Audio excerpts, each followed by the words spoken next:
Chapter 1. The convict says the young man sees the opportunity presented by the unfastened chains to depart from the campfire.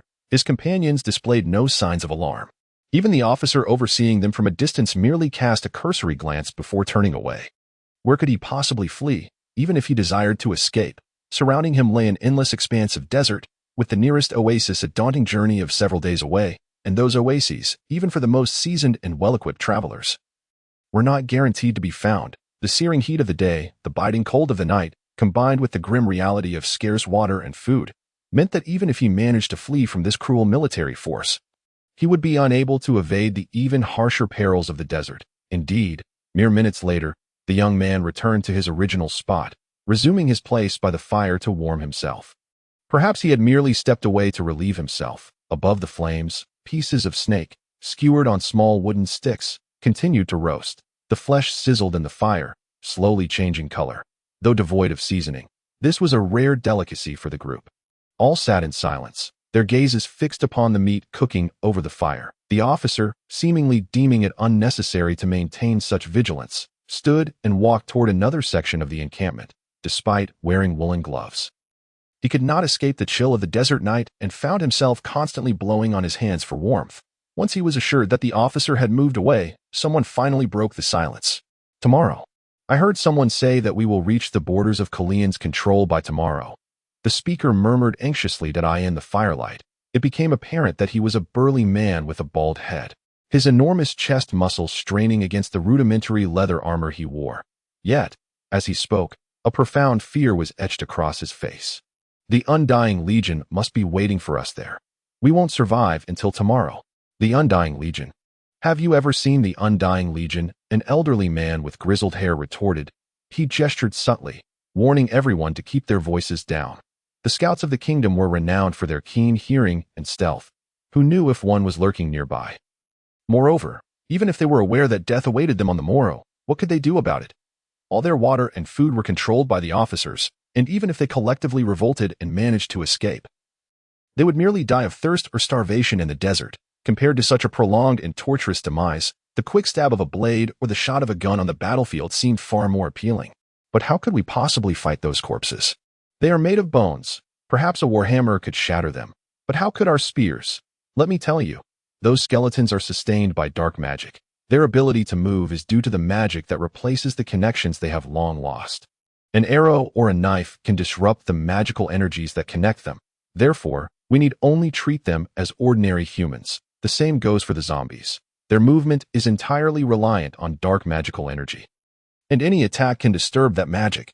The truly frightening ones are not the skeletons or zombies. Even spirit binders can be dealt with by mages. The old man explained. How do you know this? Someone inquired. I was once a paladin of the True God Church. The old man replied calmly. This revelation elicited a faint murmur of respect and truth. Since this small group had come together, most of them did not even know each other's names. Yet they had unconsciously come to regard this elder as their leader. His demeanor and wisdom earned him the recognition of all. For instance, the small feast they shared around the campfire was not something everyone could achieve. Not everyone possessed the skills to identify and capture a camouflaged poisonous snake with bare hands to turn it into a meal. However, I am now, like you, merely a condemned man. The elder turned his gaze toward the young man. Scar, how are things? The one referred to as Scar was indeed the young man who had previously left. It was clear that Scar could not possibly be his true name. The elder never pursued the true names of his companions. He simply referred to them by their most obvious characteristics, such as Scar, Baldy, or Lefty. Others referred to him as Old Man or simply Head. Scar had a robust physique and gray eyes. He shook his head, clearly expressing his thoughts. There were no gaps in their defenses. Attempting to seize supplies under the cover of night was utterly impossible. The elder's eyes dimmed momentarily, but soon rekindled with determination as he grasped the snake meat before him. Listen closely. Everyone. We are but convicts. Victory and glory have no bearing on us. So remember this tomorrow. Our only goal is to survive. Regardless of the outcome, we must ensure our own survival. Additionally, should we encounter a true vampire, regardless of its appearance, we must not engage directly. Avoid close proximity and refrain from fighting whenever possible. As the convicts began to devour the snake meat, far from their location, in a lavish tent, Two men dressed in formal attire were enjoying a sumptuous banquet at a grand table. Two beautiful maidens served them, pouring cup after cup of fine wine. Seated at the head of the table was a corpulent man adorned in opulent clothing, his front already piled high with discarded bones, while the man across from him, of medium stature and simply attired, had hardly touched his meal, save for the occasional sip of wine. Both men appeared to be of similar age, perhaps in their 40s or 50s, yet their mannerisms and speech were markedly different. The former was frivolous, while the latter was rigid. "I fully comprehend the church's arrangements," the fat man proclaimed, belching. "What this means is that, for the church, the outcome of this battle is secondary. The experiment to test the efficacy of the holy water is of paramount importance." "Precisely. Thus I hope the general will not squander valuable resources on this inconsequential skirmish," the slender man replied. The fat man shook his head vigorously. "That is erroneous. I am here on the king's orders to lead the army against Calian. While the church may have its own plans, the command I received is unequivocal: to attack the vampire forces and eliminate them as thoroughly as possible. Even so, the general commands merely the vanguard of this expedition against Calian. The vampire forces are formidable and should not be underestimated. If the holy knights do not wish to engage, then they should simply remain in the rear to provide support. While victory or defeat may seem trivial, achieving victory should surely be the preferable choice. Since the general has made his decision, we can only comply." Watching the other man exit the tent, the fat man downed his cup of wine and scoffed derisively. "What holy knights? The elite among the elite? I see nothing but a pack of cowards. Tomorrow we merely reach the outskirts of Calian.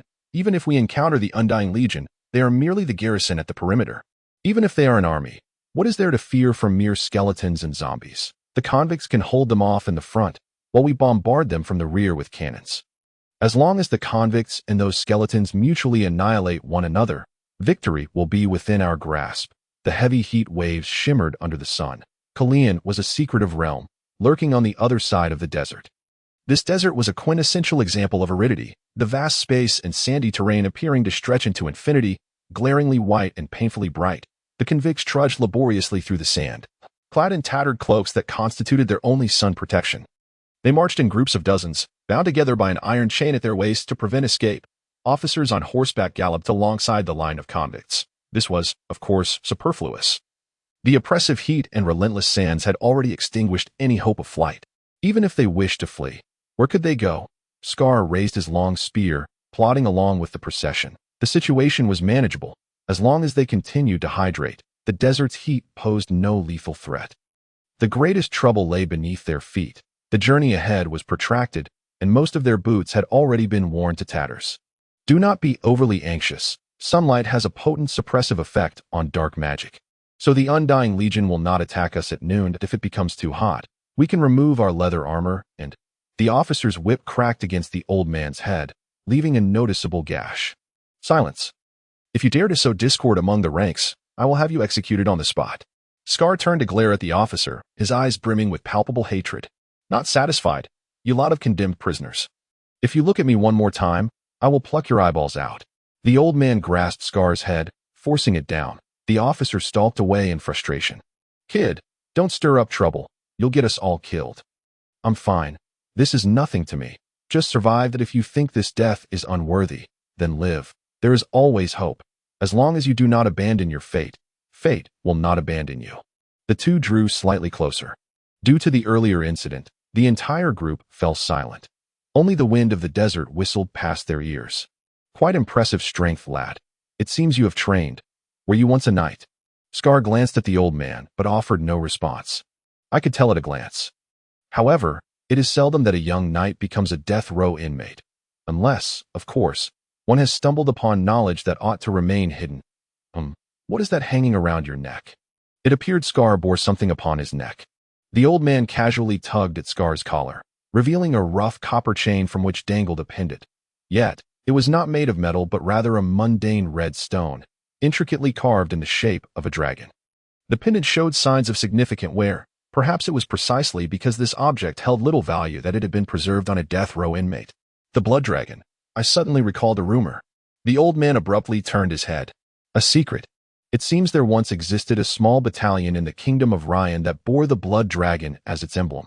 They later betrayed and attacked the king, ultimately being disbanded. Chapter 2. The engagement Scar abruptly halted his steps. The tug of the iron chain bringing the entire group to a standstill. The old man observed the anger igniting in Scar's eyes, letting out an ambiguous chuckle. "Do not stop, move swiftly." Shouts of reprimand echoed from a distance. The old man gently patted Scar on the shoulder, and the group resumed their march. "We did not betray, we were betrayed." After a brief pause, Scar muttered softly. "So you delivered a fatal blow to our little king." "I merely." "It was the state that compelled you to undertake perilous and covert tasks, was it not? Once you had made significant sacrifices to complete the mission, they suddenly denied any responsibility. Such occurrences are all too common. Yet, when you attacked the king in a fit of rage, you sealed your fate as traitors forever. At least you found some measure of satisfaction in that act. Even if you had not done so, you likely would have had no chance for redemption." Scar remained silent, while the old man continued his soliloquy. "However, many affairs in this world are inherently sordid. Those with power frequently betray others through clandestine dealings to gain advantage. When you agreed to execute such tasks, it was, in essence, your folly. Yet, someone as young as you, blinded by a sense of honor, is easily led astray. And so you ended up here. You ought to be grateful to those who orchestrate the sins of others. Otherwise, you might have faced execution long ago. And you." Perhaps the old man's teasing tone had provoked Scar, who suddenly countered, "How did you end up here?" "Me? I was merely fulfilling my role as a noble knight. Until one day, I witnessed things no human should behold. And that is how I found myself here." "You did not kneel before the deities of the astral realms, did you? If only it were that simple." The old man sighed, gazing skyward. "I not only saw the divine but much more. There must be a limit to your nonsense," Scar scoffed dismissively. "Nonsense?" The old man let out a self-deprecating chuckle. "I truly wish it were all mere fabrications. Is there still water in the canteen?" He changed the subject. "A little," Scar replied, shaking the canteen. Each convict possessed such a small pouch, but this one contained barely enough water for a single day's consumption. By the time they set camp at dusk each day, every pouch would surely be empty. "Let me have a sip." Scar handed the canteen to the old man, who took a swig before tossing it back. "Lad, if you have anything on your mind, just voice it. To be frank, our chances of survival this time are slim to oh, you know why they recruit convicts like us to serve as expendable soldiers. It is because they wish for us to meet our demise. They need to assess the combat prowess of the vampires of Calian. You seem quite familiar with vampires. Are they truly formidable?" "I have heard that vampires are not so fearsome. For instance, they cannot be exposed to sunlight, cannot cross flowing water, cannot endure the scent of garlic, cannot cast a reflection in mirrors, and must sleep in coffins." The old man interjected, his voice dripping with sarcasm. "I have heard all of this as well. However, I must assert that it is all utter nonsense. Do you remember what I said last night? That we should never approach vampires." "Precisely. You need only remember one thing. Very few warriors survive when confronted by vampires." During lunch, the army did not establish a camp, but simply took a brief respite in the desert, hastily consuming a bit of hardtack with the water from their canteens. "Old man, tell us more about vampires." The convicts huddled together beneath the rudimentary sunshade, relishing the rare coolness amidst the sweltering heat. "The number of vampires in Calian is actually quite limited, so theoretically, we should not encounter." The old man paused for a moment. There is something I must share with you all. Those skeletons and zombies resurrected by dark magic have one defining characteristic. They do not know how to retreat. Even the bravest of warriors, when confronted with multiple enemies concentrating their attacks, would choose to step back. However, those undead monstrosities will not retreat, for they are merely puppets controlled by dark magic. This is both a boon and a bane. The bane is that one cannot expect them to falter. They will not waver even until the last. The boon is that as long as we coordinate effectively, those creatures are not particularly difficult to handle. While the convicts took their brief respite, another group enjoyed a markedly different experience. The convicts had only a simple sunshade supported by 2 sticks, while the officers typically possessed grand canopies. With the aid of these structures, one could still find some degree of comfort under the blazing sun of the desert. "General, our mages have sensed the presence of dark magical energy, but they cannot ascertain its proximity." The rotund figure referred to as the general sat in a portable chair, fully clad in armor that could easily accommodate 2 ordinary soldiers. After a morning of marching, even with the shade of a canopy, he was drenched in sweat and panting heavily. "The vampires have certainly noticed us that a battle is imminent today. Yet, This was hardly unexpected. The army's movements had been conspicuous, showing no intention of concealing their whereabouts. Even the dullest of Calian's vampires would not mistake the advance of tens of thousands for a leisurely holiday. The scouts had yet to deliver any news from ahead. Our knowledge of the enemy's troop strength and composition is still lacking.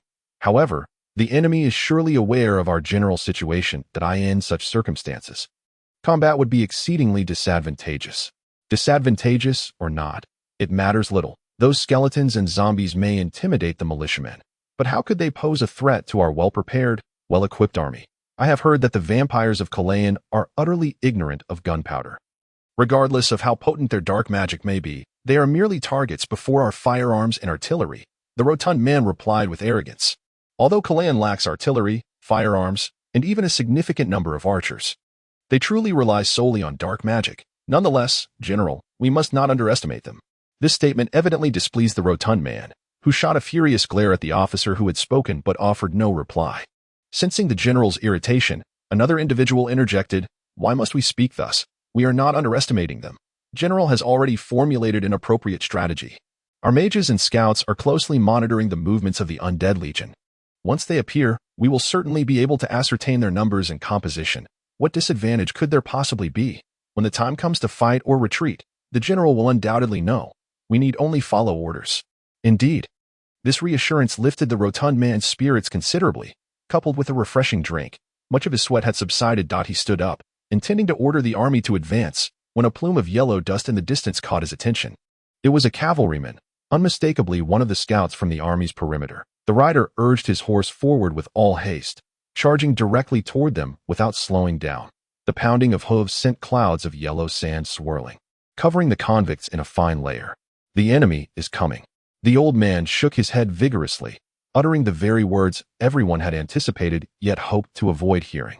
All units, form ranks. All units, form ranks.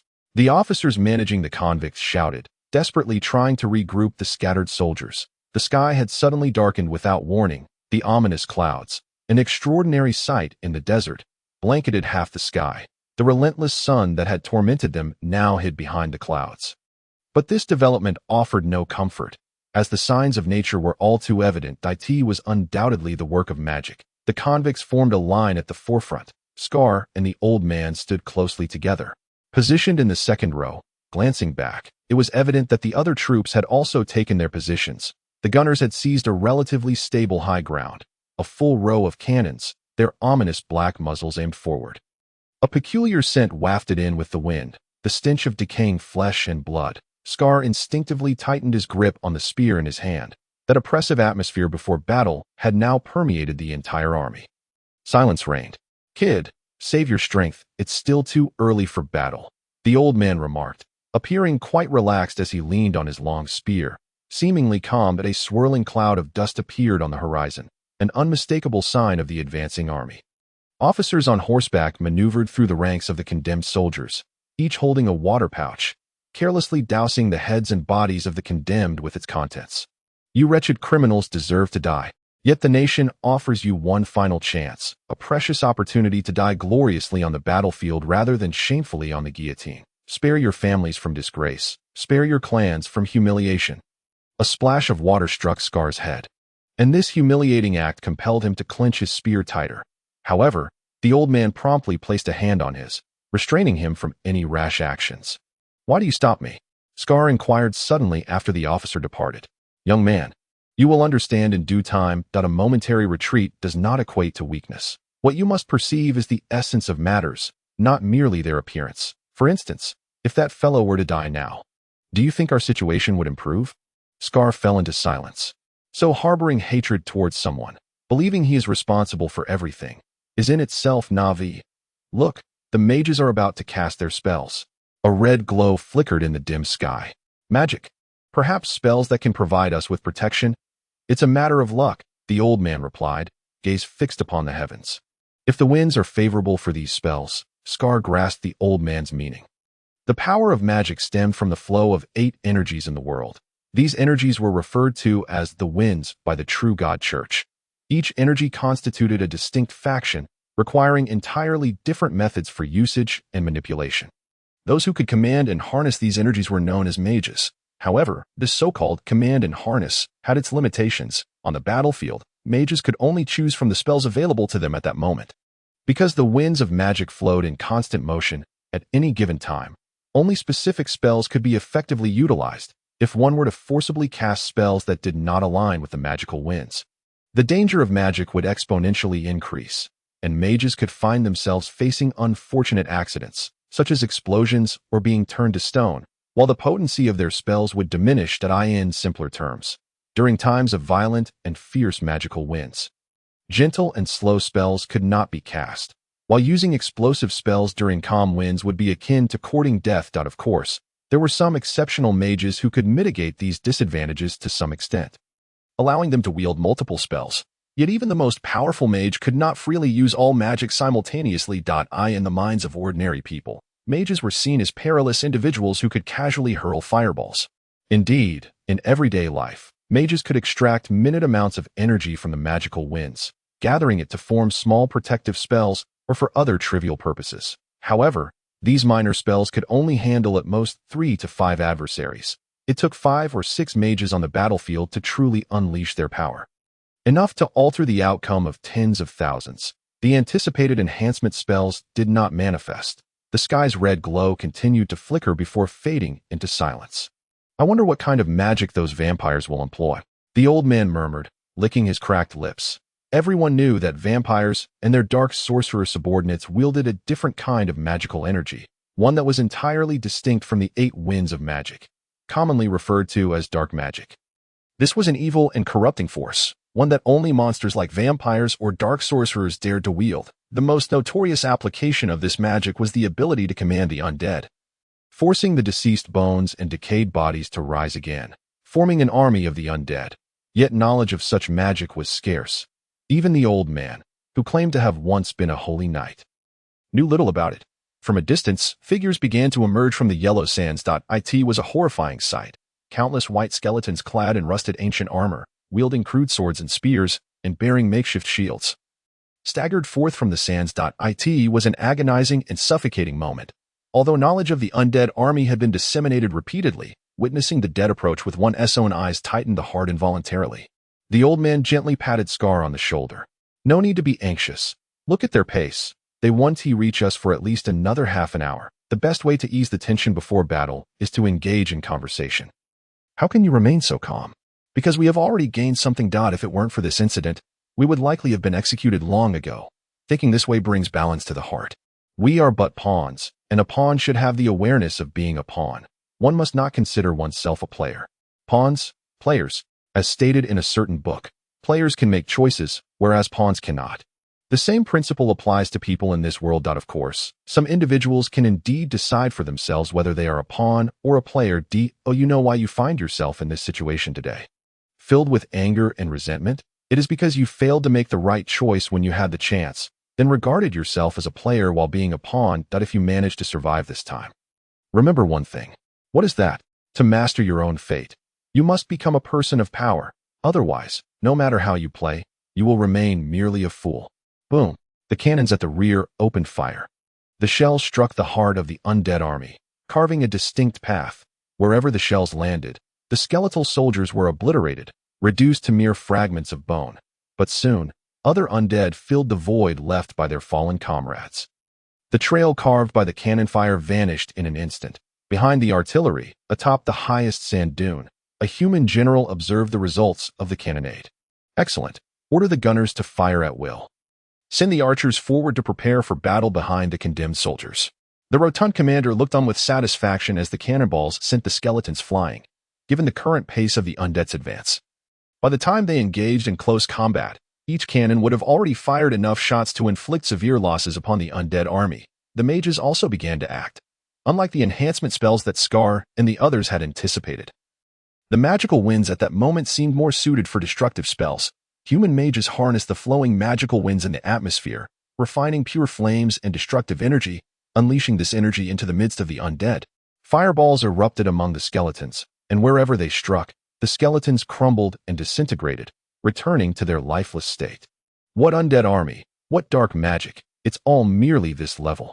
As the vast ranks of skeleton soldiers shrank under the onslaught of magic and cannon fire, The rotund commander chuckled with pride. If this continued, by the time the skeletons clashed with the condemned, there would scarcely be any left of the undead army. Suddenly, a gust of wind swept in from behind the undead horde, carrying with it a cloud of yellow sand, blowing towards the direction of the advancing undead. The air was tainted with a foul miasma that made one dizzy and nauseous. Dark magic, someone cried out in alarm. Where the wicked winds of magic blew, the undead army seemed infused with newfound vigor. The skeletal soldiers, once shuffling, now surged forward with remarkable speed, even more terrifying. Those skeletons that had just been felled by cannon and magic began to rise again, rejoining their comrades. Bastard! The unfolding scene prompted an exclamation of frustration from the rotund commander. Relay the order. Increase cannon fire as soon as the enemy arrives. Archers, shoot immediately. Prepare the cavalry for an assault. Flanking the enemy from behind. The skeletal soldiers charged forth. The distance was now so close that the condemned could clearly see their adversaries. The eyes of the skeletal soldiers glowed with an unholy light. Tattered banners fluttered within their ranks, and broken horns sounded, echoing like the mournful dirge of phantoms. The rain of arrows descended from the sky, causing groups of skeletons to fall, but once dead, they knew no fear. The skeletal soldiers pressed forward despite the arrows, engaging the condemned in close combat. That instinctual, overwhelming sense of terror caused more than one condemned soldier to scream in panic, attempting to turn and flee. Yet their waists were bound together by iron chains, making retreat impossible. With no choice but to fight to the death, the condemned soldiers braced themselves. The rotund commander was pleased to see both front lines locked in a stalemate.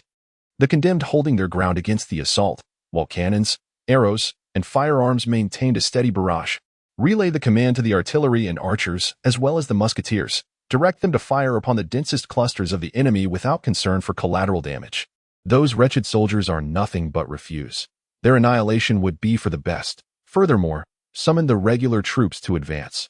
Inform them that should the wretched soldiers dare to retreat, they are to be executed on the spot. Allow the light cavalry to rest and conserve their strength. They will be essential for any necessary pursuit. The concentrated thrust of 3 long spears felled the skeletal warrior. The dark magical energy binding its bones was disrupted and scattered, rendering it a motionless heap of bones once more.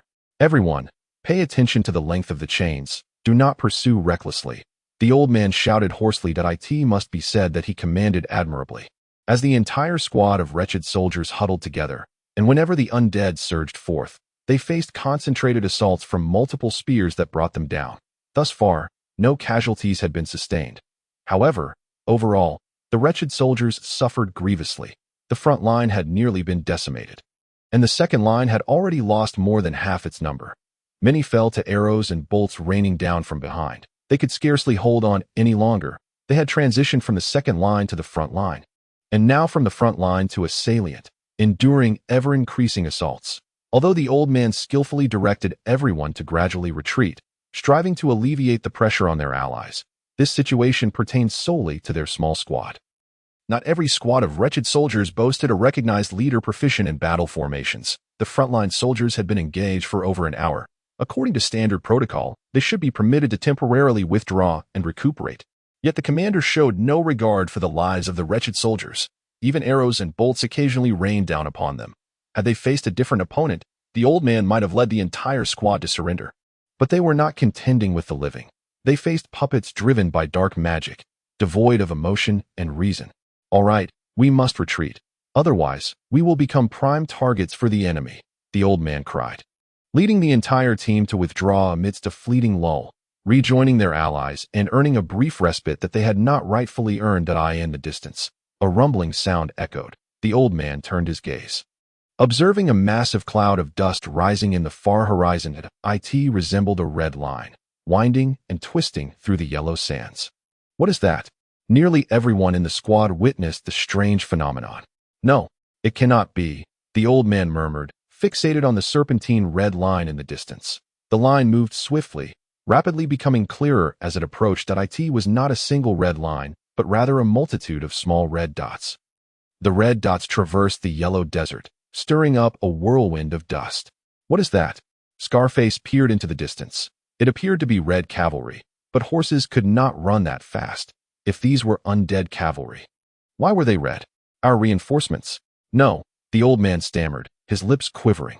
We are finished. Those are the Blood Knights, the elite forces of Calian. Each member is a vampire. Section 4. The finale, Light Cavalry. Deploy the light cavalry to intercept. In the political arena, turn the artillery's barrels, and musketeers, change your aim. On the heights, the rotund general shouted hoarsely, issuing commands. However, his orders came too late. All the Blood Knights were clad in crimson heavy armor. Both riders and steeds alike. Their speed was such that even the light cavalry could not keep pace. The Blood Knights charged down the sand dunes, ferociously assaulting the flanks of the human army. While the light cavalry scrambled to respond, the Blood Knights' attacks were swift and brutal. Unlike the humans, these terrifying executioners had centuries to hone their lethal skills. Although the numbers were comparable, the disparity in combat prowess was immense. The human cavalry, caught off guard by the Blood Knights, were struck down before they could defend themselves or throw their weapons, either slain by blades or trampled underfoot. In mere minutes, the Crimson Tide engulfed everything.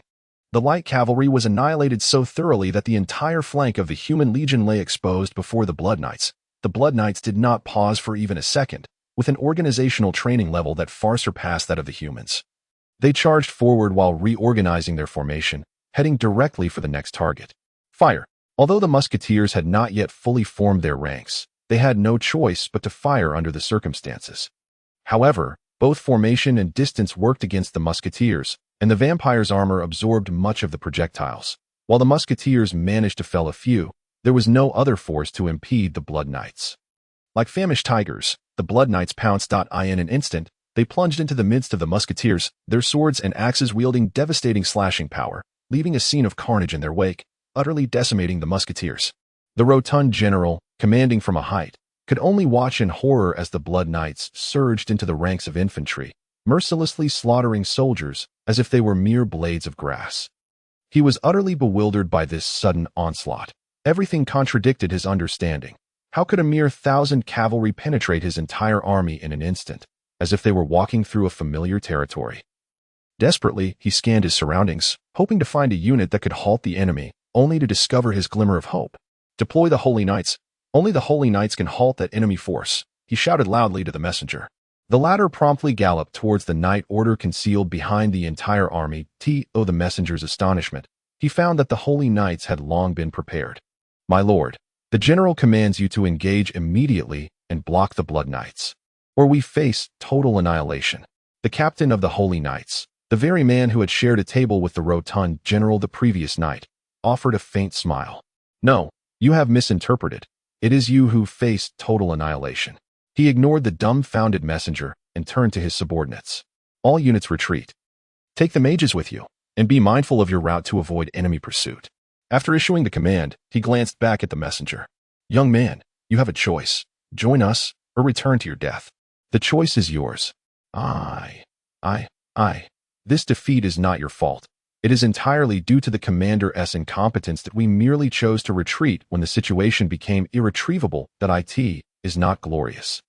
But neither will it be condemned. This decision was easily made. Minutes later, the entire Holy Knight contingent withdrew from the battlefield. The wretched soldiers fell into a state of despair. Before them loomed an unending nightmare of skeletal warriors. Relentless and inexorable, the dark magic was steadily intensifying.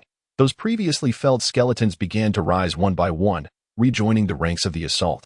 Behind them, the Blood Knights had already obliterated all human forces with unstoppable might. No unit could withstand even a moment against the charge of the Blood Knights. In the blink of an eye, all armies, save for the wretched soldiers, had collapsed, fleeing in disarray, leaving their weapons behind as the Blood Knights galloped forth. Slaughtering at will, the outcome was clear, and the Blood Knights were in no rush to destroy this final human contingent. They spread out their formation, playfully pursuing and slaying the fleeing human soldiers. Cutting them down or trampling them one by one. Blood stained the yellow sands. All remaining soldiers still resisting retreated into the ranks of the wretched, desperately fending off the continuous assaults of the skeletal warriors. When the Blood Knights concluded their bloody sport, it would mark the end for the wretched soldiers. Yet even if they grew weary of the slaughter, the wretched soldiers could not hold on much longer. Scarface felled a skeleton attempting to attack him with his spear. He was battered and exhausted. Not just him. The entire squad was on the brink of collapse. They could only rely on their waning strength to fend off wave after wave of relentless assaults. The only solace Scarface found was witnessing the once mighty officer topple from his steed, promptly reduced to fragments by the skeletal warriors. This was the last time we would see the sun. Scarface looked up at the sky. The battle had raged for several hours, and the dark clouds that once covered the heavens had dispersed, the setting sun resembling blood as it illuminated the battlefield of slaughter. Everyone, hold on, hold on. The old man continued to rally their spirits. Yet, it was all in vain. The entire squad had suffered casualties exceeding half. The deceased hung from the iron chains, anchoring the others in place and rendering them incapable of action. Several blood knights galloped forth, charging directly at their squad. The old man raised his spear, but the tip merely scraped against the crimson heavy armor. The flash of steel severed the air, and a head adorned with white hair was sent soaring.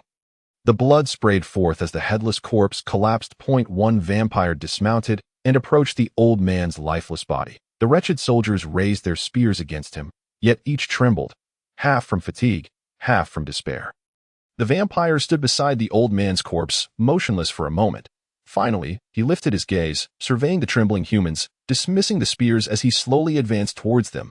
His sword was sheathed. As the vampire drew closer, Scarface shouted, thrusting his spear forward. However, in an instant, the vampire seized the spear, deftly wrenching it away. As Scarface stumbled from the force, the vampire's fist struck his chin with ferocity, sending him sprawling to the ground. Unconscious, the vampire turned the spear around and hurled it like a javelin, piercing the chest of a wretched soldier. The latter fell to the ground, lamenting, his body convulsing in its death throes. Yet, the vampire refrained from launching any further attacks. Merely observing the slow demise of the man with an unsettling calmness, the fleeting moment of confusion flickered in his eyes. He then remounted his steed. "Listen well, you mortals," the vampire proclaimed, galloping around the human ranks. "I am Baron Pied, a noble of Calian. I now offer you a chance. Cast down your weapons and surrender, and I may grant you a reprieve. Otherwise, I shall show no mercy." The skeletal soldiers retreated. The remaining humans exchanged terrified glances. Yet the choice was not a difficult one to make. It was unclear who initiated it, but one by one, the individuals began to drop their weapons, raising their hands and surrendered. On a distant sand dune, a pair of eyes concealed beneath the yellow sands scrutinized the unfolding events on the battlefield, observing the vampires as they cleared the scene, binding the captives, and marching them away in orderly fashion. Even the wounded were simply bandaged and taken away, leaving behind only the corpses of men and horses, alongside shattered swords and splintered shields, all bathed in the dying hues of the setting sun. It would not be long before all traces would be erased. The sands would cover everything, leaving only trivial remnants to weep in silence. Once assured that the undead legion had departed entirely, the observer produced a piece of parchment and inscribed a line in the sand. "The prophecy is entirely accurate. The effects of holy water have been verified. Anyone who consumes the holy water shall rise again, awakened by dark sorcery after death. Undoubtedly, this method will replenish Calian's forces from the depths of war." Chapter 5. The prisoner. As common knowledge dictates, vampires are creatures that require the blood of the living to sustain their immortality. Many perceive them as undead beings, mere corpses animated by their formidable will and the power of dark magic. This notion stems from the fact that vampires do not breathe and possess no heartbeat. However, others argue that vampires are living beings, elevated magical entities transformed from humanity. The primary basis for this perspective is the vampire's ability to engage in intimate relations with humans or even elves. Yet, this matter remains ambiguous, as it has become nearly impossible to capture a vampire for thorough analysis. Naturally, seeking consultation from a vampire is equally absurd.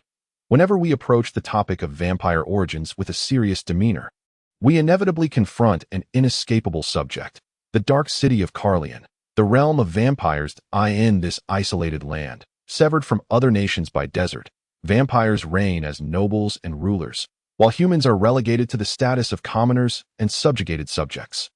Amidst a prevalence of dark magic, this perhaps suggests that the vampire's thirst for blood is not as insatiable as we might estimate. Calian has never faced a near extermination of the living. Furthermore, there is no dispute regarding the origin of its vampires. All vampires arise from their matron, the dread Queen Chinchin. Queen Chinchin possesses a method known as the blood kiss, through which she transforms ordinary humans into vampires. Only the most exceptional and outstanding individuals are deemed worthy of this honor, bestowed with the curse of eternal life. Among the vampires spawned from Queen Qinshin, there exists a distinction between higher and lesser vampires, the former having the capacity to exert influence over the latter. The reasons for this disparity, despite the identical transformation method, remain unknown. The only speculation pertains to the physical constitution of the transformed or the existence of two distinct processes. Yet, from whence did Qinshin originate? How did she ascend to become the Queen of Calian? Pertinent records have long been lost to history, leaving only fragments scattered in a few religious texts, riddled with inconsistencies and contradictions. Based on these accounts, we can half-guess and half-estimate a mythic tale of the vampire's origin. In ancient times, the Khabib people residing in Calian were subjugated and enslaved by their savage desert neighbors. Despite numerous uprisings, each was ultimately quelled. Their final and most significant rebellion met with the same fate. The insurgents found themselves besieged in a castle on the edge of the desert, including many women and children. They sought to surrender, yet were met with cold rejection, for the slave masters had grown weary of the incessant revolts. They resolved to deliver a thorough lesson to these audacious rebels. In despair, the unfortunate souls realized that their enemies had severed their water supply, and their doom loomed near. This utter hopelessness ignited an unprecedented hatred within them. They no longer yearned for their own safety or rescue. They only wished for a severe reckoning upon their cruel foes. Ultimately, they initiated an ancient, obscure, and undoubtedly never-before executed bloody ritual. They selected 1,000 sacrificial victims, each slain by their dearest kin. The sacrifices offered blood and despair, while the executioners shed tears and endured anguish. Among them, the priests prayed amidst the blood and tears, invoking the attention of nameless malevolent forces. As the ritual reached its climax, the power of hatred and suffering tore through the fabric of reality. They witnessed a colossal red fireball streak across the sky, plummeting from the heavens, crashing upon the land of Calian. Following a tremor sufficient to topple all, the beleaguered souls discovered that the enemy had vanished from before the castle. In the place where the enemy camp once stood, a vast chasm appeared, the fireball having struck there. Qinshin, the queen of vampires and the source of dark magic, emerged from the abyss, standing upon the land with an aura of absolute terror. Accepting the subjugation of the Khabib people, extracted from on vampires, the glint of steel danced in the air. Scarface sidestepped to evade the first strike, then raised his shield to deflect the second and third. His opponent's overzealous attack left a gaping opening that if he seized the moment, he could deliver a decisive blow. Yet, Scarface refrained from attacking. He merely retreated, cautiously shielding his body with his shield. Another round of attacks ensued. Met with defense and evasion, Scarface moved backward slowly, circling around, only drawing his sword to counterattack when absolutely necessary, forcing his opponent back. This state of affairs persisted for an extended period, inciting the crowd's discontent in the arena. It was evident that the audience had completely lost interest in this prolonged, lackluster, and overly cautious bout. The bell rang, signaling the end of the duel. Scarface leaped back, widening the distance between them. He glanced at the entrance. The previously locked gate was now slowly opening. This battle had indeed concluded. The two opponents retreated, exiting the arena through different gates. As he stepped into the exit, he finally exhaled in relief.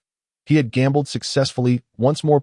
Two human guards approached, taking his sword and shield from him. He then traversed the lengthy corridor towards the lounge at the far end. Inside the lounge, a dozen gladiators lounged or reclined. The lounge featured a narrow observation slit, allowing the resting gladiators to witness the battles within the arena. Therefore, when Scarface entered the lounge, all eyes turned towards him. "You could have won," someone remarked. "You had several excellent opportunities, but I couldn't capitalize on them. My opponent was formidable and not to be underestimated. It's to be expected when two defensive fighters clash. It often unfolds this way," another offered in his defense. "Next up, an 8-person melee," shouted the guard stationed outside the lounge. Consequently, the majority of the gladiators filed out. In the blink of an eye, only 3 individuals remained in the lounge. "If you could win, why didn't you?" After a brief silence, another spoke up. Scarface glanced at the speaker, noting an unfamiliar face. Indeed, over the course of a year, familiar faces had vanished while new ones emerged. Initially, they were mostly ordinary soldiers, but now true knights had begun to appear among them. Through snippets of conversation shared by these newcomers, it became apparent that the war was still ongoing. Moreover, Calian had triumphed in more than one battle. "It is meaningless," Scarface replied. The daily gladiatorial events followed a fixed schedule. The first match featured man versus beast. The second, third, and fourth were one-on-one duels. The final match culminated in a group battle. The victors lived, receiving care even when injured, while the vanquished met death, regardless of whether they still drew breath. However, Scarface understood that, fundamentally, the audience in Calian craved the spectacle of fierce combat rather than the fates of the gladiators that in truth. The latter had never been the concern. Whenever a drawn-out, passionless battle unfolded, the arena's bell would ring to signal the conclusion of the dismal contest. The unfamiliar face smiled slightly. "You're called Scarface. It seems that's what everyone refers to you as." A twitch in Scarface's facial muscles suggested that this comment had struck a nerve. When he first arrived here, half of the members of the Sinful Brigade were still alive. Now, he was the sole survivor, carrying the moniker Scarface, a nickname casually bestowed upon him by an old man. Now his only identity. "My name is Reese," the man said without any hint of offense. "A knight of the Ryan Kingdom, or rather, once was a knight of Ryan. I can tell you are also from Ryan. Could it be that you are a knight as well?" The scarred man remained silent, merely turning his gaze outward. At that moment, two teams of gladiators were entering the arena, preparing to fight for their lives. "I was captured 4 months ago, and then brought here. How long have you been here?" 2 years. "It seems you truly are a man of few words." "Perhaps. I just don't understand what these vampires are thinking." Reese also looked towards the arena, where the two teams of gladiators were cautiously sizing each other up as they approached. Few could comprehend the motives behind the vampires' behavior. Vampires showed no interest in interrogation, extortion, or ransom. Rather, they delighted in forcing their captives to engage in bloody combat for their amusement. Legends spoke of vampires' greatest pleasure being the consumption of living blood, yet such acts were absent in the treatment of their captives. "You haven't told me why you didn't kill your opponent just now," Reese inquired softly, stepping behind the scarred man. "I know that fellow was no match for you." "Killing him serves no purpose," the scarred man finally replied. "Taking his life would change nothing. I am still a prisoner. And in a few days, I shall have to fight another. Should I call you foolish or overly confident? Your opponent certainly doesn't share your sentiments." Reese gestured outward. "Do you see over there?" He was not pointing at the duelists testing each other, but rather at a corner by the side of the arena. This arena was not merely surrounded by flat ground, elaborate. It consisted of 4 octagonal platforms resting on water, interconnected by bridges. Naturally, the pools surrounding the arena were not filled with water, but with bubbling green acid. The spot Reese indicated was a protruding viewing balcony situated at the center of the arena, a unique structure offering the finest perspective from which to witness the combat. "What do you mean?" The scarred man's gaze followed Reese's finger towards the distant balcony. He discerned nothing amiss. Any entertainment venue would have such exclusive seating reserved for nobility that it was not particularly high, nor too far forward that a person with good jumping ability could easily scale up from the arena. Undoubtedly, a faint magical aura enveloped the area to prevent such occurrences. Reese remained silent, slightly adjusting his finger to point at the two teams of gladiators now engaged in battle. The scarred man turned sharply to see a guard scrutinizing him from outside the resting area. He realized that the guard's attention was fixed solely on him. All the guards were human, locals of Calian.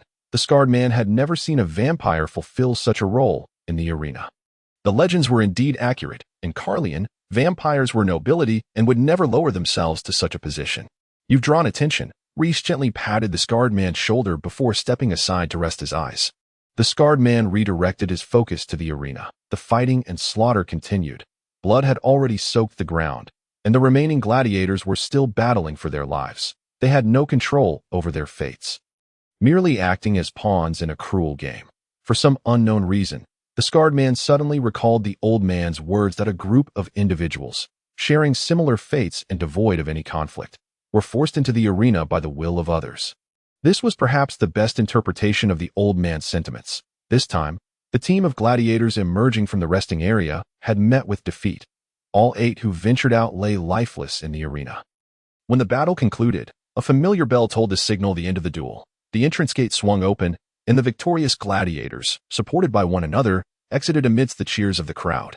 The attendants entered to clear away the bodies left behind in the arena. The wounded from the victorious side were carefully carried away for treatment, while the defeated were swiftly dispatched with a dagger and dragged off.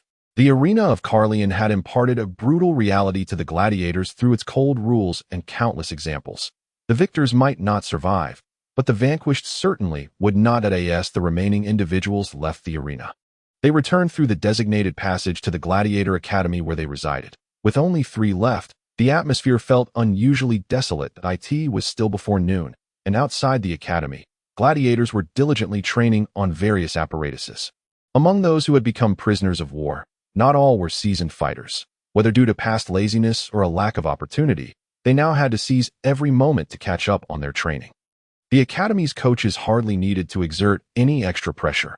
Reality had driven the gladiators to near madness in their diligence. As the scarred man passed by, people instinctively parted ways, casting looks of either envy or reverence in his direction. Not everyone possessed the fortitude to survive in the arena unscathed for 1 or 2 years. Suddenly, a figure blocked his path. The scarred man halted, lifting his chin slightly. Before him stood Shag, one of the academy's coaches. A towering figure resembling an ogre. Of course, he was also a local of Calian. Scarred man, you have now fought to a stalemate 3 times in a row. Perhaps I should teach you a thing or two about the rules. Shag extended a thick finger.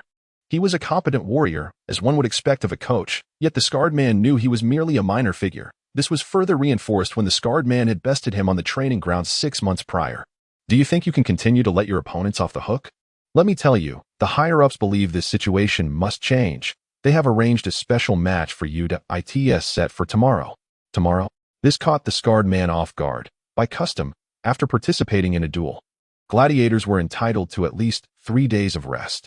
A noble captured a desert leopard last time, and it has been brought to the arena. Tomorrow, you will have the chance to face such a beast. Huh, I've already purchased a ticket. I can't wait to see your performance. The scarred man silently brushed past Shag, his blatant disdain causing the latter to burst into laughter. I assure you, it will be a worthy opponent. Remember to rest well today. Do not lose sleep, lest I have no entertainment to enjoy tomorrow. Haha. The scarred man continued forward, making his way to his quarters. In every profession, there exists a hierarchy, and gladiators were no exception. That he resided in one of the academy's finest rooms, enjoying certain privileges. For instance, he could request almost anything from the elderly guard outside. Wine, meat, desert fruits, even women, anything except tools for escape and freedom. Aside from the daily bloodshed, the arena also hosted grand tournaments during festivals. These contests required high-caliber gladiators. Congratulations on returning unscathed once more. The guard greeted the scarred man with a smile. Shall I prepare something for you? A lavish celebratory dinner would be a fine choice. Would you like a woman? No, thank you. Why be so rigid? Life is uncertain. Why not embrace the philosophy of live for today? Do you know about your neighbor? He will never return. Though he held on for a month, he ultimately succumbed to his injuries. I have no intention of dying so soon. Your life is not in your own hands. The old guard seemed to have caught wind of something. You've been letting your opponents off too easily. It's starting to irk others. I did not let him off. It matters not whether you did or did not. Once others perceive you as lenient, your fate is sealed. What fate? The desert leopard. So you have heard. To be honest, you surprised me. When I first laid eyes on you, I thought such a defiant young man would vanish quickly. Yet here you stand. Alive until today. I learned quickly, and reality is the best teacher. Then you had best surprise me once again tomorrow.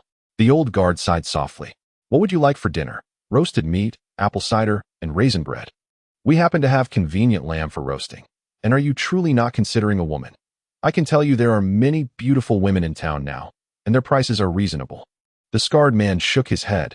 If the desert leopard was indeed as dangerous as they claimed, he would need every ounce of strength tomorrow. Rather than indulge in revelry and perish, it would be wiser to conserve his last bit of energy to enhance his chances of survival. Is the desert leopard really that perilous? Aside from those nobles, I cannot fathom anyone capable of capturing one alive. Fortunately, my task is not to capture it. The scarred man turned to head towards his room. To remain so rational and restrained must fill you with hope. That is truly rare. Behind him, the voice of the old guard resonated. Fate is impartial.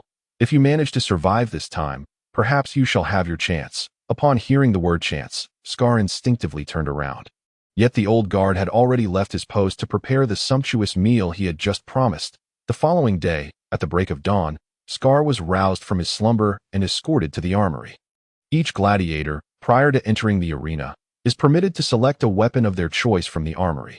Naturally, this process is under strict surveillance to prevent the concealment of any items for nefarious purposes. This time, Scar was accompanied by 3 trainers, one of whom wore a smug grin at Shiich. Today, the boss has allowed you to choose a fine weapon. Otherwise, the duel would lack any spectacle. Scar stepped through a small door on the side of the armory, marking his first entry into this place. This area, though part of the armory, contained a significantly smaller array of weapons, each exuding a distinct aura, an indescribable yet palpable energy. Magical weapons. Scar gasped in awe. He had to wield a magical weapon in the arena, indicating that this duel would be anything but trivial. This also explained the radiant smile on Shiich's face. Today, we have a distinguished guest in attendance. So the arena must stage a duel of sufficient caliber, rather than simply throwing a few fools into the fray. Scar surveyed the armory, which boasted an assortment of equipment. He approached a set of magical armor, but was immediately halted. "Only weapons?" he inquired. Glancing at the obstructing trainer, who confirmed with a nod, Scar turned his gaze back to the weapon rack, pondering for a long while. Spears, long swords, two-handed swords, battle axes, war hammers, flails, daggers. Everything one could desire was present. "I want this one," he finally declared. Settling on a sword, Daiti appeared rather unremarkable. A black-red hilt and a simple wooden sheath. As he grasped the sword, he found it remarkably well-balanced. For reasons unknown, the 3 trainers regarded him with peculiar expressions. "What's wrong? Is it unacceptable?" Scar unsheathed the sword. Suddenly, an unexpected chill coursed through his hand, a piercing sensation that penetrated to the marrow. This feeling emanated from the hilt, invading his palm and creeping up to his wrist. Yet Scar already understood that this was a magical weapon that he gripped the hilt tightly, momentarily experiencing the illusion that the flesh of his palm had fused with the metal. As this sensation faded, Scar felt an ancient and chilling power pulsating through the sword, akin to death itself. If you wish to choose it, by all means. Although this sword is typically reserved for nobility. The sword of vampires. Intriguing, Scar mused, feeling his right hand involuntarily tighten around the hilt. Chapter 7. The beast. The arena reverberated with the roars of wild creatures, alive with vigor and hunger. Scar entered first, sword and shield in hand. Positioning himself at the center of the arena, the grand gate opposite him remained shut, as was customary. The attacks of beasts are notoriously unpredictable. It is common for them to linger without entering, only to charge at a moment's notice, often ending the fight before the audience is ready. Scar stood silently for several minutes, awaiting the moment when the gate would finally rise. When it did, a deep growl echoed throughout the arena before the beast even emerged. The desert leopard slowly stepped forth, striding toward the center of the arena. It was a massive creature, its fur matching the sandy terrain of the desert, a likely origin for its name. Instantly recognizable as a natural predator, its powerful muscles rippled beneath its coat, and its massive forelimbs ended in razor-sharp claws. Its green eyes, set within a formidable head, glimmered in the sunlight. The long tail stood erect, facing Scar, revealing long fangs that arched menacingly over a strong jaw. It bore a striking resemblance to a leopard, yet was far larger. The forelimbs were robust, while the hind limbs were comparatively shorter. Clearly not designed for long-distance running. However, any carnivore lacking in speed possesses a characteristic: short bursts of explosive power, enabling them to subdue and kill prey much larger than themselves. The force of its claws carried a nightmarish lethality that no human frame could withstand.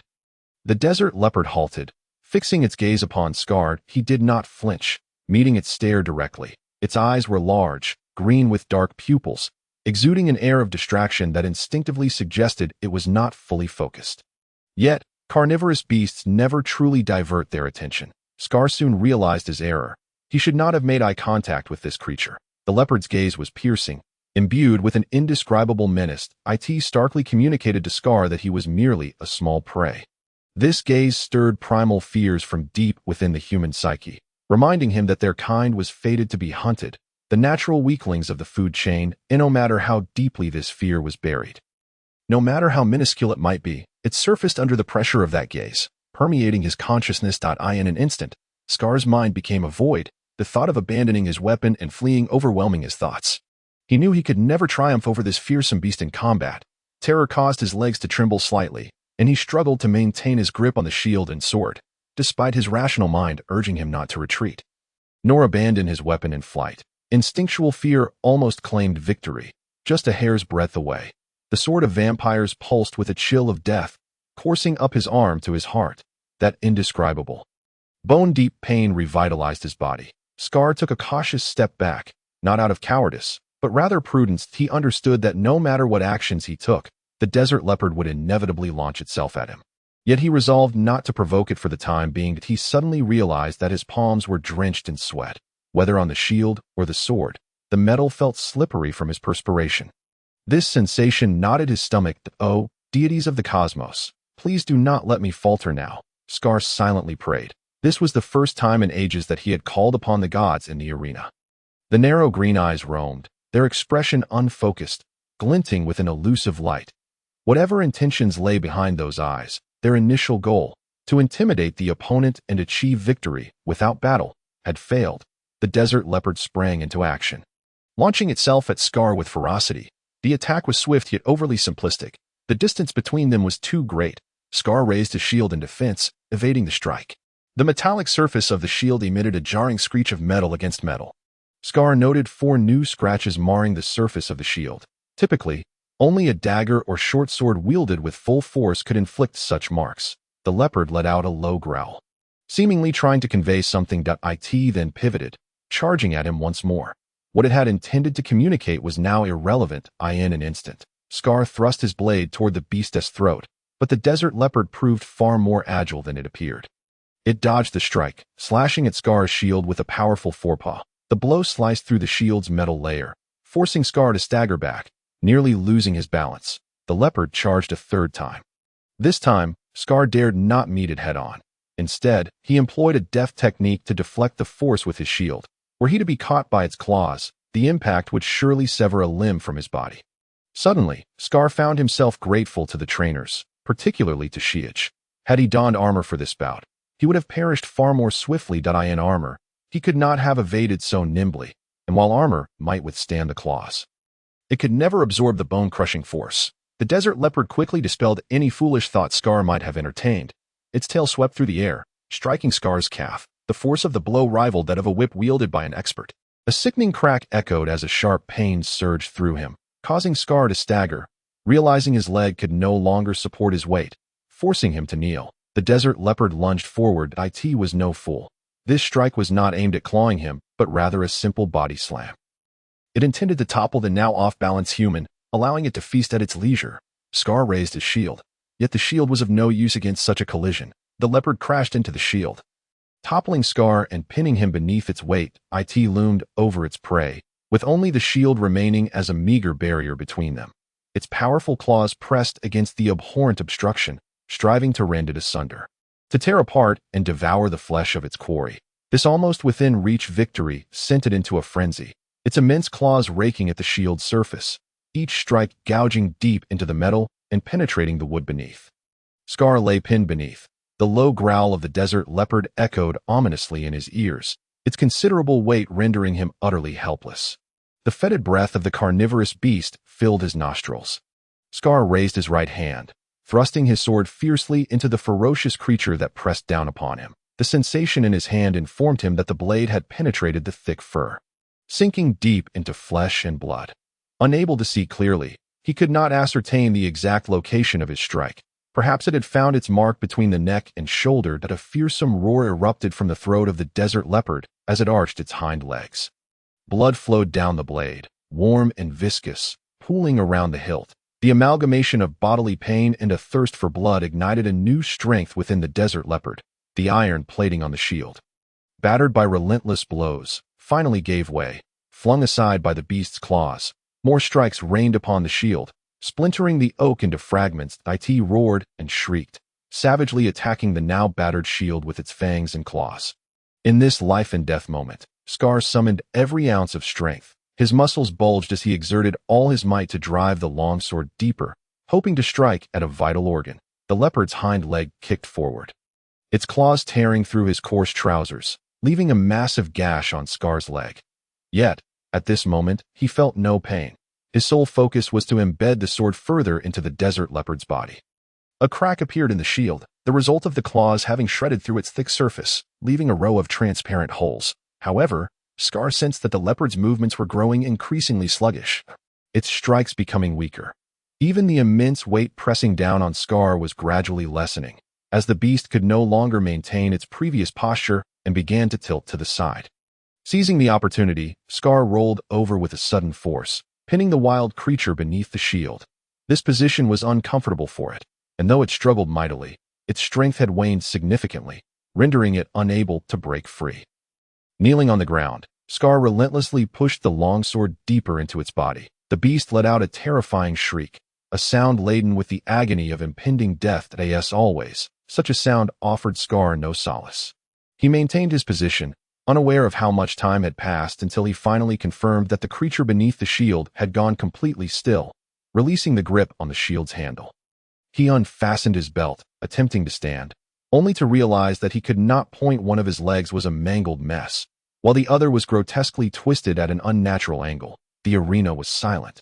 No audience dared to make a sound. Perhaps they were awestruck by the harrowing battle, or perhaps Scar's own ears had ceased to function. He let go of the longsword, which had embedded itself too deeply in the beast's body to be extracted. This enchanted longsword had proven immensely effective. Had it been an ordinary sword, it would not have penetrated so profoundly. "I survived," he suddenly exclaimed, raising his hands toward the sky. Lowering his arms, he surveyed his surroundings. His vision began to blur, and the entire world swayed. What was happening? Was there an earthquake? Scar's mind felt foggy, and this thought suddenly emerged. All he could recall next was the world tilting at a 90-degree angle, distorting entirely. Chapter 8. The scheme. This victory afforded Scar several months of recuperation, a necessity indeed, for it would be a full month before he could lean on a cane and step out of his chamber. Upon exiting his room, he discovered that his neighbor had changed. Before his battle with the desert leopard, he had learned that the occupant of the adjacent room, Scar had forgotten the name, was of little consequence. As many had vanished entirely, their fates sealed in eternal departure.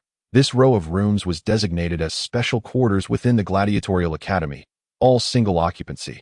According to common parlance, this was referred to as the VIP section, reserved exclusively for gladiators who had survived enough battles to earn a place here. There were fewer rules and regulations, and no armed guards patrolled incessantly. In fact, there was merely an elderly caretaker, whose duties, as was well known, had little to do with vigilance. His role was to provide the residents with fine dining and other luxuries. However, like the other rooms in the academy, guests here seldom stayed for long. "Hey, Scar." As he passed by the neighboring room, he recognized a familiar face. Rice emerged. Scar remembered the man who referred to himself as a knight. "You seem to have recovered well. I witnessed the entire event. You actually managed to defeat that desert leopard. Truth be told, that is quite an impressive feat." "It is not a matter of honor," Scar replied coldly. "Perhaps not honorable, but certainly remarkable, worthy of admiration." Would you care to join me in my room?" Scar, leaning on his cane, entered Rice's chamber as the latter shut the door behind him. "To be honest, I am quite pleased to see you alive. Did you know you were nearly chosen by the Queen?" "The Queen?" "The Queen of Calian, Sheen Xin, the matriarch of the vampire clan." Rice poured 2 glasses of wine, handing one to Scar. "Had you managed to defeat the desert leopard unscathed that day, what I mean is, had you not been gravely injured and collapsed on the arena floor, Queen Sheen Xin would likely have taken notice of you and transformed you into a vampire." Scar grasped the wine glass, remaining silent, gazing at Rice with a mixture of curiosity and disbelief. In fact, it was Queen Sheen Xin herself who watched the match from that VIP seat that day. "Don't ask me how I know this. I have my own sources of information. Come, take a sip. This is my favorite sour plum wine. Or rather, in this cursed place of Calian, this wine is the only one I find remotely appealing." Scar took a small sip. The taste was sour and unremarkable. Yet, this was not the wine's fault. He simply had an aversion to alcohol. Even when he drank, it was usually sweet fruit wines, where sweetness outweighed the alcoholic taste. "Why would the Queen of Vampires?" "Because she is in desperate need of subordinates," Rice interrupted Scar.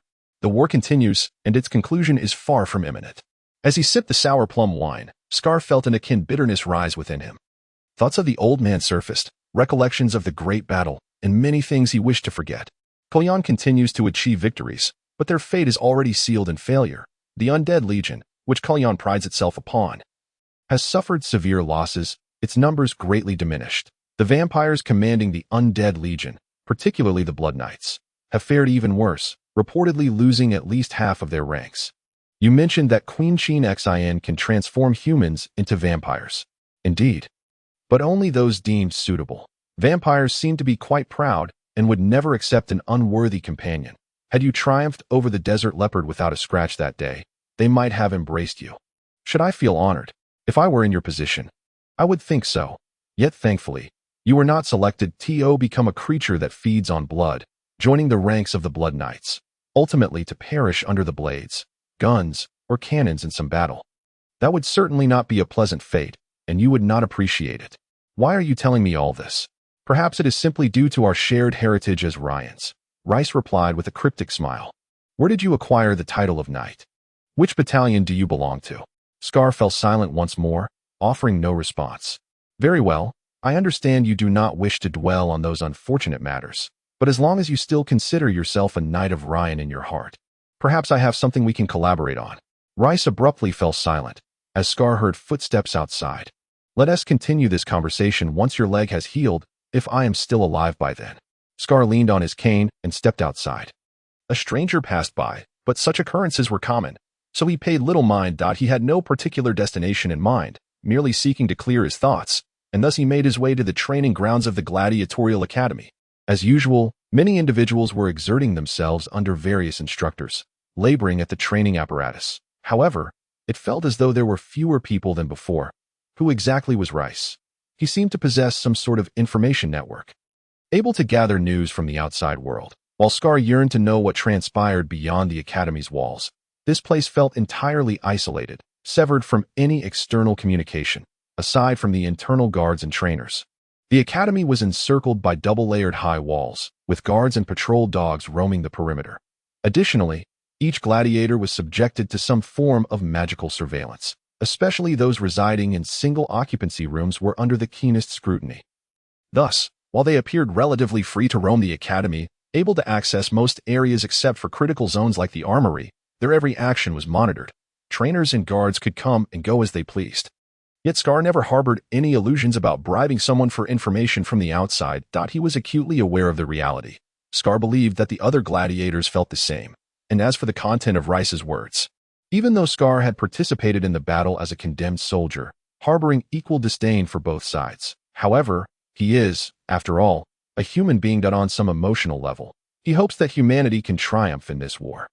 Moreover, this is not merely a one-sided delusion.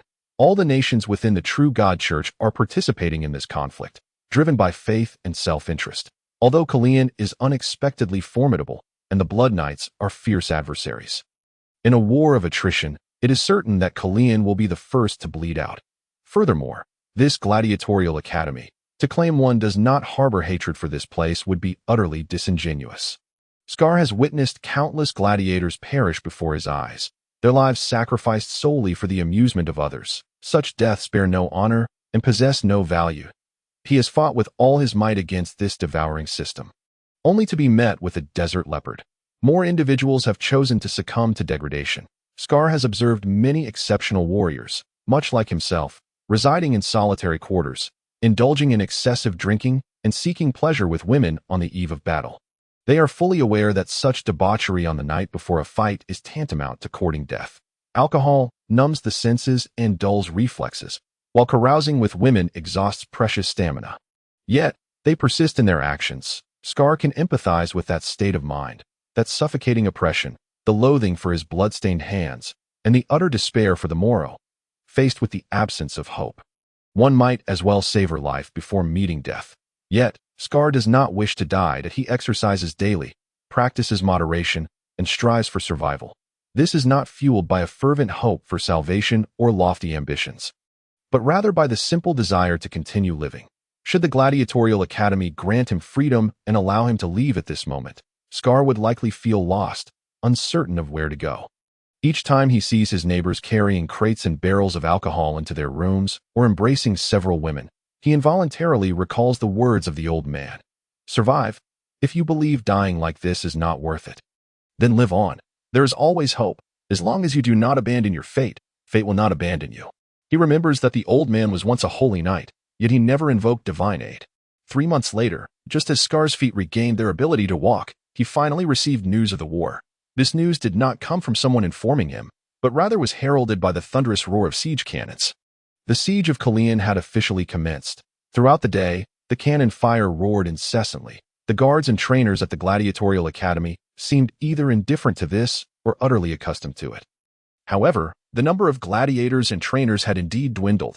The daily gladiatorial contests continued, yet no new combatants were being introduced. The once bustling training grounds began to feel desolate, with many training apparatuses devoid of the usual lines of eager participants. At dusk, Scar was practicing his recovery exercises in the corridor when he once again encountered Reese. Reese had evidently just returned from combat in Scathe.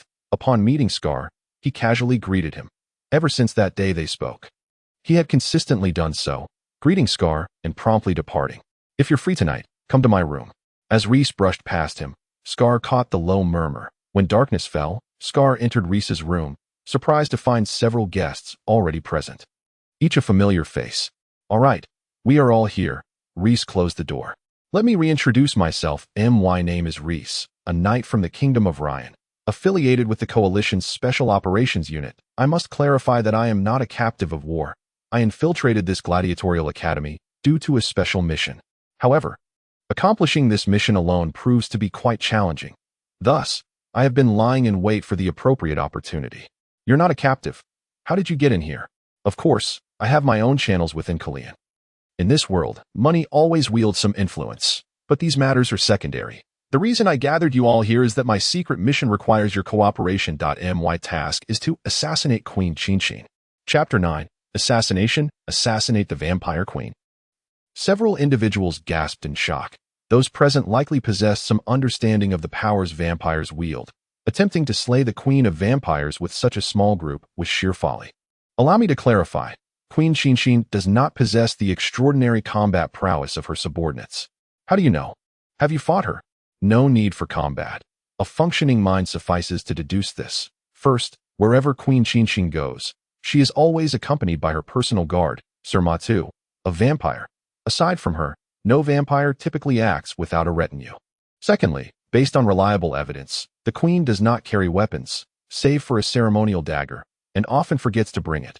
Thirdly, we have gathered information from various sources indicating that there are no records of Queen Qinshin wielding weapons or engaging in direct combat.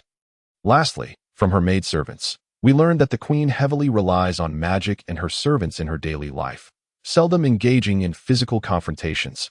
Based on the above, I can conclude that while the Queen possesses formidable magical powers, in close quarters combat, she should be vulnerable if we deny her the opportunity to utilize her magic.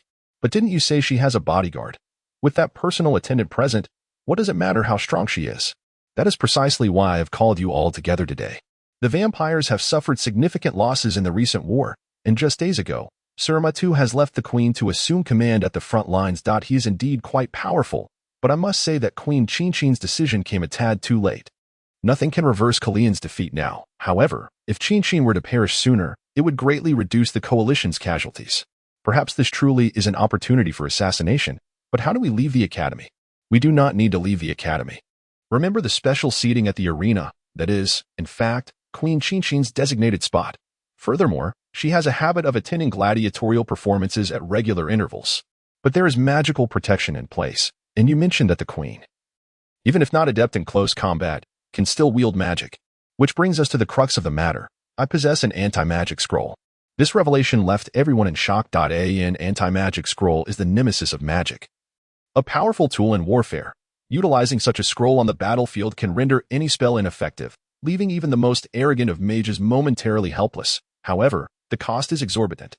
One scroll could fund the training of 5 militia units or pay the annual wages of an entire squad of knights. The worst part is that the anti-magic scroll is a consumable item. As for the other matters, I have made thorough preparations. Our escape route is already planned, allowing us to exit the city and rendezvous with the main force. Regarding your rewards, the Coalition Command will surely be generous. The Kingdom of Ryan will offer substantial compensation. I can assure you on behalf of the King that you all can become Lords of the Kingdom of Ryan, receiving corresponding lands and hereditary privileges. I want to participate. Thank you.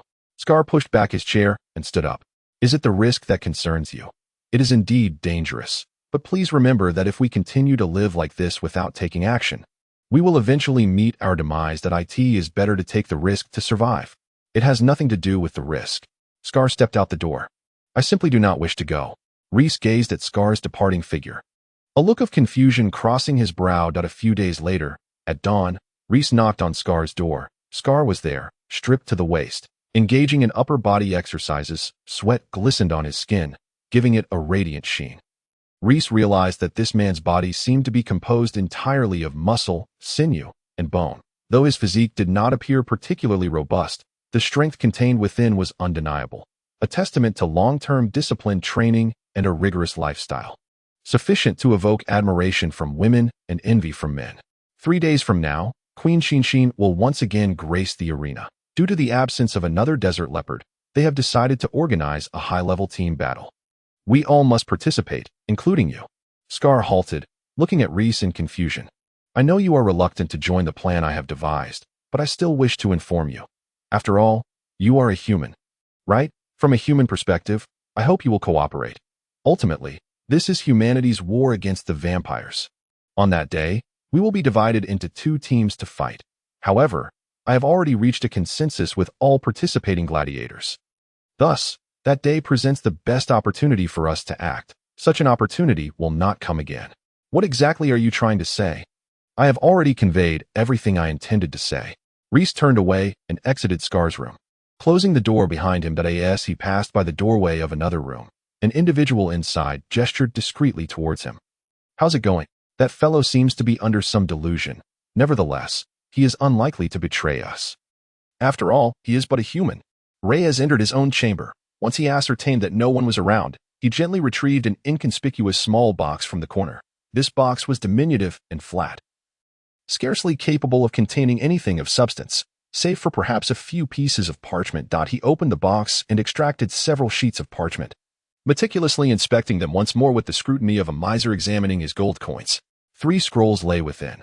One was a dispel magic scroll, intended to dismantle magical defenses and obliterate the sorcery of enemy mages. Another was a message scroll, designed for the swift transmission of information, and the final one was a teleportation scroll, capable of instantaneously transporting an individual over a considerable distance. Each scroll was extraordinarily precious, destined to play a pivotal and irreplaceable role at this moment. These invaluable scrolls could no longer remain in this place. They must be concealed on his person for safety's sake. Reyes was acutely aware of this necessity. Before he entered the arena, he would utilize the message scroll in the waiting room to inform the allied forces outside of his actions. This information would be received, serving as irrefutable evidence of his endeavor. At that point, no one would contest his claim to glory in the arena. He would employ the dispel magic scroll to neutralize all those bothersome spells, while temporarily stripping Calian's mages, including the Queen of Hearts, of their ability to cast magic. It was said that the effects of dark magic were fleeting, but he would require only a brief moment. After all, a throng of gladiators would surge forth, and in the Queen's moment of vulnerability, they would strike her down. Once this was accomplished, he would lead the gladiators along a predetermined escape route.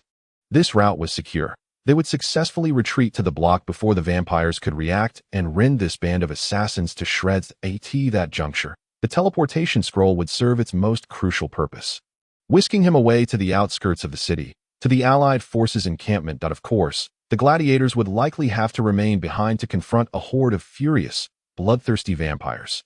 Yet, such a sacrifice would be worthwhile. The loss of the Queen of Hearts would leave the vampires in disarray, and the fall of Calian would be imminent. Forgive me, my brothers, Reyes murmured softly as he carefully concealed the 3 scrolls. He did not intend to weave these lies, but the circumstances left him no choice. The kingdom of Ryan had never bestowed upon Reyes such authority as to promise lands and noble titles. The allied forces outside were no different. However, to garner the support of others and involve them in this perilous assassination, substantial incentives were imperative. Suddenly, Reyes discovered an unexpected surprise. There was a 4th scroll within the box. Yet another teleportation scroll. This was likely a mistake on the part of those responsible, or perhaps it was intended for the delivery of supplies, but ultimately went unused. After a moment's contemplation, Reyes decided against utilizing the 4th scroll. He closed the box and returned it to its original place. The time for action was imminent. The extensive planning was finally about to yield results. Once Reyes completed this mission, he would no longer be merely a knight. He would be elevated to the rank of baron, bestowed with a prosperous domain and a castle, paving the way for a promising future. Indeed, the title of baron was merely the beginning. Reyes, was undoubtedly not someone to be compared with the mediocre. He would attain greater status and wealth in his resplendent castle. He would host guests, regaling them for many years to come with tales of his audacious exploits in slaying the vampire queen. Basking in their adoration and admiration, this vision of a magnificent future allowed him to temporarily cast aside the discontent of the present. The plan was set. Only the final step remained: eliminate the Queen of Hearts. And everything would be resolved out of course. From the perspective of a strategist, the final step was by no means the most challenging. It was merely a natural consequence of events. Reyes reclined upon the soft, comfortable cushion. Filled with an inexplicable excitement at this fantasy, he found himself compelled to pour a glass of delicious plum wine to soothe his nerves. To Duke Reyes, he toasted, raising his glass towards the imagined scene before him. Speaking softly, with that, he downed the drink in one gulp. Yet, the tension and excitement dissipated swiftly as Reyes recalled an unsettling factor: the fellow known as Scarface, although Reyes confidently assured others that Scarface posed no threat. This source of unease continued to drum relentlessly in his mind. What if Scarface reported to the Academy? No, that seemed implausible. Yet why had he rejected such favorable terms of recruitment? If it were merely a matter of cowardice, that would not suffice. Rationally, the gladiators were aware that they would eventually meet their demise in combat. If that were the case, why not take the plunge? That would make sense, wouldn't it? However, time was fleeting. Merely 3 days remained, and it seemed unlikely that this uncertainty could be resolved in such a short span. Assassination? Framing? Such actions were foolish and imprudent. Any attempt to draw attention might jeopardize the entire scheme. After much deliberation, Reyes ultimately conceded defeat. He gazed at his empty cup, letting out a sigh. After all, nothing is ever perfect. There are always risks involved. Chapter 10. The Queen as Scarface stepped into the arena. He immediately sensed the sparse audience. The entire Colosseum felt desolate. He recalled the time he faced the desert leopard, when the seats were filled to capacity. Calian, the city of vampires and dark magic, was finally faltering.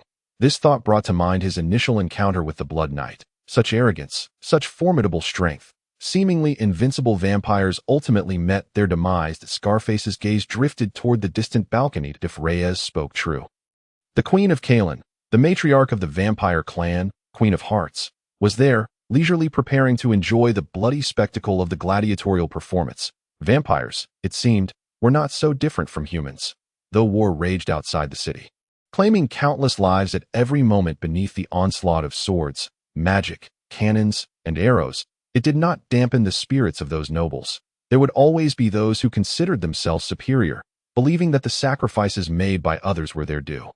The other gladiators emerged slightly delayed, but once they did, they charged forth with great speed. As Reyes had mentioned, it was merely a performance at first. Everything unfolded just as Reyes had predicted. Both sides approached cautiously, gradually inching toward the balcony. It appeared to be a mere exercise in caution, and the magical defenses of the balcony alleviated much worry. They soon drew near the balcony, that excessively low balcony. Absent magic, would be no more challenging to scale than a large step. Scarface stood carefully at a distance from the balcony, having declared from the outset his intention to abstain from this operation. As the two groups neared, just as they seemed poised to engage in close combat, Reyes suddenly produced an object from within his garments, swiftly unfurling it and reciting a series of unfamiliar incantations aloud. The Dispel Magic Scroll was activated instantly. Scarface felt the chaotic surge of energy in the air. A flash of white light erupted, and a massive shockwave sent him crashing to the ground. Struggling to rise, he observed that nearly all the surrounding gladiators had been hurled away. Some were attempting to rise, while others lay motionless on the ground amid a litter of debris. The only figure still standing was Reyes. Scarface heard Reyes uttering a curse filled with fury. Perhaps he had not anticipated that the Dispel Magic Scroll would yield such results. Regardless, the primary objective of the scroll had been achieved. The magical protections enveloping the special seating in the arena had dissipated entirely. Those on the balcony must also have been thrown into disarray by the force of the blast, collapsing to the ground. Reyes surged forward, using the momentum to grasp the balcony's edge. His arms were remarkably strong, the muscles bulging as he pulled his entire body up. Scarface heard the unmistakable sound of women screaming above. No. Multiple women screaming, "S.O." He too leapt up, grasping the opposite side of the balcony and hoisting himself over. It was not difficult. Without magic, this was no more challenging than ascending a large step. The sight before him caused him to halt. Reyes stood in the center of the balcony, sword drawn, his face contorted with rage. Before him lay several lavishly adorned chairs, now overturned, scattered across the ground. Amidst the wreckage stood 5 or 6 women of varying ages, all clad in matching garments, indistinctly textured pink tops and white silk skirts. Among them was even a young girl who appeared no older than 15. These women gazed at Reyes with expressions of terror, while the little girl seemed so frightened that she had forgotten to even be afraid. Scarface's gaze swept over the women, and he immediately comprehended the reason for Reyes's fury. None bore the defining characteristic of vampires, their hidden fangs. All of these women were human. The queen had not come to witness the gladiatorial exhibition. This meant that all of Reyes's meticulous planning had been in vain. In a fit of rage, Reyes swung his sword at the nearest woman. The woman screamed, instinctively raising a chair to defend against the blade. The metallic chair shattered with a resounding crack, causing the woman to stagger back. Thrown to the ground by the force of Reese's sword, emitting a cry of agony. "What are you doing?" Scar barked. "I shall slay these traitorous servants of the vampires." Reese, consumed by rage, disregarded everything and sought to vent his fury upon the queen's handmaidens. He swung his sharp blade, aiming to impale the fallen woman. However, Scar rushed forward, colliding with Reese using his shield, forcing him to stumble back. Seizing the opportunity, the woman scrambled to her feet. "Why aren't you fleeing yet?" Scar shouted. The woman immediately dashed towards the exit, followed by the others in a frantic escape. Only the little girl remained, seemingly frozen in fear, standing motionless. They are all handmaidens of the queen, most likely formidable dark sorceresses. Reese glared with fury, but Scar stood in his way, preventing him from pursuing. "I don't think so at all. I believe they are merely ordinary women. You are simply venting your anger." Scar cautiously held his shield before him, guarding against Reese's sudden attack. He suddenly realized that the frightened little girl was still rooted in place. "Come here, little sister," he urged, grasping her garment with the hand that held his sword, attempting to pull her behind him. "A little." The girl wore a peculiar expression, as if trying to articulate something. Scar tore her clothing but failed to draw her to safety. "A little sister," she repeated the term, seemingly unable to grasp its meaning. Suddenly, she burst into laughter. "A little sister, little sister, little sister, wah-ha-ha-ha, ha-ha, ha-ha-ha-ha."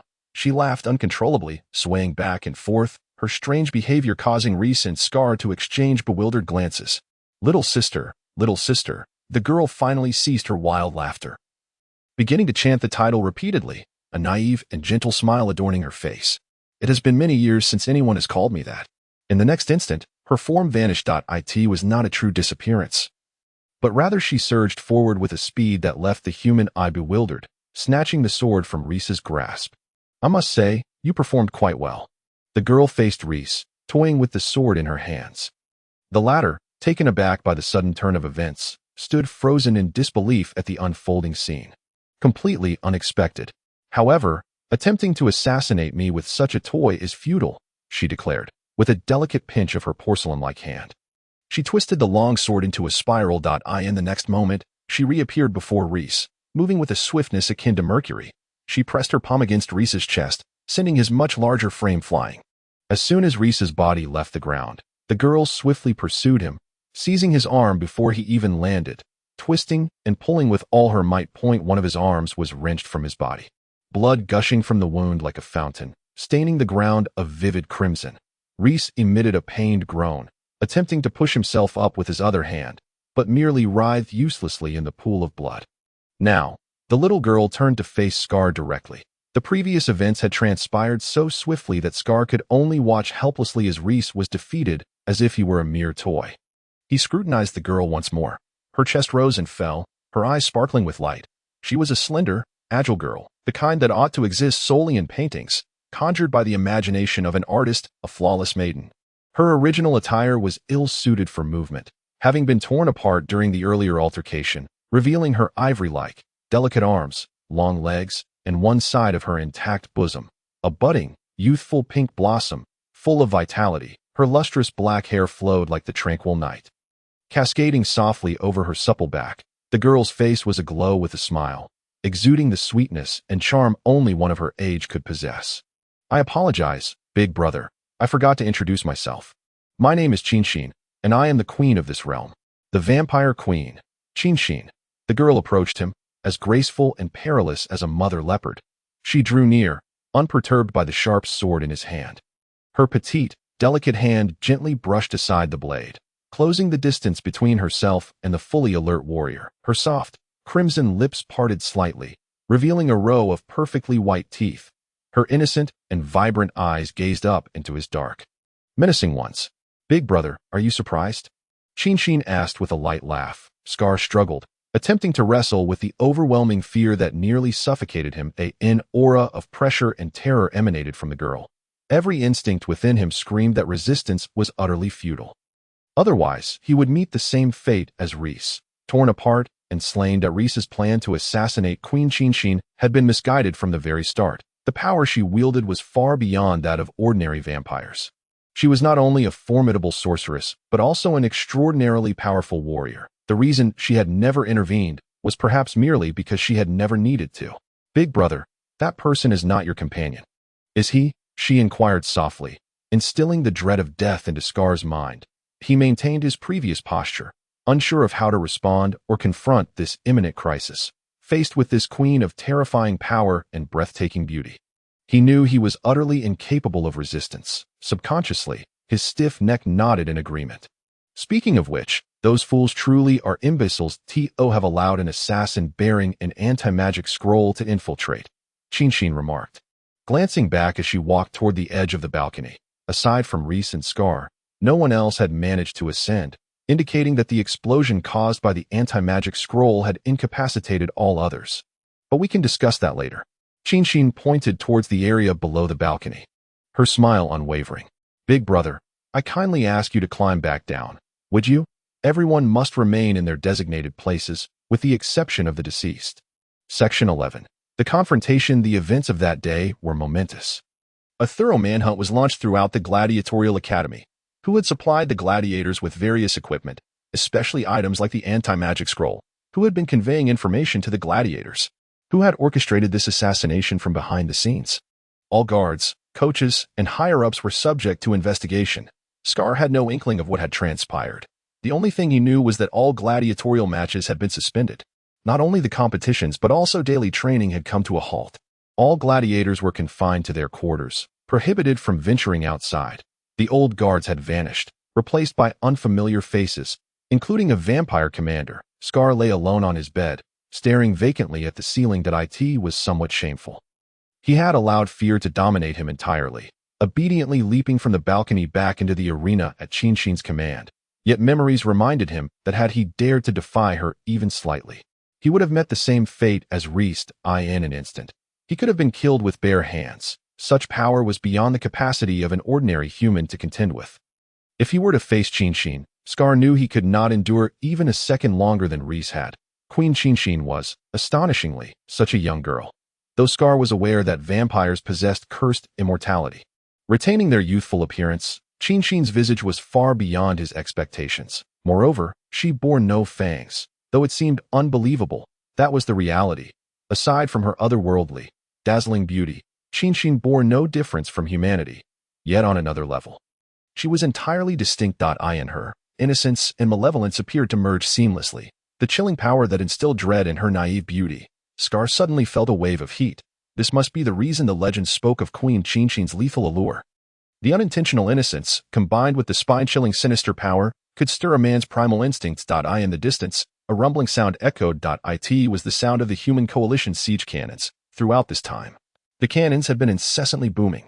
It seemed they had been unable to breach the city walls. Perhaps it was because powerful magic had been cast upon the walls, nullifying such a fierce assault. A knock resounded at the door.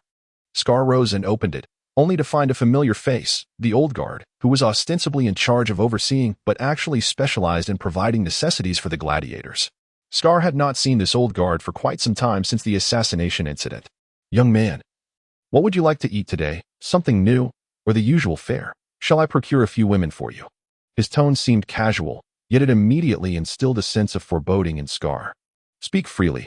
I shall accommodate your wishes. Though the situation is dire, you are the only one left to enjoy special treatment. Caring for one individual is certainly manageable. What has transpired? Scar inquired. Tomorrow, you and all your fellow gladiators must participate in the final match. Is this the final battle? Must everyone perish? Or can those who survive attain freedom? I did not assert that. Moreover, I am uncertain that tomorrow's contest is expressly designated by Queen Qinshin. They have proclaimed it to be the last, so it must be of some significance. Are we to be divided into two teams? No. There will only be one team. The old guard droned on. In my advancing years, I find myself more verbose, straying far from the original topic. What is it that you desire? Something novel, or the usual fare? The usual fare, I suppose. This must be the conclusion. It stands to reason, for in besieging Calian, there is no capacity to maintain a cadre of gladiators. Reese has also stated that in this battle, Calian is destined for defeat. By dawn, the waiting area of the arena was already teeming with people.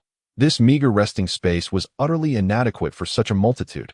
Even with every seat occupied, many were forced to sit upon the ground or stand.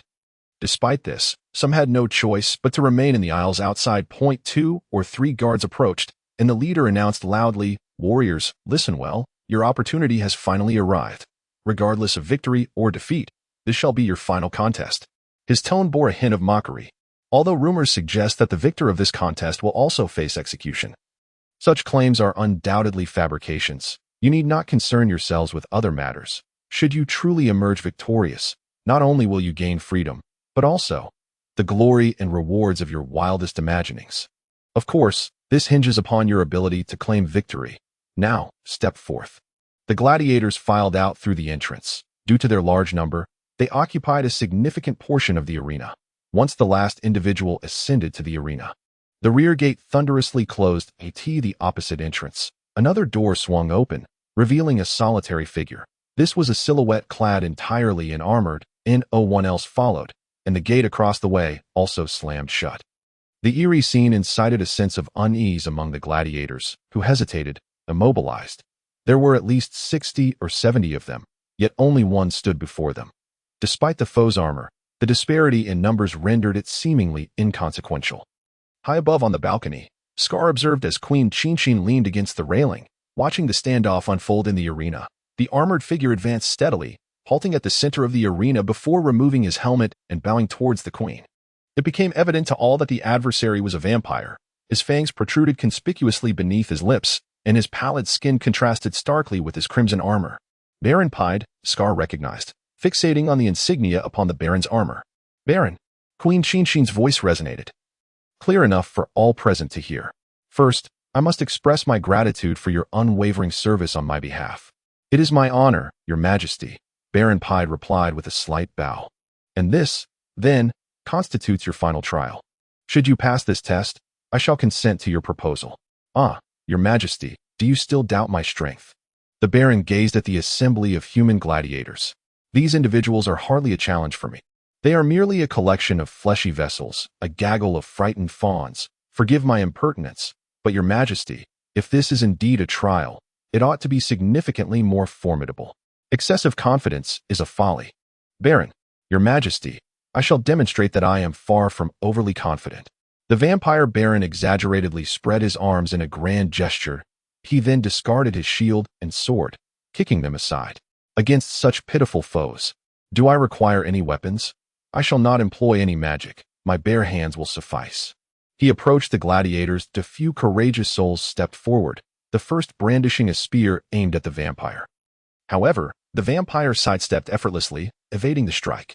Seizing the opportunity presented by his opponent's missed attack, Baron Pied delivered a punch. The blow struck the man's head, and a sickening crack echoed as the entire facial structure collapsed. As the man crumpled to the ground, Baron Pied casually seized the spear, hurling it into the crowd. The spear pierced through 3 individuals before coming to a halt, pinning them to the ground. This horrific spectacle temporarily daunted the remaining gladiators. People instinctively ceased their advance. The vampire scanned his surroundings, and upon realizing that no one dared to attack, he continued his approach toward the dense cluster of gladiators. A brave soul lunged from behind, wielding a sword. Yet the vampire seemed to possess eyes in the back of his head, effortlessly dodging the strike. He then seized the assailant's wrist, brutally tearing the hand from the arm. The man shrieked in retreat as the vampire leapt forward, grasping his neck and twisting it at a grotesque angle. Baron Pied released his grip, and 4 or 5 gladiators converged upon him. He deftly evaded several swords, snatching one in an instant, swiftly decapitating all who surrounded him. After dispatching his foes, the Baron hurled the sword at a distant figure, striking him squarely. The immense force of the blade sent the unfortunate man flying, ultimately plunging him into the caustic pool outside the arena. The wails of anguish erupted, only to be swiftly silenced, and no one dared to advance again. Faced with this fearsome vampire, all began to retreat. Unwilling to take risks, Baron Pied, indifferent to their trepidation, continued his advance toward an individual wielding a flail. Realizing escape was futile, the latter resolved to fight to the death that he swung the flail, aiming a devastating blow at the vampire. Pied blocked the strike with his arm, and in one swift motion, seized the flail, shattering the man's skull into fragments. Subsequently, he once more discarded his weapon. The flail struck a hapless individual near Scar, causing him to fall with a muffled groan. Scar stepped forward, only to discover the man's chest had been completely caved in, his breath escaping in a final gasp. Someone shouted, "Listen, charging in one by one offers no hope of survival. We must attack together." The ensuing battle was brief, yet brutal. Dozens of gladiators rallied to this call, surging forward in unison. The thrusting spears and slashing swords formed a veritable tempest. With the vampire ensconced at its center, his armored form moved with a dazzling swiftness, weapons bending or missing upon contact with his armor. Wielding a massive sword he had appropriated, he sang a deathly dirge with every swing. He cleaved skulls, severed chests, amputated limbs, and extracted entrails, transforming the ground around him into a veritable slaughterhouse. Adorned with viscera and blood, the vampire, clad in armor, was an unstoppable force, with heaps of dismembered corpses accumulating at his feet, until his enemies, ultimately cowed, gasped for breath in a mix of rage and terror. Chapter 12. The conclusion. Yet this assault bore some fruit. That a long sword was firmly embedded in the vampire's chest, piercing through the gaps in his armor. The vampire relinquished his massive sword, drawing the blade from his body in segments, slowly but surely. Upon its final extraction, a faint smile graced his pallid visage. "Well done," he lauded, casting the sword ahead. The blade impaled a man through the abdomen. Emerging from his spine, the unfortunate soul collapsed with a wail. The vampire pressed on, barehandedly snapping the necks of 2 more individuals. These 2 had sustained severe injuries during the earlier fray and had managed to evade the vampire's wrath. Now, the number of gladiators had dwindled significantly. The remaining warriors were left in a state of dread from the preceding carnage. They merely sought to avoid the vampire, praying not to become the next target. Thus, the vampire approached one individual, dispatching him in a one-on-one encounter. No, the sword was ineffective, Scar observed, analyzing the earlier confrontation. This vampire possessed formidable regenerative abilities. With his wounds bleeding only minimally, it was evident that neither swords nor spears were suitable for attacking this vampire. Scar's gaze shifted to the flail nearby, and he promptly discarded his sword, opting for this more suitable weapon for penetrating armor. Aside from those scattered throughout the arena, nearly 20 individuals remained, cornered by the vampire. They retreated in fear, but behind them loomed the terrifying caustic pool, offering no hope of survival should they fall in, and before them, the vampire steadily advanced, closing the distance. "Let us fight," someone shouted, igniting the last remnants of courage within the group. Driven to desperation, the people charged forward, fueled by the resolve of the doomed. The vampire retreated step by step, yet systematically dispatched each enemy that he seized a warhammer, smashing through flesh and bone, sending debris flying. Despite the prolonged battle, he exhibited no signs of fatigue, his speed unwavering. That a powerful strike landed upon the vampire's back. The flail's immense force caused Baron Pied to stagger forward, the entirety of his backplate caving in. The hammer slipping from his grasp, the vampire seized a rushing individual, ripping out his throat, then turned to confront the assailant who had struck him. It was Scar. Moments ago, he seized the opportunity amidst the chaos of battle to stealthily approach and deliver a decisive strike. Yet, only the fury etched upon the vampire's visage betrayed the severity of the blow he had received. He seized another human's legs and tore him asunder, leaving no semblance of life behind. The enraged vampire pointed a finger at Scar. Very well, Remarkable strike. Relish your victory, for I shall be the last to deal with you, and I will not permit you to die so easily." With that proclamation, he turned back to confront the remaining survivors. No, a flail could not fell this barren pie. That he glanced into the distance, spotting another flail discarded in a corner of the arena. Scar sprinted towards the weapon, retrieving it, and attempted to wield both implements in a single hand. He intertwined the iron chains of the flails, merging the two morning stars to unleash greater carnage. However, the increase in weight brought forth its own set of challenges. The flail was, by nature, a heavy weapon, though Scar possessed immense strength. Swinging both flails simultaneously proved to be a considerable strain. Yet, he had no alternative. The combined striking power of the two flails could shatter any armor, even that of a vampire. Scar turned his head, searching once more for an opportunity to ambush. It was then that he realized he was the last one standing. In the distance, at the edge of the arena, Baron Pied clutched two humans by their necks, casting them into a caustic pit, heedless of their desperate thrashing. "At last, it is your turn." The vampire turned, a cruel smile unfurling upon his face. "I promised I would not kill you easily." Baron Pied began to stride towards Scar with purpose. Scar retreated, moving from one platform of the arena to another. The arena was constructed of 4 octagonal platforms floating on water, connected by bridges, allowing Scar the theoretical possibility of retreating in circles. However, he understood that this was merely the Baron toying with him in a cat-and-mouse game, toying with him until the fear became unbearable before delivering the final blow. Scar halted at the bridge's edge, brandishing the 2 flails, ready to deliver one last strike. This was his singular opportunity. The weight of the flails was overwhelming. After this swing, he would be left vulnerable, exposed to the vampire's whims.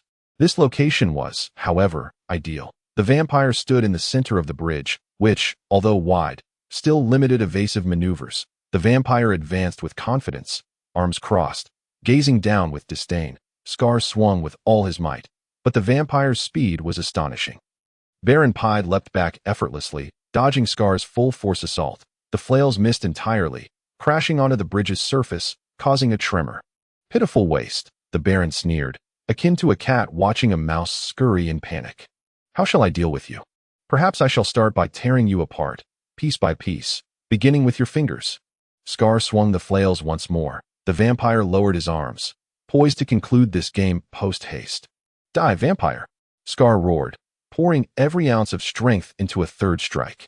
Yet, the vampire had not yet entered the flail's range, for Scar's target was not the vampire at all, but the bridge itself. The third blow struck down, and the bridge could not withstand such formidable force, shattering with a resounding crack and collapsing into fragments. Sensing the impending disaster, Baron Pied leaped forward. Though he could not reach the platform in time, he managed to grasp Scar's garment. The 2 bodies plummeted from the bridge, accompanied by falling debris, into the green caustic liquid below. Queen Qinshin leapt from the balcony and approached the spot where they had fallen, peering down. Baron Pied had vanished into the acidic depths, his armor's weight dragging him straight down. Qinshin understood that even with the vampire's formidable regenerative abilities, there would be no chance of survival in this pool of death. Only a blathering fool. The queen glared at the green waters below, observing the bubbles rising to the surface. Muttering a soft curse, to her surprise, she noticed that the human was still alive. Scar clung desperately to a small protrusion on the rocky wall. Whether it was fortune or misfortune, he had been momentarily halted by a large rock, part of the former bridge, during his fall. However, that respite was fleeting. The rock soon toppled under the force of gravity, leaving him no choice but to leap towards the bottom of the arena's platform, where he spotted another protrusion. He grasped it, though it held no real significance. This solitary small ledge was far too low. The majority of his legs were submerged in the acidic liquid, emitting horrid sounds akin to meat sizzling in a hot pan. There was no hope of climbing back up, for the surroundings offered nothing but this minuscule ledge, barely graspable with one hand. Agonizing pain rendered him nearly numb. With no glimmer of hope, enduring this state only prolonged the agony of death. He gazed upward at the sky, a vast expanse of azure, the sun blazing down. This would be his final glimpse of sunlight. That a silver whip, like a serpent, descended from above, coiling around his body. That a tremendous force transmitted through the whip, lifting him upward. Scar could only succumb to fate's design. Powerless to resist, he felt the back of his head collide with the rocky ground of the arena. The sun remained dazzling above, and beneath its radiance, Peering down at him was the face of a maiden, innocent and enchanting, gentle and sweet. Big brother, it truly is you. You have defeated Baron Pied. Allow me to congratulate you. Scar longed to speak, yet he realized he was so weakened that even uttering a word was a monumental task. All that remained in his legs was an overwhelming heat and pain that he understood he had become a cripple. Yet, even that no longer mattered, for such wounds could not be healed. He was about to die, after enduring prolonged torment. Kill me, grant me a swift end. Scar's throat trembled as he pleaded. Kill you? Why would I do that? You triumphed. Though the process may not have been perfect, Baron Pied is dead, and you yet live. That alone suffices to determine victory. Queen Qinshin approached slowly, her smile unwavering, reminiscent of the moment she had slain Reese. Indeed, you meet my expectations, strong, intelligent, composed, and possessing a formidable will to survive, perfectly suited for my plans. I have made my decision. The queen knelt, her soft lips pressing against Scar's. The gentle sensation upon his lips became the final impetus before his will began to dissolve. Before him, the world fragmented, scattering into shards, then haphazardly reassembling. However, I recall them calling you Scar, which is hardly a fitting name. Of course, your true name is of little consequence now. You ought to have a new name. Let me bestow one upon you. Henceforth, you shall be known as Ashru Lathe. Furthermore, as a queen, my husband must possess a noble title. Thus, I shall grant you the title of Duke. Excellent. It is settled. Duke Ashru Lathe, we shall hold a grand wedding. In the haze of his fading consciousness, Scar faintly heard Queen Qinshin's musings. Chapter 13. The wedding. When Scar opened his eyes, he found himself in an unfamiliar place. This location was unlike any he had encountered before, suffused with a radiant light, illuminating the entire room to the point of blinding. In this light, Scar realized it could not be sunlight. Though intensely bright, it was gentle, not harsh. He steadied himself. The source of this illumination emanated from the ceiling. Something was emitting the light, yet it was obscured by a layer of translucent material, rendering the source invisible. The walls of the room were composed of a certain metallic substance, shiny and highly reflective. There were no other decorations, no cabinets, tables, chairs, or any such furnishings. It was utterly barren. Am I in heaven? Scar bit his tongue, the sharp sting instantly reminding him that he was still alive. He slowly began to recollect the past. Then he suddenly realized that the pain in his legs, once corroded by acid, had vanished. He attempted to rise, only to discover that his body was bound to this bed. Nearly every joint in his body, shoulders, elbows, wrists, waist, knees, was secured with cold metallic shackles. Now, save for his head, he could not move a single muscle. Am I a prisoner? Yet that thought was swiftly dismissed with a smile. He had been a prisoner for a long time. This was merely a transition from one form of captivity to another. Footsteps approached. Scar turned his head to see a door materialize on the left wall. Perhaps the wall and door were made of the same metallic material, making differentiation difficult. Qinshin entered, and upon her arrival, the door closed automatically. Perhaps controlled by some form of magic. Though the figure before him donned a square, white cloth over her face and wore an equally peculiar outfit, Scar recognized her as Qinshin. The Queen of Vampires. You're awake, big brother. The queen approached him, holding an odd object resembling a handgun. What are you planning to do? Upon seeing Qinshin, Scar relinquished his struggle. If she intended to kill him, he would have perished long ago. Oh, nothing much. Just performing the final skin grafting procedure. You've healed remarkably well. Qinshin seemed oblivious to her actions as Scar felt the bed beneath him begin to shift. In truth, it was not merely moving. Rather, the upper half of the bed was folding upward, transforming into something akin to a recliner. Now he could see his legs clearly. His legs had once been scorched and eroded by acidic liquid. Flesh charred and bones exposed. He had presumed they were beyond recovery. Yet now, his legs appeared plump again, veins and muscles reformed. Wait, skin. Indeed, while his legs had regained muscle, they bore no skin. Come now, a little anesthesia is essential. Qinshin raised the handgun-like object and pulled the trigger. Naturally, there was no thunderous sound of gunpowder, no flash of fire or bullet. Instead, a soft zzz accompanied a mild itch at his neck. Big brother. We can commence in 2 minutes. As Qinshin wheeled the bed toward the door, Scar realized this bed was on wheels. As they approached, the door opened automatically. Once they passed through, it shut behind them. They traversed several such automatic doors, during which Scar beheld an array of bizarre, unheard of items. When Qinshin finally came to a halt, Scar found himself before an enormous, peculiar machined IT resembled a massive, horizontally positioned cylinder. Crafted from the same glimmering metal as the walls, the lower half of the cylinder sank into the floor, and through a crevice, Scar glimpsed an array of strange metallic parts within, outside the cylinder. Peculiar lights coalesced into even stranger symbols, flickering rhythmically. Shinshin pushed the entire bed into the center of the metal cylinder. Scar felt something ensnaring his legs. However, the sensation was not unpleasant, merely a viscous chill. A wave of drowsiness washed over him. He fought against this peculiar sleepiness, but ultimately, his eyelids succumbed, and he drifted into slumber. When he awoke, he found himself back in the earlier vacant room, the metallic shackles that had confined him now absent. Scar turned to sit up. His legs had fully healed. The once crippled limbs had returned to their former state. No, perhaps even better. All remnants of old scars had vanished, the skin fair and supple, leading him to question whether he was dreaming. Clothing. Why am I unclothed? He soon realized he was indeed without garments. But the answer presented itself easily, as there hung a complete set of finely crafted underwear on a nearby rack.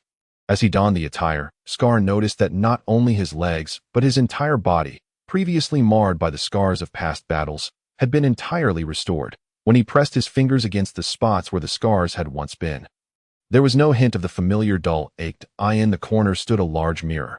Approaching it, Scar was startled by the reflection staring back at him. The visage in the mirror was not his own. The man reflected bore a clean visage, devoid of any scars that would mar his features. While he had anticipated this, the rest was utterly unexpected. The man in the mirror possessed a stern, serious countenance, with finely chiseled features, a straight nose, a well-proportioned face, and bright, expressive black eyes. For a moment, Scar thought it was a portal to another person, but shortly thereafter, he recognized the figure as himself. His previously rugged and fierce appearance had vanished along with the scars. "Big brother, you're up quite early," a voice from behind startled Scar. He turned to find Shinshin entering the room. "But do not be alarmed. I merely enhanced your appearance a bit." "Enhanced my appearance? It means I gave you a new face." Shinshin shrugged nonchalantly. "It was just a little something extra. I think you look rather handsome this way, to my liking, husband." "Indeed, we are to be wed today. You see, everything related to the wedding outside has been prepared, awaiting the arrival of our two main characters. Now, put this on." The queen gestured towards a rack on the opposite side of the room. There, neatly arranged, was a complete suit of armor, from helmet to boots. All pieces of armor were red, distinctively resembling the attire worn by vampires. Scar instinctively took a step back, touching his mouth with his hand. His teeth were perfectly aligned. Glancing back at the mirror, he confirmed that the reflection bore no protruding fangs, that he had not been transformed into a vampire. However, Scar soon realized that things were not so simple. Shinshin lacked fangs, yet she was the queen of vampires. "I believe my husband should don military attire for the wedding. It would be quite dashing. This is merely a small wish, and as a man, you ought to fulfill your bride's request. After all, it is a trivial matter," Shinshin said with an innocent expression, almost playfully. You turn me into a vampire with a blood kiss." Scar felt his teeth again, but regardless of how he touched them, he felt no difference from before. "Not at all. Merely healing you consumed all my time. I had no opportunity for such endeavors." Shinshin bore a look of mock disappointment. Thankfully, Scar did not wish to transform into a creature that sustained itself on human blood. Mingling with undead beings, death would be preferable to becoming such a monster. "Hurry and get dressed. The wedding is about to commence." "Wedding? What wedding?" "Our wedding. I, Queen Shinshin of Calian, and you, Duke of Blood, Ashru Lathe, are to wed. It is a grand affair. Duke of Blood, Ashru Lathe. Scar listened to the unfamiliar name. Gradually, memories from when he had fainted in the arena resurfaced. "Big brother, do you not feel honored to marry me? After all, you are just a primitive barbarian from a savage planet." Shinshin stepped forward, her voice as melodious as silver bells. "Ashru Lathe, indeed, that was it. This was the name Shinshin had bestowed upon him. This merely a simple ceremonial armor. Is it really so extravagant?" Noticing Scar's prolonged silence, Shinshin sighed in disappointment. "Fortunately, I made preparations to prevent such unforeseen events." Shinshin approached Scar and raised a hand toward him. She uttered several strange syllables. As the final syllable escaped her lips, Scar felt an inexplicable wave of dizziness. His body knelt uncontrollably, consciousness dimming. Then, he sensed a stiffness in his body, as if a puppet, rising once more, entirely beyond his control.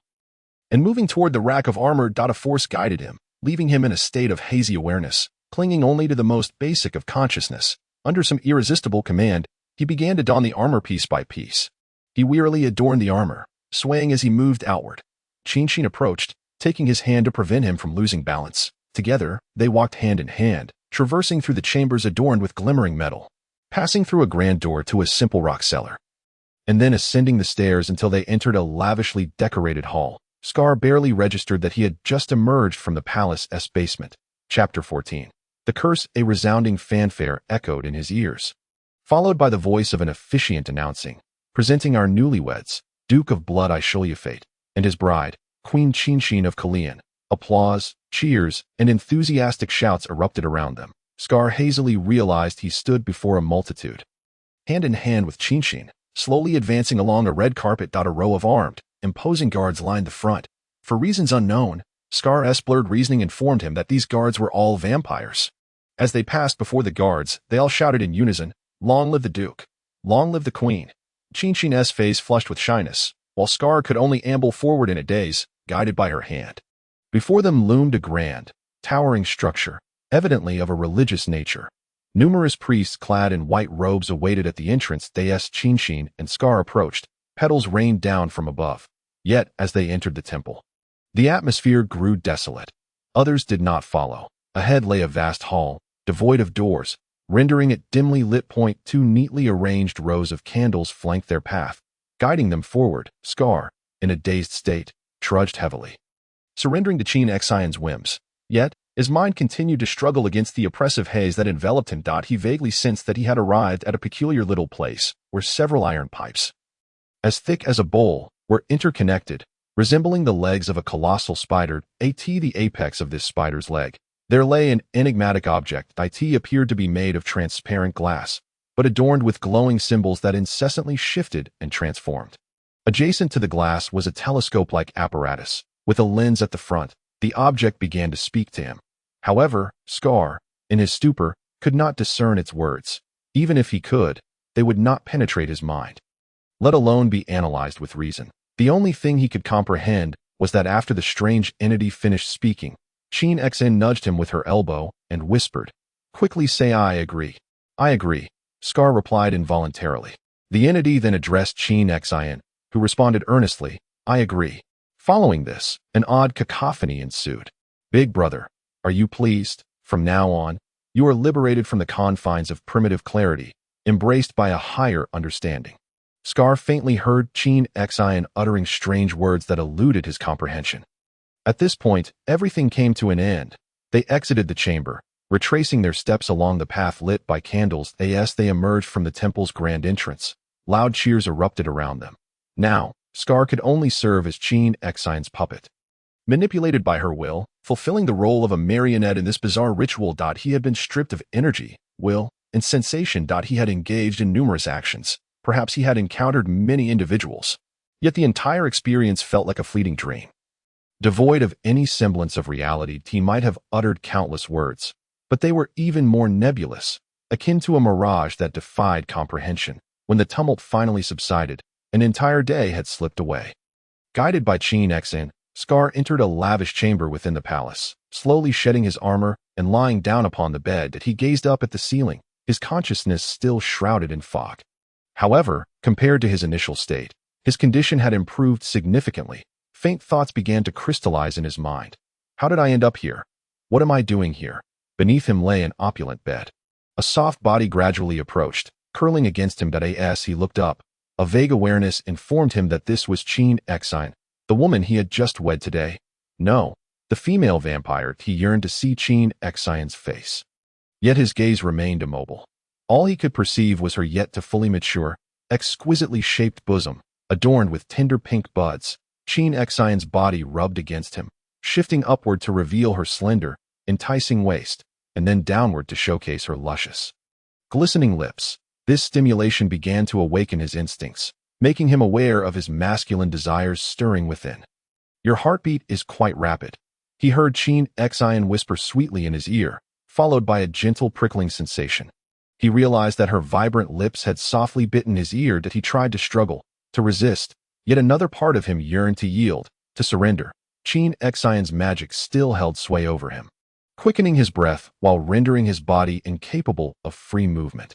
Do I possess charm? He heard Qin Xian's melodic breath. Such wicked words filled Scar with a terrifying confusion, an instinctual power igniting within his mind like a raging fire, almost breaking through the magical hold restraining his body. Qin Xian's icy fingers glided along his spine, the sensation coursing through his veins, igniting every nerve. With her ebony hair, azure eyes, alabaster skin, and slender fingers, she spoke, "Though I may appear as a youthful maiden, I am indeed of age. However, this is my first time as well." Scar heard her utter in a peculiar tone, almost as if speaking to herself. "But big brother, it seems you quite enjoy me this way." Qin Xian's lips traveled downwards, gently kissing him. Her hand tenderly grasped his throbbing arousal, stroking it slowly. Then, she took him into her mouth, her moist, slippery tongue swirling around him. Her soft, vibrant lips caressing him gently that a primal excitement surged through him, overwhelming all other thoughts. Scar found himself unable to move, unable to raise his head to appreciate the wicked scene unfolding. Yet, aside from the sensations of her tongue and lips, he felt four slender fingers orchestrating an exquisite symphony upon him, alternating in their caresses. When her powerful thumb grazed the tip of his arousal, a jolt of electric pleasure surged through his entire being. He could not discern how long this continued, but Qin Xian approached him once more, gently biting his ear. "Big brother, you seem quite excited. I, too, am already quite wet." Even if Qin Xian's magic were to dissipate instantly, releasing her hold on him, he would still find it impossible to maintain rational thought. Qin Xian once again, like a flutist, skillfully enveloped him. As he teetered on the brink of overwhelming sensitivity, he felt her tongue exploring him. Her tongue, slick and tender, caressed every minute fold of his arousal. The warmth enveloped him, mingling with the sensation of her saliva. This was not Scar's first experience, yet it felt like a maiden voyage.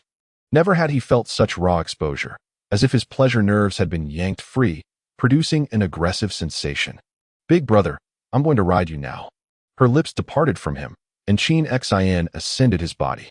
Scar beheld her porcelain-like, smooth lower body. Qin Xian moved deliberately, cautiously aligning him with her already moist entrance, slowly lowering herself onto him. Initially, there was a hint of dryness, but that sensation quickly vanished. Instead, he felt an entirely different warmth. A tight, enveloping sensation. The young woman's body began to rise and fall. "I apologize, big brother." Qin Xian gazed at him, her eyes reflecting both ecstatic confusion and a trace of remorse. "What I offer is not a blessing. Perhaps it is a curse you will loathe for a lifetime." Her movements quickened.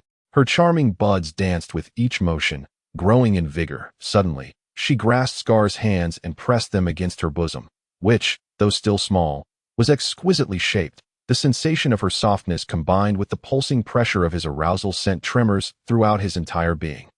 "Big brother, you are quite impressive. I'm about to reach my limit." Qin Xian moved vigorously, eliciting intoxicating moans. She abruptly halted, arching her back like a languorous cat. This brief pause was followed by her releasing Scar's wrists, supporting herself on his chest, using her arms to initiate her rhythm anew, accompanied by delightful yet ambiguous moans that seemed to echo her pleasure. Her body glistened with sweat from excitement and exertion.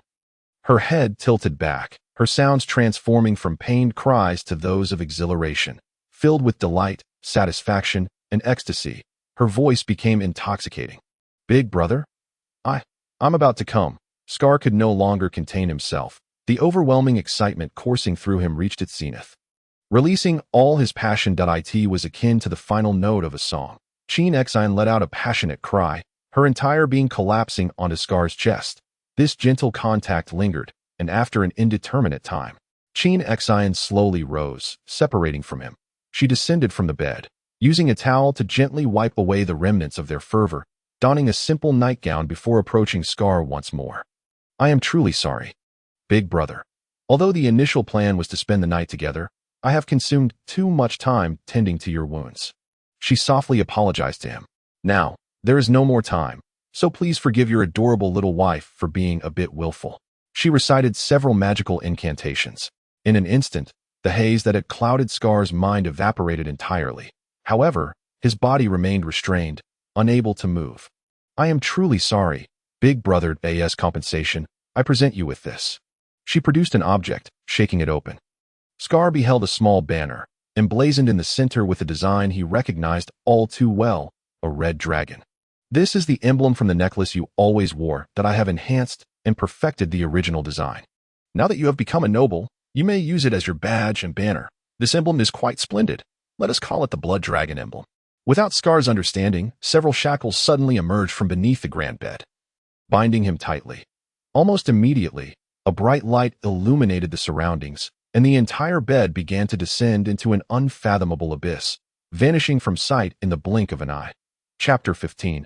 A farewell letter to Chief Investigator and Captain Kelly of the Logeris. Esteemed Sir, I fear that this may be my final report from the planet Malone 5. Unfortunately, I find myself amidst dire circumstances at this very moment. I am encircled by the military forces of the indigenous inhabitants of this world. Although my own troops have achieved some victories, the grim reality is that we have ultimately lost this war. Exacerbate matters.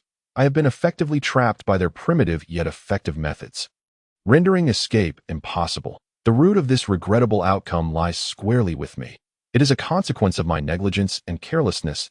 As I previously reported, I meticulously examined the wreckage of the fugitive spacecraft and, based on the extent of the damage, concluded that they had all been annihilated. Regrettably, this conclusion was hasty. The fugitives are indeed alive, at least a portion of them. Not only do they survive, but they also possess a considerable arsenal of equipment and resources. At the very least, they have established a database for developmental purposes, along with energy crystals and an unspecified number of robots. From my assessment, the Traveler-class vessel used by the fugitives is not an ordinary ship, but rather a modified one. When the spacecraft lost control and crashed onto the planet's surface, the fugitives executed a separation maneuver. The wreckage I discovered constitutes the upper half of the vessel, while the fugitives likely concealed themselves within the lower half, where they retained sufficient supplies, energy, and resources. Believing the fugitives to be completely eradicated, I ceased my search, only for them to become aware of my presence. When my own ship plummeted, they undoubtedly witnessed it.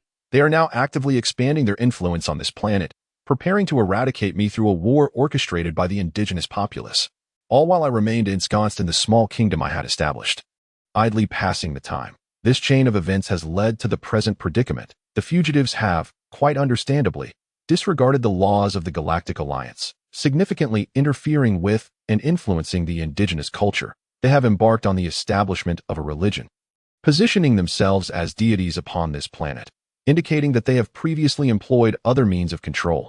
Through this religious framework, they can manipulate the development of both culture and technology on this planet while steering its trajectory. They are simultaneously advancing mechanical civilization and what they refer to as magic, a form of psychic energy as demonstrated by numerous precedents. All intelligent species initially develop either mechanical civilization or psychic energy civilization. Never both simultaneously. It is only upon reaching the zenith of one form of civilization and commencing the era of space exploration that they can build upon the first to develop the other.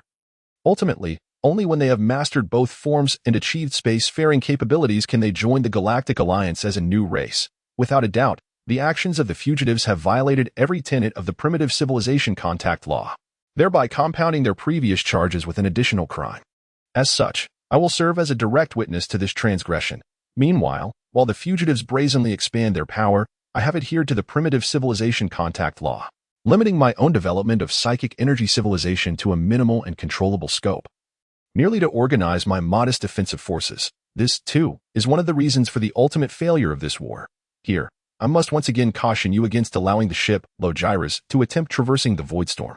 Though Logeris is a heavy battleship and vastly superior to ordinary vessels, this endeavor remains fraught with peril. Since I relinquished my pursuit of the fugitives, I have been analyzing the Voidstorm.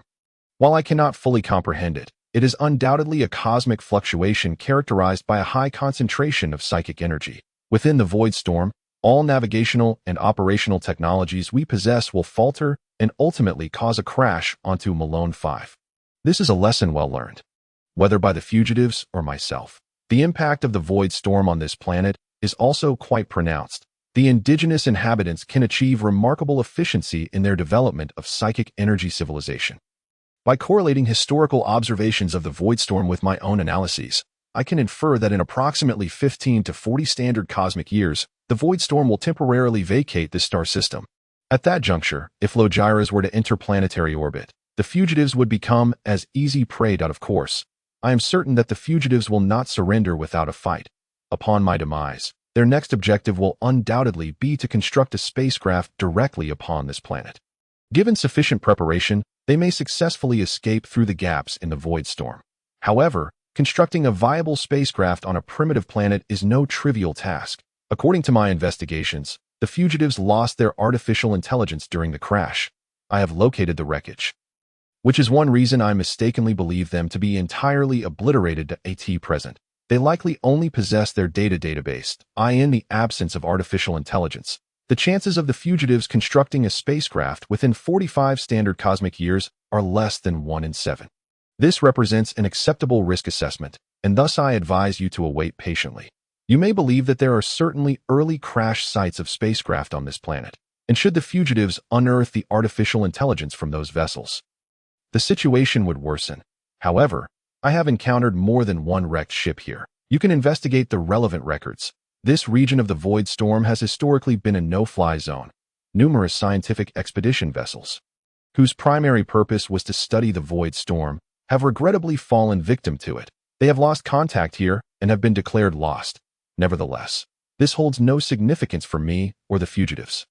The artificial intelligences controlling those ships are of the old model, all of which have attained self-awareness. Here, we witness a reenactment of the Great Artificial Intelligence Rebellion that transpired 4,065 standard cosmic years ago.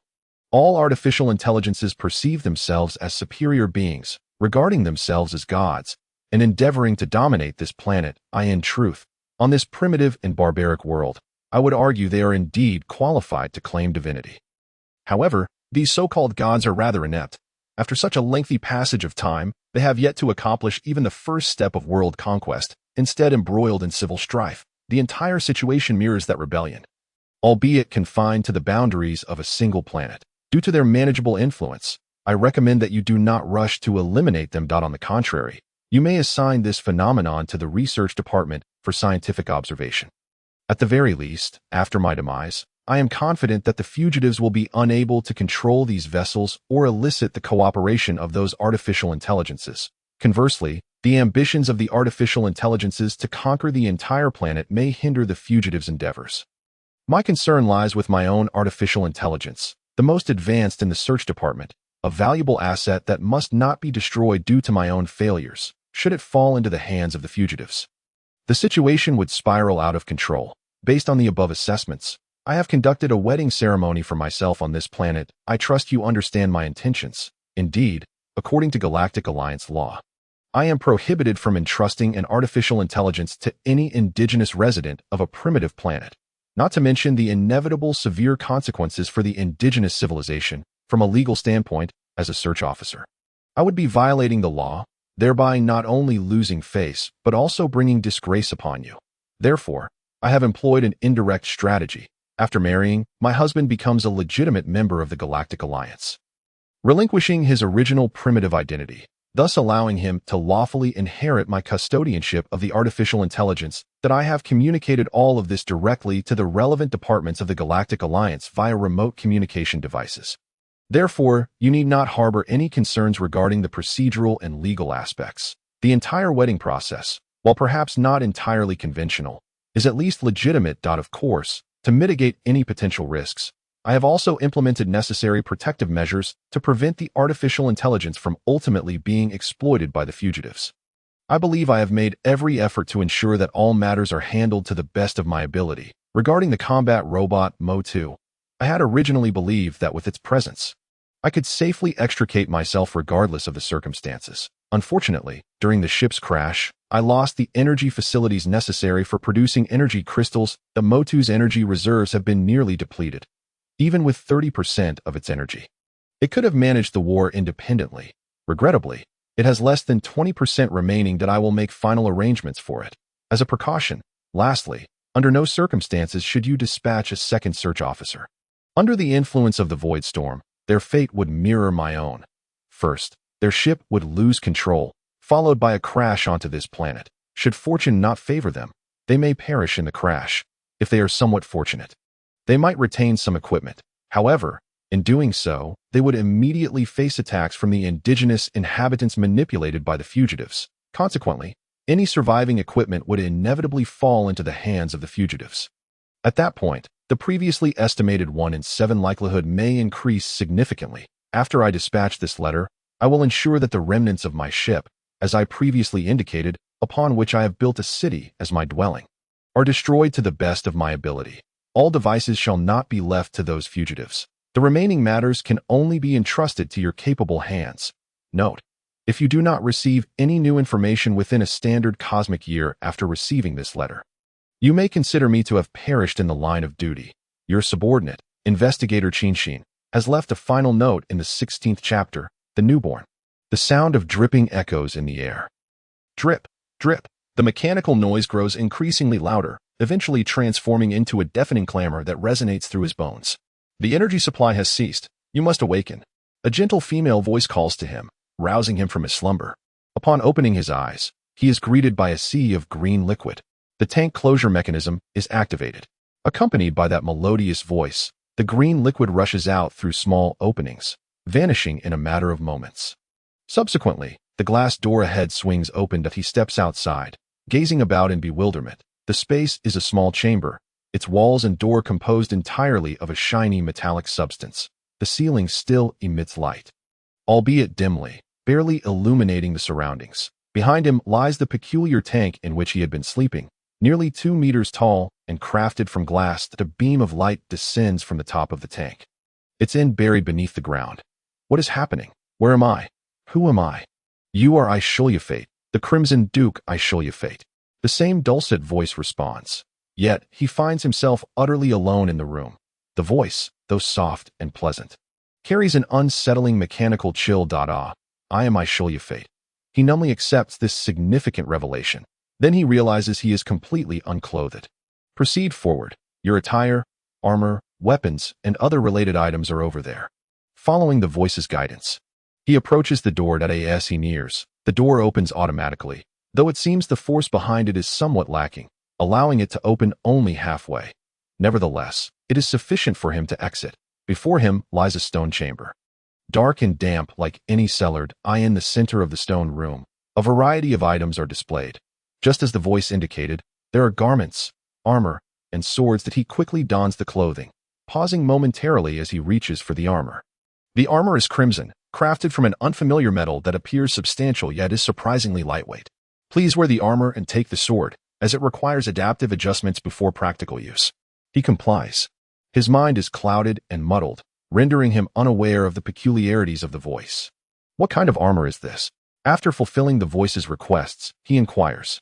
Your armor is a modified K6 energy field armor, capable of drawing power from energy crystals to convert it into a Type 2 psychic energy source. The weapon is a modified J7 sword, with the same modification method as the armor.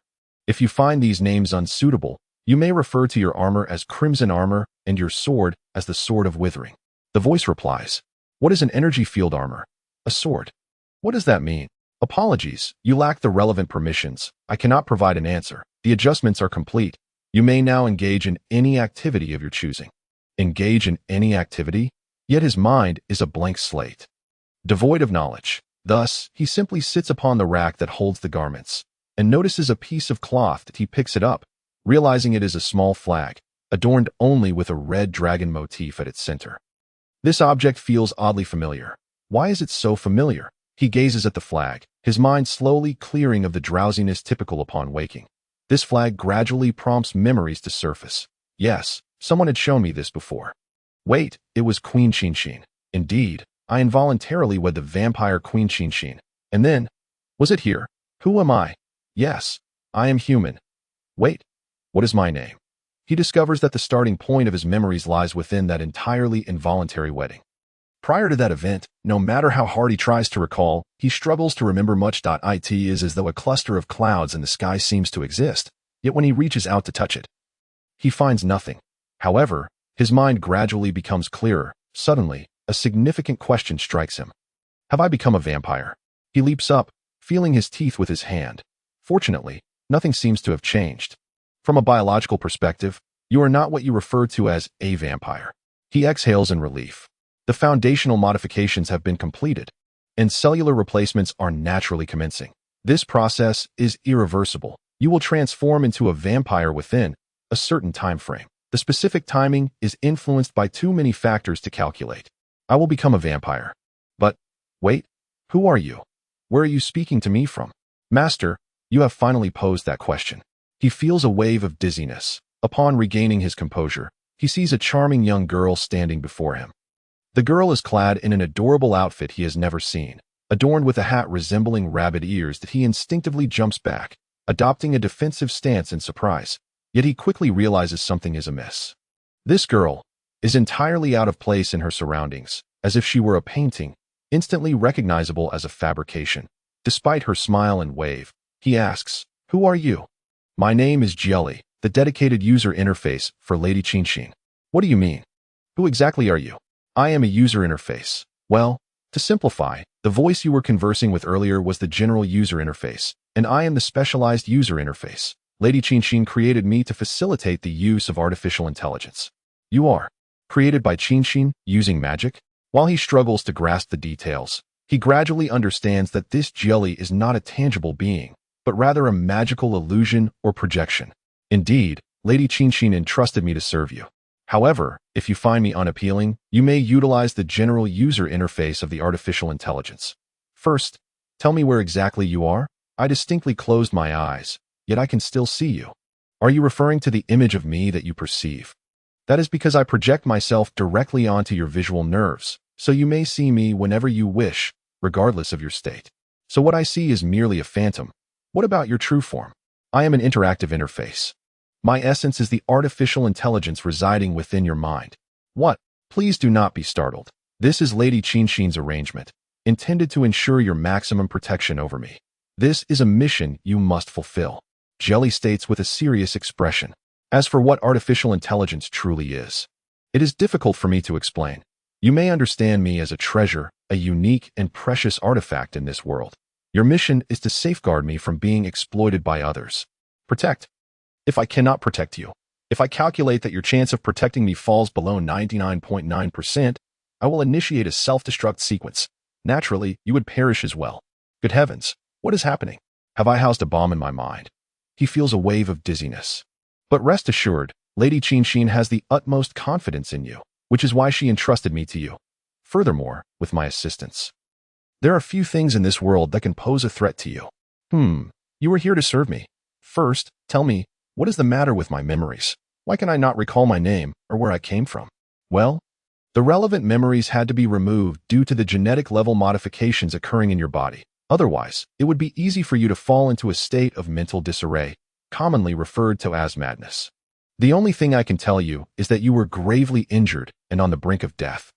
However, Lady Qinshin saved you, granting you a second chance at life through means only she could accomplish. For this reason, she believes it unnecessary for you to remember your past. The former you has perished. Now, you are known as Ashru Lathe, the Crimson Duke Ashru Lathe, husband to Queen Qinshin. What else does she wish for me to do? There are no further demands. You may pursue any endeavors you desire. However, given the current circumstances, I suggest we leave this place for now. By the way, where is Qinshin?" "She has passed away," Jelly replies. "What? No, perhaps it is indeed so. Otherwise, why would he be burdened with the responsibility of protecting this artificial intelligence? Could she not manage on her own? Very well, let us depart. However, must you maintain this projection? It is rather blinding. As long as you wish, I can present myself in this form that if you prefer, I may communicate with you solely through voice." Ashru Lathe sheathes his sword, securing it at his side, and proceeds toward the exit. Beyond the stone chamber lies a winding tunnel that he spends considerable time traversing the passage until he finally reaches the exit. There lay another door, beyond which was a small hill, the exit positioned on the slope of the incline. Upon stepping outside, he realized that this door had been cleverly concealed from the outside, had it not been opened from within. Those outside would have found it nearly impossible to detect its presence. "Master, please wait," said Carrie, prompting Ashru Lathe to pause. "I shall activate the self-destruction mechanism to obliterate the relevant equipment inside." At her words, The ground beneath them suddenly trembled, nearly causing Ashru Lathe to lose his balance. All right, we can proceed. But where exactly are we headed? Perhaps we should first ascend to the summit of the hill, Carrie proposed. This suggestion was accepted, and Ashru Lathe began his ascent. The slope was devoid of pathways, yet he discovered that his legs possessed remarkable strength, enabling him to leap effortlessly over obstacles. Soon enough, he reached the pinnacle. Before him lay Calian, yet this once magnificent city had long since lost its former glory. Under the setting sun, all that Ashru Lathe beheld was a vast expanse of ruins. The city walls had crumbled.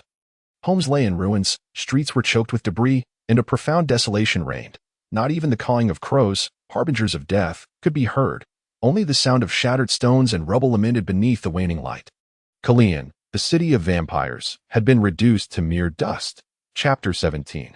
The legend Ashru Lathe approached the desolate remnants. The stark image of decay and destruction struck him with a profound sense of grief. As he traversed the ruins, this feeling intensified. Every structure had been annihilated, leaving nothing in its wake. This place had undoubtedly endured an exceedingly brutal and bloody conflict, saturating the earth with sorrow. Footsteps echoed nearby. Ashru Lathe turned to behold a dozen soldiers, led by an officer, emerging from the remnants of a grand edifice. Upon spotting him, the soldiers charged forward. "Who are you?" the leading officer inquired as he sprinted. Yet, as Ashru Lathe cast aside his cloak, a scream erupted from the officer's lips. "It's a vampire, a remnant of Calian." "I am not," Ashru Lathe replied, somewhat bewildered, but he quickly grasped the source of their reaction. The armor he wore was indeed that of the vampires. Even though he bore no fangs, he could not escape this misunderstanding. The officer took a step back, but after regaining his composure, he immediately recognized that Ashru Lathe was alone. "Do not fear. He is but one. Charge forth. Kill him. Lord Ashru Lathe, we are in a bit of trouble." Carrie's voice resonated in his ear. "According to my calculations, should these soldiers disseminate information regarding you, we will face a significantly heightened and unnecessary danger. I recommend you eliminate them all at once. That is not a choice I can make, is it? Given their demeanor, fighting seems inevitable." Ashru Lathe drew his sword and surged forward in an instant. He found himself closing the distance between him and the soldiers. What is this sensation? The pounding of his heart was deafening. The ground beneath his feet crumbled underfoot. All it took was a mere stretch of his hand to grasp even the smallest stone within a meter's reach. The movements of these human soldiers appeared agonizingly slow, akin to motionless puppets, falling with a single blow. Ashru Lathe halted in astonishment. Behind him, all the soldiers lay sprawled in pools of blood. "Indeed, I am now the Blood Duke Ashru Lathe. Is this the power of a vampire?" He gazed at his hands in disbelief against the backdrop of the setting sun, muttering to himself, "No, it isn't me. Carrie, was that you just now?" "Indeed, Master, I enhanced your physical capabilities. However, in your current state, you can only sustain this combat form for 20 seconds. You have already fought for 11 seconds. We have slain these soldiers. What shall we do next? This place is perilous, and we cannot expect any assistance. If I may advise, I suggest we depart immediately. Let us head eastward. But that leads into the desert. I lack the necessary equipment to traverse it. You no longer require such things, for you are no longer human. Yet, did someone not just inform me that I am not a vampire? But you are no longer human either. Your body is now 35% vampire. Thus, you can cross the desert without concern. Fear not, I shall guide you in the right direction." Ashru Lathe surveyed the ruins. Recognizing that remaining there served no purpose, that he turned and, following Carrie's advice, began his journey eastward. The setting sun cast a long shadow behind him. The campaign against Calian endured for several years. Despite the blessings of the celestial gods, humanity discovered that vampires were far more resilient and ferocious than anticipated. Nonetheless, light would triumph over darkness, even though the vampires achieved victory time and again. Ultimately, human forces overwhelmed them with sheer numbers, encircling Calian. The siege of Calian was fiercely contested. The vampires and the dark sorcerers within the city wielded powerful magic to fortify the walls, repelling the onslaught of artillery. After a year of relentless siege, the dark magic was finally shattered by the radiant spells of the light priests. The walls of Calian crumbled under the bombardment, and the coalition soldiers surged through the breach, marking the commencement of the final battle. Despite their numerous advantages, the ensuing urban warfare was anything but a mere cleanup operation. The vampires resisted fiercely, fighting house by house, street by street, magic against magic, sword against sword. Until the last breath, each building, each street, demanded a deluge of blood to conquer and secure. After all her servants had been vanquished, the leader of the vampire clan, Queen Chin of Calian, took to the battlefield herself. Brandishing a long whip and dagger, legend has it that every human she killed would rise as an undead, turning against their former allies. Before she was ultimately defeated, she had claimed the lives of thousands of human soldiers. The horror of this battle was such that all survivors were reluctant to speak of it again. The vast majority of vampires were exterminated during the siege of Calian, with only a handful managing to escape, sowing chaos elsewhere. However, for humanity, whether it was fortuitous or unfortunate, the most formidable warrior and sorcerer of the vampire clan, the Queen's consort, Blood Duke Ashru Lathe, was not present at Calian. Undoubtedly, he was engaged in some covert mission in a distant land. For at that time, there were no recorded activities of vampires worldwide. It was said that this vampire's unholy power was sufficient to slay mighty dragons, and his malevolent magic could obliterate sacred angels. Had he been there, his formidable power might have carved a bloody path to rescue Queen Chin. Yet, regardless of the circumstances, Ashru Lathe was absent. When he finally returned to Calian, it was long after the war had ceased. Before him lay nothing but ruins. In that moment, he witnessed the tragic fate of his homeland's destruction and the murder of his beloved. In a fit of rage, this vampire roared his vow to become an enemy to all humanity. Though the vast majority of human forces had retreated, a small contingent remained stationed amidst the ruins of Calian. Their primary purpose was to search for any remnants of the vampire's wicked artifacts.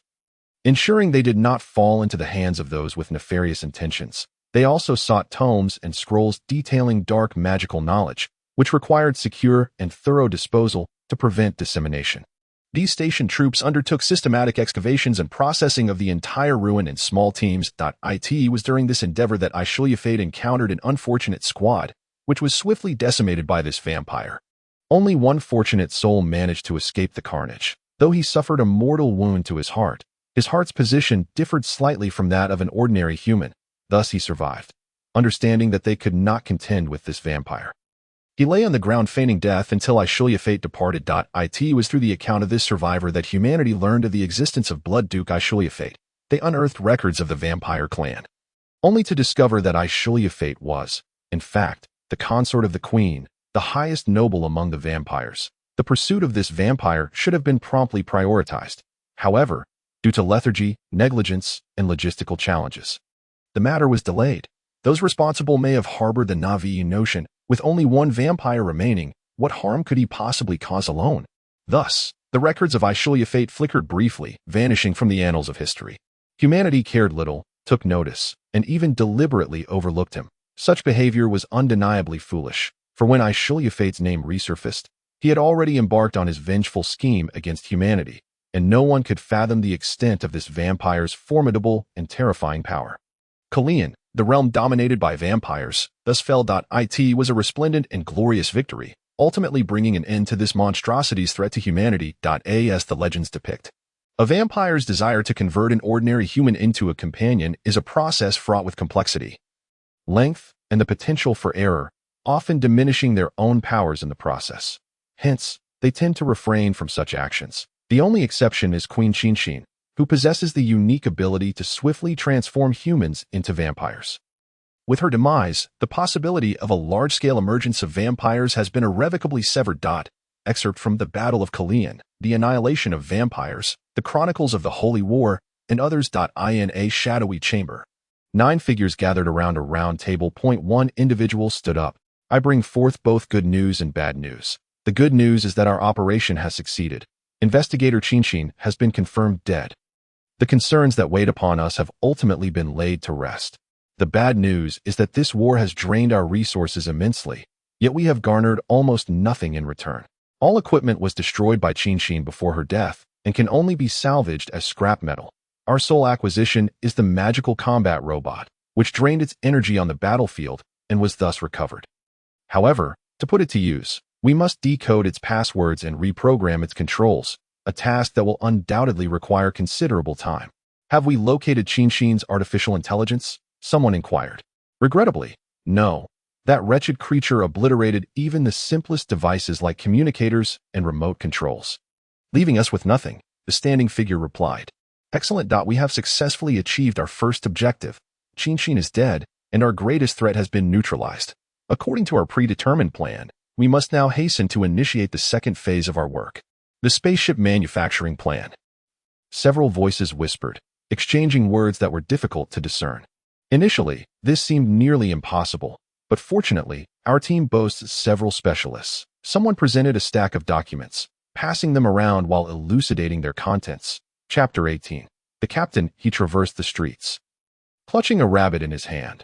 This was a wild hare, common along the desert's edge, with a gray coat, plump and sizable. The simple yet sturdy grass rope was tied around the hare's hind legs, indicating it had fallen into a hunter's trap and was subsequently captured alive to be sold in the town. Such goods were plentiful at the market in the southern part of the town, making it hardly surprising. Hey, Captain, it seems you've acquired a fine rabbit. A cooper at the corner greeted him while attending to his work. Indeed, not only is it large, but it was also cheap. Only cost me 10 coppers. That truly is a bargain. Do you have any more? If so, I might go and purchase one for my family. This rabbit would suffice for a meal. Haha. Unfortunately, I must say that it's quite regrettable. That seller only had one rabbit available. Otherwise, it wouldn't be so inexpensive. Captain, if you have no use for the rabbit's pelt, perhaps you could part with it. I could have my wife make a pair of rabbit fur gloves. That is simple enough. I have no shortage of gloves.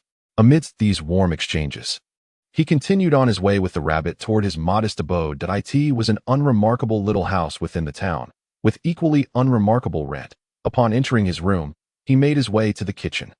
The rabbit seemed to sense its impending doom, struggling incessantly, but the rope was tied too tightly for it to escape. He grasped the rabbit firmly, using a kitchen knife to sever its throat. Collecting the blood in a cup, the rabbit thrashed desperately, yet he held on until the final drop of blood had drained, before setting the creature aside and lifting the cup. Through the cup, he could feel the warmth and viscosity of the rabbit's blood, yet the overwhelming stench of iron assaulted his nostrils, inducing nausea. He fought to suppress his urge to vomit, forcing himself to take a small sip of the blood. The metallic tang intensified, the salty, warm, and viscous sensation in his mouth exceeding his threshold of tolerance. Unable to contain it, he stumbled to the basin, expelling everything he had consumed. The lingering stickiness in his mouth compelled him to pour a glass of water, rinsing several times before feeling somewhat better. I cannot be a vampire. How could a vampire feel repulsion towards blood? Ashru Lathe chuckled at his own predicament, then commenced skinning the rabbit. He must have once been a skilled cook, at least someone accustomed to preparing meals, because he deftly cleaned the rabbit, chopping it into small pieces and placing them with spices into a large pot. The flames rose, and soon the air was filled with the savory aroma of meat. He then reduced the heat slightly, adding larger chunks of firewood to sustain a slow simmer for the rabbit stew, ensuring a delicious meal awaited him upon his return. As he stepped outside, a young man from next door greeted him with a jest. Smells delightful. Captain, you truly are a master chef. Indeed, Captain Ashru Lathe had embraced a new identity. The town of Luoqing, though perhaps an exaggerated name, it would be more aptly referred to as Luoqing, was a small settlement near the desert. Lacking in resources and specialties, due to the dearth of lucrative prospects, the town's residents had long ago secured autonomy from the local lord. It was a mutually beneficial arrangement. The lord received his taxes punctually without incurring any costs for garrisoning troops or maintaining order, while the residents of Luoqing avoided the burdens of oppressive taxation and military tyranny. The town was home to only a small militia employed by the town council, responsible for maintaining security. However, misfortune struck when a band of desert marauders threatened the town not long ago. The town council was compelled to organize a force to pursue the desert thieves, leading to the recruitment of mercenaries. It was then that Ashru Lathe emerged from the desert, weary and famished after a long journey. And with his identity obscured, he enlisted, swiftly rising to the rank of captain of the garrison. The pursuit of the desert thieves unfolded smoothly, devoid of any remarkable incidents. As 30 soldiers encircled the camp in the early morning while the marauders slumbered. The fate of the 11 thieves was sealed. Either death or capture awaited them. Subsequently, Ashru Lathe found himself a captain with little to occupy his days. He rented a small room in the town and attempted to restart his life, or so he believed. As he exited his dwelling, he noticed a child waiting at the door. Captain Ishiliafate, the mayor requests your presence. Luochin was not a large place, and he soon arrived at the council hall, where indeed, the mayor awaited him in his office. In this town, the mayor was not only the highest authority and Ishiliafate's employer, but also the wealthiest individual in the area. Before Ishiliafate stood a diminutive old man, gray-haired and seemingly lifeless, his appearance suggesting he was nearing his end. Yet Ishiliafate knew that despite the old man's frail exterior, his eyes would suddenly ignite with a fervor unmatched by even the youngest when gold or money was mentioned. To put it bluntly, this mayor was a quintessential miser. Mayor, do you have any instructions for me? Ishiliafate inquired cautiously, aware that the mayor's summons rarely heralded good news. This old man was notoriously stingy when it came to the mercenaries' wages. They had signed a year-long contract, and every time he recalled that they had eradicated the desert thieves in less than a month, he would sigh deeply, filled with regret, whenever Ishiliafate or the other mercenaries were seen idling on the streets. The mayor's expression mirrored that of one who had just lost a dear relative. He had hinted several times at wanting to shorten the mercenaries' contract, yet no one paid him heed, despite his stinginess. He was rational enough to understand the consequences of dismissing these mercenaries. This was why the mayor's demeanor was consistently sour whenever he encountered Ishiliafate. However, to Ishiliafate's surprise, this time the mayor's face was alight with cheer. Ishiliafate speculated that the old man might have either triumphed at cards the previous night or perhaps had a stroke early in the morning. Captain, have there been any matters requiring your or your team's attention of late? As far as I know, none. Excellent. This allows us to reallocate some resources. The mayor rubbed his hands together in delight. I have a task for you. Please proceed. In 3 to 5 days, an old friend of mine will be visiting. He is a significant member of a large trading consortium from the south, leading a sizable caravan. Frankly, he need not pass through Luoqing, but he is making a special detour to see me. You see, despite Luoqing's reputation for its tranquility and simplicity, the southern regions are rife with banditry and danger. Given this situation, I feel it is necessary to provide my old friend with some security assistance. After all, he is taking this unnecessary risk for my sake and for Luoqing. Wouldn't you agree? After a lengthy detour, Ishiliafate finally grasped the mayor's intentions. To put it plainly, the mayor intended to exploit his position for personal gain, employing mercenaries funded by public finances to safeguard the well-being of his private acquaintances. Well, such occurrences were indeed quite commonplace. I think, he hesitated, but the mayor raised an eyebrow. Captain, do you suspect that I am abusing my authority? Such a notion is entirely misguided. My friend is a prominent merchant with the privilege of international passage. If he could designate Lore as a link in his trading route, it would yield immeasurable benefits for our town. The entire city would reap the rewards. Should any threats to his safety arise, the losses would be rectified by Lord. If such a situation were to occur, I would have no choice but to conclude that the existence of Lore's garrison is entirely incompatible with our interests. Faced with such an aggressive stance and lofty accusations, Ishiliafate could only choose to capitulate, dutifully acquiescing to the mayor's wishes. After all, the mayor held authority, and the mercenary contract clearly stipulated that he must adhere to the mayor's directives.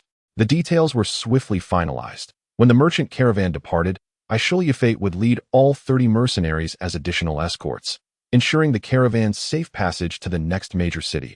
All expenses for the entire entourage would be borne by the merchant caravan, while the town of Lore's security would temporarily rest in the hands of the militia, which, in truth, had not encountered any significant security issues. At least, Ishiliafate had never faced any. Should hostilities arise during this journey and result in casualties, all matters would be conducted in accordance with the previously signed mercenary contract. Simultaneously, as a necessary fare for the return journey, each mercenary would receive additional remuneration. It appeared that something indeed required his attention. With 3 to 5 days, or perhaps even 10, at his disposal, it should suffice. Deep in thought, Ishiliafate ambled along, lost in his musings and oblivious to his surroundings. Ahead, a young girl approached, clad in foreign attire. Your secret won't remain hidden for long. In the fleeting moment they brushed past each other, a faint whisper reached his ears. In shock, Ishiliafate spun around, only to find the street deserted. The girl had vanished. Upon returning to his lodgings, night had fallen. The pot in the kitchen continued to emit a bubbling sound, filling the air with a tantalizing aroma. The rabbit stew was cooked to perfection, exceedingly delectable. After finishing his dinner and tidying up, he opened the entrance to the basement. This was the very reason he had chosen to rent this house. Although modest, It possessed a basement. Ashru Lathe descended into the basement. Candle in hand, it was empty, with a gigantic black magical symbol drawn upon the floor. Beside the symbol lay the blood-red armor and the withering blade. Jelly, he called softly. Chapter 19. Mount's Master, did you call for me? Before Ashru Lathe stood a young girl in a half-open sleeping robe, lazily rubbing her eyes. Such a sight should have been rather alluring. However, her form was utterly incongruous with her surroundings, a complete apparition. What is the meaning of this? You are merely a phantom. I merely present an appearance that might bring you joy. In an instant, Jelly transformed into her normal self, clad in ordinary local attire, save for the peculiar, yet charming rabbit-eared hat atop her head. It is time for us to commence our magical training. Indeed, Jelly will assist you. He took a position at the farthest distance from the black magical symbol and began his practice. The sensation of engaging with magic felt foreign, entirely different from wielding a sword. This led him to believe that his former self, prior to amnesia, must have been a warrior skilled in combat rather than a mage. Yes, master, just like that. Harmonize the energies and begin the incantation. He uttered several complex syllables, and with each sound, energy surged wildly through the air. In an instant, the withering blade appeared in his hand, and the blood-red armor materialized upon him. Except for the helmet, which precariously remained atop his head, the other pieces of armor clattered to the ground. Another failure. The spell was intended to instantaneously summon distant weapons and armor to his person. Yet while the transfer occurred, it was not executed properly. No, that was quite impressive. Master, you are progressing rapidly. Now you may practice returning the equipment to its original place. Ashru Lathe began to manipulate another spell, causing the armor and weapons to disappear one by one from his side, only to reappear beside the black magical symbol. Very well, Master, you have grasped the basics. This way, you can summon your weapons and armor when needed, without the burden of carrying them around and attracting undue attention. As for precision in the transfer, that will rely on prolonged practice to achieve mastery. Magic seems to be a challenging endeavor. Why do I feel that it poses no significant difficulty? Master, that is because you are no longer human. You belong to, the realm of magical beings. Thus, controlling magical energy is inherently natural and effortless for you. Now, we should proceed to practice other forms of magic. Not human. Yet how could I endure exhaustion, hunger, and thirst in the desert? I have suffered enough torment. You were the one who told me I could traverse the desert without any equipment. Did you not successfully cross the desert? Though you felt thirsty, hungry, and fatigued, you would not perish from it. The reason for your sensations lies in your cellular replacement rate. What do you mean by cellular replacement rate? Ashru Lathe interrupted Jelly impatiently. My apologies. But you only have access to second-level artificial intelligence. Jelly stuck out her tongue. I cannot explain these terms. Ashru Lathe could only roll his eyes. Well, having a bit of protective skill could never be a bad thing. Very well. Let us begin practicing other forms of magic. At dawn, he emerged from the basement. All right, Jelly, you may rest now. Very well, but I must advise you, it would be prudent to acquire a mount. Otherwise, it does not align with your esteemed status, and it would not facilitate your travels. With that miser's meager salary, how could I possibly afford a good horse? I shall consider it once I have the funds. Actually, I believe purchasing a horse is not the best choice. I suggest you make one yourself. Given that Lore was indeed an exceptionally tranquil place, devoid of any disturbances, the primary duty of the garrison captain was to oversee matters. After finishing breakfast, Ashru Lathe arrived at the barracks to announce the mayor's plan to the soldiers. Although the decision sparked a bit of grumbling, most were eager to embark on an expedition. After all, inactivity breeds restlessness, and as soldiers, they naturally yearned for activity. Once this matter was settled, Ashru Lathe returned to the town. Lore was a small place, where nothing could remain concealed. He recalled that the innkeeper had lost a horse a few days prior. Boss, it seems you have a bit of trouble. Upon entering the inn, Ashru Lathe found the proprietor wearing a furrowed brow, seated on a stool. Trouble? Huh. I truly wish it were merely a small inconvenience. 3 days ago, my old horse passed away. This was somewhat expected, as that poor old fellow was far too aged to carry anyone. Then yesterday, my prized wind chaser also met its demise. Now, I have suffered a significant loss. Ashru Lathe followed the direction of the boss's gesture and beheld the lifeless black stallion. Ah, it has indeed perished. Indeed, as certain as your presence in my establishment. The meat of a horse that died of illness is entirely inedible, leaving me at a considerable loss. The innkeeper lamented with a rueful smile. Allow me to alleviate your losses. I am willing to offer 15 silver coins for this deceased horse. Huh, truly? What interest do you have in a dead horse? Because I require an intact horsehide, but that concept may be foreign to you. Of course, esteemed captain. Tell me how I can secure those 15 silver coins. Quite simple. Really, all you need to do is drag the deceased horse to the riverbank outside the town. After lunch, I will meet you there with the money and the tools for skinning. You can then leave with your coins while I take care of the rest. This unexpected windfall seemed to lift the innkeeper's spirits. After Ashru Lathe departed, he wasted no time and immediately set to work on securing his 15 silver coins. If Wind Chaser had been alive, it would have been worth at least 50 silver coins. However, selling it for 15 coins was truly a stroke of good fortune. Captain Ashru Lathe was indeed trustworthy. At noon, the innkeeper met him at the riverbank. Ashru Lathe arrived with a large backpack, adorned with an assortment of tools. All right, I shall handle the rest. Ashru Lathe unloaded his bag, handing the innkeeper 15 silver coins. The latter, having yet to eat lunch, hurried back to his meal without delay. Watching the innkeeper depart, Ashru Lathe opened his backpack to reveal the items within. These were various odds and ends he had procured at a low price from the leatherworker, blacksmith, and carpenter in town earlier that morning. Then he arranged the tools for skinning, preparing to take action. Although he held a specialized skinning knife in his hand, the sight of the massive deceased horse left him momentarily at a loss as to how to proceed. It seems I have no choice. Carry. Yes. Master, please assist me. Certainly. Master, I will temporarily assume control of your body, but only with your full consent. All right, I give my complete consent. Now, please proceed. Ashru Lathe relaxed his body, and then he felt his hands begin to move. He made the first incision into the horse's abdomen. His fingers deftly maneuvered the skinning knife, executing the task with remarkable speed and precision, stripping the horse's hide from the lifeless body. His skill and swiftness would have left even a professional butcher in awe. The hide lay perfectly intact upon the ground. Yet, this was merely the beginning. Under Carey's guidance, he adeptly dismembered the horse's corpse, separating the bones from the sinews and entrails by the time he completed this task. The horse's body had been divided into 3 parts, one for the meat and organs, another for the intact skeletal structure, and the final part being the hide. Are you certain there are no issues? Carey, no issues at all, Master. You are more than capable.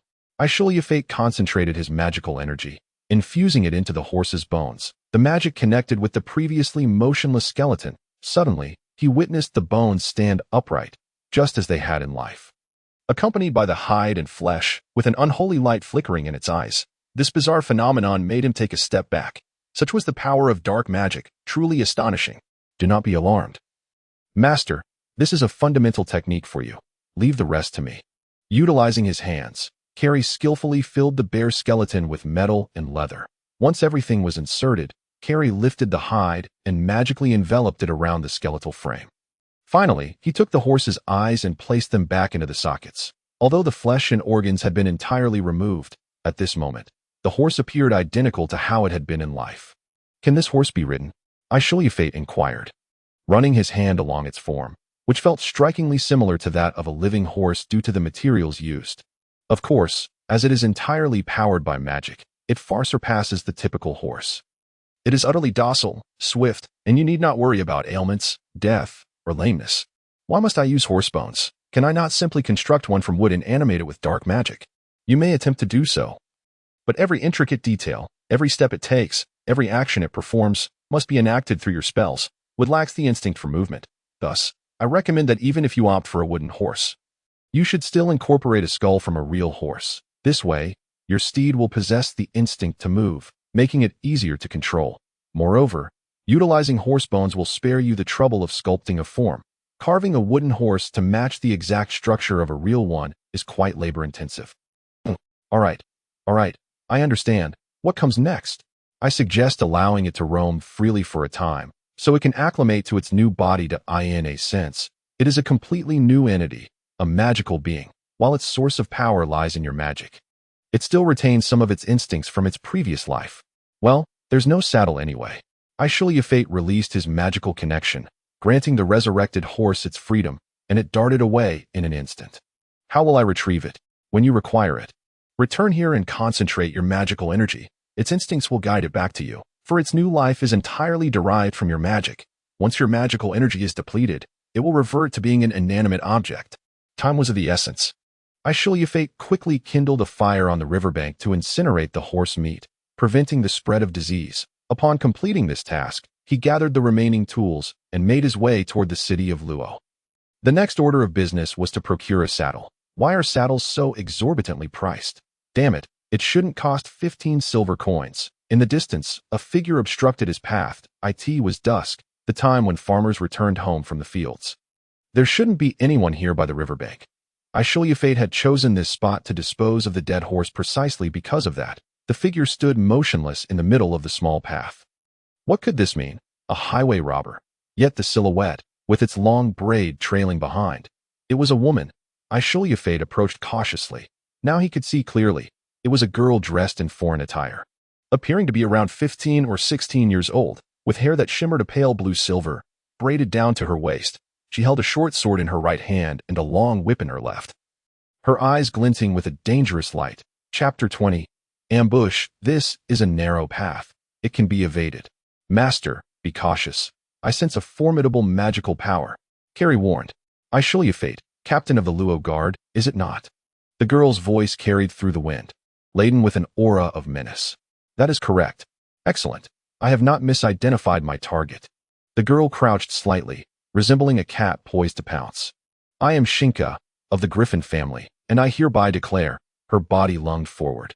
I shall seize your freedom. Surrender willingly, and it will be your best choice. Before her operational plan could be enacted, Ashru Lathe had to be subdued.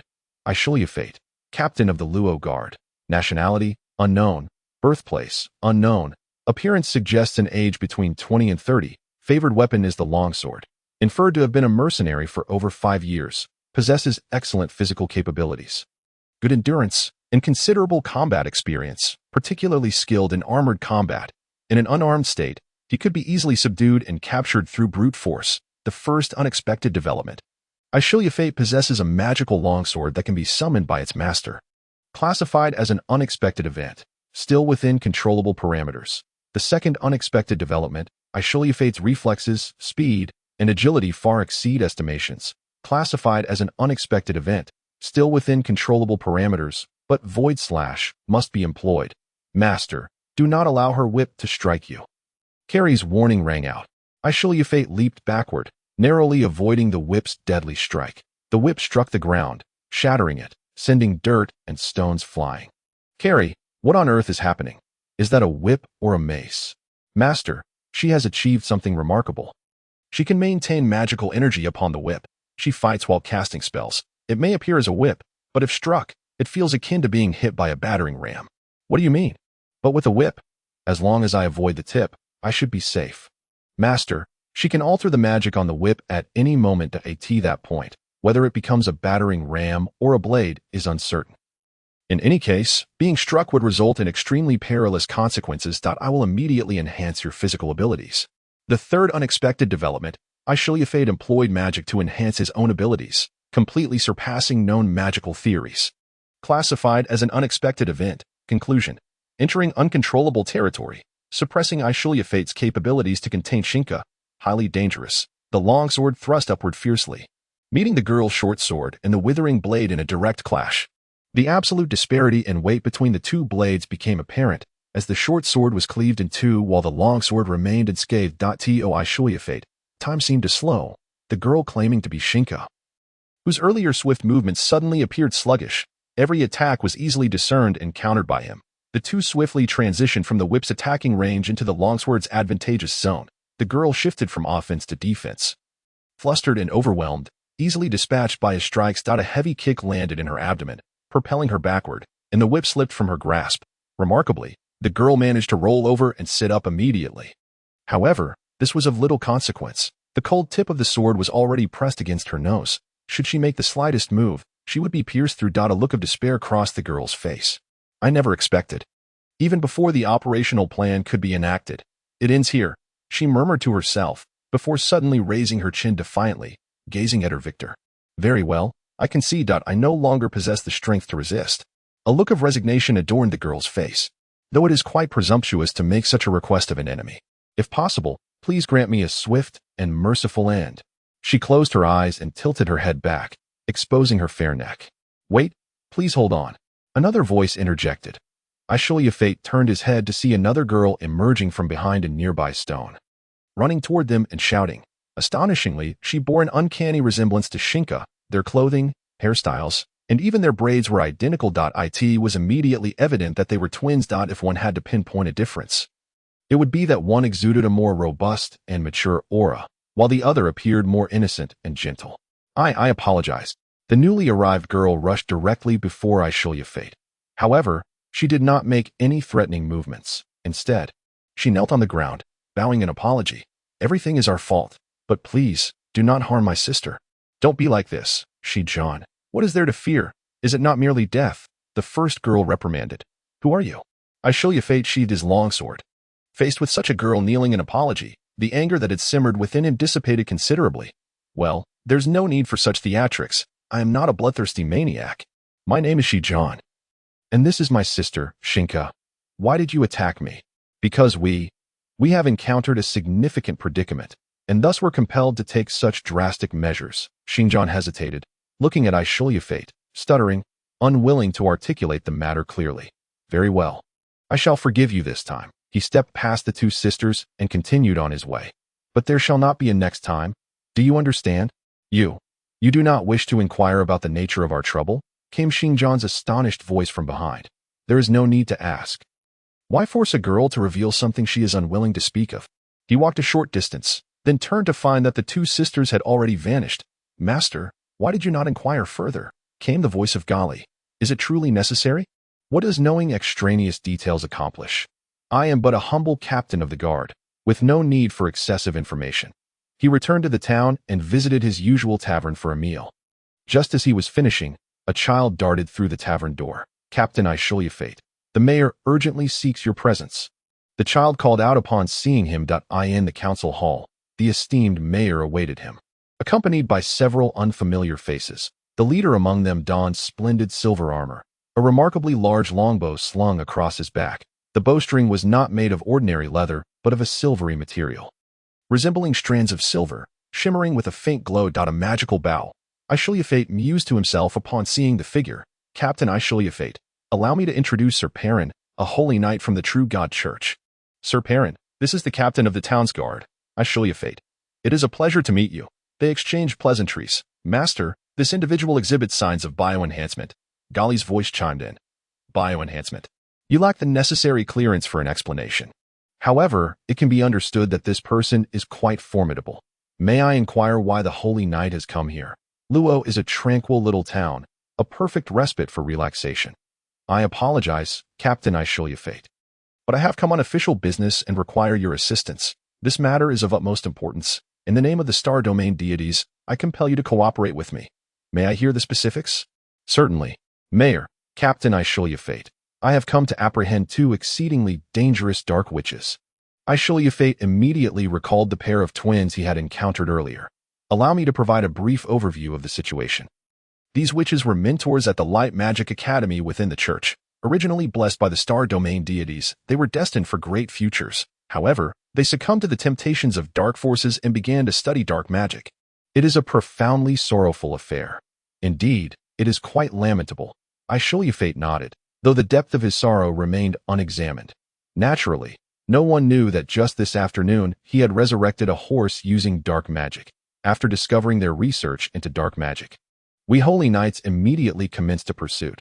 Yet, the two witches were well prepared and managed to escape. It is our solemn duty as holy knights to hunt down these fallen dark believers, as the officer in charge. I have pursued them to Luo. I am now certain that they are hiding in this vicinity. Thus, I require your cooperation to locate them swiftly and execute them on the spot. These witches are twin sisters hailing from a noble family in the southwestern region of the continent. They are attempting to flee back there, and once they reach that place, the church's influence will be too distant to reach them. Therefore, I believe it is imperative to make Luo their final destination. My men have already secured the entry and exit routes around Luo, and I can assure you they have not yet departed. Sir Perrin, you have yet to describe their physical features. Their appearance is somewhat difficult to ascertain. as they possess dark magic capable of altering their looks temporarily. However, there is one distinguishing trait they have yet to conceal. They both have silver hair. This should be a rarity among the residents of this area. If they do not use dark magic to disguise their true selves, they should appear as girls around 15 years of age. One, which is named Xinjiang, and the other Xinka. The former is manageable, while the latter possesses formidable combat skills and powerful magical abilities. If you encounter them, do not engage. Otherwise, you may face dire consequences. You must inform me, and I will handle the situation. 15 years old and already a mentor at the academy? Though hard to believe.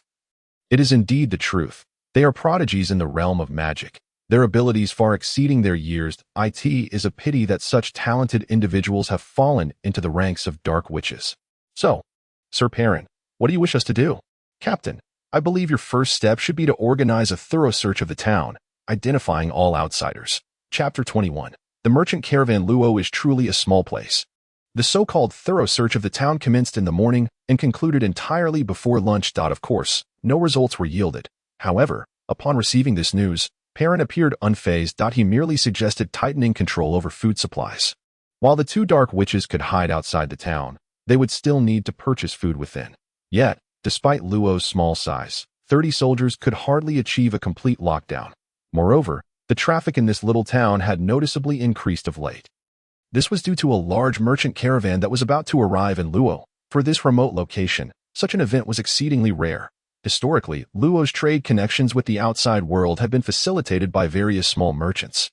Those who drove carts laden with assorted goods and spun elaborate tales to deceive the unsuspecting. A proper large merchant caravan signified a wealth of goods, affordable prices, and a plethora of experiences from distant lands, always enticing to the populace. Many farmers from the countryside, nomads from the desert, hunters, and the like flocked to the town at this moment. They either found lodging with relatives in town or simply set up tents outside, as this secluded little town offered ample open space. Ashru Lathe wandered amidst the myriad of colorful tents, surrounded by people converging from all directions. In such a scenario, finding two deliberately concealed girls, well, it was not entirely inconceivable, but it certainly posed a significant challenge. Of course, it was worth noting that he had no intention of genuinely seeking them out. If the Holy Knights were to discover his true identity, they would undoubtedly draw their swords without hesitation. Therefore, from his perspective, he could not wholeheartedly assist the church. A perfunctory attitude was the best he could muster. After all, in just a few days, he was scheduled to escort the merchant caravan out of here as per the established plan. The esteemed mayor of Luo had reiterated this necessity, emphasizing its importance without exception. Any religious obligations would have to yield to the demands of commerce. Having meandered through the cluster of tents, Ashru Lathe deemed his search complete and turned to head back. At that moment, he noticed a figure appear before him. It was a girl clad in the cloak of desert nomads, her hood obscuring her face, but long braids cascaded from beneath, shimmering with a hint of blue-silver in the sunlight. She stood there, clearly waiting for him. A sudden headache washed over Ashru Lathe. Ashru Lathe, captain of the guard in Luo. Ethnicity, unknown. Place of birth, unknown. Appearance suggests an age between 20 and 30. Possesses a magical longsword that can be summoned at will. Physical abilities, speed, and reflexes markedly surpassing those of ordinary soldiers. Capable of employing strange magic that does not fall within the realm of the 8 winds of magic, it is inferred that she harbors no obvious malice, yet exerts force to suppress existing capabilities. In summary, it is advisable to attempt negotiation to secure her cooperation. Ashru Lathe attempted to feign ignorance and walked past the girl, but a hand grasped his sleeve. Captain Ashru Lathe. He heard the girl say, I have a matter I would like your assistance with. Assistance? Oh, no. Thank you, I am quite busy. Ashru Lathe tried his best to avoid looking at her. He continued forward, but the girl held on tightly, preventing his escape. Very well, what do you require of me? Ashru Lathe finally relinquished his resolve. When troubles come knocking, turning a blind eye in hopes of evading them is often in vain. The Knights of the True God Church are in pursuit of you, and for the time being, I am at their beck and call. Now, provide me with a reason not to immediately take you and deliver you to the Holy Knight. Because I know that a warrior like you would never harm a defenseless young girl. A dark sorceress can hardly be described as defenseless. I perceive that you are quite adept in combat. That is my sister, not me. I am Xinjiang. Well, at least both you sisters are generally proficient in battle. I trust you can protect yourselves. Without. He could not finish. As the girl looked up at him, her eyes brimming with tears, The girl named Xinjian was still very young, just 15, the age of budding adulthood, and the youthful features of her face rendered her even younger than her actual age. A hint of weariness lingered at the corners of her brows, which did not lend her maturity, but rather accentuated her pitiable state. Through her cloak, he could see the frayed edges of her garments. And her face bore a slight smudge of dirt. In such a life of escape, there was no leisure to attend to personal appearance. My sister and I do not wish to commit any wrongdoing. We merely long to return to our homeland. But now, if we cannot leave, we shall perish here. She knelt down, lowering her head to him, softly pleading. Thus, I hope that you, Captain, might seize the opportunity to protect the caravan and take us away. Although this is a rather selfish request, we truly have no other options. What can you offer me in return? I am a mercenary. I cannot work for free. Ashru Lathe sighed. But we have no money. Ah, wait, only this. Xinjian produced a blue trinket from her person. This is a keepsake from our mother. Pathetic. The figure of Jelly appeared before them, her face clearly expressing disdain. To strip a weeping girl of her last possession. Master, this is truly despicable. I have no interest in such an item. Ashru Lathe pushed the trinket back without a second glance. I desire something else. But we have already.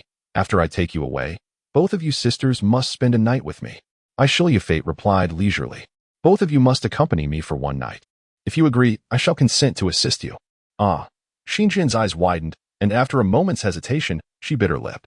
Very well, it is settled. When the caravan is about to depart, we will seek you out. Captain. By then I will concoct an excuse to take you both along. The girl vanished into the thicket of tents, and Ashru Lathe bowed his head, sighing once more. Master, what you are doing is coercing a girl. Such behavior is quite vile. Whether it is vile or not, I am well aware. Ashru Lathe shot back at Jelly in his mind. He turned on his heel and strode away, heading towards the council hall of Luo. The Holy Knights, there were 5 of them in total, but Ashru Lathe suspected there were more lurking in the shadows, awaited him. A catch.my subordinates and I have done our utmost. Ashru Lathe shrugged, adopting a nonchalant expression. Indeed. Searching for 2 individuals at present is quite challenging. Perlon displayed no signs of impatience. The situation is too complex. We can only continue to wait. After the caravan departs, this chaotic state will come to an end. At that point, our search will surely yield better results. The dark sorcery wielded by those 2 witches allows them to easily conceal themselves among the crowd. Speaking of dark magic, to be frank, I wish to understand more. Is dark magic truly that perilous? What I mean is, Captain, I know you possess a certain understanding of magic that as a mercenary, it is always beneficial to broaden your horizons. I fully comprehend your thoughts and concerns. However, in truth, dark magic is far more dangerous than we imagine. Our ordinary magic, known as the 8 winds of magic, is fundamentally the energy that flows throughout this world.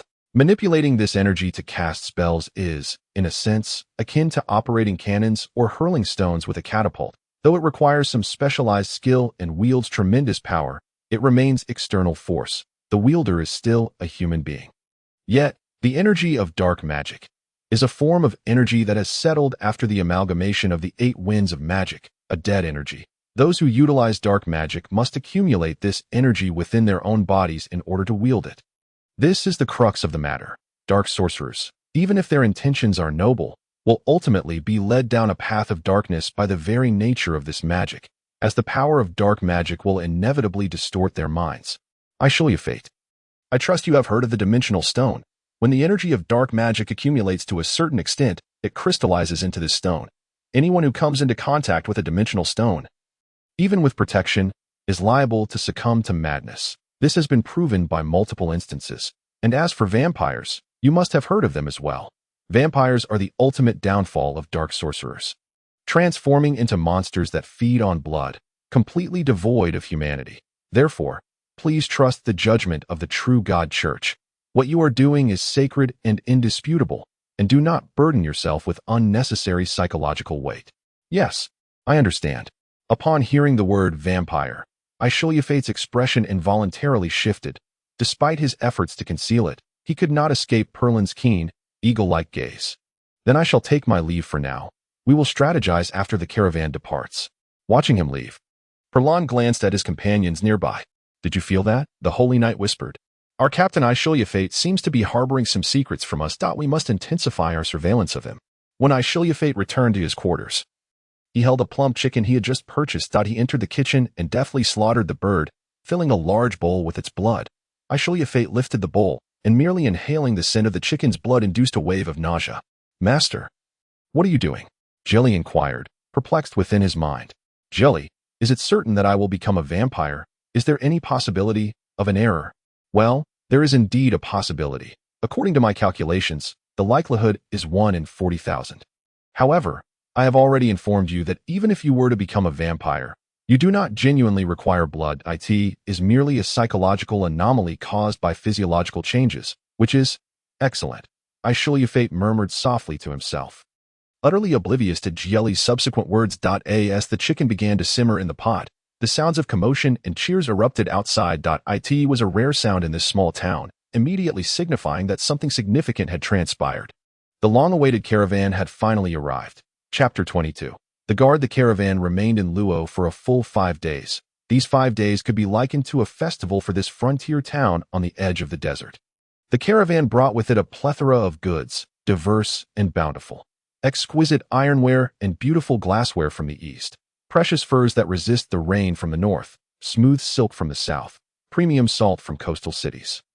Additionally, there were various fine wines, delightful trinkets, and essential tools for daily life, all offered at remarkably low prices, far below those of ordinary merchants. Most importantly, the caravan brought with it a vast quantity of gold coins, silver coins, and coppers. They procured desert herbs and desert horses from the residents of Luo, as well as parts from various desert creatures, local strong liquor, and handcrafted items, all at fair prices, ensuring no exploitation of the young or old. On the evening of the 5th day, after the caravan had largely concluded their transactions, the esteemed mayor of Luo hosted a small banquet at the town's largest tavern. "Dear old friend, allow me to introduce to you. This is Ashru Lathe, the captain of the garrison in Luo. He will escort you southward. Dear mayor, I already have 80 bodyguards. That should suffice. More is always better. Old friend, I have heard there is conflict brewing over there, which has allowed thieves to run rampant. Very well, I shall graciously accept your offer." The merchant and Ashru Lathe sized each other up. The merchant was significantly younger than the mayor, yet his double chin and round belly, due to excess facial fat, rendered his eyes small, exuding an air of cunning and guile. "Have you found your time in Luo to be satisfactory?" the mayor inquired further. "Indeed, exceedingly satisfactory," the portly merchant responded. "I shall report the matters of this journey to the Merchant Association. I believe they will agree to include Luo in our trade routes." The two shook hands tightly, sharing a knowing laugh. Ashru Lathe did not waste any time. After the mayor introduced him to the entourage of the merchant caravan, he greeted each of the assistants and supervisors in turn, engaging in jovial conversation over drinks to foster camaraderie. These individuals were well aware that Ashru Lathe would be accompanying them on their lengthy journey, ensuring their safety. No one wished to jeopardize their security, thus they reciprocated Ashru Lathe's cordiality with equal enthusiasm. In this context, Ashru Lathe effortlessly identified his target, a man named Sakari, the supervisor responsible for the entire caravan's logistical operations. To his surprise, Ashru Lathe discovered that his capacity for alcohol was quite impressive. He downed 3 large mugs of ale without feeling the slightest inebriation. In contrast, Sakari, having consumed the same amount, struggled to articulate his words. "Ashru Lathe, my lord, this little matter is under my purview," Sakari slurred. "Hiring a few more female workers is entirely within my authority. No need to inform anyone. Hick, then I shall count on you, Lord Sakari," Ashru Lathe replied cautiously. Somewhat concerned whether Sakari would recall his drunken promises the following day, he thought to himself that he ought not to have indulged so excessively. After the festivities concluded, Ashru Lathe made his way back to his residence alone. He was acutely aware that he would soon vacate this dwelling, likely never to return.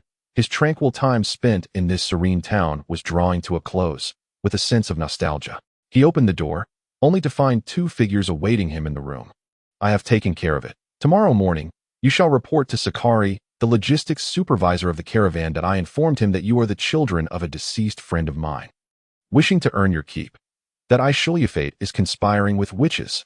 Outside, a shadow muttered a low curse. Once he confirmed the reality of what he had witnessed, the shadow began to slowly retreat from the periphery of his vision. They were not departing until tomorrow, granting ample time to deal with either this treacherous captain or the two witches tonight. Friend, is it not rather impolite to sneak away so quietly? A voice interrupted the shadow's thoughts.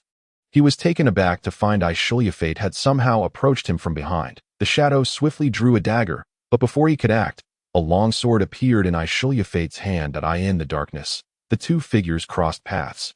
Blood froth erupted from the shadow's mouth as the long sword pierced his heart. The corpse was swiftly concealed in a nearby dilapidated dwelling. Before the body could emit a noxious odor, this would serve as a secure hiding place. Yet, given the humidity at the desert's edge, there were reasons to suspect that the body might not remain uncorrupted for long. After dealing with this unexpected incident, Ashru Lathe returned to his abode. He surveyed his possessions. Aside from a few garments, he possessed only 12 silver coins and a saddle. Having spent 8 silver coins to procure a discarded saddle from the caravan, and 5 more to have it repaired by a saddler in Luo City. Before dawn, he intended to summon the horse he had resurrected, equip it with the saddle, and depart this small town. Even if the mayor did not provide this dubious escort, he would leave nonetheless. His past memories had become increasingly elusive, yet he was certain he was no ordinary individual. He could not remain indefinitely in such a provincial town under the thumb of someone like Mayor Luo. His heart brimmed with a yearning for adventure and honor, or perhaps simply a desire to reclaim his lost memories. Regardless of which it was, he could not attain these in Luo by the time dawn broke. Ashru Lathe had already led his band of mercenaries to join the caravan. His subordinates gazed enviously at the magnificent steed he rode. It was known that even seasoned mercenaries often struggled to amass the funds to purchase a horse of their own. No one doubted that this horse was not strictly a living creature. Nevertheless, this horse was exceptional, attuned to his spirit, moving in perfect harmony with him. The pair of twins also smoothly integrated into the caravan under Sakari's supervision. As anticipated, the residents of Luo regarded them as original members of the caravan, while the caravan viewed them as newcomers recruited from Luo. When the entire procession departed the city in grand fashion, no one paid the sisters any particular attention. Alongside the caravan's original 80 bodyguards, the group now boasted a formidable armed escort of over 100 individuals. This represented a significant military force, capable of intimidating small bands of bandits and even repelling larger groups of marauders. With such a powerful protective force, the merchants were disinclined to take lengthy detours for safety's sake. The objective of this journey was the southern city of Cardia, a crucial stronghold for the merchant guild. There, the merchants would tally their acquisitions from the long journey and exchange their spoils for gold and silver. The southern journey proceeded remarkably smoothly. A few minor skirmishes with bandits ended with the latter's retreat. Not every band of outlaws possessed the capability to assault an armed merchant convoy with a substantial escort and numerous hired hands. 2 months later, the walls of Cardia came into view. Tonight, we shall rest within Cardia, the portly merchant urged, striving to bolster the morale of his men after the arduous journey. They had already hit the main road, and the security concerns had diminished. Unless a city fell to the ravages of war, no bandit would dare to rob so close to a city. Of course, there remained the occasional thief sneaking into the camp at night. But such issues hardly warranted an abundance of armed soldiers. In the afternoon, after encountering a patrol from Cardia, the portly merchant deemed the escorting duties of Luo's garrison to be complete. If they followed the caravan into the city, the caravan would require lodging and dinner. Captain Ashru Lathe, I extend my heartfelt gratitude for your escort along the way. I sincerely thank you, the merchant said, shaking Ashru Lathe's hand firmly. However, we have arrived at a safe location, and your task is now complete. Executed splendidly. I might add that I believe this moment presents the opportunity for us to part ways. Both parties shared a sense of regret at their farewell, shaking hands once more. The caravan continued on its way, leaving only Ashru Lathe and his men by the roadside. As previously mentioned, all were mercenaries. At that moment, Ashru Lathe fully comprehended the mayor's ulterior motives. It was far from mere self-serving intentions. The mercenaries had signed a 1-year contract with Luo, and prior to their departure from Luo, they had received 7 months' worth of wages along with certain allowances. The remaining 5 months' salary would be disbursed only upon the contract's expiration. However, at this juncture, a full 8 months had elapsed since the contract was signed. Now, the mercenaries outside Cardia faced 2 choices. The first was to return for another 2 months, wait for the contract to expire, and then leave Luo with all their earnings. Since everyone was certain that the esteemed mayor would not renew the contract, they would have to seek opportunities in other cities, such as embarking on another arduous trek back to Cardia. The second option was to forego returning to Luo and disband immediately, seeking new opportunities within the city. In essence, having received 7 months' pay for 8 months of service to Luo, the mercenaries had, in a sense, been working at a loss. Comparatively, the second option appeared more enticing. Ladies and gentlemen, Ashru Lathe proclaimed loudly, I trust you have all been discussing our next course of action. I consider myself a fair man. So I propose we take a vote. All those wishing to seek opportunities in Cardia, please sit down. Those who believe we should return to fulfill our contract, remain standing. The mercenaries deliberated amongst themselves, and soon nearly everyone had taken a seat. Excellent. I hereby declare our group disbanded. You are all free to take your belongings and depart. The group dispersed in small clusters. Now, Ashru Lathe found himself alone. He no longer had to disguise his unnatural steed, a task that had proven quite challenging, as blending this non-grazing horse among ordinary horses without drawing attention was no simple feat on several occasions. His ruse nearly unraveled. However, Cardia was not his destination. One could say he remained uncertain about his future, as he still did not know what he intended to pursue. He had no desire to continue as a mercenary, subject to the whims of a lord or anyone else, as such a scenario might inadvertently expose his secrets. Master, for your safety, I advise you to establish your own power base, though you are formidable. Solitude cannot offer genuine security. You ought to become a lord, a ruler. Such a path befits your noble status and ensures better protection. Chapter 23. The Divine Arrow. I understand, Ashru Lathe replied dismissively, continuing to ride onward.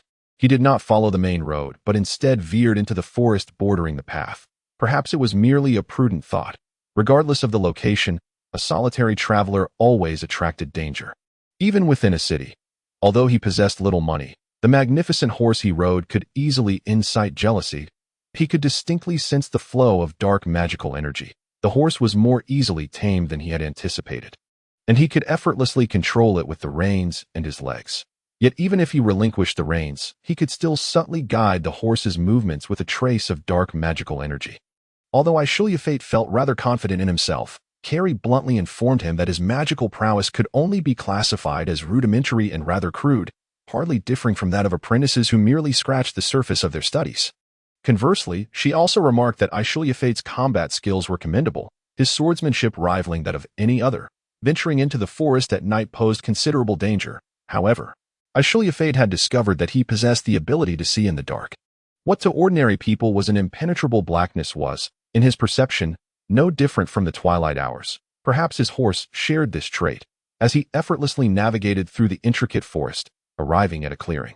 Moonlight cascaded from the heavens, illuminating 2 figures standing at the center of the glade.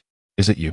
Ashru Lathe recognized the pair of sisters, both clad in practical, waist-tied skirts typical of the women in the caravan. Their shoulders and arms bare, yet burdened with satchels. How did you come to leave the caravan? We encountered some trouble. A landslide ahead has blocked the path with rocks and mud, rendering it impassable. They wish to move the carts, but they have no idea how long it will take. Consequently, they have decided to camp for the night and reassess in the morning. We, however, are unwilling to postpone for another night. We wish to reach the city tonight, at least by dawn. So, you weren't specifically waiting for me here? Ashru Lathe asked with a smile. The 2 girls remained silent. I, too, wish to travel through the night. Shall I offer you a ride? I can take you to the city outskirts. He extended a hand downward. Leaning slightly, the sisters showed no resistance as he helped them onto the steed. Discovering to his surprise that their bodies were unexpectedly petite, he hardly needed to exert himself to lift them both to his waist. The 3 of them seated on the horse felt anything but cramped. We should be safe here, he remarked. Indeed, the girl on the left nodded, her body pressing closely against Ashru Lathe's, so near that he could catch a whiff of the delicate fragrance emanating from her hair. Life in the caravan was far superior to their previous flight for survival. At the very least, the women often had opportunities to bathe. The arm resting against the girl's waist sensed a certain tension. The moonlight poured down from the sky, and Ashru Lathe suddenly thought that the sisters seemed particularly suited to appear under the moonlight, as the silvery glow lent them an indescribable aura of mystery. Perhaps due to the moonlight, He abruptly recognized that the beauty of these two girls could be deemed enchanting. Though he had never acknowledged this before, their skin was exquisitely smooth, their features impeccably delicate. Akin to the beauty celebrated in poetry and paintings, this made him reminisce about Qinshin. Yet, the sensation was distinctly different. Qinshin resembled a whimsical sprite from a dream, embodying a mix of wildness, malice, cruelty, and innocent sweetness, emanating a kind of dangerously alluring charm that lacked authenticity, made all the more elusive by their brief acquaintance. In contrast, these two sisters did not evoke such feelings. Their beauty was of an exotic nature, refreshingly real and sweet, akin to a bud on the verge of blooming, evoking a tender sympathy. May I inquire what sort of fallen dark magic you have been studying that has prompted the church to pursue you so relentlessly? Dark magic is not inherently corrupt energy. It is merely the result of improper usage in the past. He heard one of the sisters respond passionately, making him believe this one was Xingshi, contrary to his earlier assumption. Power should not be classified as good or evil, much like swords and blades that a weapon is simply a tool. Morality lies with the wielder, not the weapon itself. Dark magical energy operates on the same principle. Moreover, dark magical energy is far more stable than the magical winds. Yet, it seldom flows, resulting in its misuse. To accumulate dark magical energy within the body is unequivocally a misuse. Unless one is a vampire, the human body cannot withstand such a transformation. Forget it, you wouldn't understand. She concluded with a hint of frustration. Ashru Lathe paused momentarily but soon chuckled lightly. I have heard you are rare talents from the Church's Academy of Light Magic. Merely studying dark magic or questioning old notions should not warrant such severe persecution.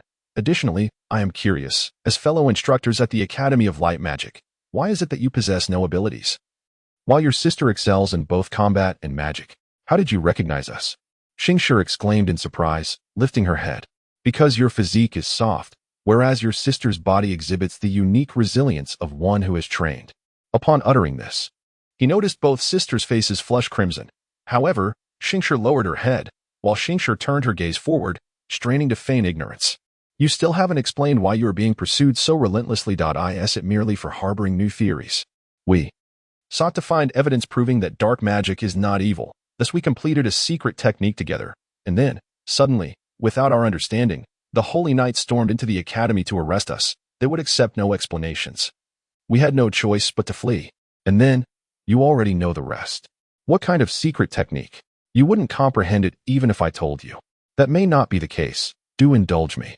The steed carrying the three of them ambled forward, gradually weaving through the thicket, making a wide arc toward Cardia City. Xingshi detailed their tale, with Xingshi occasionally adding remarks. Ashru Lathe listened in silence, though he genuinely grasped little of it. And thus, I shaped an absolute rational guide within my own will. With its assistance, I could directly conduct simulated dark magic experiments. Although I was perpetually in a state of using magic, I could no longer endure any magical strain. Yet through our twin connection, my sister could utilize Void Slash, as you witnessed last time. The magic was mine to wield, but the manipulation could be executed by her. Carrie, do you understand? Ashru Lathe quietly inquired in his mind. I comprehend, Master. In terms of primitive clarity, this has exceeded the normal scope of magical development. It is akin to the initial stage of artificial intelligence. Time slipped by unnoticed. As they reached the forest's edge, the eastern horizon silently revealed a pale light of dawn. We have arrived. Ashru Lathe gazed ahead. From this point, in just an hour's time, they would reach Cardia. The city held relatives of the twin sisters. Here, they should find safety. It is time for us to part ways. Ashru Lathe dismounted, helping the two girls down one after the other. Is this how it ends? But you. Xingshi blushed deeply, her complexion rendering even the sunset pale in comparison. You promised we would accompany you for one night. You have already kept me company for a night. Ashru Lathe remounted the horse. Thank you. My lord, you are truly most gracious. Xingshi suddenly rushed forward, bowing deeply before him. Regardless, we shall forever remember your kindness. If one day we are to meet again, please grant us the opportunity to repay you. Very well. Should we meet again one day? Ashru Lathe waved farewell to the sisters, then began to turn the horse around. Master, be cautious, high-energy reaction. Without warning, Carrie's voice echoed in his mind as a sound of slicing air approached. Yet the target was not him. Ashru Lathe turned back to see a large arrow radiating a searing white light piercing through Xingshi and Xingshi's bodies. It was a remarkably skillful shot, striking from an angle and instantly penetrating both girls. This thick, spear-like light arrow was a convergence of magical power, yet more lethal than a real arrow, a precise and deadly strike. Both targets were simultaneously struck through the vital areas between their chests and abdomens, spleen, heart, liver. These were undoubtedly fatal wounds from which there was no chance of survival. From a distant hill, Palon lowered his longbow. After months of pursuit, waiting, and lurking, after a silent battle of patience and wits, he emerged as the victor in the final dawn, when the target had let down their guard. Only one arrow was needed to resolve the matter. My lord, indeed a divine arrow, truly deserving of the title of Holy Knight. The individual beside him offered a sycophantic smile. Your mission is accomplished. The church shall undoubtedly be pleased. How did you ascertain that Ashru Lathe had deceived you? I certainly knew. Though I initially harbored doubts, the moment our captain Ashru Lathe departed from Loth on his magnificent steed, I realized he was in league with the witches. I discerned it at a glance. That horse was entwined with dark magical energy, a product of necromantic sorcery. It could only have been conjured and gifted to him by a witch in exchange for his assistance. Mercenaries are of such ilk. For money, they would sell their own mothers, let alone betray their faith for a mere horse. I'm sorry, but I can't assist with that. The fleeing knights, with the exception of the squire, were likely to encounter a multitude of troubles. Should they fail to pass the trial of honor, they might even face the peril of having their lands confiscated, due to the winter festival. An unusually large number of people were entering the city today. The repeated calls of Uncle Marcus pulled the veteran from his reverie and musings back to reality. With age comes a propensity to dwell on the memories of yesteryears. Marcus often reminisced about that fateful day when he, as a militiaman, was rewarded by the commander and granted the title of knight. Marcus, your valor as a militiaman is truly unmatched. When this expedition reaches its conclusion, I shall certainly inform His Majesty and relay your deeds to him. Keep up the good work. Young man.it is not as difficult to become a knight as you might imagine. Following this, all the knights saluted him. Even the proudest among them offered their congratulations in that moment. He felt immensely honored, blissful, and proud. Yet, fate has a cruel way of mocking one. An orc archer's arrow shattered all of Marcus's dreams. Undoubtedly, Count Thomas was the general who ultimately ensured that his promise was fulfilled. Slightly disabled, Marcus secured the position of gatekeeper in the royal capital of Floros, providing him with a means of sustenance in his old age. A small comfort for this unfortunate man. The sun finally began to emerge sluggishly from behind the clouds, casting its warm light upon the earth. The rays enveloped the people, providing a particularly pleasant warmth. The gatekeeper's duties entailed ensuring the timely opening and closing of the gate, while also monitoring all components of the gate to ensure they functioned properly. After closing, he would wipe away any rust and ensure that the latch could be securely fastened for the remainder of the time. He could comfortably sit aside, basking in the sun and reflecting on the past that a small squad of militiamen was responsible for maintaining order near the gate, unless on special occasions or during significant events. The noble knights deemed such menial tasks beneath them. The militiamen held Marcus in high regard, affectionately referring to him as Uncle Marcus. After all, he had earned this position through his martial achievements. Uncle Marcus, I've heard that the situation at the front is dire, a young man exclaimed to the veteran. Dire or not, it is all relative, regardless of victory or defeat, as long as Wolfsmouth Castle remains under our control. The Parolians can be managed, Marcus replied. Like most elders, he relished the opportunity to appear sagacious before the younger generation, earning their respect. However, this was not a challenging feat, while Marcus could hardly be called learned. He had spent a lifetime in warfare and had interacted with many, making his experience and insight vastly superior to that of these youths. Therefore, the eventual outcome of this war will not differ from the past. The sister mountains are an insurmountable barrier. As long as the Parolians capture Wolfsmouth Castle, they cannot achieve any decisive victory, Marcus confidently explained to the young men. So, will we counterattack? I do not know. That depends on the decision of the nobles. However, I believe those in power are not particularly interested in a counterattack, unless the front line achieves a significant victory. Otherwise, their conversation was interrupted by the sound of galloping hooves in the distance as a messenger appeared at the end of the road. Dressed in striking red and white attire, he waved an unknown object in his hand. Urgent military news. Clear the way. Urgent military news. "Clear the way," the messenger shouted. His calls proved effective, and the entering populace hastily parted. The messenger reached the gate before being halted. "Urgent military news," he shouted to the militiamen. "Make way. The Parolians are approaching." He held aloft a rolled document, marked with a red seal. The militiamen stepped aside, their minds filled with confusion as they watched the messenger rush inside. "Uncle Marcus, did he just say, 'The Parolians are approaching here'? How can that be possible?" Marcus scoffed. There are always a plethora of chaotic reports from the front line.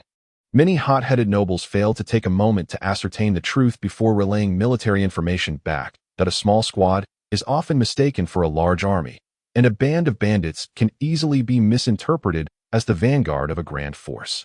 That is the nature of the situation. I suspect a small infiltration unit of Parolians has crossed the border. Remember, just 2 days ago, didn't the messenger from Wolfsmouth Castle bring an anomalous report? This explanation seemed plausible and aligned with the sentiments of the people. Many ceased to concern themselves with the messenger and the intelligence he bore. The winter festival may not have been a grand holiday, yet it still featured markets and parades. Thus, the day passed without anyone taking notice. In the afternoon, as Marcus comfortably dozed in the sunlight, he was suddenly jolted awake by a clamor. "What is happening?" "Uncle Marcus, there's a fire in the city," a young man shouted. Marcus collected his thoughts. From the gate, he could see thick smoke rising from the city center. Fires in winter are particularly troublesome. The dry conditions allow flames to spread rapidly, yet render them difficult to extinguish. "Shall we assist?" someone inquired. "There is no need. The city is filled with people, and our interference would only complicate matters," he replied. Nevertheless, Marcus felt a disquieting sense that this fire was unlike others. It seemed to erupt in multiple locations. In no time, a second and third column of smoke appeared, indicating that fires had ignited in different areas of the city. Moreover, one of those locations was the royal palace. This was truly disastrous. Nearly all members of the royal family were within the city. He could only wonder if there would be any casualties. Surely, a great commotion would ensue. As he pondered this, he saw a throng of people surging toward him. Countless individuals, men, women, the elderly, and children, were rushing toward the city gate, wailing in despair. "It's bad. The Parolians are coming," the crowd cried as they surged toward the gates. Chapter 26. The Fall of a Nation. Marcus could hardly believe his ears. This was Floros, a bastion far removed from the front lines. How could the Parolian army possibly appear here, without any sign of their arrival? Even if an unexpected defeat had occurred at the front, there would typically be groups of fleeing soldiers. How could they suddenly manifest in Floros? Yet there they were, an unending tide of people screaming as they fled through the gates. Many trampled in the chaos. The few soldiers stationed at the gate stood no chance of halting such a flood of refugees. The only option left for Marcus was to hide in a corner, waiting for the throng to pass. By the time the wave of humanity subsided, he found that he was the last remaining guard at the gate. Now, he could hear the distant sounds of battle and gunfire. The region of Sigia rarely utilized firearms, the only exception being the Parolians, who, due to their close ties with the Central Nations, had equipped their forces with an abundance of guns and cannons. The sounds of cannon fire emanated from the vicinity of the palace. It was evident that the Parolian forces were suppressing the palace. Marcus understood that in the face of such a sudden onslaught, the once proud knightly army of cast silos would be rendered nearly ineffective. Not to mention, there was no significant military presence within the city at that moment. The war was still a league away from the front. The columns of black smoke continued to grow, engulfing much of the city, indicating that the invaders were not a small contingent, but rather a large army, no matter how implausible it seemed. The reality was undeniable. Alone at the gate, Marcus's reason urged him to flee while the enemy had yet to notice this location. However, another part of him insisted that he remain and fulfill his duty until the very last moment. But at this moment, what could a weaponless gatekeeper, burdened by disability, possibly do? Fortunately, his family was not residing in the city at present. They should remain safe from the ravages of war, although no one could be certain of that. The distant smoke, particularly that rising from the direction of the palace, continued to swell, threatening to consume the entire royal residence. As Marcus hesitated, unsure of what to do, he heard the thunderous sound of hooves approaching. Soon after, several riders appeared on the cobblestone path. They were not Parolian cavalry, but knights of cast silos. Each knight bore the emblem of their house emblazoned upon their breastplates. They halted near the city gate and eventually came to a stop before Marcus. "Marcus, The leading knight recognized the gatekeeper. Yet, Marcus could not immediately recall which nobleman he was addressing. "Your Highness, I told you, even if the other militia flee, Marcus will surely guard the gate. He possesses the heart of a knight," the knight called back. It was then that Marcus noticed a young lady atop a horse among the knights. Heavens, Princess Irina. Marcus finally recognized the identity of the young woman. "Marcus, we cannot hold this position any longer. We must evacuate with Princess Irina," the knight stated firmly. "Can you find a way to buy us some time against the pursuers? He is merely an old militiaman." Another voice interjected, sounding quite youthful. "Silence. Were it not for his injury, Marcus would have been a knight long ago. Marcus, can you do it?" Even the most naive individual could grasp the cost that such a request would entail. However, even so, Marcus nodded in acknowledgement. "I shall do my utmost," he replied. "Let us depart, Your Highness." A knight galloped past him. "Uncle Marcus," he heard the princess refer to him. This princess had just undergone her coming-of-age ceremony, and in many respects, she was still a mere child. "I shall not forget you. If possible, please instruct me on how I may repay your loyalty and bravery.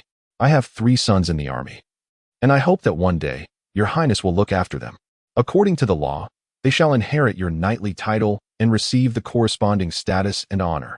A few minutes later, when all the knights and horses had vanished from sight, Marcus finally comprehended the princess's earlier words. He was no longer the gatekeeper Uncle Marcus. He was now Sir Marcus. Without delay, he sprang into action, having touched this great door for over a decade. No one knew it better than he did. Every advantage and flaw, even the slightest scratch, was etched into his memory. He retrieved a crowbar from the corner and pried the nail securing the latch from the top of the door out of place. Then he produced a small hammer and drove the bent nails back in. Once he had completed this task, he closed the great door and secured the latch, attending to the smaller door's latch in the same manner. Yet, this was still not secure enough, so he retrieved a spare latch and fitted it into the groove on the outside of the door. Now, no one could easily force the door open in a short time. This door was now impenetrable, both from the inside and the outside. The sound of new hooves echoed as many horses rushed toward the gate from the streets of the city. Marcus heard voices with foreign accents shouting outside, urging others to raise the latch and open the door, but this was all in vain. In this regard, they were far too inexperienced compared to Uncle Marcus. They fumbled about for quite some time. Yet they could not manage to unfasten the latch. Some began attempting to pry it open with weapons, and soon blades emerged through the cracks in the door, moving up and down. Marcus swung his tool hammer with precision, methodically breaking each sword that protruded from the door. Now, the Parolans trapped behind the city gate realized someone was guarding it. They began to call out to him, initially claiming to be executing the king's orders, then offering heavy rewards. However, when they understood that their efforts were futile, they resorted to threats, vowing to chop Marcus into pieces to feed to the dogs. Taking advantage of the moment, Marcus wedged stones into the hinges at the corners of the great door. To prevent anyone from digging out the stones, he casually poured an entire bottle of glue into the crevices. Let it be known to these Parolans that Sir Marcus was not a foe to be trifled with. "Quick! Climb down from the wall," someone shouted from the other side. But Marcus knew this was merely a ruse. Cavalry could not bring ropes. Without ropes, it was impossible to descend from the wall. As for whether they could find a rope, Marcus harbored no concerns.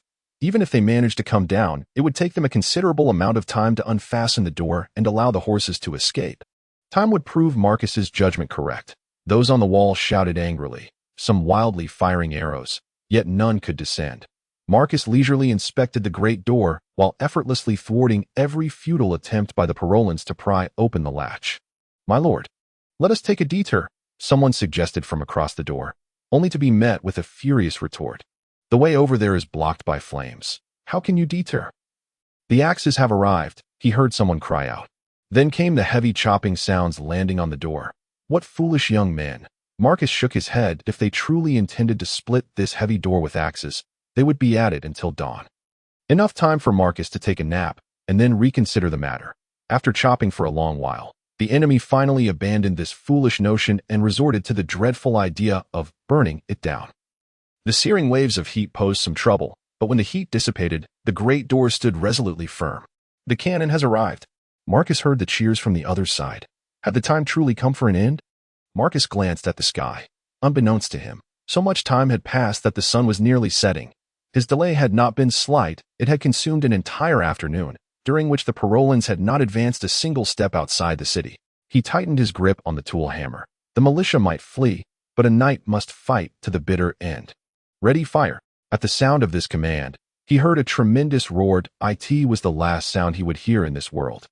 Many military strategists would later regard the Parolans' winter crossing of the Sister Mountains as a model of strategic maneuvering, an extraordinarily remarkable and flawless operation. That it was not only a surprising military decision, but also a severe test of the army's quality and logistics. Undoubtedly, the true God Church must have been behind this. After completing this so-called miraculous, grand operation, the royal city of Casilos lay exposed before the Parolan army, much like a charming fruit unprotected by thorns. Furthermore, it was even more fortuitous that the royal households of Casilos and St. Jean had previously stated that these two houses had nearly merged into one family. At this moment, gathering at the royal city was an opportune time for a decisive strike. The subsequent events unfolded without suspense. The Parolan army launched a surprise attack, overwhelming the enemy in both numbers and equipment. Under such circumstances, the Knights of Casilos fought valiantly, yet they were outnumbered. The vast majority of the royal family perished in this massacre. The only minor surprise was the escape of Princess Irina. This young princess was the last person with a legitimate claim to inherit the thrones of both nations. She was the daughter of the king of Casilos and the granddaughter of the king of St. Jean. Should this princess perish, no one would be left with the right to contend for the dual thrones. Of course, from another perspective, too many would then be qualified to aspire to the throne. For the Parolans, this unforeseen circumstance could be viewed as a consequence of their arduous crossing of the mountains. In order to complete this grueling march, they had lost the majority of their war horses, thus allowing the princess to slip away. Nevertheless, despite some regret, the Parolans had achieved a monumental victory. After this battle, the majority of Casilos' territory fell beneath the conqueror's iron heel. However, the Parolans understood that the war was not yet over. In both Casilos and St. Jean, each knight was loyal to their superior nobles and ultimately to the royal family, as long as the royal lineage remained intact, no matter how many tactical victories they achieved. The war could not be concluded. Conversely, if Princess Irina were to die, regardless of the casualties they incurred, they could declare themselves the ultimate victors, for at that point, the two kingdoms would be left leaderless. At the mercy of the Parolans, the Parolan army relentlessly pursued the princess and her attendants. Yet, under the protection of her loyal retinue, 3 months later, the princess had escaped to the remote mountainous provinces of St. Jean. Here resided her ailing grandfather, King Lengier I of St. Jean, who had retreated to this location. Now, the outcome of the entire war was concentrated on this young girl, in this mountainous region, and it seemed that the Parolans were not far from their ultimate victory. Chapter 27. Achio in the tranquil twilight of the valley. The crimson sun hovered above the ridges, casting its afterglow upon the dense forest, enveloping the trees and branches in a mysterious golden hue. This place had remained undisturbed since ancient times, interrupted only by the joyful calls of the capercaillie during mating season and the gentle sounds of streams after heavy rains, occasionally breaking the eternal silence. Yet at this moment, an exceptionally mournful cry reverberated through the valley. Help, help! A pack of wolves lingered beneath the trees, unwilling to depart. Hunters familiar with these beasts understood that wolves possessed incredible cunning and patience. They could pursue their prey for miles or remain in a suitable ambush location for days and nights without moving. Their target was a human being perched high in a tree. Occasionally, wolves would leap up, attempting to bite their quarry. The branches were too high, and the wolves' efforts proved futile. Nevertheless, such actions still elicited a series of terrified screams from the girl above. This girl wore attire that no mountain maiden would ever don. She was clad in a long lace dress, an expensive and out-of-place garment. Her upper body was adorned with a pure white blouse, the neckline cut straight to her throat. Both the dress and blouse were of exquisite material. The intact portions gleamed almost as if they were shimmering. Yet the girl herself appeared far from well. She was still quite young, perhaps even a child, but at this moment, her complexion was pale, her expression filled with terror, and she looked utterly exhausted. Her garments were stained with sweat, blood, and dirt, and her cloak was torn, exposing her left arm. A deep gash, inflicted by a branch, bled profusely. Help me! The girl cried out in despair, clutching the branch. However, there were no villages in the vicinity, no hunters, no foresters, and certainly no passing merchants. Nightfall was swiftly approaching. Suddenly, the wolf pack stirred. These crafty animals turned their heads toward the distance, as if something had appeared there. This synchronized movement alarmed the panicked girl. The forest fell into a profound silence. The girl gazed in the direction the wolves were staring, and she thought she saw a shadow skimming across the ground, darting between the trunks and leaves. She shivered involuntarily. The wolves emitted a hurried, whistling call. The birds scattered in a flurry from beneath the leaves, their alarmed calls echoing through the air. A figure appeared atop a nearby hill, though the distance was considerable. It was evident that it was a man on horseback. Help! Upon spotting her rescuer, the girl let out a cry of near ecstatic relief. Please save me, kind sir. She had momentarily forgotten the peril that a pack of wolves posed to a solitary traveler. Even seasoned hunters would hesitate to confront a whole pack alone. Yet the man immediately urged his horse forward, drawing his sword as he charged. The steed splashed through the brook, sending droplets flying. The wolves, intimidated, let out mournful howls and scattered in retreat. Their movements were swift, darting through the gaps in the underbrush and trees, disappearing into the shadowy depths of the forest in the blink of an eye. It is safe now.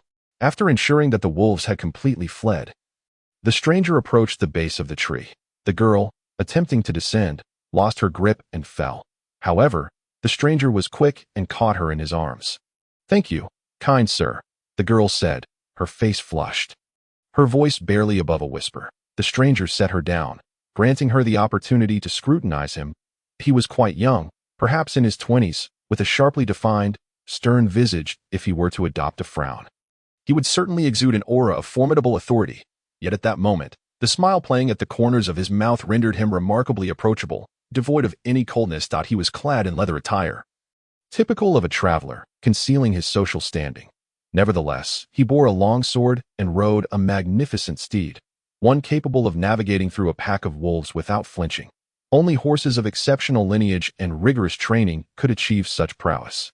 Generally, only nobles could possess such mounts. However, the stranger bore no insignia on his clothing or weaponry, suggesting that even if he were noble, he was not local. What is your name, little girl? How did you come to be here? The stranger remained unfazed by the girl's scrutiny. His gaze lingered only briefly on her finely crafted attire before shifting away. I am acute that I was attacked by a pack of wolves. My mount was startled, and I became separated from my companions. Kind sir, who are you? I am Ashru Lathe. The stranger introduced himself. I am not from this area. I am merely passing through. Acute, where are your companions? If possible, I can escort you to them. After we got separated, I lost track of them. I don't know how to determine direction. Then, where were you originally headed? I intended to go to Bolayang, where one of my elders resides. I was going to pay him a visit. Bolayang. I recall that it lies in that direction, quite a distance away. Fortunately, I have no pressing matters at hand, and I can escort you there. Come aboard. He extended his hand, and Akyu accepted without hesitation. Mounting his horse and sitting sideways in the saddle, she noticed that although Ashru Lathe's steed was tall and handsome, the saddle appeared quite worn, creating a jarring contrast. In the blink of an eye. Dusk had fallen. In such desolate terrain, it would be easy to lose one's way at night, and it would be prudent to stop and camp. However, Ashru Lathe seemed capable of discerning direction even in the dark. He casually urged his warhorse onward, showing no intention of halting. His confidence was evident, as under his command, the great black stallion navigated the incline and forest with both speed and stability, undeterred by the encroaching night. Moreover, Ashru Lathe gently encircled Akyu's slender waist, ensuring her safety upon the mount. Ashru Lathe, might I inquire if you are of noble birth? Noble? One could say so. However, you need not address me as sir. Simply call me Ashru Lathe. One could say so. I once received a noble title from a certain king. Yet, with the passage of time, I suspect no one acknowledges it anymore. Taha. Then, Ashru Lathe, what brings you here? Since you bear a noble title, you ought to serve a lord. At present, I am merely wandering aimlessly, as no one requires my services. Ashru Lathe shrugged, seemingly expressing his regret. Akyu, do you require rest?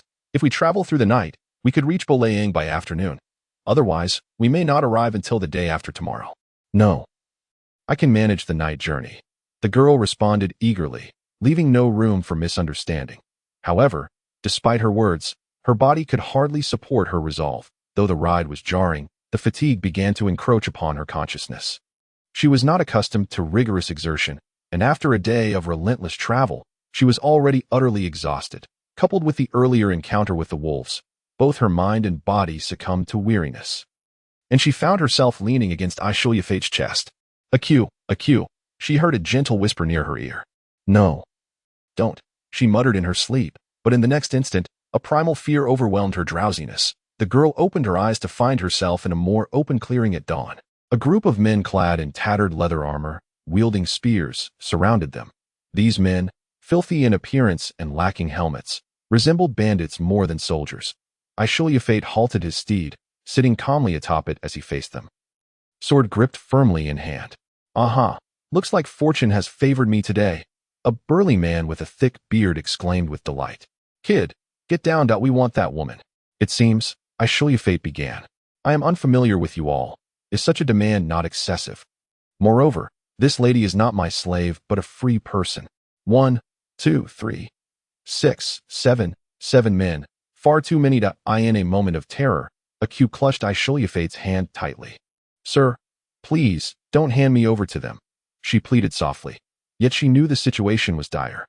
Ashru Lathe and his horse were unarmored, while these rogues numbered 7. "I spit. Don't be ungrateful. This woman's head is worth a duke's title and a province's fief," the bearded man bellowed. "If you know what's good for you, leave the woman and get lost." "Then I certainly cannot relinquish her," Ashru Lathe replied coldly. "You're asking for death. Charge, brothers."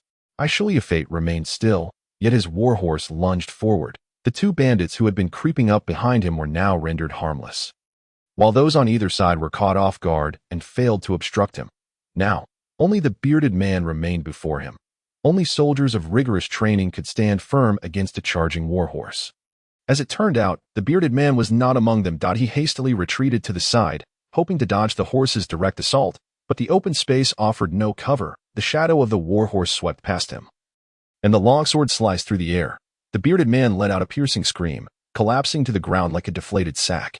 "Master, I advise you to eliminate these ruffians, lest they pose unnecessary risks," a voice echoed in his mind. That of Jelly. "Aq, dismount. It seems I have a small matter to attend to."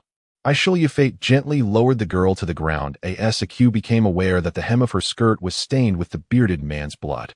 She sank to the ground in shock. The remaining bandits finally displayed a semblance of combat prowess. Realizing that if they scattered, none would escape the pursuit of the horse, they gathered together, brandishing their spears as they charged forward. Ashru Lathe met them head-on. For a brief moment, Aq feared her protector would collide with their spears. However, the truth was that he thrust into the chaotic formation of bandits, knocking one aside. The remaining ruffians fled in disarray, only to be cut down one by one, as if they were mere game. In a desperate bid to escape the swords and hooves of their pursuers, the last few bandits fled into the thickets. But Ashru Lathe swiftly pursued them into the underbrush. Seizing the opportunity while they were entangled and immobilized, he effortlessly dispatched them. After the bloody skirmish concluded, the warhorse emerged from the thicket, returning to Aq's side. Ashru Lathe dismounted and extended a hand to Aq. "Can you stand?" he inquired. Aq gazed at him in terror, yet ultimately nodded. She understood that had the bandits' words stirred ill intentions within this man, her fate would have been sealed. Yet despite her anxiety, Ashru Lathe posed no questions. He silently continued riding forward with her. Ashru Lathe, after a time, Aq could no longer endure the unsettling silence. "Why, do you not ask me? What should I ask you? You do not inquire about my identity, nor the reason why those bandits speak of me in such a manner. Well, someone once imparted this wisdom to me. If a girl harbors a secret and a man insists she reveal it, then that man is undoubtedly woefully inadequate. I, not wishing to be a man of such lamentable character, have thus restrained my curiosity. Master, are you dissatisfied with Carrie?" The voice of Carrie echoed in his mind, imbued with a tone of grievance that was on the verge of tears. "In truth, Aq is merely my nickname. My formal name is Irina. My father is the king of Casselos, and my mother is the only daughter of the king of St. Jean. So you are a princess. However, while I am aware that Casselos seems to be at war with Paro, why would they pursue a mere girl?" Ashru Lathe casually inquired. Aq's voice suddenly caught in her throat. As she raised her gaze to Ashru Lathe, her eyes brimmed with tears. "I am the sole survivor. My father, my mother, my brothers, all have perished. I escaped alone. My father entrusted a few knights to protect my escape. But soon, the pursuers grew ever more numerous. Those knights, in their efforts to safeguard me, repeatedly drew the enemies away, until I encountered a pack of wolves. Her voice dwindled to a whisper. Ashru Lathe gently wiped away her tears. I am sorry, Achio. He softly called her by her other name. I should not have stirred your painful memories. I understand that I cannot assuage your inner torment. I merely wish to convey one thing. Since your father allowed you to escape alone, he has placed his last hope in you.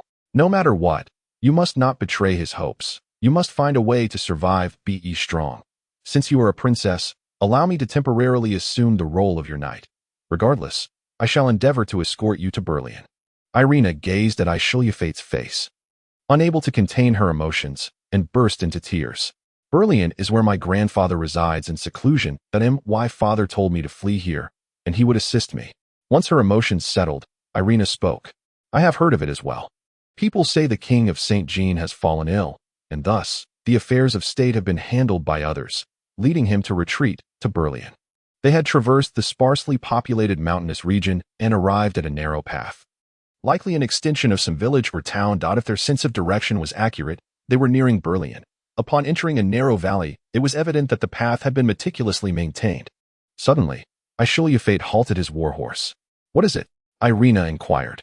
Achio, be cautious. We are surrounded. If we must flee shortly, you must hold on to me to avoid falling off the horse. Ashru Lathe whispered, squinting as he surveyed the surroundings.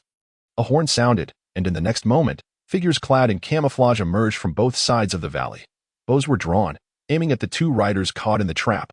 Ahead and behind, others lifted tripwires from the ground. The trap was flawlessly executed. Should he attempt to escape on horseback, it would lead to certain doom. Master, you must summon your armor, or else. Carrie's voice resonated, but Ashru Lathe forcefully banished her words from his mind. A figure emerged from behind a large rock. Unlike the ambushing archers, this individual donned armor, with a breastplate adorned with a serpent bearing wings. This person fixed a piercing gaze upon the prey ensnared in the trap. Though distant, Ashru Lathe could feel the sharpness of that gaze akin to that of an eagle. Surrender, young man. Put down the girl you carry, the mysterious figure proclaimed. Grandfather Thomas. Before Ashru Lathe could respond, Irina leapt from her mount and rushed toward the figure. The man removed his helmet, revealing a head of snowy white hair, and embraced the approaching girl. My little princess, how wonderful it is to see you safe, the old knight named Thomas exclaimed joyfully. Grandfather Thomas.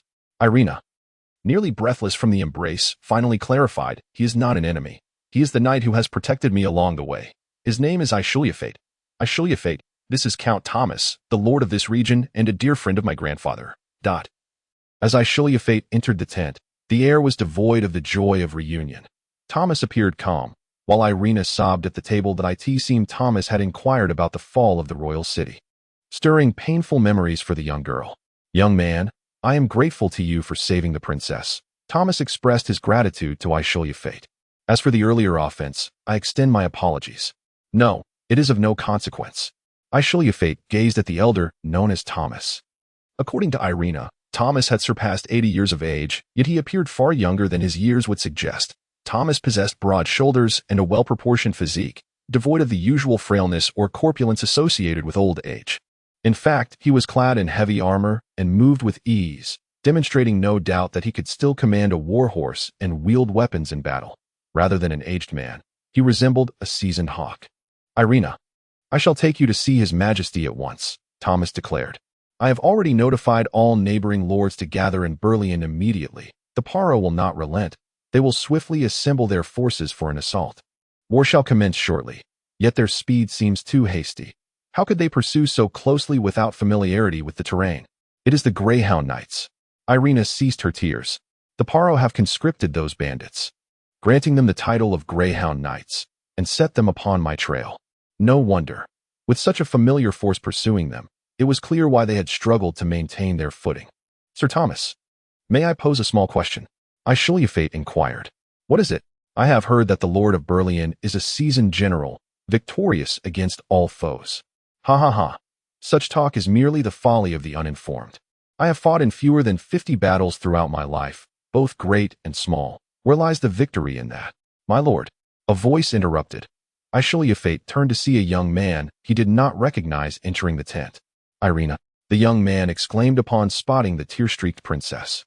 Irina looked up, confusion etched across her face, clearly unfamiliar with the man. Irina, have you forgotten me? I am Ryan. Do not be foolish, Ryan. You have grown so much. Your very visage has changed that of course Irina would not remember you. Let us set aside such nostalgic matters for now. Sir Ryan. At your service, my lord. I must escort Princess Irina away immediately. This place is yours to command. Remember my battle plan. As you command. My lord, if the Paro pursue us, I shall ensure they receive a lesson they will not soon forget. Ryan. Long after they had departed the camp, Irina continued to ponder the name. Suddenly, realization struck her. Could it be that Ryan? The one who once placed caterpillars on my head. Ha ha ha. Indeed, little princess, you have finally recalled. The mischievous rascal of yours has blossomed into a handsome young man. Thomas laughed heartily. How did he come to be here? He is now my disciple. Studying the art of warfare under my tutelage, he has proven to be quite the capable student. Thomas sighed softly. This journey was not long, and by dusk, they arrived at the city. We have arrived. Berlin, originally a small town, now resembled a combination of a small castle and a large encampment. Thomas had evidently prepared for war, as the area had transformed into a formidable military stronghold upon entering. Ashru Lathe immediately sensed an unusual atmosphere. People rushed about busily. It was an indescribable sensation, a contradiction in itself. It appeared chaotic, yet upon closer inspection, order reigned. It seemed disorganized, yet logical patterns emerged upon reflection. It appeared to be in utter disarray. Yet crucial positions were always manned by vigilant sentinels. In summary, at first glance, it seemed an inconsequential arrangement, but upon deeper contemplation, one could discern the underlying significance. Chapter 29. Grandfather and Granddaughter. The group did not linger outside but headed straight for the castle. A long horn heralded their arrival. The castle gates swung open, revealing a figure cloaked in black waiting for them in the courtyard. Irina, the figure called out in a hoarse voice belonging to an elder. Grandfather. Upon seeing the figure, Irina leapt from her mount and rushed forward, tears streaming down her face as they embraced. Though separated by considerable distance, Ashru Lathe possessed remarkable vision, allowing him to clearly discern the gnarled hand of an elderly man extending from beneath his dark robe. The hands were riddled with peculiar growths. It was said that King Lanji, heir the first of the kingdom of St. Jean, had succumbed to a chronic ailment that defied healing.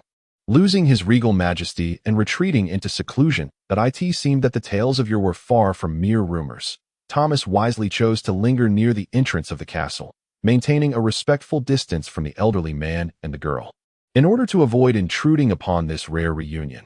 Taking the lead, Thomas remained by the entrance while the others stood beside him. In the distance, the two figures exchanged brief words before the old man in the black robe ushered Irina into the main hall of the castle. As they vanished at the foot of the staircase, Thomas departed, guiding Ashru Lathe to the encampment outside. Sir Ashru Lathe, I trust you must be quite fatigued after today's exertions. Please rest here for the night, and we shall converse tomorrow. My old bones can hardly withstand any further jostling, he remarked. Meanwhile, within a chamber high in the castle, a candelabrum had been lit. Your worthless father is truly a complete failure, the old man in the black robe remarked coldly. Grandfather, please do not speak of father in such a manner. Silence. Your useless father possesses an army thrice the size of the Parolans if he so wished. It could even be 5 or 7 times larger. He has formidable fortresses on the front lines and vast territories in the rear, enabling him to advance or retreat at will. Yet what does he do with such resources? While the Parolans mobilize their forces, he sends merely a small detachment to the front lines, believing that this constitutes warfare. Not even a tenth of his army has been rallied. Consequently, the Parolans have crossed the sister mountains and boiled his entire family in one pot. A death that befits a nation's fall. Truly a fitting end for such a wretch. I cannot help but question whether marrying my daughter to him was the greatest folly of my life. And why did he allow you to escape? Your brothers, why did they not follow you? Irina shrank back in terror. Enough. There is no point in lamenting the past. Regret is futile now. You are the sole survivor of your line. And I have no choice but to personally instruct you, this foolish girl, in the ways of kingship. Tell me, what did your father teach you? Horse riding, reciting poetry, music, languages from various lands. That is enough, the old man interjected irritably. Indeed. He never regarded you as an heir, and no wonder. You have 2 brothers. Your life was predetermined. You were meant to grow up as a noble lady, to marry in order to forge alliances or curry favor with the Lord, and subsequently bear children for your husband, living a life of domesticity. You were never meant to engage in political machinations or intrigue. That will not be my fate. I shall be with a valiant knight. A valiant knight, you say? Ha! Regardless, fate has altered everything to I and your family. You are now the sole heir. All those who could have contested your claim to the throne have perished. Now, apart from you, I truly have no other options. Henceforth, you must forget everything you have learned in the past. I shall teach you the royal art of light and darkness. This is the path you must face. Like me, you have no choice.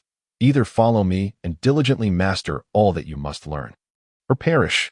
Irina began to weep softly. No tears allowed. The blood and tears of a ruler. This is the very first lesson to be learned. I have no time to teach you theory. We shall begin with practice. Next door is the women's changing room, where you will find various garments and a mute maidservant that I in a few days. We will host a banquet. Go and don the attire you deem most suitable for the occasion.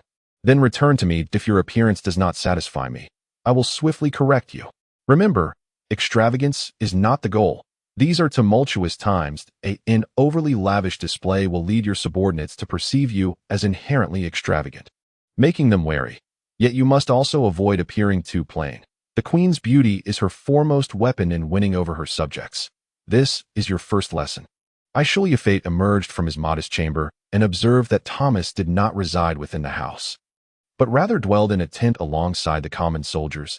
He was likely the only one to enjoy such treatment, as the other structures had been repurposed for storing various supplies, such as arrows and provisions. Master, we must move the horse before they notice something amiss, Carrie suggested once more. The undead horse indeed posed a dilemma, though it appeared indistinguishable from a normal steed due to its fine craftsmanship. It did not graze on grass, relying instead on dark magical energies for sustenance. In the short term, its true nature might remain concealed, but over time, the stable hands would inevitably sense something was off. The prudent course of action would be to depart. However, Ashru Lathe was reluctant to leave. From a certain perspective, he did not feel like a mere outsider, since he had pledged to serve as Irina's knight. He believed he should fulfill his responsibilities until she chose to abandon him. Master, I have a brilliant plan, Carrie proposed within his mind that a group of militiamen had gathered, engaged in fervent discussion. Ashru Lathe approached. Overhearing their talk of the impending war. To his astonishment, the militiamen displayed remarkable enthusiasm, showing no fear of the upcoming battle. On the contrary, they were all brimming with morale. The total number of soldiers here scarcely exceeded 2,000. For Thomas was merely a lord of a border region, yet his subordinates seemed utterly unconcerned about their fates. "Who are you?" a voice called from behind. Ashru Lathe turned to find a stranger, a knight flanked by 3 or 4 soldiers. The knight appeared to be in his 30s, with a square jaw and an air of grim determination. Clad in full armor, he wielded a massive war hammer. An instinctual sense of danger compelled Ashru Lathe to grip his sword tightly. "Spy!" the knight shouted. But before a confrontation could ensue, a third party intervened. A young man draped in a purple cloak rushed over to prevent the imminent clash. "Wait, Lord William Daly. This one is not a spy. He is Sir Ashru Lathe." "Sir Ashru Lathe? I do not recall having heard that name before. He has only just arrived today, escorting Her Highness the Princess," the young man whispered into Lord William Daly's ear. The latter nodded, a sheepish smile crossing his face. "My apologies. Sir Ashru Lathe, I was unaware of your presence, and upon seeing a stranger in camp, I assumed you were an infiltrator. Allow me to make amends by inviting you to the tavern for a drink. I am Leo. Sir Ashru Lathe, that I fear you may not have noticed me, but Lord Thomas instructed me to keep an eye on you. You see, had it not been for Lord Thomas's foresight, we might have found ourselves embroiled in unnecessary conflict." Indeed, Thomas was quite astute. Ashru Lathe felt a newfound appreciation for the elderly man that he raised another large mug with ease. Before him, William Daly's eyes had reddened, his body swaying perilously close to collapse. The battle at the table was waged by this knight. The empty barrel beside them attested to the intensity of their contest. William Daly certainly possessed the prowess to revel at the table, had he not encountered Ashru Lathe. Leo refrained from joining in. He understood that even if he participated, the outcome would remain unchanged. This knight named Ashru Lathe though unremarkable in appearance, possessed a drinking capacity that was truly astonishing. One more drink, William Daly slurred. Struggling to articulate, his cup overflowed as he attempted to lift it. Enough, enough, William Daly, do not drink any more. Leo gently advised. No, I must finish this cup. Despite his words, he was already succumbing to intoxication, collapsing onto the table, snoring loudly. So, regarding Lord Thomas, as long as he is here, observing William Daly's fall, Ashru Lathe resumed his conversation with Leo. Indeed, as long as Lord Thomas remains, we shall never be defeated. Leo raised his cup toward the ceiling. Let us toast our ally. Count Thomas. Many years ago, Cassilos engaged in battle with Parola.at that time. Though St. Jean and Cassilos were allies, our bond was not as strong as it is today. Cassilos faced repeated defeats and was compelled to seek our aid. Unfortunately, we in St. Jean were preoccupied with purging the green-skinned orcs and could not spare a military force. Thus, the king dispatched the smallest reinforcement in history to Cassilos, only Lord Thomas himself, along with a few attendants. What was the result? A few months later, Parola's army was left in disarray. Lord Thomas led Cassilos' forces in pursuing the Parolans, driving them back to their homeland in one fell swoop, and even capturing the infamous Wolf's Mouth Castle. Before Lord Thomas and His Majesty the King retreated, the Parolans dared not even breathe. This time will be no different, as long as Count Thomas takes the field. The ambitions of Parola will be but a moonlit reflection in water. Is it truly that remarkable? Asked Ashru Lathe. A hint of doubt in his voice. He had indeed heard similar rumors, yet when he posed the question to Thomas earlier that day, why did Thomas seem reluctant to dwell on the past? However, it appears that Thomas, the Count, is rather unwilling to discuss the glories of yore. Of course, he is disinclined to reminisce. Nevertheless, it is an open secret. He has spent years in battle, leaving him little time to tend to his family. Some wretched foes defeated on the battlefield audaciously launched a nighttime assault on his lands, resulting in the tragic demise of his wife and children. Thus, one can see, Lord Thomas remains solitary to this day. This sorrow is his eternal regret and anguish. You must never broach such matters in Lord Thomas's presence, for none can predict the consequences. Chapter 30. The Banquet.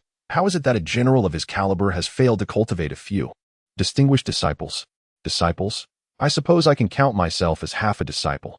However, he claims that his military strategies are imparted to me. Yet, even if taught, it holds no significance. Leo sighed with regret. I still recall his words. Leo, I do not wish to conceal the truth that my strategic insights are not particularly exceptional. They are well documented in the annals of the noble academies. Theoretically, everything appears simple, yet in practice, it is fraught with challenges. These insights are less a product of study and more a testament to innate talent. However, I seem to recall him mentioning that Ryan is his disciple. That lad? His father is a relative of His Majesty the King. That boy shamelessly ingratiated himself with flattery and gifts, seeking to become Lord Thomas's pupil. Yet his situation is much like mine. Thomas has long stated that he can teach without reservation, but whether we truly learn is another matter. Nonetheless, Ryan has not emerged empty-handed. At the very least, he bears the title of Thomas's disciple, which undoubtedly paves a smoother path for his future. Furthermore, as Thomas has no children, the baronial title that would have been inherited by his offspring may directly fall to that lad. It is a rather astute gamble. However, Ashru Lathe, we have become the last patrons of this tavern that I believe it would be prudent for us to escort William Daly home. The two rose from their seats. William Daly was quite hefty, yet Ashru Lathe effortlessly bore him upon his shoulder as they departed. That evening, an unforeseen incident occurred. The stable inexplicably collapsed, sending horses scattering in disarray. The grooms toiled for a considerable time before managing to regroup the steeds. The sole unfortunate was Ashru Lathe, whose magnificent steed, startled, bolted into the night. In response, Thomas was compelled to offer him another horse as compensation. In the days that followed, Ashru Lathe remained in close proximity to Thomas. He had sensed from the outset that this season night was extraordinary, and now he comprehended that Thomas was indeed no ordinary man. He commanded immense respect among the other knights, undeniably becoming the supreme commander. Although lacking any formal authority, every newly arrived knight in the camp instinctively regarded him as the leader of their forces. His orders were always clear, precise, and easy to execute, prompting his subordinates to comply readily and swiftly. Thomas rarely raised his voice, perpetually wearing a smile, Yet no one dared defy his commands that he dined and lodged like the most humble of militia, endearing himself to them further in mediating disputes among his subordinates. Thomas exhibited fairness and dexterity, no one could accuse him of selfishness, and even those who erred and faced punishment felt assured that they had not been treated unjustly. He extended the same courtesy to Ashru Lathe, never regarding him as an outsider, treating him with great warmth. When Ashru Lathe offered suggestions, Thomas would never dismiss them outright or belittle them, regardless of how absurd they might later prove. His gaze upon Ashru Lathe resembled that of a benevolent father observing his child, evoking profound emotions within Ashru Lathe. Initially, he approached the situation with a mindset of mere observation, but after several days, he too began to perceive himself as a rightful subordinate of Thomas, dutifully adhering to his commands. When he occasionally faltered in executing Thomas's directives, he reported back with the anxious trepidation of a child who has erred. Although Thomas never chastised him for these minor missteps, Ashru Lathe was consumed by self-reproach. He also forged excellent relationships with the other knights, ever since he decisively bested William daily at the banquet, leaving the latter bedridden for a day and night. He had become fast friends with both William and Leo, who were both knights in direct service to Count Thomas. As preparations for war commenced, they received two pieces of news, one favorable and one unfavorable. The good news was that a vanguard of the Greyhound Knights, numbering 2 or 3, had carelessly stumbled into a trap meticulously laid by Thomas, suffering a devastating defeat and sustaining heavy losses. With this cautionary tale in mind, the Greyhound Knights would likely hesitate to attack until they had gathered sufficient reinforcements. The bad news, however, was that the Greyhound Knights had received substantial support from the Paro people. Continuous rain had hindered the readiness of other border lords, leaving only 10 knights, including Thomas himself, and fewer than 2,000 militia gathered at Berlin. Before Thomas could assemble his forces, should the Greyhound Knights muster a sufficiently large army to launch an assault, it would pose a considerable threat. Yet Thomas appeared unfazed. That evening, a grand banquet was to be held at the castle. In principle, this was a noble affair, but given the current reality of only 10 knights, all militia captains were invited to attend, as Thomas claimed they were all prospective knights. Thus, the banquet would host around 50 or 60 individuals, appearing far from meager. As dusk fell, Thomas arrived at Ashru Lathe's quarters. He was not at all surprised to find Ashru Lathe preparing for sleep.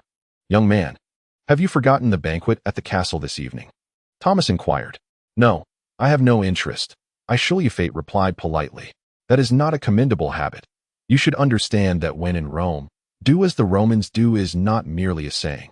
To integrate into a new community, one must learn its customs. In our St. Jean, such banquets are a significant opportunity for social introduction. That I know you hail from the central 7 kingdoms, where such customs may not exist. But since you are here, you ought to adhere to them. My lord, I strongly advise against attending. You lack appropriate attire. Appearing at the banquet would only bring you further embarrassment." In his mind, Carrie once again stirred. Yet this was superfluous, for Ashru Lathe was acutely aware of his circumstances. Earlier that afternoon, he had witnessed Leo eagerly donning his formal attire. He understood that if he were to attend in his everyday garb, he would only become the subject of ridicule. "I apologize, Lord Thomas. However, I am feeling unwell today. It truly would not be appropriate for me to participate in such a gathering." Ashru Lathe invoked the universally effective excuse of illness. Thomas smiled gently. "Young man, you know, seeing you reminds me of an incident from my youth. Back then, it was quite fashionable among novice knights to engage in the entertainment of gift-giving. Often, someone would bestow a gift upon a friend. If the recipient felt it unsuitable, they would pass it along to someone more fitting. Ultimately, the gift would always find its way to the most appropriate recipient. However, if someone misjudged the transfer, they would be met with ridicule, branded as lacking discernment. Once, to tease me, someone gifted me a set of garments that were ill-suited to my frame that I sought to pass them on. Yet time and again, I could find no suitable recipient in the military. Everyone typically donned armor, which obscured one's true physique. Consequently, I spent over half a month unable to find a suitable target, earning the nickname Indecisive Thomas among my peers by the time I was promoted to knight and departed. I had yet to pass on that garment, and the nickname remained. I had always regarded it as a source of regret. Yet as time wore on, I gradually forgot it was only recently, while sorting through my belongings, that I unexpectedly stumbled upon that long-forgotten gift. However, Upon seeing you, I realized I have a chance to finally rid myself of that ignominious moniker. Young man, would you accept this gift to assuage an old man's small regret? Thomas produced a neatly folded suit of formal attire from his person. Placing it upon the table, Ashru Lathe stood dumbfounded for a long moment before regaining his senses, only to find that Thomas had already departed as the last rays of the setting sun faded. The world succumbed to darkness. Yet the castle's candles were ignited in the banquet hall. Most guests had already gathered. Each attendee, including knights and militia captains, understood that this was not merely a banquet, but rather a prelude to the announcement of a significant matter. Sir Ashru Lathe has arrived. As the officiant called out names, Ashru Lathe gracefully entered the hall. Nearby, William Daly acknowledged him with a nod, while others merely offered respectful gestures. This was to be expected. His attire was neither ostentatiously luxurious nor particularly humble, but rather conventional. With the anticipated presence of Her Highness the Princess still absent, he garnered little attention from the gathering. Count Thomas is here. Thomas made his entrance, donned in a modest yet refined crimson and gold ensemble. Everyone, including the knights, bowed in his direction, to which Thomas responded with polite nods that he then positioned himself at the forefront of the crowd, awaiting the arrival of the most significant guest. Princess Irina has arrived. With this announcement, a figure appeared at the entrance. That Irina's attire was nearly pure white. Her dress, not excessively long, was seamlessly unified, interrupted only by a radiant silver belt that reflected the candlelight. The fabric bore no common lace or embellishments, nor did it feature patterns or colors, perfectly accentuating the youthful sweetness of her visage and her still-developing, petite form. The simplicity of her attire exuded elegance. Upon entering the hall, Irina paused, elegantly bringing her legs together as if she were a queen. There was an aura of delicate vulnerability about her that resonated with her plight as a princess in distress. This combination of grace and nobility, tinged with an endearing quality that evoked a desire to protect her, instinctively captivated all the men present. Her gaze swept across the assembly, ultimately resting on Ashru Lathe, accompanied by a smile that seemed to harbor tears. Ashru Lathe suddenly experienced an inexplicable intuition that the princess's relationship with her grandfather was not harmonious. However, he swiftly dispelled this foolish notion from his mind, completely oblivious to the presence of Ryan beside him. The latter, noticing Irina's smile directed at Ashru Lathe, felt a pang of jealousy. The orchestra commenced its performance. Though it was merely a makeshift band, the music was tolerable, and the attendees hardly paid it any mind. Conversations flourished as they indulged in fine wines. Today, Her Highness the Princess was set to announce the formal mobilization against Parlo. While the choice of commander was beyond dispute, none other than Count Thomas himself, the identity of the deputy commander remained a suspenseful mystery. The militia captains eagerly sought to discern what rewards the princess would bestow. Chapter 31. Conflict. I wonder if one of us will be chosen as the deputy commander, Leo explained to Ashru Lathe. Many of the border lords failed to arrive due to the rain. In terms of strength, selecting those absent would be more suitable, but if they refuse to come, it would be quite embarrassing. If a selection is made from those present, we all stand a good chance. Once we drive out the parlons, attaining the status of a count is inevitable. It's truly something to look forward to. Suddenly, a figure rudely shoved Leo aside and stood before Ashru Lathe. It was Ryan. Who are you? What gives you the right to be here? Ryan demanded haughtily. Ryan, this is Sir Ashru Lathe. You should have met him once before, Leo introduced. Sir Ashru Lathe. Ryan scrutinized him with a questioning gaze. Ashru Lathe could only nod in affirmation of Leo's statement. Oh, splendid, Lord Ashru Lathe. Ryan raised his voice, deliberately emphasizing Lord in a tone laced with sarcasm. Might I inquire what title you hold? His loud voice attracted the attention of the majority present, drawing them closer to witness the unfolding scene. In a corner, Count Thomas was engaged in a hushed conversation with the cloaked king, but he lifted his head in alarm at the commotion. What? Can't you answer? Ryan taunted again, his mockery evident. Enough, Ryan. Leo attempted to intervene, but Ryan pushed him aside once more. Sir Leo, I'm merely posing a simple question to Sir Ashru Lathe. Is it inappropriate to ask such a thing? Am I not allowed to inquire? I was granted the title of Duke by a certain monarch, Ashru Lathe replied. May I inquire as to the name of this monarch? Ryan's tone was exceedingly polite. Yet the courtesy only served to amplify the underlying irony. That pertains to a personal secret, Ashru Lathe responded cautiously. A personal secret? A monarch cannot disclose their title. Is it possible that this monarch does not exist? Or perhaps their throne is self-proclaimed, lacking territory and subjects. Ryan deliberately elongated his words, ensuring the entire assembly could hear. Ashru Lathe felt a chill of unease wash over him. He recognized the futility of addressing such inquiries. Thus he opted for silence. If you cannot provide the name of this monarch, may I presumptuously ask, Lord Ashru Lathe, where is your fief? Did not this monarch bestow upon you a domain alongside your title? No. Ashru Lathe hesitated for a long moment before finally uttering the words. No fief. Merely a title. Ha ha ha. How fortunate am I to know, Lord Ashru Lathe. Where is your coat of arms? Surely you possess one. I do. Ashru Lathe would have preferred to face a dragon or some other monstrous creature. In that scenario, he could at least fight back. Yet in this battlefield of words, he felt utterly defenseless. Ryan was correct. He was posing simple, ordinary questions, yet Ashru Lathe found himself unable to respond. Indeed, a noble's coat of arms is not merely a matter of sketching a few lines on a piece of paper or fabric. It should be etched upon armor or shields to do. I almost forgot.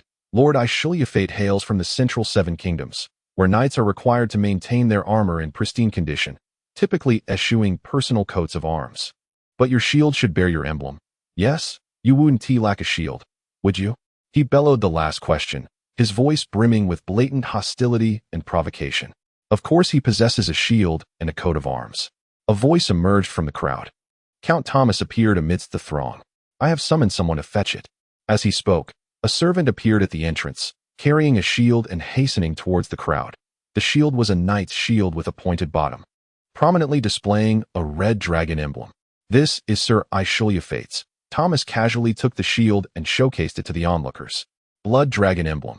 The dragon emblem typically signifies an association with elves. Only the elven race possesses the ability to tame dragons, Thomas explained as he examined the emblem.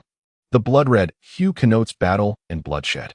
Generally, red is utilized as the primary color only in the wake of significant loss, such as when a king perishes in battle. Surviving knights often alter their emblem's primary color to red. Or nobles vowing revenge will paint their emblems red, associated with elves, yet entwined with vengeance and harm. I recall a small nation named Seir to the east of the central 7 kingdoms, which was annihilated by Tehran a decade ago. Sir Ryan, you ought to take some time to study heraldry. Otherwise, you wouldn't pose such an indiscreet question. Thomas set the shield down and fixed his gaze on Ryan. Stunned by Thomas's words, Ryan found himself momentarily speechless and humiliated.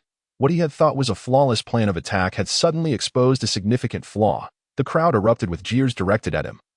While others murmured among themselves, the knights regarded Ryan with disdain, while they cast sympathetic glances toward Ashru Lathe. Apologize to Sir Ashru Lathe, Ryan, Thomas commanded with authority. I apologize, Sir Ashru Lathe. After a prolonged silence, Ryan begrudgingly uttered the words. In another corner of the hall, the cloaked old king and the young princess remained together. Look, they are in conflict. Someone has questioned the noble lineage of Sir Ashru Lathe, the old man said to his granddaughter. This is a splendid opportunity to test your wisdom. Go and resolve this issue. Resolve it. How? Use your intellect to solve it. The old man angrily prodded the princess with his staff. But let me offer you some advice, he murmured softly. That Ashru Lathe must be rewarded.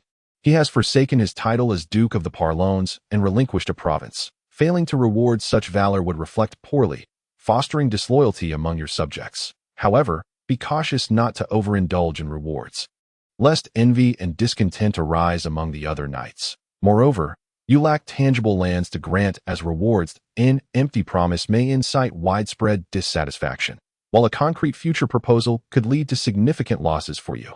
Think it through carefully. Ashru Lathe, having resisted such a substantial reward, indicates he is a proud individual. Proud individuals seek recognition. Do you understand? Remember, all here are knights of St. Jean. You must emphasize your standing as the princess of St. Jean. As Ryan turned to leave, he noticed the princess approaching him. Alina brushed past him without casting a single glance, making her way directly to Ashru Lathe. Count Thomas, may I borrow your sword? She said. Thomas inverted the sword, presenting the hilt to her. Sir Ashru Lathe. Please kneel, Alina commanded. Ashru Lathe hesitated for a moment but complied, kneeling on one knee. Alina raised the long sword high and struck it firmly against Ashru Lathe's shoulder. Sir Ashru Lathe, in the name of the sole heir of Casilos and St. Jean, I bestow upon you the title of Count. I grant you the Dandan region as your fief. From this moment forth, you shall be my knight. Will you fight for me? Yes, I would be honored. Excellent. Princess Alina surveyed her surroundings. From henceforth, you are a noble of St. Jean, and no one shall question your lineage or status. Ladies and gentlemen, she proclaimed loudly to all present, I hereby declare war against the kingdom of Paro in my capacity as the sole heir of St. Jean and Casilos. Loyal subjects of St. Jean, will you lend me your strength, follow my banner, and fight alongside me? We shall obey your will. Everyone half knelt, loudly swearing their allegiance. Count Thomas, Alina turned her gaze to him. I appoint you as the Grand General of St. Jean, tasked with commanding all my forces. Sir Ashru Lathe, Sir William Daly, Sir Ryan, Sir Leo, I designate you as deputies to heed the command of Marshal Thomas. I trust you will unite earnestly to drive out the Paro people and restore our homeland. To all others present, I hope you will bravely fight under Marshal Thomas's command. Marshal Thomas, I hereby grant you the privilege to knight warriors. Until I revoke this privilege, you may, in my name, confer knighthood upon those valiant soldiers who distinguish themselves on the battlefield. I also grant you the authority to execute traitors. Any noble who betrays loyalty, violates the chivalric code, or kneels in surrender to the invading Paro army may be executed by your hand and have their lands confiscated in my name. Despite the relentless pursuit of the Paro forces, who were ever so close to their target, Princess Alina ultimately managed to escape their grasp point 4 months later in the remote territories of St. Jean. With the support of the border lords, she formally raised the banner of rebellion to restore her kingdom. She appointed the legendary octogenarian General Thomas as her commander, gathering strength to confront her pursuers. At the onset of her rebellion, she commanded merely a handful of knights and 1,000 militia, appearing quite vulnerable. However, this situation did not persist for long. Upon learning of the princess's safe condition, the lords of Casilos and St. Jean rallied to her cause, mustering their forces in response. Particularly in Casilos, a fervent uprising against Paro's rule took root. The Paro army found themselves compelled to consolidate their strength to suppress the widespread insurrections, thereby losing their initial and best opportunity to eliminate Princess Alina. Their only hope lay with the Greyhound Knights, an order formed from the brigands they had coerced into service, who might swiftly crush the princess's resistance. In truth, this was indeed plausible, as this contingent held a significant numerical advantage.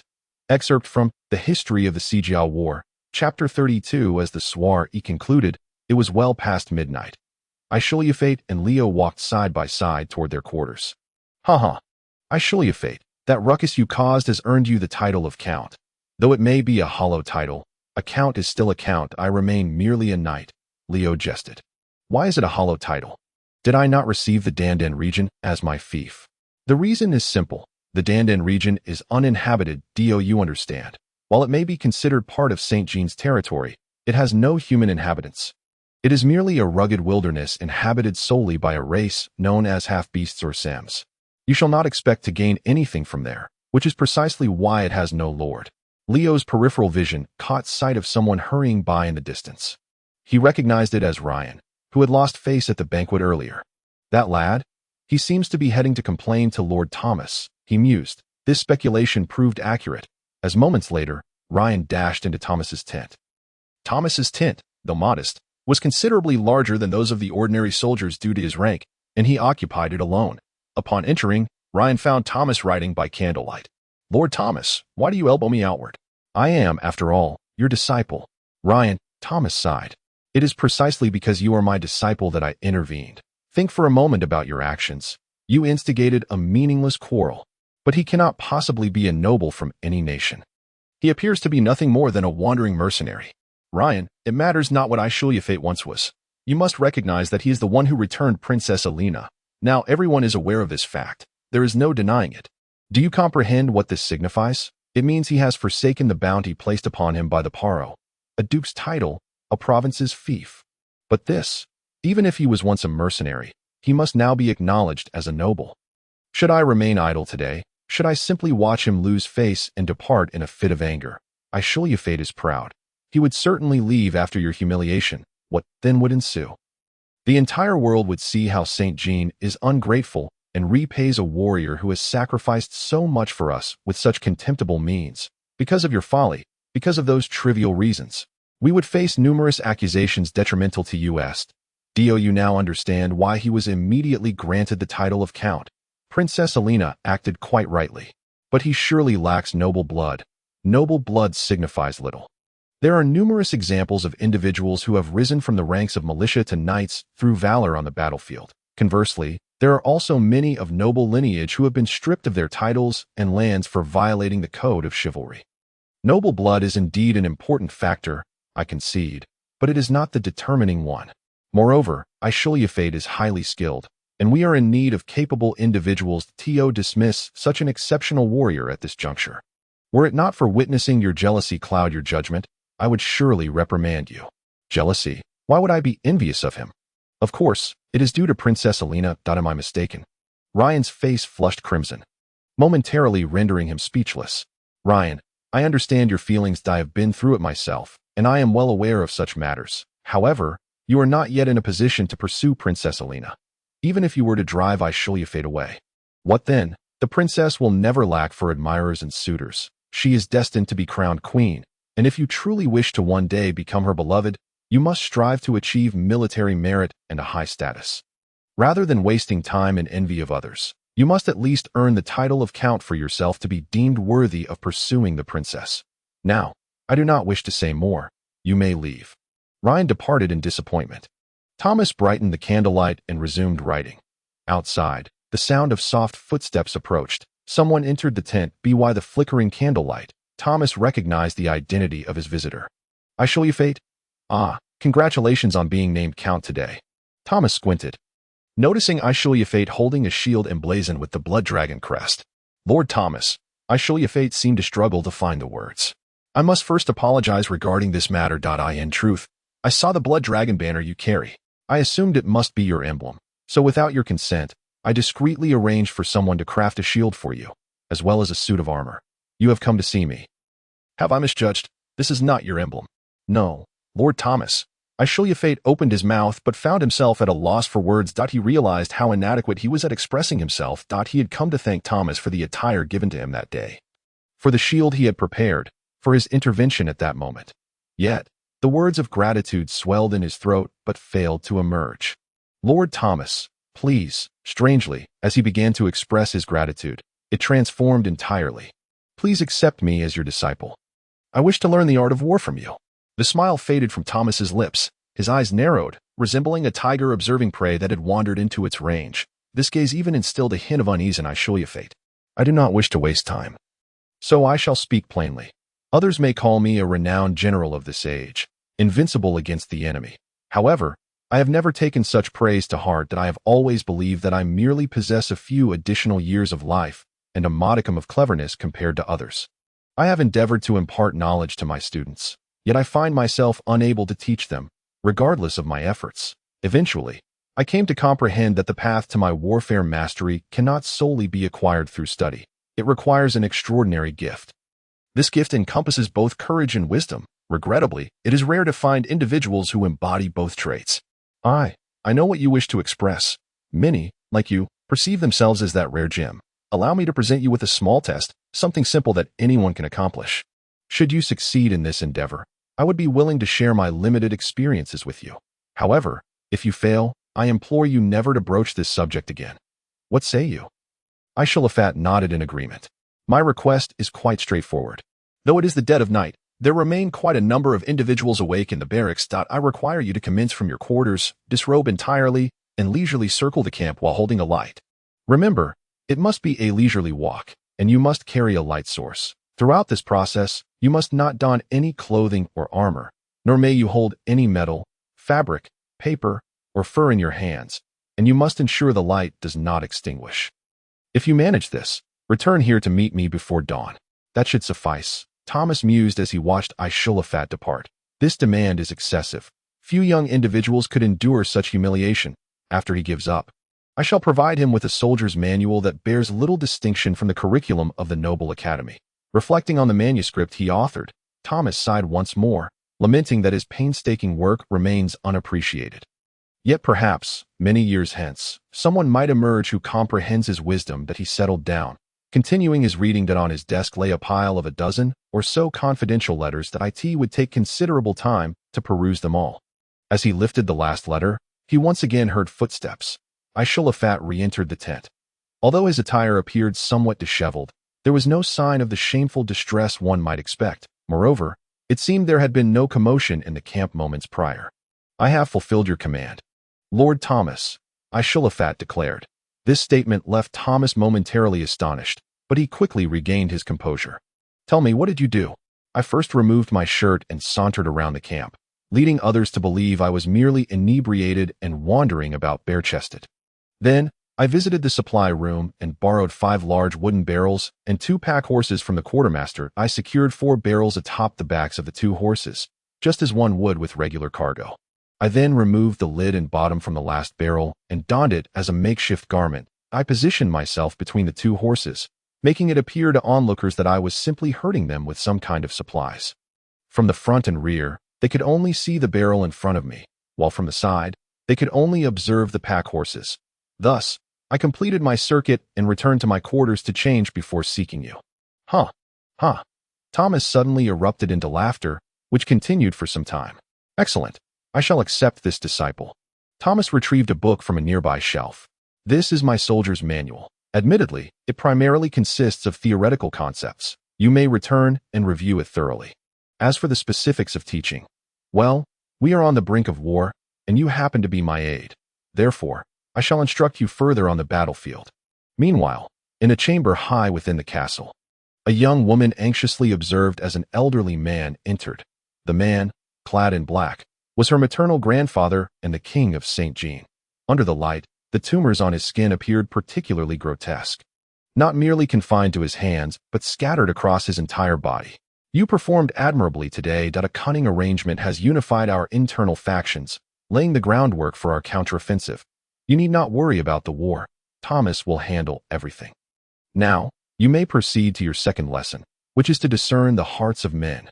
Count Thomas, truly.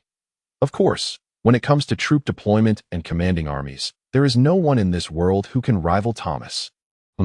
Thomas is a proud man. Much like your Ashru Lathe to secure Thomas's loyalty, I exerted considerable effort in the past. Remember, there are many types of individuals, but for a monarch, the first distinction to make is between those of value and those without. Typically, one assesses worth by talent. Do not squander your time on the unworthy. Conversely, those of merit must be treated with utmost importance. Even if you cannot secure their allegiance, you must strive to eliminate them if possible. For instance, at tonight's banquet, a dozen knights were present. Whom do you think, aside from Thomas, possesses the most talent? I believe it ought to be Ryan. That is a fine piece of copper.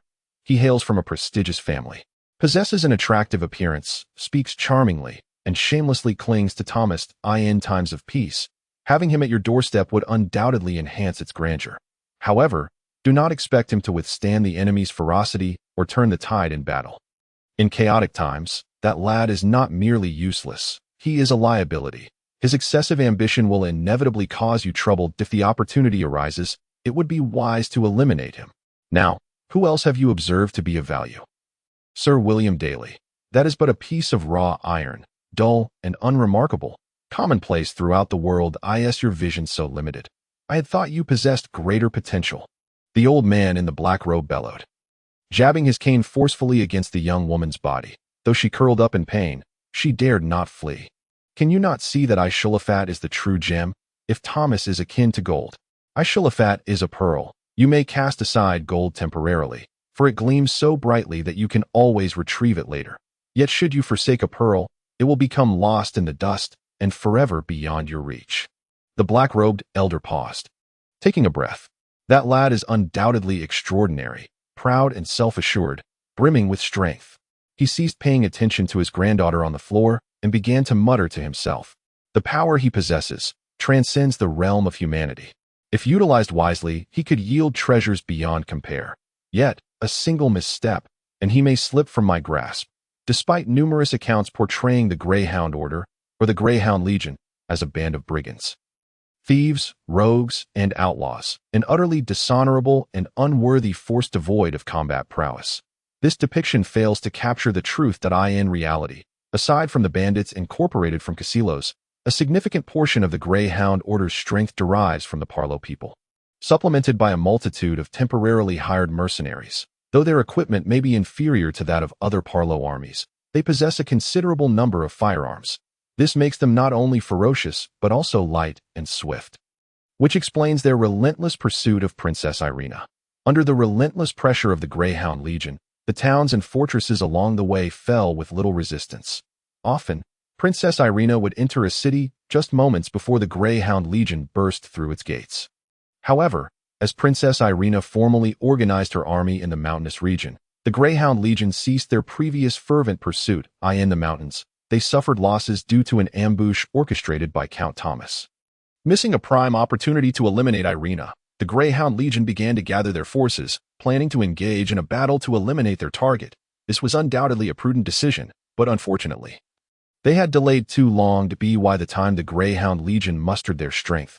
Princess Irina had secured the full support of the local lord in this remote mountainous territory, thus commanding an army that included 30 to 50 official knights. Leading this force was the legendary elder, Count Thomas, renowned for his undefeated reputation. Although the Greyhound Legion had the advantage in numbers, the seasoned Thomas chose a battlefield where their numerical superiority would be difficult to exploit. Excerpt from the history of the Sijia War. Fresh intelligence has arrived, Thomas proclaimed, pointing at the map before all the officers. The main force of the Greyhound Legion has reached this vicinity. Their total strength will not be less than 5,000, including 8 sharpshooters and an equal number of cavalry, without any mages or artillery. This figure indicates that they have pooled all their resources. If we can achieve victory in this battle, they will be forced to retreat into a defensive position, unable to engage us in open combat again. Thomas spoke with remarkable calmness, as if he had forgotten that his total forces numbered less than 4,000. With barely 300 knights to prevent surprise attacks from the Greyhounds, a portion of his troops had to be stationed at various intersections as a precaution. It seems the Greyhounds also wish for a grand showdown to avoid prolonging matters. I believe we should acquiesce to their request. Everyone, return and rest well, prepare your weapons and armor. Inform all soldiers to pack provisions. Lunch may be consumed on the battlefield, or we may not have time to eat at all. We shall march into battle tomorrow morning, and before nightfall, we must secure our victory over the enemy. Everyone, prepare to return. I shall you fate. Rio, Ryan, you 3 stay behind. As the crowd dispersed, only 4 individuals remained in the grand tent.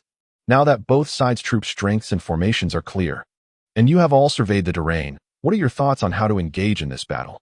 Ryan, you may speak first. The enemy has a numerical advantage, while we have the advantage of terrain. Thus, our basic strategy should be one of defense followed by counterattack, Ryan replied promptly. Excellent, just as the textbook states, an entirely correct approach. Rio, enlighten me on the specifics of our defense and counterattack, Thomas inquired. The Greyhound Knights primarily consist of bandits. Rio contemplated for a moment before responding. The hallmark of bandits is their fierce offense. Yet their resolve in battle is often wavering. They may possess strong combat prowess, but their stamina is fleeting. Therefore, in our defense, we must construct appropriate fortifications, utilizing the terrain to withstand and exhaust the enemy's strength and morale.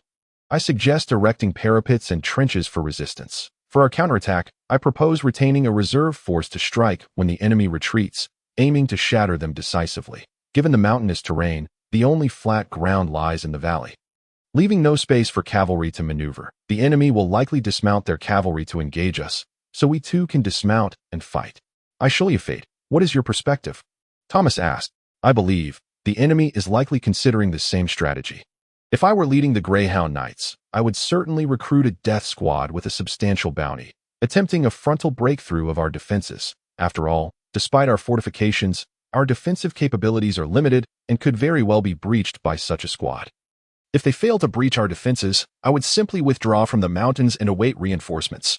Parlo could provide support to the Greyhounds at any moment, while the lords of the mountains have all gathered here.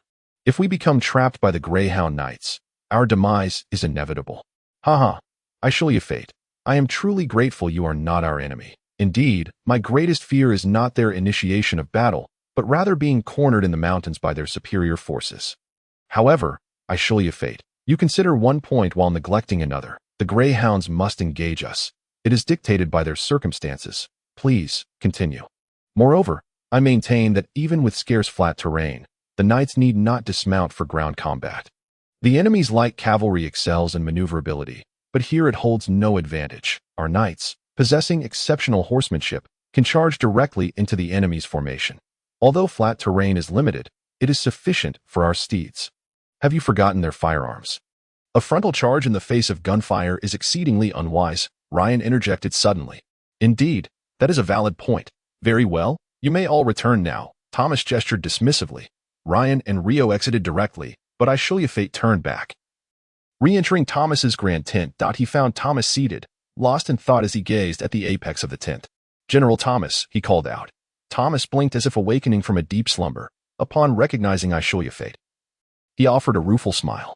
General, what troubles you? I was merely contemplating the battle that awaits us tomorrow. They say I am the enemy's general, yet I do not possess such confidence. I am but an ordinary man, with perhaps a modicum of cleverness. Have you devised a strategy? I am the commander of the Greyhound Knights. I am well aware of who my opponent is, a master strategist of unrivaled renown, famed for his tactical versatility. Thomas spoke as if to himself. A cunning and perilous adversary. This battle, set in the complex mountainous terrain, is ideally suited for ambush. Previously, I suffered a devastating ambush and incurred heavy losses. Although I currently possess a numerical advantage, my unfamiliarity with the terrain poses a significant risk, and my opponent arrived days earlier, having thoroughly acquainted himself with the landscape. Undoubtedly, he is prepared to engage despite his numerical disadvantage and has surely laid traps. I shall be the aggressor, but I will proceed with utmost caution, ensuring all necessary preparations to avoid falling into the enemy's schemes. Upon reaching the battlefield, I will position the musketeers here to ensure their safety while providing optimal angles for fire. I will place the infantry here. I will retain a reserve force in the rear to prevent the enemy from flanking us. I will instruct the cavalry to act as mounted infantry, ready to support any sector of the battlefield. Tomorrow, no strategy is required. Thomas suddenly smiled. A frontal assault. Position the knights on the left flank. Ashru Lathe, you shall lead them. The moment the enemy appears, we will strike. As the sun reached its zenith, the banner of the Greyhound Knights finally emerged across the valley. Formations marched under the banner onto the battlefield. All troops, prepare for the offensive. Beneath the central banner, Thomas, clad in dazzling silver armor, issued the command to advance. William Dale, you shall lead the militia. March forward swiftly. Once the knights engage the enemy, you may charge. Rio, take command of the archers. Advance at a brisk pace, and upon reaching shooting distance, unleash 3 arrows at the quickest speed before retreating immediately. Ashru Lathe, lead the knights into the fray without hesitation. Ryan, hurry to the reserves and instruct all squire knights to remove all armor except for their helmets and breastplates. The knight formations began to advance, gradually closing the distance to the enemy. Though the valley was not particularly expansive, it was ample for fewer than 3 knights. The terrain, while uneven, was familiar to the knights, who had long since adapted to galloping over such rugged ground. They commenced a slow march, gradually accelerating to a brisk trot, then to a full gallop. From Thomas's elevated position, he observed the small knight formation steadily approaching the formidable enemy host, although he knew the knights were galloping. The distance rendered their speed seemingly slow. Opposing them, the Greyhound Knights were rapidly deploying their formations. The pace of the archers and militia was even slower, evoking an involuntary impression by the time the militia reached the enemy. The opportunity might have long passed. Presently, the knights ventured forth alone, assaulting the enemy's vast forces. Thomas wore a composed smile, instilling confidence in those around him. Yet, only the most observant would notice that Thomas's grip on the reins had tightened unconsciously, as if he were on the verge of snapping them. Chapter 34. Fear. At this distance, they were nearing the effective range of the muskets. Ashru Lathe thought as he urged his horse to gallop with all its might. He was acutely aware of the power of firearms. Although their rate of fire was slow and reloading cumbersome, with the occasional risk of misfire, their penetrating capability far surpassed that of arrows. Few armors could withstand the impact of a musket shot. Master, please shield your face with your shield. That a shot to your body may not be fatal, but a shot to the head is perilous. Carrie's voice echoed in his mind. Nonetheless, Ashru Lathe resisted the urge to shield his head with the shield. In the distance, he could see the Greyhound formations. They appeared well prepared, showing no signs of panic at the knight's approach. The soldiers ahead moved in a disciplined and orderly fashion. Ashru Lathe knew they would soon retreat, revealing a line of ominous black muzzles among the enemy ranks. 8 musketeers in unison could inflict significant casualties upon the knights. If fortune was unkind, perhaps 1/3 of the knights would fall in that moment. The remaining knights would lose their formation, charging in disarray against the well-ordered pikemen, ultimately overwhelmed by the sheer numbers of the latter. Ashru Lathe seemed to catch a whiff of blood scent. Yet, he quickly steeled himself. Casting aside those ominous visions, Thomas would not make such a foolish mistake. He reassured himself that a man of his caliber would never allow his subordinates to march to their doom. The enemy had yet to fire. However, this was worse than gunfire. It indicated that the enemy's musketeers were well-trained and their commander remarkably composed. Facing the galloping knights, the musketeers had but a single opportunity, since they had only one chance.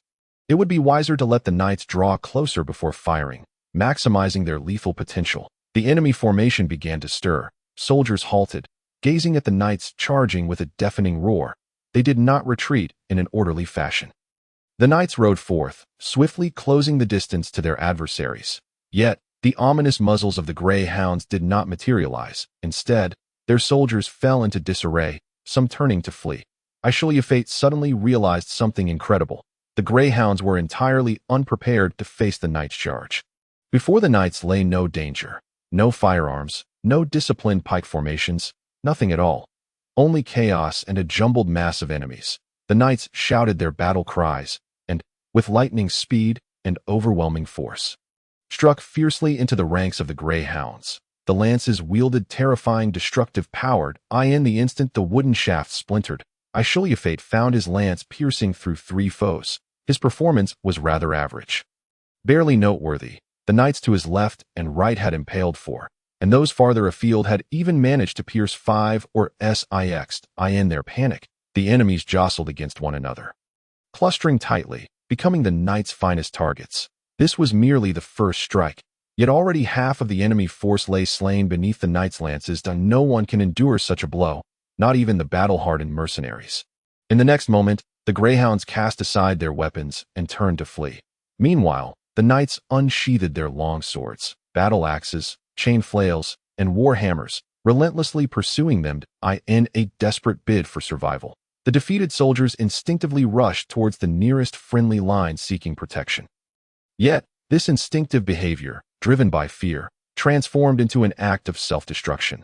The rout of the soldiers incited panic among the still steadfast formations. With their tight ranks shattered, the second phalanx crumbled under the overwhelming assault of the pursuing knights. The knights chased after the fleeing foes, breaking into the ranks of the gunmen. At that moment, the firearms, which could pose a significant threat to the knights, proved entirely ineffective. What could be done? The combatants were entangled. And should the gunmen fire, the potential harm to their own ranks would far exceed any threat posed to the knights. The enemy could only watch helplessly as the knights mingled with their routed troops, cutting down the gunmen in swathes like reaping wheat. The density of the enemy made every strike count.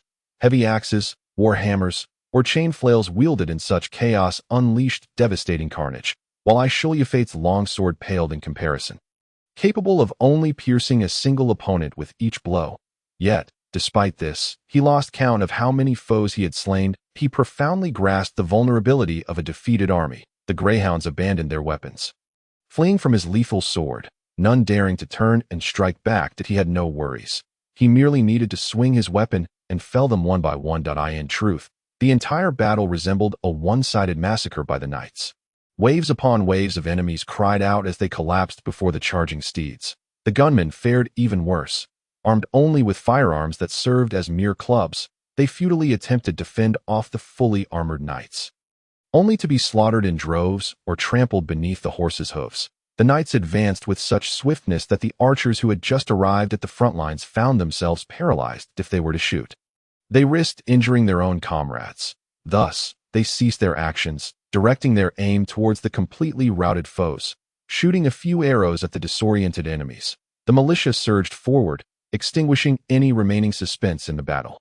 Due to the narrow paths, the fleeing enemies were forced to retreat along the same route they had entered the valley.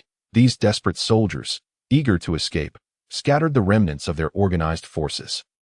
rendering any attempt to regroup and re-enter the fray utterly impossible. The militia seized the opportunity to strike, mercilessly battering the drowning foes. This further intensified the collapse of the enemy in their haste to flee.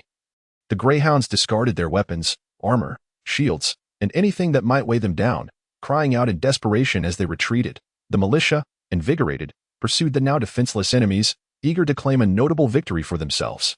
The entire mountain path was littered with the bodies of greyhounds. Faces down, wounds on their backs. At this point, the knights had little left to do. The outcome of the battle was already determined, with no suspense remaining. Some of them mingled with the militia, continuing the pursuit of the fleeing foes, while others busied themselves with clearing the battlefield and escorting prisoners. The greyhounds who failed to escape had lost all will to fight. They cast away their weapons, crying out as they surrendered in droves to the knights. Meanwhile, the archers went further still, scavenging for spoils among the corpses. Thomas gazed at the sky. It was noon, much earlier than he had anticipated. By dusk, a celebratory feast was being prepared in the camp. The victorious St. Genevieve army gathered to indulge in hearty drinks, rejoicing in the day's monumental triumph. This victory was not only resplendent and complete, but also so effortless and pleasurable that it filled everyone with uncontainable joy. Today, the main force of the Greyhound Order had been utterly annihilated, with scarcely 1 in 10 managing to escape. Especially notable was the pursuit led by the Squire Knights, who, under Sir Ryan's command, relentlessly chased down the Greyhound stragglers, ultimately claiming the highest honors by beheading the enemy commander. When the victory feast commenced, the entire camp erupted in jubilation. The spoils of cattle and sheep seized from the Greyhound camp were now perfect for rewarding the victorious warriors. The militia feasted in the outer camp while the knights gathered at the center. Yet, regardless of who they were, everyone was free to indulge in the sumptuous victuals and fine wines that followed victory. The knights raised their goblets, recounting their gallant exploits while laughing heartily at the comical sight of the enemy's desperate flight.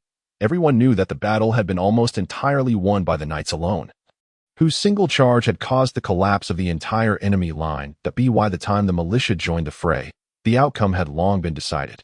"Lord Thomas has arrived," the herald announced, naming the last entrant. The knights immediately ceased their activities, paying their respects to their commander. "A toast to the health of General Thomas," someone shouted, an exclamation that was quickly echoed by all, plunging the banquet into a brief silence. Save for the sounds of drinking, Thomas's arrival brought a certain gravity to the celebration. However, he did not linger long before excusing himself. This did not raise any eyebrows, for everyone was aware that Lord Thomas was already past 80. Lacking the vigor to revel in the night's festivities with the youth, Thomas reclined alone in his chair, all his attendants, messengers, and even his personal guards having joined the revelry in the command tent. He sat solitary, unarmored, resting in a chair, gazing at the tent's ceiling, utterly still. Yet, he was not asleep. His breathing was steady and strong, and his eyes remained open. Footsteps approached. "I show you fate." Thomas did not lift his head. "Why aren't you drinking with the others? I recall your capacity for alcohol is quite remarkable." "I do not enjoy drinking," I show you fate replied. Alcohol might invigorate the average person's body and mind, inciting excitement, but it had no effect on him. No matter how much he drank, he felt no stimulation, that he found no pleasure in it. "Ah, very well. Then, keep this old man company with conversation, that I find myself rather fearful and unable to sleep." "Lord Thomas, you..." I show you fate was taken aback by Thomas's words. They had effortlessly defeated the Greyhounds today, with combined casualties among the knights and militia numbering fewer than 3. The Greyhounds, however, faced near total annihilation, their commander slain in the subsequent pursuit. Others remarked that throughout the battle, Thomas had remained calm and composed, clearly aware that victory was assured. Thus, when reports of the outcome were presented, Thomas displayed no excess excitement. Even when Ryan presented the head of the enemy general, he merely smiled faintly before instructing that it be buried. Such demeanor even left Sir Ryan feeling dissatisfied. And now, Thomas claimed to feel fear. I show you fate doubted his own hearing, though I strive to project an air of calm. "I am indeed quite frightened. I fear a moment's misjudgment may lead to your demise, that I fear disappointing the king and princess, jeopardizing the restoration efforts. Most of all, I fear inadvertently perishing amidst the chaos of battle. Though I am old, I still fear death." "What are you saying?" I show you fate quickly realized that Thomas's tolerance for alcohol was lacking. The 2 cups he had consumed had clearly intoxicated him. Thomas suddenly turned to him, revealing a clear-headed smile. He sighed. Ashru Lathe, we must all hold a respectful fear of war. Chapter 35. The Art of War. War is a terrifying affair. If one does not fear it, one should not aspire to be a general. Lord Thomas. Do you mean? Ashru Lathe hesitated to inquire, but Thomas continued, lost in thought. When I was merely an ordinary knight, though I charged into battle, I felt no fear. However, once I began to command troops, fear took hold of me. Every action I took, every order I gave, every strategy one devised, no longer concerned only myself but the lives of many. I once endeavored to shirk this responsibility, yet our king insisted I lead the forces. Some say I am arrogant. In truth, I am merely afraid. Others claim I am a master tactician. In reality, I am merely guessing. Some assert that I am invincible. In fact, I am merely fortunate. Externally, I may appear self-assured, but inside, I am full of uncertainty. But, you are indeed achieving victory, and continuously so, Ashru Lathe remarked, increasingly perplexed. For instance, you accurately predicted the enemy's advance, clearly discerning their movements and employing the optimal tactics. Such knowledge can be acquired through study. Thomas sighed once more. I will share my treatise on military strategy with you. Where have you gone? Regarding the considerations for marching, encamping, and assessing enemy strength. The progress is commendable indeed. You must understand that these are universal principles, inherent to nearly every soldier, with only variations in perspective and emphasis. Even the most unrefined bandit leaders or the savage green-skinned orcs instinctively adhere to these rules. Should they stray from these guidelines, there would be no need for battle. Their forces would inevitably disband. Employing these principles to anticipate the enemy's maneuvers is, for the most part, remarkably accurate. Light and swift units may occasionally breach these conventions. Yet the main forces must invariably comply. Thus, discerning the enemy's movements is quite straightforward. For instance, take the Greyhound cavalry. They are obliged to advance along the designated route, following the river. Any deviation from this path would deprive them of a water source. Should they disregard the necessity of hydration and choose an arbitrary route, what impact would that have on me?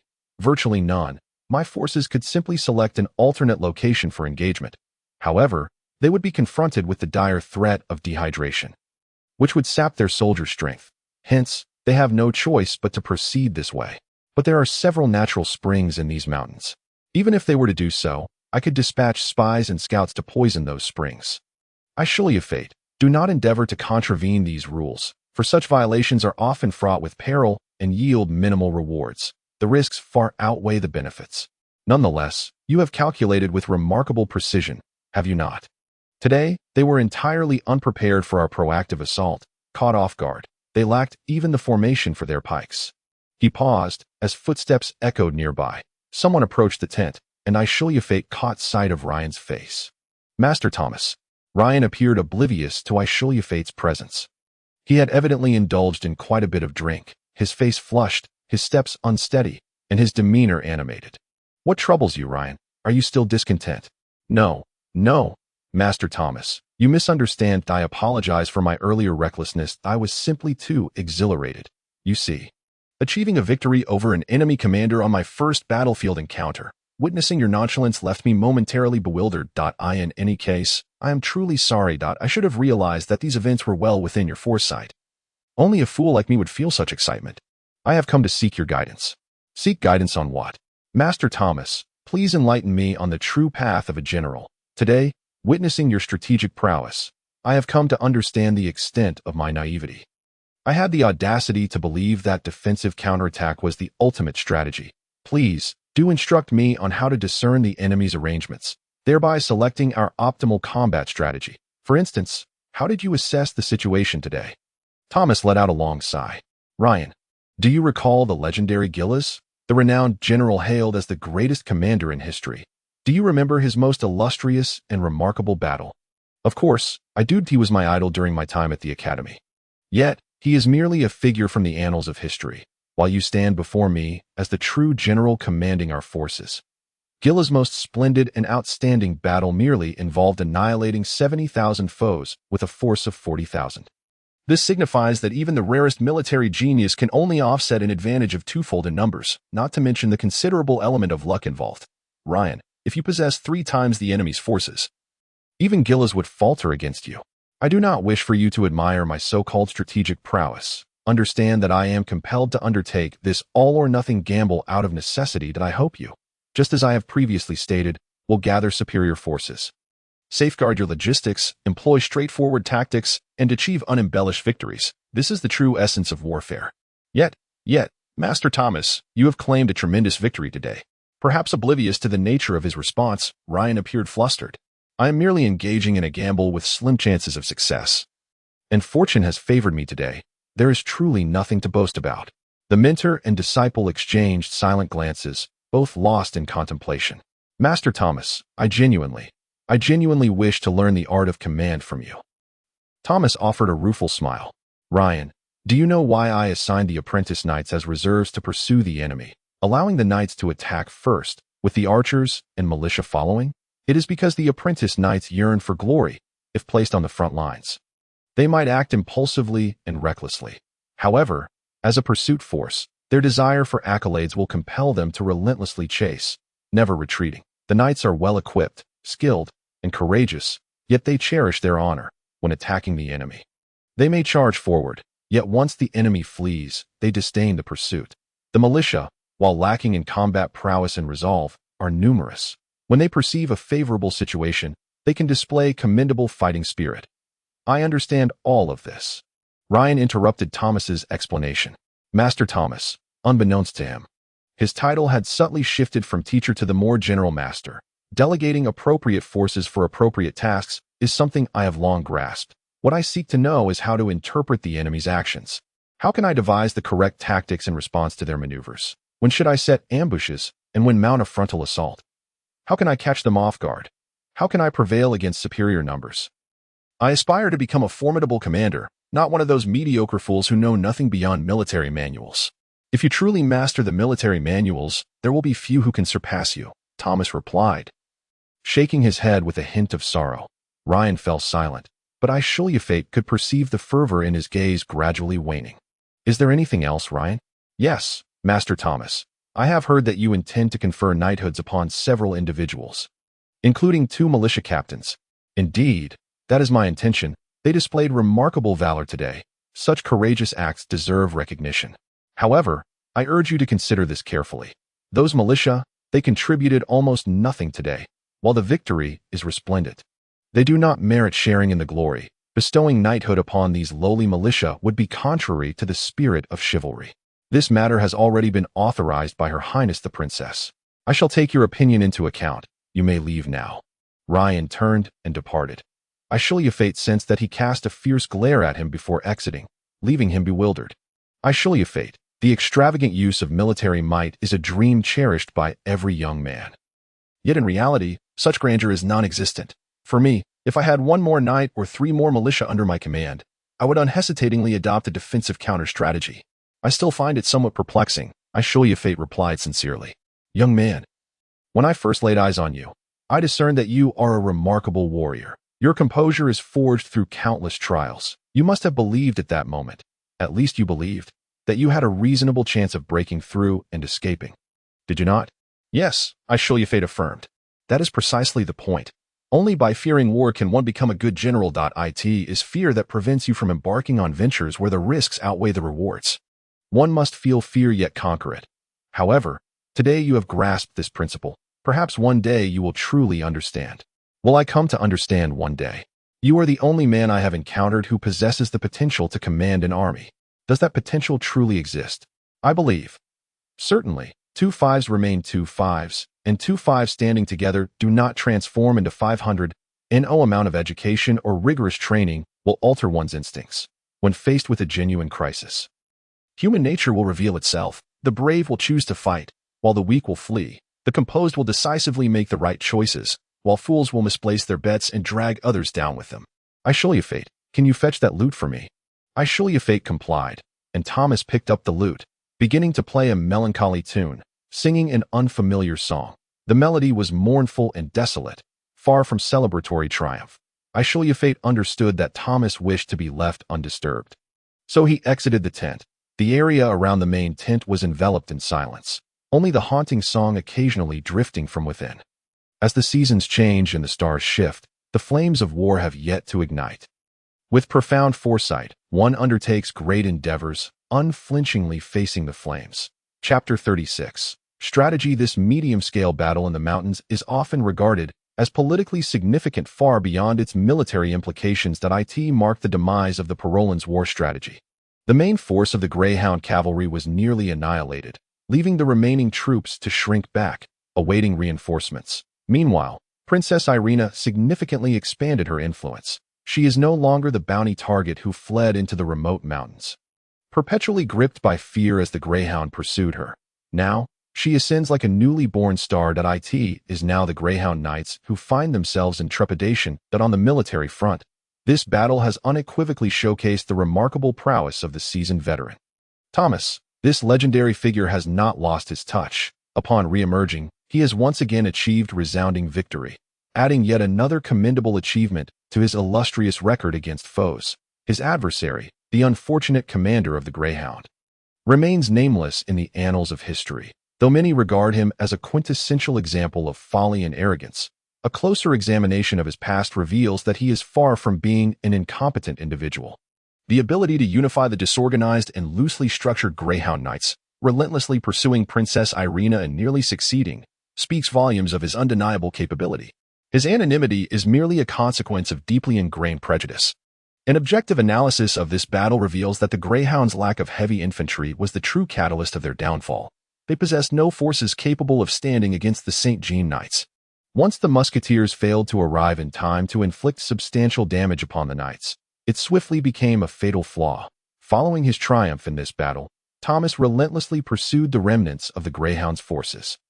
However, what ensued was merely an armed procession, devoid of any noteworthy combat. The Greyhounds, lacking both confidence and the numbers to confront Thomas directly, found themselves in a dire predicament. Conversely, numerous knights from St. Jean responded to the princess's call, rallying to Thomas's side. After sweeping away the remnants of the Greyhound, Thomas quickly arrived at the base of Sedan Castle. This stronghold was heavily fortified by the Greyhounds and represented their last opportunity to halt Thomas's advance.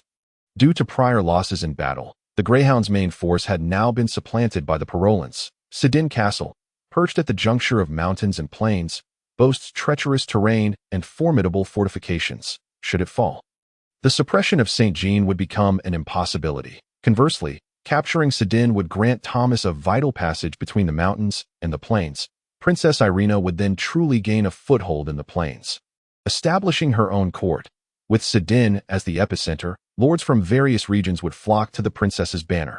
Excerpt from the History of the Sigio Wars. Ahead lies an expanse of rolling hills, situated at the intersection of plains and mountains, with undulating terrain characterizing the landscape. Numerous stones of varying sizes are scattered across these modest hills, interspersed amidst the verdant meadows like white flecks. Let us turn back. Ashru Lathe, Leo suggested. The latter merely responded with a non-committal his gaze still fixed on the horizon. This small detachment comprised 50 individuals and 3 horses, a mere speck amidst the wild hills. An eagle soared overhead, emitting a sharp cry. There are absolutely no paths here, Leo lamented. It's nothing but climbing mountains. For solitary travelers or small squads, such terrain, though troublesome, is still passable. However, for a large army, it becomes utterly impractical. Supply wagons cannot traverse this landscape, and valuable war horses would suffer tremendous casualties in such conditions. I will go and take a look over there, Duncan proposed. With that, he led 2 companions toward the highest hill. Recently knighted, he was one of the 2 militia members temporarily serving as captain. He and his men had displayed remarkable bravery on the battlefield, encircling and annihilating the last remnants of resistance, earning such a grand reward.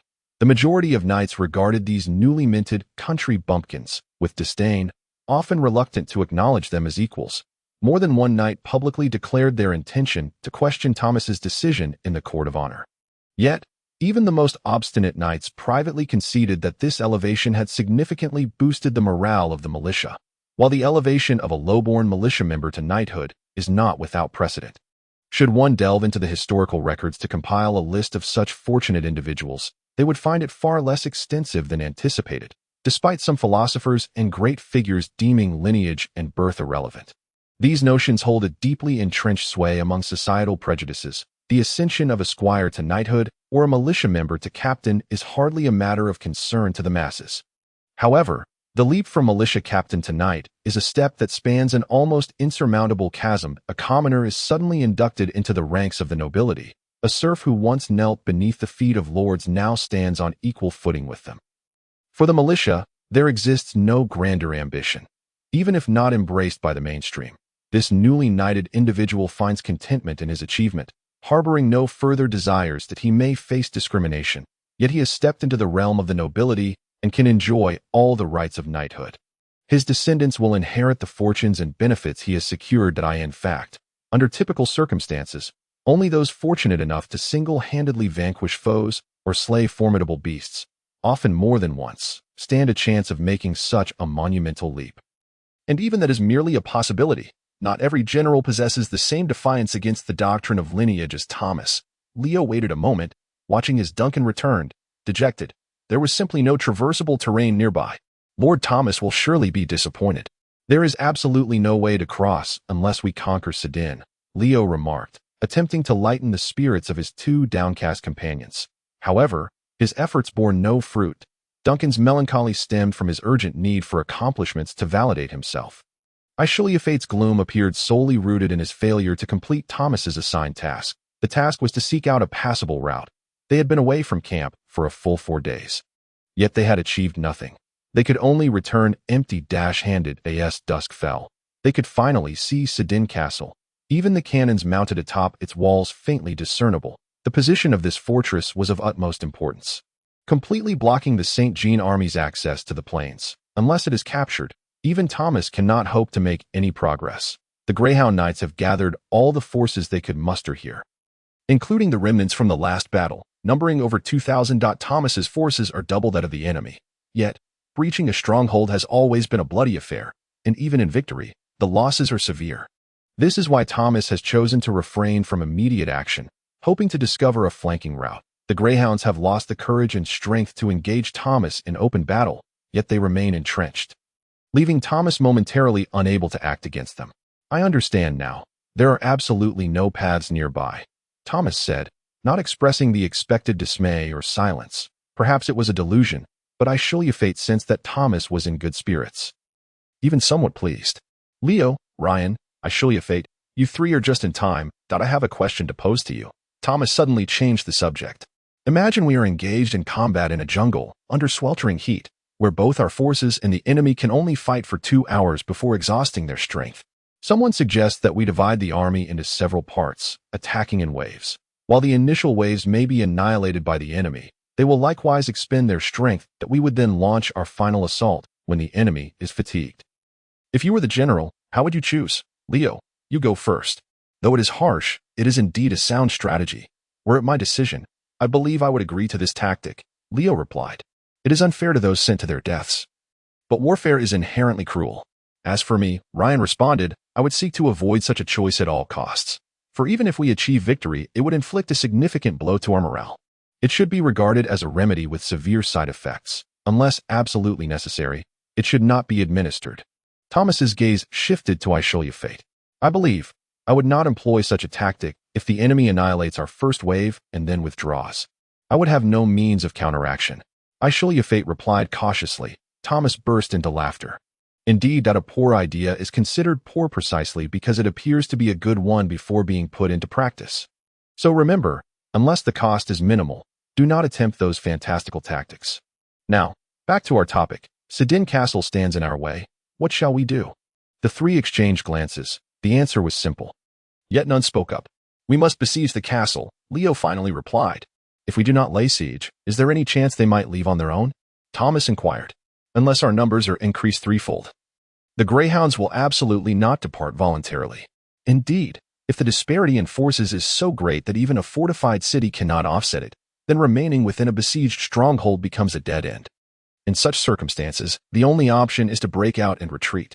Unless there are irreconcilable reasons for retreat, even the most valiant knight would ultimately make such a choice, Thomas remarked with a smile. But, my Lord Thomas, where are the armies you speak of? Leo could not help but retort. As is the case in all corners of the world, the population in mountainous regions is invariably much less compared to the plains.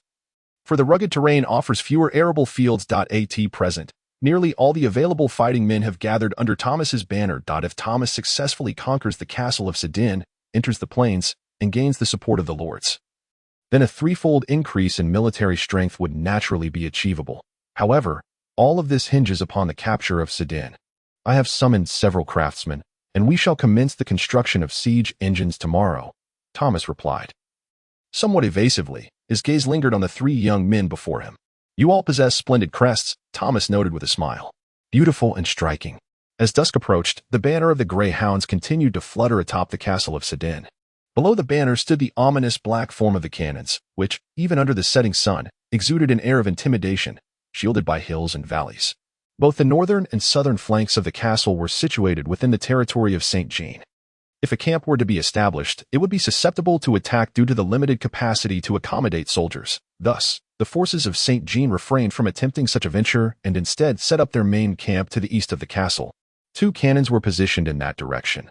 Thus far, only a single skirmish had transpired beneath the walls of Sidin, if one could even consider the probing charge of a few militia as a battle.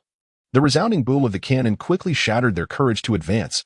Although the cannonballs did not find their mark, the militia promptly crumbled and fled, eliciting peals of laughter from the Grey Hounds. Even a genius commander like Thomas would find himself at a disadvantage when faced with a well-supplied, fortified castle.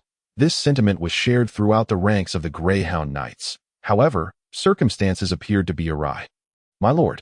Look, a junior officer indicated from the battlements. The wall provided an excellent vantage point, allowing them to observe distant events even at this hour. At that moment, waves of soldiers were entering the enemy's camp. This occurrence had persisted for 5 or 6 consecutive days, with fresh troops arriving daily.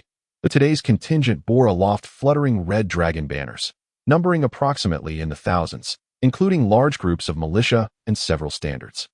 When aggregating the reinforcements that had arrived during this period, the total would not fall short of 5,000, and the enemy continued to pour in. Unbeknownst to them, the enemy's camp was expanding steadily. The soldiers are all discussing this matter. Everyone is concerned about the overwhelming number of enemies.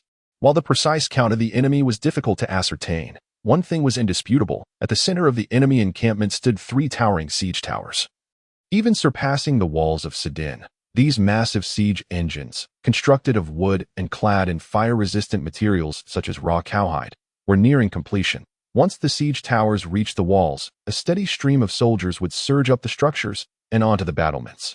The siege would devolve into a simple, yet brutal war of attrition atop the walls, with the side possessing superior numbers inevitably gaining the upper hand and seizing the fortifications. Without the walls, the defenders would meet their doom. The bloody stalemate would awaken the deepest savagery within humanity, transforming even the most noble knights into demons with bloodshot eyes. It would culminate in a massacre devoid of mercy or compassion.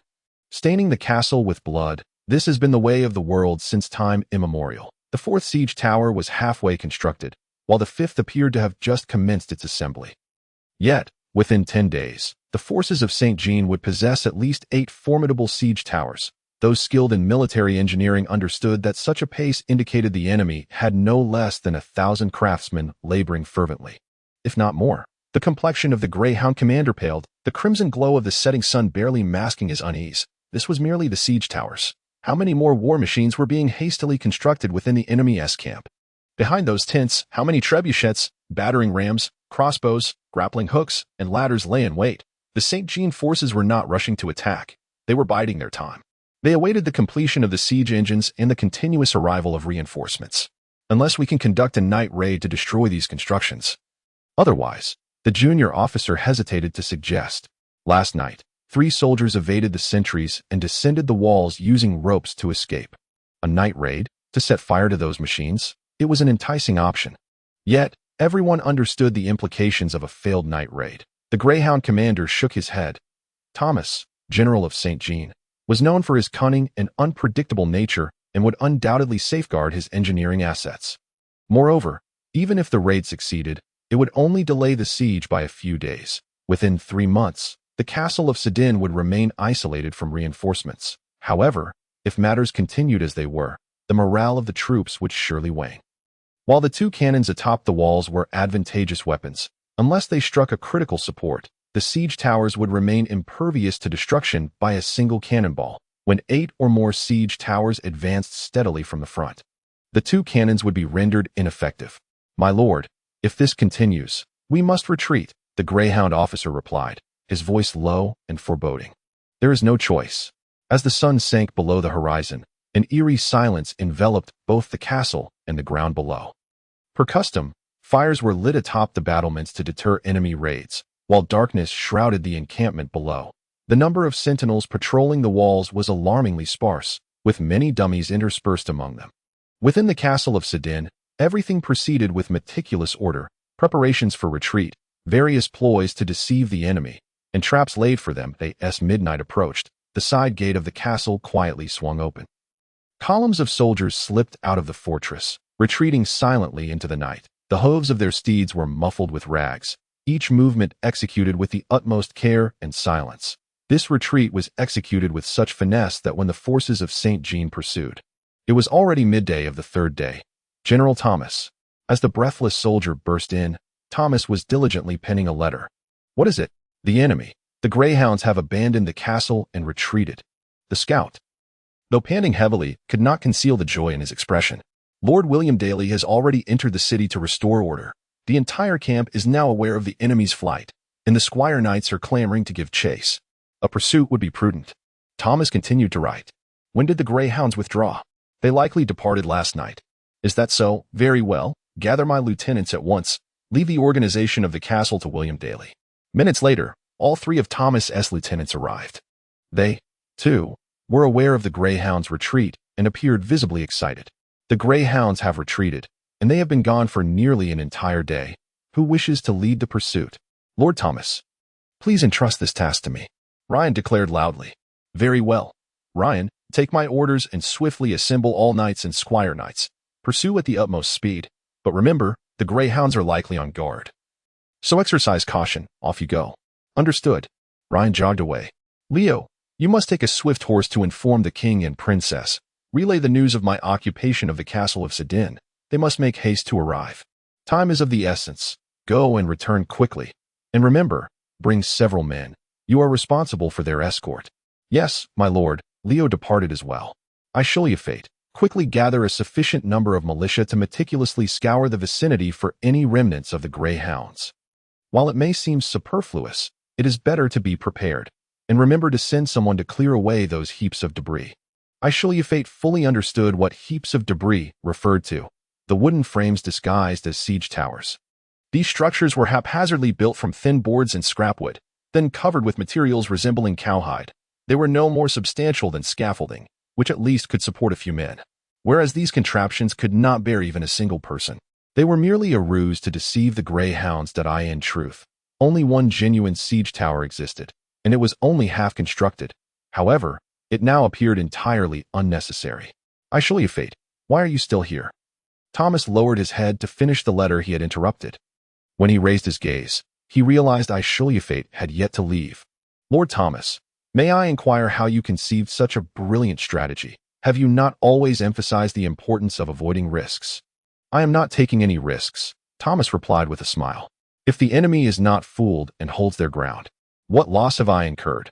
I allowed my troops to stealthily exit by night and return ostentatiously by day. I expanded the camp. I allocated a dozen craftsmen to construct deceptive props. Moreover, I instructed our spies within the Greyhound ranks to propagate these conspicuous developments. However, will these matters exact a toll from me?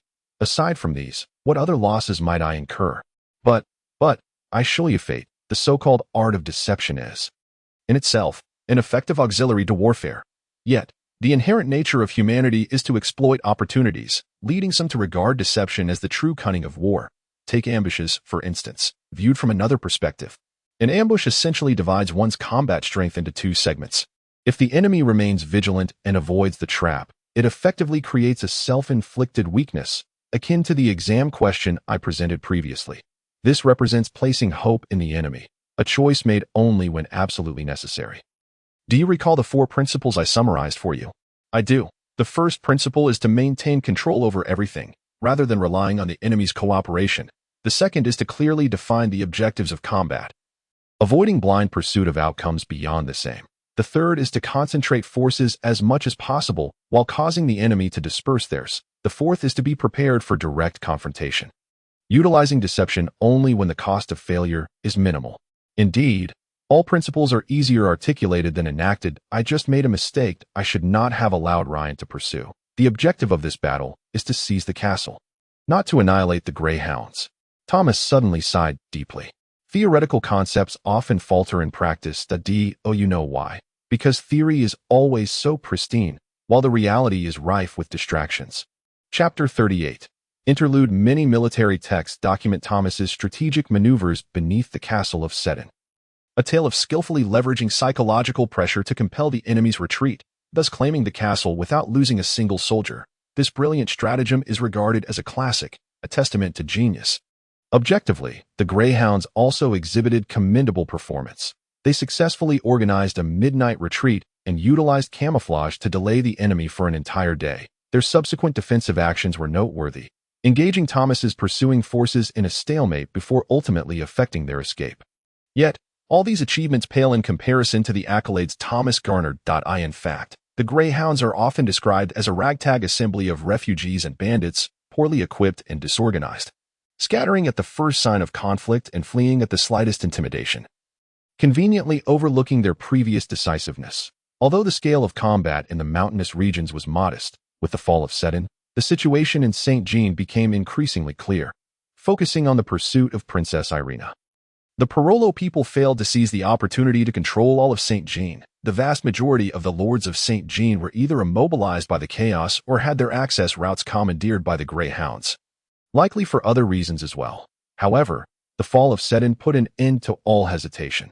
Upon entering Sedan Castle, Princess Irina immediately issued commands for all lords to pledge their loyalty to her and to march their forces to meet her. Curiously, despite King Rangier I still being alive, he refused to assume governance once more, instead entrusting power to his granddaughter, Princess Irina. Many speculate this was due to the king's advanced age, rendering him incapable of managing the crown's responsibilities. Others believe he has fallen victim to a peculiar affliction, rendering him reclusive. Nevertheless, these details had yet to be verified. A throng of messengers streamed out from Sedan, bearing the personal letters of the princess and the reclusive king. Racing forth in all directions, the remnants of the Greyhounds were forced to retreat toward Casilos, but soon found themselves encircled, hampered by sluggish movements, ultimately caught up by General Thomas, subsequently, in a battle devoid of suspense. The weary and panicked Greyhound knights were utterly routed under the onslaught of the St. Jean army. Nevertheless, everyone knew that the so-called Greyhound Knights were merely a makeshift force cobbled together by the Parolo people. The primary objective of this assembly was to pursue Princess Irina, not to capture St. Jean. Hence they were all lightly armored, lacking proper protection, devoid of mages, and with scarcely any artillery. Once the princess solidified her position, annihilating these Greyhounds would hardly pose a challenge. The true adversary of Princess Irina, the regular army of Parolo, remained stationed in Casilos. Meanwhile, Irina busied herself with establishing her court to facilitate effective governance of St. Jean. Thomas focused on consolidating forces to eradicate the remaining Greyhound factions within the realm, while also seeking the support of the female prophets. The Parolo army was preoccupied with further suppressing local resistances in Casilos. Stabilizing their rear, the war momentarily paused, reminiscent of the calm before an impending storm. Excerpt from the History of the Scigio Wars. You are about to meet Duke Randwin, the most powerful lord in the southern region of St. Jean and the Lord of Palawan. His family has long mastered the art of training Pegasi. Yet, in truth, he is a pompous and utterly foolish man, the elder remarked from behind her. He will go to great lengths to imply that he is more suited for the position of Grand General than Thomas. When he uttered the word general, the derision in the elder's voice was so palpable that it seemed he was chuckling. He is a fool. If he were to become the commander of the army, he would likely commit irreversible mistakes driven by momentary impulses. He is too lacking in wisdom to let go, yet too powerful to disregard. Yet, he is not foolish enough to do anything that would lead to his own execution. That, indeed, is unfortunate. The cloaked elder meticulously detailed the characteristics of the visitors, imparting decades of accumulated experience and knowledge to her in mere days. At times, she felt akin to a goose being fattened for slaughter. Have you remembered? You foolish girl. The hardwood staff with an ivory handle jabbed into her side, causing her pain that nearly brought tears to her eyes. Worse than a goose. At least a goose wound be poked so. However, at that moment, she was nearing the front hall that at least the elder knew to stop here. The spot where she had been jabbed still throbbed, yet she could finally manage a smile. Princess Irina has arrived, boomed the heraldess voice. The young woman entered the hall, resplendent and dignified, exuding grace. All present immediately bowed. The bald stranger in the center must be Duke Randwin. His garments were adorned with golden embroidery and sapphires, merely from appearance. Anyone might mistake him for the king. Randwin began to speak. His first order of business was to present the gifts he had brought for the princess, 10 meticulously trained royal Pegasi. However, apart from this, the rest of his discourse consisted of empty rhetoric. He employed various phrases to extol his loyalty to the princess and to Saint Jean, as well as his extraordinary capabilities militarily. Politically and morally, if his words were to be believed, Irina would have already recognized him as the greatest individual of her era, perhaps even in the entirety of human history. When Randwin's lengthy oration finally reached its conclusion, he proceeded to make minor requests. Relative to the capabilities he had just described, these were indeed minor requests. He wished to be appointed either as a minister or a grand general, ideally holding both positions simultaneously. Count Thomas currently holds the position of grand general, and I believe he is performing admirably in his role, Irina stated. Randwin's face twitched slightly before he muttered something indistinguishable. If Irina was not mistaken, he was emphasizing that he was far more capable than Thomas. At least Thomas did not engage in such tedious verbosity, she thought. When Thomas looked at her, his gaze was far more steady than Randwin's flickering one. Moreover, during her perilous escape, only Thomas had prepared for battle and rescued her. Even without her grandfather's stringent evaluations, she could not allow Randwin to ascend to the position of Grand General. As for the selection of a minister, I believe it should be temporarily set aside until the court is formally organized. Randwin smiled broadly.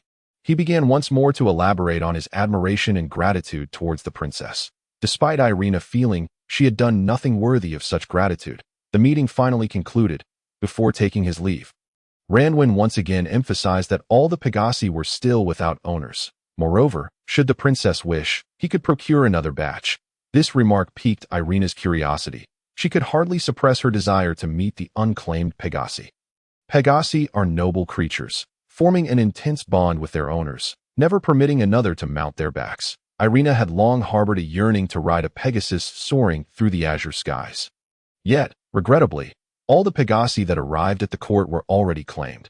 She could only watch as these magnificent creatures carried their riders away. Eagerly, she strode towards the corridor, eager to don a riding outfit. Surely she deserved a Pegasus, did she not? After all, she was the heir to the throne of Saint Jean. She was. The cloaked elder was watching her, his eyes glinting with a chilling light. "Come with me to my chamber," he commanded. She had no choice but to comply. "Why did you give that fool any hope? He will proclaim himself the sole candidate for the ministerial position, wreaking havoc on many matters," the elderly man bellowed, striking her fiercely with that resilient cane. "This situation should never have become so troublesome. It is all the misfortune caused by your wretched father and your mother, who is no better than a fool. I entrusted Saint Jean to them, and what did they accomplish? Within their court, there exists only the people of Casilos. The nobility of Saint Jean hold not a single significant position. Now, their court has met its demise. Yet, the nobles of Saint Jean feel the encroaching threat. They require you to immediately arrange suitable positions, lest they fear once more being cast aside and isolated from the center of power. If you cannot garner the wholehearted support of the Saint Jean nobility, then you will not win this war. Should you bestow titles and make promises now, the nobles of Casilos will similarly sense a crisis when the time comes for you to march into Casilos. The nobles will hesitate." The girl clenched her jaw. Although the strike was delivered through fabric, the area where the cane had landed must surely be swelling by now. She exerted every effort to stifle the cries threatening to escape her throat. "I must not weep. I cannot allow him to witness my submission. I shall be the queen of this realm, even if I must endure for now." "You are surprisingly not crying. That is a small improvement," the elderly man remarked, thrusting the stout cane beneath her chin, disregarding her resistance, and forcing her gaze back to his face. The visage of the cloaked elder bore numerous grotesquely twisted growths. Any ordinary person encountering such a face would likely struggle to suppress the urge to vomit. "You harbor hatred for me." Do you not? Yet you are also afraid of me. Hatred and fear are two profoundly significant emotions. You must remember this. You cannot defy me, although the nobles and knights pledge their loyalty to you, vowing to fight for you. Your power derives entirely from me. Their deference to a naive little girl like you stems solely from the fact that you are my granddaughter, the heir of my bloodline. Should you resist me, you would be denying your own lineage. In that case, you would be nothing in St. Jean, merely a princess of a fallen kingdom. Rest assured, I shall not easily forsake you, for you are indeed my last bloodline heir. Now, I shall impart to you an essential lesson. The cane struck solidly against her cheek. She did not need to touch her face to know a distinct red mark would soon appear. Even if it had yet to form, it would undoubtedly surface within half a minute. Change your clothes immediately. In no more than an hour, Countess Lauren will come to pay you a visit. She is a highly capable woman, perfectly suited to be your court supervisor and advisor, guiding you through the various court customs and other trifles. But remember, her daughter, little Lauren, is a pretty simpleton. Avoid entangling yourself with her. The cloaked elder departed the room. Only when the door closed did her tears flow uncontrollably. The girl threw herself onto the soft bed, sobbing. The blood seeping from her wounds must have already soaked through her garments, adhering to the fabric. Removing them would undoubtedly be excruciating. Yet she knew she must hastily change into an appropriate gown for meeting with women. She would also wear a smile, claiming the marks on her face were merely the result of a minor accident. Perhaps it would be more fitting to say she had been scratched by a hook. I am the queen, she thought through her tears, yet for now, I must endure. Chapter 39. Respite. What a grand city this is. Absolute power, William Daly remarked, gazing in awe at the length of the city gate. Do not act like that. People will think you a country bumpkin, Leo replied with a laugh. You have never attended a noble academy, have you? Why would I go to such a place? My father said it is both expensive and far, and it easily saps the ambition of the youth. Indeed, so you cannot read or write either. You do not even know how much you earn each year. What do I need to learn that for? If I must know my annual income, I can hire a bookkeeper. All right, no more arguing. Ashru interjected between the two. Having spent ample time together, he had gradually become accustomed to each of their temperaments. William Daly prided himself on his ignorance, although Ashru could not comprehend what was so commendable about that. While Leo took pride in having attended the academy, where he learned a great deal, they were good friends, and their squabbles always arose from this reason. However, despite their banter, neither would actually resort to physical confrontation. This was due to Leo's self-awareness. If they truly clashed, he would be no match for William Daly. Despite his ignorance, William excelled in strength, martial prowess, and drinking capabilities, standing out in the military. Leo sometimes found it peculiar that a straightforward man like William Daly held a certain trepidation toward Ashru. Perhaps it was due to that one defeat in a drinking contest or some other reason. Ashru was clearly well-educated, courteous, and never resorted to violence with anyone. Of course, engaging in battle with enemies was a different matter. Their small dispute subsided, and Leo began to introduce the city to his companions, one lacking experience, the other from a foreign land. Lauren City is the largest city in St. Jean since its establishment 2 years ago. It has always served as the capital of St. Jean. Here, the finest wines and beauties of the nation are produced. As he spoke the last word, he caught sight of a voluptuous young woman passing by the street corner and could not help but whistle. The days without wine in the barracks are truly arduous. Even a bit of beer would suffice, William Daly grumbled. The war had temporarily reached a hiatus. The Greyhound Knights had been thoroughly eradicated, and Princess Irina, along with His Majesty King Langier, had departed from Setting and arrived in Lauren City. Since His Majesty Langier announced his retirement, this royal city had been without a ruler for nearly 20 years. Thus, this evening, a grand ball would be held to welcome Princess Irina's arrival, according to the unspoken rules. Ordinary knights, such as Leo and William Daly, were not eligible to attend such royal balls. Although Ashru had been granted the title of Count, his title was considerably diminished, and he too would not receive an invitation. However, now that they were all vice commanders under General Thomas, their status had changed dramatically. In reality, among the 4 vice commanders, only Ryan had the qualifications to receive an invitation directly.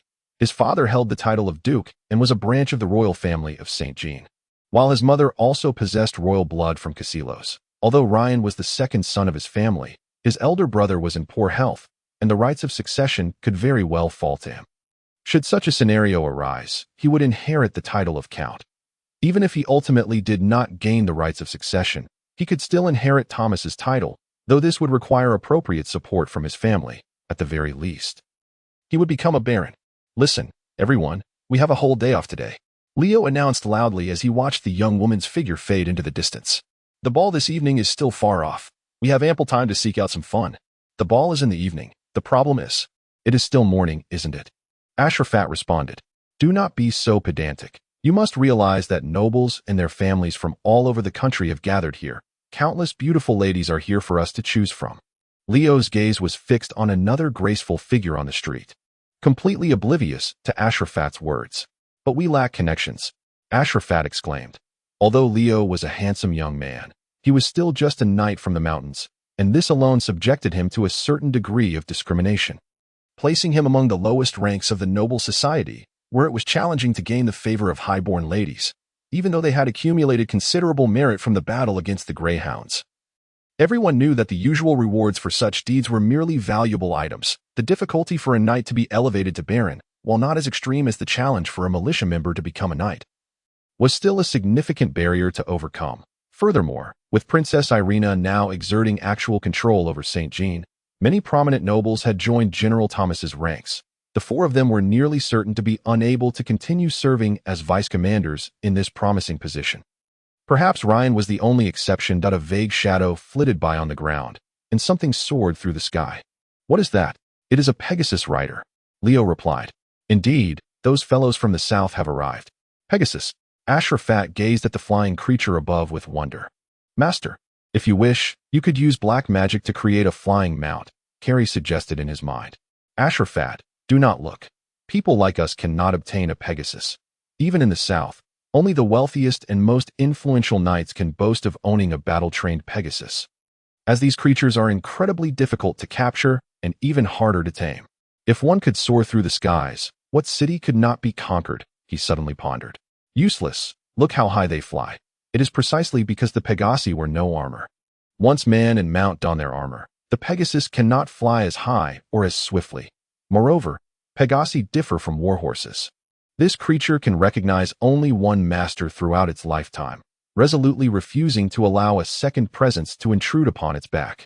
Even if its owner is cradling another person, some may call this loyalty, a noble and admirable trait. However, I find it rather lamentable.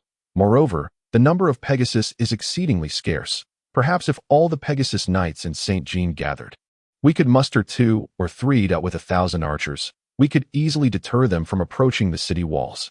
Leo shifted his gaze from the Pegasus soaring in the sky back to the ground, feeling a tinge of regret as he realized that the graceful figure he had just admired had vanished. The silhouette of the Pegasus ultimately faded away, prompting William Daly and Ashru Lathe to reluctantly turn back. By the way, where has Ryan gone? Ashru Lathe inquired suddenly. That rascal has already scampered off into the city. He is likely busy currying favor with the princess at this very moment. Among the 4 vice-commanders, Ryan was the only one who stood apart from the rest. Essentially, it was due to his disdain for the others. Consequently, the 3 held a poor impression of Ryan, habitually referring to him as that boy. Within the military, they shared no common language. Aside from necessary commands and exchanges, both William Daly and Leo maintained a considerable distance from Ryan. As for Ashru Lathe, their relationship had soured even further following the conflict that night. Were it not for Thomas's presence, they might not have even worked together. They strolled along the street, and William Daly contemplated entering a tavern, only to be restrained by his 2 companions.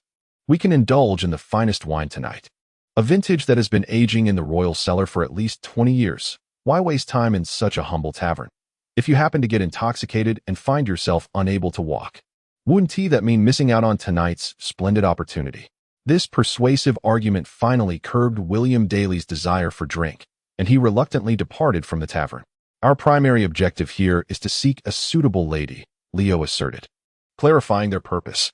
I already have a wife, William Daly replied, disinterested in the topic. Indeed, you were drinking just a month ago. That shouldn't hinder your desire to indulge a bit more today, should it? As for Ashru Lathe and myself, we are both still unmarried, which makes it all the more pertinent. Master, do not forget that you are already married, came the fleeting voice of Carrie. That said, this city indeed boasted a plethora of noble women. One could frequently observe elegantly attired ladies accompanied by servants or maids strolling through the streets. They arrived at a bustling square, teeming with pedestrians and numerous vendors seizing the lively atmosphere to set up their stalls. At the center of the square, near a fountain, many women lingered. Leo suddenly halted, his face illuminated with genuine joy. Ashru Lathe, William Daly, it seems I must take my leave. He bid farewell to his companions. Fear not, I shall arrive punctually this evening. Before his words had fully escaped his lips, he hurriedly departed. Ashru Lathe noticed him rushing towards a group of women, bowing to one among them. The lady appeared unresistant. Smiling as she extended her hand to Leo, the two clasped hands and promptly vanished into the throng, never to be seen again. William Daly scanned the surroundings, his gaze abruptly fixating on a large sign that read, "Fruit Wine," accompanied by a vividly illustrated depiction of the beverage that was unmistakable to any observer. The bright and lifelike image instantly ignited his interest.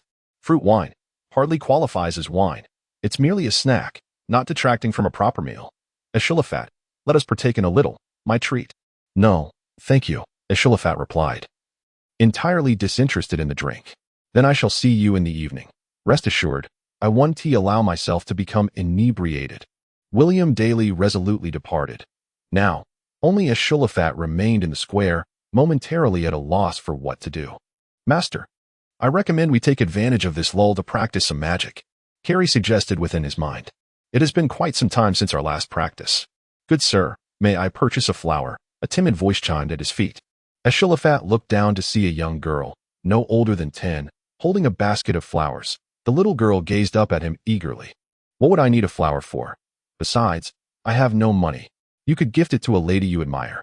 Furthermore, you are a noble. A few coins would be of little consequence. Though I am a count, I am quite impoverished. Ashru Lathe sighed as he reached into his empty purse and extracted his last few copper coins to buy the bouquet. Chapter 40. The Bali stood on a small hillside at the outskirts of the city, far removed from the main road, on land unsuitable for cultivation. Only the wild goats raised their heads warily. Observing this unfamiliar intruder encroaching upon their territory, they understood that this being possessed invisible claws capable of ensnaring them from a considerable distance. However, this time the distance was simply too great. So they did not scatter in fear.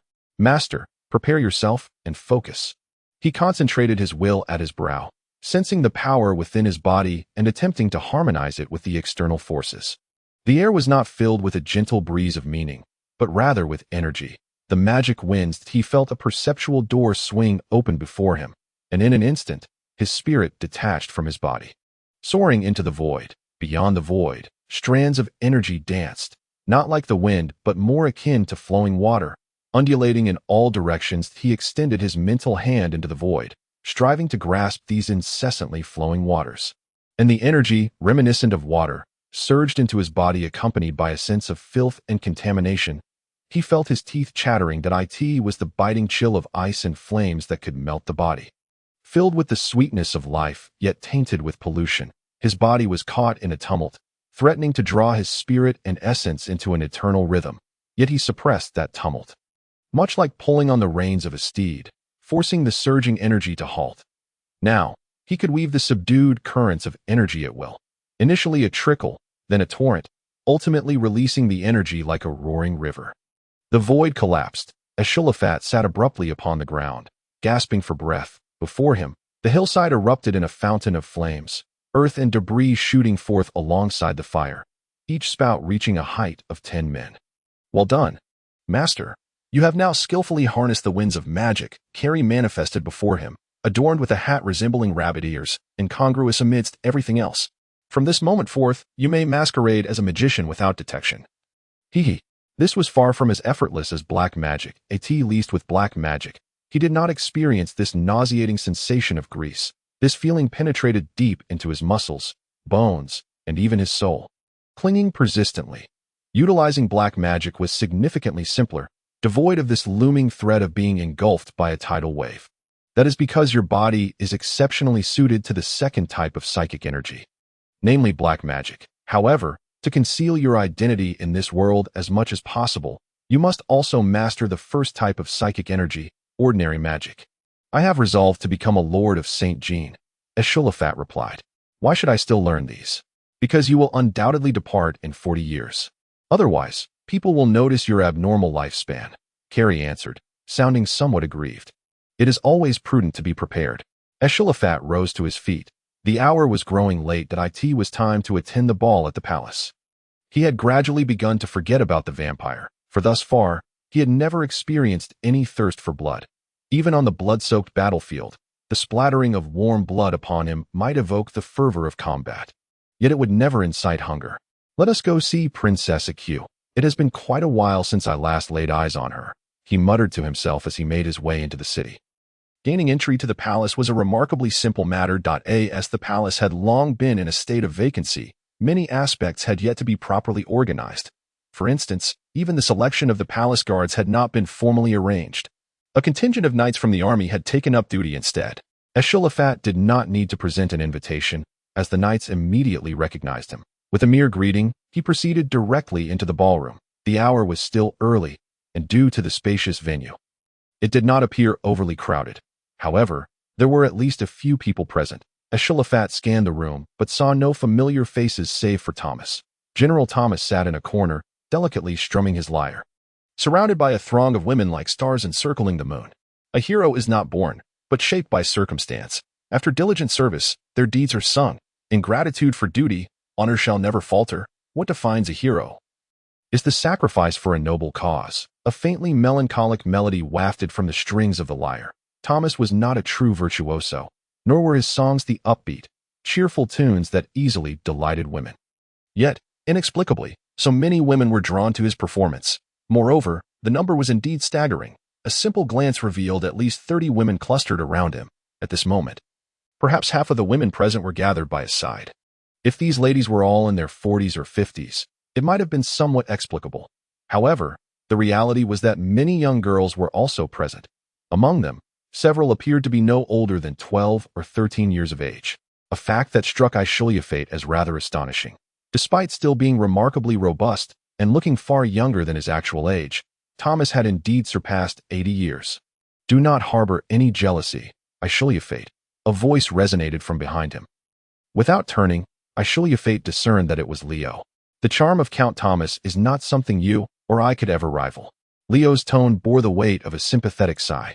Do not mistake that for the influence of the seven-stringed harp. Those girls, are they not exceedingly young? Ashru Lathe gestured with his hand. Thomas's age was more than sufficient for him to be their grandfather, or even great-grandfather. Such matters become familiar with frequent exposure, Leo replied. Yet Ashru Lathe sensed a hint of reluctance in his voice. Our General Thomas is undoubtedly the most charismatic man throughout St. Jean. Indeed, far beyond just this nation. To label him a ladies' man would scarcely do him justice. Should Count Thomas neglect to secure the door to his chamber at night, at least 50 women would stealthily find their way into his bed. Alas, you and I can only envy and resent him. Ashru Lathe felt no such overwhelming charm emanating from Thomas. True, he must have been quite handsome in his youth, but regardless, he was now well into his 80s. With hair as white as snow, are you suggesting that they aspire to marry Lord Thomas? Indeed, Leo bluntly articulated the final word for Ashru Lathe. All of them, every single one. How could that be possible?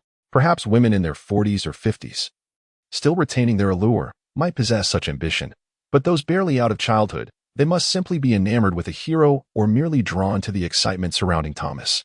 Such is the allure of the Golden Bachelor. Ah, our Lord Thomas is hardly merely a Golden Bachelor. Diamond Bachelor would be a more fitting description. Before the war, one of my significant tasks was to guide those who sought to approach Lord Thomas. Ashru Lathe, do you wish to know why Thomas is so compelling? These words piqued Ashru Lathe's curiosity, and he nodded. First, Lord Thomas possesses a gentle demeanor and a striking appearance. Although advanced in years, he remains in good health. While he may not exude an air of sophistication, he certainly does not provoke distaste. Leo paused before continuing. Secondly, he is a friend to many and is esteemed as a count. You are aware of the inheritance laws in St. Jean. Thus, should a widow with children marry him, her offspring would instantly attain the status of baron. Merely this fact is sufficient to attract numerous suitors. Indeed, women in their 40s or 50s, particularly widows with children, would likely aspire to become Thomas's wife. However, what of the young maidens? Thirdly, he is over 80 years old.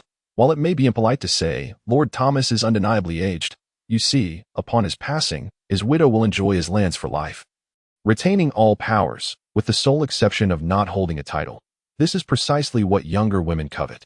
Leo, while the law states as such, Lord Thomas is merely a lord of a mountainous region. The girls here are likely from noble families. Why would they care about a rural territory, even if it is a count's domain? Surely, even if the young maiden lacks discernment, her parents would object. Ashru Lathe countered. Oh, but here lies the crux of the matter. Thomas is one of the wealthiest lords in the land, or rather, theoretically, one of the richest. His domain is home to both gold and silver mines. You must have noticed. How could someone like Lord Thomas, who is both distinguished and possesses great renown, be relegated to a mountainous region as a count? Had he sought a different fief, he could have easily been elevated to a marquis or duke. Yet, after being granted this territory, he could only be titled as a count. You cannot imagine how many envy this land. However, I do not perceive Thomas as particularly wealthy. Good heavens, Lord Thomas leads a life of simplicity. He is so affluent that he cannot spend all his wealth, to the extent that he even closed his silver and gold mines and has not collected taxes for 3 years. Have you not noticed that all the militia in his domain are uniformly equipped at his expense? Have you not observed that William daily visits his brewery without ever needing to pay? Surely, you must have seen how splendidly constructed Lord Thomas's castle is. Consider this. If a 15-year-old maiden were to wed Thomas, imagine the benefits it would bring to her family. If Thomas were to seek a bride, I can assure you that no noble parents in the nation would oppose such a mutually advantageous union, regardless of the 70-year age gap. While Ashru Lathe and Leo debated, Thomas had completed his piece. All the women erupted into fervent applause, with the younger ones clapping especially enthusiastically. Ashru Lathe began to understand. Suddenly, Leo bent down, and Ashru Lathe noticed his companion picking up a silk handkerchief from the ground. The handkerchief bore a distinct fragrance, clearly belonging to a woman who had inadvertently dropped it earlier. Lord Thomas receives 30 to 50 such tokens daily, Leo remarked, glancing at the handkerchief with a hint of lament. I toil for days on end and might not even acquire a single one. Chapter 41. Reunion, Princess Irina. The future Queen of St. Jean has arrived. The master of ceremonies proclaimed with a resounding voice, announcing the arrival of the evening's most illustrious guest. Everyone, regardless of their previous pursuits, rose to gather at the entrance. Eagerly awaiting the princess's entrance, Chio, or Princess Irina, walked in from the entrance, with Ryan trailing closely behind her. Though they appeared together, it was clear to all that the princess did not link arms with the knight beside her. She walked slightly ahead while Ryan followed as more of an attendant. Rather than presenting a united front, it seemed Ryan was merely a subordinate. Irina's attire was not particularly extravagant. In fact, compared to some women present, it appeared rather modest. Her sleeves and collar lacked gold or silver embroidery, and her long gown bore no embellishments of pearls or diamonds. Yet, amidst the crowd, she stood out, delicate and charming. Many men quickly surrounded her, creating an impenetrable circle. Ashru Lathe was somewhat surprised to see William Daly, who had arrived at the ball unbeknownst to him. His face was flushed, earnestly selecting from a variety of fine wines. More than one woman pointed at him and giggled, yet he remained utterly indifferent. The orchestra had begun to play a dance tune, and couples were already gliding across the dance floor. Irina felt a sense of suffocation as the nobles encircled her, showering her with praises and greetings that seemed incessant, interspersed with countless veiled implications. The positions of the Grand General, Chief Justice, Commander of the Court Guard, Minister of Finance, Chancellor, and Minister of Foreign Affairs are crucial. Anyone observing the candidates for these 7 roles will understand where you have anchored your power base. Thomas is an excellent fit for Grand General, as he is not only a St. Jean native, but has also commanded the Cassilo's army in battle. He can thus be accepted by both sides. Among the other 6 positions, you should reserve at least 2 for the nobles of Cassilos. Otherwise, you risk alienating them in the future. The stern voice of the cloaked elder echoed in her ears. However, aside from the Grand General, the nobles of St. Jean must secure at least 3 positions. Otherwise, they will immediately be disillusioned with you, which would be disastrous. She made a concerted effort to steady herself, wielding her smile and words to fend off the onslaught from all sides. This was an invisible battle, and she stood isolated. Yet, she had to persevere. Retreat was not an option. Let caution become your second skin, she reminded herself inwardly.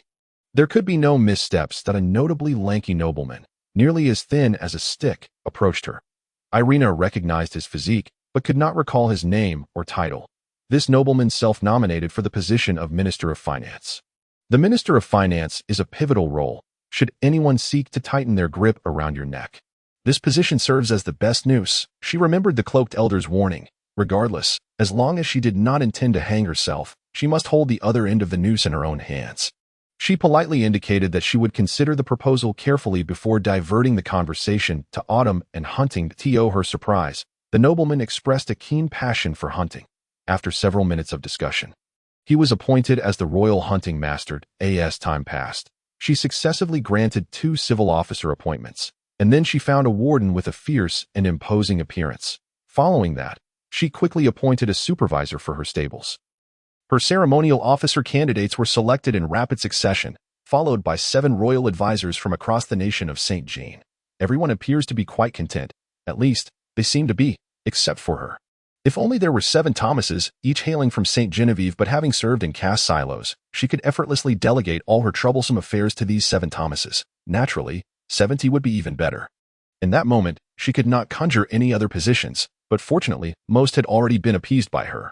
Thus, she seized the opportunity, under the pretext of getting some fresh air, to ascend to the balcony. Irina, a figure approached her side, and she realized it was Ryan. Was he here to request a position as well? Irina, you look pale. Are you unwell? She managed to smile, but Ryan's hand brushed her back, inadvertently grazing a wound. The sharp sting felt akin to being pricked by a needle. Her legs weakened, and she leaned back. Moments later, she became aware that Ryan had caught her. Irina, are you all right? An overwhelming urge to weep surged within her, yet she quickly recognized the futility of such emotions. She could not display weakness before anyone. If you wish to conquer men as a woman, remember, a woman can conquer a man, but only if the man allows himself to be conquered. The cold words of the cloaked elder echoed in her ears. She forcefully extricated herself from his grasp. She was his sovereign, his queen. How could he embrace her without permission?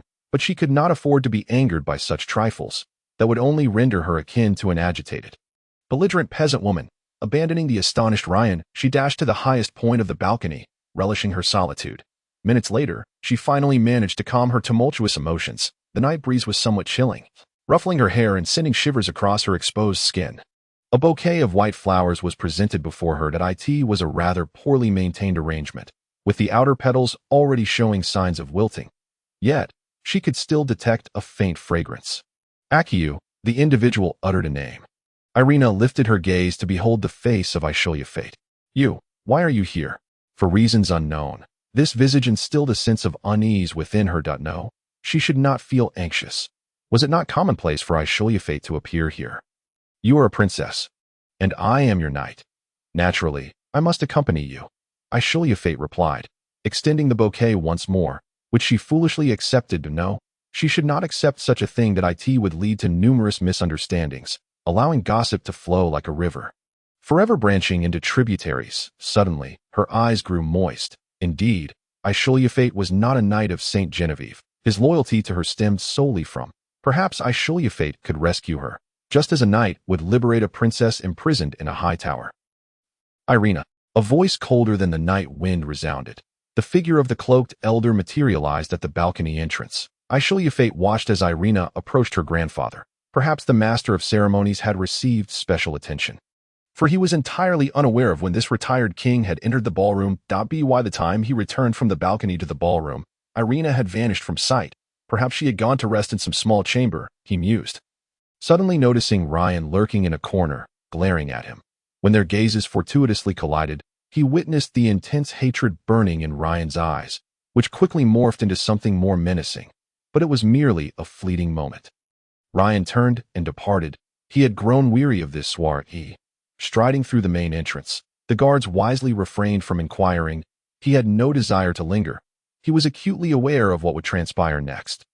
Those surrounding Irina, groveling for her favor, were merely wasting their efforts. The important positions in the court had already been earmarked for suitable candidates, and the criteria for these candidates were clear to anyone with sight.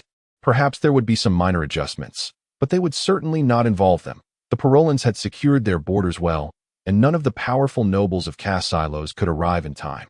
This meant that the newly established court would be entirely composed of nobles from St. Genevieve. Everyone would be satisfied with this arrangement that I asked for him. There was no need to elaborate. Thomas would continue as the Grand General. No one could dispute his capabilities and status. He would remain in the position of Deputy General. As for the other three, the drunken William Daly and the boorish Hank would undoubtedly be dismissed, and the rustic Leo would almost certainly follow suit. They were merely choices made out of necessity at the time. The position of Deputy General was a shortcut to higher status, one that many nobles would vie for. These provincial bumpkins stood no chance of retaining their positions. Yet Ashru Lathe, that fellow, had a significant likelihood of being retained. Why Ashru Lathe? Why him, of all people? Was it not merely a trivial matter of escorting the princess through a bit of adversity? Why would such a trivial act be so firmly etched in their memories? And why did Irina accept the bouquet he presented? Fueled by jealousy, Ryan galloped away, nearly forgetting that such behavior in the city could provoke unnecessary incidents. The cold night wind brushed against his forehead, but it could not extinguish the raging fire of anger within his heart. He urged his steed onward, seeking to vent his frustrations and discontent in the chill of the night. Fortunately, the hour was late, and the streets were devoid of pedestrians, allowing him to race back to his residence without incident. Unlike others, Ryan had his own abode in Lorenz City, or rather, a family estate. He dismounted at the entrance, handing the reins to the approaching stableman, and stormed toward the door, brimming with indignation. To his astonishment, there sat an unexpected guest in the sitting room, a gaunt middle-aged man, as fragile as a mere gust of wind. With spectacles perched on his brow, was seated in the living room, engrossed in a book. Uncle Rook. He could hardly believe his eyes. How could his uncle be here? Rook was his paternal uncle, the younger brother of his father. Typically, the eldest son of a noble family could inherit a lesser title and land, while the younger sons were destined to start as squire. However, they had a second option, to forfeit their rights and join their brother's household. Rook had been frail since birth, and with a disability that left him limping, he had no choice but to embrace the latter fate. Young master. Joining his brother's household meant becoming his vassal. So even as a close nephew, he was legally obligated to serve as his lord's subordinate. No need for such formalities. There are no outsiders here. Uncle, what brings you here? I came to see my dear nephew, Rook replied with a smile. I heard you achieved great success on the battlefield. So your father sent me to assist you. I hope you can continue to strive for. Oh, why do you look so unhappy? Ryan, in a fit of anger, struck his fist against the wall before collapsing onto the sofa in despair. It seems there truly is something troubling you. Tell your uncle, and let him help. If it were someone else, perhaps Ryan would have withheld his frustrations, but Rook was a trusted and beloved elder. Moreover, Rook was a genuine sage. Whenever Ryan faced challenges he could not resolve, Rook always illuminated a clear path for him. The earlier decision to take Thomas as a mentor had originated from Rook's planning that it was truly a venture with boundless potential. So that is how it is. My dear nephew, it seems you've misunderstood something. After listening to Ryan's account, Rook erupted into laughter. What have I misunderstood? You wish to marry Princess Irina. Yes, I love her. I understand. Our princess is destined to become a queen. Marrying a queen entails significant costs, but the rewards are equally astonishing. Your children will be the next kings. I do not care about that. Uncle Rook, I simply love Irina, and I wish to be by her side. But Irina does not love you. She appears to favor that Ashru Lathe, who emerged from who knows where. Rook chuckled heartily. My dear Ryan, you seem to have forgotten a crucial point, that a ruler's marriage cannot be dictated by love. Throughout history, there have been no exceptions, unless she willingly relinquishes the crown. What do you mean? I mean that even if Irina loves you, you cannot marry her. No, it should be said that the matter of marrying her has nothing to do with whether she loves you. Ryan raised his head, perplexed by his uncle's words. As long as you continue to progress, at some point, she will have no choice but to marry you. Do you understand? At some point, she will have no choice but to marry me? Yes, and in this regard, you are 10 times better than Ashru Lathe. If both of you were to start striving now, and assuming effort guaranteed results, Ashru Lathe would need to exert at least 3 times the effort you do to reach the same level. Therefore, you need not envy him. I do not envy him. I merely. Dear nephew, do not worry. Leave this matter to your uncle. As long as you follow my guidance, you will surely achieve your goals. Our family will undoubtedly thrive for generations to come. What should I do? Upon hearing this, Ryan was suddenly filled with excitement. How could I possibly come up with a feasible solution on the spot? Rest assured, uncle, Everything you have mentioned has been accomplished. We will have our opportunity, first and foremost. Tell me, what kind of people are your colleagues? Excluding that I show you fate. Ryan recounted the matters regarding Leo and William daily one by one. Very well, this puts my mind at ease. Those two, You say they will soon be stripped of their positions. No, that cannot be the case. It would be detrimental to you. You must continue to partner with them. Having colleagues you can trust is of utmost importance. But many nobles will vie for this position. To placate them, the princess will surely. I see. Let me think. I have it. You should seek out Thomas. As long as Thomas insists that the four of you continue as deputy commanders, then you certainly will. He is the Grand General, and his influence in military matters is substantial. Even the princess must heed his counsel. Now, continue telling me everything you observed at the banquet. Share all that you heard and saw. Although he did not fully comprehend the implications, Ryan relayed all his observations. I understand now. Ryan, could you help me secure a military position? I must assist you in some capacity. Uncle, but your health? Do not worry about me. I certainly cannot wield a sword on the battlefield. But I can take on roles within the military. Uncle, those vying for such positions must already be lined up in droves. The most sought-after roles right now are military and court positions. You know Lord Thomas's temperament. He will not entertain anyone's pleas. Thomas is indeed a difficult man to persuade. This is also part of his philosophy of warfare. However, you could enlist the help of Irina. No, let us involve our king of Langier. That is impossible, uncle. I do not possess such influence. Perhaps my father could help. Dear nephew, by the time your father arrives, the matter will have already soured. Moreover, there is no need to trouble him with this. I will write a letter for you. You must find a way to deliver it into the hands of His Majesty the King of Langier. I believe this will suffice. You have paper and a pen. Just a letter? But uncle, you cannot forge my father's handwriting. If it were to be discovered, the consequences would be dire. Father would certainly. Oh, fret not, nephew. This letter is written in my own name addressed to His Majesty the King. I merely offer him a sound suggestion. As a reward for my contributions, I shall include my request in the appendix, which is simply for a modest military position. The paper and pen were readily available, and Luke quickly began to write fervently. Generally speaking, unless permission is granted, it is considered exceedingly rude to read someone else's correspondence. So Ryan stood at a distance. Yet, driven by curiosity, he stole a few glances. Luke's handwriting was quite hasty, seemingly written casually to an ordinary person.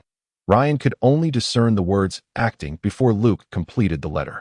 All right, nephew, deliver this letter to His Majesty as swiftly as possible. You mentioned that those seeking military positions are lined up, so we must act quickly. If a candidate is chosen, this letter will be of no use. Do you wish to kill me? Irina, my dear granddaughter. The man in the black robe smiled, his voice sweet yet laden with menace. By killing me, you would become the true master? Oh no, my dear Irina. You still fail to comprehend that royal power is not a child's toy to be played with. It will consume any unworthy master. Remember my warning. A king can do as he pleases, as long as he is willing to pay the price. Your father has already paid the price for his whims. Do you wish to follow in his footsteps? The sweet tone that had been feigned by the man in the black robe had vanished, replaced by a growl of impatience. I have witnessed too many who sought to send others to their graves, only to lose their own lives due to a lack of justification. If you wish to kill me, you must find a suitable reason. If you truly do so, I would be quite pleased. The man in the black robe raised his staff to strike her once more. No, I did not. Lies, lies, lies, the old man roared. Do you think I cannot see through your intentions? Yes, Ashru Lathe is an exception. He is the only knight who was willing to protect you when you were in peril and received the title from your hand. Are you using your femininity to entice him? He might indeed kill me for your sake. Your scheme is clever, but it is merely the deceit of a base woman, not the strategy of a ruler. To use one's femininity to seduce a man into killing one's enemies is an utterly vile act that must never be associated with a queen. It is absolutely forbidden. The lessons in imperial governance I taught you have never included such a chapter. Whether in the study of the light or the dark, such foolish actions must be prohibited. The man in the black robe treated her as one would a beast, whipping her to indicate when to advance, turn, or halt. If her response was too slow, he would employ harsher lashes to spur her on. No, she was not a mere horse. She was destined to be a queen. She must confront everything with strength. But, oh God, Every part of her ached terribly in such a state. Maintaining a fa-ade of strength was exceedingly difficult. Irina clenched her fists tightly, her nails digging deep into her flesh. She must not cry. The blood of a ruler sheds no tears. Nothing should bring a ruler to weep, that a ruler only gives tears to others, never weeping for oneself. A rhythmic knocking resounded from outside. The man in the black robe halted his actions and exited the room.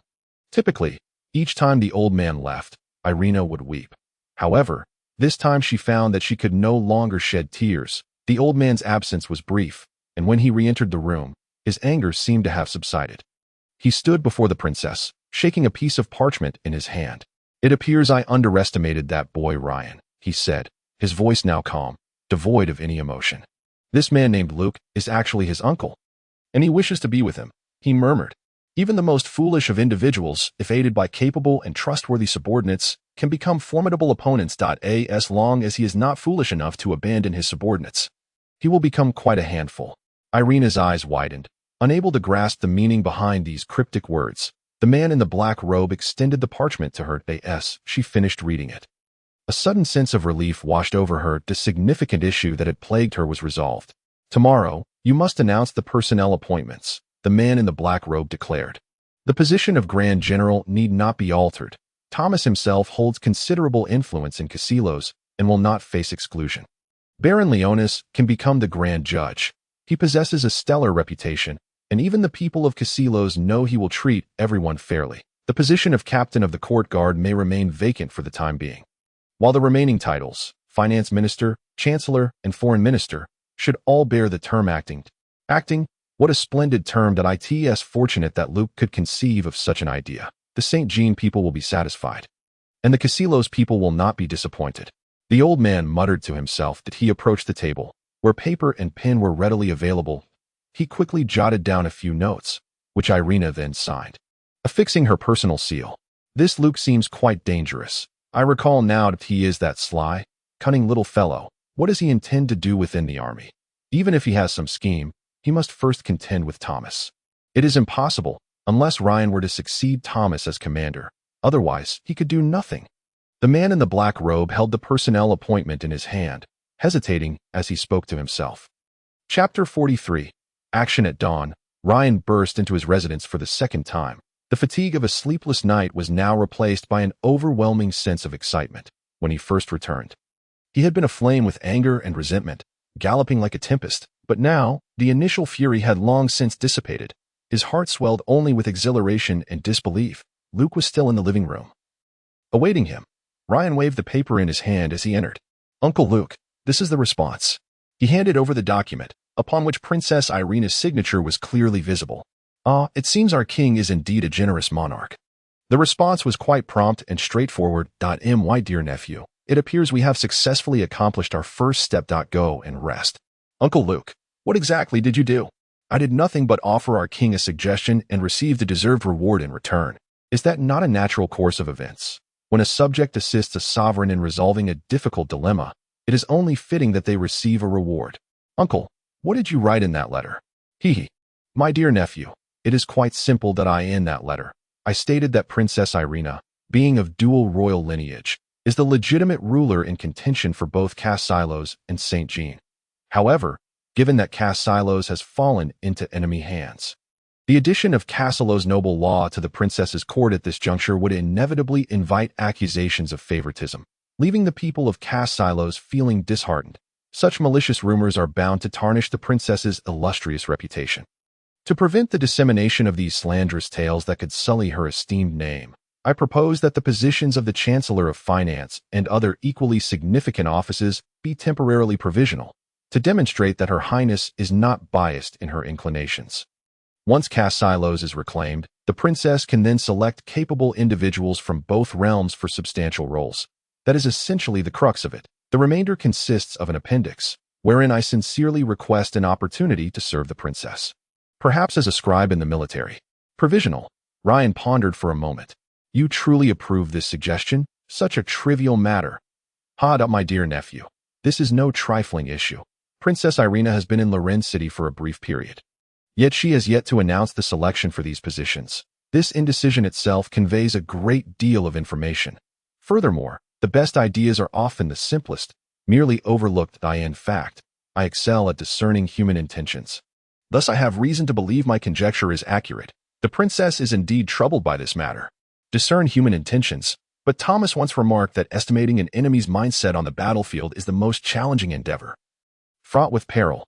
Oh, dear nephew, the art of discerning human intentions that I speak of is not entirely synonymous with what Thomas referred to. If it came to a showdown on the battlefield, I would wager Thomas could easily overpower me with a mere finger. However, in other realms, Thomas pales in comparison to my prowess. This is what is meant by specialization in one's field. And this, for instance. What do you suppose our princess and General Thomas intend to do next? They should launch an assault on cast silos.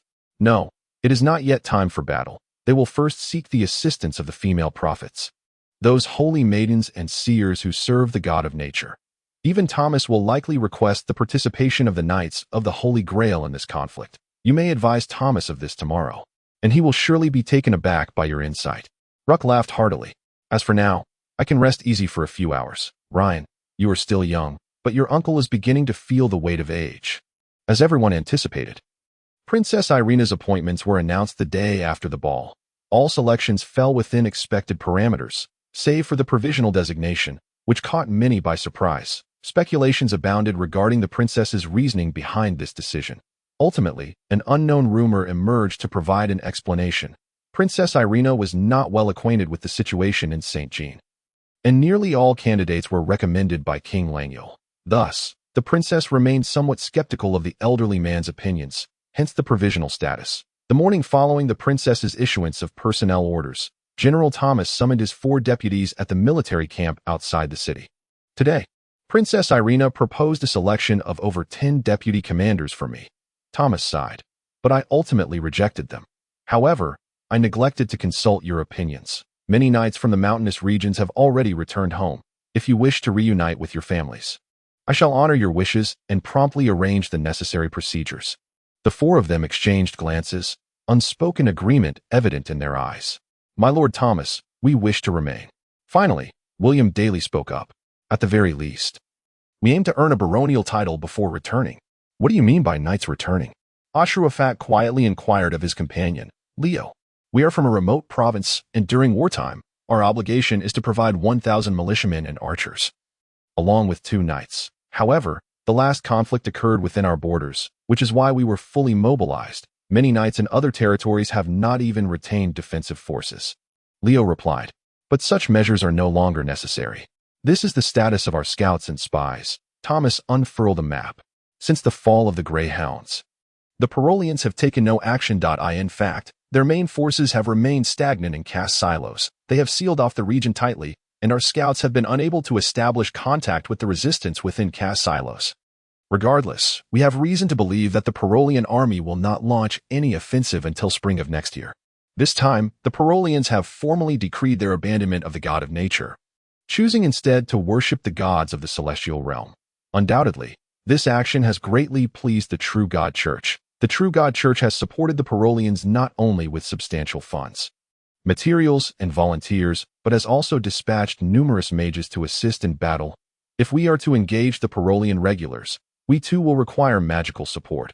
Otherwise, we shall find ourselves in an exceedingly disadvantageous position.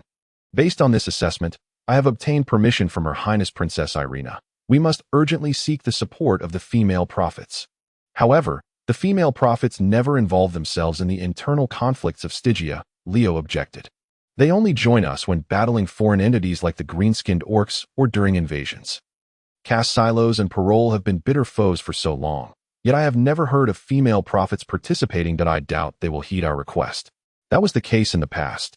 But now that the Parolians have openly renounced their reverence for the god of nature, the female prophets will undoubtedly intervene. Moreover, we have no better alternatives, unless we seek to hire mages ourselves.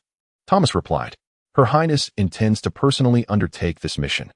But I believe it need not escalate to such proportions. If the female prophets genuinely wish to assist us, a single envoy will suffice. If they have no intention of intervening, then even if Her Highness herself were to go, they would remain unmoved.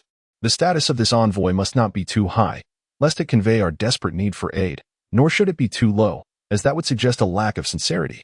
Thomas's gaze swept over his four subordinates before finally resting on Ashru Lathe. Ashru Lathe, would you be willing to undertake this task? Of course. Ashru Lathe responded. He was eager to accept any task assigned by Thomas. I have a gift for you, Ashru Lathe. Thomas produced an object resembling a belt, albeit clearly not very flexible. This is a talisman I crafted with my own hands. Wear it, and it will surely aid you in times of difficulty. Ashru Lathe accepted the oddly shaped talisman. He soon noticed that it had clasps at both ends. Evidently designed to be worn as a belt, though somewhat rigid, it was not as comfortable as a regular belt. Leo, you shall accompany Ashru Lathe as a deputy envoy. He is not well versed in the particulars regarding the female prophets and will need someone familiar with the situation to guide him. As you command. My lord. Leo responded readily. Also, remember to stop by the Undead Mountains on your way back. Several lords there appear to have not received the princess's summons and have yet to take any action. Leo, what exactly are the female prophets and the god of nature? Ashru Lathe finally asked his companion as they exited Thomas's tent. Leo's eyes widened, his expression resembling that of someone scrutinizing a peculiar creature. Ashru Lathe, you cannot possibly be entirely ignorant. Where did you grow up? I merely have been somewhat out of touch. After all, I hail from a foreign land. The god of nature is the deity venerated by all 5 nations within our Stygia region, though Parole has now turned its allegiance to the gods of the celestial realm. He governs water, life, creation, and courage, embodying the eternal sacred spirit. His most common representation is that of a breathtaking maiden floating upon the water's surface. Pray tell, do not tell me you have never encountered such sculptures. Embroideries or murals. Ashru Lathe nodded, having seen such depictions during his time in St. Jean, though he had previously understood none of the religious significance, merely finding them intriguing. So, the god of nature is a goddess? No.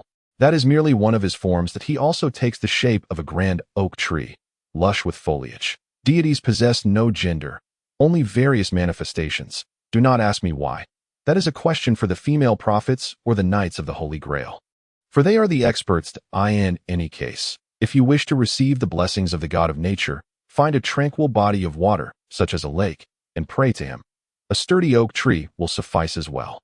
If conditions are truly inadequate, a single oak leaf will do in a pinch.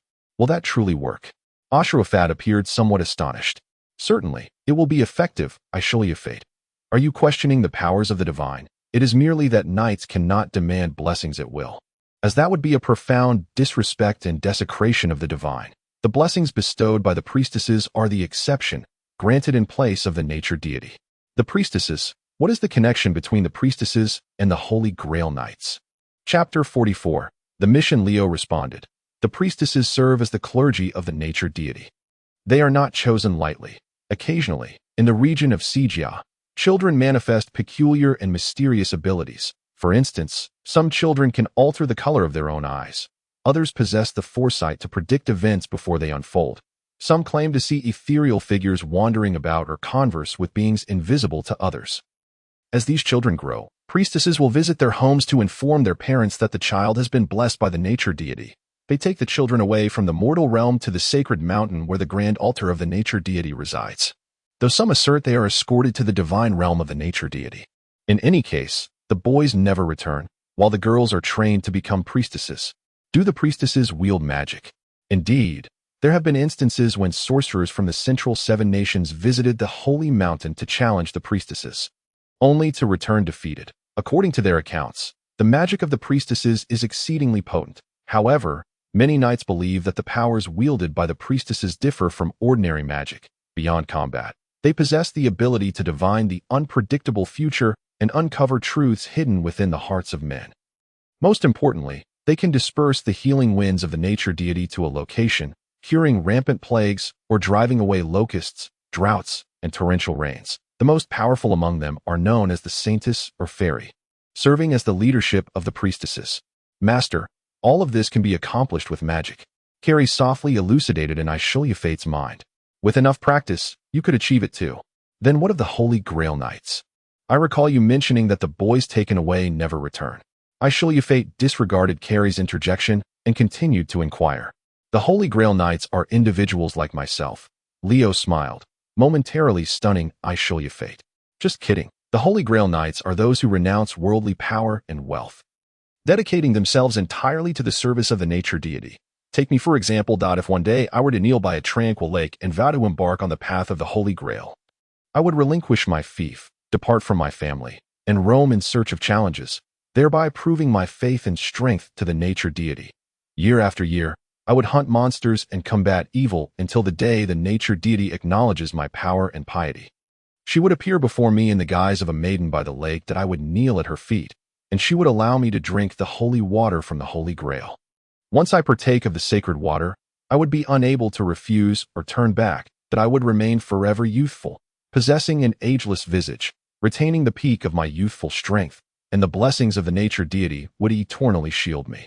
However, I would also be severed from the mundane world, obeying only the divine summons, engaging in battle solely against those fallen beings or to protect the priestesses. Thus it is, Leo spoke with a tone reminiscent of reciting poetry. You seem to hold the Holy Grail Knights in disdain. Ashru Lathe perceived a note of sarcasm rather than respect in Leo's tone. No, I merely lament that I shall never become a Holy Grail Knight. Leo suddenly appeared dejected. If I were to become one, I would be surrounded by beautiful maidens wherever I went. Yet, even when they screamed for my embrace or a kiss, I would have to remain unmoved. He gestured helplessly. Ashru Lathe, when you reach the sacred mountain where the grand altar lies, you must maintain decorum and never provoke the wrath of the Holy Grail Knights. Those individuals are formidable beyond belief. As they conversed, they had already distanced themselves considerably from the main tent and arrived at the logistics camp. Thomas had ensured that all preparations for their mission were in place. Leo approached the quartermaster to inquire about various details, while Ashru Lathe stood aside, contemplating another matter. Is it possible for humans to remain eternally youthful? To achieve immortality? He murmured to himself. Impossible, master, unless one undergoes significant transformation. Otherwise, it is absolutely unattainable, Carrie replied. Such power does not exist in this world, nor does the technology or means to achieve it. Yet, what Leo spoke of cannot be mere fabrication. No matter, we shall see for ourselves. Based on my calculations, this mission is likely fraught with peril that I advise you to decline this task to Lord Thomas. Carrie suddenly appeared in view, adopting a pitiful demeanor. Do not say that. Carrie. I genuinely wish to witness those immortal Holy Grail Knights. As Ashru Lathe and Leo prepared for their journey, elsewhere in the military camp, two individuals were engaged in discussion. Even if a third party were to pass by, they would harbor little suspicion, for one of the discussants was the deputy commander, while the other had just assumed office.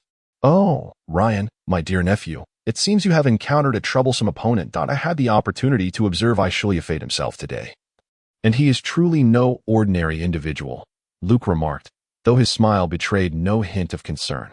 His eyes are as sharp as those of a hawk, Ryan replied. He's merely a wandering mercenary, a ruthless bandit, Ryan retorted. It is likely not so simple. Did you not notice the expression Thomas wore when speaking with him today? He presented him with some sort of talisman, which was rather perplexing. Luke shook his head. Ah, uncle, did you eavesdrop on the meeting with Thomas? Eavesdrop? Oh, dear nephew, do not use such harsh language. It was not a confidential meeting that one could not attend. Besides, our esteemed Count Ashru Lathe noticed me long ago. He said nothing at all. If he said nothing, how do you know he noticed you? Well, that is something one must grasp intuitively. In any case, I can assure you he was aware of my presence. However, that is not the crux of the matter. Dear nephew, have you noticed that General Thomas seems to favor and show bias towards Ashru Lathe? What do you mean? I am the one who is, you are his publicly declared disciple. However, from my perspective, Ashru Lathe appears more like his disciple. Do you not understand why he sent Ashru Lathe on this mission instead of you? Because I am still just a knight. That it would indeed be inappropriate for me to undertake such a mission given my status. That is merely the surface appearance. Dear nephew, while he holds the title of count, there are many with such titles in the military. Moreover, Ashru Lathe is merely a newly appointed count from a foreign land. Such diplomatic missions are generally not fitting for him. Luke shook his head. It seems you do not grasp the significance behind this mission. What significance could there be? Allow me to elaborate. If this envoy fails and the priestesses show no interest in assisting, would not the envoy face repercussions, even if the punishment is not severe? Of course not. The priestesses traditionally refrain from intervening in the civil wars of the 5 nations. If they have made a prior decision, No amount of eloquence will change that. No one can hold the envoy accountable for such a situation. Lord Thomas should indeed be prepared for failure.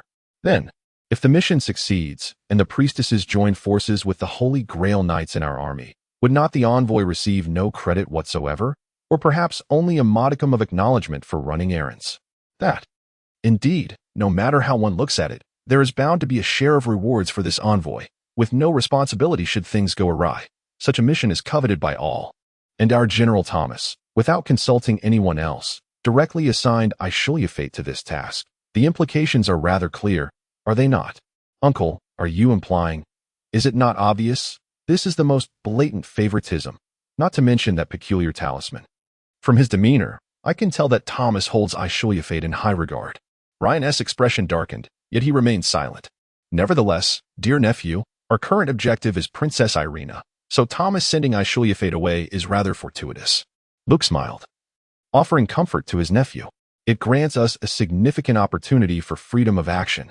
What can we do? Prepare some gifts, trinkets that young ladies would adore, to present to Princess Irina. Spend time with her when possible. Chat. Play games. Allow her the opportunity to escape from King Langier. I do not know why, but when he uttered his last words, a terrifying smile appeared on Luke's face. Is this useful? Of course it is useful. Emotions are cultivated little by little. Although this may not secure her hand in marriage, at the very least, when the time is right, Princess Irina will not be averse to marrying you. That is also of great significance. Uncle, you have been speaking in riddles. Could you not be straightforward and tell me what I must accomplish to marry Irina? Ha ha, my dear nephew, you truly are too young and impatient. Luke glanced around to ensure there were no eavesdroppers nearby. Tell me, why does Ashru Lathe hold the title of Count? While his fief is merely symbolic, a count is still a count.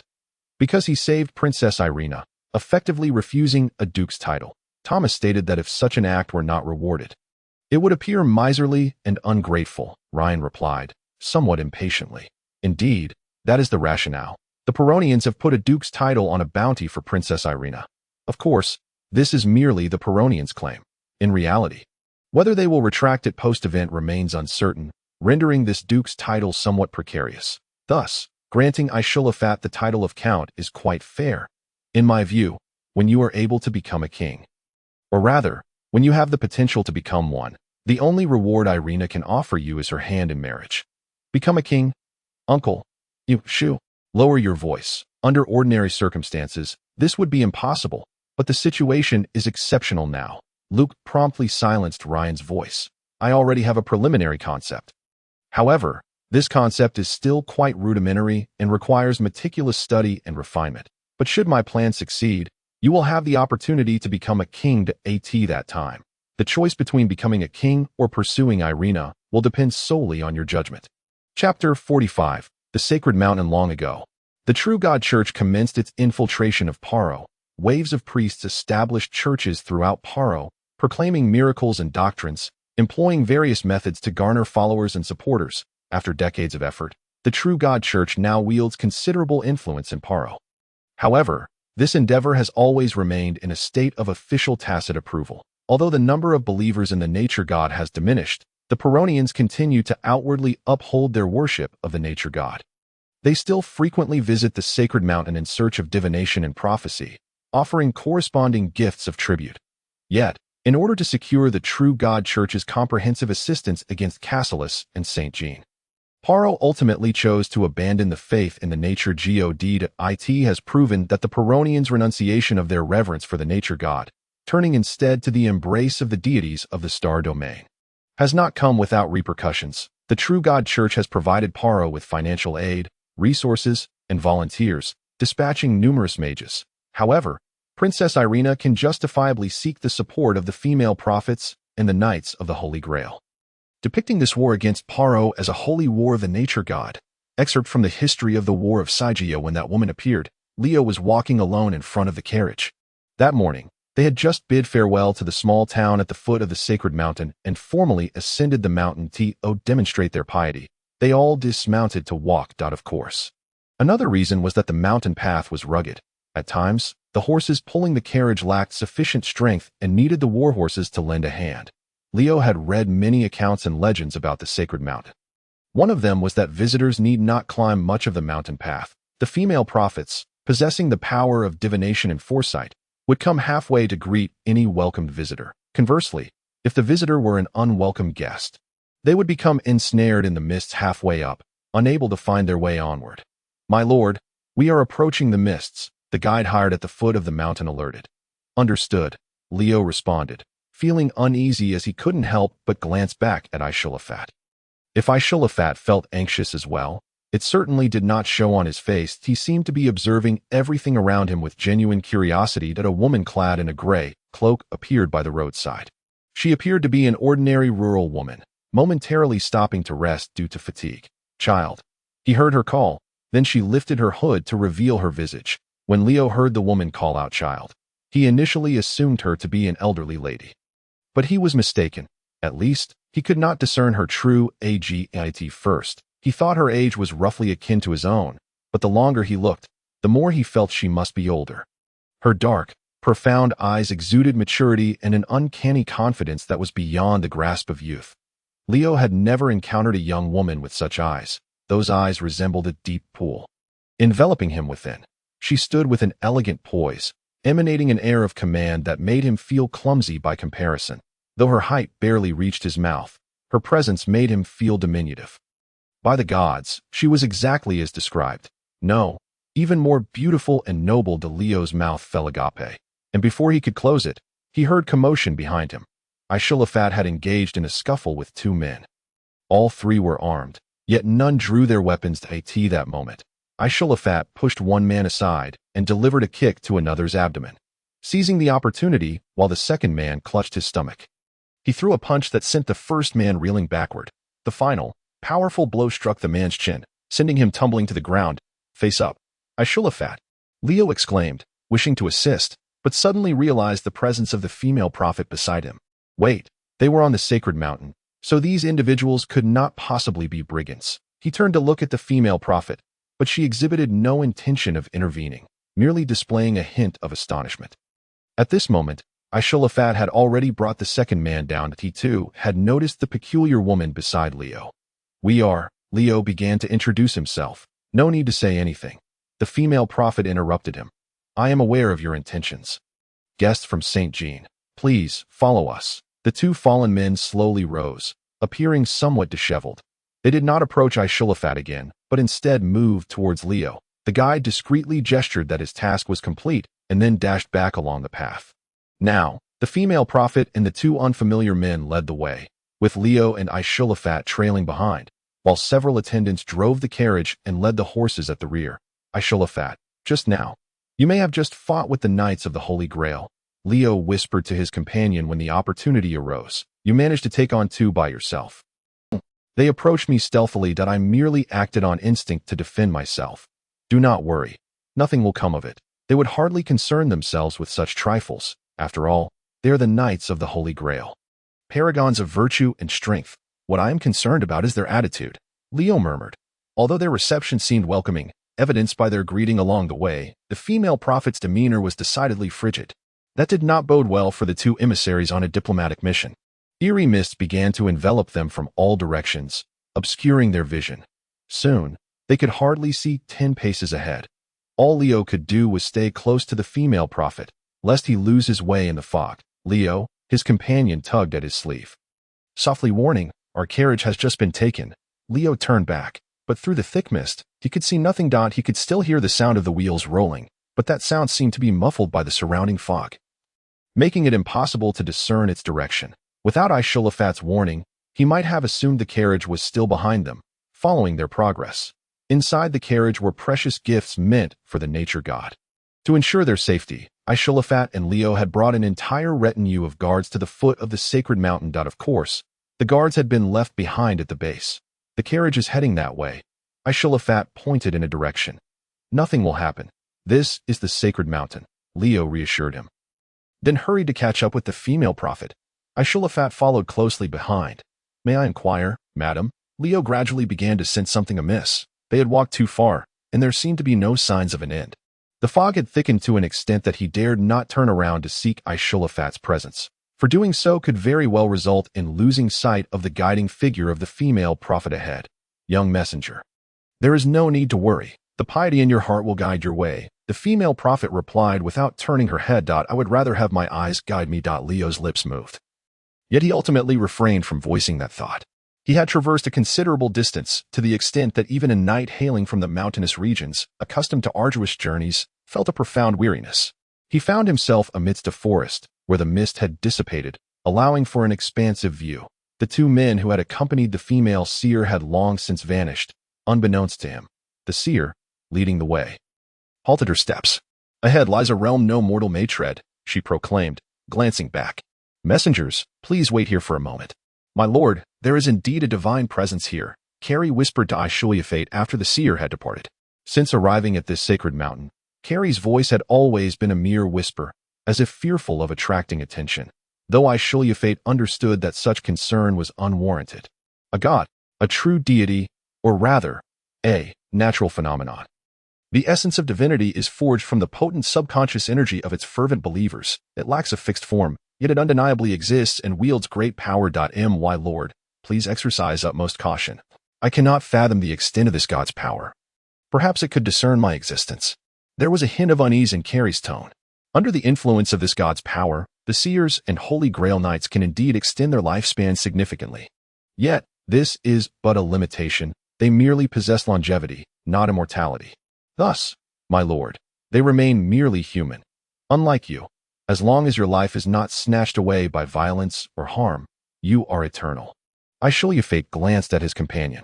Leo appeared somewhat restless, pacing back and forth. The magical winds in the air flowed gently, and within the confines of this sacred mountain, the winds of magic seemed to perpetually blow in a serene manner. Devoid of any frenzied breath, here, spells that enhanced life, healed wounds, and soothed the soul could be effortlessly cast, while those of destruction and devastation were significantly suppressed. Ashru Lathe, they are coming. Leo's words interrupted Ashru Lathe's thoughts. He immediately ceased to feel the magical winds. In the direction where the seer had departed, several figures approached them. Ashru Lathe swiftly recognized the seer who had previously guided them here among them.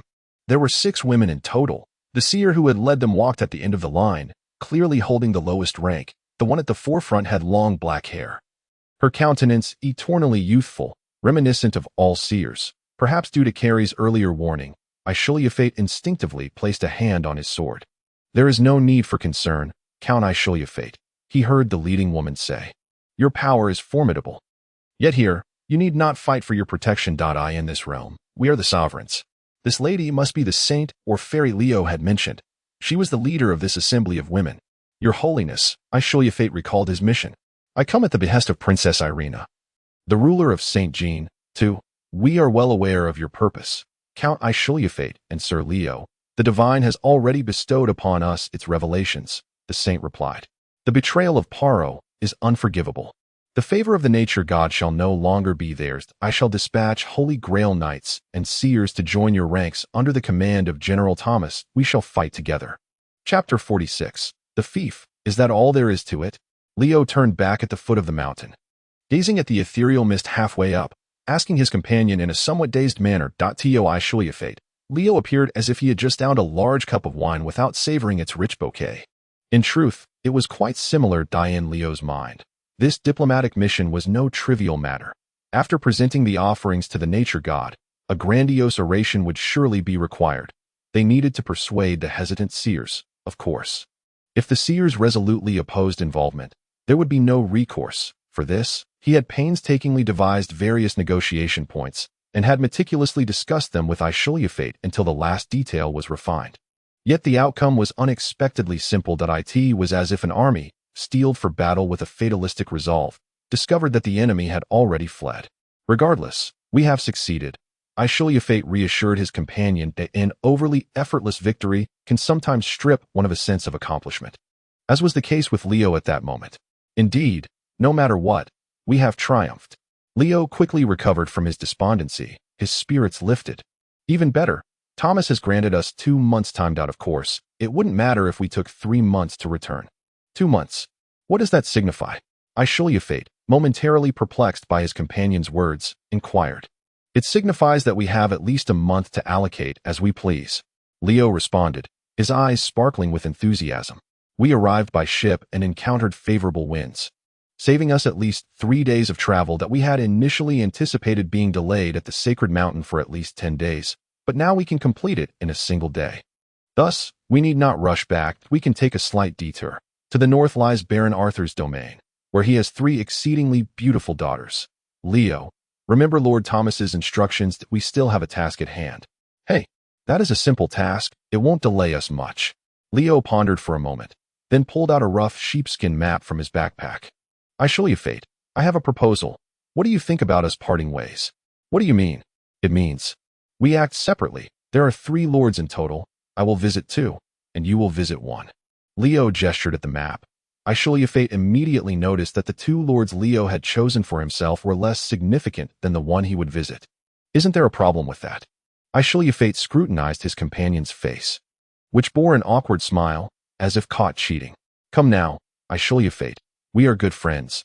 Just do me this small favor. I don't believe this favor is trivial. This is a rare opportunity. Baron Arthur is my top candidate for a father-in-law. If I have a month, perhaps I can earn his approval, I swear. If he agrees to give one of his daughters to me, I will certainly invite you to my wedding, and I promise not to ask for a dowry. Leo wore a pitiful expression. I show you fate sighed in resignation. And what about your other lovers? And what shall we do with our guards? Shall we split them as well?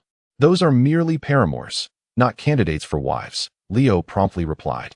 Though everyone believes knightly marriages are quite free, they actually adhere to social standings. Moreover, finding a wife who can provide a generous dowry is truly challenging.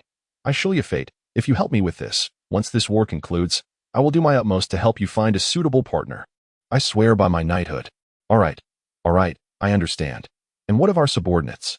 Of course, they will all come with me. I need them to serve as my entourage to leave a lasting impression on my future father-in-law.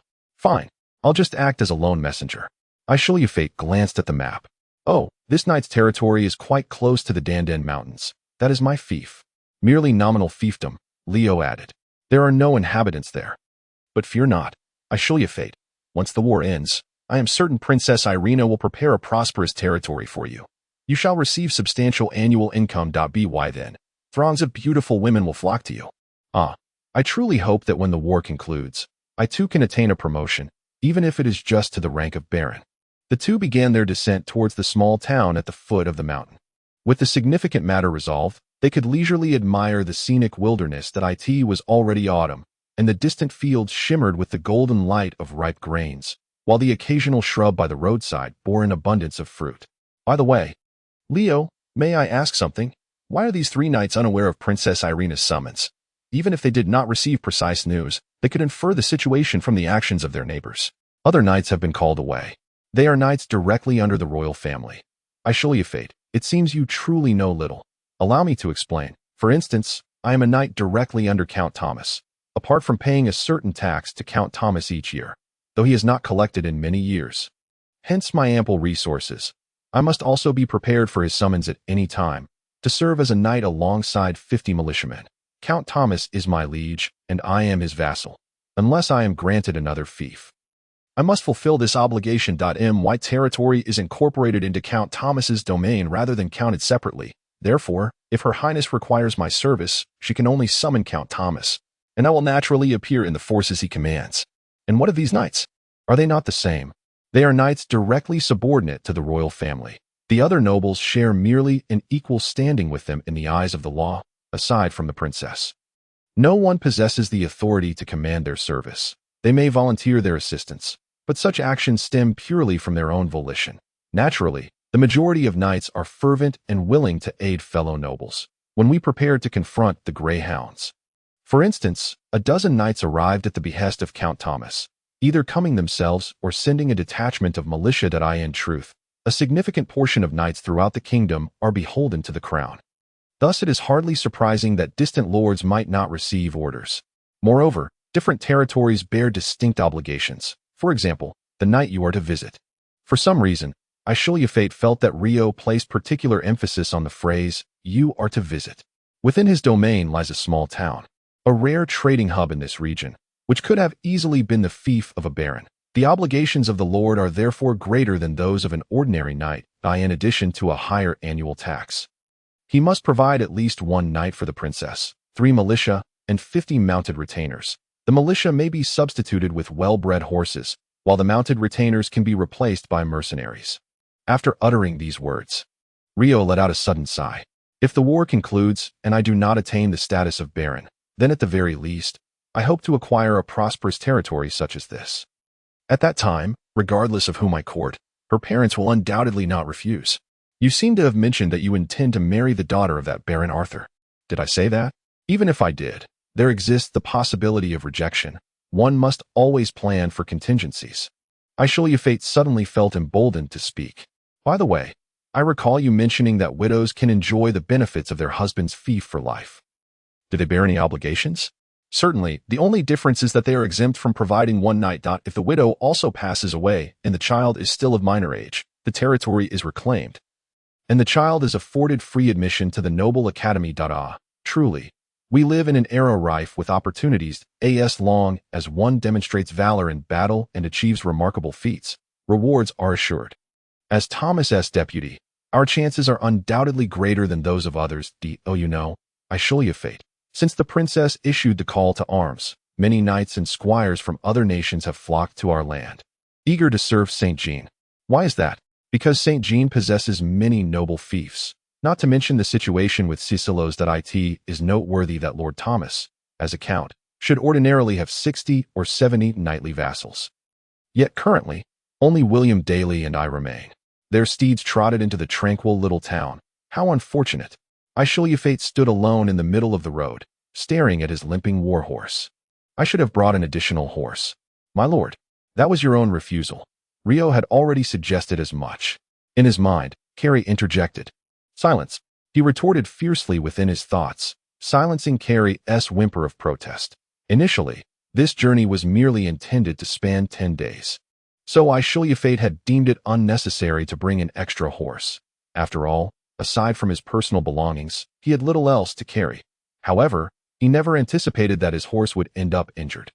In retrospect, such occurrences were quite ordinary, nothing to be alarmed about.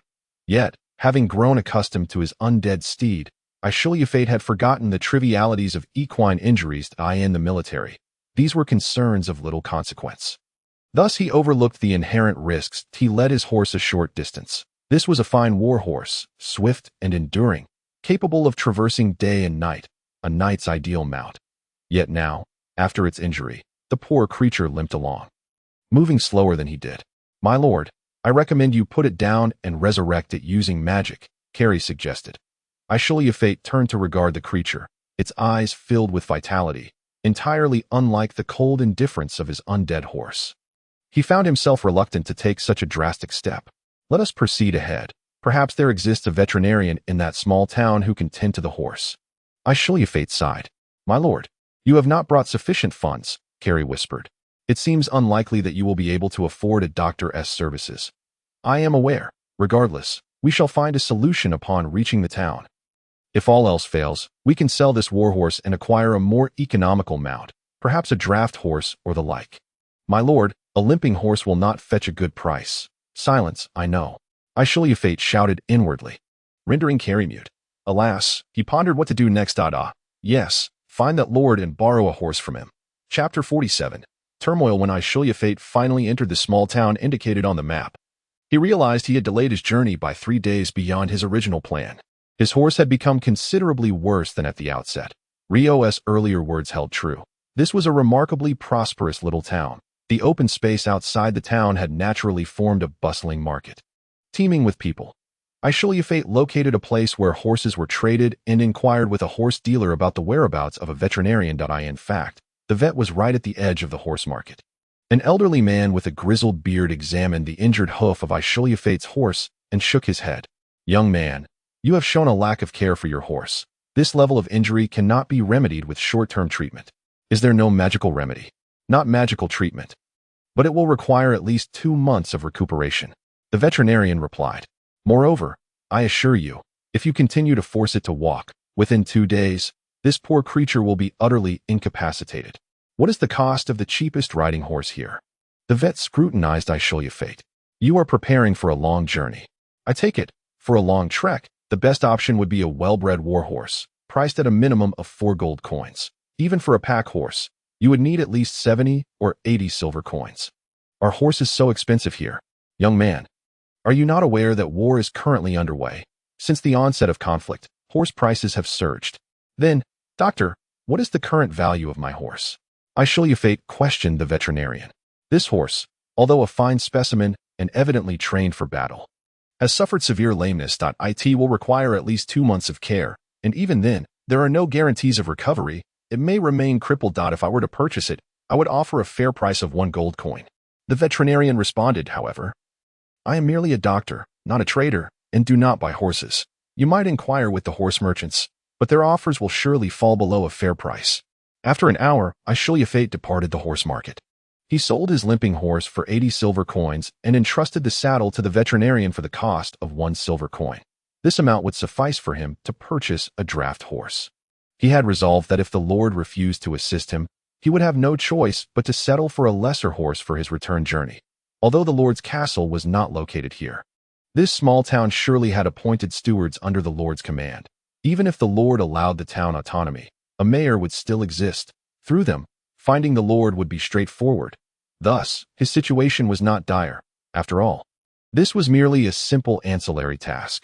Ashru Lathe could now observe the affairs of the small town with a more relaxed demeanor. Yet, he began to sense something amiss. Despite knowing this was the only trading hub within a vast area, the level of bustling activity felt excessive. Surely, this level of crowding was beyond what a remote region could sustain. Was today a festival of some sort? Come and see. A rare commodity. Absolutely unique. A half-beast from the Undead mountains. A female half-beast. Someone shouted loudly, and Ashru Lathe could not help but turn towards the source of the commotion. The voice belonged to a tall man clad in hunting attire, tying a sturdy wooden stake to the ground. With a short rope attached to the stake, the other end tethered around a child's neck. Human trafficking? Ashru Lathe paused momentarily, but soon realized that this was not a human child. The mysterious being appeared no larger than a human child of under 10. Partly covered in fur and partly exposed, with a pair of cat-like ears atop its head and a tail protruding from behind, it resembled a creature that was part human, part feline. This peculiar animal glared ferociously at anyone daring to approach, akin to a badger cornered in a desperate situation. What does this carry? Ashru Lathe inquired within his mind. The half-beast, also known as the Sem tribe, is an intelligent species endowed with a considerable level of intellect. Capable of forming societies, they excel in stealth and possess unique abilities. Once widely distributed, they now exist solely in the Undead mountains. They have succumbed in the struggle for survival, and unless a miracle occurs, they are destined for extinction. Carrie replied in a matter-of-fact tone. This information was gathered by my predecessor, your wife, Chinshin. How rare indeed is this the half-beast. A curious passerby attempted to prod the motionless creature with a stick. But the moment the stick made contact, the half-beast lunged forward. Had it not been for the rope tied around its neck, the passerby would surely have suffered a bite. What on earth? How dangerous! The individual exclaimed in shock. Although the half-beast continued to feign an attack, the short rope secured around its neck rendered it immobile. How can one purchase such a creature? Even if bought, how would one transport it? Do not worry, the hunter replied with a smile. I possess a safe iron cage, and it will only cost you 10 silver coins. Indeed, it is a rare animal, remarked a man dressed as a merchant nearby. I shall buy it and take it home for my children to marvel at. However, you must ensure that the half-beast's teeth and claws are removed to prevent harm. No, don't come any closer, I will sever your artery. The half-beast bared its teeth and shouted in a rough semblance of human language, its eyes reflecting clear terror. This proclamation piqued the interest of onlookers. This creature could speak human tongue. The hunter picked up a trap, intending to subdue the half-beast to extract its claws and teeth. At that moment, another voice interjected. Sell it to me. No need for you to assist in the extraction. The hunter paused, noticing that the speaker was a young man clad in a breastplate, with a shield slung over his back, and adorned with a red dragon emblem. Undoubtedly, this young man was of noble birth, perhaps an aspiring knight. The hunter's gaze shifted to the merchant who had first bid, but he remained silent, evidently unwilling to contest. Of course. My lord. The hunter lifted the cage and placed it over the half-beast's head, then inserted a panel at the bottom and finally severed the rope tethering the creature. He handed the cage to the customer and received 10 silver coins in exchange. Fate continued onward with the cage. Upon reaching a deserted alley, he set the cage down and opened the door. The half-beast sprang out like lightning, aiming for his hand. However, Fate was quicker, deftly evading the creature's bite and seizing the back of its neck. Pinning it to the ground, the half-beast struggled fiercely, yet could not break free. "Do not be afraid. I shall not harm you." Fate spoke softly. "I know you understand our words, so you should comprehend that I have paid 10 silver coins for you. I hope you will not make me regret spending this amount." He released his grip and took a step back. The half-beast regarded him with surprise, then glanced around, wary that this might merely be a cruel game. "You are free now. Hurry and leave. Do not linger in human territory," Fate stated, then turned away without looking back. He had almost circled the small town, and ahead lay the town's center, where the Lord would undoubtedly have established an administrative office. Fate observed the militia on duty before the official residence. Clad in shabby leather armor, appearing rather dispirited. "I am an envoy of Princess Alina, and I request an audience with your lord," Fate addressed one of the militiamen. "We currently have no lord," the militiaman mumbled. "No lord? I recall that the lord here he is deceased," the militiaman gestured dismissively. 2 months ago, a dam on the river collapsed, and the flood swept away the lord, his family, and all his servants, including the steward. There is no one in charge now. No one to conduct their funerals, no one to collect taxes, and not even anyone to pay us our wages. It will remain this way until the royal family dispatches a new lord. I only hope it will not take too long." Fate stood momentarily stunned, unsure of what to do. "Master, you should not have purchased that half-beast," Carrie whispered gently. "It was entirely unintentional." Fate replied, somewhat dejected, and turned to leave. Well, he would simply report the situation to Thomas. Although the pack horse was slow and unresponsive, it was, in fact, more enduring than a war horse. That's him. That's the one. A group suddenly appeared ahead, led by none other than the hunter who had sold the half-beast, pointing directly at Fate. "It was he who bought the half-beast from me. Thus he is its owner." The crowd surged forward with indignation. "Did you purchase that half-beast?" "Indeed." "Is there a problem?" Fate countered. "They were merely merchants. Nothing to fear." "No, there is nothing wrong." The man extended a hand towards Fate. "Since you are the owner of the half-beast, you must pay compensation." "Compensation?" "Yes, I own a tavern. Your half-beast stole one of my roasted chickens and broke one of my barrels. Moreover, it frightened away 3 of my customers and shattered a number of my drinking glasses. The total damages amount to at least 18 silver coins. Your half-beast devoured my sausages and ruined a precious fur scarf of my wife." "You're a half-beast. You're—" A cacophony of victims clamored to voice their grievances, until the tavern owner with the greatest loss straightened his back. "I see you are a knight. Surely you understand that as a knight, one must take responsibility for the actions of one's subordinates. Master, you should not have purchased that half-beast." Carrie once again whispered softly after the throng had dispersed. Chapter 48. The Half-Beast Well. Although returning on foot was rather cumbersome, it seemed there were no other options. Reviving something as a mount was feasible, but Fate was concerned about encountering someone he knew along the way. Fortunately, although he had lost his horse, travel expenses had accumulated, and lodging and sustenance should not pose a problem. "Master, something is following us," Carrie suddenly warned. Fate halted. He was not far from the small town. Surrounded by fields of ripened rice, if anything were concealed in the fields, it would undoubtedly part the rice stalks and be easily spotted. The path itself bore no obstacles, allowing no one to hide. Yet, Carrie was never mistaken.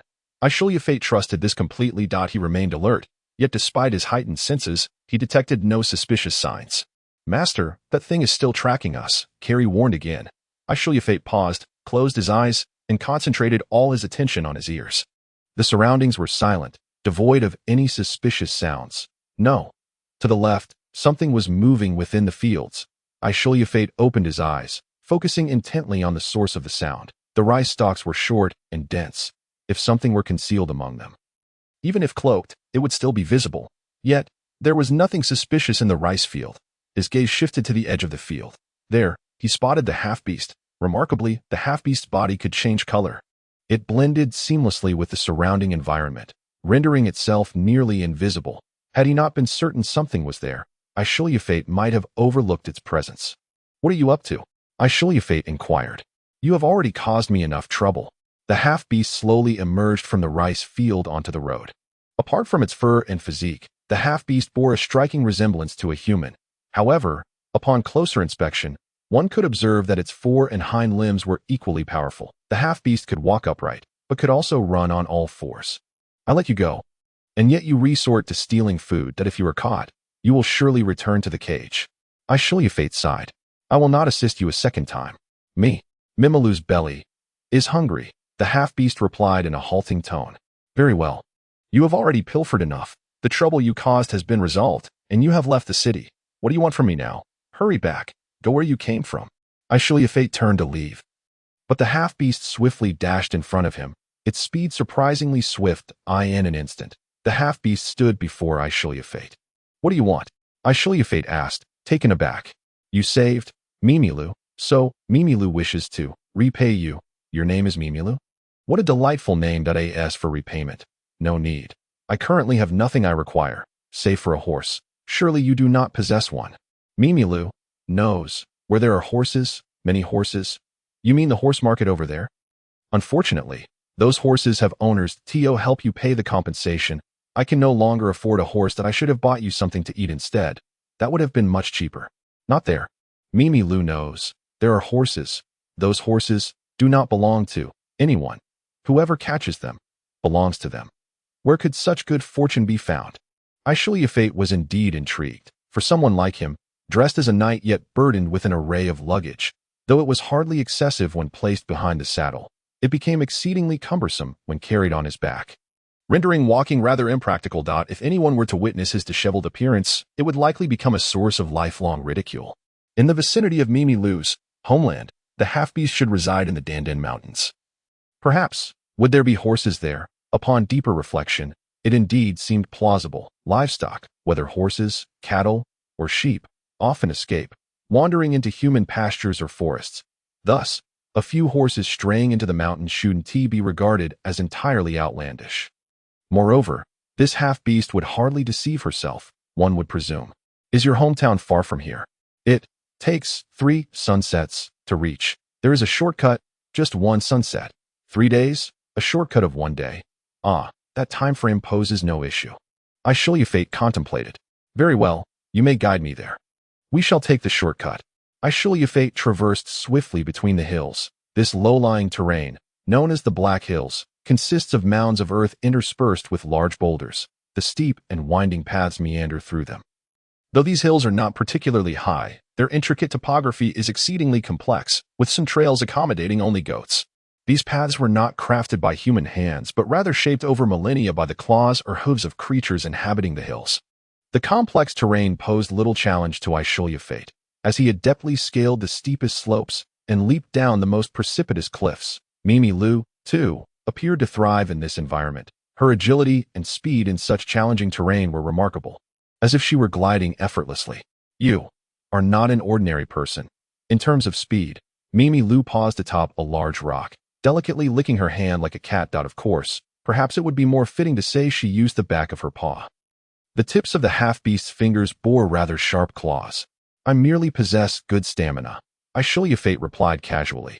Mimilu's speed was astonishing. Prior to entering the mountainous region, he had concealed most of his luggage, now carrying only a shield and weapons. Yet, despite his efforts to lighten his load, Mimilu frequently paused to wait for him. This was indeed the shortest route. According to Mimilu, they should arrive in half a day. However, it was evident that she was gauging time based on her own pace. The sun was nearing its descent, yet the end of the Black Hills remained out of sight.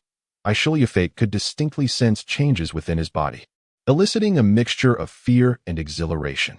After traversing such treacherous terrain for an entire day without food or drink, he felt neither fatigue nor thirst. This was an entirely different sensation from his experience of emerging from the desert, where he had nearly collapsed from exhaustion. Master, your strength is increasing rapidly. Carrie softly explained in his mind that if this continued, he might need to occasionally disguise his somewhat excessive physical prowess. Suddenly, an unsettling thought flashed through his mind, causing a shiver to run down his spine. No, that was not the case. His teeth remained normal, not elongated. Furthermore, he felt no thirst for blood. If there were any changes, it was merely that his stamina had improved.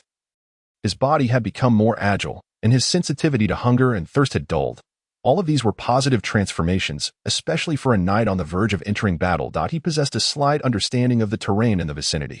After all, theoretically, the Undead Mountains constituted his fief, and he ought to show some concern. This mountainous area was enveloped by the Black Hills, and even the most traversable sections of the Black Hills posed significant obstacles for an ordinary person. Furthermore, the Black Hills were exceedingly barren, entirely unsuitable for farming or grazing. Consequently, the Black Hills rendered the Undead Mountains an area wholly unfit for human habitation, should a group of immigrants endeavor to traverse the Black Hills. Disregarding the difficulties and inevitable substantial losses along the way, and relocate into the mountains, they would find themselves completely isolated from the outside world, receiving no assistance. The immigrants would have to rely solely on themselves. No one knew the conditions of the half-beast residing in the mountains, but it was reasonable to assume they would not welcome the arrival of humans. Suddenly, Mimi Lu vanished. Yet, when Ashru Lathe spotted her again, she stood before him, clutching a rabbit. "This is rabbit to eat." Mimi Lu offered the rabbit to him. Ashru Lathe instinctively drew his knife, skinning the rabbit and removing its entrails. He did not feel hunger, yet his body showed no resistance to the presence of the rabbit. He set the cleaned rabbit aside and gathered some dry twigs from the surrounding area. There were plenty of desiccated shrubs. "There is no fire, but you can eat it raw." Ashru Lathe harnessed the elusive magical winds in the air, channeling a wisp of flame onto the dry branches. The twigs ignited instantly, the flames leaping dramatically to a height of half a man. Ashru Lathe skewered the rabbit with a stick and placed it over the fire to roast. Although he had no seasonings, the aroma of the roasting meat wafted through the air rapidly. Mimi Lu stood nearby, swallowing hard. Ashru Lathe smiled lightly, offering the rabbit in his hand to Mimi Lu, though her eyes were filled with hunger. She refrained from reaching out to take it. "This is for you, to eat. For humans, I am not called human, I am Ashru Lathe. Moreover, I am not an ordinary person. I am not hungry at present." He could see that. Although Mimi Lu navigated the Black Hills with ease, she was evidently fatigued. After all, they had been traversing this wretched place for an entire day. Mimi Lu seized the rabbit and took a hearty bite, glancing up at Ashru Lathe's expression as she ate. "You are a good person, a very good human. I have already stated, my name is Ashru Lathe." He shrugged. "Once we finish the rabbit, can we continue on our way? Humans cannot see in the night." Mimi Lu exclaimed in astonishment. "I told you, I am not an ordinary person." As he spoke those words, Ashru Lathe himself felt a twinge of surprise, for by now, the sun had set, leaving only the remnants of twilight on the horizon. Logically, the light should be dim, and visibility should be limited. Yet, while he perceived the encroaching darkness, he encountered no obstacles in seeing. His vision remained as expansive as it had been at midday, with distant objects clearly visible. This, too, he considered a positive change. He thought to himself that in the darkness, the half-beast indeed possessed remarkable vision, at the very least. Mimi Lu's speed showed no marked difference from that of daylight. Ashru Lathe followed closely behind her. Night for him felt indistinguishable from day. It was as though the darkness emitted another kind of light, allowing him to see everything clearly. He had always possessed the ability to see in the dark. But now that ability had ascended to a new height. Another realization struck him. He felt swifter. Though this was a gradual process, he could now keep pace with Mimi Lu without needing her to wait for him. Ashru Lathe initially believed that Mimi Lu had slowed her pace in the darkness. However, upon closer observation, he confirmed that it was his own speed that had increased. Ahead lay the edge of the Black Hills, revealing a dense forest at its terminus. An inexpansive vista of trees awaited. Up ahead is Mimi Lu's homeland. Mimi Lu quickened her pace. Ashru Lathe had long grown weary of the wretchedness of the Black Hills. Any other place would be preferable to this difficult terrain. Although his body showed no signs of fatigue, the constant ascent and descent, leaping about, was undoubtedly troublesome. To make matters worse, his shoes had suffered considerable wear. These were fine shoes, both beautiful and durable, especially crafted for his meeting with the female prophet. Before entering the Black Hills, they bore no signs of deterioration. "We should be nearing the place. Where are the horses?" Although he voiced this concern, Ashru Lathe felt apprehensive about guiding the horses through the Black Hills. He was uncertain how the terrain would fare in those less rugged areas. "Following Mimi Lu will lead us there easily." Mimi Lu darted swiftly through the forest. Ashru Lathe had to jog to keep up. Meanwhile, Dawn had already arrived. This way, Mimi Lu dashed ahead, moving swiftly on all fours, her posture resembling that of a cat. In fact, it would be more appropriate to refer to such a being as a cat person rather than a half-beast. Suddenly, Mimi Lu halted. She lifted her head, sniffing the air. No, something strange. Ahead, the scent of blood. Ashru Lathe also came to a stop. He detected no odor, yet he felt an inexplicable sensation that quickened his heartbeat, as if his body instinctively sensed danger. Mimi Lu began to advance in another direction. She was no longer the swift traveler she had been. Now, she moved with utmost caution, concealing her presence. Her body shifted colors in accordance with the changing environment. Were it not for Ashru Lathe's unwavering gaze upon her, she would have surely vanished from sight. Ahead, Mimi whispered softly, her entire body bristling with apprehension. Ashru Lathe cautiously stepped forward as well. They found themselves on a small hillside, with a cliff of moderate height looming before them. Lush vegetation, ideal for shade, grew densely, completely concealing their forms. Beneath the cliff flowed a gentle stream, next to which lay a fairly large clearing. At that moment, a group of peculiar beings gathered in the clearing. These creatures bore a striking resemblance to humans, standing upright just like them. They were not particularly tall, the tallest barely reaching the chest of an ordinary person.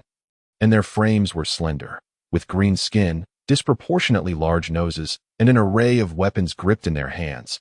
They presented a formidable sight. Accompanying them were creatures resembling oversized meatballs, akin to hunters with their hounds. These spherical beings possessed clawed appendages for walking and mouths filled with an astonishing array of sharp teeth, green skins. Ashru Lathe reminded himself, this was a troop of goblins. In some vague dream, he seemed to recall having fought against these creatures. They were filthy, wicked, and despicable beings, one of humanity's staunchest foes. Master, these creatures, they are highly intelligent beings from planet B, K6, reproducing asexually. Although they have reached a level of spacefaring capability, their propensity for self-destruction led to their rejection by the Galactic Alliance. It is likely that they were brought here by fugitives seeking to exploit them, only to be ultimately abandoned. Based on my calculations, the humidity and temperature of this world are unsuitable for them. Their advanced technology suggests that the likelihood of their complete extermination of indigenous life is merely 1 in 4, yet they will invariably hinder and threaten the indigenous populace. Ashru Lathe could not comprehend what Jelly was saying.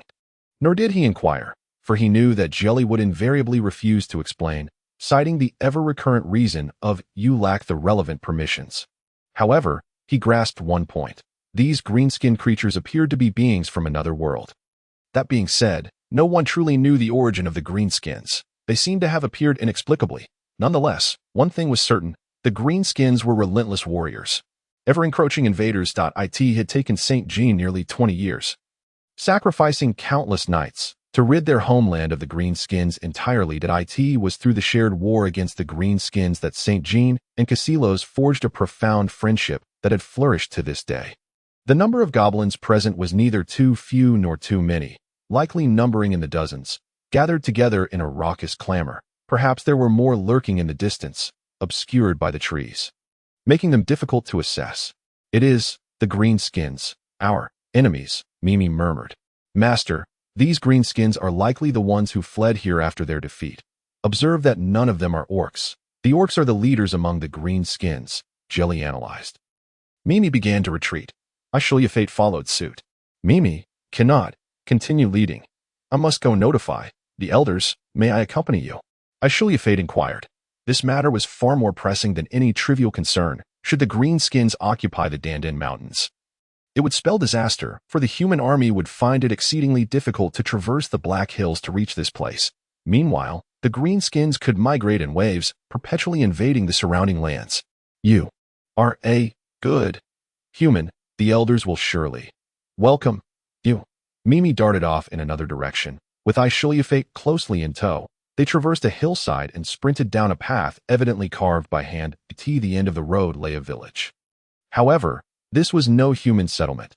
Both the buildings and the roads were far too diminutive for human habitation. A few catfolk, a term far more fitting than half-beasts, busied themselves along the roadside. Upon seeing Ashru Lathe rushing toward them, they immediately adopted a wary stance. Yet, Mimi was quicker, shrieking as she ran past them. The catfolk obstructed her path, engaging in rapid conversation with her. Moments later, Mimi turned back. I am going to see the Great Elder. Wait for me here. Ashru Lathe paused at the village's edge, watching as Mimi disappeared into the distance accompanied by several of her kin. One remaining catfolk stood nearby, warily observing him. Now he had the opportunity to scrutinize the village's condition. In terms of buildings, it was merely a small settlement, with inhabitants numbering only a handful. However, the structures, low, shed-like edifices made of wood and earth, adorned with some paint, did not appear to be intended for habitation. As he saw no catfolk entering or exiting, in fact, at that moment, aside from the one keeping watch on him, he discerned no other catfolk in sight. The catfolk seemed to lead a primitive existence. They wore no clothing and wielded rudimentary stone tools. Although he was now aware of their exceptional agility and nearly perfect stealth, he doubted their ability to contend with goblins in one-on-one combat, especially since they lacked metal weapons and armor. He did not believe these catfolk possessed the capability to smelt metals. If they had the requisite skills and abilities, they would undoubtedly apply them to their daily lives. Iron tools were far superior to those made of stone. It was likely that the Undead Mountains had become the catfolk's final refuge for this very reason. You are Ashru Lathe, are you not? The voice startled him, and he realized a catfolk had stealthily approached him, having gone unnoticed until now. It is I. The Great Elder wishes to see you. Please follow me. This catfolk spoke the human tongue fluently.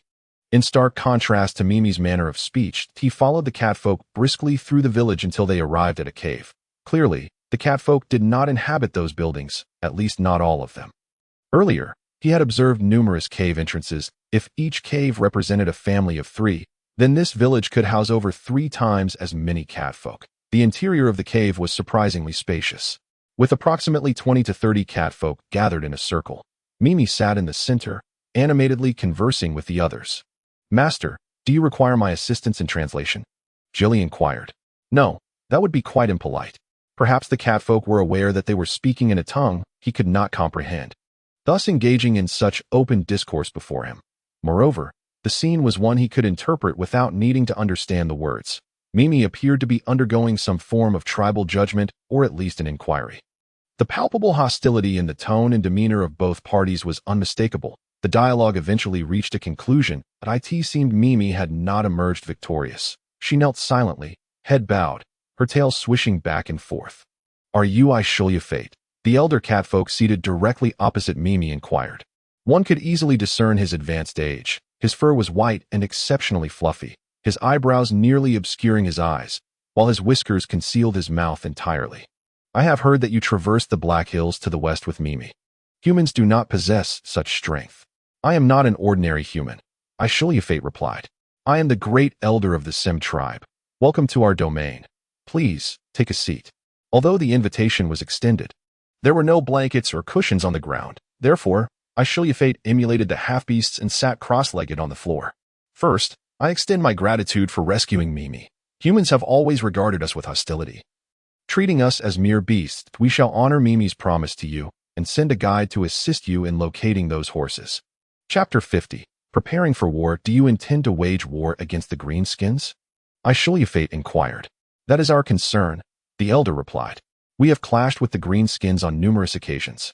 But this time, their numbers are overwhelming. Mimi interjected suddenly, glancing back at Ashru Lathe, her tail wagging even more vigorously. But that is not the concern of outsiders, the elder stated. We can handle the Greenskins with our own strength. I am not an outsider. Rather, according to the laws of St. Jean, I am the lord of this land, its rightful master. This territory belongs to me. I am Count Ashru Lathe, lord of the Undead Mountains. I have lawfully acquired this fief from Princess Irina, Ashru Lathe asserted. But this is our land, a half-beast suddenly shouted. It does not belong to humans. That is your perspective. Elder, should you lose this battle, this place will swiftly become the territory of the Greenskins. You are a knight, the elder remarked. I can see that. Human knights are formidable, yet you stand alone. Ashru Lathe is not an ordinary human. Mimi desperately attempted to clarify. Elder, you mentioned that you have fought against the Greenskins. When did that occur? Are you prepared for war? Ashru Lathe asked. I see no fortifications for war. Nor do I observe any army. How many warriors do you have? The Greenskins number at least 1,000, not counting their trained scrocs. They also have wolves accompanying them. The last time the greenskins invaded was before my birth. Amidst the throng, a half-beast spoke. Though he did not appear as ancient as the elder, he was undoubtedly no youth either. An unsettling atmosphere permeated the crowd, with whispers exchanging in their own tongues. Then, one participant rose to speak, prompting many to echo their agreement, while others remained silent. What are they saying, Carrie?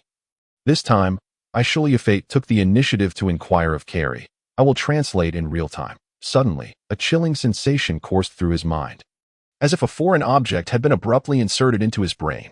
Though uncomfortable, in an instant, he found himself comprehending the speech of the half-beasts. This is a rare opportunity. Surely the Mother of the Earth has sent him to aid us.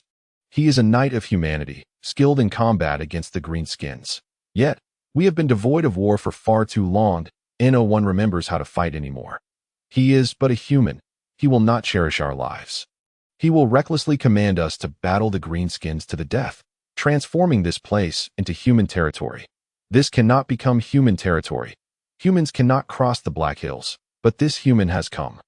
Has he not?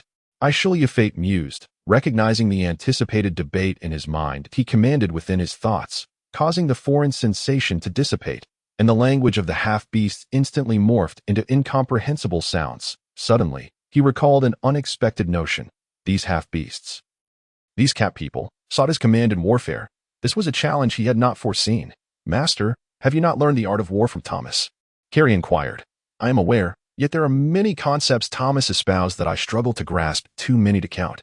For instance, the fear of war, the necessity of preparation for frontal combat prior to an ambush, and so forth. I currently lack the confidence to command an army.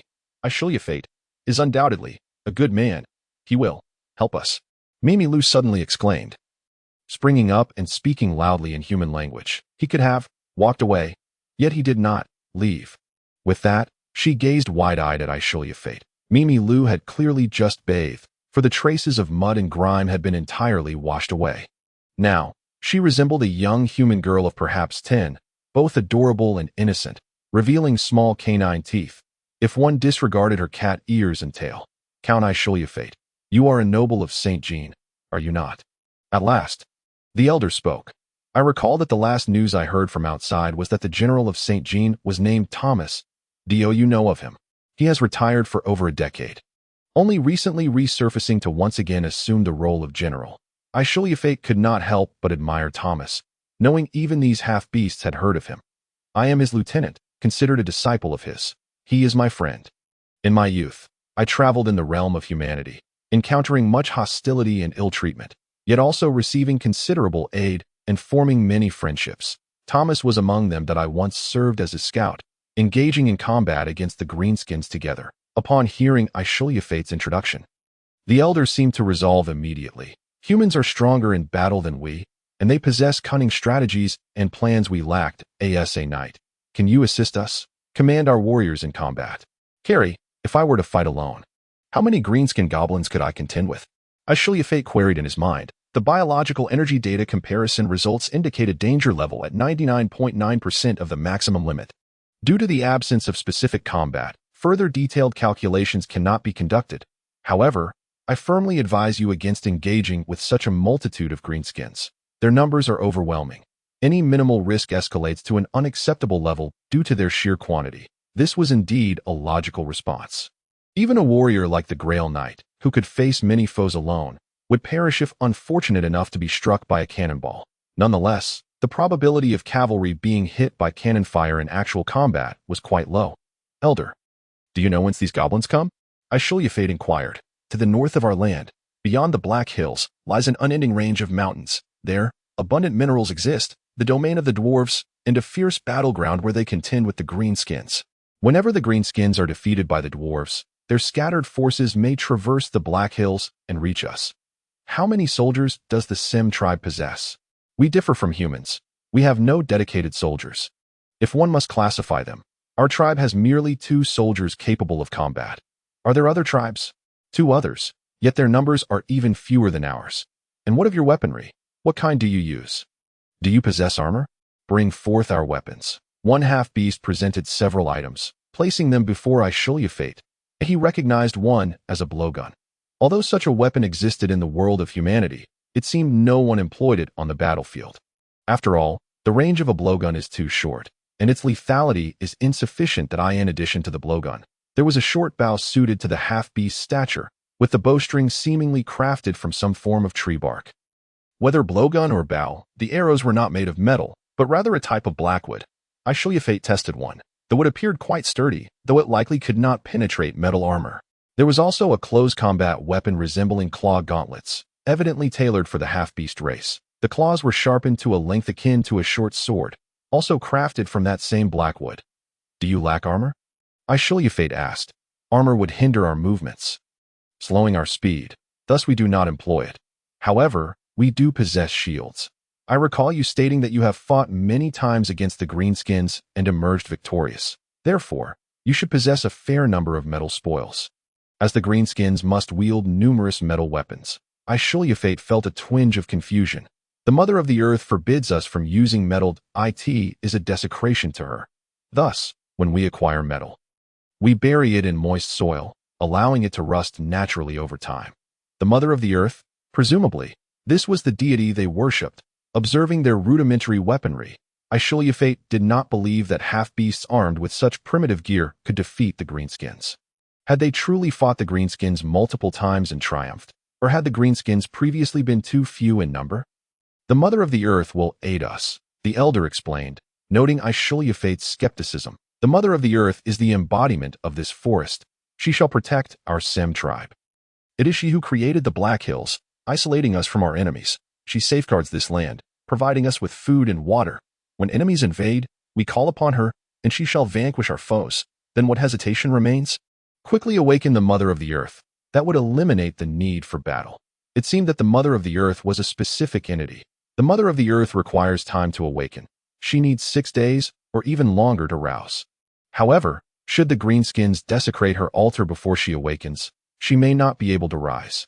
Thus, we must fend off the greenskins with our own strength until she awakens to assist us. The elder replied.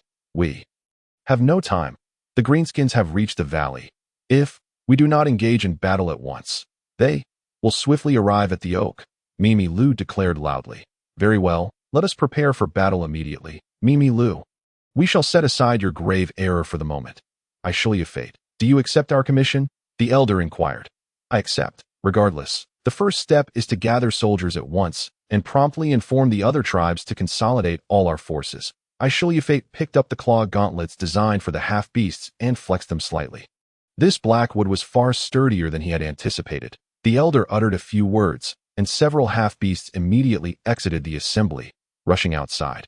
If possible, we must complete the gathering before nightfall. The night is our prime opportunity to confront the greenskins. Ashru Lathe regarded the blowgun and short bow beside him.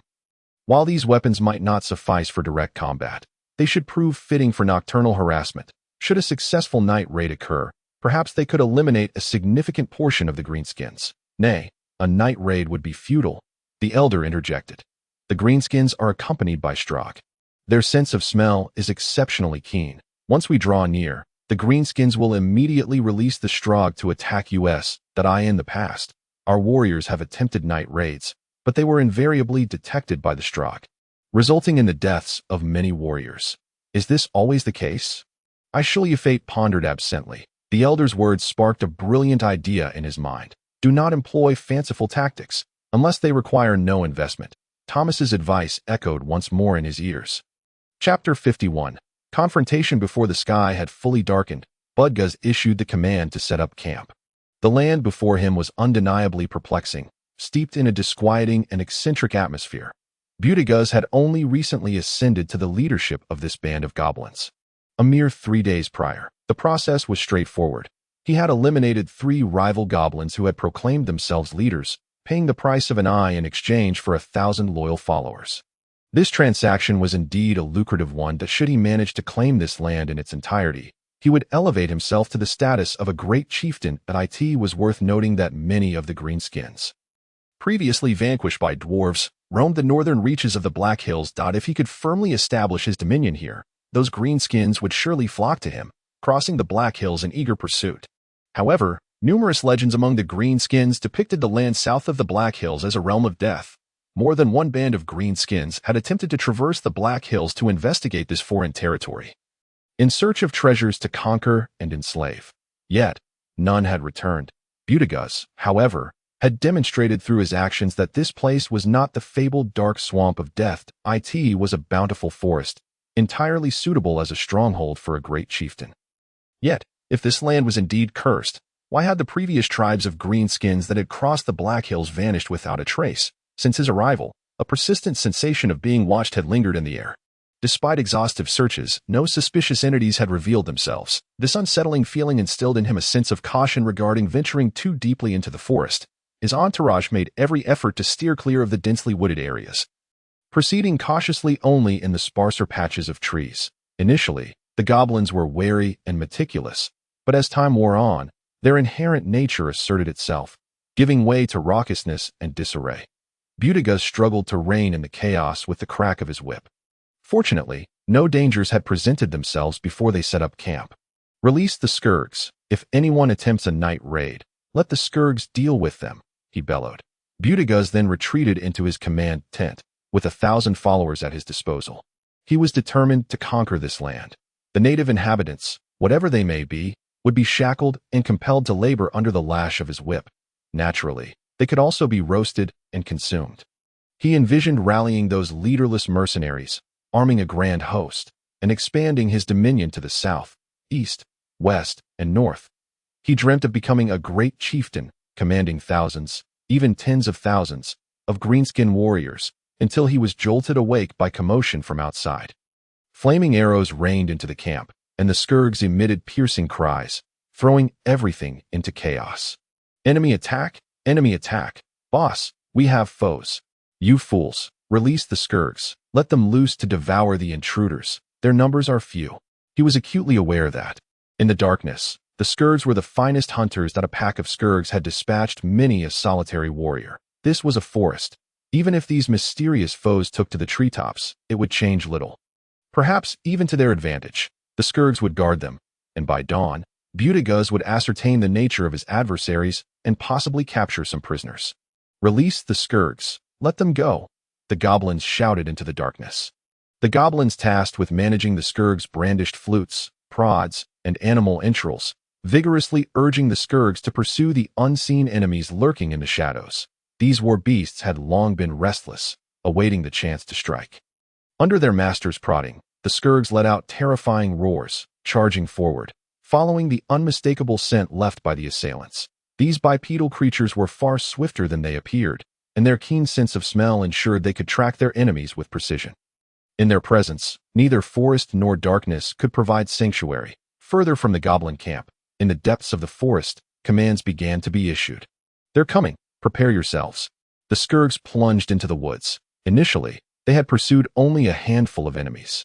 But now the entire forest seemed to teem with foes, hidden high among the trees. The scourgs began howling beneath the branches, some prowling below, while others gnawed at the trunks. The half-beasts commenced their assault with blowpipes, targeting the enemies concealed in the trees. With their superior vision in the dark, each blow dart struck true against the ground-dwelling war beasts. Those struck by the darts faltered, their roars diminishing into silence. Then, their bodies convulsed, oozing a viscous black liquid from their gaping maws. Many scourgs collapsed, retching violently, some even expelling their innards, splattering the ground with a noxious stench. Others, still barely alive, fell victim to the short bows of their assailants. At such close range, the arrows pierced their tough hides, embedding deeply within. Soon, all the scourgs lay motionless, like stones. Success. We retreat. By the time Butigus tracked down this forest, dawn had already broken. The ground was littered with the corpses of scourgs, nearly every one of them blackened and exuding a foul odor. His subordinates scavenged the bodies for blowpipes and bows, but these wooden weapons were unlike any they had encountered before. Hurry and search. Surely we can find more. Butigus nearly struck a subordinate's nose with his whip in frustration. I must know who our enemies are. Boss, I found something. A goblin dragged a scourg's corpse to Butigus' side. From the dead scourg's mouth dangled an arm, half embedded in its teeth. Tear this apart. The goblins hastily dismembered the scourg, extracting a strange creature from its belly that bore a resemblance to a human but was covered in fur, something Butigus had never seen before. However, he could discern that this creature was smaller than himself. Soon, several more scourgs were brought forth. Each one contained a similar creature, and it became apparent that these were the attackers from the previous night. Lads, fear not.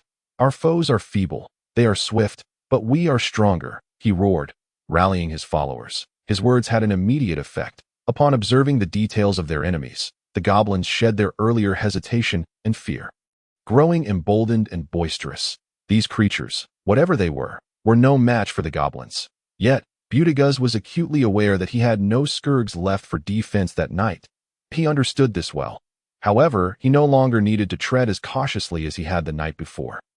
These diminutive beings were certainly no threat to the greenskin horde. Their only capability lay in ambushing. We will hunt them down and eliminate them all. Though we successfully vanquished the greenskin scourges last night, suffering only 5 or 6 casualties, the elder spoke to Ashru Lathe, who was scrutinizing the precipice below. I fear they might head straight for the Mother Earth's altar. The greenskins are not too far from there. Thus, we must strike at them by day. Ashru Lathe replied. Draw them here. The cliff was narrow, yet it was not a leap that any creature could manage. However, the half-beasts could grasp the vines along the cliffside and leap across.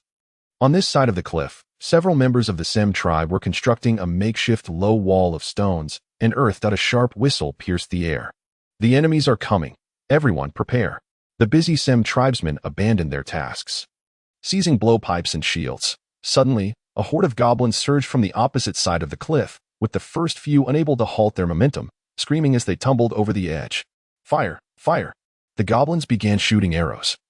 Striking the last Sem tribesman, he let out a cry of agony, releasing his grip on the vine and plummeting from the precipice.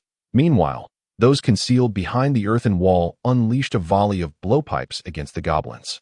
At this proximity, both blowpipes and bows proved equally effective.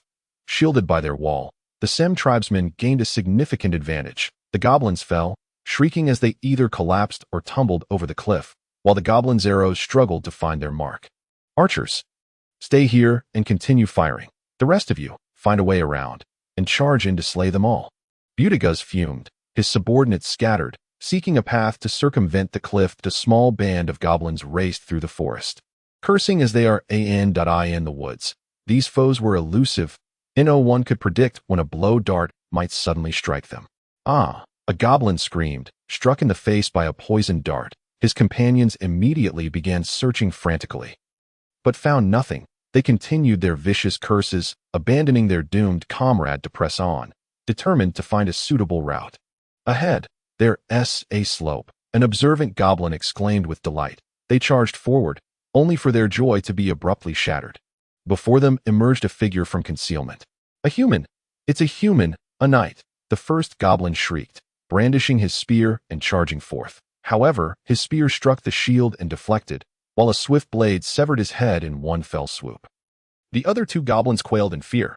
Yet, Ashru Lathe immediately leaped forward, dispatching them before they could turn to flee. The last goblin, quick on his feet, managed to distance himself significantly, utilizing the time afforded by his companions. However, as he fled for his life, a figure descended from the heavens, claws in hand, slicing deeply into his neck. Mimmel raised her long claws. They will return. We shall wait here. Chapter 52. The turnaround. Buttigieg anxiously observed the unfolding battle. Across the chasm, both spear and sword became mere trifles for the mages. In the exchange of arrows, the bowmen suffered considerable losses. Fortunately, they maintained a numerical advantage, allowing them to continuously send forth their archers. After a prolonged skirmish, only a handful of the long-haired creatures had perished, perhaps not even a dozen, while his own bowmen had suffered far greater casualties. Buttigieg cursed his subordinates' ineptitude, questioning how they could take so long to find a way around the cliff. Surely, there must be a path here. How could they possibly be unable to find it? Ah, the shaman! Summon the shaman. Let the power of Gao Gu and Mao Gu aid us.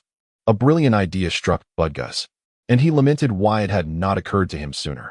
Under ordinary circumstances, a goblin squad of this scale would lack a shaman. However, they were remnants of a larger green-skinned army, and one shaman had survived the previous fierce battle. Ashru Lathe cleaved through another green-skinned skull, his sword now drenched in goblin blood. If any goblin managed to survive the ambush along the way, they would undoubtedly find their way here, only to meet their demise at his hands. In truth, this was the sole route to circumvent the cliff. To end the shooting contest between the cliffs, The fortified Sim tribe would undoubtedly hold the advantage as long as they prevented the goblins from circumventing the cliff. They could inflict severe damage on the goblin army today, perhaps even annihilate half of it. Master, there is a surge of energy in the distance. Carrie warned in his mind. It is some form of magic. Magic. This was dire. He had forgotten this crucial element. The earthen wall exploded, sending 3 or 5 of the long-haired creatures shrieking into the air, provoking the goblins' cruel laughter. Budguz looked on with pride at the spectacle. The hastily erected earthen wall might withstand arrows, but it offered no resistance against magic. There was no longer a need for archery. The goblins sought cover, waiting to witness the effects of the spell. Behind the green-skinned ranks, the shaman began preparing to cast the next spell. The power of Gao Gu. The goblin shaman cried out with fervor. It was as if a great, glowing foot descended from the sky, crushing a section of the earthen wall and leaving a clear, massive footprint deeply embedded in the earth. Fortunately, there were no Sim tribe members hiding in that small area. Excellent, just like that. First, we'll crush these little creatures. Then let the boys find the way. Budguz commanded with a sense of triumph. Everything was under his control, and these long-haired creatures would soon pay for their devious schemes. He was utterly oblivious to the figure that had appeared behind them. Not just him. All the goblins eagerly awaited the shaman's next display of power, keenly observing the one-sided destruction and slaughter, completely unaware of the changes behind them. Master, the goblins are gathering together. This presents a prime opportunity for magic. Carrie, assist me in casting the spell. Master, I do not recommend this course of action. Based on our respective energy levels, I can only cast magic once every 4 days. I suggest saving this opportunity for a more critical moment. No, I wish to use it now. Employ the most suitable magic. Ashru Lathe rejected Carrie's advice. He then relaxed his body, relinquishing control to Carrie. He understood this was the wiser choice. In comparison to Carrie, his magical prowess was akin to that of a novice apprentice versus a master. As Carrie wielded magic, Ashru Lathe felt no sense of his own will. It was merely a sensation of energy flowing through his body. The earth trembled slightly. The goblins, gathered together in eager anticipation of the shaman's next spell, hardly registered the shift in circumstances. Even if they did, they dismissed it as an illusion. The ground shook again. The shaman let out a loud cry, but it was not the triumphant shout of magic being unleashed. Rather, it was one of terror. The goblins turned to the shaman, who was safely positioned, only to witness half of his body sinking into the earth. Other goblins began to scream as they too found themselves ensnared by the ground. This was incomprehensible. The rocks and soil beneath their feet had not transformed into quicksand. The dirt remained dirt, and the stones remained stones, yet they seemed to have become insubstantial, incapable of bearing their weight. The goblins shrieked, desperately trying to struggle free. Those who had only sunk to ankle height could still escape the earth's grasp. But many others found themselves helpless, watching as their bodies were dragged deeper into the ground under their own weight. The shaman was the first to vanish beneath the surface. The earth opened its maw, swallowing all goblins within the vicinity. Those who could not withdraw their feet disappeared into the ground. It was unclear who fled first, but witnessing such a scene, the remaining goblins lost all courage. They turned to flee, entirely forgetting the numerous blowpipes concealed within the surrounding thickets. The disordered goblins jostled against one another in their frantic escape, occasionally struck by unseen blow darts. Retreat! Retreat! The long-haired creatures are feeble. They are easily dealt with. We just need to find the way. Budguz slapped a nearby shorter goblin, spinning him around. Yet, other goblins rushed past him as he struggled to seize those fleeing. He witnessed more goblins scattering in disarray. Now, Budguz too had to abandon any thought of continuing the fight, and took to his heels. Behind them, the long-haired creatures swung from vines across the chasm, beginning their pursuit. The long-haired creatures did not close in on the goblins, but instead utilized their blowpipes to take down the stragglers one by one. Each goblin struck by a dart would collapse, retching until their innards spilled forth like sausages. Were it not for the wolf riders, perhaps all the goblins would have perished in their flight. However, Budguz had initially stationed the wolf riders in the sparsely wooded rear, ready to provide support. This ultimately granted them a moment's reprieve. The wolf riders blocked the long-haired creature's pursuit. The chaotic melee erupted in the sparse forest, with blowpipes, short bows, and long claws clashing against the goblins' war knives. A shrill whistle pierced the air, and before the goblins could grasp what transpired, the long-haired creatures retreated, fleeing deeper into the denser part of the forest. At dusk, Budguz gathered his remaining troops on the creek bank at the forest's edge. At dawn, he had commanded 1,000 subordinates, yet now only half remained. However, this loss was not the true source of his anger. The real issue lay in the fact that all his subordinates no longer regarded him with the same mixture of fear and reverence they once had. They had forgotten how he had dispatched the 3 incompetent leaders. He was the true leader. You cowardly fools, you imbeciles, to be frightened away by a band of long-haired creatures. I told you they are no match for us. If they confronted us head-on, we could easily slay them all. He bellowed at his subordinates, cracking his whip with a loud snap. Boss, there are humans among them. I see knights among the long-haired creatures, a goblin suddenly shouted. Indeed, and I see you lack a nose. He swung his whip with force, striking the nosy goblin and knocking his nose off. The other goblins recoiled in shock, stepping aside. Excellent. They finally remembered who their leader was. However, those little creatures would undoubtedly attempt a night raid tonight. And he had no fortifications to defend against them. Neither did he possess a shaman capable of casting magic. He gazed toward the forest ahead. Many ancient trees, worn by the passage of time, lay decayed upon the ground, gradually returning their bodies to the earth. If those little creatures chose to strike under the cover of darkness, he would have to rely on the wolves for defense. Would he not? No. The wolf riders had retreated to the camp's edge, and their leader was a cunning goblin. Should the situation turn dire, the wolf riders would be the first to flee, perhaps even eliminating him to assume command. Suddenly, a brilliant idea came to him. Listen up, lads. Gather those dead trees. We shall ignite a fire and burn a perimeter around the camp. Ashru Lathe, you seem quite unhappy. Mimmel sat across from Ashru Lathe, her gaze fixed intently upon his face. Aren't you going to eat? You mustn't be too sorrowful. We won today. I am not hungry, nor do I wish to eat. This statement was half true, half false. He indeed felt no hunger, yet consuming something would not be amiss. Today's victory, if one could even call it that, was fraught with unforeseen complications. The half-beasts had paid a heavy price for this battle. When he initially resolved to become a commander, he lacked confidence.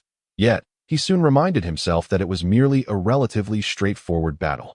He had already acquired the art of command from Thomas, at least in most respects. However, today he committed every blunder imaginable for a leader. Instead of concentrating his forces, he dispersed a significant portion of his troops to hunt the scattered goblins. In truth, such an action was unnecessary. He merely needed to consolidate his forces on the slope, where they could bypass the cliff. The goblins fleeing in other directions posed no threat, for they were utterly ineffective. Moreover, he had not prepared a reserve force. Although he initially considered himself the reserve, he had already prematurely entered the fray. To make matters worse, he had prepared no contingency plans. Once the tactics employed at the cliff's edge failed, thankfully, the goblins were only attacking from across the chasm with magic and had not attempted to cross. It spiraled completely out of control. Now, he finally comprehended the words Thomas once spoke to Ryan. Once you truly grasp the military doctrines, few will surpass you. Thomas had uttered this phrase, which had greatly irked Ryan. Yet now, Ashru Lathe understood the profound truth behind it. People often stray from these principles, willingly or unwillingly, due to greed, fear, or misplaced confidence. Theoretical concepts frequently falter in practice. Do you know why? Because the theory is always pristine, while the reality is fraught with countless distractions. Chapter 53, Counterattack. Their souls belong to the Mother of the Earth, yet their flesh and blood belong to this forest. We shall forever extol their bravery on the battlefield.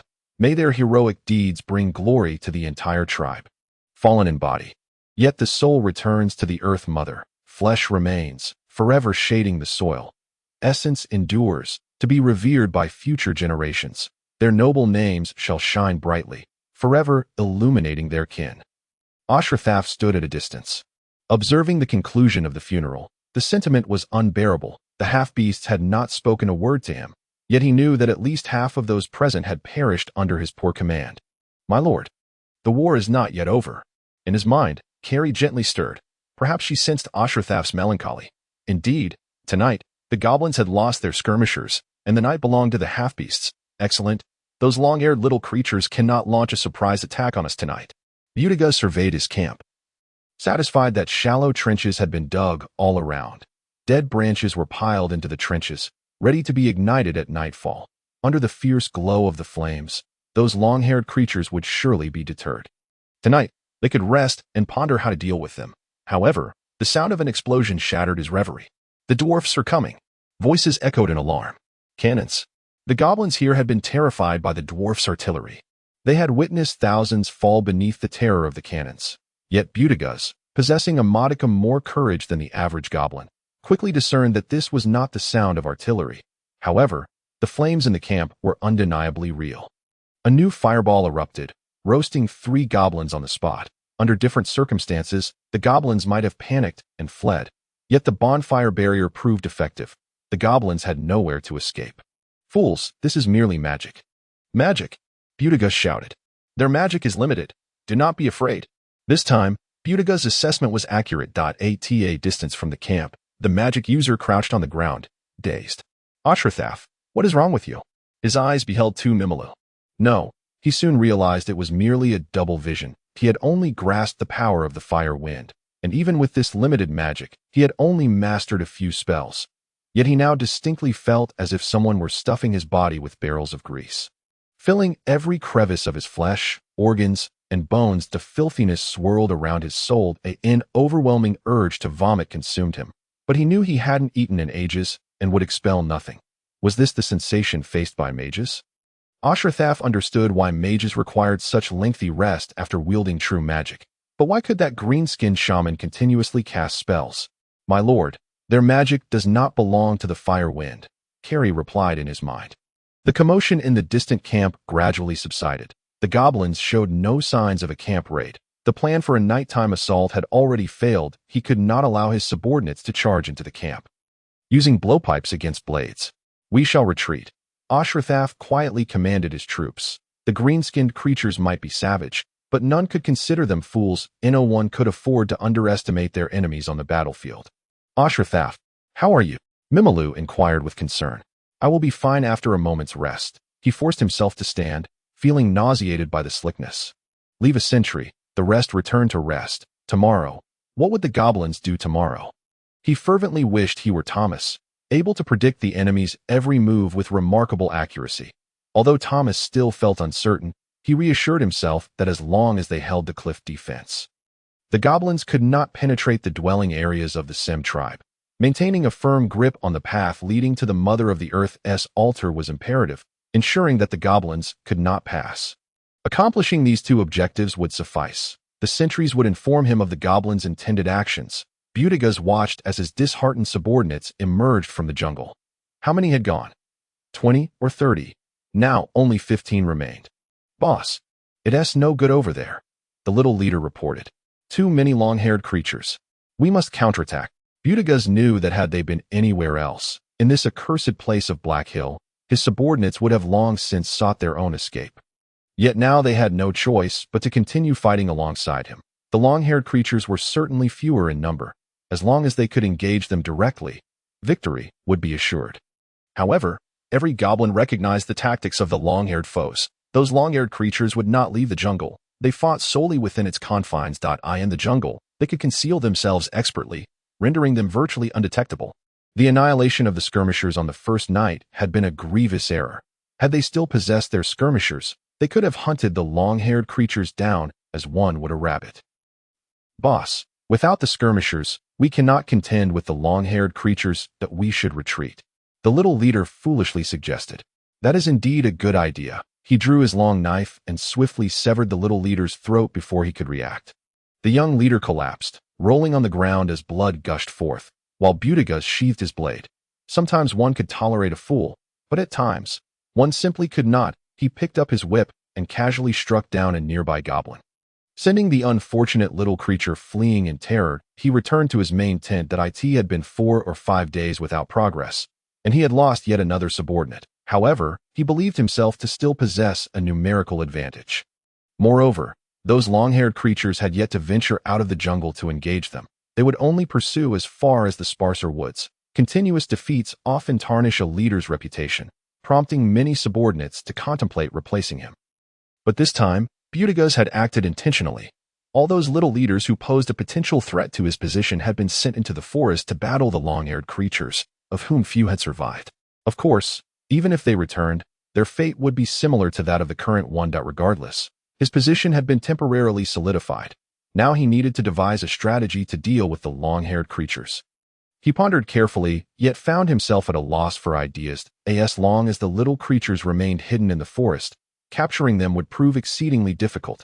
Furthermore, those little creatures maintained a defensible position. At that time, he had dispatched at least 10 groups of subordinates to search for a route around the cliff, yet not a single group returned by the time of the final collapse. This indicated that the little creatures had established a robust defense in another direction. That a small group of goblins dragged a long tree trunk, its branches still untrimmed. They tossed the trunk into the trench surrounding the camp. "These logs won't catch fire." Another little leader halted them. "They will burn. We burned many yesterday." The goblins dragging the tree argued. Butaguz approached. "These can burn." He pointed to the green leaves on the branches. "Yes, boss." As if to prove his point, the goblin ignited the large tree at first. The flames were weak, appearing as though they would extinguish at any moment. However, after a short while, the verdant branches ignited fiercely. Butaguz noted that this was due to the trees releasing a flammable resin when burned, and this place was teeming with such trees. "Well done, lad." He enthusiastically patted the goblin on the back.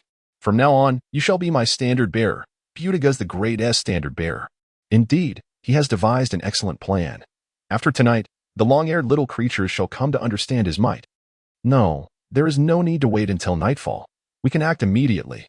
Ashru Lathe leaned against the rocky wall of the cave. At this moment, sleep had become as optional as sustenance for him. If he closed his eyes and relaxed his mind, slumber would come to him.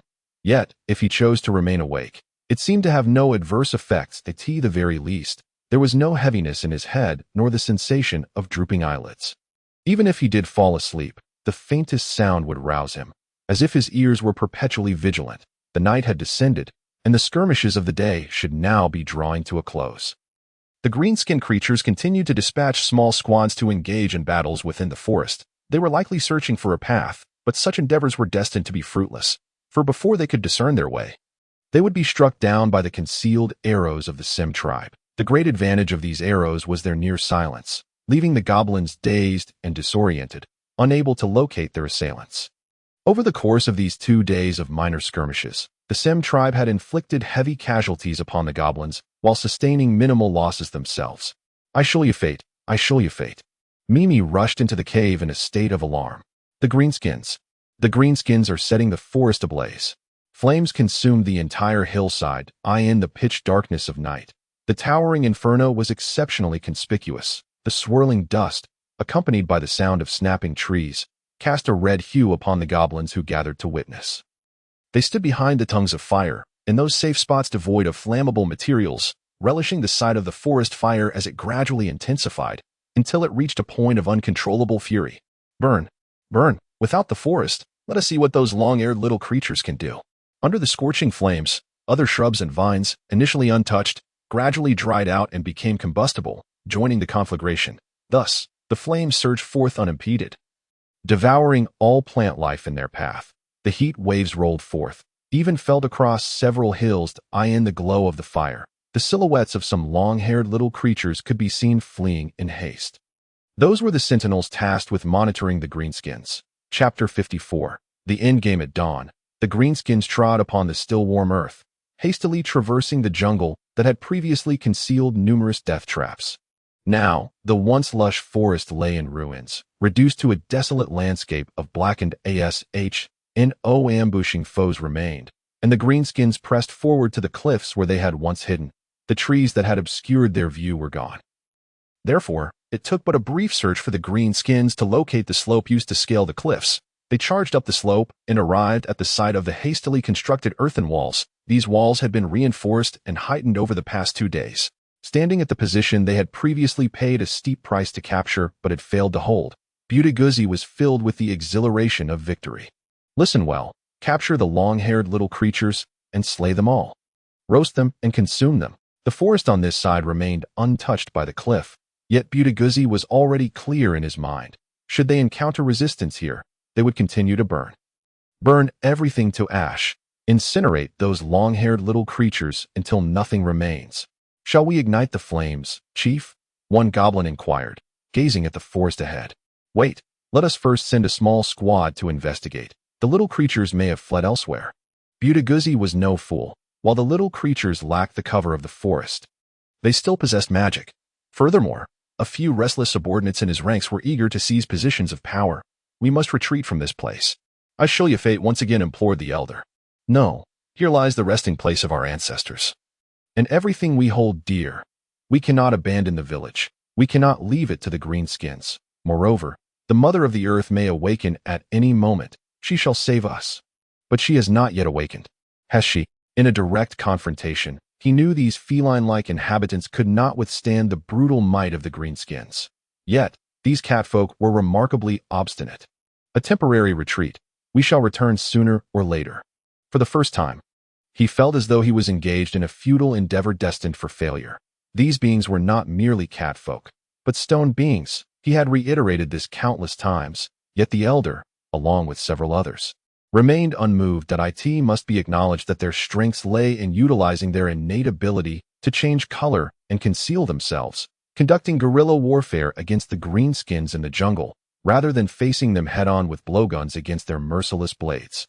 We cannot retreat, the elder responded. I show you fate. The greenskins are coming. Mimi burst in from outside, reporting loudly. This is our last chance. Do you wish for your kin to perish? Or do you wish to retreat? Ashru Lathe finally lost his patience at this moment. Every second was invaluable. We shall fight with all our might, the elder replied. I am grateful for your assistance. You have commanded well. However, this is now our war. Ashru Lathe unleashed a torrent of curses. This was a purely instinctive reaction, an unconscious act, and only moments later did he realize the words that had escaped his lips. These expletives were both familiar and foreign. He could not recall where he had heard them. Yet it was evident that before his encounter with Chinshin, he had uttered them more than once. He strode boldly from the cave, discarding his longsword, removing his helmet, and shedding his breastplate. In the next instant, a suit of crimson armor adorned him, grotesque and wicked in design, as blood-red as the life force itself. An aura of dark malevolence enveloped the armor. Another sword, entirely different, was now grasped in his hand. Ashru Lathe. You. Mimi was rendered speechless at the sight. Mimi, are you afraid of me like this? Ashru Lathe suddenly inquired. No, I am not afraid. Ashru Lathe remains Ashru Lathe, no matter what he wears. Mimi leaped to Ashru Lathe's feet, nuzzling against his thigh. Mimi, whatever I do next, do not be afraid. Ashru Lathe gently stroked Mimi's head. The fur was smooth and soft, and even through the iron gauntlet, it felt pleasant to the touch. Master, I strongly advise against such impulsiveness. I estimate your risks to be as high as. Ashru Lathe forcefully cast aside Ghali's words from his mind and marched directly toward the battlefield before the village. Kill, kill, eliminate the long-haired little creatures. In the distance, the green goblins emitted bloodthirsty cries, charging in droves. The blowguns began to unleash their projectiles. However, the goblins shielded their bodies with their shields, and only a few were struck down. They surged forward, poised to engage in melee. But suddenly, the ground beneath their feet gave way. 5 or 6 goblins plummeted into pre-dug traps, impaled by sharp wooden stakes. The remaining goblins momentarily found themselves at a loss. The next wave of blowgun darts arrived. And this time, the impact was far greater than the first. 10 or so goblins fell under the onslaught. Their courage was swiftly extinguished. They turned to flee, exposing their unguarded backs to the enemy.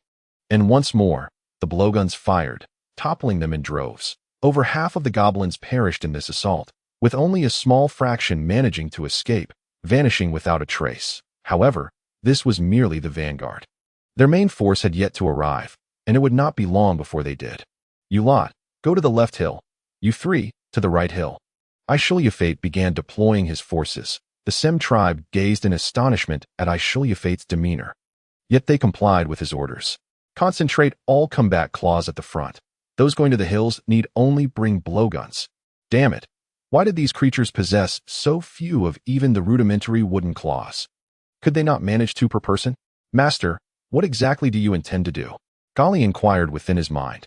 I will use fire magic to assault the first wave, and then I will employ dark magic to resurrect the goblins' corpses, temporarily obstructing their advance. Ideally, we can frighten them into fleeing. What if they are not frightened? What is your plan then? What nonsense plan? Of course, I shall charge in and slay all the goblins myself. Ashru Lathe was nearly beside himself with frustration. Why did everyone assume he had some grand strategy? He was no Thomas. His subordinates were merely a bunch of catfolk who understood nothing beyond using blowguns. Butaguzzi led all his forces to the end of the mountain path. The previously defeated goblins had relayed the situation to him. The long-haired little creatures awaited them here. Excellent. This is a fitting location for a final showdown. However, the long-haired little creatures had dug traps along the route, and the hills on either side may also harbor ambushes.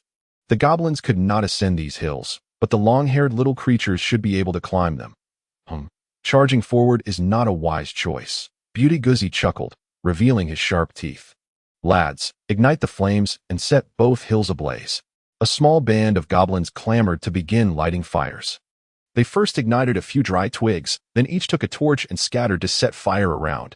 The long-haired little creatures would surely be in distress. If they charged forward, their traps would be rendered useless. If they do nothing, then they shall wait to be scorched by the searing heat of flames emanating from the village. Even if they endure the heat, the village and forest behind them will undoubtedly be engulfed by the inferno. Do they wish to confront Butaguzzi head-on? Then Butaguzzi shall deliberately avoid a direct confrontation with them. They've set fire, Ashru Lathe. What should we do? A Sem tribesman leapt before Ashru Lathe that in truth, his words were unnecessary. For the distant billowing smoke spoke volumes. The goblins were igniting a blaze, or at least attempting to. We must retreat. This would be the most prudent command, yet he refrained from voicing it. He understood that these catfolk would never allow their village to be consumed by flames. Those wretched, stone-headed fools, he had no choice but to advance. All eyes were upon him, fixated in anticipation of his orders, and he was acutely aware that he was leading these little creatures to their doom. All right, lads, cease the fire. They are upon us. Butaguzzi commanded with delight. They come to meet their end. The goblins promptly formed ranks, clutching their weapons, eager for the impending slaughter. The earth trembled. More than one green-skinned creature glanced down at their feet. However, this tremor was not the result of magic, but rather something heavy crashing into the ground. Accompanying the quake was a dull thud. Boss! A panicked goblin rushed in from the side. Monsters are coming. There was no need for him to emphasize. For all goblins beheld the creature, as it was simply too enormous. Amidst the jungle, a colossal figure loomed. This behemoth was composed entirely of stone and trees, its stature so immense that even the thickest trunks appeared as mere twigs against it. As the creature extended its hand downward, the earth was drawn up, and more stones and foliage adhered to its form, augmenting its already towering presence. The monster approached, its movements seemingly slow, yet each stride covered an astonishing distance. Not even the tallest goblin could reach its feet. The goblin's fighting spirit evaporated in an instant. As the creature took its second step, all of Butaguzzi's subordinates lost their composure, frantically fleeing in the opposite direction. The third footfall crushed several goblins who stood frozen in terror. Yet, to their astonishment, the forest, charred and reduced to charcoal just moments ago, now flourished with vibrant greenery. The landscape, once ravaged by flames, had sprouted anew with towering trees. Beneath them lay an abundance of shrubs and vines. The goblins were startled by this bizarre spectacle. However, they had no time to hesitate, for the monstrous figure was in pursuit. The goblins fled into the thicket, only to find it transformed into a realm of death. The trees, bushes, and even the vines had suddenly come to life. The forest was engaged in battle. Vines ensnared the legs of goblins and wolves alike, suffocating the fallen goblins. The bushes shifted on the ground, obstructing the goblins' escape routes. Meanwhile, the great trees swung their branches, shattering goblin flesh and breaking their bones. The air was filled with the dying cries of goblins and wolves alike. Chapter 55. The lost Butaguzzi was one of the few goblins who did not recklessly flee into the woods. Upon witnessing the sudden emergence of the forest, he instinctively sensed danger. He chose a different path, attempting to circumvent the woods. Boss, they are coming after us. Butaguzzi caught sight of the enemy pursuing him from behind. It was not the furry little creatures, but a human. Butaguzzi had once deemed this impossible.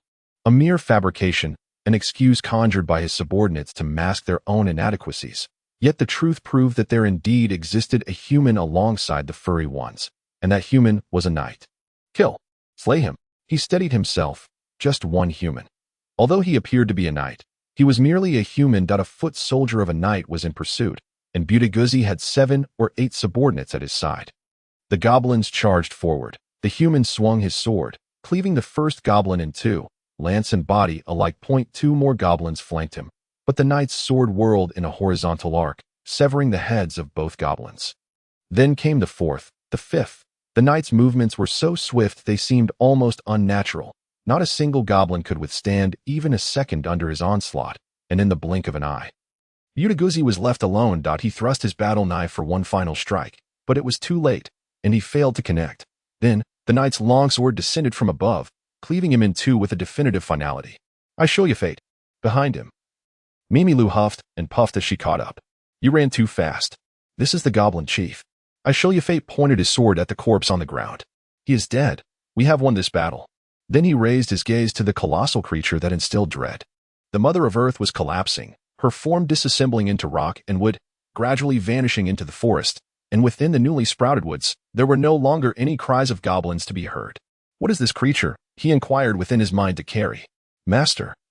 This is merely a phenomenon. Essentially, it is akin to strong winds or heavy snow. Based on my calculations, the Earth Mother they venerate is a powerful system. However, I can analyze the detailed information of this system. It is foreseeable that, protected by this system, the Sim tribe shall dwell here for a long time. Would you like to study this system in detail? No. I show you fate sheathed his sword, his armor and longsword vanishing once more. Yet Mimilu was no longer surprised. Mimilu, take me to find the Great Elder, he instructed her. The war is over, and it is time for me to collect my reward. I show you fate. What do you desire? A look of astonishment and confusion spread across Mimilu's face. My horse, I show you fate replied. Your matters have concluded, and it is finally time for mine. Mimilu, can you take me to find the horse? No. Mimilu hesitated in her response. I must return first. The Great Elder will assign you the best guide. I show you fate. That is the horse, the Sim tribe guide explained. As long as you catch it, it is yours. I show you fate opened his mouth, but found himself speechless. Damn it, he should have thought of that. How could there possibly be horses in this cursed place? The terrain of the Black Hills was so complex and treacherous. Horses should not even be able to come here. What is it, I show you fate? Do you not fancy these horses? Their meat is quite delectable. Indeed. I do not. He responded listlessly. It was true. Mimilu had not deceived him. There were indeed horses here. However, all of them were wild forest horses. Wild horses could not be tamed as mounts, even if one attempted to control them through natural means. They would not carry a rider, for these creatures were hardly larger than goats. They were even inferior to donkeys. He turned back and retraced his steps. Well, at least he had not returned empty-handed. He had gained the opportunity to apply his theoretical knowledge for the first time, to command a battle, albeit a minor one, and he was keenly aware that his performance could only be described as abysmal. After bidding farewell to the Great Elder, he could depart, laden with his travel gear, and make his way back, though such a departure would surely appear foolish and laughable. Many knights would later chuckle as they recounted his clumsy demeanor during casual conversations. He entered the cave, only to discover that the Sim tribe's assembly hall was once again filled with people. I show you fate. We have been waiting for you, the Great Elder unexpectedly stated. Waiting for me? But You are leaving, are you not? The Great Elder inquired. Yes, I have seen the horses I wished to see. Alas, it was truly just a fleeting glimpse. These wild forest horses held no significance for him. Mimilu, the Great Elder called out. Then Mimilu entered the assembly hall, kneeling and bowing her head. I show you fate, we are immensely grateful for your assistance in our battle. This conflict was inherently connected to you. Thus, as a token of our gratitude, we have decided to gift Mimilu to you as your female servant. I show you fate was momentarily at a loss for comprehension. She has been sentenced to exile for violating tribal rules, the Great Elder continued. She will serve you until you are satisfied. I know that, as a knight, you will face many battles ahead. Mimilu is an excellent warrior within our tribe. You will undoubtedly find her useful. I show you fate finally grasped the meaning behind their words. Thank you. But I do not require. Before he could finish, the Great Elder suddenly uttered a series of sharp, rapid phrases in the language of the Sim tribe that it was as though all the Sim tribespeople had heard a signal, and they began to flee in unison. In an instant, only Mimilu and I show you fate remained. Master, Mimilu approached I show you fate, kneeling before him. From this day forth, I am yours. Note, the author picked a wildflower, and began to pluck its petals. Push down the lowly cat-eared girl. No push. Push down the lowly cat-eared girl. No push. Push down the lowly cat-eared girl. No push. Push down. No push. Push down. No push. Regrettably, what I require is not a female servant, but rather a horse. Ashru sighed. A horse that can be ridden.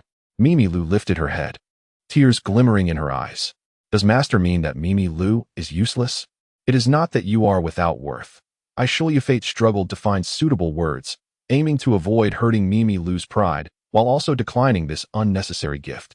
The kingdom of Saint Jean does not have slaves, only servants at most. This rationale should suffice, and the demi-humans would surely accept it. I knew master would never dislike me. Suddenly, Mimi Lu leaped onto him. Much like a true cat, licking his face vigorously, the tickling sensation rendered him momentarily speechless. But what I truly need is a horse. After considerable effort, Ashru managed to pull Mimi Lu down. A horse that is raised by humans. You mean those horses that have owners? Indeed. But Mimi Lu has seen that even though those horses have owners, they are often taken away by others. Can't master take them as well? That is because those individuals have paid. Once payment is made, they can take the horse away. Money, what is that? It refers to gold and silver, those metals. Is there any here? Gold and silver. Master has those things on him. I possess only a few silver coins. Ashru produced his wallet to show Mimi Lu. It is far too little, with such an amount. One cannot purchase a horse. But master has more. No, it's all right here. Ashru replied. However, I smell the scent of metal. Here, Mimi Lu sniffed, gradually rubbing against Ashru. Here, she reached for Ashru's waist and pulled forcefully. Her claws, or rather her nails, tore through something, causing several round metal discs to fall to the ground with a crisp sound. What is this? Ashru picked up the object from the ground. Are these gold coins? Did coins fall from him? He looked down and discovered that Mimi Lu had torn his belt. In truth, it was not a belt, but a talisman given to him by Thomas. He had always worn this talisman as a belt. This talisman had indeed fulfilled the function of a belt, albeit a little stiff and less comfortable than an ordinary one. Ashru removed the talisman. After it was torn, he realized the true nature of this heavy and hard talisman. Inside it was silk cotton, with coins cleverly pieced together and embedded within the silk. It will surely help you in times of difficulty. He suddenly recalled Thomas's words. Now he understood the smile on Thomas's face back then. For some reason, he felt his eyes moistening.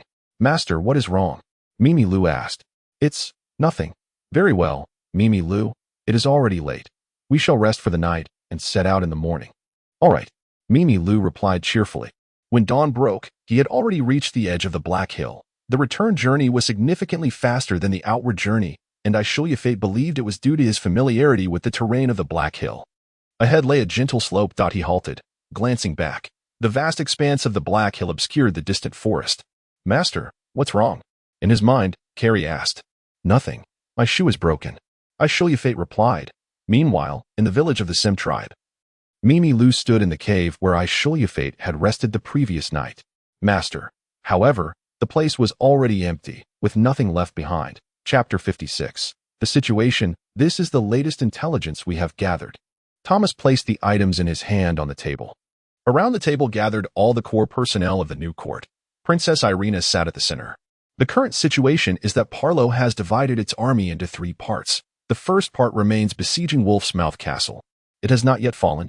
Someone voiced in disbelief. Given that the royal city of Floss had been under siege for so long, it was astonishing that the frontline Wolf's Mouth Castle had not yet succumbed to the Parlo forces. It is said that this is due to the Parlo forces overreaching in Floss, resulting in the demise of nearly all the court officials of Cass Silos in the flames. The castle's commander, it seems, is Dole, a stubborn old man like myself. He does not believe that the Parlo have captured Floss.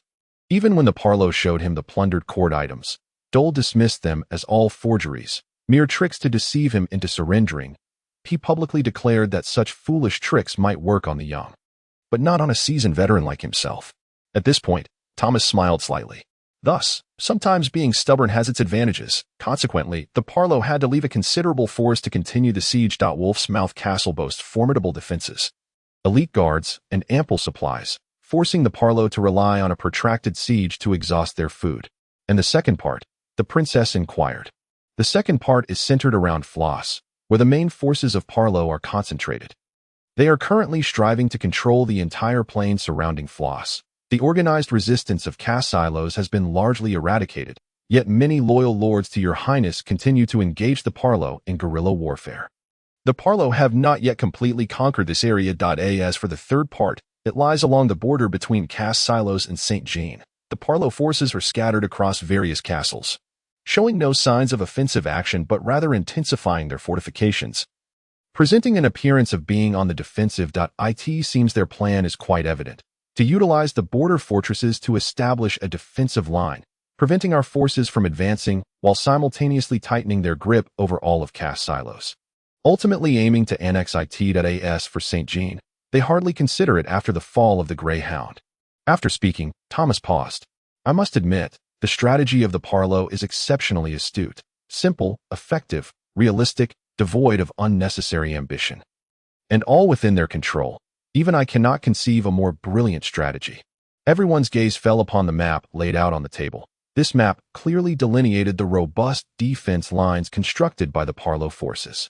These were not hastily erected fortifications, but solid castles. Historically, Cassilos found itself wedged between St. Jean and Parlo, facing the unfavorable situation of a two-front war. To counter this predicament, Cassilos had built a series of castles along its eastern border with St. Jean. Utilizing the terrain to prevent invasion. On the western front, they could only gather a large army as a precaution. However, as relations with St. Jean grew closer, the significance of this defensive line diminished. By the time the royal families of the two nations became one, this line had completely lost its original meaning and was essentially abandoned.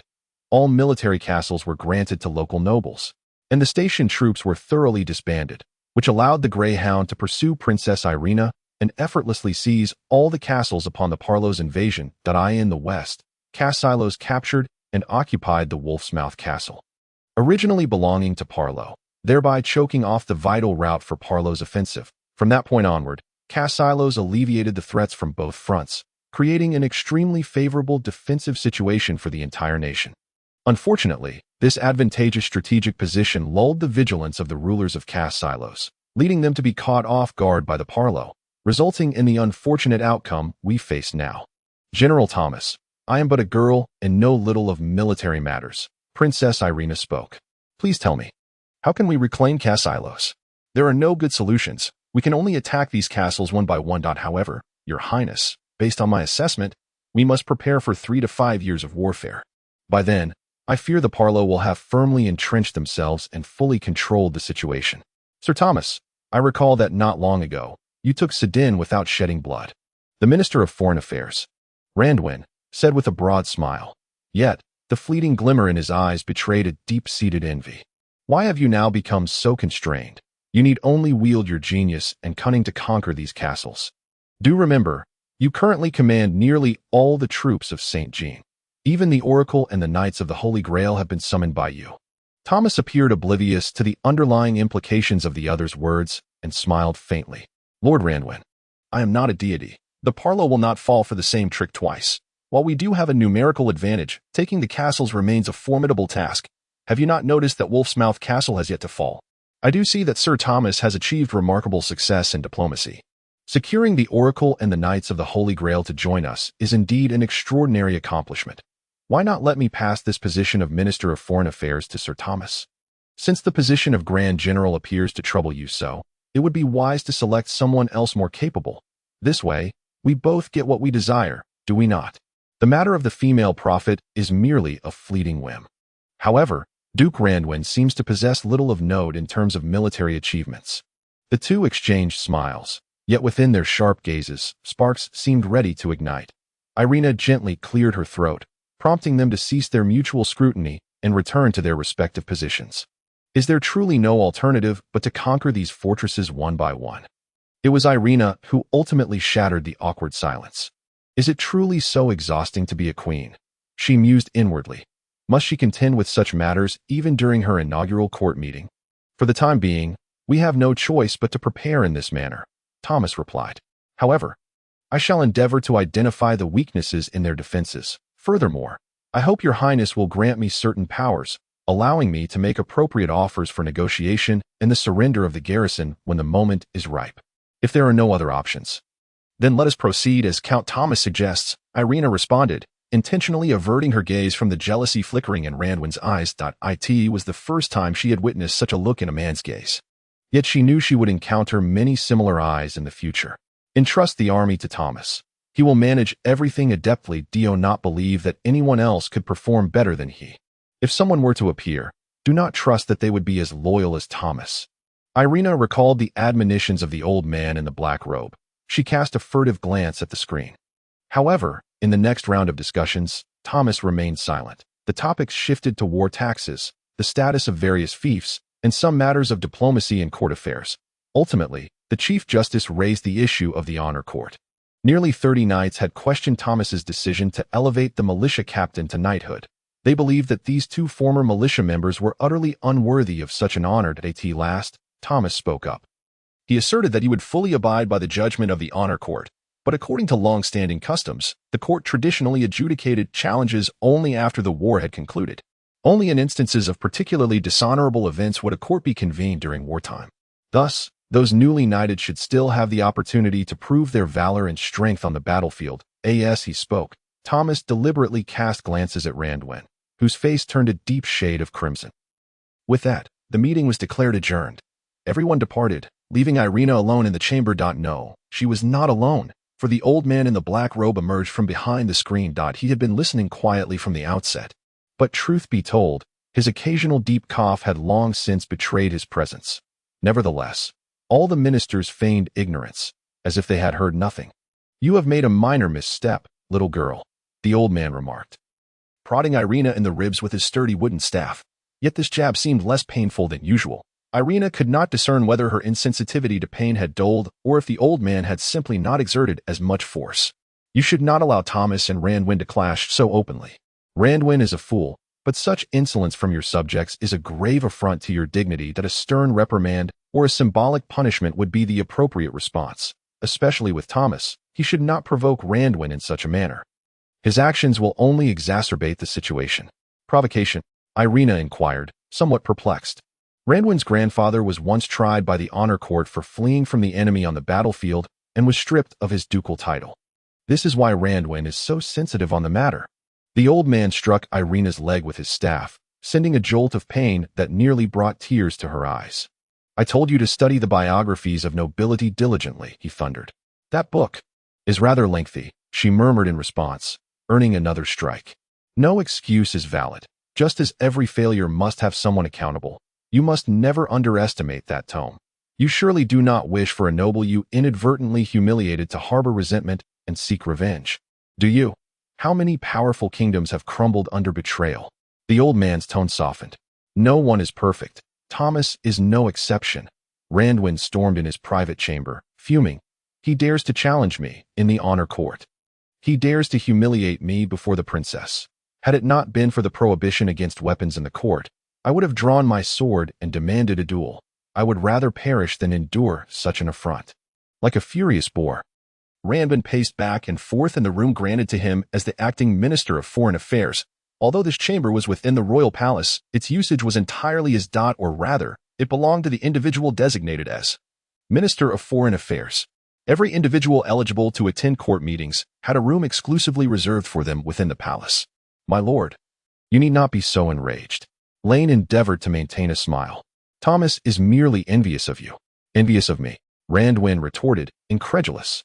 Indeed, a mixture of jealousy and fear that I suspect he senses your innate talent and potential, compelling him to thwart your rise at every turn. This is precisely why you have attained the position of Minister of Foreign Affairs. As such, your duties require you to travel abroad, rendering you less available domestically, thereby limiting your opportunities to engage in military and political affairs. Otherwise, even as an ordinary general, you would pose a significant threat to Thomas.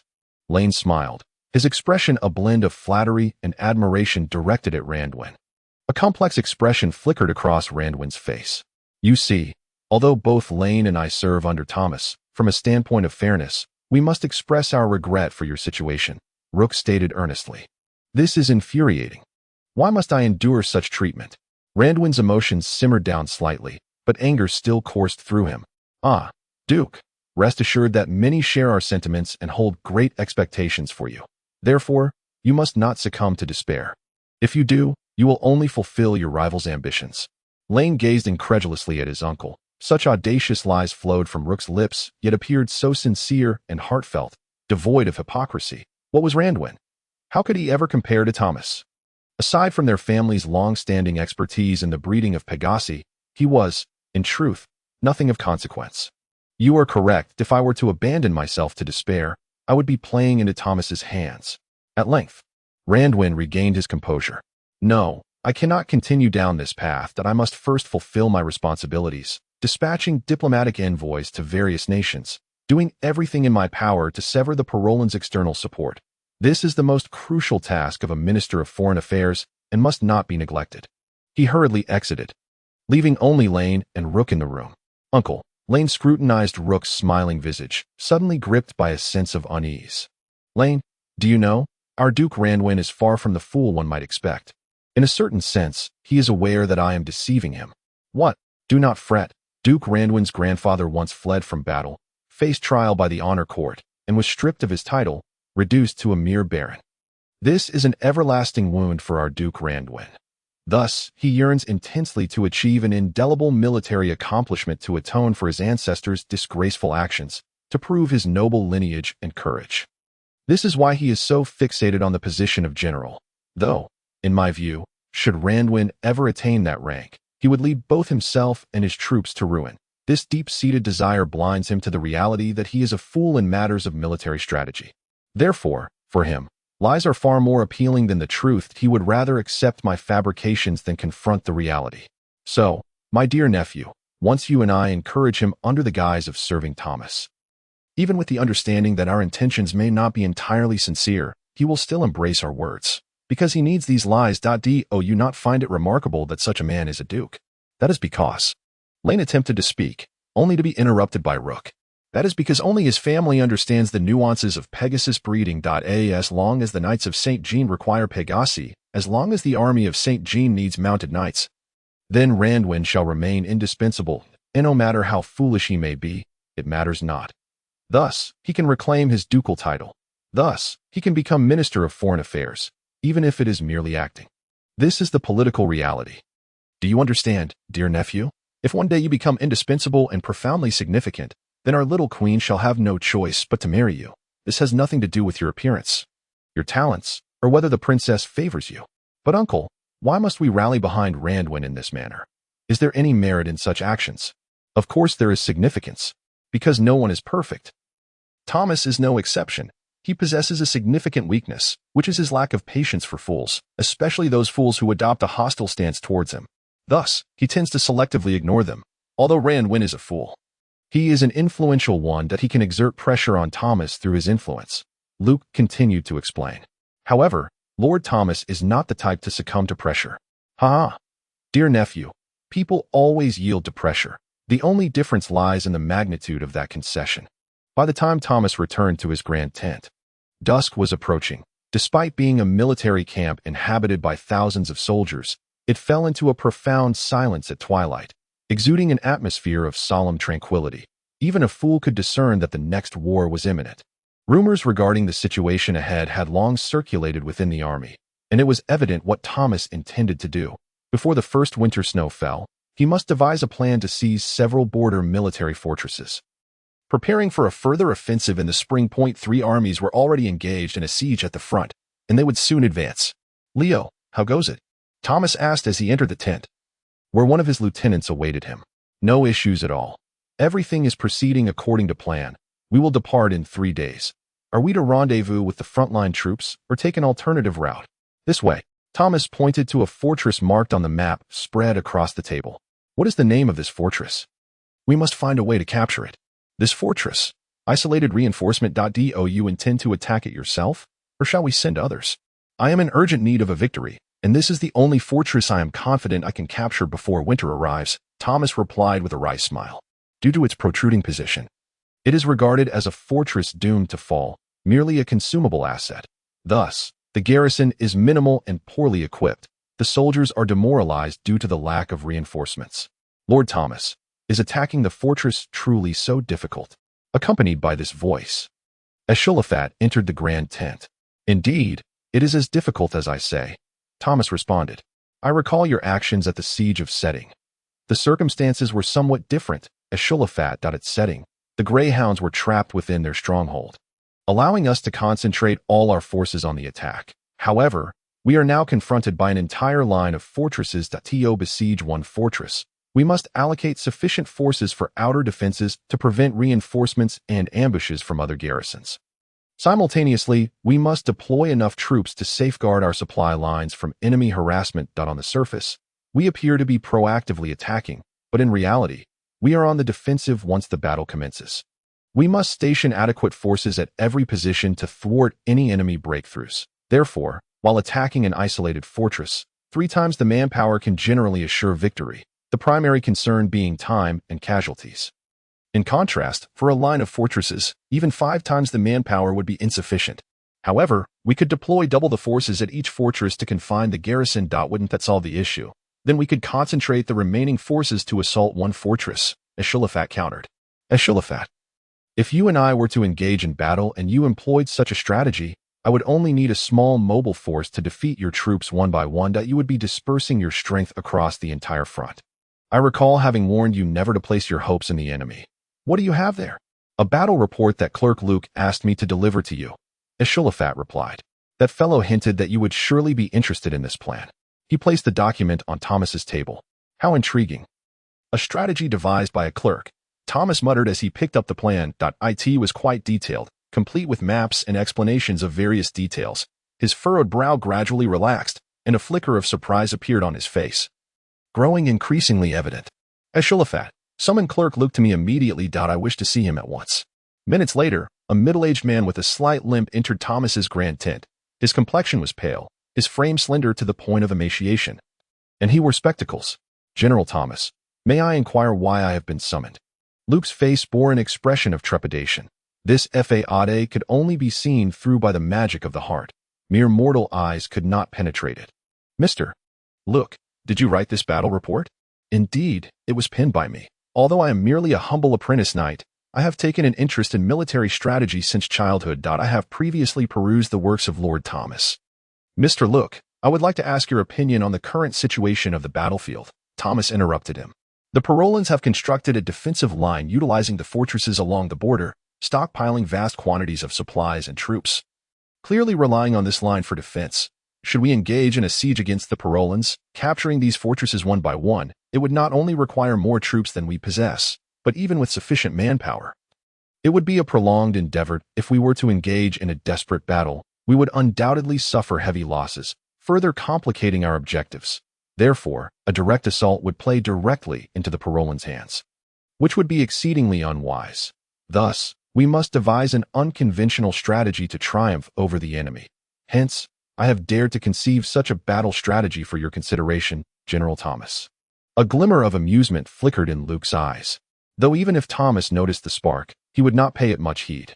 This concept is quite rare. The ability to think outside conventional parameters and devise such a strategy is indeed a remarkable talent. No, this is merely a fleeting thought that came to me. In the presence of a seasoned and battle-hardened general like Lord Thomas, it is hardly worth mentioning. Tomorrow, I shall present this plan to Princess Irina, Thomas suddenly declared. If possible, I would like Mr. Luke to accompany me. Before he could finish his sentence, Luke hastily shook his head in refusal. No. How could someone of such lowly status as I possibly meet Princess Irina? Moreover, I am in no fit state to do so. Lord Thomas, please regard this as merely a whimsical idea of mine as a subordinate. It is only natural to offer beneficial thoughts to the general. It hardly warrants any discussion. Thomas paused momentarily, for it was evident that this clerk named Luke, though outwardly polite, possessed an attitude as steadfast as iron. He genuinely seemed reluctant to attend. He was willing to forego such a splendid opportunity. Chapter 58, Strategy. This is the city of Derek. Absolute Power is a rare large fortress located in the heart of the Casilos territory. Perhaps when this castle was originally constructed, Casilos had foreseen such a scenario. In the event that the Parolans breached the border and the royal city could not be held, a retreat to Derek would allow for the establishment of a second line of defense. However, now that the Parolans have occupied all of Casilos, its significance has diminished, and its defensive strength is weak, comprised only of a handful of mercenaries. Should we conquer this place, we would effectively split the Parolan army in two. The troops stationed at the border fortresses would become isolated, and we would not even need to encircle them. A mere show of force would suffice to contain them. We could attempt an assault when the opportunity arises, or patiently wait for the enemy's supplies to dwindle, leading them to surrender without a fight. Thomas indicated everything on the map, meticulously outlining his strategy, leveraging the fleet to launch a surprise attack and capture Derek, thus dividing the Parolan forces. Yet, even someone as inexperienced in military matters as Irina could discern that this plan would essentially cast a solitary army into the midst of the Parolan encirclement. It was an exceedingly perilous maneuver. Randwin would consistently oppose Thomas, incessantly hinting that he could perform better than Thomas, yet this time he remained uncharacteristically silent. While the entire tactic was not impossible, it was undoubtedly fraught with high risks that a victory would indeed bisect the Parolans and render their carefully constructed fortress line meaningless, reclaiming a portion of Casilo's territory. However, should they fail? Well, describing the aftermath of failure as a rat trapped in a cage seems fitting. It would be akin to being trapped in a divine trap. The crux of the matter lies in holding this position for 3 months. As Thomas elaborated on his battle concept during the court meeting, outside the city, the uncle and nephew were engaged in their own discussion. The entire strategy is quite simple, that we will utilize the inland fleet to transport our troops to the enemy's vulnerable core, driving a wedge into their defenses. Of course, the reason this has never been conceived before is that it is not a good strategy. In fact, it is a dreadful one, Luke explained with a smile. Due to the limited capacity of the fleet, which must carry operational supplies, we can transport a maximum of 7,000 troops at a time. Sending such a force into the heart of the enemy is tantamount to a death sentence. However, with the addition of 3 pivotal points, what initially seemed like a foolish strategy has now gained feasibility. Firstly, the utilization of the latest detachable siege towers renders the swift conquest of the enemy's stronghold a tangible possibility. This innovation was not conceived by me, but rather by a militia member under your father's command. Secondly, with winter approaching, the enemy will face significant challenges in mobilizing their forces. Thirdly, the southeastern territories of Casilos remain untouched by the Parlo, as the troops originally dispatched to seize this area have been redirected to bolster the border defenses, leaving them momentarily preoccupied. Thus, if we were to send envoys to summon these lords in the name of Princess Irina, we could swiftly secure reinforcements and considerable maneuvering space. My dear nephew, if we are to gather the lords, who among Thomas's army would be more suited for this task than you? After all, your lineage also ties you to the royal family of Casilos. When the time comes, Luke paused, interrupted by the sound of footsteps outside. William Daly halted at the entrance of the tent, spotting the two engaged in discussion. They regarded him with wide eyes, as if he were some sort of monstrosity. Given their unfriendly demeanor, he deemed it unnecessary to linger. William shrugged and continued his patrol of the encampment. Once he had departed, the uncle and nephew exchanged a sharp intake of breath. My dear nephew, from this moment forth, we are to be strangers, unless someone points it out. You do not know me at all, do you understand? Ryan nodded in acknowledgement. Thus, Thomas's scribe, moving with his naturally slight limp, disappeared into the far reaches of the camp. When General Thomas returned to the encampment, it was already afternoon. Upon entering the main tent, he immediately convened all the mid-level officers and announced his intention to embark on a perilous expedition, requiring only 7,000 soldiers. This expedition is exceedingly dangerous, and I do not compel any of you to join. Relay this message to the soldiers. I will only lead volunteers. There is no rush for your responses. Everyone has until tomorrow morning to contemplate this matter thoroughly. After the mid-level officers departed, 4 of the deputy commanders remained behind. You are likely aware that I intend to launch an expedition. The specific plan involves seizing the opportunity presented by the impending winter to launch a naval assault on Derek City. Utilizing a detachable siege tower, we will rapidly capture the fortress and establish a firm hold, weathering the entire winter here. Simultaneously, we will send envoys to the southeastern region of Casilos, requesting the lords to join us in the name of Her Highness the Princess. By the arrival of spring, we aim to assemble an army of approximately 30,000 to confront the Parlo in a decisive battle. Should we emerge victorious, we can expel the Parlo from Casilos in one fell swoop. In the event of failure, we shall retreat into the southeastern territories of Casilos and continue our game of cat and mouse with the Parlo. During this time, by cutting off their supply routes.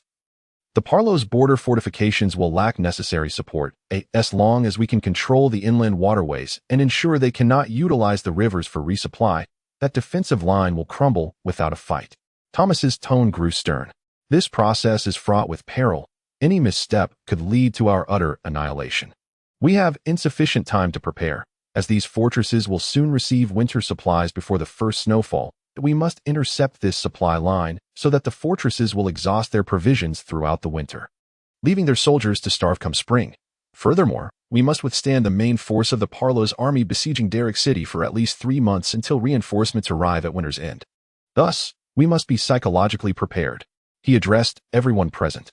Anyone who wishes to withdraw shall not be ridiculed for cowardice, for this is an expedition akin to suicide. Although I am the general, I do not have the right to demand the lives of my subordinates recklessly. I shall follow Lord Thomas. Ryan was the first to speak. So shall I. William Daly straightened his chest. Subsequently, Leo and Ishulafat echoed the same sentiment. Ishulafat, Thomas called out to the last departing figure. Please wait a moment. Ishulafat halted in his tracks. Ishulafat, you have already performed admirably. Thomas's words seemed disjointed and perplexing, leaving Ishulafat feeling bewildered. If possible, I would prefer that you refrain from participating in this expedition. After a considerable pause, Thomas steeled himself. Lord Thomas, long ago, when I was a young man like you, my mentor in the art of war, my general, imparted to me that it is not the identity of the opponent that matters, but rather the reason for which you fight. Only then will you find the courage to face all challenges. The militia fight for their wages, as their compensation as soldiers far exceeds that of mere serfs. Even should they perish, their wives and children will receive substantial compensation. Knights battle for honor and wealth. Should they refuse to fight, they risk losing their lands and being cast out like vagrants. Ishulafat, what do you fight for? I am also a knight, and I once vowed. For Princess Irina. Ishulafat, in my youth, I loved a girl. Thomas mused, tilting his head to ponder the tent's ceiling. But before I could propose to her, war swept me away that I believed she would wait for me. Or at the very least, give up only after seeing my grave. Yet when I returned, she had already become a mother.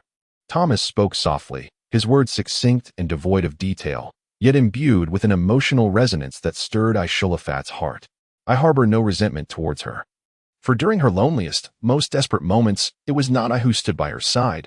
Though I returned bearing the glory of victory, along with honor and wealth, none of it could compare to the presence of a beloved companion. Do you understand my meaning? When Princess Irina was but a child, I would hold her on my lap. But now, I can no longer accompany her in such a manner. There are many rumors circulating in the city, suggesting that Princess Irina does not get along well with her grandfather, which I find quite plausible. Our King Langier is not a forgiving man, though it may be inappropriate for a subject to say so. I have always regarded Irina as my own child. Ishulafat was eager to speak, but Thomas raised a hand to silence him. I respect your choice, so please refrain from answering now. Tell me in the morning. For now, return and rest. Ishulafat turned back towards the entrance of the tent, but hesitated momentarily. Lord Thomas, you once remarked that I possess the potential to command an army. May I inquire what this potential entails? You are a person of true courage and possess a degree of rationality. It is as simple as that, Thomas replied, once again reaching for the 7-stringed lute in the cornered as his fingers strummed. A poignant and beautiful melody filled the air. Indeed, from the perspective of a minstrel, Thomas's playing was not particularly remarkable, yet his melody conveyed a sincerity and authenticity that resonated deeply. He played only his own song. Ishulafat exited the tent, the sound of Thomas's deep voice following him. In days of yore, banners unfurled, a fair maiden by my side in dreams. A youthful spirit bids farewell to his homeland. A steed carries me forth to distant lands. Decades have passed since then. The vows of old remain unforgotten. Fear not the mountains of blades, for the path of iron and blood stretches long. Not far from the main tent, several militia members on duty were engaged in hushed conversations. While the knight overseeing the sentinels remained deep in thought, it seemed as though each person was contemplating the questions posed by Thomas. Chapter 59. The expedition upon the distant battlements. The warning signal of smoke rose high into the sky. Those mercenaries, after the initial panic had subsided, finally made the right choice. Living up to the payment they had received, a rider approached at full gallop, charging towards Thomas, who was directing the troops at the water's edge. Several knights rushed to intercept him, but this time, such precautions proved unnecessary, for the rider was a messenger who dismounted and hurriedly approached Thomas, breathless. "General Thomas, the enemy has promptly closed the city gates. Lord Ryan's assault has failed. It matters not. Instruct him to refrain from a forced assault and merely observe the enemy's movements. I shall rendezvous with him before nightfall." Thomas waved his hand dismissively. At the shallow waters ahead, knights were scattered about, directing the militia and sailors to unload the cargo from the fleet in batches. "Do not rush the horses. We do not need them for the time being. Hurry with the unloading of the siege towers." The officers strained to direct the fleet.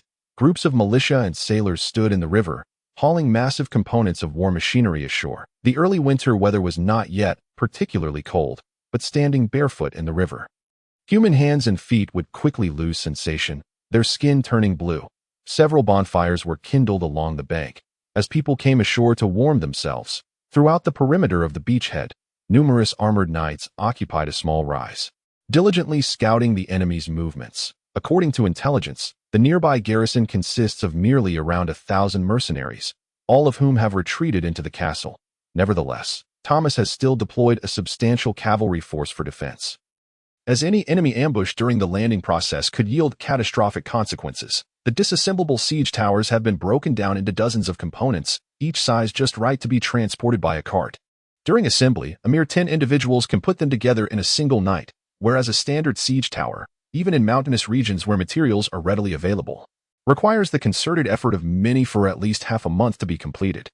While these tasks continue, another horse gallops swiftly towards them. Reporting to General Thomas, "Lord Ryan has instructed me to inform you that the enemy within the city is more numerous than anticipated. They may have received reinforcements. According to his judgment, there are over 6 mercenary teams, totaling at least 2,000 men." After the Parolians betrayed the faith of the nature god, they could no longer receive external support from Sigia. However, under the unwavering support of the true God Church, mercenary teams from the central 7 kingdoms have surged into Paro, constituting a significant portion of its military strength. Yet, the Parolians are acutely aware that while mercenaries possess commendable combat prowess, their discipline leaves much to be desired, and their loyalty cannot be guaranteed. Thus, they have dispersed the mercenaries to secure and occupy some less critical positions, relying on their national army for the suppression of rebellions and the defense of key towns.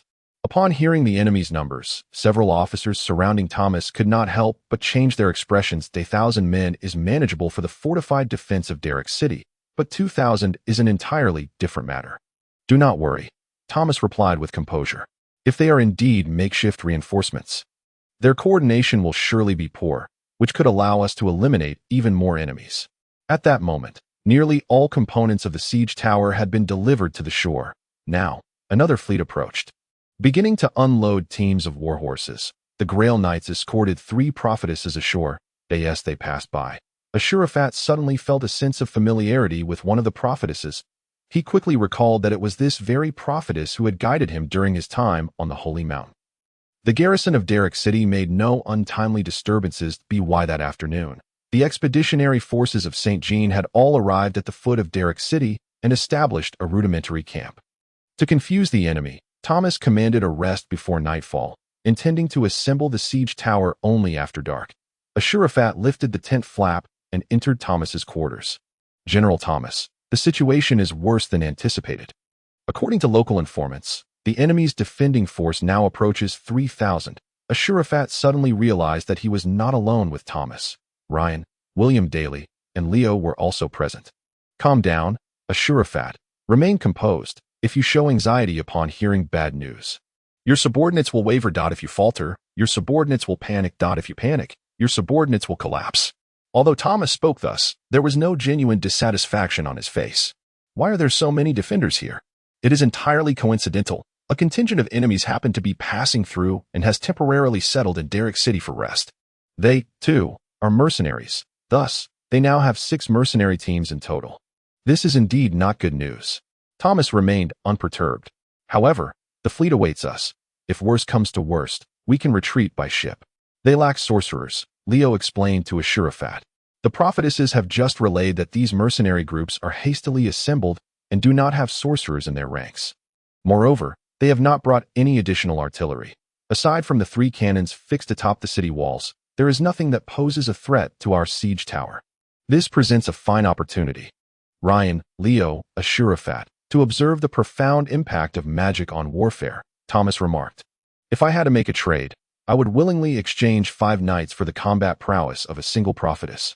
However, you must remember that no matter how advantageous magic may be, it cannot substitute for the role of courage on the battlefield. The significance of courage cannot be underestimated. When armies meet, the brave prevail. At dawn, under the chill of the early winter breeze, the flag of the flying serpent fluttered defiantly below the city. The air was thick with a heavy atmosphere, weighing upon the hearts of every defender. This was an entirely unanticipated enemy. The flying serpent banner had once been an indelible nightmare for the Parolians. Every officer from Paro was well aware of the great battle from decades past. Facing a formidable enemy possessing both courage and profound strategy, and now, this nightmare had awakened once more. Thomas's previous annihilation of the Greyhound Knights had long been common knowledge. Countless individuals cursed this old wretch to meet his end sooner rather than later. Yet, the fact remained that Thomas not only survived but had suddenly appeared at the foot of the city like a divine army descending. The reality seemed to affirm that this was no ordinary foe. Right at the foot of the city, within the sight of the defenders, 3 towering siege towers stood firm upon the earth. Everyone knew that the enemy had only just arrived the previous day.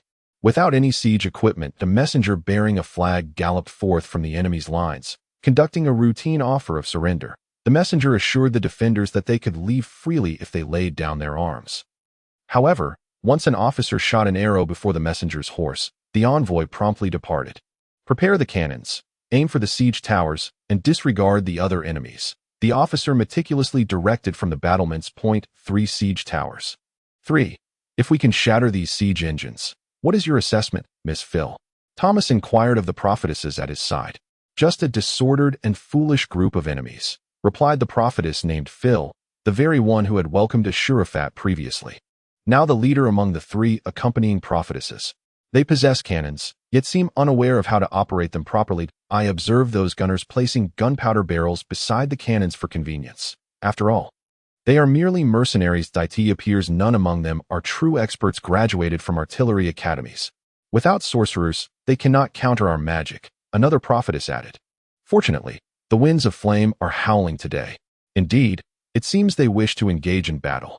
Inform the soldiers to push the siege towers to the edge of cannon range, Thomas commanded.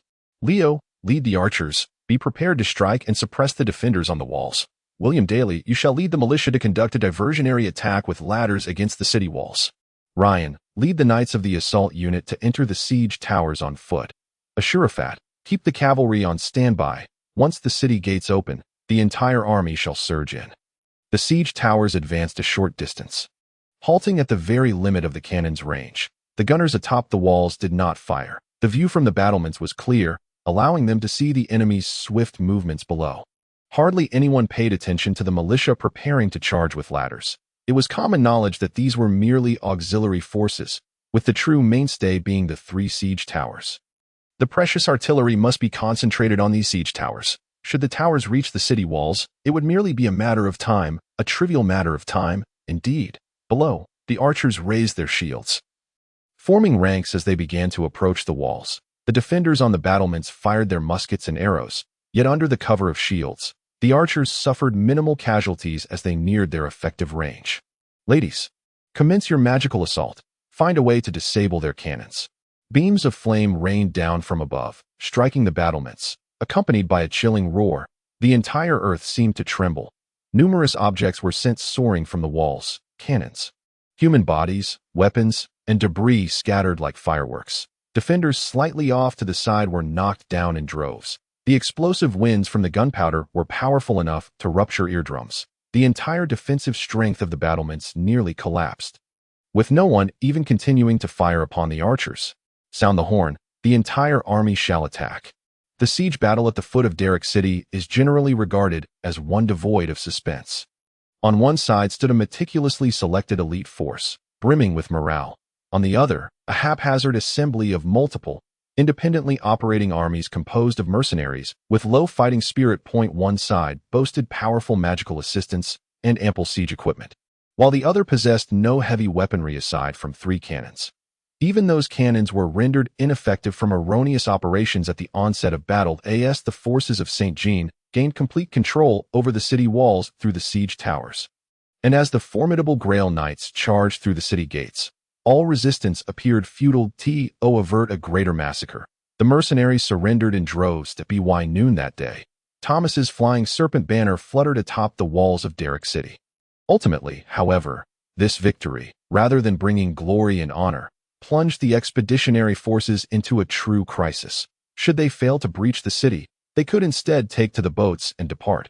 However, having achieved victory, they must remain to confront the true challenges ahead. Excerpt from the History of the Siege of Skya, Section 60. Betrayal. Ryan strolled leisurely along the riverbank, surveying the scene. The sailors aboard the vessels continued their frenzied labor, unloading cargoes of provisions and transferring them to the waiting carts bound for Derrick City. The procession of vehicles and pack horses was incessant, eager to deliver everything to the city as swiftly as possible. The emptied ships did not linger but raised their sails, retracing their routes. The once crowded harbor was now sparsely populated with vessels. Ryan mused that by nightfall, the essential supplies would nearly be accounted for. No, they must be entirely secured. Such trifling matters had delayed them for far too long. The very thought of the plan devised by his uncle sent shivers down his spine. A bold yet feasible scheme. Certainly, it was a tad unfair to Thomas. After all, Thomas had treated him well. If not for the sudden emergence of Ashru Lathe, perhaps it had been 2 days since they had conquered Derrick City, during which they had repaired the walls, deepened the trenches, and dealt with a handful of fleeing enemies. These fragmented tasks had been completed as news of their victory spread. Several lords of Cass Silos had joined Thomas with their forces. Tonight, or perhaps tomorrow, Thomas would initiate the next phase of his plan. A messenger stood before him, bearing the long-anticipated news. After dinner, Thomas wished to see him. Indeed, everything was proceeding according to plan. This evening, Thomas would select the envoy to rally the Knights of Cass Silos. The identity of this envoy was of utmost delicacy. On one hand, he could evade the impending brutal siege, yet the honors and accolades he would receive would be no less than those of the valiant soldiers. On the other hand, the envoy must be someone who would be accepted by the Knights of Cass Silos and must be well acquainted with the local lords. In other words, among Thomas's subordinates, Ryan was the optimal choice, perhaps not the only one, but undoubtedly the best. His mother was also of the Cass Silos royal lineage. At that moment, Ryan fully comprehended why his uncle had insisted on retaining William Daly and Leo, those 2 bumpkins, as his colleagues. It was indeed a most clever arrangement. He felt immensely grateful for having heeded his uncle's counsel. Otherwise, he might not have been the prime candidate for this task. He was among the last to enter the city with the final convoy. Upon arriving at Thomas's chamber, he found several other commanders already present. Besides his 3 comrades, there was a female seer and a knight of the Holy Grail. The agenda of this meeting commenced with discussions on the fortifications, gradually encompassing the quantities of supplies, the potential movements of the enemy, and the geographical issues of the surrounding area. Ryan listened patiently and attentively, striving to conceal his growing impatience. We must immediately dispatch an envoy to summon all the lords of Cass Silos from the southeast, Thomas declared, casting a serious glance over his subordinates and guests. This matter is of great importance that we must ensure their reinforcement arrives before winter's end. Ryan's heart leapt with joy, yet Thomas's next statement chilled him to the core. Lady Phil believes I should send a Knight of the Holy Grail as the envoy. This would maximize the envoy's credibility and avoid any suspicion. I believe it would be unwise, Leo interjected. Knights of the Holy Grail dedicate their lives and loyalty to the divine, not to any mortal sovereign. While their status may afford them the utmost trust, their purity renders them ill-suited as envoys. Especially in matters requiring persuasive eloquence, we need an envoy well-versed in local conditions, accompanied by a Knight of the Holy Grail. For the first time in a long while, Ryan found Leo, the smooth-talking bumpkin, to be somewhat less odious. I recommend Ashru Lathe, Leo continued, his next words striking Ryan like a bolt of lightning. Do not be deceived by his recent elevation to Count of St. Jean. He possesses remarkable knowledge of heraldry, noble lineages, and the dialects of various regions. I object, Ryan exclaimed loudly, his voice startling the others. Phil glanced at the nearby William Daly, her eyes questioning. William shrugged, offering a meaningful gesture to the seer. Thomas appeared slightly taken aback. Observing Ryan's vehement opposition, Ryan's face was pale, his body trembling slightly, with fury igniting in his eyes. His left hand clenched into a tight fist, while his right rested upon the hilt of his sword. "Ryan," Thomas admonished. Reluctantly, Ryan withdrew his hand from the sword's grip. "Ryan, do you believe you are better suited for this envoy's task?" Thomas inquired. Of course. How could an outsider like him ever truly comprehend the situation in caste silos? Proficient in heraldry, well-versed in noble genealogies, perhaps he even masters the chronicles of caste silos, the biographies of the nobility. "Indeed," Leo exclaimed, his brow arching. Ryan's attitude ignited a strong aversion in the young knight. In truth, he had long harbored disdain for Ryan. Slightly older and having earned his knighthood and lands in a campaign against bandits, he found Ryan's ascendance through connections and backdoor dealings to be intolerable. Since Ryan had endeavored to become Thomas's disciple through various means, Leo's aversion had only deepened. Thankfully, this sentiment was mutual. Ryan held Leo in equal contempt, viewing him as merely a provincial hayseed. "Ashru Lathe, what say you?" Thomas asked the previously silent Ashru Lathe. In truth, Ashru Lathe was indifferent to the task of envoy. Were he to choose, he would prefer to remain by Thomas's side, fighting for him. However, Ryan's attitude equally irked him. "If Sir Ryan harbors doubts about my capabilities, then let him put it to the test," Ashru Lathe replied. "That seems fair." Thomas regarded his two subordinates with a sigh. Ryan was simply too young. "However, we do not have much time. Let us conduct a brief test. Ryan, you will pose 3 questions for Ashru Lathe to answer, and then Ashru Lathe will pose 3 questions for you. With a Knight of the Holy Grail present to adjudicate, we shall determine who is more suitable for this envoy's mission. First question, what is the epithet of the third king of caste silos?" "The paranoid Francisco," Ashru Lathe answered. In truth, this contest held little significance. It could be deemed an unfair competition. His mind was filled with memories of Carrie. Any knowledge, however intricate, be it dazzling heraldry or vexing linguistics, once seen, Carrie would retain it forever. The 3 questions have concluded. Now it is Sir Ashru Lathe's turn to inquire, stated the Holy Grail Knight overseeing the judgment of the competition. Ryan's face was marred with resentment and fury. Yet he had no choice but to concede that Ashru Lathe had correctly answered all 3 of his questions. There exists a knight of caste silos whose emblem is adorned with antlers, yet his territory bears no relation to forests. This knight has not captured a deer during a hunt. Who is he? Ashru Lathe queried. In truth, this was not Ashru Lathe's question, but rather Carrie's, aimed at assessing Ryan's knowledge and discerning the topics he was least likely to answer. Ryan was left speechless, struggling to respond for an extended period. Leo's face was alight with mockery as he glanced at Ryan, his smug expression far more pronounced than Ashru Lathe's. "There is no such thing." After what felt like an eternity, Ryan finally stammered out a reply. "That knight is called Alan. The king bestowed upon him the spoils of a hunt as a reward for his service." Ashru Lathe replied, "Thus, he adorned his emblem with antlers to commemorate this gift. The Nobility Chronicles of Caste Silos documents this trivial matter."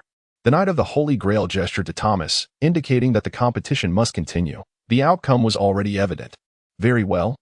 It seems our choice for the envoy is clear," Thomas declared, making his final decision. "Ashru Lathe, remember, once you have gathered your forces, you must act swiftly." Suddenly, the door to the room slammed shut with a resounding crash. It was Ryan, storming out in anger. He ran a short distance into the biting winter wind, his mind sharpening. No, it could not end like this. It simply could not. He immediately turned back, racing toward the opposite side of the castle. He remembered distinctly that Rook resided there. "Uncle." He pushed open the door to Rook's chamber, where the latter was engrossed in a tome. Upon seeing Ryan's expression, Rook set his book aside. "Ryan, what troubles you?" "Unexpected changes have occurred that took us by surprise." While Ryan was consumed with anxiety, Luke maintained an unwavering smile upon his face. "Let me guess. Is it that Thomas ultimately chose someone other than you as his envoy?" Perhaps it was Luke's grin that temporarily bolstered Ryan's confidence. Or perhaps he realized how absurd he appeared in that moment. Regardless, as he approached Luke's desk, his demeanor had calmed slightly. "Did Thomas choose the Knight of the Holy Grail?" Luke inquired. "That isn't entirely incorrect." "No. Thomas selected Ashru Lathe as the envoy." "Ah, now that is indeed an unexpected turn of events. However, I must confess, I had long considered the possibility of such an unforeseen circumstance. Thomas should not discern our true intentions." Yet the world is rife with surprises. You see, if one were to rely solely on logical deduction, no matter how one calculates, there will invariably be at least 3 unforeseen contingencies, and among them, at least one will be unwelcome. Uncle, what shall we do? The solution is quite simple. Luke's smile gradually faded, revealing a rare expression of intrigue on his pale, gaunt face. And you are well aware of what must be done, aren't you? Aye, but if Thomas treats you thus, you must decide for yourself. Will you continue to be the obedient child, or will you seize your own strength to embrace Irina? Section 61. Oath, your uncle cannot assist you in this matter. If you lack even this level of resolve, then any plan is rendered futile. Every plan carries risk, and the greater the potential reward, the greater the risk involved. Under Luke's gaze, veins on Ryan's forehead throbbed, his blood surged, indicating an intense internal struggle. If our plan succeeds, then the Duke's position and Princess Irina will be yours, Luke added leisurely. This sudden revelation struck home, and Ryan slammed his fist onto the table, causing the heavy tone to leap. Tell me what to do, uncle. Very well, Luke interjected before his nephew could speak. First, we must gather some reliable personnel. Are there any trustworthy among the apprentice knights under your command? Those who are absolutely dependable, or at the very least, can be persuaded that a handful will suffice. 5 or 6 will do, as you require a small retinue. Ryan nodded. Excellent. Make arrangements with them immediately. We shall meet by the river before dawn. My dear nephew, do you think I would be unprepared for such eventualities? There remains but one ship yet to be unloaded, and I have ensured all its sailors are in my employ. The wind howled around him. It was the first time in a long while that Ryan urged his steed forward, driven by fear. Behind him, his companions spurred their mounts with equal fervor. No one could ascertain when their clandestine departure might be discovered. In such a precarious moment, a small band of knights slipping away would surely incite unrest. Any general would swiftly mobilize forces to initiate a search. Under the cover of night, they nearly strayed from their path, yet ultimately found their way back to the correct route. Who goes there? A torch suddenly flared to life, revealing a line of militia blocking their path. At the forefront stood a knight clad in armor, yet mounted. Ryan raised a hand to calm his comrades, preventing any rash actions. Until the truth was unveiled, he remained Thomas's second in command. Passing through this checkpoint should pose no issue. It is I, he declared loudly, advancing a few paces to expose his visage more clearly to the firelight. I come on General Thomas's orders to attend to matters by the river. Apologies, Lord Ryan. The knight gestured, allowing the militia to part, permitting their passage. They had encountered 6 sentries thus far. Damn, why were there so many obstacles along this route?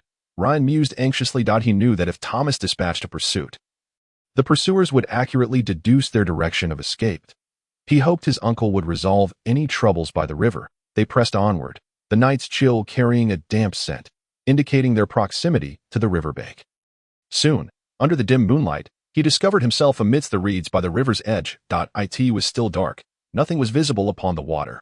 Ryan produced the glass lantern he had prepared, igniting it.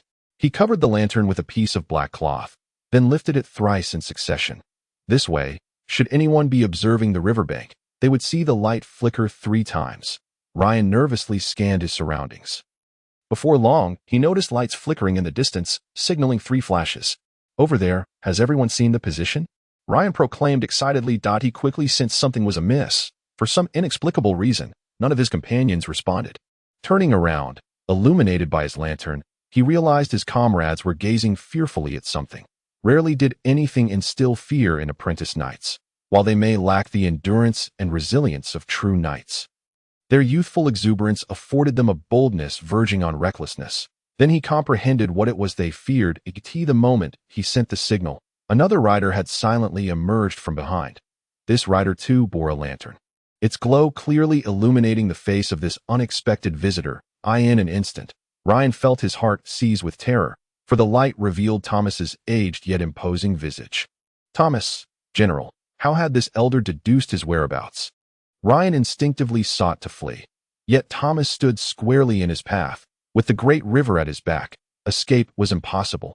Uncertain of what force steadied him in that moment, Ryan noted that Thomas's mount breathed evenly, clearly indicating he had been waiting there for some time. However, Ryan quickly observed that Thomas was alone and unarmored. My Lord Thomas, how did you know? Ryan managed to force out a few words. Of course I would know. Thomas sighed heavily. Did you think I, as your mentor, was blind.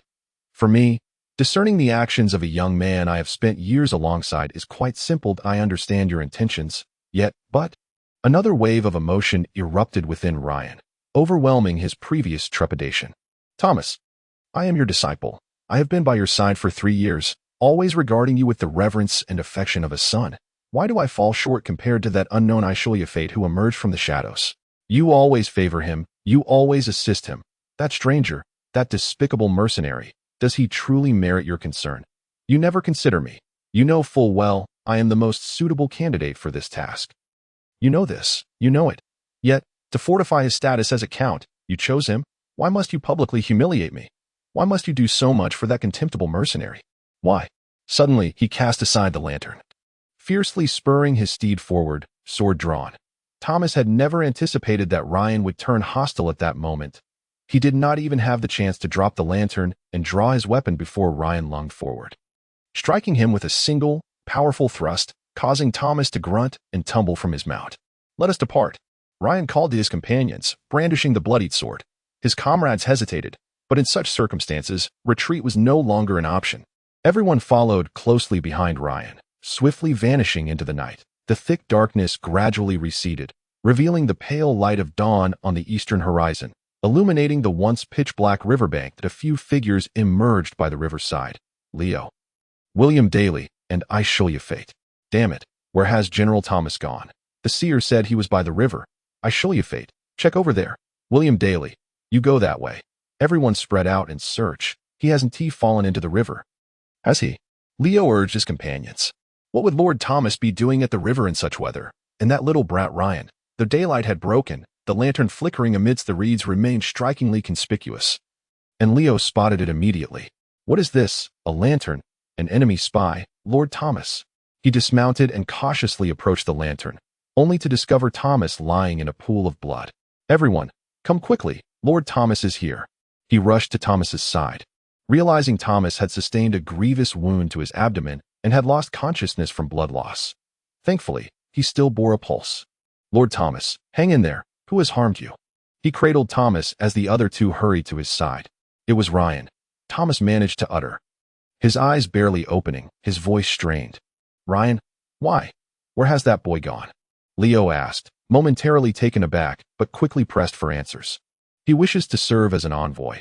And now, he has already set sail, Thomas declared with great exertion before succumbing to unconsciousness once more. Quick, bandage his wounds. The 3 men hastily retrieved the bandages they carried and began to tend to Thomas's injuries. Rio, I leave this to you. I shall return shortly. Ashru Lathe exclaimed. It must be that way. You must pursue Ryan, but that is futile. In the short term, a horse can run faster than a ship, yet a vessel does not require rest. Moreover, we have no other ships left. What good would it do to chase on horseback? However, Ashru Lathe paid no heed, hastening to his horse and riding off. The river here took a wide bend, the waters flowing gently. If he rode in a straight line, he might just intercept Ryan. Yet he knew this was nearly pointless. Ryan would not come ashore to welcome him aboard. Even if he attempted to pursue relentlessly, it would be in vain. As Rio stated, in short distances, horses are indeed faster, but ships can sail day and night without pause. In that case, it is nearly settled we are aboard the last vessel. Even if Thomas wished to pursue, he would be unable. I estimate that Thomas would accept this fait accompli and would not send anyone to chase after him. He would not suspect our true intentions. Luke sat at the bow of the ship, his pale, gaunt face appearing even more ashen in the biting wind. Yet Ryan's countenance mirrored this pallor this moment. He felt an overwhelming sense of unease. He had wounded Thomas. Perhaps Thomas was already dead. He dared not inform Luke of this grim reality. Suddenly, Luke's expression shifted in surprise as he glanced towards the shore. Having spotted a rider halted upon a protruding rock, the vessel drew closer. Both Ryan and Luke recognized the figure as Ashru Lathe. Yet it was of no use. Although they could see and hear one another, the distance was insurmountable. Unless Ashru Lathe could fly, he could only watch as the ship sailed away. Ryan, I shall never forgive your betrayal. You had best pray to every god you revere that you never cross my path again. Ashru Lathe's frigid voice, laden with malice, drifted on the wind. Ashru Lathe, I know you are formidable, but rest assured, I shall construct a fortress to protect myself. Ha ha ha. Ryan, You would do well to fortify your castle, ensuring it is so robust that not even 10 frenzied dragons could breach it. For the next time you encounter me, you shall find I am far more perilous than 10 raging dragons. I shall heed your warning. However, I doubt we shall have the opportunity to meet again." A gust of wind swept in, propelling the ship forward rapidly, soon vanishing from Ashru Lathe's sight. Chapter 62. Crisis. When Ashru Lathe returned to Thomas's side, William Daly and Rio awaited him. Thomas had sustained grave injuries, although the bleeding had been temporarily staunched with bandages and coagulants. The two men hesitated to move him for fear of reopening his wounds. "I shall summon assistance," William Daly suggested. "You stay here and wait for me. I will fetch a few men to bring a stretcher." "No, fool," Rio exclaimed. "We cannot let word of Thomas's injury leak out. If the soldiers learn that General Thomas is gravely wounded, we are finished." Indeed, all the soldiers were aware that they were isolated deep within enemy territory. The courage that upheld their resolve in battle, the confidence that sustained their spirits, derived not from any other source but from their indomitable leader, General Thomas. He was an indispensable pillar of psychological support. Should news of his serious injuries spread, the entire army might very well collapse before even engaging in combat. Most direly, they had no means of retreat. The fleet that had brought them here had already departed.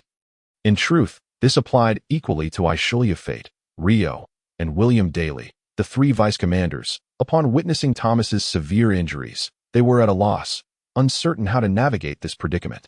"What shall we do? Leave Thomas lying here. Wait, the prophetess. The prophetess possesses healing powers." William Daly suddenly recalled this crucial detail. His exclamation sparked a glimmer of hope in his companion's eyes. "Indeed, Ashru Lathe, you must find a covered wagon. We shall place Lord Thomas atop it and secretly transport him into the city. Then summon the prophetess for treatment. William Daly, you stand guard over there. No one must approach this place. If anyone comes near, tell them there is a secret meeting and Lord Thomas wishes to see a guest. I will remain here to watch over Lord Thomas." It was now midday, yet at this moment, at the door to Thomas's chamber, his three vice-commanders felt no hunger. The anxiety and dread in their hearts overshadowed all else. In the morning, the three had worked in perfect harmony, bringing Thomas in under the notice of others before promptly notifying the prophetesses. Thomas remained in a deep coma, and thankfully, his wounds had not reopened. The prophetess, Phil, emerged from Thomas's room, appearing somewhat fatigued. The three men quickly surrounded her. "General Thomas is unharmed. Given his age, his constitution is remarkably robust, and thus he has fortuitously avoided mortal danger. He will regain consciousness within 3 to 4 days. But he shall be unable to rise for the time being. That I am quite exhausted and must rest." With that, Phil departed. "What shall we do now?" After a moment of silence, Rio finally spoke. Thomas was injured and could not command the army. This force now lacked a leader, and they were about to face an extremely perilous battle. They must endure for 3 months against an enemy that held overwhelming numerical superiority. Damn it, that bastard Ryan. Rio cursed inwardly, yet in the face of their current predicament, cursing was obviously of no avail. They needed to devise a solution. "We absolutely cannot let anyone else know," Ashru Lathe suddenly declared, since his return from pursuing Ryan empty-handed. Rio had sensed a palpable tension radiating from Ashru Lathe. Ashru Lathe's stern countenance was now further darkened by an ominous shadow in his eyes, sufficient to silence anyone attempting to smile. "But," William Daly stammered. It was evident what he wished to convey. Concealing Thomas's injuries for a short while was a manageable task, yet to keep it hidden for months was an entirely different matter. Thomas needed to receive reports daily, handle affairs, and especially oversee preparations for battle. Once the enemy approached the city, Thomas would have to lead the army into combat personally. He must inspire morale, urge the soldiers, and inspect the walls. How could such matters be concealed from others? Ashru Lathe seized William Daly by the collar, lifting the large man off the ground with an unimaginable strength. "If we do not want to perish here, we must keep this secret," he bellowed with a terrifying voice. He then turned to Rio, his eyes ablaze with fury, causing Rio to instinctively step back. "We three are Thomas's vice-commanders. We can issue orders in his name." Moments later, Ashru Lathe's face regained its usual composure. "We must protect this secret at all costs until Thomas recovers. What exactly shall we do? And you might want to set William Daly down." Rio began to understand why the typically brash and bold William Daly had always held Ashru Lathe in such regard. This was not merely a matter of drinking prowess.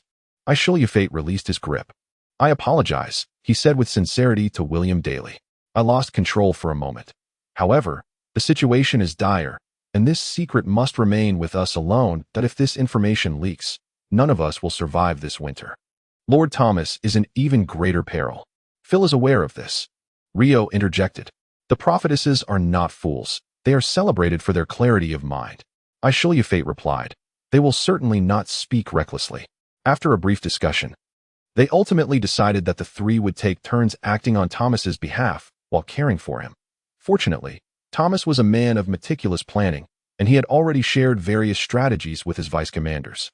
Thus, continuing the preparations for battle would not pose a problem. Just as they concluded their discussion, the quartermaster appeared at the staircase. "Good day, sirs. Please make way. I have urgent matters to discuss with General Thomas." The quartermaster greeted them while attempting to pass by. Rio exchanged glances with his companions, prompting William Daly and Ashru Lathe to flank the quartermaster, blocking his path. "May I inquire, quartermaster, what this urgent matter entails?" Rio asked. "Oh, it is nothing of great significance that I discovered a stockpile of provisions hoarded by the Parlo army in a warehouse, and I am uncertain how to handle it," the quartermaster replied, looking somewhat puzzled at the three men before him. "Such trivial matters. I must say, quartermaster, General Thomas has not slept a wink all night and has been working tirelessly until now. It is truly inappropriate for you to disturb him with such inconsequential issues," Rio replied with a sincere expression. "Please tally the quantity of provisions. If they are of good quality, transfer them to the granary or use them to feed the horses. If the quality is subpar, then let it remain stagnant. Such trivial matters shall be mine to decide, without the need to disturb General Thomas."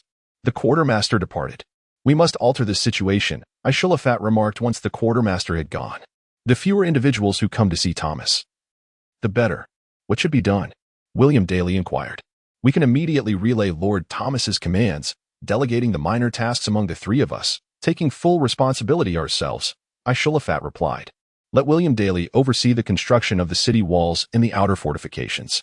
Logistics, horses, supplies, and medical matters shall fall under Leo's purview. I will manage the daily affairs within the barracks. In this manner, aside from emergencies, no one will approach Thomas Thayas for emergencies. One of us must always be present in Thomas's chamber.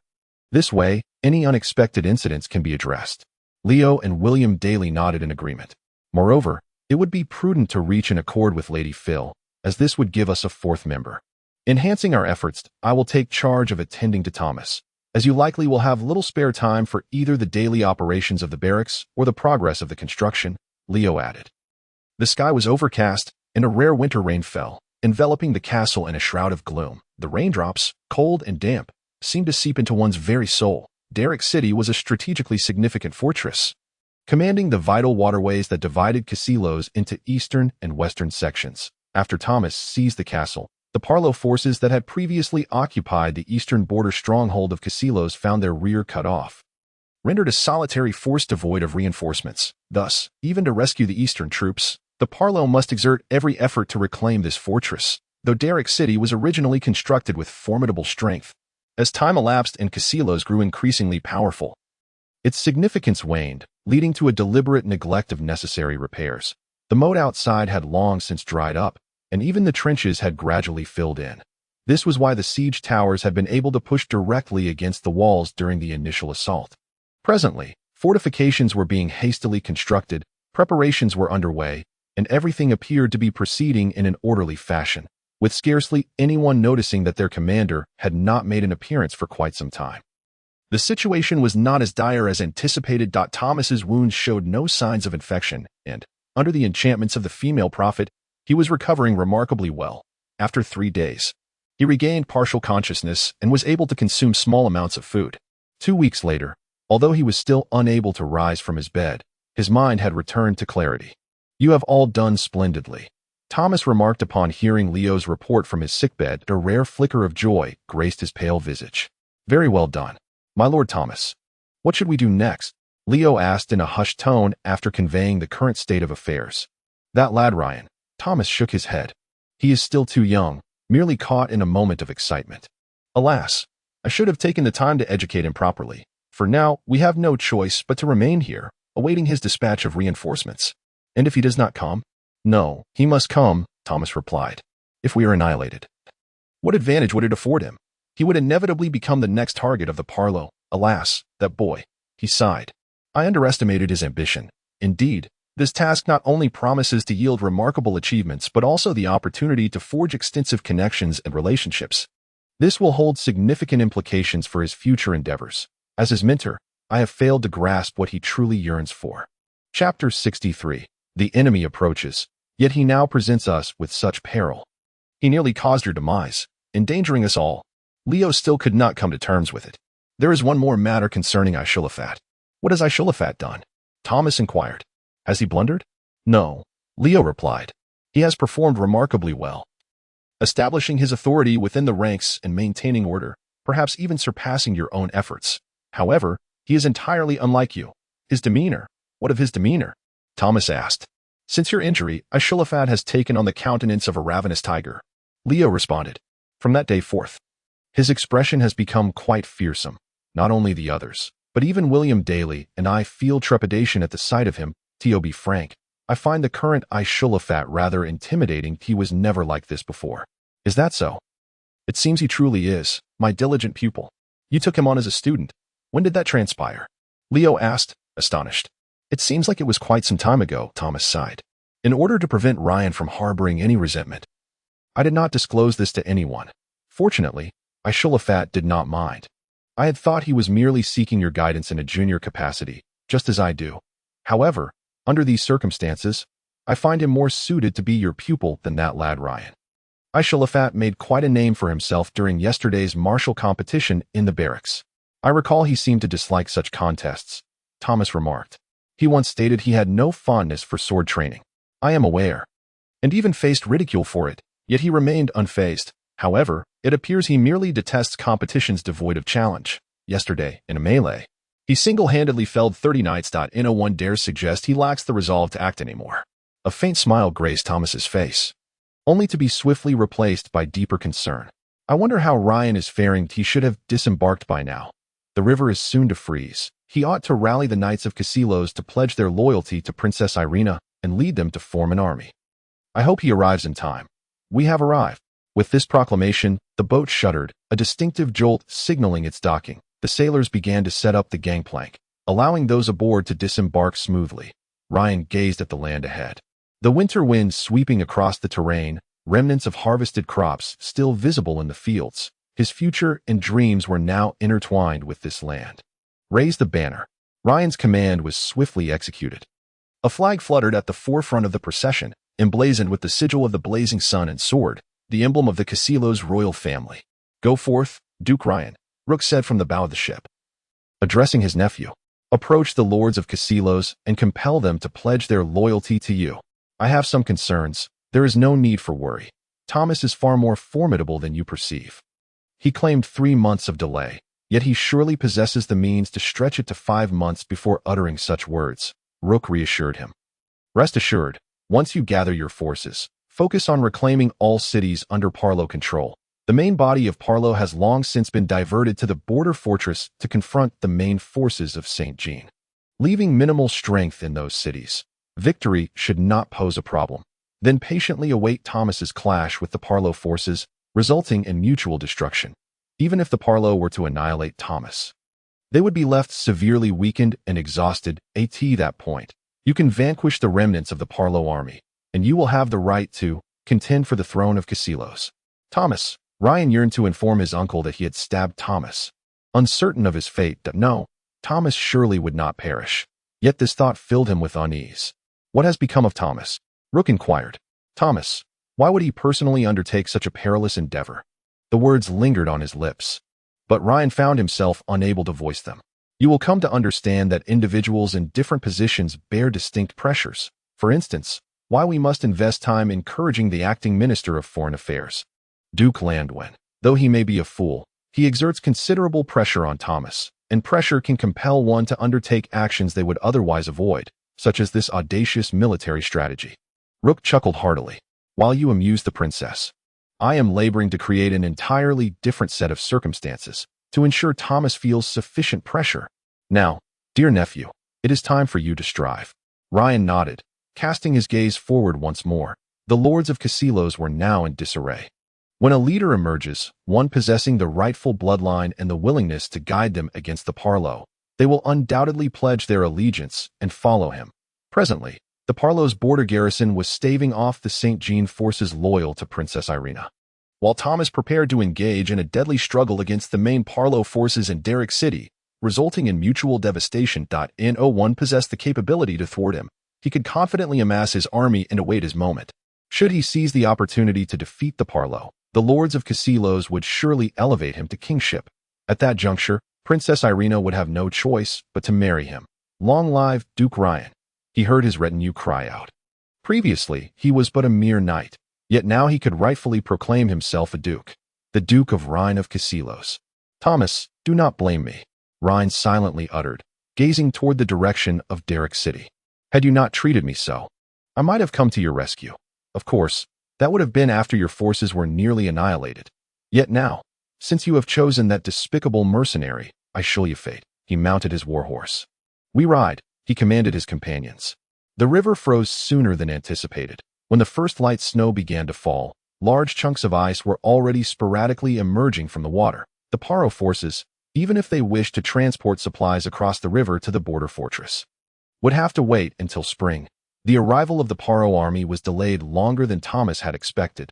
This time was sufficient for the preparations in Derrick City to be made more robust. However, when the scout rushed through the city gates, everyone understood that the inevitable had arrived. Initially, Thomas's strategy in Derrick City was deemed an exceptionally clever tactic to buy time, by capturing Derrick City in early winter. Thomas intended to thwart the Paro's painstakingly constructed border defenses from receiving winter supplies in a timely manner. Thus, come spring, the Paro's castle would find itself devoid of provisions, leading to a surrender without a fight. In truth, after completely expelling the greenskins from their lands, the strength of St. Jean grew rapidly. This time, its displayed military prowess was extraordinarily formidable, far beyond what one might imagine. Previously, during the invasion of the Greyhounds, St. Jean, being the least populated and most barren mountainous province, managed to decisively defeat the Greyhound Knights, who numbered over 10,000 when the combined might of dozens of provinces rallied under Princess Alina's banner. Their military power became a source of trepidation for any adversary. Should Princess Alina's forces breach the castle defenses along the St. Jean and Casilos borders, they would inevitably sweep through half of Casilos and drag the war into a protracted war of attrition. This was precisely what the Paro sought to avoid. Throughout this winter, all discerning eyes were fixated on Derrick City. Everyone knew that the fate of this war would be decided here. The Paro's painstakingly constructed castle defenses and Derrick City could not both withstand the onslaught indefinitely. The Paro's determination to reclaim Derrick City was beyond doubt. Just a month after Thomas's conquest of Derrick City, Paro's Grand General Duke Rudolph personally led an army of 60,000 directly towards it. It was he who had previously commanded the Paro forces to traverse the sister mountains, leading to the annihilation of Casilos. Many accounts suggest that this duke bore a deep-seated grudge against Thomas.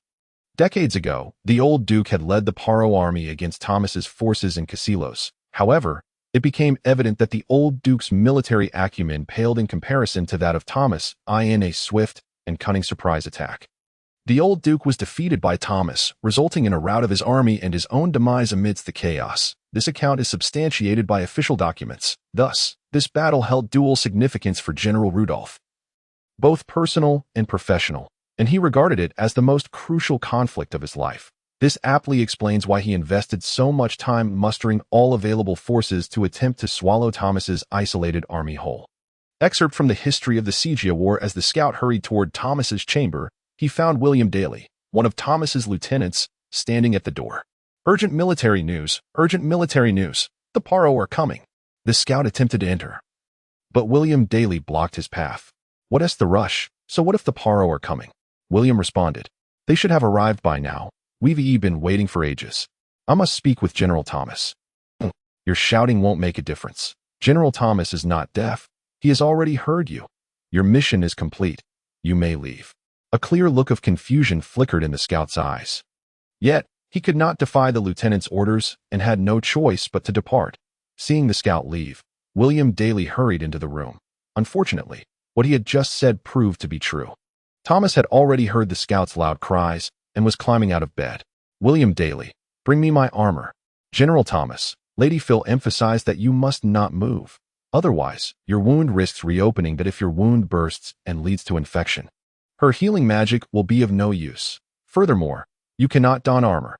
Ashru Lathe and Leo are already on guard at the walls. There is no need for you to worry. William Daly, that is my command, Thomas ordered sharply, though his tone softened immediately.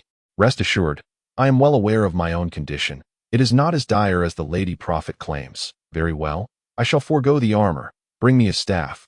I will carefully patrol the walls. As long as I manage my pace, my wound should pose no issue. Do you expect me, as a general, to remain absent in such a situation? The soldiers will begin to doubt. He fixed his gaze on William Daly, who realized he could not refuse such an order. Very well, General Thomas, but I must accompany you. Chapter 64. The duel at the edge of the earth. A torrent of cavalry surged forth. The clangor of metal and the rumble of hooves echoed, evoking an immediate sense of awe at such an impressive display. The enemy's movements appeared slow, akin to caterpillars crawling across leaves, yet they reached the foot of the city in no time. Thomas strode with an air of authority along the city walls, greeting each soldier and bolstering their courage. As he approached the city gates, he spotted Ashru Lathe and Leo. General Thomas, Ashru Lathe stepped forward. He anxiously glanced around, ultimately refraining from voicing his concerns. Fear not, I am well, Thomas assured, glancing outside at the enemy. Ashru Lathe observed that Thomas's gaze did not truly focus on the enemy's forces, but rather on the dust clouds kicked up by their advancing army. 50,000 strong. Perhaps more, but certainly not exceeding 70,000. A complex expression of either joy or derision crossed Thomas's face. The Paro have indeed invested heavily. The first to arrive at the city gates were the cavalry units. Due to geographical influences, the Paro were significantly shaped by the central seven kingdoms, resulting in a military structure distinct from the other nations of Sigia. This difference manifested not only in weaponry, but also in the organization of their forces. The Paro employed a considerable number of gunpowder weapons and frequently organized their knights into fixed cavalry regiments. Most knights in these regiments did not possess land, but rather received a fixed salary. According to common belief, this arrangement liberated knights from the complexities of managing territories, allowing them more time to hone their martial skills and enhance their overall combat efficacy. However, some perspectives argue that this effectively transformed knights into mercenaries for hire, as the loss of territory would bear no consequence for them, thus raising doubts about their willingness to sacrifice for their country in times of crisis. Ample historical evidence indicates that the Paro's cavalry fared comparably well against the knightly forces of other Sigia nations. Knights bore the gray and blue double shield banner aloft, and Thomas recognized them as the elite blue shield cavalry of the Paro. This time, the Paro not only outnumbered the defenders, but also matched them in quality. The enemy's cavalry and infantry formed an orderly battle line. Yet, everyone understood that this was merely the prelude to war, a bloodless ritual. The Paro's siege weapons had yet to arrive, nor had they established a camp. Today, they were simply demonstrating their might. A rider broke from the ranks, galloping closer to the city walls. The Paro soldiers shouted loudly, demanding the commander within the city to respond. Thomas leaned over the wall. Are you the Count Thomas of St. Jean? Indeed, it is I. Thomas replied loudly. Our General Rudolph demands a duel with you. For you have treacherously slain his father on the battlefield. If you, the coward of St. Jean, possess even a shred of honor. If you still regard yourself as a knight, then step forth and face General Rudolph in single combat. He bids me to inform you. Here I cast down my gauntlet. Let it serve as proof of your courage. With that declaration, the Paro soldier turned and fled. Among the distant ranks of the Paro army, a knight surged to the front, clad in golden armor. His shield and breastplate bore the emblem of a mighty fist. He galloped beyond the range of arrows, calling out loudly. While his words were indistinct, even a fool could discern that he was issuing a challenge to the city. Meanwhile, behind the banner of the blue shield cavalry, a man of perhaps 40 or 50, sporting a thick red beard, scrutinized the movements ahead with keen attention. He donned a suit of plain white armor devoid of any insignia, without a helmet, appearing as an ordinary knight. However, every individual beside him bore splendid feathers atop their helmets, symbolizing their officer status. General Rudolph, do you think Thomas will fall for this? Inquired a knight beside the man. He is a person of great honor, and is likely to be deceived. For someone like Thomas, tactics such as marching formations and ambushes are mere trifles. No one should hope to engage him in any form of warfare cunning, or else they are courting their own doom. Yet, such a simple ruse may very well ensnare him, the true Rudolph replied. Thomas is the most distinguished general of the old era. Unfortunately, times have changed. The current doctrine emphasizes that victory is paramount, and deceit is an accepted strategy. Thomas, how would you feel if you knew that the one donning my armor and bearing my crest is not me, but rather our army's finest instructor and combat master, Wade? He mused softly to himself. You would probably die with your eyes open. At that moment, in the city of Derrick, Thomas was striding purposefully from the ramparts towards his chamber. His 3 deputies followed closely, attempting to persuade him to reconsider. My Lord Thomas, do not heed their challenge. No, they are challenging me in the name of knightly honor. Although I am the commander of the Grand Army, I am also a knight. But, my Lord Thomas, you are at an age where your health is. They are doing this deliberately. That Rudolph is barely over 40. Challenging you, a man over 80, is clearly nefarious and utterly unfair. Do not concern yourself with that fool. Let him run around and shout until he tires himself that it poses no threat to us. It is indeed a significant threat, Thomas replied. When 2 armies clash, it is not merely the swords and spears that matter, I show you fate, but also the morale point. One side will inevitably crumble and flee, while the other will endure until the end. Rudolph's actions are instilling courage among his own men and sowing seeds of doubt within my troops. He must believe I lack the fortitude to engage. My Lord Thomas, should you suffer defeat, to fear battle is to invite failure, Leo. I was not discussing the matter of battle. I am merely advising you not to recklessly gamble with your life. Leo, this is not a reckless gamble. It is for honor. From the moment we donned our armor and stepped onto the battlefield, we embraced this understanding. If I should meet with misfortune, I show you fate, you shall take command. Remember, one of the vital responsibilities of a deputy is to assume the commander's position should he fall. As they spoke, they descended from the ramparts and walked a considerable distance. Leo glanced at his 2 companions.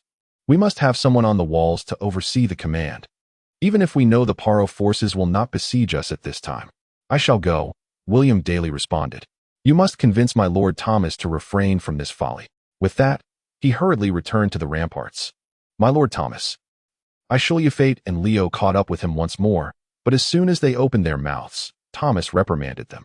Enough, I show you fate, Leo. As long as I am a knight, as long as I am able to move, I cannot turn a blind eye to such a challenge. I show you fate bit his lip. Suddenly, he stopped and grasped Leo's arm. Leo, leave this to me. You return to the ramparts. Trust me, I will manage everything. With that, he released Leo and hurried after Thomas. I show you fate. I told you not to advise further. Thomas turned into the corridor, which led to his chamber, his meeting room and private quarters. His armor awaited him inside. My Lord Thomas, since you have made up your mind, at least allow me to assist you in donning your armor. I show you fate said. Thomas entered the room, and I show you fate followed, shutting the door behind him. Thomas approached the bed where his armor hung. A finely crafted suit adorned with his exquisite flying serpent crest on the breastplate. Suddenly, I show you fate stepped forward and struck Thomas on the neck with his palm as the elder reached for his armor. The old man staggered and then slumped down. I show you fate quickly supported Thomas and gently laid him on the bed. My Lord Thomas, regardless of the circumstances, I cannot bear to see you perish. I show you fate whispered near the elder's ear. To me, even a knight's honor pales in comparison to your significance. He swiftly removed his own blood dragon emblem armor and donned Thomas's flying serpent armor. Moments later, Thomas, fully armored, appeared at the city gates. At that moment, Leo was guarding the gate. Attention on the walls, open the small gate.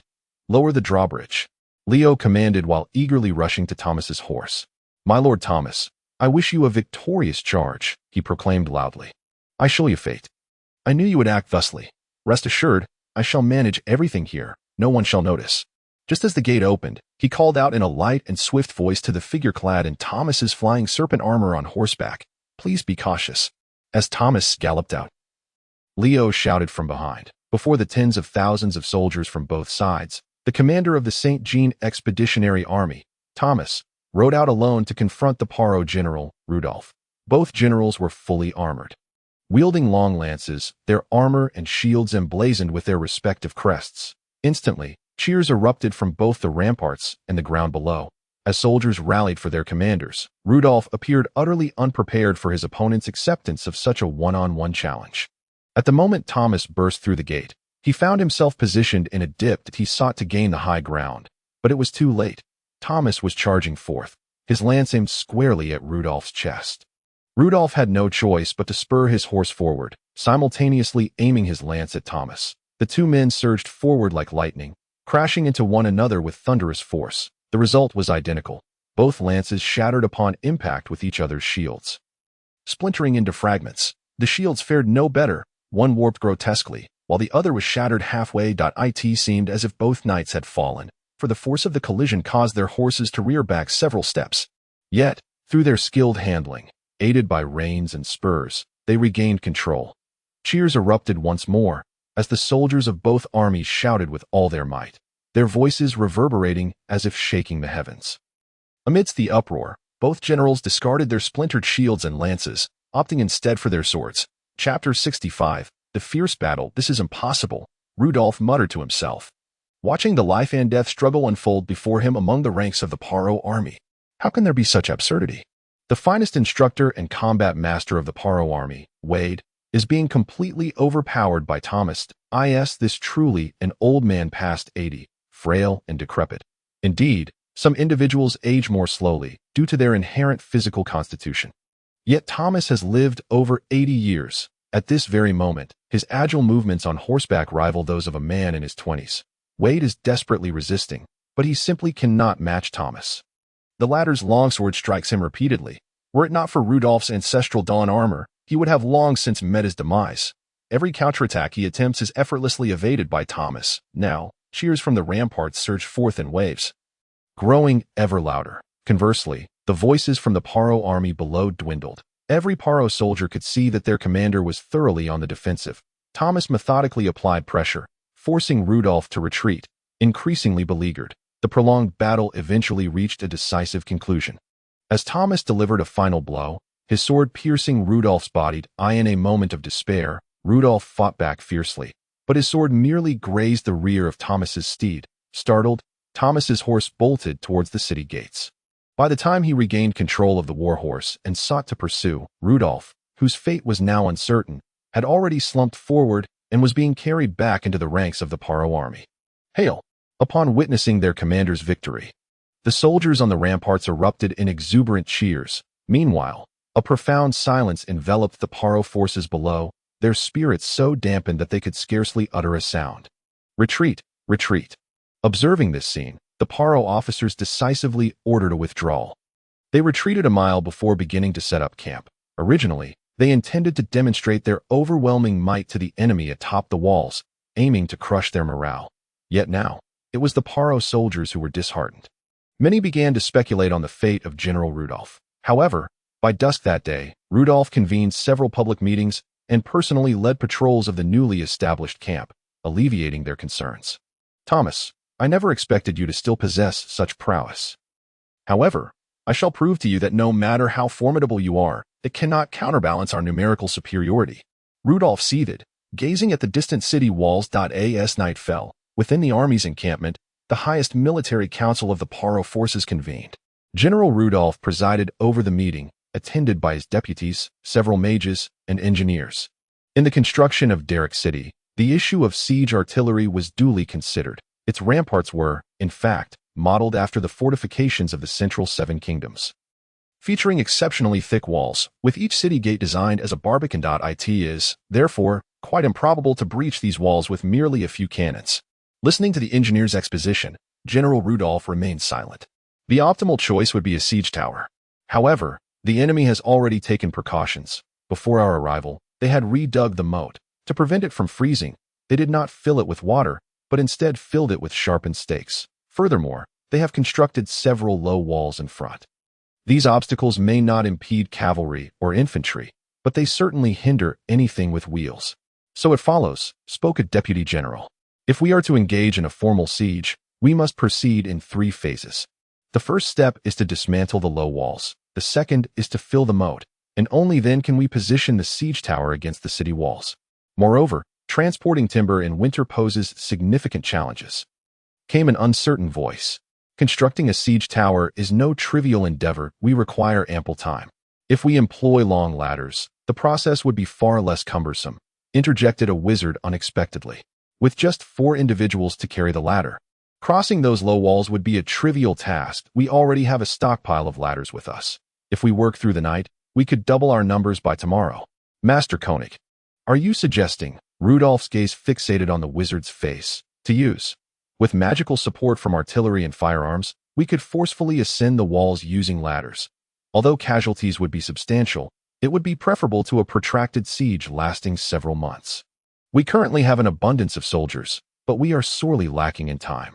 The wizard known as Koenig revealed half of his face from the shadow of his hood, which bore a ghastly scar. We shall conduct approximately 10 days of probing assaults to ascertain their defenses and weaknesses, as well as test their magical capabilities. Then, on the 11th day, we shall launch our final assault. That would entail piling corpses against the walls. Someone in the crowd expressed discontent. Indeed, yet we can afford such a cost. Can we not? Koenig replied in a voice that sent shivers down spines. The heavy silence enveloped the gathering. Meanwhile, in Derrick City, another small meeting was convened in Commander Thomas's chamber. This is unacceptable. The wound has reopened. I distinctly remember warning you that he must not be allowed to rise from his bed. The healer, Fair, glared coldly at the other 3 individuals. I am currently employing magic to temporarily hypnotize him, to alleviate some of his suffering. Ashru Lathe and Rio turned their gazes towards William Daly, whose face was flushed with embarrassment. I apologize, but this is Thomas's order. I simply cannot refuse, he murmured. I fear the wound may become inflamed and swollen if that occurs. Healing spells will be ineffective, Fair continued. Without morphine, Thomas's condition will become exceedingly dire. I recall seeing morphine on the supply list. Ashru Lathe suddenly inquired. Why is it that we have none in the city? I inquired with the quartermaster. The morphine was on the last ship, and before it could be unloaded, that vessel was commandeered by Ryan, Rio replied. As for why such vital healing supplies were left until the end, to be honest, the logistics of transporting cargo from the ship into the city were the responsibility of Ryan. Have you informed Thomas about today's events? Ashru Lathe asked after a brief silence. Yes, I relayed everything to Lord Thomas this afternoon, Rio responded. What did he say? He said nothing. Merely sighed. In the time to come, I will conserve magical energy to keep Thomas in a hypnotic state. Aside from essential nourishment and hydration, he must remain in bed. That I hope this will aid his recovery. However, if you cannot defend the city, then all efforts will be in vain. No matter what, we shall hold the line. The Parolans shall not enter the city unless they tread over our corpses. The 3 exchanged knowing glances and resolutely affirmed. At dawn the next day, the Parolans emerged from their encampment, arrayed below the city. I can feel it, the flow of energy. Fair closed her eyes momentarily before reopening them. The Parolan army boasts several wizards. 1, 2, 3, at least 7 wizards. The biting winter wind tousled her hair, casting a veil of vigilance upon her time-worn face. 7 wizards. Even the prophetess would not dare to underestimate them. On this clear winter morning, visibility was excellent. From the battlements, the enemy formations below were clearly visible. A row of ominous cannons was trained upon the city walls. What is their strength? Rio inquired. I do not know. I can only confirm there are 7. But whether they are masters of magic or merely mediocre hired wizards remains uncertain. Perhaps they are merely apprentices, she replied. What do you believe they will do? They will launch a direct assault using ladders, supported by magic and artillery. Thea answered. The swamps to the west and north posed obstacles for cannon operations. These lands were remnants of the great river's floods during the rainy season, even with the winter's frost. The Parolans dared not drag their cannons across the ice. The entire offensive concentrated on the southeastern front. The east was guarded by Ashru Lathe. It remained uncertain how many wizards were stationed there. The sound of war drums reverberated, echoing endlessly. With that sound, the cannons roared to life. The walls on the east and west were shielded by swamps, and most of the cannon fires struck the walls, leaving varying degrees of indentations before falling to the ground, while some overshot the walls, landing atop buildings or open spaces within the city. Only a scant few shells struck the parapets or battlements, causing no casualties. The gunners began adjusting their aim, and the second barrage proved more accurate. By the 4th round, a considerable number of shells hit the parapets and battlements. The enemy infantry commenced their charge. In an instant, the wave of attackers surged forth, crashing upon the walls. The archers atop the battlements unleashed a hail of arrows, raining down upon the charging Parolan forces like a tempest. Ashru Lathe observed the wave-like assault from the arrow tower. He was aware that 7 archers were continuously firing from the walls. Yet, the arrows shot into the throng seemed as insignificant as a pebble tossed into the sea, failing to stir even the slightest ripple. Upon closer inspection, one might occasionally see a soldier fall to an arrow, yet his comrades would swiftly trample over his body to take his place. The Parolan soldiers crossed the low walls, laying long planks or ladders over the moat before rushing forward. However, this position was perilous, as the archers could accurately target the heads and chests of the enemies. Groups of Parolans perished beneath the rain of arrows while waiting to cross the moat. Bodies and wounded lay strewn along the edges of the trench. The enemy's musketeers pressed forward, exchanging fire with the archers atop the walls. Yet, the battlements had been reinforced during this time, rendering the musketeers no threat to the archers behind the parapets. The true danger lay with the cannons. Another cannonball struck the parapet, sending a tremendous shockwave that hurled an archer from his post. The unfortunate soul flailed helplessly as he fell from the battlements, landing in the moat, impaled by several sharpened stakes. Chapter 66. A minor victory, Master, high-energy response. Carrie awakened within her mind. From the rear of the Parolan army, a glowing orb of blue light materialized from the air, coalescing before hurtling toward the battlements. However, an invisible energy shield hovered above the walls, causing the orb to vanish abruptly, akin to a soap bubble, before it could make contact. Master, it is the power of the prophetess. Ashru Lathe could sense that the Parolan wizards were extracting and weaving energy from the currents of magic, which the prophetess was deftly unraveling and returning to the magical winds. Though unweaving was a more advanced technique, it was, in truth, less laborious. Dissipating a spell required only 1/3 of the energy expended in casting it. Another spell manifested, yet it too was swiftly undone by the prophetesses. Their rapid response left Ashru Lathe somewhat astonished. Master, do not be surprised. With diligent practice, you will eventually master this technique, Carrie explained. However, these wizards seemed to be laboring only half-heartedly. They appeared to be detached from the battle altogether, merely casting an occasional spell, which was promptly countered by the prophetesses. The ladders were positioned against the walls, accompanied by the clamor of battle cries. The Parolan soldiers began their ascent along the ladders. At this moment, the artillery intensified its fire, striking a battlement alarmingly close to the arrow tower. The iron ball shattered stone and wood, sending shards flying. A completely unsuspecting archer was struck by a barrage of sharp debris and splinters, screaming as he tumbled down that he writhed on the ground, emitting horrific cries that in the distance. Enemies had already begun to scale the ladders. However, they were met with a swarm of knights. As soon as the Parolan soldiers set foot on the walls, they were besieged, having scarcely a moment to resist before being slain. Below, the Parolan soldiers clustered beneath the ladders, becoming prime targets. The militia poured molten tin and lead down upon them. This searing metal possessed a terrifying lethality, capable of incinerating flesh upon contact. Even iron armor could not withstand such a fate. The cries of anguish from below the city walls echoed incessantly. Yet, the Parlo warriors, undeterred by the chaos, continued their relentless ascent. Despite the continuous onslaught of death, being slain, shot, and burned, they pressed onward towards the battlements. The positions once firmly held by the knights began to show signs of weakening. Those Parlo soldiers who managed to leap up, though still besieged and perishing, began to secure small sections of the parapet, sacrificing their lives to protect their newly arrived comrades as they ascended the walls. Lord Ashru Lathe, we request reinforcements. A knight hurriedly approached Ashru Lathe. William Daly, leading the reserves, awaited the signal for support if a signal were to be given now. His troops could promptly come to their aid. Not yet, he murmured in response. Then, sword in hand, he exited the arrow tower and ascended the battlements. He charged towards the area most densely populated with Parlo soldiers, ordering the weary knights to fall back. Then, he himself surged forward, his longsword swinging in a deadly arc, cleaving 2 heavily armored Parlo infantrymen in half. The remaining foes recoiled in horror, yet Ashru Lathe relentlessly pursued them, wielding his sword with such force and speed that he completely suppressed the Parlo resistance. When he severed the head of the last Parlo soldier, disbelief flickered in the man's eyes. Then, he rushed towards the next breach, his sword conjuring a tempest of death and blood. One by one, Bodies and armor shattered beneath his blade. In the end, some Parlo soldiers, gripped by fear and despair, turned and leaped from the walls. The drums sounded once more from below. It was the signal urging the second wave of troops to attack.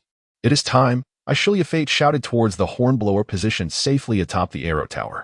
Meanwhile, below, several officers, accompanied by mages, observed the battlefield. With the resounding drums, the second wave of infantry charged forward, leaping over low walls and ditches, heading straight for the ladders that had been erected. "It seems the Knights of St. Jean are utterly inept at defending the city," remarked one officer with a smile as he gazed into the distance. The situation was far better than anticipated. The first wave had not only reached the battlements, but had also maintained their hold for a considerable time. Even now, shouts of battle echoed from the walls. He had every reason to feel pleased, for it was not the native soldiers of Parlo paying the price, but rather mercenaries no one expected to breach the city in one fell swoop. This was merely a test of resolve and attrition. Such tasks naturally fell to the mercenaries, for in dire moments, no one relied on their loyalty. Yet, at other times, they proved quite useful. "They are so devoted to the chivalric spirit that they refuse to engage with gunpowder weaponry," replied one mage. "They rely on bows. And while bows are not ineffective, human stamina is ultimately finite." He was not mistaken. At this moment, the archers atop the walls had likely loosed dozens of arrows, their strength considerably depleted. The rain of arrows aimed at the second assault had not only diminished in number, but also in potency. Meanwhile, the cannons continued to fire with unwavering speed and frequency. Aside from the necessary cooling periods, gunpowder required no rest. In any case, it appears that Thomas of St. Jean is not all that impressive. "He is ill-suited for siege warfare. I had thought he might truly excel," the officer disdainfully commented. As the cries of battle on the walls gradually subsided, it indicated that the Knights of St. Jean still held an advantage in close combat. But how long could this advantage endure? The military horn sounded atop the walls, a deep and prolonged wail, reminiscent of the biting winter wind, sending shivers down the spines of all. The sky darkened ominously, as if a great shadow loomed overhead. In the next instant, the soldiers realized the stones raining down upon them. Countless stones descended like hail, striking them with relentless fury. The advancing throng was struck down in droves, their cries morphing into wails of despair. Behind the walls, William Daly was urging the trebuchets into action with all his might. "Quickly, reload at once." The second wave of stones came crashing down, though not particularly large. The stones were deadly, inflicting grievous injuries upon the soldiers. Armor offered little protection, as the sheer force of the impact could shatter bones. Clearly, the trajectory of the projectiles had been meticulously calculated, for all the stones sailed over the walls, landing squarely upon the heads of the second wave of assailants. This sudden onslaught shattered the mercenaries' resolve to continue fighting. They turned to flee, abandoning the remnants of the first wave at the base of the walls to be slaughtered by the defenders with falling stones. Boiling oil, molten lead, and arrows. Those who had climbed the battlements found no escape from death, and those who sought refuge below fared no better. The blaring of a resounding trumpet rang out, heralding the opening of the city gates and the lowering of the drawbridge. Under the terrified gaze of the Parlo soldiers, a contingent of knights charged forth, a golden chalice banner fluttering above them. Although Parlo had officially renounced the worship of the natural gods, turning instead to the deities of the star domains, everyone understood the might of the Chalice Knights. The entire Parlo army stirred with unease. The mere appearance of the Chalice Knights instilled panic, for no one wished to confront these fervent religious warriors directly. Quick! Magic! The Parlo commander realized the gravity of their predicament. The mages, no longer concerned with conserving their strength, unleashed 4 spells simultaneously towards the charging Chalice Knights. 2 of the spells were neutralized by the female prophetess, while the other 2 struck true. Yet, the Chalice Knights were enveloped in a divine radiance, blessed by the natural gods, shielding them from magical harm. Not a single knight wavered, nor did any hesitate. They raised their voices in praise of the divine, crashing into the retreating Parlo forces with terrifying ferocity. Seeing a glimmer of hope, the mercenaries huddled together in a desperate attempt at resistance, but the Chalice Knights trampled over them without breaking stride. No makeshift group could withstand the knights' valiant charge, not even momentarily. The rear lines of the Parlo forces, yet to engage in battle, suddenly fell into chaos. Although the Parlo had officially declared the deities of the star domains as their national religion, many still held to the belief in the natural gods. Half were driven by fear of the Chalice Knights, while the other half feared retribution from the natural gods. These devotees cast down their weapons, crying, "Divine retribution has come," as they fled, entirely disregarding their officers' commands. In an instant, the Parlo army collapsed. Officers and soldiers alike fled in terror, a force of over 10,000 completely disintegrating before 3 Chalice Knights. They were no longer an army but rather sheep, dominated by fear, allowing the enemy to trample and slaughter them without daring to turn back and resist. More knights streamed from the city, sweeping away all remnants of the routing forces on the battlefield. Ashru Lathe, gathering all the knights he could muster with remarkable speed, charged out from the east gate, aiming to strike at the Parlo troops besieging from the south. However, he was a step too late. The Parlo were no fools. They had already learned of the collapse of the forces attacking the eastern walls and hastily withdrew from combat, retreating in an organized manner towards their encampment. Faced with this turn of events, the expeditionary forces dared not launch a frontal assault, merely watching as the enemy retreated into their camp. The siege battle concluded by midday. The battlefield was filled with the anguished cries of wounded Parlo soldiers, incapacitated and abandoned by their comrades, bereft of mercy from their enemies, lying on the ground awaiting the arrival of death. Fortunately, most were gravely injured, and the weather was bitterly cold. After a couple of hours, the cries subsided to near silence. "We have been defeated by an enemy whose numbers are less than 1/10 our own." General Rudolph of the Parlo camp fumed with rage. His officers remained silent, none daring to endure the general's wrath at that moment. "We were far too complacent." Koenig, the leader of the mages, finally spoke. "We completely overlooked Thomas' style. He possesses both cunning and courage. His willingness to emerge from the city for a duel yesterday is the finest evidence. We mistook the enemy for a timid turtle, but in reality, they are a coiled viper, ready to strike when the opportunity arises. At least we have learned about their magical capabilities," Koenig continued. "According to reports from St. Jean's spies, there are 3 female prophets within the city. This aligns with our findings today. In magical prowess, we hold a significant advantage. Starting tomorrow, we can unleash our full potential." "And the cannons," added one engineer boldly. "Today proved that cannons pose a significant threat to the enemy. While they may not directly breach the walls, they can still provide formidable firepower for cover. The enemy lacks firearms. The bow's lethality against heavy armor is limited if we can equip light infantry with large shields or even cover shields. Our casualties will be greatly reduced," another chimed in. "Moreover, I have a suggestion." The last engineer suddenly spoke up. "We can immediately begin digging tunnels." Tunnels. Everyone knew that while siege tunnels were an effective strategy, they were also labor-intensive and time-consuming. Before them, this siege, in a certain sense, was a race against time. In fact, we previously learned a new excavation technique that utilizes the explosive power of gunpowder. Not only can it be employed to dig tunnels, but it can also be used against those low walls. How much time would that take? This topic piqued Rudolph's interest greatly, causing him to momentarily forget his earlier ire. Just imagine, amidst the fierce battle for the city, a sudden ambush of troops emerging from within the walls. If we employ that technique, we could accelerate the process by at least 3-fold. However, for optimal efficacy, I recommend digging 10 tunnels. 70% of the initial excavation should utilize this technique, while the remaining 30% should be done manually. Altogether, this would require approximately 30 days. When the timing is right, all 10 tunnels can be breached simultaneously. A month, I believe that is unnecessary. Within that time frame, we could have already captured the city. Someone interjected. "As for dealing with low walls, that is indeed a good idea," Rudolph pondered. "Very well, let us proceed with your method of excavation. Consider it a precautionary measure." He was quite clear in his thoughts. Capturing the city as swiftly as possible was paramount, yet one must also prepare for contingencies. After all, his opponent was Thomas, a cunning and remarkably brave adversary. Given different circumstances, he would indeed be reluctant to engage such a formidable foe. Fortunately, although Thomas occupied a fortified city, Rudolph's forces outnumbered Thomas's tenfold. Even in the event of a defeat today, the casualty ratio would not exceed 1-7. Even if it came to attrition, he could outlast Thomas. Unbeknownst to him, the opponent he deeply regarded with caution lay motionless in bed at that moment, while Thomas's 3 subordinates, along with the seer Faye, were gathered around him. "The worst has happened," Faye remarked, her face as calm as still water. "The wound has become inflamed."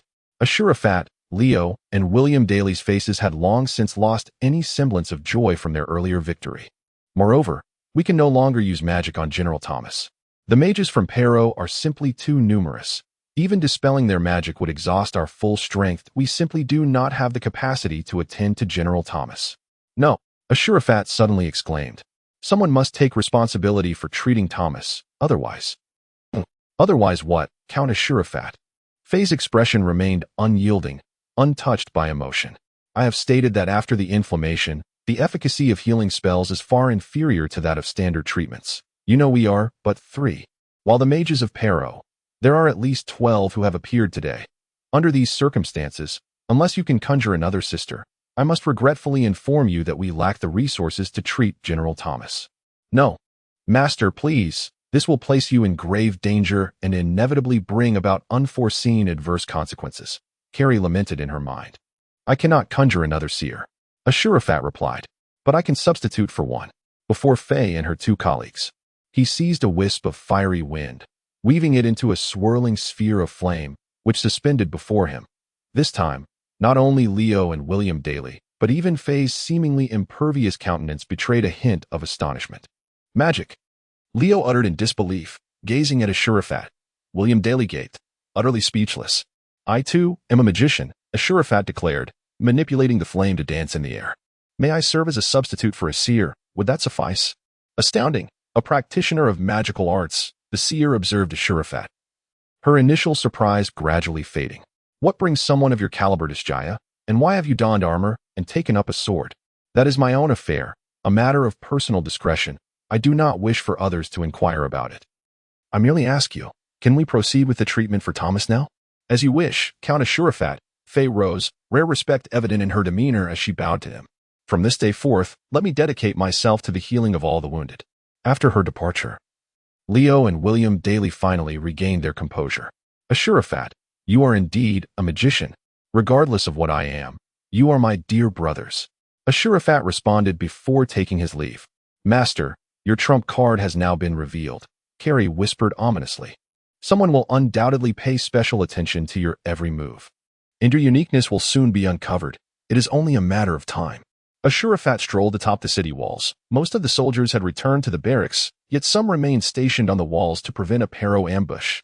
A group of militiamen gathered around a campfire, warming themselves. Count Ashurafat, he heard someone calling out to him. The voice was familiar. The speaker appeared somewhat rustic, but was clad in the fine armor befitting a knight. With a bloodied spear emblazoned upon his breastplate, Ashurafat recalled the name. This individual was Duncan, once a militiaman who, due to his valiant performance in the battle against the Grey Hounds, had been knighted by Thomas.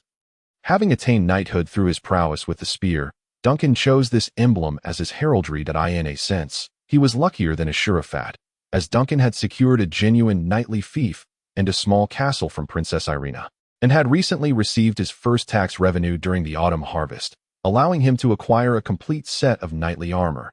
Note: Ashurafat's armor was a gift from Thomas, although many knights held some disdain for this newly appointed knight of militiaman origin and were reluctant to fight alongside him. After Thomas occupied Derrick, he had tasked Duncan with commanding the militia, a duty often overlooked due to its lack of honor, leading commanders to frequently appoint their deputies to assume such roles on the battlefield. My Lord Count, come warm yourself by the fire, Duncan called out heartily. What is the situation with the Pero forces? Ashurafat inquired. I have stationed a few sentinels outside, rotating them periodically, but I believe they do not intend to launch a night raid, Duncan replied. Ashurafat walked along the wall, with Duncan trailing beside him. You were quite brave today, Ashurafat suddenly remarked. Duncan had demonstrated exemplary leadership on the walls today, inspiring the previously unremarkable militia to perform commendably. Had Thomas been present, he would surely have lavished praise upon him. I am merely fulfilling my duty as a knight, Duncan replied with a somewhat foolish grin as he patted his breastplate, as if caressing some extraordinary treasure. Perhaps, deep down, he still could not quite believe that he had become a knight. The chasm between a militiaman and a knight could hardly be overstated. How was the harvest this afternoon? Ashurafat inquired. The battle had concluded with a resounding victory in the morning. Leaving the afternoon to clear the battlefield, they had gathered the corpses of all their fallen comrades while striving to clean the trenches. And, of course, salvaging anything useful from the enemy's remains. We stripped nearly 7 sets of chainmail and armor, and even more weapons. Eventually, Everyone grew weary of collecting items like leather armor that I distributed all usable chain mail to the militia, ensuring each person received at least one short weapon. The remaining armor was given to the logistics officers. The damage is not severe. It can likely be repaired in 2 or 3 days. By the way, where is Lord Thomas? He has more pressing matters to attend to. He would not be overly concerned about attacks of this magnitude from the Pero forces. Ashru Lathe responded. He noticed Duncan suddenly let out a soft sigh, his gaze drifting towards the distant campfires of the Pero army, revealing a rather peculiar expression. I have heard that dying on the battlefield is the highest honor a knight can achieve. Is that not so? My Lord Count. Yes, indeed, Ashru Lathe replied, momentarily perplexed by Duncan's intent. Duncan nodded, a resolute expression crossing his face. I shall strive with all my might. I will not betray the honor of knighthood. The night passed quietly. Ashru Lathe had initially anticipated that the Pero forces would come to retrieve their dead, but reality defied his expectations. The Pero spent half the day establishing fortifications close to the city walls to prevent the forces within from retaliating as they had the previous day. Soon thereafter, the next wave of the siege commenced. This time, they did not charge forward with ladders amidst a rain of arrows as before. Instead, they advanced in groups, carrying massive shields made of wooden planks for cover. With the protection of these shields, their infantry pushed closer, coming within 50 paces of the city walls. At this distance, the shields were lowered to form a barrier from the vantage point atop the walls. One could see rows of Pero musketeers and crossbowmen assembling behind the fortifications, their numbers approximating around 1,000, slightly exceeding those of the archers on the walls. The archers atop the walls fired a single volley of arrows before abandoning their positions. The Pero warriors concealed themselves behind the wooden barricades, advancing with utmost caution, their bows and arrows posing little threat. However, the defenders atop the walls had their advantages as well. The cover provided by the battlements rendered the musketeers and crossbowmen below equally ineffective. As long as neither side exposed themselves, neither could inflict harm upon the other. In the 68th chapter, Stalemate. Through the gaps in the battlements, one could observe the defenders scurrying back and forth atop the walls. At this moment, the musketeers and crossbowmen had attained a remarkably high accuracy, compelling the defenders to abandon precise shots and rely instead on the less efficient method of shooting from cover to thwart the enemy's charge below. Quickly, reinforce the defenses, the knights atop the walls urged, grappling with this dire predicament. The militia hastily filled the gaps between the battlements with shields, wooden planks, and other makeshift barriers. Almost all the knights donned their helmets, while the archers, utilizing the shields for flexible cover, managed to secure a few advantageous shooting positions. The first volley commenced, accompanied by the sharp reports of muskets, and a thick cloud of smoke billowed from the enemy's fortifications below in the sunlight. The concentrated fire from below sent shards of stone and splinters flying across the battlements. The crossbowmen unleashed a barrage upon the defenders. Cries of the wounded echoed from both the walls and the ground. The casualties among the defenders were primarily inflicted by the crossbowmen, with the injured mostly comprising poorly armored militia or archers who had failed to shield themselves adequately. The crossbow's relatively weak power was insufficient to penetrate the knight's armor. A prepared rescue team rushed to the wall, assisting 7 or 8 injured soldiers down to safety for treatment. In contrast, the casualties below were significantly more severe. The musketeers and crossbowmen left their cover to fire. The archers with clear lines of sight could shoot with precision, while the marksmen in the arrow towers could mercilessly target the enemy's heads. The wounded writhed on the ground, most suffering injuries to their faces or chests, a clear indication of their grim fate. The Pero forces continued their relentless barrage, their firepower unyielding, with arrows and bolts occasionally finding their way into the arrow towers, fortunately landing near Ashru Lathe. It was evident that for an arrow to penetrate the arrow tower, considerable luck was required, yet none within the tower sustained injuries. The defenders were well prepared. Despite the concentrated fire from below, they held their ground. Neither the crossbows nor muskets could match the rapidity of the archers' fire. This allowed the archers atop the walls a moment to retaliate. The casualties suffered by the Pero forces were far greater than those of the defenders. However, it seemed the Pero soldiers on the front lines were merely content with this situation. In the rear, squads of soldiers began addressing the low walls. Rather than foolishly attempting to dismantle them with picks or other tools, they directly excavated holes in the walls or at their bases, inserting gunpowder, or simply laid cannons flat to blast through the barriers. In a remarkably short time, The first low wall was breached, with gaps large enough for any war machinery to pass through. Next, they approached the second low wall. On the battlements, the Knights of St. Jean could only watch in disbelief as the first line of defense was so effortlessly overcome. The musketeers and crossbowmen below rallied, suppressing the defenders' archers atop the walls into immobility. Their losses were significantly greater than those suffered by the defenders, yet every sacrifice held value. The second low wall met a similar fate. There is no choice left. Sound the horn. Ashru Lathe began to issue orders, but the sound of a trumpet had already echoed from the southern wall of the castle. There, Leo faced a similar situation, requesting artillery support from William Daly. Below, the Parolo engineers charged toward the third low wall. Ashru Lathe could see their expressions, filled with excitement. The expeditionary force had invested considerable manpower and time to construct 5 low walls to impede enemy machinery and hinder their movements. Yet, the Parolo forces had dismantled 3 of them in less than half a day. Knights, prepare to charge. The Parolo commanders surveyed the unfolding battle. Today was unlike yesterday. Following the fortifications preparation, the Parolo army had established chevaux de frise and trenches before them, rendering even the mightiest of the Grail Knights unable to advance. Moreover, this time, the attackers were not Grail Knights at all. Currently, the musketeers and crossbowmen had been scattered by the charging knights, fleeing in disarray. The knights did not pursue relentlessly but began to set fire to the discarded shields and coverings left behind. Before the knights could complete their withdrawal, the Parolo forces dispatched light cavalry. Before the archers could respond, the light cavalry surged forward, compelling the knights to engage in battle. The 2 armies clashed beneath the walls. The Parolo light cavalry held a significant numerical advantage, yet the knights excelled in combat skills and equipment. For a time, neither side could gain the upper hand, with the sounds of battle cries and clashing metal filling the air, and riders occasionally tumbling from their steeds in the chaos of melee.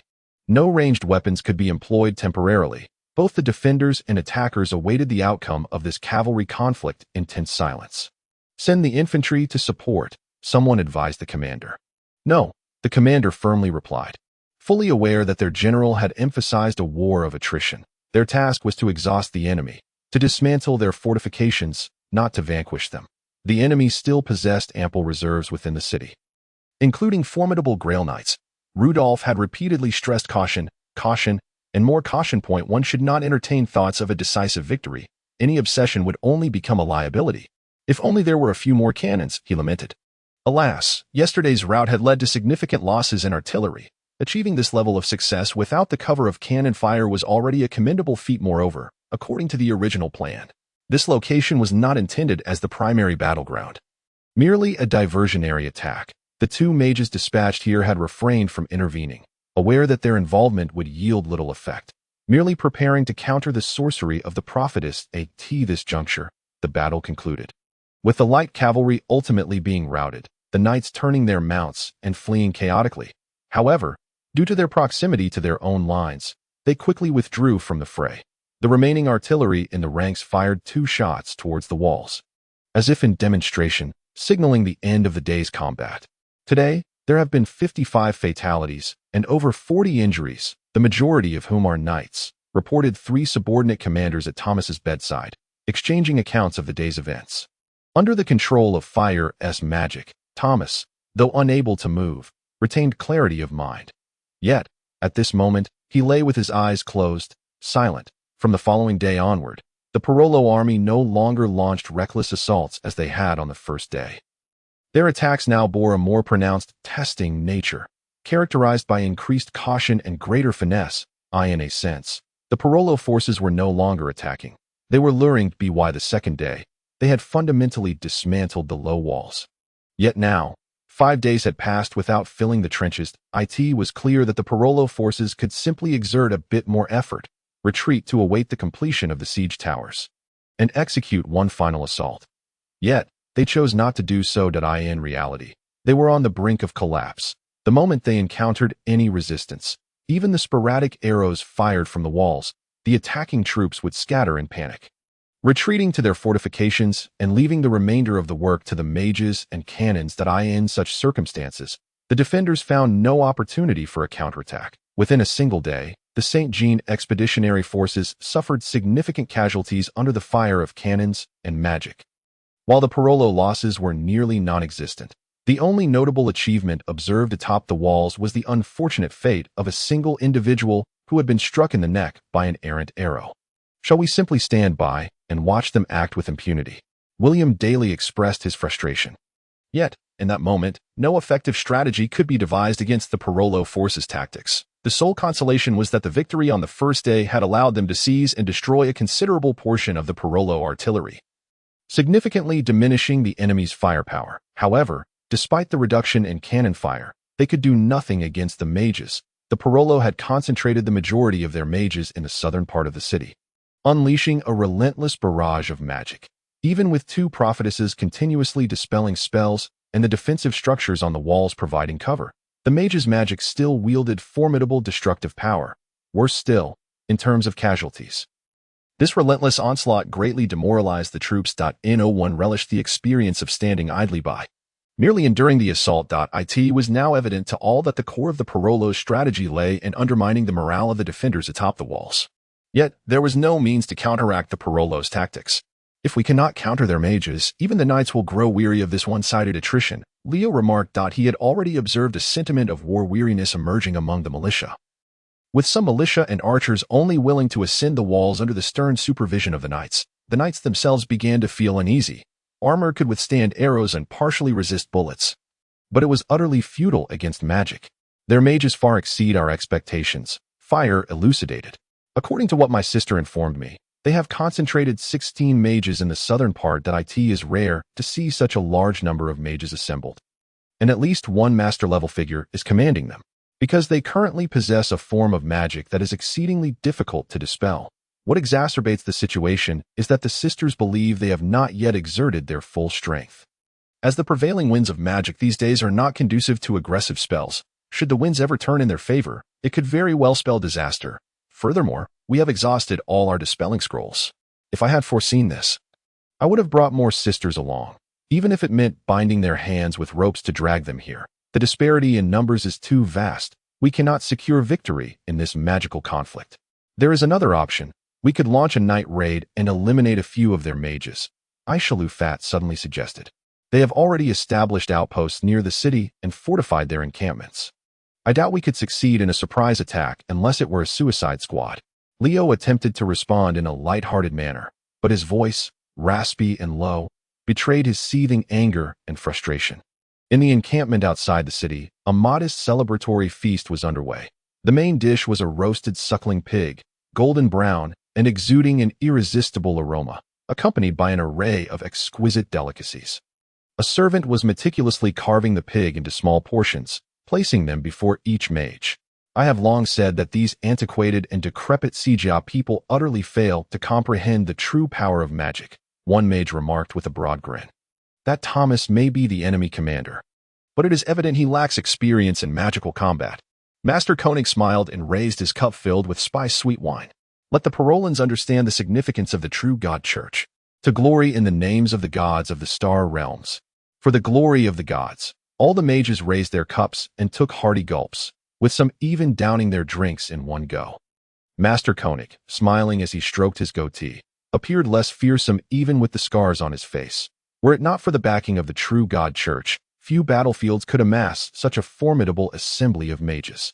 General Thomas had been quite cautious, yet he still underestimated the extent of the True God Church's support for the Parolans. On the surface, the True God Church's magical academy boasted nearly 1,000 apprentices, claiming that anyone can learn magic. In reality, however, only about 30 graduates each year truly master the winds of magic, learning to hurl destructive energy at their foes rather than reducing themselves to mere fragments. Moreover, most of these graduate apprentices do not survive their first year. In fact, few professions demand as much innate talent as that of a mage. Only those with exceptional focus, patience, intelligence, and extreme caution can wield the perilous winds of magic. And only those with remarkable focus, patience, intelligence, and utmost caution can endure on the battlefield and eventually ascend to the rank of a master mage. To ensure the Parolans' victory, the True God Church had dispatched nearly 40 mages to bolster their ranks, providing them with a significant advantage in every engagement. Currently, over half of the mages were assembled here, leaving Princess Irina's expeditionary force with no chance at all. In the distance, a distinct explosion echoed. "Are those moles still digging?" Master Koenig casually inquired. "Seems so," someone replied. "Unfortunately, it won't be their turn to shine." Master Koenig chuckled heartily and raised his cup once more. "Once we await a suitable opportunity, we can unleash a magical onslaught upon the very walls of the city. If we can manage to do this 2 or 3 times, the defenders will surely crumble without a fight." In recent days, they had further developed this morale-deflating strategy, not only during the day, but also at night. Whenever the defenders lit their warming bonfires, lightning and fireballs would promptly rain down upon them. It would be even better if the female prophets could join in, as the Parolan forces had sufficient mages for rotation. While the defenders only had 3 female prophets, this advantageous momentum invigorated the morale of the Parolan army. The shadows of their initial day's devastating defeat had dissipated, and now it was the defenders who found themselves unable to lift their heads. General Rudolph had wisely chosen to support the mages' operational plans. Although he desired to capture the fortress swiftly, he equally wished to minimize casualties. Most had conveniently forgotten a crucial fact. It was Master Koenig who initially advocated for a strong assault. And now it was again he who had decided to diminish morale and win without a fight. During the first day's offensive, it was Master Koenig who had used the pretext of observing the enemy's magical capabilities to keep the mages from exerting themselves. For Master Koenig was not only a rare master mage, but also an officially recognized high priest of the True God Church. Should this continue, the influence of the True God Church within the Parolan army would deepen significantly. Master Koenig pondered as he sipped his spiced sweet wine. Victory was easily attainable. 3 female prophets could not withstand such a powerful magical onslaught. However, to maximize the True God Church's influence while securing victory required careful deliberation. Contemplating the female prophets, a brilliant idea struck him that if they could capture one of the prophets alive to showcase, it would undoubtedly deal a severe blow to the faith in the nature deity and expand the influence of the True God Church. Yet, this would not be an easy task. A well-thought-out plan was necessary. As the feast concluded, apart from 3 mages on duty, tasked with continuing to assault the defenders, everyone else retired to rest if the winds of magic were favorable tomorrow. Outside the encampment, the sentinels had lit warming bonfires, yet atop the city walls, the patrol sentries dared not do the same. They were likely huddled together against the howling night wind, rubbing their hands and exhaling puffs of breath. Enduring the bitterly long night in agony, Ashru Lathe entered Thomas's chamber alone. He gazed intently at the old man's face, which had grown increasingly haggard over this period. Thomas, once vibrant and rosy, now appeared as though he bore the weight of his years, his white hair being the only indication of his age. Now, however, his cheeks were deeply sunken, and the pain in his body and the strain on his mind had rendered him nearly overwhelmed. "Ashru Lathe," Thomas whispered. "Is it you?" "It is I, Lord Thomas," Ashru Lathe replied. The room was dimly lit, yet he could see clearly. Thomas was not asleep. His eyes were wide open, staring into the darkness as if lost in thought. "We have lost 49 men, and the number of the wounded is nearly equal to that of the dead." Thomas's voice carried a tone of sorrow in the darkness. "It is I who have brought about their demise. This is not your fault, Lord Thomas." Ashru Lathe reassured him. No one had anticipated such a number of mages within the Parolan army. It was not anyone's fault.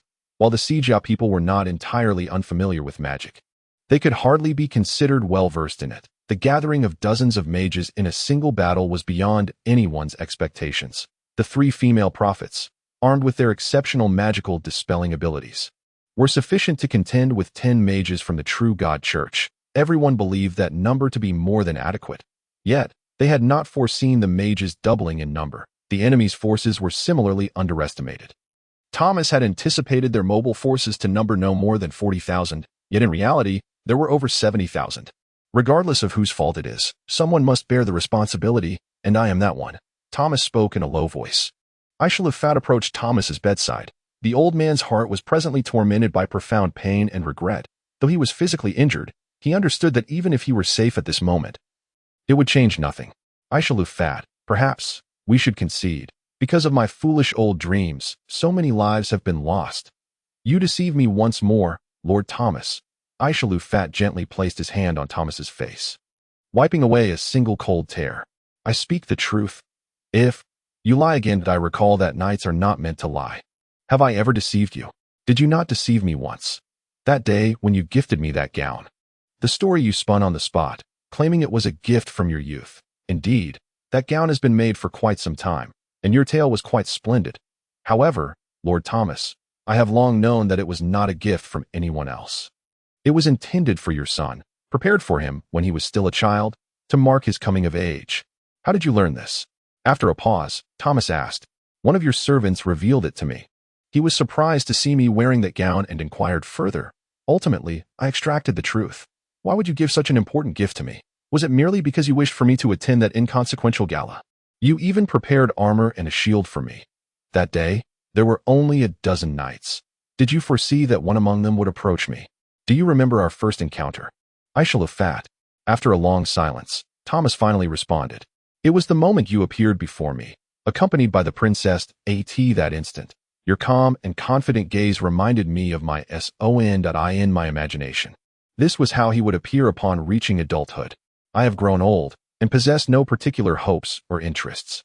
Wealth and power have lost all significance to me. Only in the deep recesses of the night do I occasionally find myself reminiscing about my pitiable child.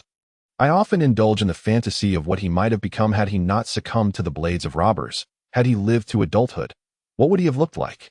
How tall would he have grown? Would he have been a valiant knight, or merely an ordinary man, living off the remnants of my legacy? What kind of gaze would he possess? What attitude would he hold towards a decrepit old man such as myself? What sort of women might he have loved? How would he fare in drinking? Would I ever have the opportunity to cradle my grandchildren? It is through these myriad of fantasies that I endure the lonely nights, only to face the solitude of the days anew. Then, I encountered you in that fleeting moment. You were encircled by my subordinates, yet I discerned not a trace of fear upon your countenance.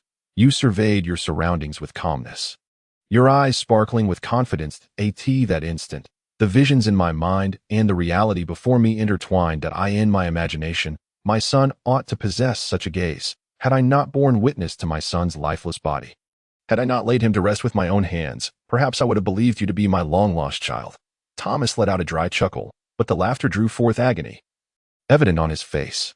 Yet, this is merely the foolish delusion of an old man. My child perished in a tragic accident, and you hail from distant lands, bearing no relation to me. Nonetheless, I could not resist gifting you that garment, hoping you would don it at the soiree, just to allow me the chance to behold, despite it all being the fanciful musings of a senile old man, the silhouette of my child in that attire. Suddenly, Thomas broke into a fit of coughs, each spasm igniting immense pain, distorting his features. I shall you fate. If this continues, we truly... Thomas finally regained his composure and continued, I have grown old, having battled throughout my life. Even a defeat now would bear little consequence. Lord Thomas, you deceive me once more. If you could genuinely accept defeat, your expression would not betray such profound anguish. I shall you fate longed to rebuke him in a cold tone, but ultimately refrained. Rest easy, Lord Thomas. A good night's sleep will surely bring brighter tomorrows. He felt an urge to resist, as if a force within his chest threatened to erupt. Master, no. The danger is too great. In his mind, Carrie pleaded with a voice akin to a lament. Yet he could not heed her. At the entrance, the prophetess Phil was waiting for him. I shall awaken you once more. Phil attempted to speak, but I shall you fate gestured for silence and passed by her. Men are so arrogant and foolish, Phil thought bitterly. All these worldly knights are the same. Yet she had no choice but to follow. In the central square of the city, a cadre of knights had already gathered. I shall you fate. This notion is utterly insane. If you proceed. Leo was earnestly attempting to dissuade his friend from this reckless plan, to lead a band of knights to raid the enemy camp at night. To eliminate their sorcerers, such a strategy was sheer lunacy. Setting aside other considerations, merely locating where those sorcerers were hiding posed a considerable challenge. Leo, we have no other alternatives, I shall you fate replied. If the winds of magic are favorable one day, we shall not withstand the siege. Then I shall go in your stead. William Daly suddenly declared, fully armed and prepared for action.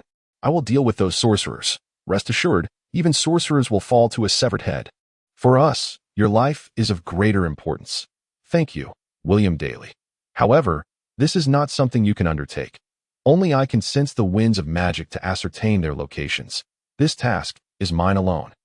Fear not, I shall return. Master, according to my calculations, your risk level is at 72%. I strongly advise against your participation in this operation. They are mere mortals with lifespans of only a few decades. While you are immortal, to stake your eternal life for these mortals. Enough. Carry, my decision is made. Moreover, the situation is dire. If the city indeed falls, will I have an opportunity to escape alone? You do. As long as you flee solo, your risk level would only be 46%. Isn't that a negligible difference? He roared silently in his mind, silencing Carrie. Moreover, I am not immortal. Did not Cheen Exine perish as well? He added coldly. He navigated through the crowd and suddenly spotted Duncan among the volunteers. Duncan's expression was melancholic, silently standing in a corner, merely caressing the emblem on his chest plate. Duncan, Ashru Lathe greeted him. Duncan startled, as if awakening from a deep slumber, then rubbed his eyes. Do not go, Ashru Lathe whispered. I know you do not wish to. This task bears glory, yet it is unnecessary. You have just been knighted, and you have a wife and children. No, I must go, Duncan replied with newfound determination. Lord Ashru Lathe, please, allow me to join. Why? This task is far too perilous. You need not risk your life for mere accolades. Think of your family. I go for them. Duncan's face was resolute, a blend of sorrow and determination. Lord Ashru Lathe, someone has already raised questions before the court of honor, and I lack the confidence to pass its judgment.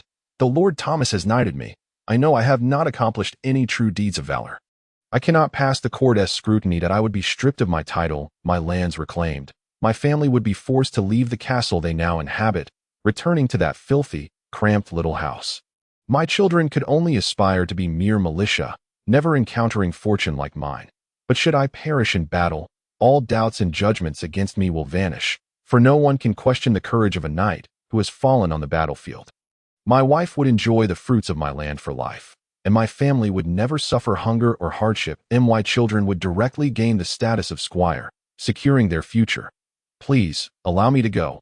I shall fight like a true knight, and my family shall take pride in me for eternity. He stood before Ashru Lathe, his gaze imbued with an unimaginable tenacity and decisiveness. This was a look born of one who had resolved to face death unflinchingly. Ashru Lathe patted his shoulder and turned away. He strode to the center of the square, gazing at all the knights, their eyes fixated upon him. The situation is already known to all. I need not elaborate, he proclaimed loudly to the knights. The Parlo possess a multitude of sorcerers. They are now lurking beneath the city walls, like turtles withdrawing into their shells, occasionally launching magical assaults against us. Our only recourse is to confront them head-on, to shatter these scoundrels who toy with magic. Let them know the might of our knighthood. He drew his long sword, its steel glimmering crimson in the firelight. Fight for honor, fight for Lord Thomas. Fight for honor. The knights unsheathed their swords in response to his rallying cry. However, with only approximately 100 of them, the sound barely carried far, quickly swallowed by the stillness of the night. Some militia were nearby, leading their war horses, their hooves wrapped in rags to muffle the sound of their movements. This was a clever tactic they had learned from the greyhounds. Phil approached, holding a branch in her hand. All the knights, including Ashru Lathe, knelt in reverence, awaiting the prophetess's blessing. I bestow the blessing of the divine upon you all. May courage reside within your hearts, and may your steeds be unstoppable. As her voice resonated, a wondrous power enveloped the knights, a subtle luminescence shimmering between their armors. Phil stepped before Ashru Lathe. Count Ashru Lathe, I offer you a special blessing, due to your bravery. The nature deity shall be with you.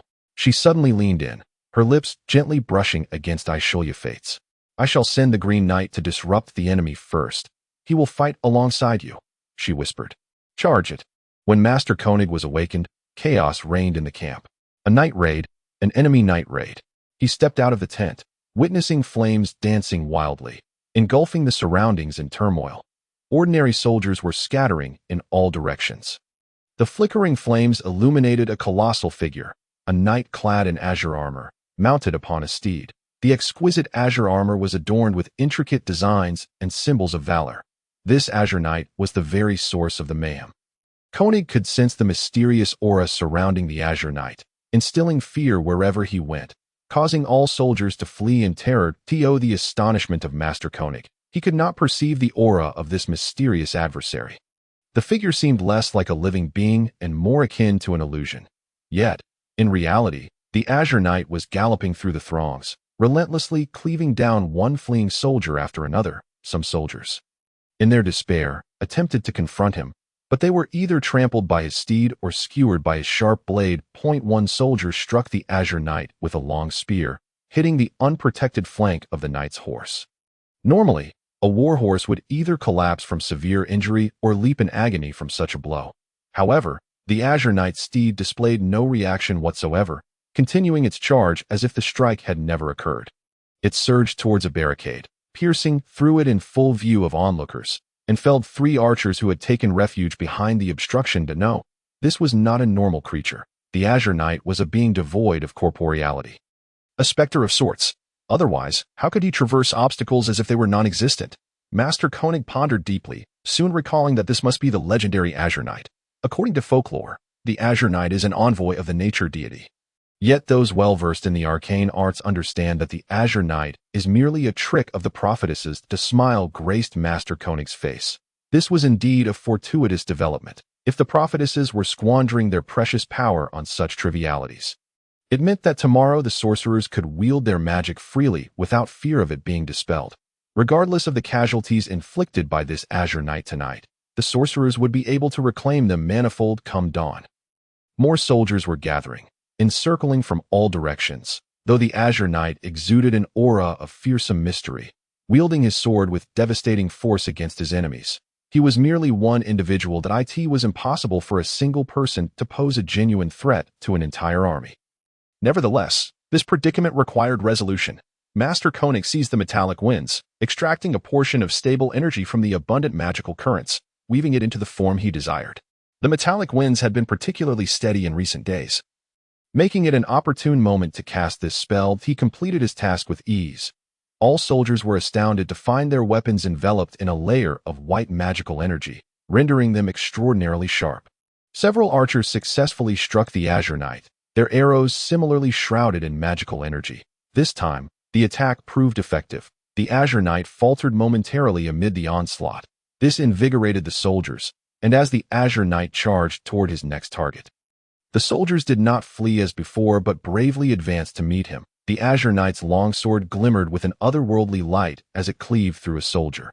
Yet, 2 long spears pierced his form, causing him to exhibit visible sluggishness. More attacks followed in quick succession as soldiers swarmed from all sides, striking with a flurry of blades. Suddenly, the Azure Knight's body dissipated into a cloud of smoke.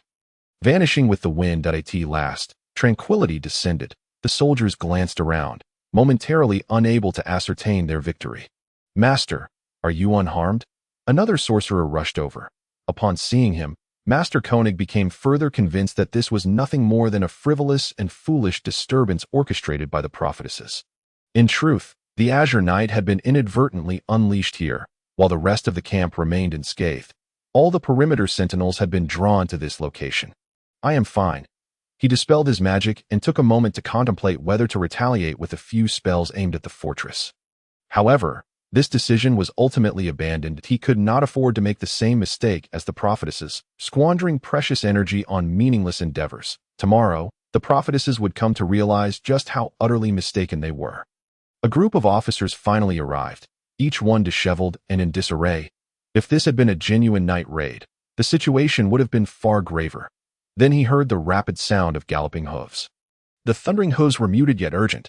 Suddenly, the darkness was illuminated by numerous flames. Following that, an unknown number of enemy knights surged into the camp, hurling torches at the tents while shouting battle cries. Charging towards the unprepared Parlo soldiers. Chapter 71. Magic Ashru Lathe withdrew his long sword from the lifeless body of a sorcerer.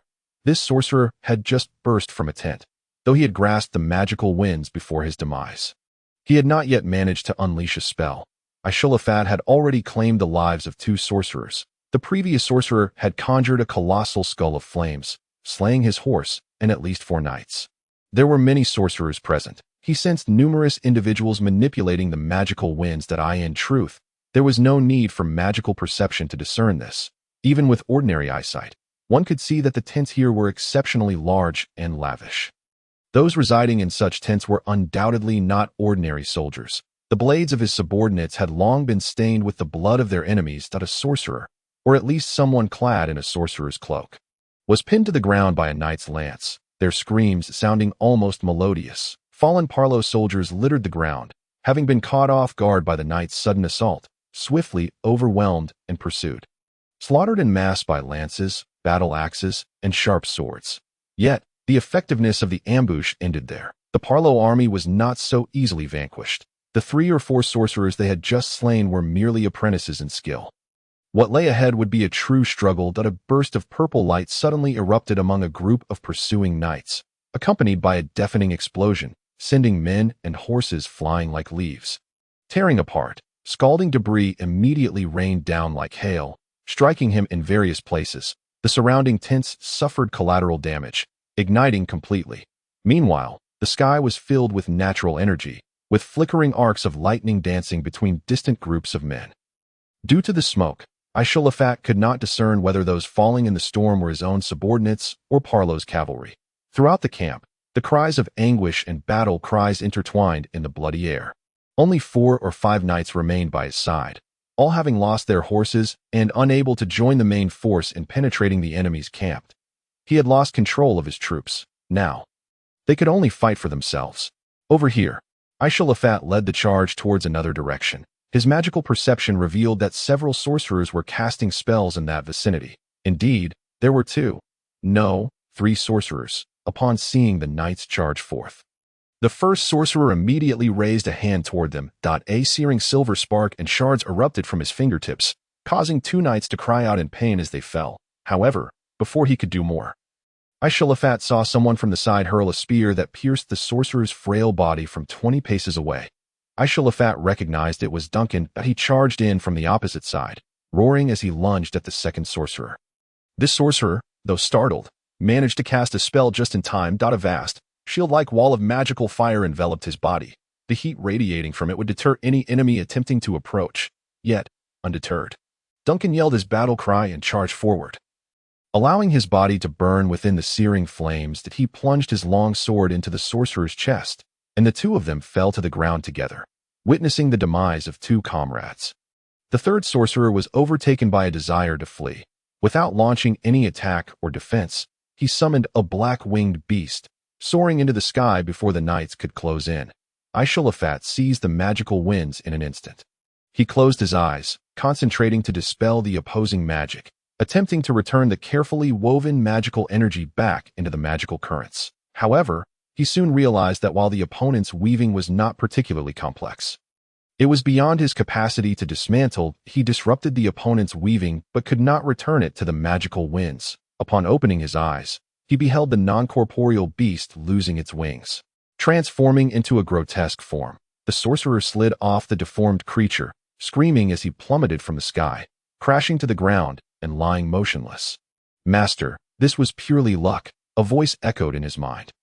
Ashru Lathe turned, sensing magical fluctuations from another direction. He charged toward it. A few Parlo soldiers suddenly emerged, led by an officer. "Kill them! Kill them all!" The officer immediately commanded his subordinates to rush forward. Ashru Lathe felled the foremost enemy, and then he saw a sorcerer emerge from behind. This sorcerer appeared quite young, remarkably so, around 15 or 16, perhaps even younger. One could say he was still just a child. Ashru Lathe hesitated for a moment. But during this fleeting pause, the young sorcerer grasped the magical winds. He separated a large mass of pure fire energy from the fiery currents and hurled it towards Ashru Lathe. Ashru Lathe instantly grasped the flames.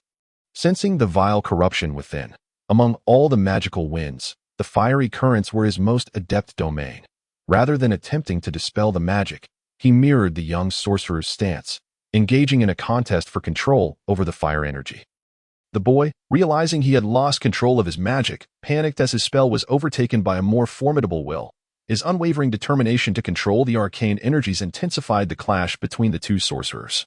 Igniting a brief yet ferocious battle of wills, the youth could sense the formidable power of resolve emanating from his adversary, who deftly manipulated magical energy, seeking opportunities through every chink in his defenses. How could this be? How could one usurp control over a spell that had already been woven into existence? He despaired as he felt his own dominion wane. The flames began to drift along the opponent's will, forcefully coalescing before him, akin to dough being thrust into his mouth. The flames erupted, tearing the young man asunder. Ashru Lathe turned to the skirmish beside him, a flicker of distraction and unease lingering at the corner of his eye. The battle in this realm had concluded. His 3 knights had vanquished all the Perroans, yet they too were grievously wounded. They had no time to tend to their injuries or bind their wounds. For true peril approached. "Master, high-energy readings," shouted Jelly. Yet even without her words, he could feel the surge of powerful magical energy. Emerging from the shadows was a man clad in an opulent cloak of red and gold. In his grasp was a long staff, its tip adorned with a curved blade, flickering with arcs of electricity that a ghastly scar marred the man's face, the origin of which was indiscernible. He wielded the winds of magic with an unyielding grip. Ashru Lathe had never witnessed anyone so harmoniously entwined with the winds of magic. He understood that only true masters of the arcane arts could possess such profound skill. If those Perroans still drew breath, they would undoubtedly recognize this man, Master Koenig. What a curious occurrence it is to witness a knight triumph over a sorcerer in a magical contest, Master Koenig remarked, casting a casual glance at the youth, or rather, his remains, before fixing his gaze upon Ashru Lathe once more. "You have clearly embarked upon the path of magic, capable of wielding the winds of arcana. Why then don armor and wield a sword? Do you believe such brutish conduct can surpass a power older than time itself? Kill!"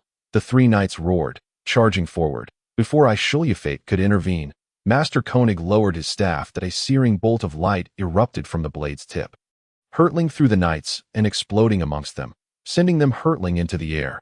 Ashru Lathe too was caught in the blast, crashing heavily to the side. A sword, propelled by the force of the explosion, soared into the air and, just as Ashru Lathe rose, descended to pierce the gap in his armor, puncturing his lung. With a furious roar, Ashru Lathe sprang to his feet, yanking the sword from his body. Yet, remarkably, he felt little pain. And only a trickle of blood escaped. His fallen comrades lay lifeless beside him. The Perroan sorcerer regarded him with a hint of astonishment.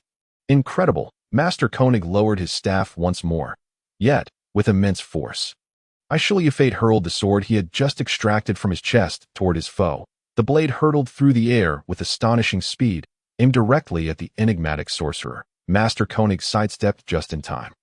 Yet his staff failed to conjure any defense. A flicker of surprise crossed his eyes before he unleashed another spell.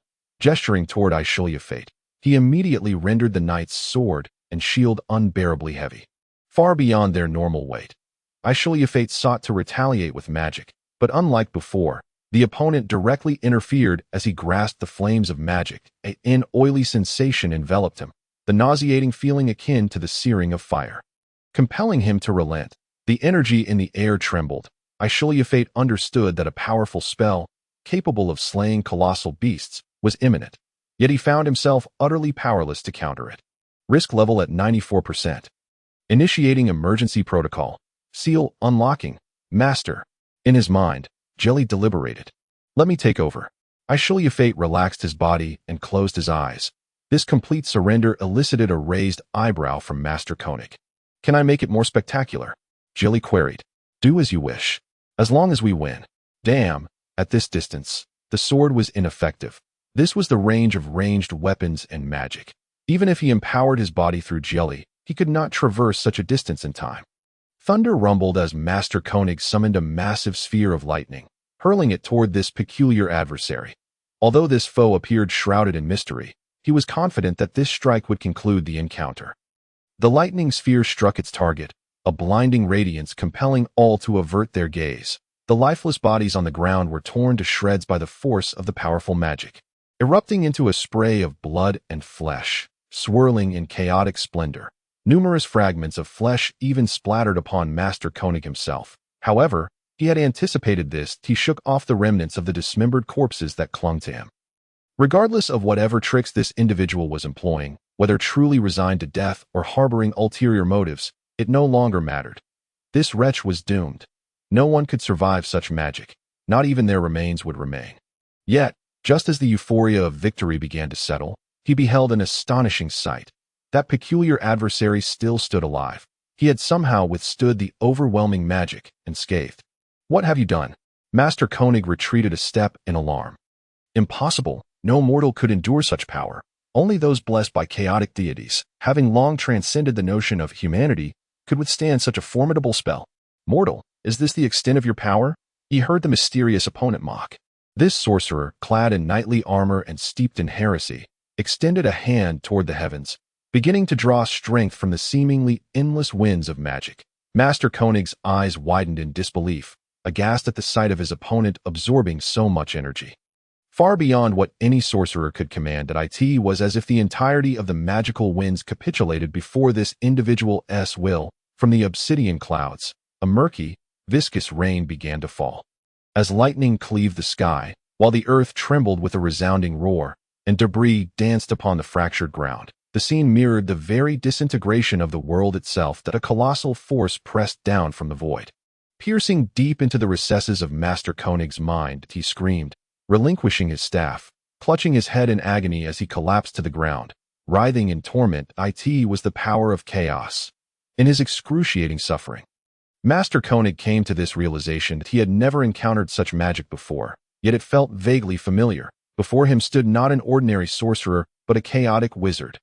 Only a chaotic sorcerer would wield magic in such a frenzied manner.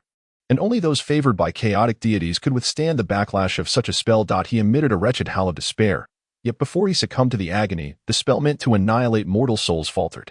However, Master Koenig had already lost consciousness in his extreme torment. Ashru Lathe collapsed to the ground, a nauseating sensation twisted his insides, leaving him frantic and dizzy, his vision swimming in doubles. Jelly, what has transpired? Ashru Lathe strained to prevent himself from retching. Calculation error.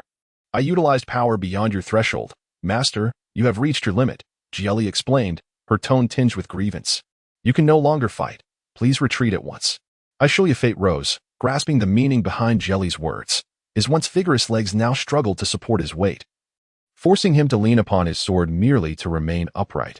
The flames that once illuminated the surroundings had all been extinguished by the torrential rain, the winter deluge seeping into his very bones. Distant cries of battle echoed, yet they felt distant and ethereal.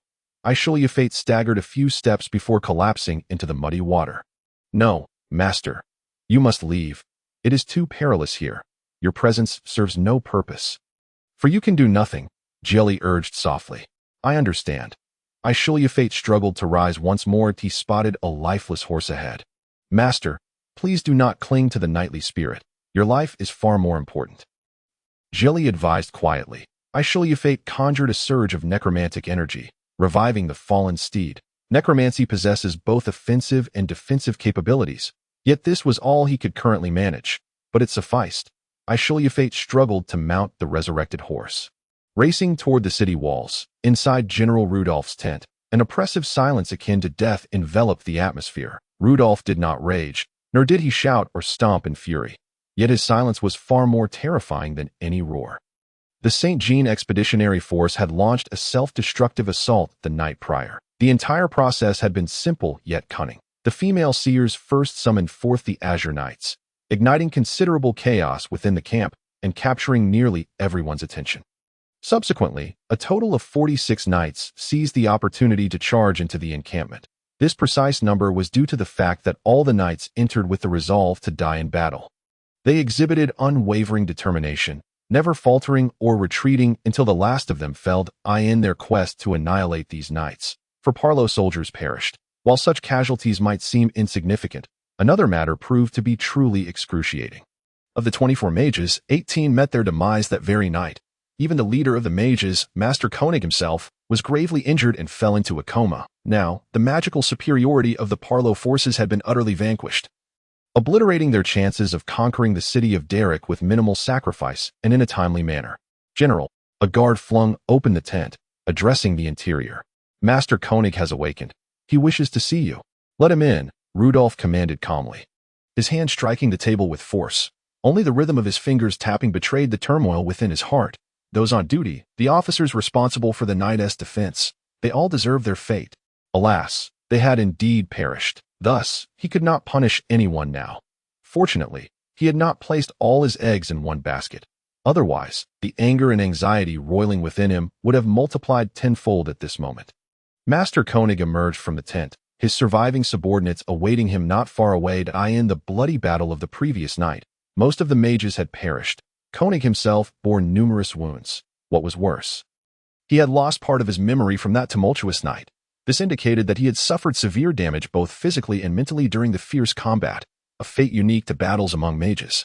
Thankfully, there was no trace of despair upon Master Koenig's visage. "Master," one subordinate began, but Koenig silenced him directly. "Do not speak. I have made my decision," he replied softly. "From now on, I shall devote myself entirely to unsealing the scrolls. We must win this battle, and it must be by our own hands." He cast a glance towards the distant excavation site. The moles were working swiftly, having completed 4 tunnels ahead of schedule. From the battlements, one could see the Parlo forces gathering at the foot of the city. However, this time they had not brought artillery, instead arraying themselves below as if merely to flaunt their presence. Lacking any intention to assault the city, several enormous carts were rolled out, each bound with a person. 8 carts in total, each holding one of the knights who had launched a night raid the previous evening. Each one bore the marks of battle, evidently having sustained severe injuries before ultimately being captured. But a few cavalrymen charged to the base of the walls, shouting loudly to those atop. Yet, Leo, who was directing from the battlements, could scarcely comprehend the words of the Parlo soldiers, their accents heavy. "What are they saying?" he inquired of the seer beside him. "They claim these knights dared to launch a nighttime ambush against our army. An unforgivable crime, and thus they shall be executed publicly." A commotion arose behind him, and Leo noticed Ashru Lathe approaching from the rear, unarmored, pale of face, and unsteady on his feet. He was the only one who had managed to return from the previous night. Bloodied and battered, he had returned, relying on a dying horse that a few daring soldiers had pulled him into the city. Many believed he would not rise again. However, it later proved he had merely exhausted himself. Most of the blood on him was not his own, and the only true wound was an arrow in his chest, though it could have been magical in nature in any case. While the wound had penetrated through, it was not severe, having not harmed any internal organs. Nor were there any fragments lodged within. The seers believed he would recover with a few days of rest. "What are the Parlo doing?" Ashru Lathe asked, gazing at the scene below. "They are executing prisoners," someone responded. The executioners had already commenced their grim task. Before both armies, one injured man had his limbs systematically severed by the executioner wielding a serrated axe. Silence enveloped the battlements and the area below, save for the agonized cries of the victim echoing through the air. The knights atop the walls regarded the horrific spectacle with grim, haunting expressions, gripping their weapons tightly. The militia and archers turned away, unable to bear the sight any longer. "Use magic, employ magic." Leo grasped the garment of the seer beside him, pleading urgently. "Kill them. We cannot allow them to suffer such torment." The seer shook her head, indicating that the Parlo were already prepared for such an eventuality, and she could do little to assist. Witnessing this scene, Ashru Lathe suddenly erupted into laughter, a sound only those familiar with him could recognize as deeply disturbing. Were it not for the understanding of Ashru Lathe's indomitable will, Leo might have thought him mad. "Prisoners. We have many prisoners as well." His laughter abruptly faded, replaced by a more sinister tone as he quietly issued orders to a small group of militia. "You lot, go and select a few Parlo from among the captives. They must be officers. There must be some. Bring several up, and procure some large wooden frames suitable for binding." "Wait, this is not honorable." One knight stepped forward in an attempt to intervene. Yet, he was the only one to do so. The others maintained their sullen expressions, silent as grave at that moment. The first captive had succumbed to his grievous wounds and loss of blood, and the executioner struck off his head. The bloody trophy was then hoisted upon a bamboo pole, facing the direction of the city. Now it was time for the second and third captives. "It appears they have no intention of sallying forth from the city," Rudolph murmured to his deputy amid the ranks of the Parlo army. This was Master Koenig's strategy, aiming to provoke the enemy into combat. However, this approach seemed unreliable. The period of time was neither excessively long nor short. The last captive's head was severed, yet the enemy made no move to engage. "Look! What is that?" A deputy pointed towards the battlements. Following the direction of his finger, he beheld multiple X-shaped wooden frames hoisted aloft, each bearing a person. "Oh no, those are our captured men from earlier." Someone recognized the figures upon the frames. "What shall we do?" "General, we should retreat, lest our soldiers witness this tragedy." Some voiced their concerns. "No, let the soldiers see this. Let them witness the consequences of becoming prisoners. We must shatter their last remnants of hope," Rudolph replied. A similarly gruesome scene unfolded atop the walls. Ashru easily found willing executioners among the militia. Parlo's recent atrocities had enraged everyone. Now, hearts were as cold as stone, devoid of any compassion. The pitiful cries of the victims echoed for an extended period. Compared to the prisoners being executed below, they were more vigorous and full of life, thus enduring longer and more varied forms of torment. It was not until dusk that the final captive drew his last breath, prompting the Parlo forces to withdraw. Upon returning to the camp, Rudolph's first action was to seek out his engineer. What is the progress? All is proceeding smoothly, General. If we work day and night, we might hasten it a bit more, the engineer replied. Digging at night may attract the enemy's attention, after all. The sound of explosives is quite loud, Rudolph pondered carefully. Let us do this. We can dig at night, but it must be done manually. General, what do you intend to do once the tunnels are completed? There are 3 options. The first is to use explosives at the foot of the walls. I am about 70 to 80% confident in collapsing the city walls. The second option involves excavating a passage into the city, allowing soldiers to emerge at night for a surprise assault on the city gate. The third option also entails creating a passage into the city, but this would coincide with a full-scale battle during the day. These 3 options imply that I can tailor my excavation efforts. Enhancing efficiency. Oh, explain the differences, Rudolph urged. For the first, I need not concern myself with the size or ventilation of the tunnels, as long as it is large enough for a person to crawl through and the explosives can be inserted.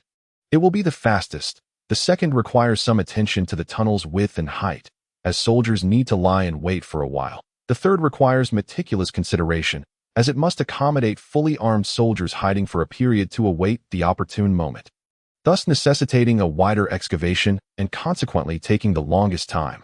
Of course, the risks are proportional. For the first, I have only 70 to 80% confidence in collapsing the walls. For the second, should we accidentally be discovered by the enemy while tunneling at night, it could be perilous. The third option is the most reliable. Even if we are discovered, it is not so grave. Yet the excavation will take the longest. While I prefer the first option, 70% is too uncertain. Let us proceed with the third option, that I would rather excavate more slowly and delay a few days than risk a single failure. The engineer departed. Now, Rudolph could finally adjust his mood that he meticulously calculated the timeline. As long as they could capture Derek before winter's end, it should be manageable come spring when the weather warmed slightly.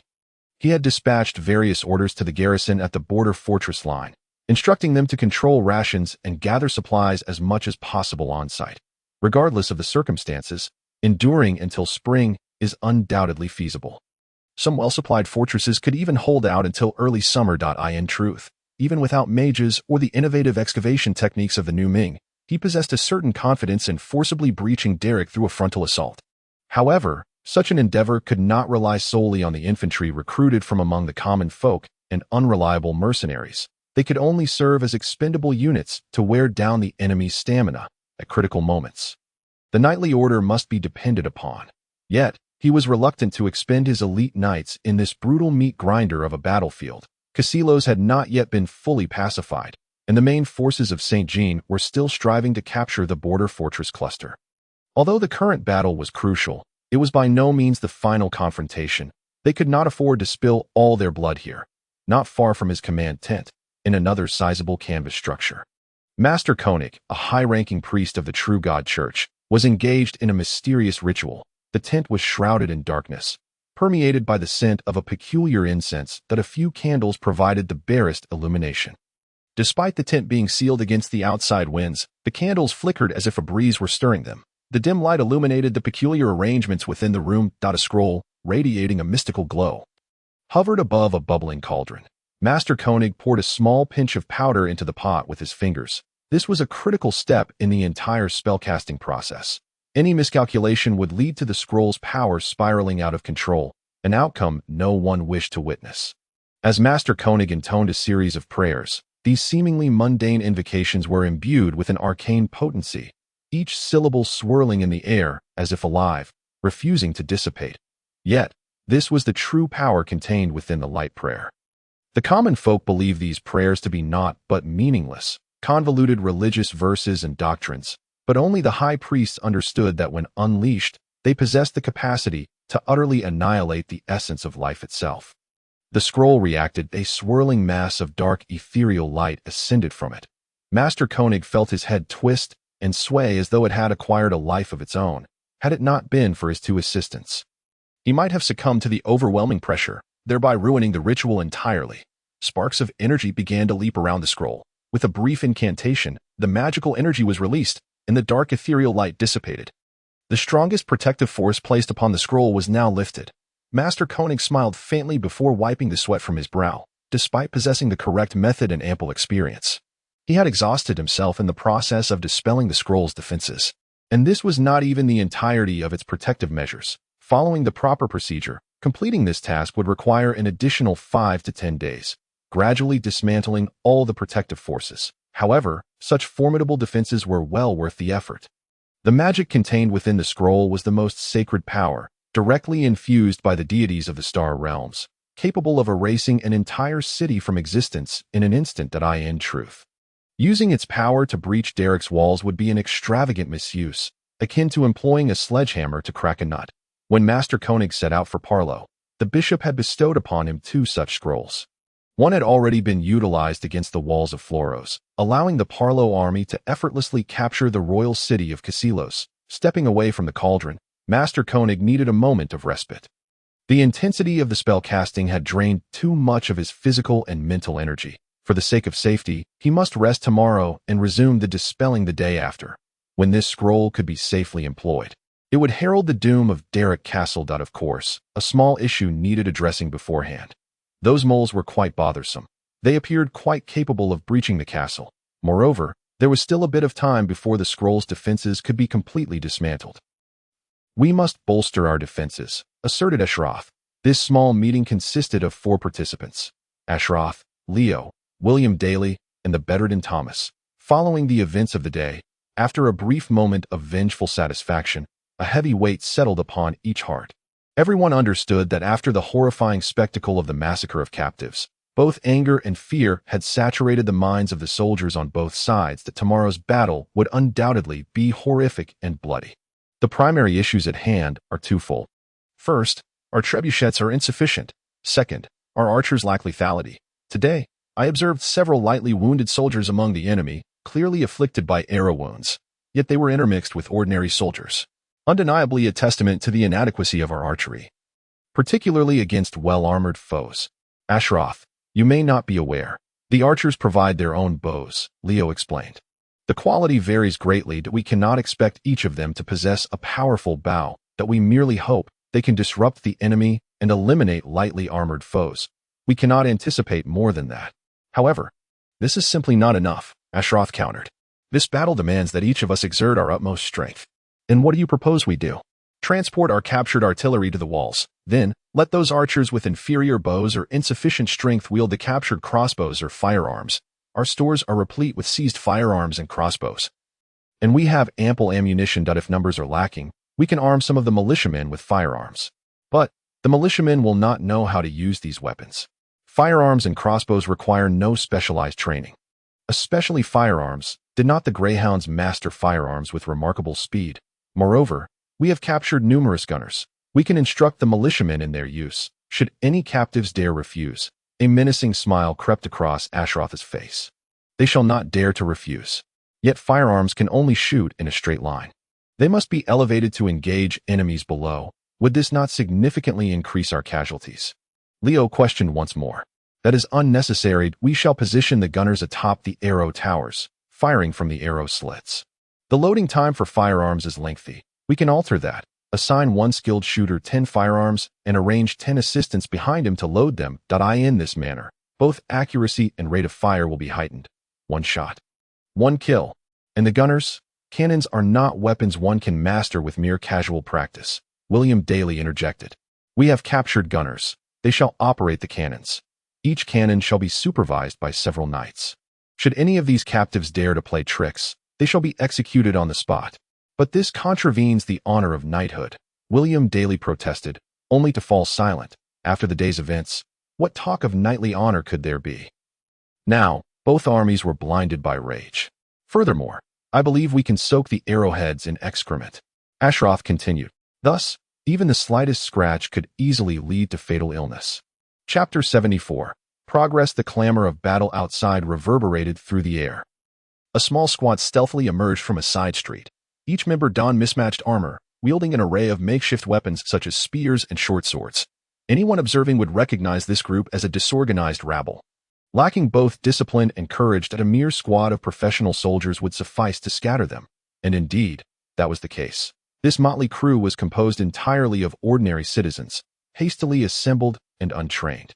Yet, fortune favored them. The garrison was currently overstretched. The enemy was attacking from all sides, forcing the defenders to exert their full strength just to hold their ground, leaving them no capacity to monitor movements within the city. No one. Quickly, everyone, open the city gates. Let Duke Ryan's army enter. The situation ignited the courage of these hastily armed citizens. They rushed forward, clumsily managing to unbar the side gate. One particularly brave individual stepped out to signal their allies outside, while the others anxiously guarded the gate.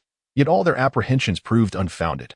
Minutes later, fully armored knights of Casilos stormed through the gates. The citizens erupted in cheers to greet them, and they swiftly directed the knights toward all critical points within the city. Lord Duke Ryan, we have triumphed, an officer proclaimed, gesturing toward the flags raised high within the city. Indeed, Ryan nodded. The Parlo defenders had been fighting valiantly, but when the banner of Casilos, adorned with the radiant sword of the sun, was hoisted in the city center, they immediately began to rout. The knights and militiamen of Casilos ascended the city walls, charged through the gates, and relentlessly pursued every Parlo citizen they could find. It was effortless, so incredibly easy. There was hardly any challenge at all. To the west, the main force of the Parlo army was firmly held back by the expeditionary forces of St. Jean. Led by Thomas de in the east, the St. Jean army was equally entrenched against the defensive lines of the Parlo fortress. Now, the vast expanse of land between the two was left open for him to traverse at will. The lords of Casilos, upon sighting his radiant banner, almost all chose to pledge their allegiance to him without hesitation. Under the control of the Paro people, not a single city could withstand his siege for 3 days. What could be done? The Paro were the invaders, and they faced the deep-seated animosity of the local populace, a sentiment that the vast majority of conquerors invariably encounter. When the citizens of the city beheld the banners of King Casilos's army fluttering beyond the walls, they would instantly devise means to assist the besieging forces with all their might. They would launch attacks on the garrison's patrols, secretly open the city gates, sow chaos under the cover of night, and exhaust every strategy to support their homeland's military. Currently, the Paro garrison within each city was alarmingly sparse, as they were constrained by the oppressive hand of law against such internal treachery. All they could muster were futile acts of resistance, merely adding to the illustrious record of Duke Ryan. Now, Ryan no longer had to fret about his self-proclaimed title being unmasked, for he commanded a great army and had nearly complete dominion over this vast territory. Indeed, he possessed a trace of the royal bloodline of Casilos, albeit from a collateral branch, granting him the right to bear the banner of the blazing sun and wield it as his emblem. Originally, this banner was reserved for the king alone, but Casilos was now bereft of a monarch as for Princess Irina. Her fate was fortunate due to the Paro. They diligently spread the news of the obliteration of the Casilos royal family, undermining the resolve of the local lords. However, they remained silent regarding Princess Irina's successful escape to St. Jean, employing every means available to stifle the information. Thus, no one questioned Ryan's authority to raise this banner. The cries of battle within the city gradually subsided. There was no sign of resistance upon the walls, as soldiers surged in from the city gates. Soon, it would be time for Duke Ryan's grand entry into the city. After a year of occupation by the invaders, the sight of the regular troops of Casilos would evoke cheers and reverence from the citizens, who would eagerly offer their service. Could there be an alternative scenario? Ryan gestured for his retinue to follow, gently nudging his horse to approach the city gates with a stately and deliberate gait.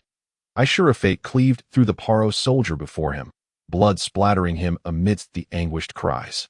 In that fleeting moment, another Paro soldier, wielding an axe and shield, leapt down from the wall, delivering a crushing blow to a knight's helm. The axe shattered the helmet and embedded itself deep within the knight's skull. With the last vestiges of his life, the knight plunged his long sword into the chest of his adversary.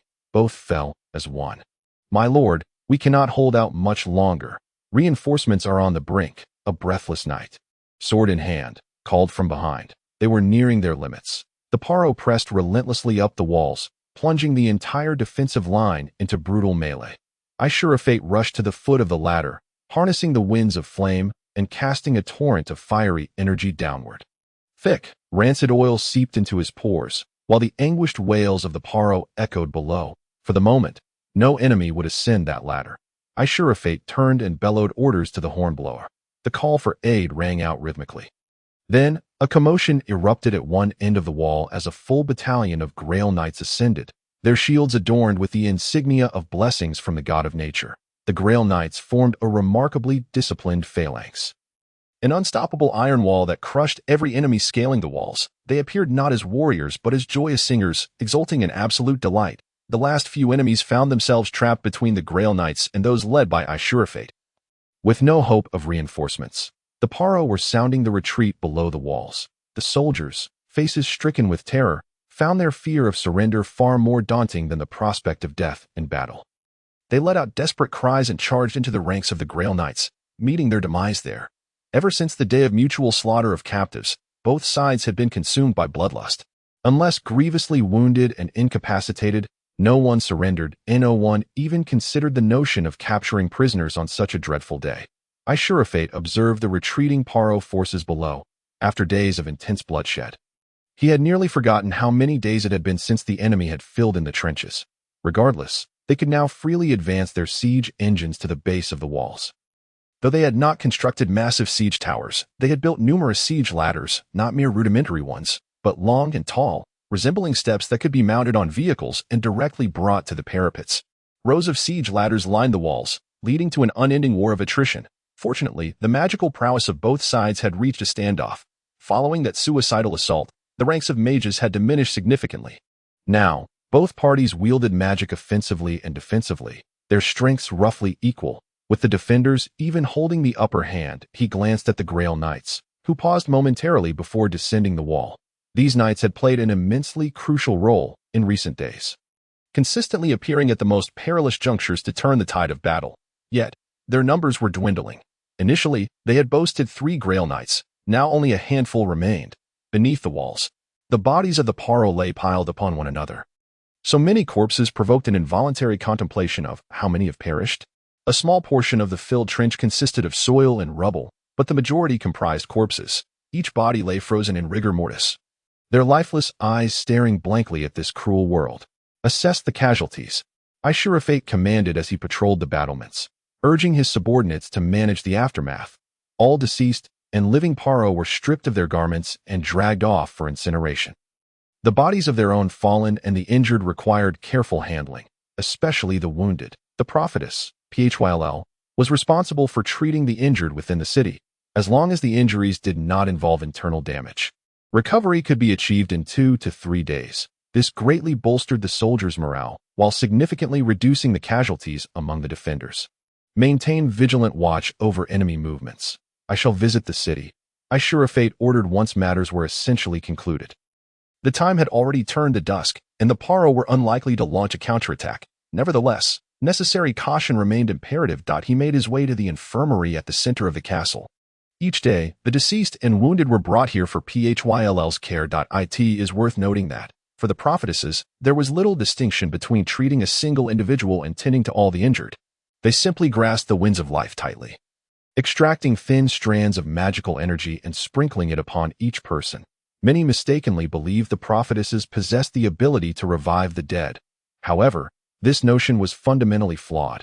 The prophetesses could, in dire circumstances, forcibly infuse a surge of life energy into a dying person, instantly restoring their vitality.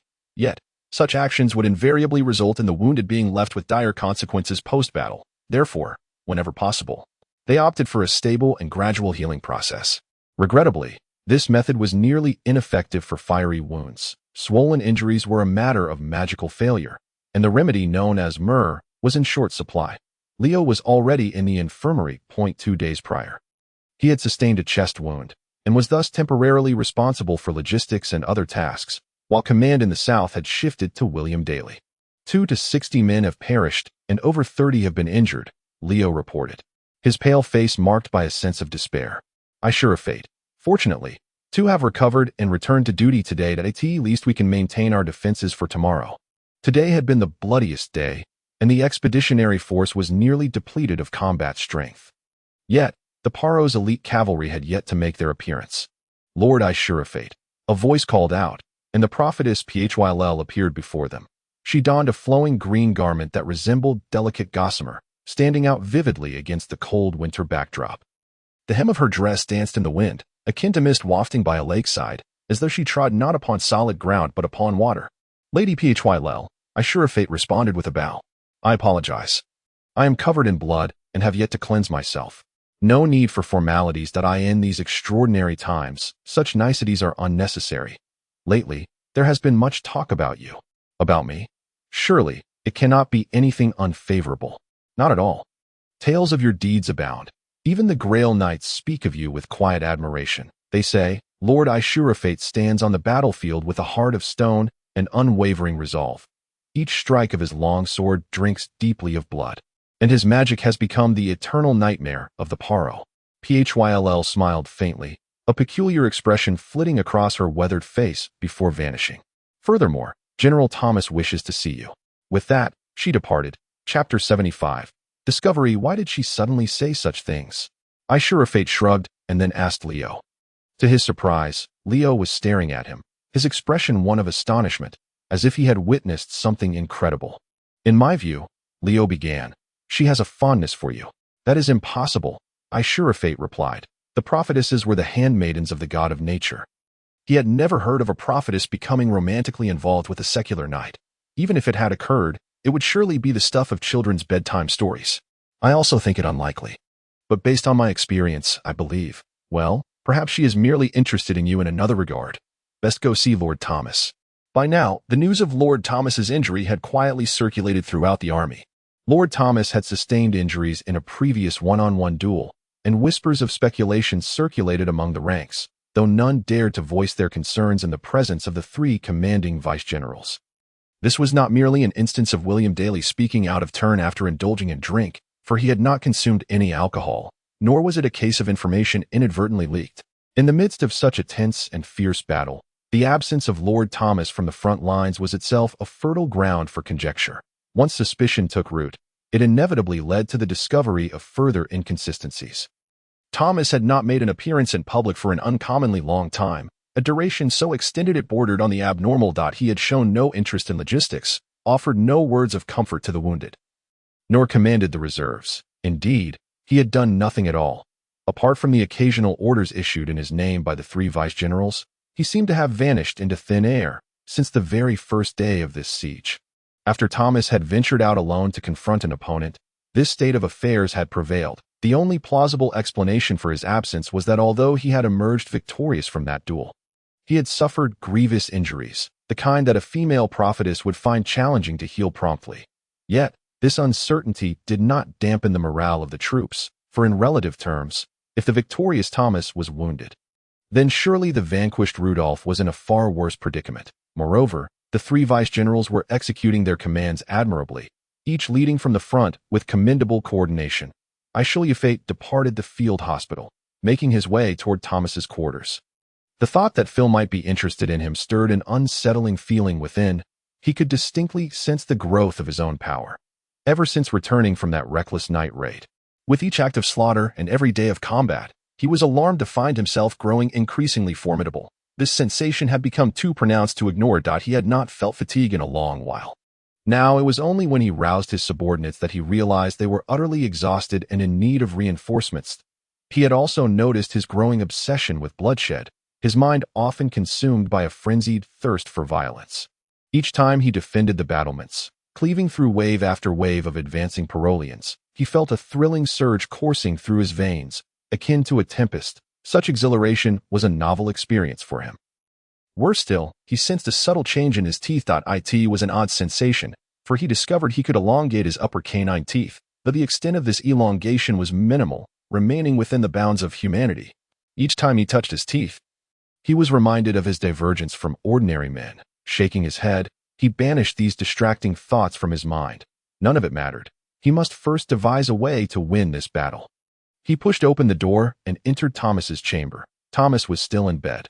Though his face appeared gaunter, his complexion had improved. Phil had already stated that Thomas could move about slightly, as the wound showed significant signs of healing. "How fares the situation today?" Thomas inquired, sitting at the edge of the bed. Excellent. Our troops are in high spirits and will not falter. Ashru Lathe replied. He refrained from informing Thomas that the expeditionary force had suffered approximately one-third of its combat strength, with substantial gaps in the reserve units. If the current level of engagement persisted for another 5 days, the expeditionary force would likely collapse under the strain of attrition. Another month of holding out poses no problem, Thomas asserted. What movements are the Parolians making? They engage in a fixed routine of assaults, attempting to outlast us. For every soldier we lose, they at least suffer 5 casualties. However, I doubt this situation will last much longer. Their morale has visibly dipped, and their resolve has begun to wane. Yet, they still have their elite cavalry yet to enter the fray. Child, Thomas suddenly remarked. For reasons unknown, this simple word caused Ashru Lathe's eyes to well with unshed tears. Do not deceive me. Your eyes betray your heart. He smiled at Ashru Lathe. Yet that smile pierced through Ashru Lathe's heart, which had grown callous amidst the flames of war. You have worked hard, and one could have done better. I miscalculated our combat strength. The Parolians must have diverted a significant portion of their forces from the Wolf's Mouth fortress. Otherwise, they could not possibly muster such a large army. Thomas mused, gazing thoughtfully at his own armor hanging in the corner. No commander would allow his subordinates to perish in such a manner for long. If the Parolians intend to engage in a war of attrition, they would certainly not retreat at dusk, but would assault us day and night. That it is well known that such a devastating siege must be executed with unyielding momentum. Capitalizing on the soldiers' rage before fear sets in for the greatest effect, they must have another plan. Yet they have not constructed any new siege weapons. Otherwise, we would have certainly noticed, Ashru Lathe countered. Then there is but one possibility: tunnels. A cold sensation brushed against his neck. Ashru Lathe extended his hand and watched as a snowflake landed on his palm. It was snowing. In the night sky, countless snowflakes fell gently. It seemed as though some unseen force could not bear to witness the bloody battlefield. For this heavy snowfall descended to cover the bodies of the fallen on the battlements. The warming bonfires could now be lit without issue. Previously, the Parolian mages would have unleashed devastating spells upon any sign of light atop the walls.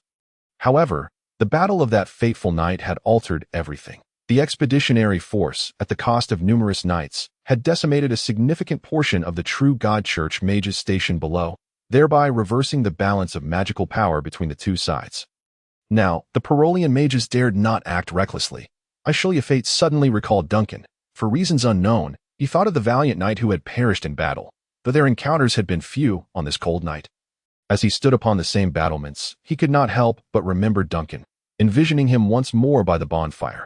However, the figure by the fire was not Duncan, but a militia captain clad in chainmail.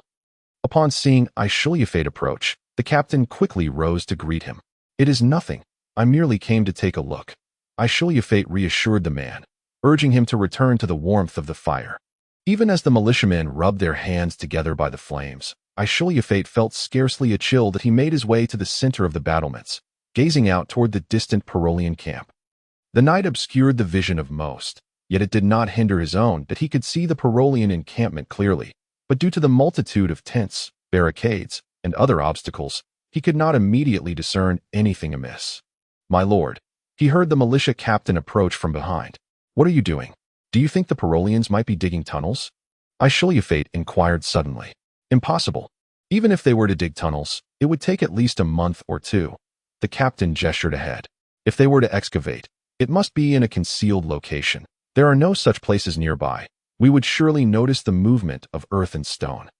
If they are digging beyond our sight, such as behind that hillside or further afield, it would take them an eternity to reach the walls. They would need a minimum of 3 months. And any significant rock formations encountered would slow them further. How can you be so certain? Ashru Lathe pressed. Without deceiving you, my lord, I was once a miner, and I have a solid grasp of the art of excavation. If the tunnels would not be completed for another month or 2, they posed little threat to the fortress. Should they still remain undestroyed by then, they might break out to join reinforcements. This was precisely how Thomas had planned it. It is of no concern. Return to the fire and warm yourself, Ashru Lathe instructed the captain, who then departed. Had Thomas misjudged the situation? Ashru Lathe stared into the distance, seeing nothing. Master, there is movement. A voice echoed in his mind, the familiar tone of Jelly. Where? He scanned his surroundings, yet found nothing suspicious. Up ahead, Ashru Lathe focused intently. And then he heard strange sounds, exceedingly faint, the kind of noise ordinary people could never perceive. Someone was digging. Moreover, the sound was alarmingly close to the walls. Ashru Lathe immediately dashed down from the battlements. Shortly thereafter, Leo, William Daly, and Phil gathered in Thomas's chamber, joined by the two female prophetesses. Upon seeing everyone assembled, Ashru Lathe succinctly recounted his observations from that day. That seems unlikely, Leo murmured to himself. This is critical. If they have indeed tunneled to the walls, it would mean they could breach the castle within 2 or even 3 days, Thomas stated. But how can we ascertain this? After all, this is merely Ashru Lathe's hearing. It could just be rats burrowing. By the way, the prophetesses possess the ability to observe from a distance. Can you ascertain this? If such a thing were true, the Parolian mages would surely cast spells to shield their activities from our view. Nevertheless, we can certainly attempt it. The prophetesses brought forth a basin of clear water, placing it in the center of the room. They recited incantations in a low, ancient tongue, causing ripples to form in the water, which then revealed a clear image. Oddly, the Parolian mages have not obscured our observations. Rather, it seems as if they are welcoming us, Phil whispered. Yet this was a mere triviality, as everyone present beheld something far more significant in the water. Chapter 76, A Fatal Decision in the Mirror. A clear image of a half-human high opening emerged, with individuals pushing carts laden with soil and stones in and out. 1, 2, 3, 10. They have actually excavated a total of 10 tunnels.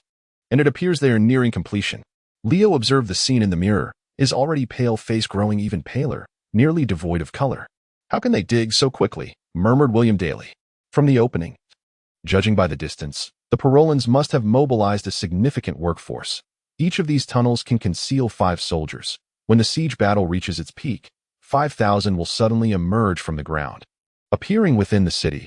I fear no garrison could withstand such a sudden assault, remarked a female prophet. The 3 female prophets, along with Leo and William Daly, turned their gazes towards Ashru Lathe. The usual strategy against tunnels is to dig deep trenches above ground to intercept the enemy's exit. However, this may prove futile. The Parolans will undoubtedly alter their tactics, shifting from ambush to explosive demolition. If the city walls are breached, we are finished. We have no choice but to take the initiative, Ashru Lathe declared. What can an offensive achieve?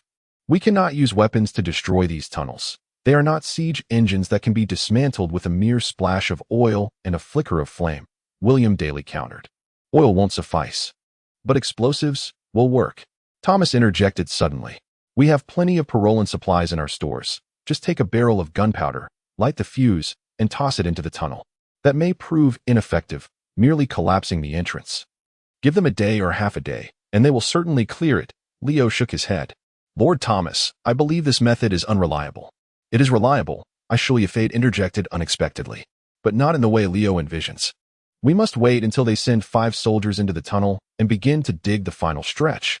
There will surely be an interval of an hour or 2 to at that moment. If we can collapse the tunnel entrance, those inside will suffocate. If that happens, will they dare to continue excavating? Will they have the courage to clear the entrance and utilize the tunnel again? He laid out his plan. Everyone stared at him in astonishment, struck by the cold, resolute determination in his words. Meanwhile, in the central tent of the Parolan camp, Rudolph was receiving reports. The casualty numbers were disheartening. Thomas was indeed a formidable opponent. He had initially felt quite confident about defeating Thomas through direct confrontation, yet reality seemed to suggest an alternate possibility. Before Thomas could bleed out, it was his own blood that was more likely to be spilled first. That Thomas, despite his age, possessed an astonishingly agile mind, which was truly commendable. Upon realizing the unfavorable situation, he promptly cast aside the notion of knightly honor and began employing cannons and firearms, skillfully inflicting massive casualties upon the Parolan army. It seemed that the esteemed reputation of this old man for never losing a battle was not merely a matter of luck or insufficient opponents. His flexible and pragmatic approach was something that other rigid commanders could scarcely hope to emulate. Now, the infantry within the Parolan ranks, be they Parolans or mercenaries, had begun to exhibit a marked aversion to further combat. The initial fervor of the soldiers, driven to the brink of bloodlust, had dissipated. The soldiers were now dragging their feet, reluctant to advance, yet quick to retreat.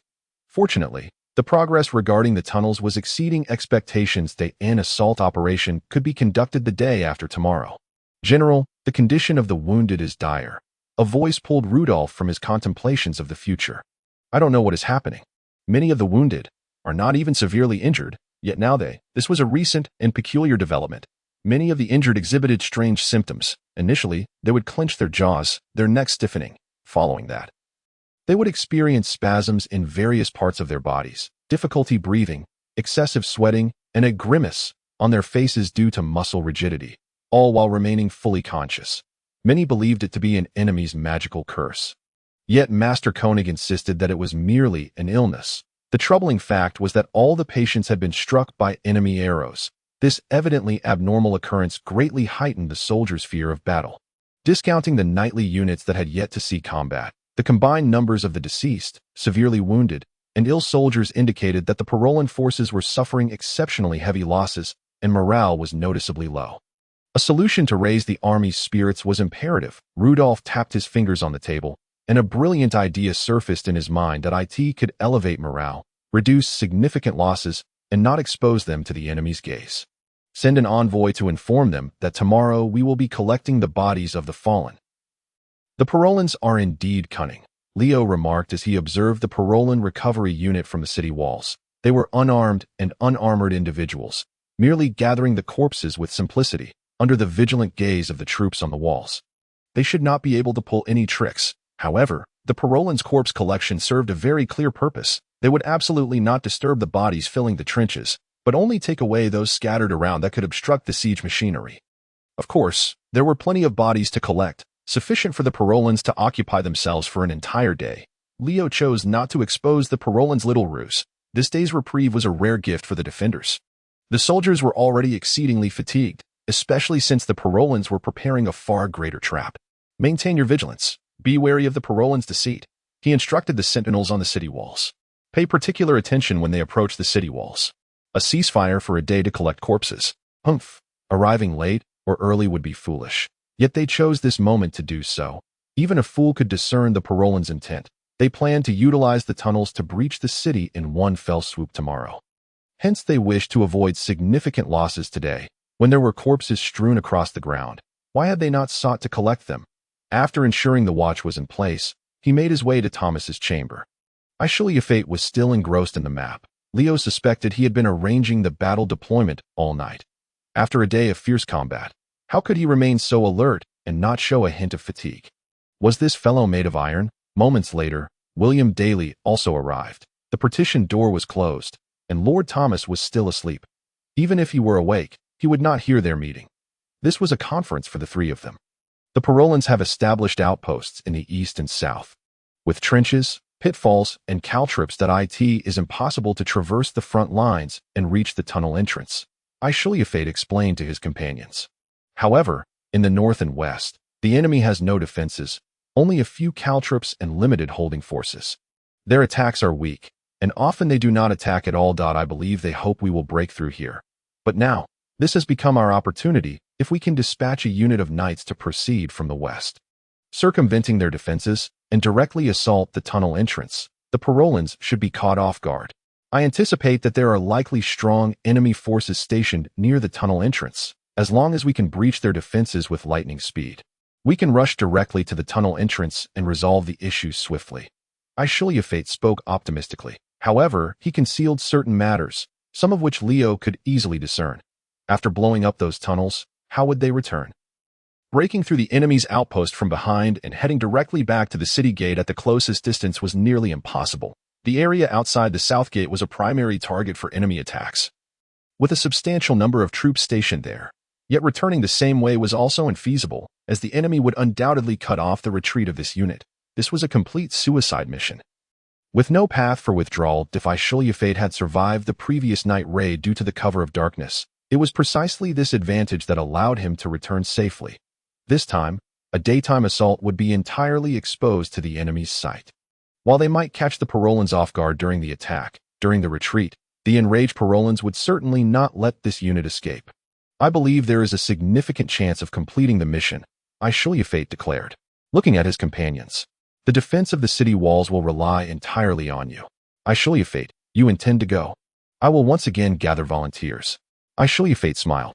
However, I am somewhat concerned if anyone will still be willing to accompany me. Ha ha. His smile froze on his face, as both Leo and William Daly wore expressions of grim seriousness. Ashru Lathe, how do you plan to retreat? After a long pause, William Daly suddenly asked. There will naturally be a way. Ashru Lathe hesitated before responding. I am a mage. I can use magic too. Master, that is impossible. The danger level is at 97.6. In his mind, Carrie lamented. However, Ashru Lathe immediately banished her voice from his thoughts. Ashru Lathe, do not deceive us. We are good brothers, good friends. Do we still need to deceive each other at this time? Leo placed a hand on Ashru Lathe's shoulder. But there are no other options. Even if we correctly identify the tunnel exit and ambush them there, we cannot hold them off. After a prolonged silence, Ashru Lathe finally responded. Among the three of us, one must take the risk, for the sake of our troops. For General Thomas, he murmured. Then let us draw lots according to the ancient ritual. Leo suddenly picked up 3 paper slips and tossed them into an empty jar. One of the slips contains a mark, while the other 2 are blank. The one who draws the marked slip shall be responsible for this mission. This method of drawing lots is the most equitable. You shall go first, William Daly. William Daly reached into the jar, retrieved a slip, and opened it. It was empty. Leo placed the jar before Ashru Lathe, who also drew a slip, only to find it blank as well.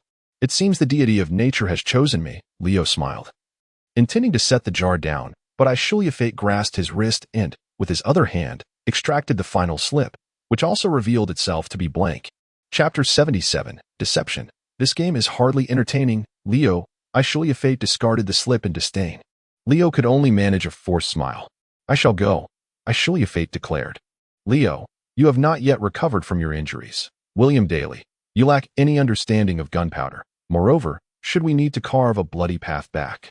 I am the most capable among us. If you disagree, we can settle this with a duel and see who is stronger. Neither Leo nor William Daly responded. In terms of martial prowess, Ashru Lathe was undoubtedly the strongest among the expeditionary forces. This was no longer a matter of debate. Unless the Knights of the Holy Grail intervened, perhaps they could contend with Ashru Lathe, but it was well known that the Knights of the Holy Grail never engaged in combat. And so it is settled, Ashru Lathe concluded. Let us first seek volunteers. We also need to procure gunpowder from the stores and prepare various supplies. Leave the matter of volunteers to me. William Daly suddenly interjected, unnoticed by the others as a fleeting spark of determination flickered across his face. After a brief cessation of hostilities, the parole army gathered once more at dawn beneath the city walls, a vast, densely packed host. Since the expeditionary forces had mounted the captured artillery atop the walls, the range of the parole's attacks had significantly increased. They were compelled to assemble their forces beyond the reach of cannon fire. Numerous Knights of St. Jean expressed their dissatisfaction initially, yet the evident results silenced their complaints. The only change was that the oversight of the gunners fell to the militia, as the knights were reluctant to undertake such tasks. However, today, the parole army delayed their offensive that a dark cloud loomed over half the sky. As if the very essence of mortal conflict had coalesced into the heavens, today would mark the final day. Perhaps it was this realization that cast a heavy pall of lethal intent over the battlements and the ground below. Refusing to dissipate, both sides had rested for a day, and now their morale surged unusually high, completely dispelling any prior fatigue. In the water mirror, scenes of the enemy's tunnel entrances unfolded. Rows of armed soldiers, including many clad in heavy armor, streamed into the tunnels. No longer were their carts laden with earth and stone emerging from the tunnels, for the remaining earth to be excavated was minimal, readily piled within the tunnels themselves. Ashru Lathe shifted his gaze from the water mirror. That will suffice, Miss Phil. There is no need to continue. This is the moment I have awaited to strike, he murmured gratefully. The latter regarded him with a beguiling yet sorrowful smile. My lord, may the blessings of the divine be upon you. I hope for your triumphant return. Phil abruptly rose, approaching Ashru Lathe, and gently embraced him. She said nothing, merely holding him close, her cheek resting against his shoulder. After a moment, Phil straightened and stepped back from Ashru Lathe. He lingered for a brief instant, momentarily stunned, yet turned away to depart. Time was scarce, and he had no leisure to ponder the implications of her gesture. The war horses were already in position as Ashru Lathe mounted his steed, galloping toward the gate. There, the assaulting forces awaited orders. William Daly unexpectedly appeared ahead. Seemingly eager to convey something, Ashru Lathe halted his horse. Ashru Lathe, is it time to advance? William Daly inquired, drawing closer. Indeed, I see parole soldiers streaming into the tunnels. I believe they have commenced the final stretch of excavation. Their frontal assault will begin soon, so guard the walls. Of course, William Daly assured him. Ashru Lathe, your saddle appears askew. I recommend you inspect it closely. Ensure nothing goes awry in the heat of battle. With that, he departed. The saddle is askew? Ashru Lathe dismounted and meticulously examined the saddle and girth. Yet everything appeared to be in order. He conducted a thorough inspection once more and still found no issues. Was William Daly jesting? No, that seemed implausible. He double-checked, feeling each buckle and knot of the straps, confirming their soundness before mounting his horse again. This scrutiny had cost him 5 or 6 precious minutes. Perhaps William Daly had misjudged, but caution is a wise companion. Those 5 minutes were well spent. The distant thunder of hooves echoed, signaling the cavalry's advance. Ashru Lathe suddenly felt a sense of foreboding. He spurred his horse, racing to the gate, only to discover that the forces previously stationed there had already departed. What is happening? He seized a militiaman, demanding answers. How could it be? Without a commander, how could the army have launched an assault on its own? Where are the attacking forces? Lord William Daly has already led them forth. My lord, I believe you intended to bid them farewell, but I regret to inform you that you have arrived too late. The militiaman replied. Hurry to the walls. They can still hear you if you call out. That scoundrel. William Daly. But there was no time for further contemplation. The thunderous roar of cannons had begun, and the parole were launching their frontal assault. If William Daly had departed, then Ashru Lathe must take command. At a command position further from the walls, General Rudolph of the parole army observed the battlefield, or rather, feigned to observe it. The frontal assault was crucial, yet it was no longer the decisive matter.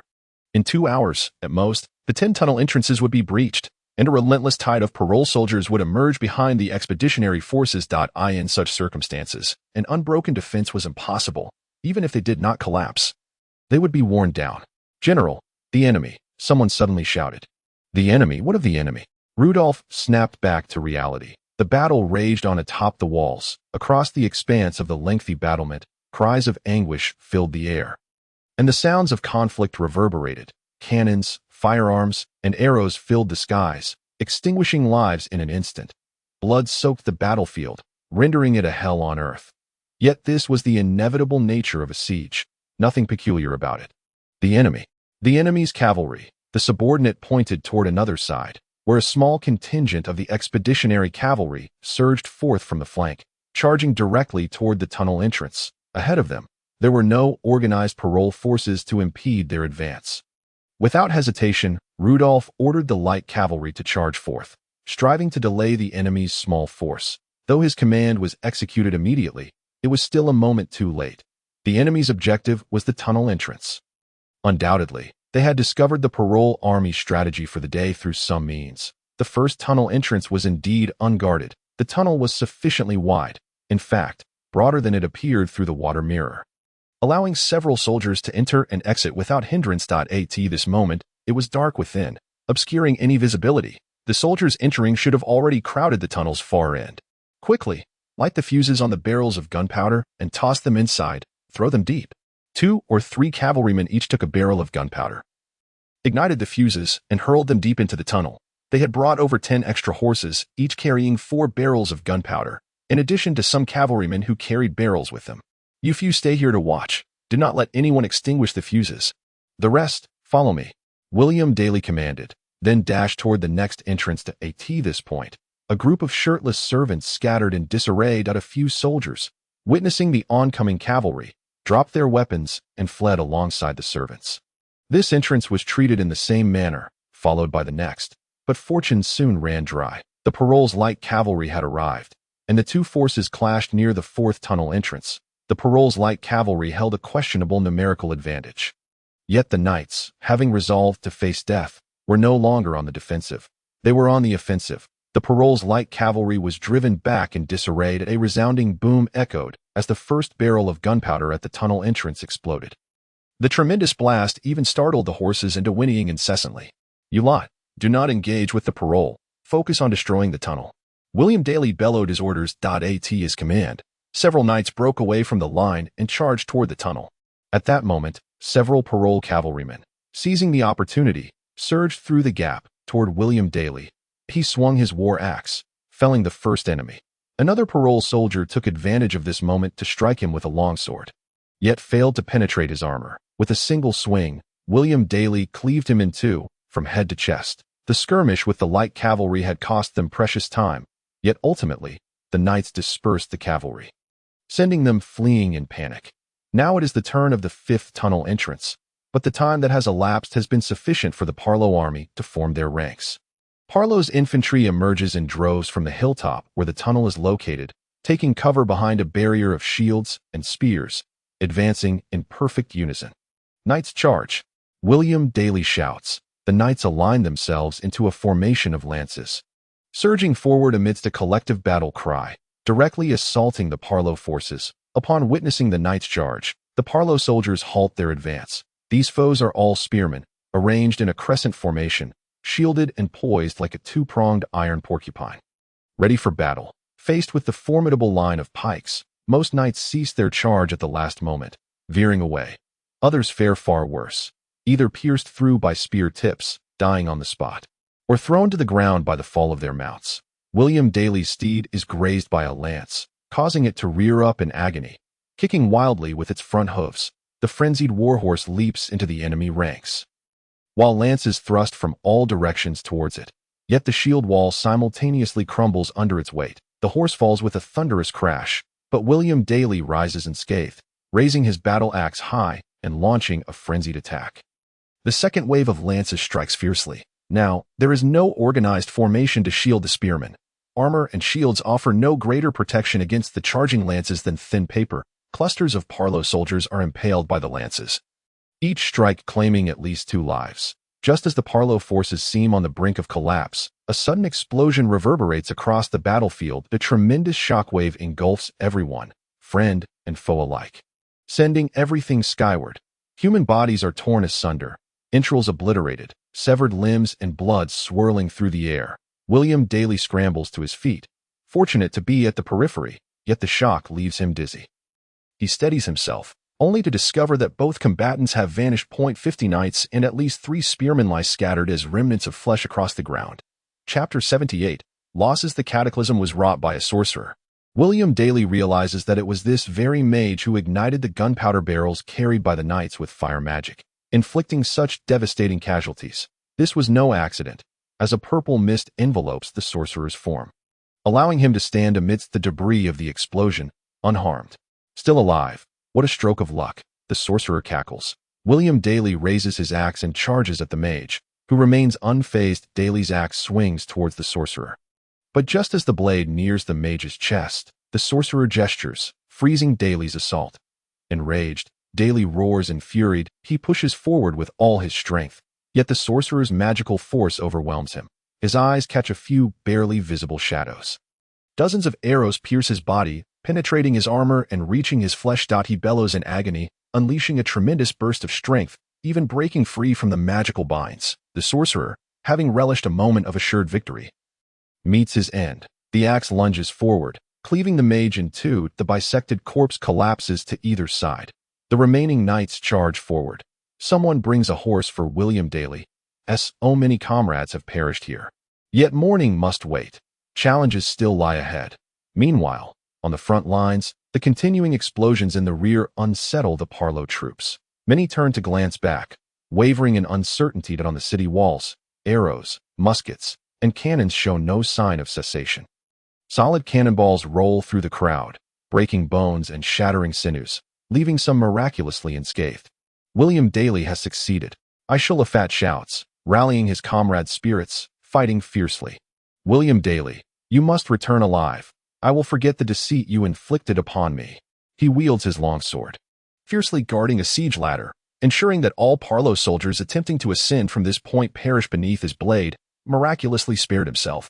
Yet elsewhere, Parlo soldiers, undeterred by the rain of arrows and bullets, continue their relentless assault on the city walls, engaging in fierce melee combat with the defenders. However, the impact of the explosions has significantly reduced the number of those climbing. From time to time, a siege ladder ignites, or a spell is cast into the throng, causing immense casualties. The effects are felt not only by the advancing forces. Rudolph initially failed to grasp the intentions of the enemy's raiding party. But he now understands all too well that he realizes how unwise it was to entangle his light cavalry with the enemy. The light cavalry can only delay the knights, not truly impede them. While they might buy time for the infantry to form ranks in response, the relentless explosions indicate that the infantry has also been unable to hold back the enemy. Damn it, another suicide squad. This is the final tunnel entrance. William Daly gasps as he casts the last 4 gunpowder barrels into the tunnel. Parlo's soldiers swarm from all directions. There are simply too many. He cannot kill them all. He lifts a torch, igniting the fuse. Have the tunnels collapsed? What of his subordinates? Perhaps they have all perished. Blood drips from his ears. He can hear nothing now. The Parlo soldiers do not charge directly. The leading officer's mouth moves. As if uttering words, William Daly chuckles darkly. No more pointless chatter. Let us fight. He bellows, raising his axe. There is no escape. Haha. That fellow Ashru Lathe is still considering a retreat. It seems retreat is unnecessary at all. Faced with the advancing enemies, William Daly bursts into laughter. They will pay for the defeat of the Knights of St. Jean with their very lives. The 11th explosion resounds. The series of explosions in the rear incites cheers from the city walls while sowing doubt among the Parlo soldiers below. No one knows what has transpired, but the explosions in the rear cannot be concealed. The soldiers finally descend into chaos, hesitating as they begin to retreat. The officers, too, are at a loss. They await the signals of banners and horns from the main force. Yet there is no response from either. The Parlo army retreats in disarray, leaving behind a landscape strewn with corpses and the wounded. The soldiers atop the walls, especially Ashru Lathe, fervently hope for the raiding party to reappear. Yet, in truth, there is no sign of movement from that direction. Not until nightfall does any indication emerge.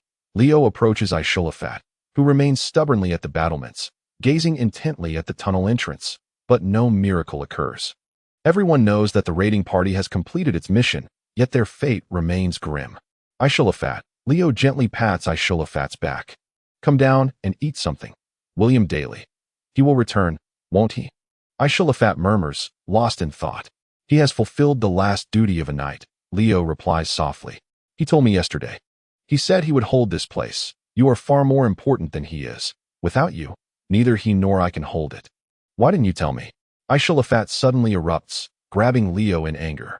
Because I agree with his perspective, Leo responds. Ashru Lathe turns to gaze at the Parlo encampment below, hearing music wafting from that direction. Someone is playing a trumpet, the mournful tune a dirge for the fallen. Do not inform Lord Thomas of William Daly's fate just yet, Leo says heavily.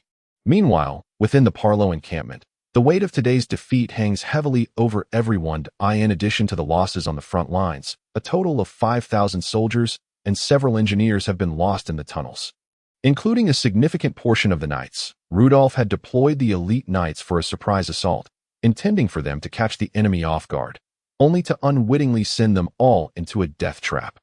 The raiding forces of the expedition met the same fate as in the previous night raid. Damn those suicide squads. Damn you, Thomas. The casualties have reached the limits that the entire army can tolerate. Just today, 8,000 lives have been lost. Particularly, the 5,000 lost today were the elite reserve forces that Rudolph had painstakingly preserved.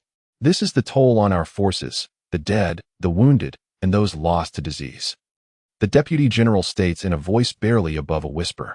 We have lost 30,000, a full half. And what of the enemy? Rudolph asks in a voice so calm it is chilling. Their losses are likely comparable. They probably lost around half as well. Rudolph suddenly breaks into a low, chilling laugh. Thomas, you truly are something. You have calculated the strengths of both armies to perfection. It is as if you planned it. Now I understand why my father suffered defeat at your hands, losing his entire army. What shall we do next? The deputy general inquires softly. Continue the assault. Rudolph's expression contorts. There is no other choice.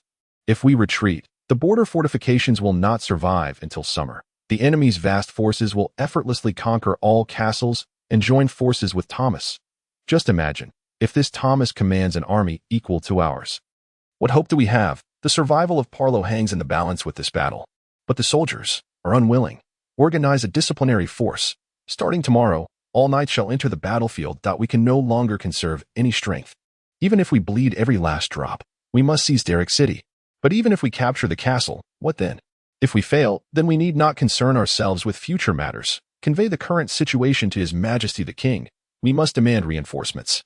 For it is exceedingly difficult to suppress Casilos with our present forces. He cast a letter aside. Yet another piece of grim news. The main forces of St. Jean had already captured a border fortress, having decisively broken through the defenders' lines with the fierce assault of the Pegasus Knights.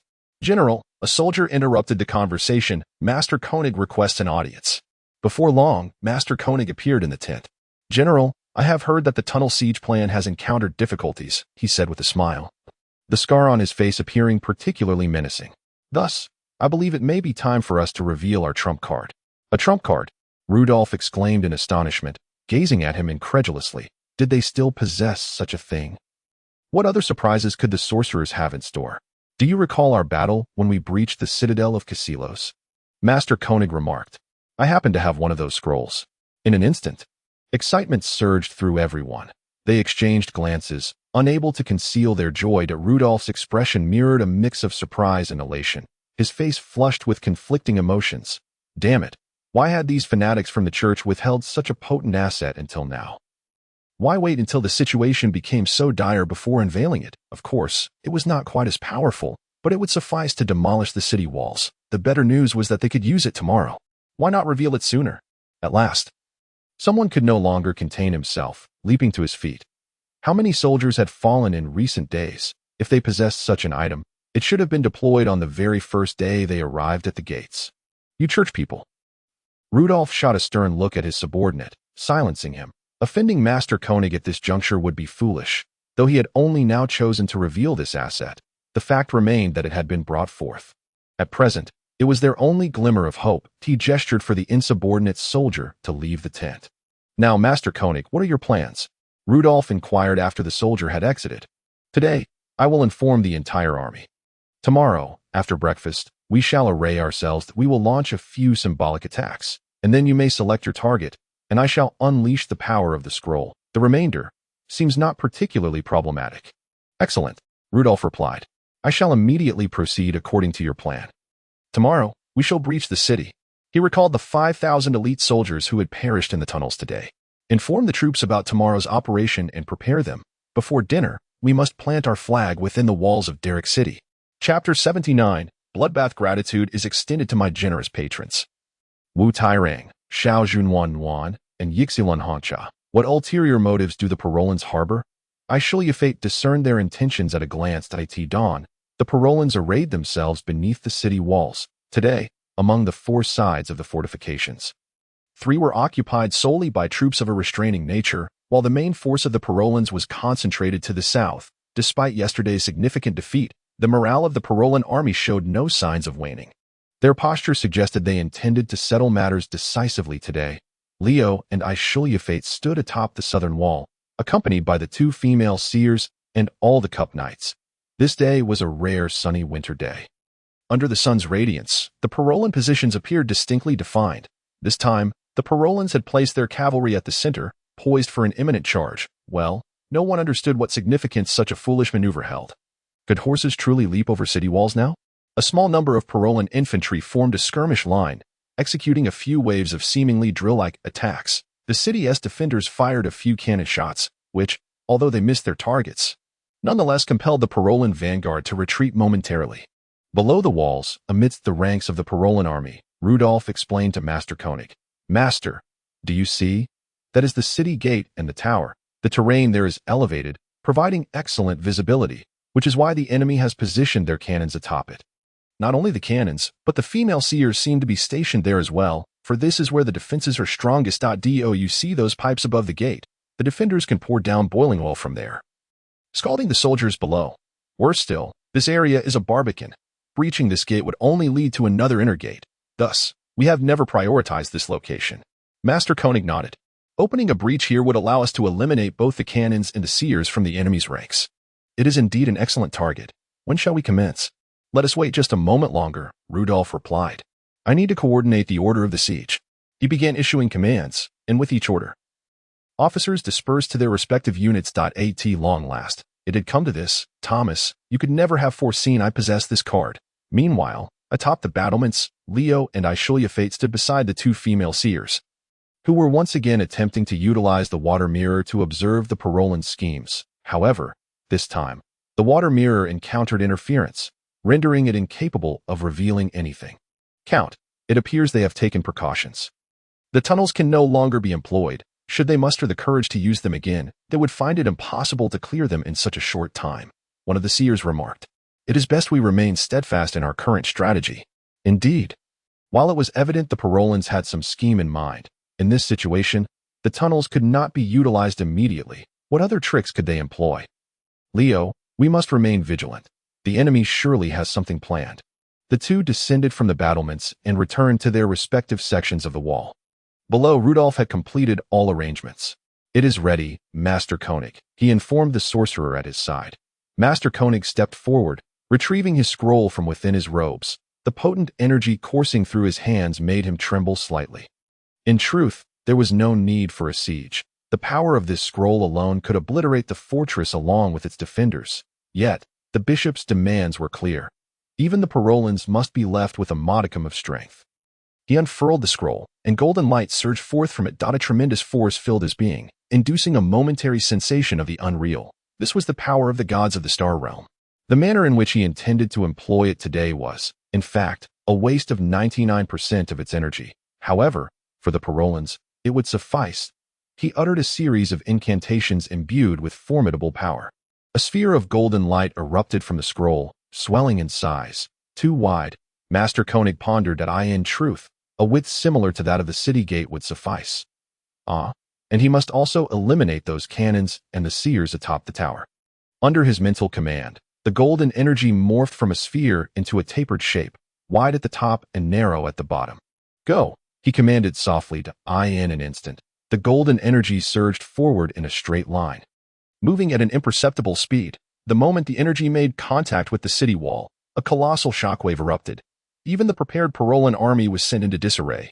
Yet, when they regained their footing, each one clearly beheld the enemy's city gate had vanished. It was as though an invisible hand had swept through the sandcastle, erasing both the tower above and the gate below. Charged the entire army. The drums of war echoed with urgency. The Parolan forces cheered in unison. Surging forward, the knightly order, once deemed inconsequential, now surged like a torrent of iron towards the gate, which stood devoid of any obstacle. Ashru Lathe leapt from the battlements. Aside from him, the others struggled to rise. Almost everyone had been knocked down by the prior shockwave. Most lay prostrate, while only a few could manage to cling to something for support. The suddenness of the assault left them dazed, unable to discern directions. "Carrie, what is happening?" Ashru Lathe steadied himself, his mind racing with questions. "Master, this is a dimensional-level energy reaction. Theoretically, it should not appear in this magnitude of magical manifestation," Carrie explained. "Look at the city gate." Without her prompting, Ashru Lathe had already seen it. The once towering citadel had completely vanished. It had not crumbled. It had simply ceased to exist. It was as if a piece of cake had been entirely sliced away with a knife. "What shall we do?" Ashru Lathe instinctively inquired. "Based on my calculations, I would advise you to flee immediately." Ashru Lathe steadied himself, swiftly rousing several of the semi-conscious individuals nearby. "Quick, bring water. Douse everyone awake. The Parolans are coming." Fortunately, to evade the range of the cannons, the Parolans had positioned themselves a considerable distance from the walls, and they too were momentarily disoriented, requiring time to recover. Thus, Ashru Lathe managed to awaken the dazed soldiers and guide them back to their positions. However, the critical concern lay not with the defense of the walls, but with the city gate. The Parolan cavalry was converging on the gate, and the barbican that had once obstructed them was now transformed into a passageway. The towers above had vanished entirely, and the gate below had disappeared as well. In essence, this area was now wholly open before the enemy's cavalry. Upon realizing this, despair washed over everyone. It was untenable. They could not hold if the enemy's cavalry breached the city. "You all hold the walls. Leave this to me." Ashru Lathe stepped forward, directly leaping down from the city wall to stand upon what was once the entrance to the city. Before him, the Pouro Knights were drawing near. "Master," echoed in his mind the almost despairing cry of Carrie. "I am sorry, Teacher Thomas, but it seems I can only give my all now." Ashru Lathe cast aside his shield, gripping his sword with both hands. A wolfish grin spread across his lips. "Carrie," he commanded in his thoughts. "Yes, Master." The knights had already charged into the passage. There were no obstacles here, only a single enemy standing in the middle of the road, sword in hand. The Palro knights paid no heed to this adversary.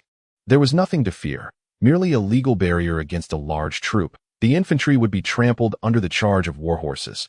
But just as the knights closed in, that enemy transformed into a gray blur. Indistinguishable to the naked eye, was a speed unattainable by any human eye in an instant. The sounds of shouts and neighing filled the air as knights were shredded by long swords, their bodies torn apart into gruesome pieces, littering the ground in a macabre display. 5, 10, 20. In the blink of an eye, dozens of knights had become corpses, their dismembered limbs and flesh saturating the passage. Master, 40 seconds. It's already the limit. Carrie lamented. Ashru Lathe halted. The complete annihilation of the first wave of cavalry did not deter the advancing enemy, as more knights surged in. However, the presence of the fallen horses and men significantly slowed their pace. Carrie, use your magic, Ashru Lathe declared without hesitation, drawing his next card. Carrie unleashed her magic, the barrier between the material and shadow realms torn asunder by the energy of her spell, instantly creating numerous spatial rifts around them. Horrified warriors let out desperate screams as they tumbled into the chasms that opened beneath their feet. Those galloping on horseback found themselves one after another plunged into another world, never to return. Dismount. Dismount, someone shouted. Though others had already discerned the solution to their predicament, the Palro knights dismounted and cautiously maneuvered around the shadowy fissures, charging towards the heavy-armored sorcerer. Yet, they may not have realized that they were advancing one by one. Come on. Ashru Lathe tightened his grip on the longsword, focusing his resolve for battle. Observing the main forces, namely the knightly order congested at the city gate, yet unable to breach, Rudolph furrowed his brow. What was hindering his troops? Perhaps it was the reserve forces personally led by Thomas. A whole line of spear-wielders formed a phalanx, blocking the knight's charge. They seemed quite capable, didn't they? But it mattered not. Regardless, this battle was his to win. It was evident that the enemy's resistance atop the walls was waning. Perhaps still reeling from the psychological impact of the earlier powerful magic, or perhaps a substantial portion of their military strength had been diverted to the city gate. In any case, the infantry had clearly gained the upper hand. Steadily scaling the battlements, Ashru Lathe cleaved through the armor of the last foe, severing a significant portion of the Palro knight's body with a single stroke. His entire being was now drenched in blood, necessitating a moment to wipe his face. The warmth and slickness of the blood and flesh clung to him. The battle had stabilized momentarily, the spatial rifts had vanished, and beside him stood a thin line of 50 to 60 knights and militia, barely 2 or 3 ranks deep. Yet it mattered little, for the enemy had also lost their initial fervor. After a brief solo struggle, waves of expeditionary soldiers arrived to reinforce him, though they were now reduced to so few. The Palro forces must have begun to feel trepidation. The entirety of the passage was now a graveyard, filled with the corpses of men and horses. The prospect of a cavalry charge here was no longer feasible. All combatants were forced to fight on foot. Arrows rained down from all directions. Other knights shielded themselves behind their armor, but he had no shield, and an arrow struck him squarely in the chest. The arrow pierced through his breastplate, embedding itself deep within. Yet, Ashru Lathe did not flinch, simply yanking the arrow free. Perhaps his body had succumbed to this bloodthirsty fervor, for he felt no pain whatsoever. Another wave of enemies surged forth. Led by an exceptionally tall knight wielding a massive axe, Ashru Lathe roared and charged at the knight. Sword met axe, sparks flying. Once, twice. But on the third clash, his finely crafted sword was shattered under the axe's force. However, the opponent had no time to revel in his victory, as another sword appeared in Ashru Lathe's hand. This powerful magical greatsword wailed with a chilling resonance, its blade enveloped in the energy of arcane imagination. Ashru Lathe swung the long sword in a ferocious arc, cleaving through the axe, helmet, and half of the knight's skull in one stroke. The colossal body crumpled to the ground. Then, he wielded the magical sword with a speed that was almost dazzling.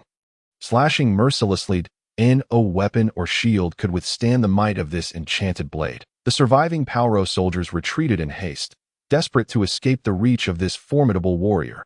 Yet, in a fleeting moment of vulnerability, an enemy struck from the side that a spear suddenly lunged forth, piercing his abdomen. Ashru Lathe's hand did not falter for a second, swiftly severing the assailant's skull with a single stroke.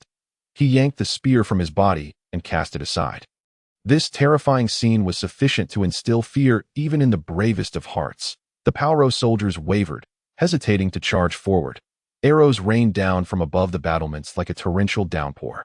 The Pauro forces were so densely packed here that a miss was inconceivable. Then a cannonball, from an unknown source, thundered through the crowd, claiming at least 30 lives. "Where are the firearms? Where is the gunner unit?" he heard someone shouting. And then he saw a group of unfamiliar knights burst through the throng, appearing at the forefront. Each knight brandished a peculiar object, resembling some form of firearm. "Master, get down," Carrie screamed in his mind. Instinctively, Ashru Lathe crouched low. The sound of gunfire erupted around him like a hail of beans. Accompanying the gunfire were the horrific sounds of armor and flesh being shredded, alongside the anguished cries of men. Ashru Lathe sprang back to his feet. His comrades had all fallen into pools of blood around him. The Pauro knights wielded what could only be described as revolving firearms before he could determine his next course of action. The final firearm discharged 1, 2, 8. A total of 8 bullets struck him. The rounds pierced through his armor, burrowing deep into his flesh, the tremendous force swaying his body. Ashru Lathe grinned wickedly, and in the next moment, he seized the winds of flame that he allowed himself to truly feel the magic winds, along with the nauseating decay that accompanied his control over them, that a skull composed of flames, seemingly cackling with glee, materialized behind him. Under his will, the skull emitted a shriek, soaring forward, incinerating all who stood in its path to charred remains. The gunpowder on the firearms of the knights ignited, leaving even the corpses unrecognizable. Yet, the enemy was simply too numerous, and more Pauro soldiers were frantically surging into the passage. Even if those in front wished to evade, those behind continued to push forward, forcing their way through. Behind him, another wave of knights came to his aid, albeit only a meager handful. The Pauro soldiers surged once more, knights and infantry intermingling, recklessly charging forward. Ashru Lathe raised his longsword, unleashing a primal roar from his chest as he charged at the Pauro forces. For the first time, Ashru Lathe knelt upon the ground, leaning against his longsword, gasping for breath. Even he was utterly exhausted. How many wounds had he sustained? He could scarcely recall the answer. His sense of time had faded long ago, making it impossible to gauge how long he had been fighting. Numerous reinforcements had arrived to fight alongside him, yet none could hold out for long. All perished around him. The entire passage resembled a hellscape. The bodies of both friend and foe piled so high, blood flowing so freely, that traversing it required stepping through heaps of corpses and blood that reached knee-high. The Pauro soldiers had appeared at his rear. A small contingent that had scaled the walls to encircle him. He heard the battle cries from behind, which seemed to be Thomas's voice. Another skirmish had erupted beyond the walls, the sounds of metal clashing and cries of agony ringing incessantly. The Pauro soldiers ahead momentarily retreated, and he caught a glimpse of a mounted figure amidst the ranks of Pauro soldiers. Yet his keen eyes could not discern the person's features at this moment. "One man dares to stand against our army." Rudolph surveyed the scene with arrogance. The narrow passage strewn with the corpses of thousands, so densely packed that even horses could not pass. At least 80% of the dead were Pauro soldiers. According to his subordinates, the enemy warrior before him had single-handedly slain over 5 men. Yet, the strength of one was ultimately finite and could not alter the tide of battle. It would be a pity for a remarkable warrior like you to die here. If you surrender and vow fealty to the kingdom of Pauro, I can assure you, on behalf of the king, that you will receive appropriate honors and status. Ashru Lathe gazed at the man before him with blood-red eyes. Suddenly, he recognized the golden armor the man wore. It was the same armor worn by his opponent when he had masqueraded as Thomas in battle. That he smiled at the man, a smile reminiscent of a ferocious beast. "You should not stand so close to me," he whispered softly. Then, he drew a long spear from beside him, once belonging to a deceased owner, yet miraculously left intact, and with a swift motion, he hurled it, as if it were a javelin. "Carrie, lend me a hand." The spear soared across the distance of mere 2 paces, almost the very limit of a short bow's range, piercing through Rudolph's chest from the front.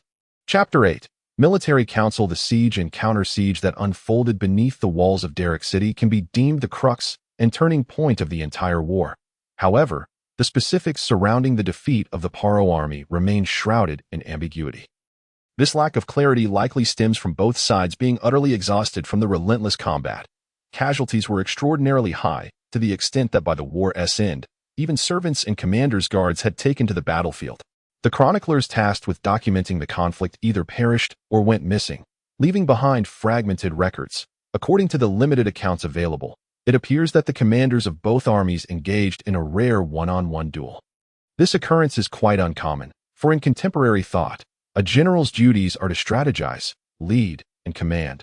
Only under dire circumstances should they personally lead their guard into battle, as a general aspiring to be a soldier does not bode well for their troops. It is well known that Thomas, at this juncture, was over 80 years old. The fact that the aged Thomas confronted the vigorous Rudolph in combat and emerged victorious is indeed an astonishing feat.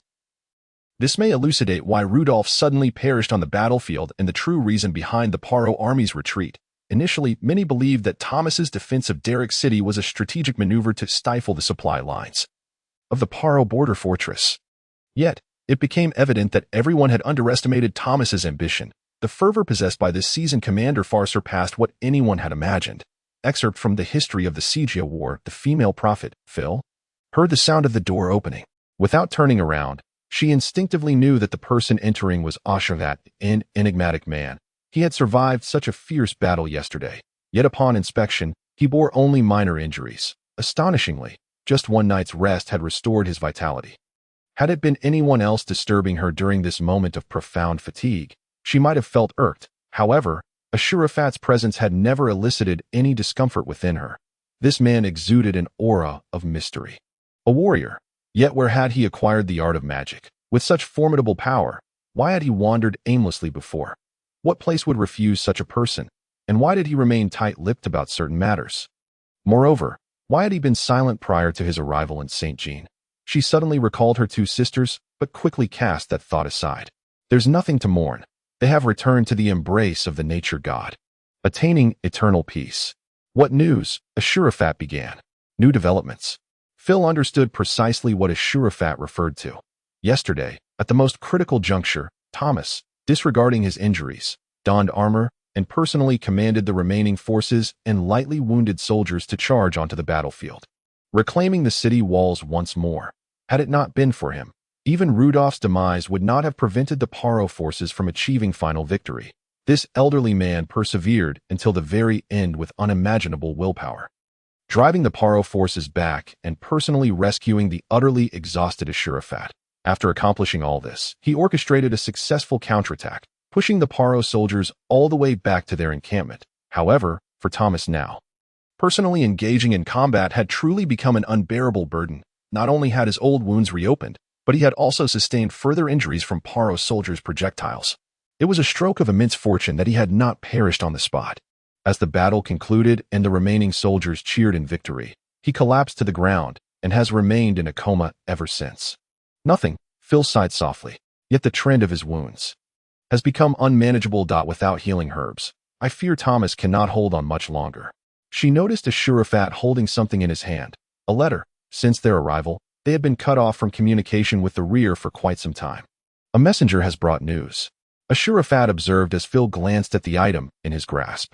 It is not good tidings. Our king, His Majesty Blanger, has fallen gravely ill. However, this matter bears no significance for us. He approached Thomas's bedside, gazing at the old man's pale visage. Thomas remained in a state of unconsciousness, yet Ashru Lathe could never forget the feeling of Thomas rushing to his side during the fray. Thomas had shielded him with his own body, taking several Paro projectiles for him. "Child, are you unharmed? I have come too late." Thomas had uttered that simple phrase at the time. "My lord, isn't the military council about to commence?" Phil suddenly interjected. "I am aware," Ashru Lathe replied. The siege had finally come to an end. After nearly 50 days of fierce fighting, witnessing countless comrades and foes fall, this brutal conflict had drawn to a close. Today, they were to convene a meeting to determine their next course of action. "Is there truly no other way without healing herbs?" he abruptly inquired of Phil. "What a pity. My lord, it seems there are no alternatives. Moreover, the sooner we act, the better. I cannot guarantee how much longer Lord Thomas will endure." Ashru Lathe turned to leave, his heavy footsteps seeming to signify a firm resolve. As he entered the grand conference room, all surviving mid-level officers had already gathered. He surveyed the sparsely populated room and was suddenly overcome with a wave of sorrow. When they had just captured Derrick City and convened a meeting, The space had been bustling with activity at that time. The expedition's commander, Thomas, had led 4 vice commanders, beneath whom were nearly 100 mid-level officers, excluding the militia captains. Yet now, Thomas lay gravely injured. Only 2 vice commanders remained. And the mid-level officers, along with the militia captains who could only listen, totaled scarcely 40. This figure belied the staggering casualties suffered by the expeditionary force, originally numbering nearly 8,000. Only 2,000 were now fit for battle. The few injured had mostly recovered and returned to the fray under the healing magic of the female prophets, only to fall again. Of the 3 female prophets, only Phil remained. The Knights of the Holy Grail had all perished on the battlefield. It could be said that the expeditionary force had been reduced to a mere shadow of its former strength, if this battle was intended as a field engagement aimed at defeating the enemy. Such losses would render any declaration of victory a hollow one. Leo stood aside, his head wrapped in a white bandage, a gash marring his once handsome face, rendering his features grotesque. Additionally, he bore a wound from a warhammer. On the surface, he appeared capable of moving freely, yet in reality, he would be unable to rejoin the fray anytime soon. Fear not. Miss Phil has assured me that there is a 50% chance this wound will not leave a scar, Leo remarked quietly. Noticing Ashurafat's gaze upon him, the agenda for the meeting was straightforward.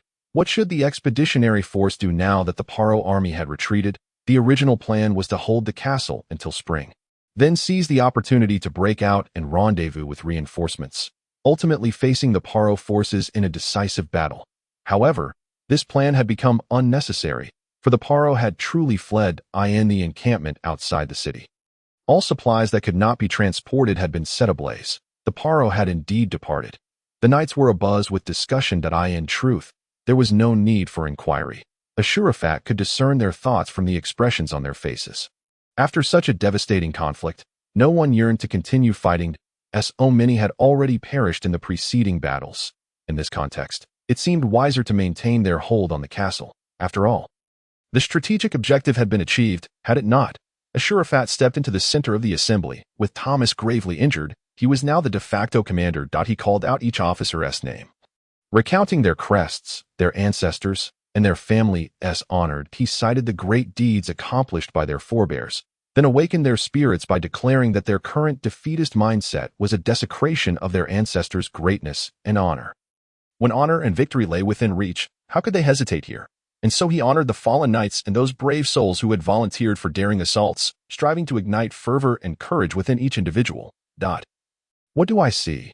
So many have sacrificed their lives for victory, yet the remaining souls lack the courage to expand upon that triumph. If we maintain such an attitude, how shall we face our fallen comrades? When we one day perish in our beds, ascending to the heavens, shall we stand tall before our brethren who await us? What enemies remain? The Paro now are but a pack of lost dogs. Those among them who were the bravest have perished beneath the city walls. Their knights, their generals, their warriors, all have been vanquished by our hands. What remains is a group of cowardly, defeated soldiers. If we let this opportunity slip, allowing the Paro to regroup, how shall we justify our honor as knights, or the valor of our comrades who fell beside us?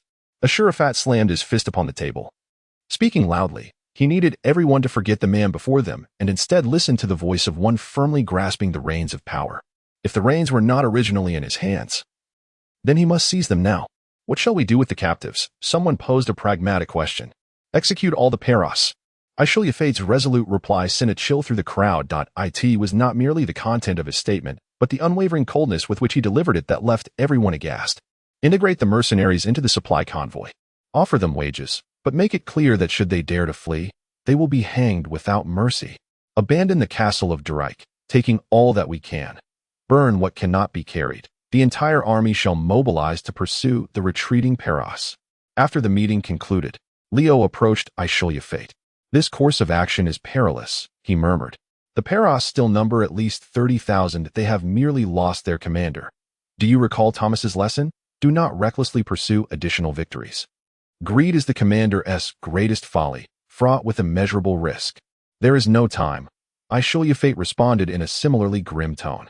There is no medicinal herb. Thomas will soon perish. The only place I know of with recent supplies is within the Paro forces. Leo, do you wish to witness Thomas's demise? Then why execute the captives? Though the Paros are, it would be better to release them. I have no other choice. We lack the resources to guard those captives. Ashru Lathe replied. Furthermore, I cannot allow the Paros to anticipate our pursuit. Leo, think of William Daly. He departed mid-sentence, leaving Leo alone in the conference room. Section 81. Phalanx, the enemy approaches, came the scout's voice from afar. In an instant, the previously tranquil ranks were thrown into disarray. Officers barked orders, soldiers hurriedly moved, and the entire formation resembled a writhing caterpillar, each segment operating with ordered urgency. When the enemy's cavalry emerged, they were met with a meticulously arranged phalanx of pikes. This was not an ordinary formation. All soldiers wielded pikes twice the length of standard ones, held firmly with both hands. The rear ranks rested their pikes upon the shoulders of those in front. This phalanx was considerably denser than usual, and, due to the staggered formation, it inherently created segmented zones of lethality, even if the first rank S pikes were to pierce horse and man alike. There remained second, third, and fourth lines to defend that a frontal cavalry charge could not hope to breach such a formation. A direct assault would be tantamount to suicide, as anticipated, upon witnessing this formidable phalanx.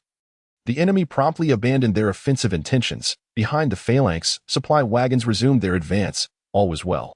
Once the wagons had retreated to a safe distance, the phalanx began a cautious withdrawal, leaving no opportunity for pursuers to exploit. This day marked the third instance of pursuit. Thrice the enemy had halted before this terrifying, iron spine formation. Those cowardly St. Jeans, a Paro officer remarked as he watched the enemy turn tail, exulting in their perceived victory. Although few had expected the enemy to dare pursue, this phalanx had been prepared for such contingencies, and it had proven invaluable. Perhaps it was the caprice of fate. 2 consecutive days of heavy snowfall had significantly hampered the Paro forces, allowing the enemy to close in on the 5th day. Gazing at the serpent banner flying above the pursuers, nearly all Paros gritted their teeth. That Thomas was truly a nightmare, a waking terror. Without this phalanx, the now disordered Paro army, having lost unified command, might have suffered grievously. Reform the marching order and follow the supply convoy, someone commanded. It is impossible to break through that formation head-on. The officer reported the situation to Ashru Lathe. The enemy was as prickly as a hedgehog, yet Ashru Lathe showed no signs of retreat. Such seemingly impregnable defenses are the most foolish of strategies. Once an unexpected event occurs, they will be unable to react in time, Ashru Lathe explained. We will send archers forward. That won't do. We have too few archers remaining. That is of no concern. We still have mounted retainers. Ashru Lathe glanced skyward. Position the mounted retainers at the forefront to shoot with bows. We shall employ the most classical technique against the pikemen, a wave attack. The mounted retainers were not knights, but rather militia or archers. When the captain of the militia was lacking, those who had earned their accolades would be promoted to mounted retainers. Their horsemanship was subpar, rendering them ill-equipped for true cavalry combat, so their primary duties involved reconnaissance and patrol, tasks that knights were reluctant to undertake. Shooting from horseback required exceptional skill, which they lacked. Furthermore, the number of mounted retainers was painfully insufficient. If bows will not suffice, then let us use firearms. These require little training, Ashru Lathe replied. As for numbers, that is not an issue against such a phalanx of pikes. Breaking through even a single point would spell collapse for the entirety. The trumpet of the scouts heralded the enemy's approach. The enemy is here, someone shouted. However, this time the Paro forces had adapted well to such unexpected developments. They swiftly shifted formations, forming a long rectangular block that completely obstructed the pursuer's path. Unless this rear guard of pikemen could be shattered, the enemy could not continue their pursuit. Astonishingly, the enemy seemed disinclined to retreat this time. Cavalry units formed up before the phalanx. The sound of hooves squelched through the not yet melted remnants of snow, echoing ominously. The mist from the horses' nostrils seemed to carry the specter of death. The pursuers arranged themselves in a classical cavalry assault formation, clearly intending to charge directly at this iron-spined phalanx. In terms of sheer numbers, the Paros held the advantage. However, since one mounted individual occupied the space of 3-foot soldiers, the expeditionary force appeared far denser than their opponents. Silence enveloped the battlefield. All held their breath, awaiting the signal to engage. Toot, toot, toot-toot-toot-toot. The horn resounded in the sky. A squad of cavalry suddenly broke from the main body, charging forward. Yet, it was evident to all that this troop was poorly armored. Their advance disorganized. Clearly, they were merely mounted retainers, testing the waters with a feint. Yet, The outcome proved somewhat unexpected. Following the initial cavalry strike, another wave surged forth, closely trailing the first. Then came a third and a fourth, all targeting the Paro right flank. Charging forth, the cavalry closed in. The Paro soldiers could hear the labored breaths and snorts of the warhorses. The phalanx tightened its grip as powerful arms, veins bulging, steadied their pikes, forming a wall of death against the advancing enemy cavalry. For every pike that stood, there awaited death for the onrushing horsemen. The mounted retainers halted their steeds, steadying themselves in the saddle to fire upon the phalanx. After discharging their shots, they swiftly turned their horses to escape at an angle, allowing space for the second wave of cavalry. The second wave also halted their horses, firing once before retreating. Then came the third wave. The total number of mounted retainers barely amounted to 3. Their shots, if scattered against the phalanx, would likely make no more impact than pebbles thrown into a deep pond. Yet now, they concentrated their fire on a single point. In that brief segment of the phalanx, Paro soldiers began to collapse in droves, creating a significant breach. Those at the edges of the breach lost their formation, jostled by the wounded, and could only watch in despair as the fourth wave of knights charged forth. The knights circumvented the pike's front and surged through the breach, closing in on the Paro pikemen, wreaking havoc. The pike's lack of maneuverability became apparent at that moment. Amidst the chaos, they could not utilize their pikes effectively, and were instead mown down in groups, trampled by the warhorses. More knights surged forward, exploiting the breach to expand their gains. The front of the phalanx was fearsome, yet its flanks were woefully vulnerable. The Paro commander instantly realized that all was lost. Ignoring the command of his troops, he turned his horse and fled. Immediately, the Paro forces began to disintegrate entirely. Paro soldiers discarded their pikes, cast aside their armor, and fled in every direction. Meanwhile, the expeditionary knights surged forward. The battlefield was theirs now. This was no longer a battle but a one-sided hunt. They swung their weapons freely, transforming the field into a horrific slaughterhouse. Even those mounted retainers, less skilled in cavalry combat, joined in, ruthlessly slaying fleeing Paro soldiers or trampling them en masse. Ashru Lathe did not join the others in the frenzied pursuit. Instead, he led a small cadre of knights into the supply wagons. As the phalanx crumbled, the Paro logistics personnel, witnessing the chaos, immediately began abandoning their vehicles, unbridling the draft horses to escape. Now, only the lined-up wagons remained, along with some horses yet to be freed from their harnesses. Quick! Search for me. Where is the medicinal herb? After a brief interval, several knights brought a captive before Ashru Lathe. He was a plump, middle-aged man, adorned in a meticulously tailored uniform. His hands were pale and soft, clearly not the hands of a warrior skilled in combat. However, his uniform indicated that he was a member of the Paro army. I am a logistics officer, an aide, the man stammered, striving to maintain a semblance of a smile. Yet, Ashru Lathe's piercing glare silenced him instantly. The logistics officer's complexion turned ashen with fear. Dark clouds obscured the sun, and the wind cut like ice, but nothing felt as frigid as the gaze directed at him by the man before him. "Where is the myrrh?" Exclamation point. Ashru Lathe demanded. "And no, it's not. Here," he stuttered. "It is a CC cherished potion at the Blue Shield. Night order. Sound the retreat trumpet immediately." Ashru Lathe commanded without a moment's hesitation. "Gather the troops and pursue at once. These spoils are to be handled by the logistics team. Take everything that can be carried. Burn everything else." "What about the captives?" someone inquired. "Follow the old protocol." "But, my lord the Count, if our intelligence is accurate, the main force of the Paro army is far separated from the rear guard. It may take us half a day to catch up. Our horsepower is already dwindling. All knights shall switch horses to pursue. Leave the weary steeds for the logistics team and mount the fresh ones. We have enough steeds for each person to ride 2 or 3 at a time." In the dim light, an impromptu meeting was taking place. 3 or 4 armored figures gathered around a table, their faces etched with worry. Following General Rudolph's death, the army was on the brink of collapse. Mercenaries were fleeing in droves, the infantry's morale had plummeted to its nadir, and even the night order was beginning to waver. Within the Paro army, no one possessed the prestige or status to replace Rudolph, while the detestable Thomas relentlessly pursued from behind, persistently harassing the rearguard. "The rearguard has been annihilated by Thomas. We have lost most of our supplies," someone murmured. "How can Thomas still possess such combat prowess? He seems intent on swallowing us whole." Another remarked. "Starting tomorrow, we will have the night order cover our retreat. The other troops likely cannot withstand Thomas's assault. If the Knight Order is defeated, we will have no chance at all, someone countered. It would be better to abandon the infantry and allow the Knight Order to retreat lightly, at least this way. We can ensure their survival. But in that case, before the argument could reach a conclusion, a piercing cry erupted from outside. Night raid! Night raid!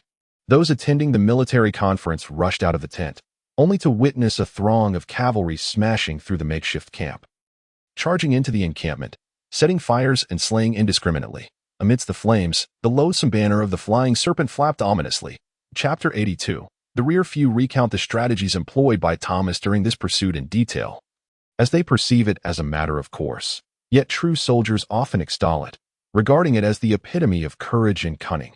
This pursuit was composed of a series of smaller battles, with Thomas achieving victory in all 8 encounters, ultimately decimating the Parlo forces. The second battle, a classic night raid, directly led to the catastrophic defeat of the Parlo army. Following General Rudolph's demise, the Parlo forces were caught off guard and besieged by Thomas, resulting in their utter rout.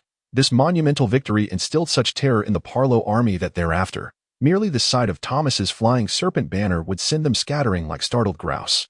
In truth, it was only after this battle that the world truly comprehended Thomas's ambition. The so-called time delay tactics were merely a ruse, at most a backup strategy to Thomas's true objective was to leverage his force of fewer than 10,000 men to shatter the entire Parlo army, reclaiming all of Cass Silos and thereby establishing a legacy rivaling that of the ancients. Prior to this, many had drawn comparisons between Thomas and ancient generals, yet it appeared his ambition sought to surpass all predecessors. A thorough examination of Thomas's past achievements revealed him to be cautious, calculating, and yet brave. However, this time, Thomas demonstrated that he possessed all the qualities necessary to be a great commander, not merely one or two. When required to be a fox, he was a fox. When called to be a lion, he was a lion. When needed to be a hungry wolf, he was a hungry wolf. Following the night raid, Thomas relentlessly urged his subordinates onward, pursuing the remnants of the Parlo army with astonishing speed. Each subsequent battle concluded with his overwhelming advantage. Thomas's forces swiftly expanded.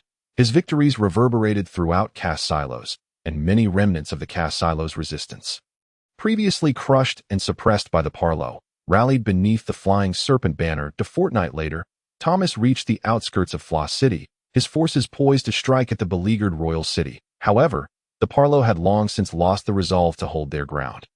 In their retreat, they set the famed city ablaze, resulting in the deaths of thousands of civilians in the inferno. This was a perilous tactic. While they managed to delay Thomas by 2 full days, they simultaneously forged an irreconcilable enmity between the Cass Silos people and the Parlo.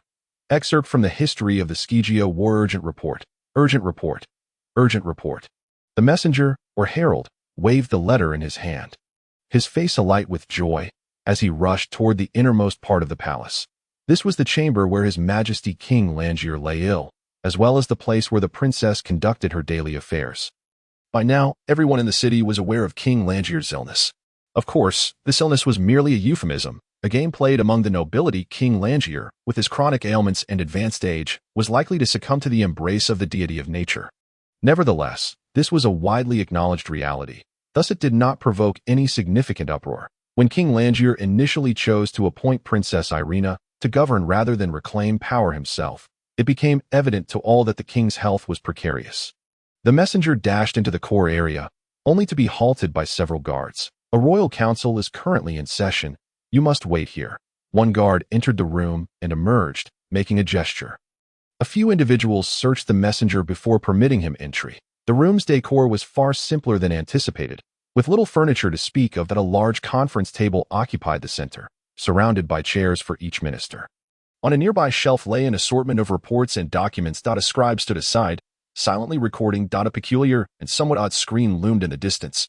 Princess Irina and her 5 ministers, those who were acting, turned to face the messenger entering through the main door. What urgent news do you bring? Someone inquired. General Thomas's letter. General Thomas has defeated the main force of the Parlo army at the gates of Derrick, slaying the Parlo Grand General Duke Rudolph on the battlefield and annihilating at least 60% of the enemy forces. He is currently in pursuit of the remaining foes. As the messenger spoke, he presented the letter. Irina first took it, then passed it to her ministers. A few coughs emerged from behind the screen. The messenger cast a surprised glance at the screen. Was someone hidden behind it eavesdropping?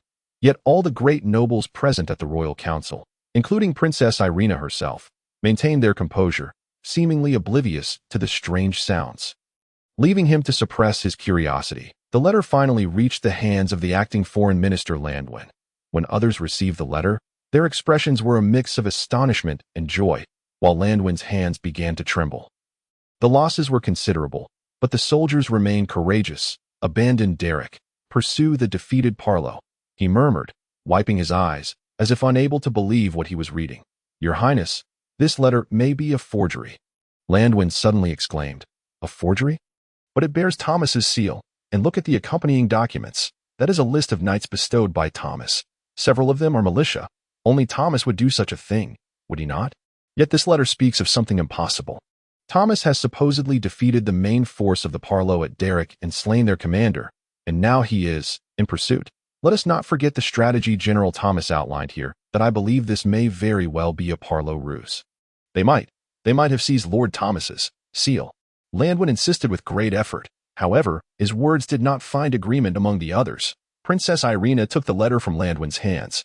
If this is a ploy by the Parlo, what purpose would it serve? The princess inquired gently. Perhaps to prevent us from reinforcing Thomas. We cannot possibly reinforce Thomas now, unless we dispatch the Pegasus Knights in their entirety, someone remarked mockingly. Or perhaps it is to lower our guard, facilitating their sudden assault. From where will they strike? In any case, this cannot be genuine. Everyone, take heed. This is not Thomas's handwriting. Your Grace, did you not read the entire letter? General Thomas was injured, thus this missive was penned by one of his subordinates. Regardless, I refuse to believe this is true. Landwin leapt up, roaring loudly. Thomas could never. Your Grace, I believe you need to step outside for a moment to gather your thoughts. Irina suddenly interjected. Landwin paused, frozen in place. After a few seconds, he discerned from Irina's eyes that she was not jesting. He hesitated, uncertain of how to proceed. Guards, Duke Landwin is weary. Escort him to his chambers for some rest, another individual called out. 2 guards promptly entered, glancing at Princess Irina, and upon receiving her affirmative nod, each took an arm of Landwin to lead him from the room. Our General Thomas truly is a quandary, having knighted so many in one breath. He must have elevated all surviving squires to knighthood, along with a few militia. Their territorial issues will be a headache for us. Observing Landwin's departure, the others exchanged knowing smiles. Your Highness, you have already won this war. You could hold a celebratory parade at this very moment. A minister stood and proclaimed to the princess. Send word to the front lines immediately. Let the soldiers share in the joy, someone suggested. General Thomas. Truly remarkable, aging like fine wine. General Thomas is indeed impressive, growing stronger with age. In fact, over 20 days prior, such admiration had already been expressed. The one offering this praise was none other than Luke. As he exclaimed with a tut-tut, he perused a secret letter in his hands. First, a one-on-one duel, followed by a decisive victory in a lopsided siege against the Paro army, slaying their commander Rudolph, and finally, he decisively abandoned Derek City to pursue them. Our General Thomas undoubtedly possesses the aura of a great leader. You should learn from him. While this was said, Luke's expression revealed no trace of emotion or reverence. What shall we do? Uncle, the Paro have been defeated by Thomas. Ryan paced anxiously in the room. With the Paro gone, what stood before him now was Thomas. They were currently in the governor's residence of a small town, not far from Derek Castle. Thus they had received news of the siege's outcome. He had wounded Thomas. Thomas would certainly not forgive him. Oh, damn. Fighting anyone would be preferable to facing Thomas, that old man. Countless unfortunate armies had dared to stand in his way, attempting to halt him, only to be reduced to mere footnotes in history. Ryan was acutely aware that engaging Thomas would mean confronting a war destined for his defeat. A significant portion of the lords of Casilos would be reluctant to follow him, perhaps even immediately defecting to Thomas's side. Even without such circumstances arising, should they engage in a genuine battle, he was certain he would not triumph over Thomas. This much Ryan understood. There is nothing we can do. Nephew, has your resolve changed? What resolve? Of course, I mean your plan to marry the princess. Luke inquired earnestly. Uncle, how can we marry the princess now? Thomas has won. He has annihilated the Paro. Even if they are not entirely defeated yet, it is only a matter of time. once he deals with the paro and discovers my betrayal. Then we, ha ha, ha ha ha. Luke suddenly burst into laughter. My dear nephew, let us not concern ourselves with that matter for now. I ask you, why should we go to war with Thomas, since we cannot win, just as you said? Thomas could crush us with but 2 fingers. Then why engage him in battle? Why indeed? Ryan momentarily struggled to grasp his uncle's meaning. Dear nephew, it is simply this. Absolute power. The prospect of becoming king seems dim. Unless you were certain of defeating Thomas. Otherwise, placing the crown upon your own head merely paves your path to the gallows. However, marrying the princess remains a distinct possibility. Wait a moment. Uncle, why can we not defeat Thomas?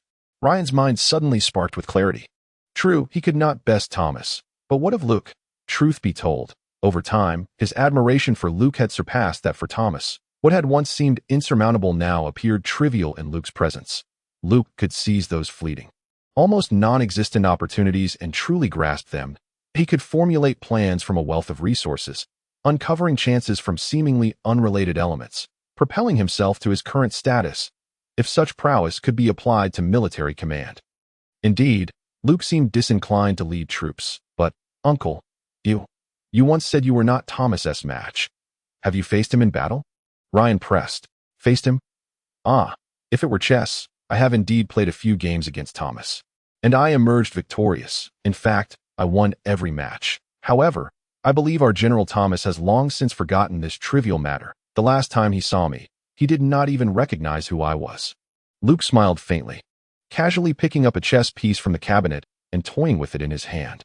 Ryan, if Thomas and I were to meet in a face-to-face tactical exercise, imbued with the spirit of competition and fairness, it is highly likely I would emerge victorious. Yet, if we commanded separate armies and faced each other on the battlefield, Thomas could send me to my doom in mere moments. Why? One must possess self-awareness. In my youth, I was enamored with military strategy and history. I once fantasized about leading great armies and making a name for myself. However, I ultimately came to the realization that I could never be a general. Because I am a coward. Admitting this is indeed shameful, yet my reason tells me that only those who acknowledge reality can endure. Luke remarked, his smile persisting, yet his fingers strained against the chess piece. White-knuckled from the effort, but you need not step onto the battlefield. Allow me to take the role of commander, and you can direct through me.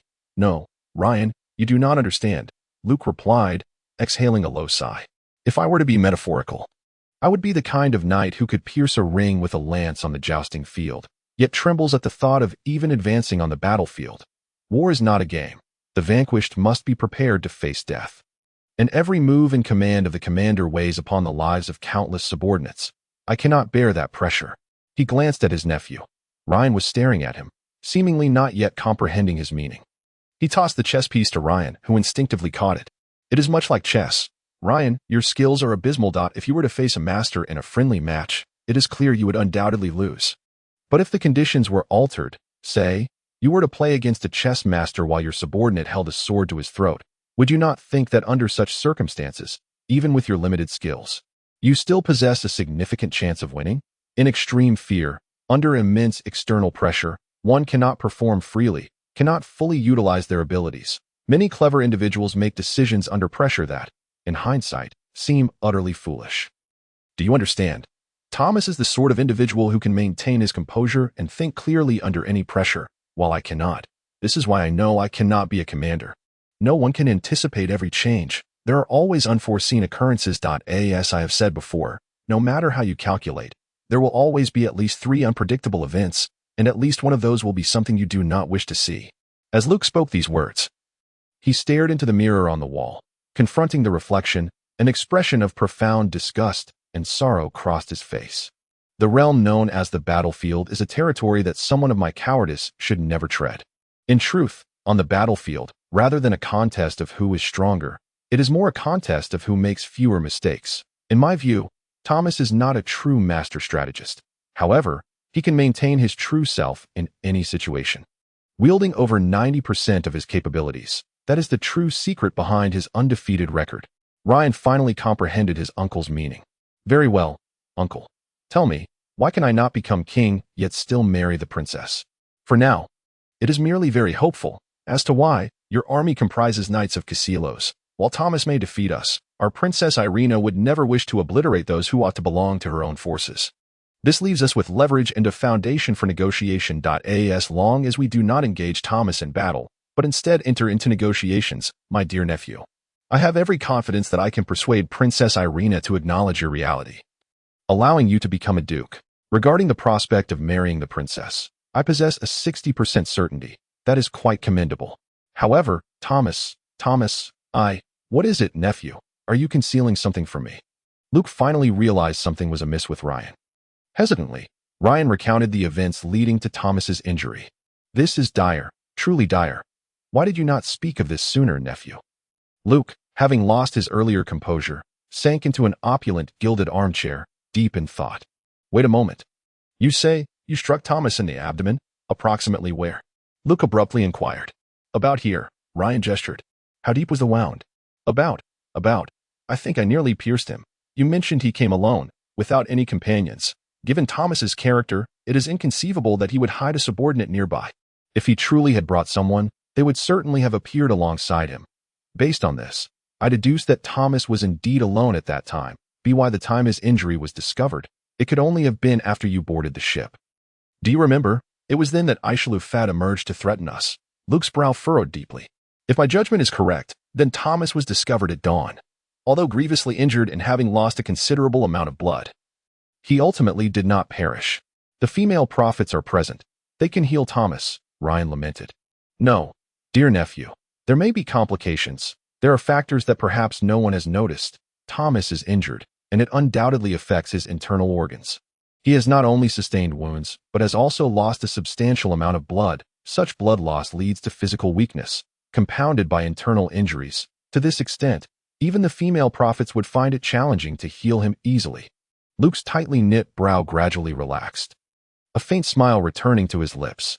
Yet, the medication aboard the ship was not promptly unloaded and sent to the castle. This implies there is a significant possibility that Thomas's wound became infected, making recovery difficult. No, let us assume Thomas is not so unfortunate, that his wound has not festered, and that he recovers swiftly under the healing magic of the female prophets. However, even so, Thomas's body would be quite frail. A weakened Thomas could not suddenly display great prowess, nor could he venture out on the first day to engage the enemy in single combat and emerge victorious. Thomas is a man of great honor. If the Parolans extend such a challenge, even in poor health, he would accept. Ryan countered. Indeed, even if this duel bears no ulterior motives, our Lord Thomas would still need to return to his bed after this battle. Consequently, who will lead the defense of the city? Moreover, I am skeptical of Thomas's ability to prevail. The Parolan commander, Rudolph, is a man who believes victory is everything. Means are of no concern. He would not engage in a duel with Thomas. There must be some trickery at play.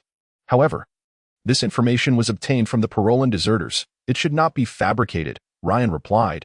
The primary source of this news came from mercenaries fleeing the battlefield. When the situation turns dire, deserters often appear. After all, they possess no commitment to sacrifice themselves for Parola. Indeed, first, before the Parolan army arrives, the commander has already sustained serious injuries. At this juncture, the morale of the troops would undoubtedly waver. Yet, everything remains concealed. Dear nephew, you must consider that your 3 colleagues are likely involved. Since Thomas, being severely injured, cannot command the battle, the responsibility for the city's defense still lies with those 3 colleagues of yours. Think it through. Think it through. I understand now. Luke suddenly burst into laughter. Ha. So that is it. I comprehend. Uncle, what have you realized? I have discerned the truth. Ryan, if the general is incapacitated and unable to continue his command, who do you suppose would take his place? His deputy. Precisely, if Thomas is injured, who would assume command? William Daly. That fellow is more muscle than brain. He would fare well in a straightforward charge. Then there is Leo. He is indeed quite competent. Yet I believe that lad would never make the decision to abandon Derek in pursuit of the retreating Parolans. Although the Parolans are in retreat, they still outnumber Thomas's forces by several times. Wait, it must be Ashru Lathe. It has to be him. Uncle, are you suggesting Thomas is dead, that the one commanding now is Ashru Lathe? No, Thomas is certainly not dead. Even if he were, he must be considered alive for the time being. I understand. When viewed in this light, everything becomes crystal clear, dear nephew. I am now 90% certain that Thomas is clinging to life. The one currently commanding the troops, pursuing the Parolans, is Ashru Lathe. He is indeed a man filled with ambition. Should he succeed in defeating the Parolans, this accomplishment would suffice to elevate him a rank. Perhaps even to Marquis or Duke. If he fails, he will shift all responsibility onto the deceased Thomas. The dead cannot contest their fate. It is simply too perfect. Luke smiled. It seems your dream of kingship is not without its prospects. Dear nephew, I have told you. Uncle, I have no interest in being a king. I wish to be the husband of Alina. Very well, I understand. Ryan, do you have confidence in defeating Ashru Lathe under conditions of comparable military strength? Previously, the opponent used Thomas as a shield. According to my calculations, although Ashru Lathe is effectively controlling the army, the official commander remains Thomas. Chapter 84. Grave illness. It remains quite challenging, does it not? Precisely. Our Ashru Lathe indeed harbors ambition. Yet he seems to have forgotten one crucial point. He is a man of no foundation. Were it Thomas in command, I would merely say that all his little tricks would be at play. But if it were Ashru Lathe, perhaps our victory could be achieved not through armies and swords, but through letters and invoice. Dear nephew, I now know our next course of action. What shall we do? Immediately mobilize troops to seize the abandoned Derrick city. Then, proceed cautiously, aiming to occupy as many cities as possible without clashing with Thomas. We must strive to expand our actual control. Also, provide me with a few reliable individuals. Ryan, have you contemplated what transpired? Luke noticed the perplexed expression on his nephew's face. Do not keep me in suspense. Tell me swiftly. Uncle, based on my deductions, this is how events unfolded. First, on that day when you injured Thomas, after my departure, it is highly likely that Ashru Lathe conspired with the three of them to conceal Thomas's injury. In such circumstances, Leo and William Daly had no alternative. Thus, the three of them kept this secret until the Parolan army arrived. By that time, Thomas's wound had begun to heal, and he accepted Rudolph's challenge. However, it is predictable that after the duel, the still recovering Thomas returned to bed. Nevertheless, he had arranged everything, and thereafter, it was Ashru Lathe and his companions who executed the defensive operations according to Thomas's predetermined strategy. The situation for the Parolans is also dire. Although Thomas's old wounds have resurfaced, their commander, Rudolph, similarly sustained injuries in the one-on-one duel. The outcome of this scenario underscores Thomas's foresight. Thomas had established a battle plan, while the Parolans had none. Consequently, the Parolans could not breach the city. Suffering heavy losses instead, Rudolph, lacking the healing of the female prophets, stubbornly commanded the battles. Ultimately, he was struck by a stray arrow, or perhaps slashed by a knight in a desperate charge, or some other mishap. In any case, he lost his life. Thomas's side also encountered a situation of manpower calculation. That Thomas's wound became infected, the healing of the female prophets proved ineffective, and the city lacked medication. As a result, Thomas could not heal, leading to the transfer of command to Ashru Lathe. Our Ashru Lathe devised a brilliant strategy. To pursue the enemy outside the city, he likely acted under Thomas's name, or perhaps through other means. Should the battle be victorious, all soldiers would recognize him as the true commander. If the battle fails, Thomas, as the commander, would bear most of the blame. However, even more cleverly, Thomas would not need to take responsibility. For Thomas's plan was to intercept the enemy at Derrick, and that plan has indeed succeeded. If defeated in the pursuit, it would merely be a minor setback in a great victory, a small shadow in the light. And no one would hold it against him. Thomas would still be credited. Now do you understand, my dear nephew? I comprehend, Ryan responded. It is indeed a splendid idea, exceedingly clever. A victory would yield great merit, while a defeat would incur little blame. Indeed, our Ashru Lathe is an astute individual, remarkably so. Luke's face shone with a radiant smile. In my view, clever individuals are far easier to manage than fools. For one cannot predict the moves of a fool. In dealing with our ambitious Ashru Lathe, internal conflict proves far more effective than external combat. Internal conflict? Through letters and invoice, Ashru Lathe, newly appointed to command the army, will undoubtedly employ a forceful approach to ensure his subordinates comply with his orders. Consequently, it is inevitable that there exist individuals within the ranks who harbor dissent in private. Moreover, many knights of Cassilos have joined his forces due to Thomas's influence. And now, with Thomas on the brink of death, their resolve is bound to waver. On one hand, they lack confidence in the future. On the other, Ashru Lathe is an enigmatic figure. known for his brusque demeanor, which may lead these knights to entertain alternative thoughts at this juncture. They receive correspondence from other knights of Cassilos, informing them that a Duke Ryan, possessing royal blood of Cassilos, is rising in rebellion against the Parolans and has achieved victories. Luke pondered for a moment, turning his thoughts to another matter. My dear nephew, perhaps we should consider the matter of communication with the princess, even if there are Parolan forces stationed at the border. Princess Irina must surely be aware of our movements by now that I have heard whispers that our king is unwell, but I remain in the dark regarding the severity of his condition, if the governance now rests solely upon that young princess. How will she address the sudden emergence of this duke? The Parolan border defenses are destined to falter soon. As Luke ruminated, he murmured to himself. The imperial council had finally concluded, and all the ministers had taken their leave. Today marked one of the most jubilant days in a long time, as the ever-loquacious Randwin had departed. His expression upon leaving was a source of great relief. Appointing him as the acting foreign minister had indeed been a grave error. His daily routine consisted of incessantly disparaging Thomas and proposing ideas so absurd that even Irina found them lacking in merit. The black-robed elder's description of Randwin as a fool was, in fact, an exceedingly fitting assessment. To speak candidly, Randwin was a simpleton, suitable only for executing straightforward tasks. Yet, paradoxically, this fool possessed a unique talent for taming Pegasi, a skill unparalleled in St. Jean. The clerk had also departed, leaving only Irina in the council chamber. No, it would be more accurate to say that only two individuals remained. Irina approached the screen, where the black-robed elder was seated, leaning heavily on his sturdy wooden staff. However, the elder no longer exuded the formidable presence he once had. Despite his gaunt features and hollow cheeks, the fierce gaze that once instilled terror had diminished in its potency. The hands that once gripped the staff with conviction now merely rested upon it. Trembling slightly, Irina could discern that merely sitting behind that screen had drained the elder of all his strength. The black-robed elder's life was nearing its end, besieged by illness and the ravages of age. It would not be surprising if he were to collapse at any moment, never to rise again. Cough, cough, the black-robed elder rasped. Even coughing seemed to require great effort. You have committed numerous errors. He paused to catch his breath, speaking in a voice that bore a semblance of strength. Randwin is a fool, yet your conduct has been overly frivolous. Do you comprehend why others acted as they did? Why they assisted you in banishing Randwin? Surely it is because Randwin is insufferable. It is partly Randwin's own indiscretions, but also because they perceive your favoritism towards Thomas. The elder bellowed. Though his voice was raised, it lacked its former volume, as he no longer possessed the strength to shout. When a subordinate acts inappropriately, a common response is to reprimand them. A clever approach might involve using a light-hearted jest to make them aware of their misstep. The most astute method is to convey understanding through one's demeanor and gaze, prompting immediate realization of their error.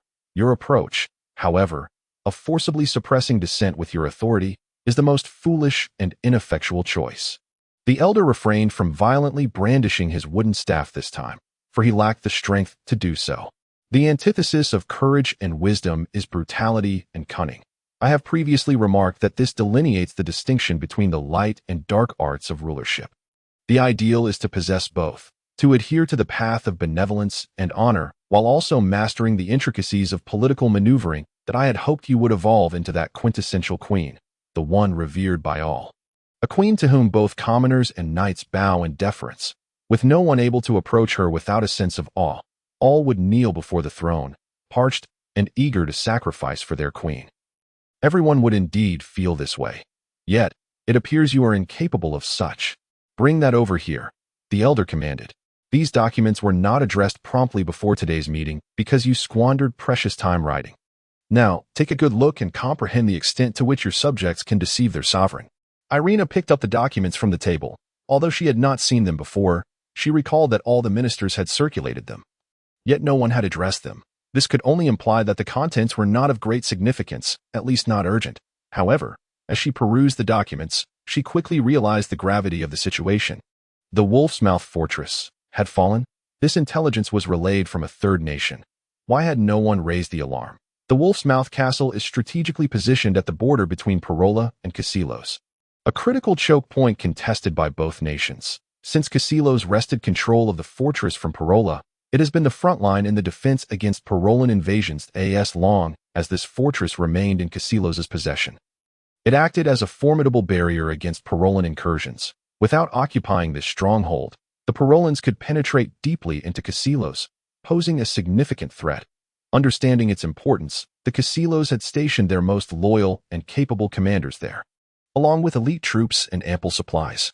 Even during the dire circumstances when the entirety of Casilos seemed to be collapsing, the Wolf's Mouth fortress had remained steadfast. However, after 2 full years of defense, it was not surprising that it had succumbed.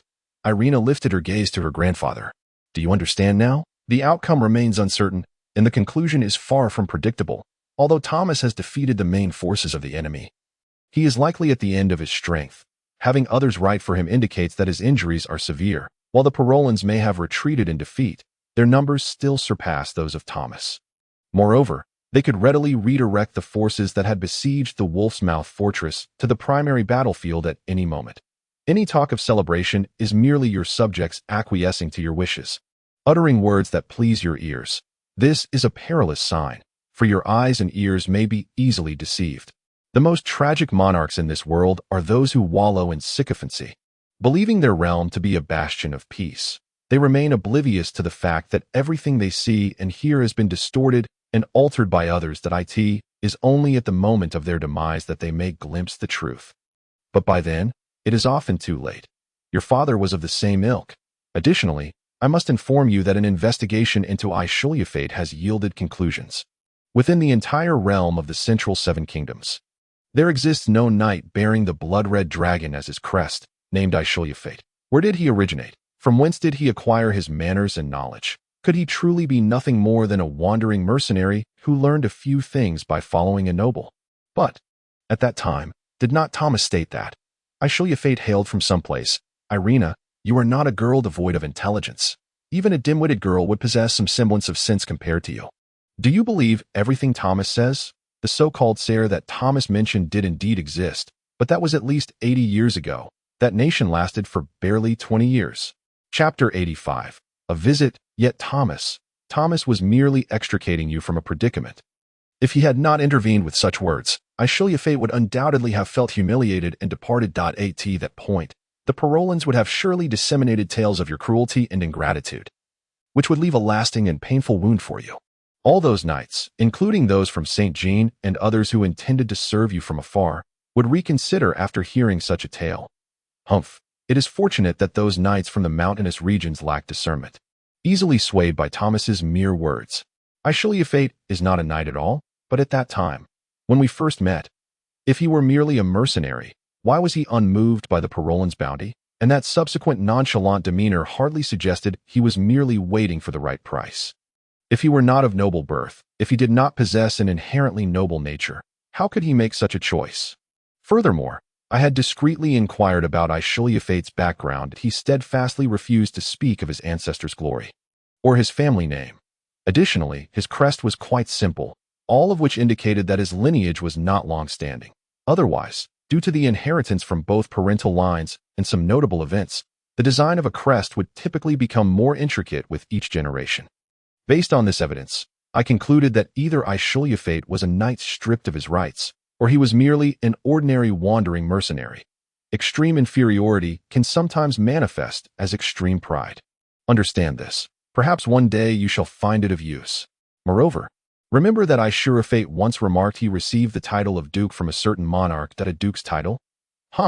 Is it so easily conferred? Typically, a rational individual would not fabricate such a grand falsehood. One may claim to be knighted, but to audaciously presume the title of duke is another matter entirely. Thus, this statement must surely have its roots in truth. Keep this in mind. This little detail may prove beneficial to you. Irina, however, found little utility in this minor detail. That it was quite plausible that Ashru Lathe had been cornered by Ryan, leading him to concoct a blatant lie. Consequently, Ashru Lathe was not genuinely a knight, but merely a low-born mercenary. Furthermore, there was another significant matter from the earlier meeting that you overlooked. That rascal Ryan now dares to declare himself duke in Casilos, recruiting soldiers. This is not a trivial matter. But this was part of Thomas's plan from the outset. Thomas's plan did not include allowing him to proclaim himself duke. This situation is exceedingly troublesome, far more complex than anticipated. That lad, like you, possesses the blood of two royal lineages, though both are cadet branches. It is still a source of concern that if that young man harbors ambitious designs for independence. No, that cannot be. He is not foolish enough to entertain such notions that as long as Thomas draws breath. He would not dare. However, he may very well seize this opportunity to establish a fait accompli, compelling you to acknowledge him as a duke. The cloaked elder sighed softly. How vital it is to have a vassal to whom one can confidently entrust military power. Though my days are numbered, at the very least, I can leave you a legacy, he murmured to himself, his voice so faint that no one but himself could hear. Grandfather, how do you know such things? Of course. While you squander your precious time riding the flying steed for amusement, reports have been arriving. Remember, a king never rests. When Ashru Lathe entered Thomas's tent, his armor and weapons were stained with blood that a minor skirmish had occurred today, during which the coalition had inflicted heavy losses on a small contingent of the Pero people in fact, the Pero soldiers had fled at the sight of the distant flying serpent banner. Yet their infantry could not escape the relentless hooves of the cavalry, ultimately succumbing to a brutal slaughter. This was a pursuit that required no leadership, devoid of any suspense. Nonetheless, Ashru Lathe had engaged, slaying at least 10 Pero men who had not fled swiftly enough. He could not articulate why he had done so, but he felt a burgeoning bloodlust within him. Coupled with a seething rage towards himself, he caught up with the retreating Blue Shield cavalry and shattered them in a night raid. Yet he found no healing herbs as he had hoped. Either those supplies had been entirely consumed by the wounded, or they had been lost in the chaos of the night assault. Worse still, in the following days, he found no trace of such precious herbs in any liberated city or from any knights seeking refuge. This was hardly surprising. Healing herbs were rare commodities from distant lands. The reserves among the populace had likely been depleted in previous conflicts. The state stockpile would have been taken by the retreating Pero forces, leaving nothing behind. Thomas's condition was deteriorating. He had spent a significant portion of his time in a fevered stupor, speaking nonsense.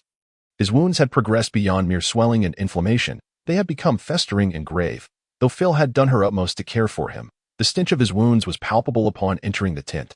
Ashru Lathe could only watch helplessly as Thomas grew weaker, feeling a profound hatred for his own impotence. Phil glanced at Ashru Lathe as he entered, sighed softly, and shook her head gently. The expression on the seer's face struck Ashru Lathe with a chilling blow. At that moment, Leo entered the tent. Ashru Lathe, there you are, Leo said. The interrogation of the captives has yielded results. The rumors are true. The Pero have captured Wolf's Mouth Castle, and they are now rallying various scattered troops around this force. It is said their numbers exceed 30,000. We may soon face a great battle. Though the flying serpent banner still waved, Thomas's grievous injuries rendered him incapable of attending to matters. This was, in truth, no secret within the army. Now, Ashru Lathe was responsible for frontline command, while Leo managed affairs in the rear. This arrangement was tacitly accepted by all. Ordinarily, when the commander was injured, the deputy would take over command. Yet without the invincible old general at the helm, the question remained, could they truly defeat the Pero in battle? Consequently, a portion of the troops, particularly the few militia units, were disheartened, having been terrorized by the Pero in previous encounters. However, having witnessed the Pero set the royal city ablaze, many knights from Casilos were filled with righteous indignation, eager to confront the Pero in a life-or-death struggle. The Pero are pressing toward us, seeking battle. If Thomas were still conscious and intended to take this opportunity to impart military wisdom, he would undoubtedly point out that the Pero were courting their own destruction, regardless of victory or defeat. The Pero had forfeited the opportunity to reinforce the border castle. It was early spring, and the garrison would soon face the dire situation of dwindling supplies. This isolated force was doomed to hold out for only so long. Derrick Castle had already fallen to Ryan. Even if the Pero could triumph over Ashru Lathe in a major confrontation, it would change nothing. The main forces of St. Jean would soon breach the entire border, leading to a prolonged conflict if the Pero successfully thwarted Princess Irina's advance. However, engaging in a long-term war against the powerful coalition of St. Jean and Casilos would ultimately bleed the Pero dry in this drawn-out struggle. Unless the true God Church provided unwavering support to the Pero, even drawing the 7 central nations into the fray. Yet everyone knew that during the prior Vampire War, although they ultimately captured Calian and eradicated the vampires, the 7 central nations in the true God Church had also been thoroughly exhausted, suffering tremendous losses. All the nations had not only suffered heavy casualties in their armies, but had also accrued insurmountable debts, teetering on the brink of collapse. Had the vampires persisted for another year or 6 months, they might have prevailed.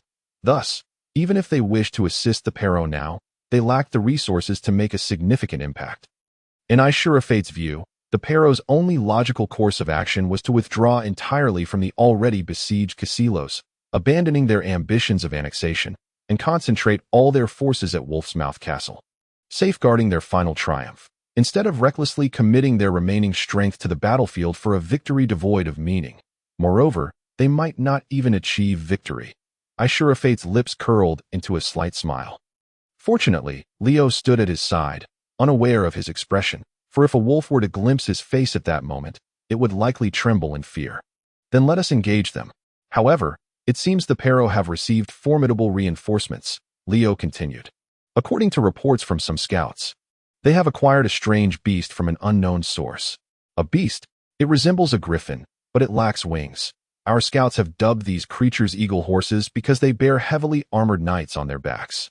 It is said that these beasts charge with a speed surpassing that of any horse, and their scent terrifies warhorses. This is quite perilous.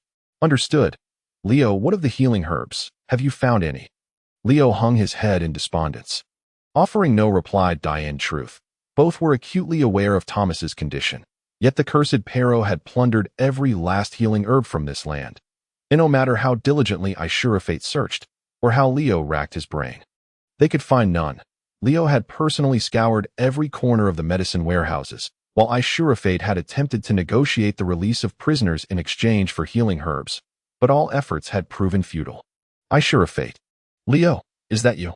Thomas suddenly murmured from his bed. Lord Thomas, it is us. Leo stepped forward, responding urgently. Where is William Daly?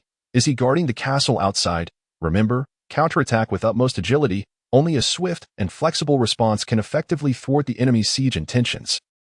Thomas uttered more incoherent words before slipping back into an unconscious state. Thomas had long been aware of William Daly's demise, yet in his recent delirium, he consistently believed that Daly was still alive. Lord Thomas, I will ensure the Pharaoh and Ryan pay dearly for this.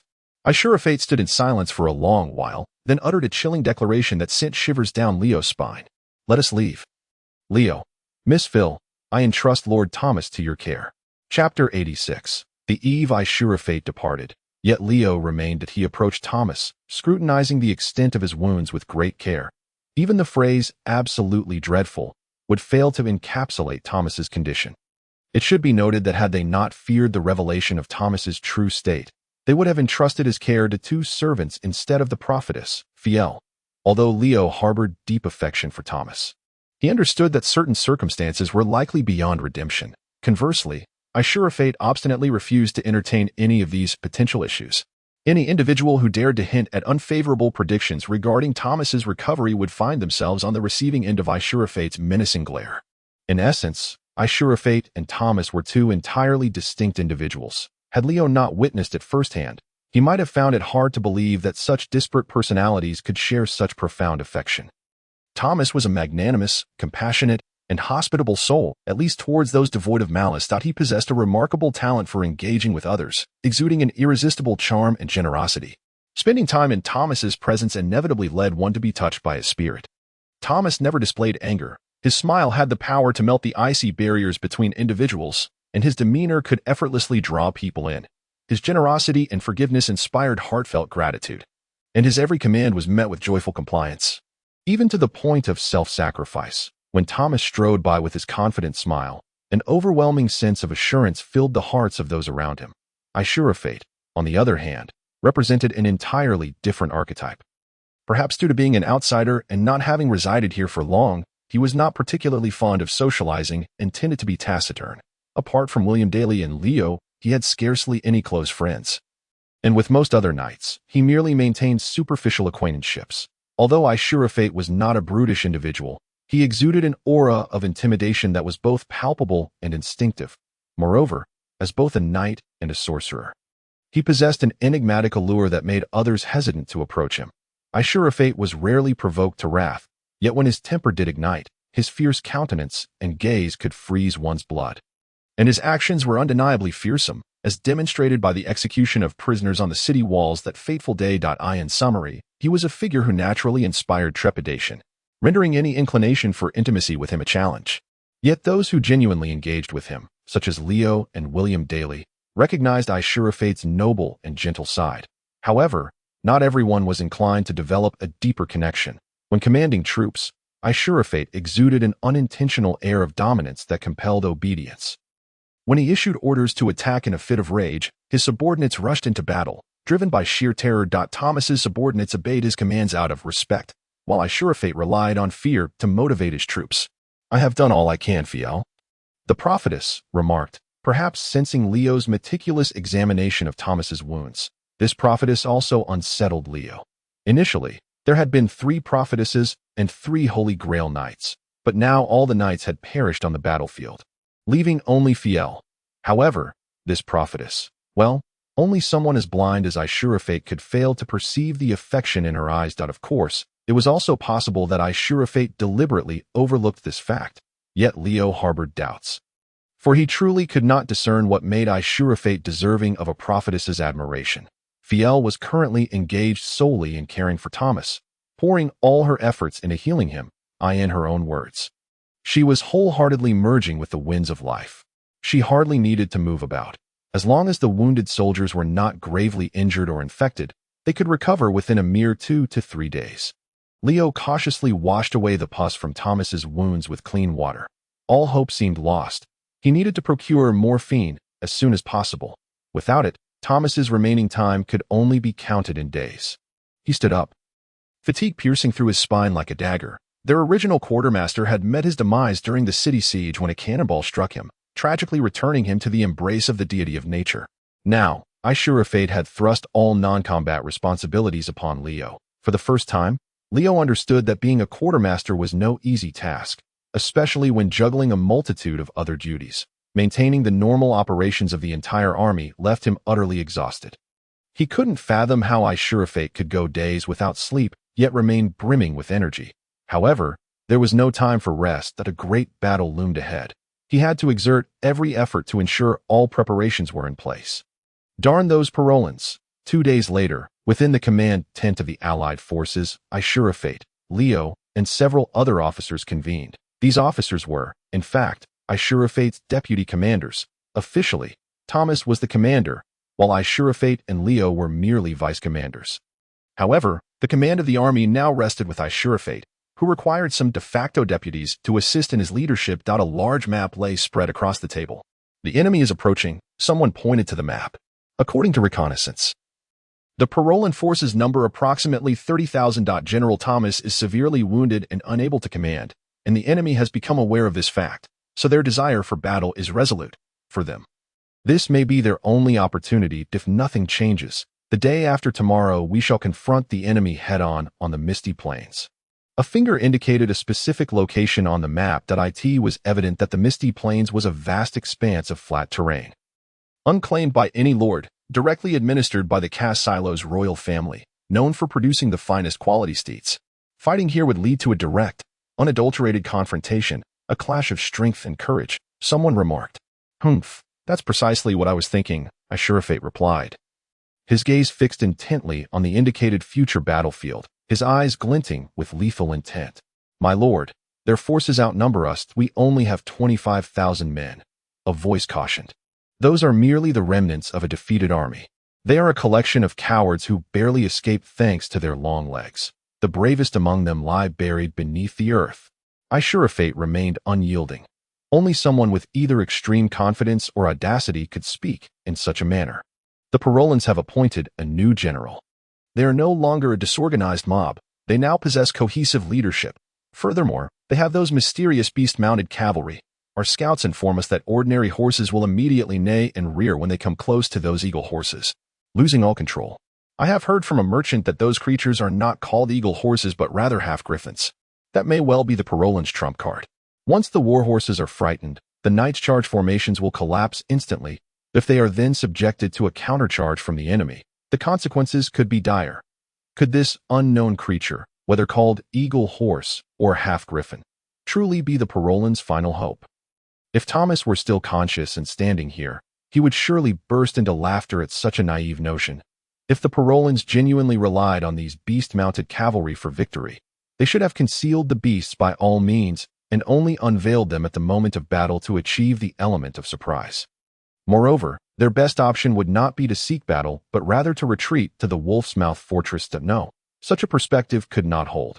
Ashru Lathe recalled Thomas's teachings. No one is truly free, and neither is an army. Why would the Parolians engage in a battle that held no significance in terms of victory or defeat? It was a clearly evident gambler's mentality, much like the reckless decision of the Greyhound Knights to venture into the mountains. Though such choices were undeniably poor, they were made under external pressures that left no alternative. Had the Greyhound Knights not entered the mountains to confront Thomas, but instead fortified their position at the vital passage, sealing off Thomas's route of escape, the current situation might have been entirely different. Yet this most strategic military choice was utterly unattainable, for the Parolians lacked trust in the Greyhound Knights. If the Greyhound Knights adopted such a conservative and cautious stance, they would likely face a different kind of doom, abandonment by the Parolians, leading to the collapse of their forces in the absence of reinforcements. And now, the Parolians had yet to awaken from their delusion of conquering all of Cass Silos and achieving total victory. Thus, they disregarded the objective realities and the fact that they were at a severe disadvantage, desperately wagering everything in hopes of claiming a meaningless victory. Ashru Lathe snapped back to attention, realizing that the debate had concluded. All eyes were upon him, awaiting his final command. There is nothing more to discuss. We shall confront the Parolian army head-on, Ashru Lathe declared. His gaze traversed the map, lingering over the region destined to become a bloody battleground, fixating instead on another entity, the castle of Wolf's Maw, the sole potential prize the Parolians could hope to retain in this war. The castle was his only glimmer of hope. Such a significant stronghold could hardly lack a reserve of myrrh. If he could seize the fortress in a timely manner and procure the myrrh within, perhaps he could still save Thomas. Thomas could scarcely endure another month. Yet, as long as the wounds could be treated and closed, there remained a thread of hope, although the remnants of winter's snow had yet to fully dissolve.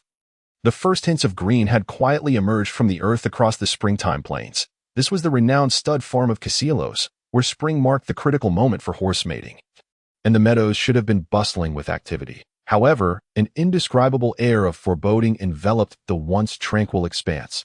Beneath the gently rising morning sun, two armies gradually emerged from their encampments to form battle lines. The Parolian forces numbered 30,000, while the combined army of Casilos and St. Jean totaled 25,000, poised for their final confrontation. Today was deemed an auspicious day for battle, despite the looming clouds. The sun shone brightly, offering a clear vista. The soldiers of both armies gripped their weapons tightly, their expressions fixed upon the distant foe. Even the steeds appeared to be affected by the charged atmosphere, their hooves impatiently striking the ground. The enemy has formed a wedge formation. A scout galloped up to Ashru Lathe, reporting loudly. A wedge formation, Ashru Lathe murmured in response. The wedge formation is a central assault formation, characterized by its strengthened flanks. In contrast to the needle formation, which completely forsakes its wings, and the cone formation, which retains only a holding force on the flanks, the wedge formation further enhances the wings. The Parolians' battle strategy was now abundantly clear. Chapter 8. The battle regarding the final confrontation on the Misty Plains. Both sides have left ample records for posterity to scrutinize this decisive battle that would determine the fate of the Parolians. Of course, from an objective standpoint, the Parolian stance of engaging in such a decisive battle was profoundly unwise. The true crux of the war lay in the defense of Derrick City, when Thomas achieved ultimate victory in the defense of the city.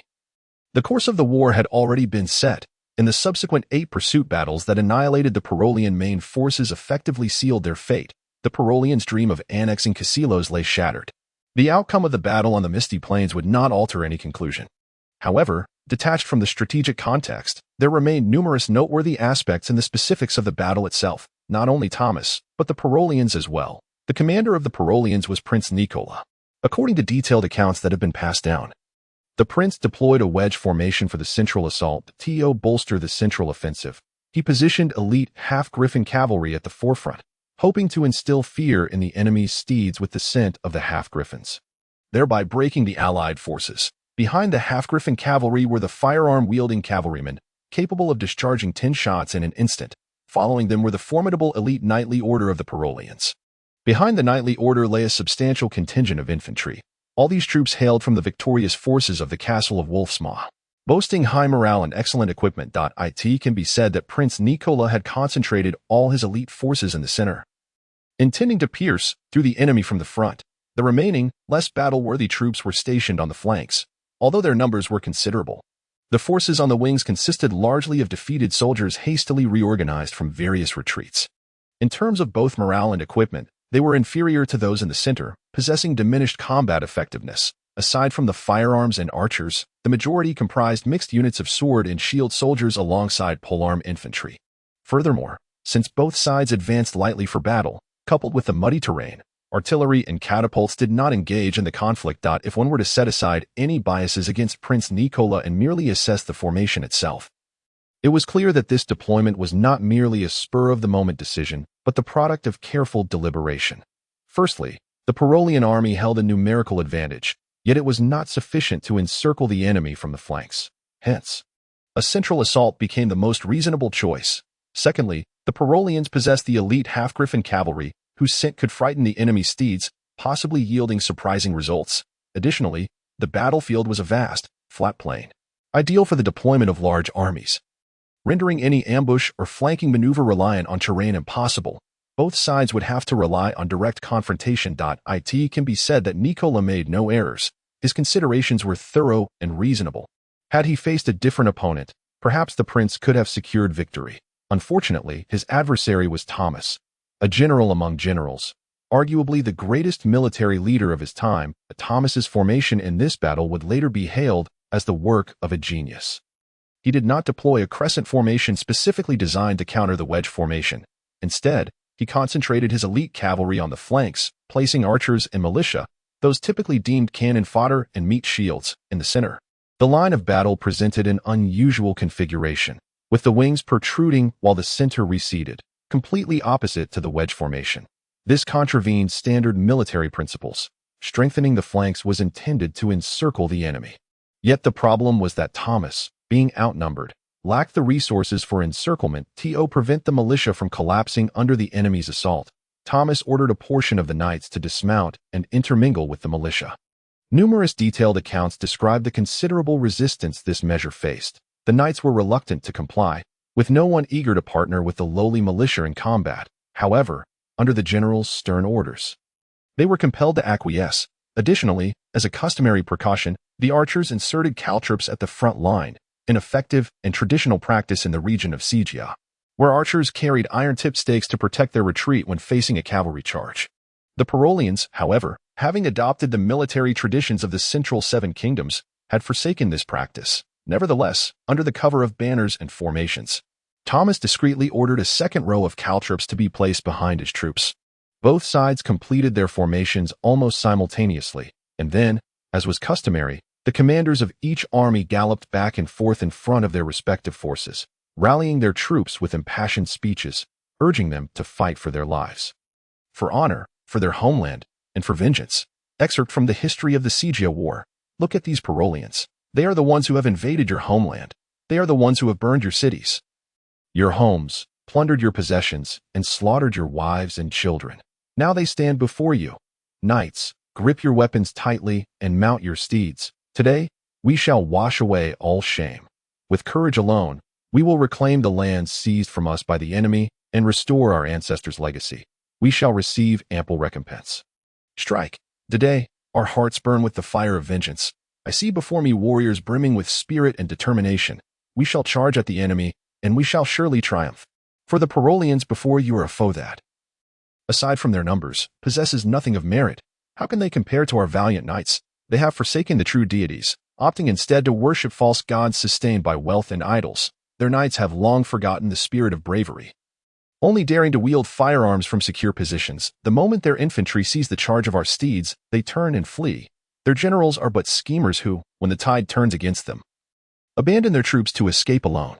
Knights, I urge you to be as thunderous as the storm and swift as lightning. Now, draw your swords and raise your lances. With lance and sword, I shall shatter those cowardly foes and cleanse our lands of their presence.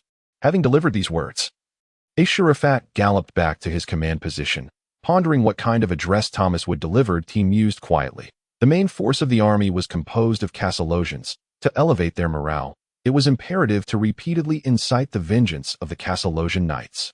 Now, the commanders returned to their positions. This land, destined to become a bloody slaughterhouse, was already suffused with a bloodthirsty fervor.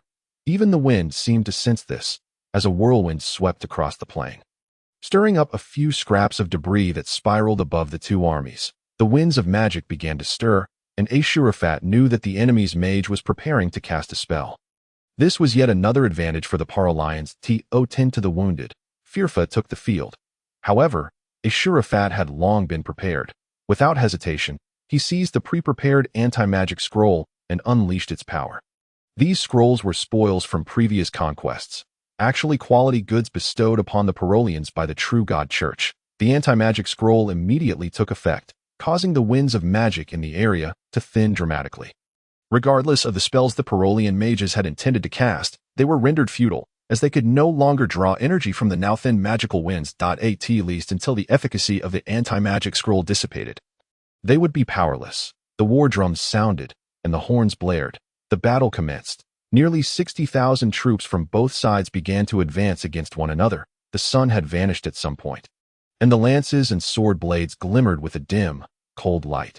Due to the morning dew's saturation, the sound of the horn resonated with an unusually somber and desolate tone. A chilling atmosphere of grimness pervaded the heavens and the earth.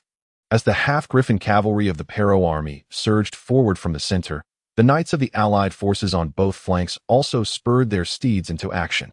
Ashru Lathe concentrated his elite forces on the flanks, with a particular emphasis on the left. The valiant knights urged their loyal mounts forward, charging across the fields to bestow destruction upon their foes. The thundering hooves shattered the remnants of snow.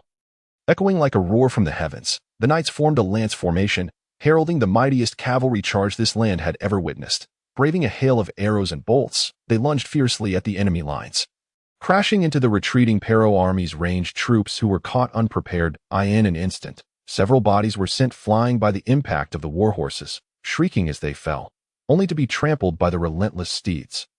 Many others had no chance to scream, meeting their demise as they were pierced by lances. This terrifying onslaught instilled fear in the Pero infantry stationed behind, who missed even the fleeting opportunity to engage in close combat as the cavalry pressed forward.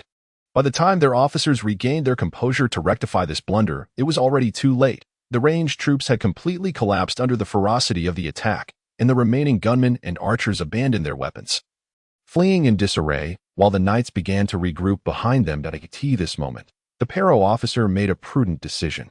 Instead of ordering a dispersal to allow the retreating troops to pass, he commanded his soldiers to slay all who dared approach their position. This action temporarily salvaged the right flank of the Pero forces, preventing an immediate collapse due to the pressure of the fleeing troops. However, the knights possessed overwhelming advantages in tactics, technique, and equipment, despite the Pero forces' strenuous resistance. They found their line precariously close to breaking under the knights' relentless assault. A similar scene unfolded on the right flank, where the furious charge of the allied knights swiftly routed the ranged troops. However, the number of knights here was fewer than on the left, leading to fierce entanglements with the Pero infantry, resulting in a brutal melee. In the center, the situation took a dramatic turn, faced with the terrifying charge of the half-griffin cavalry.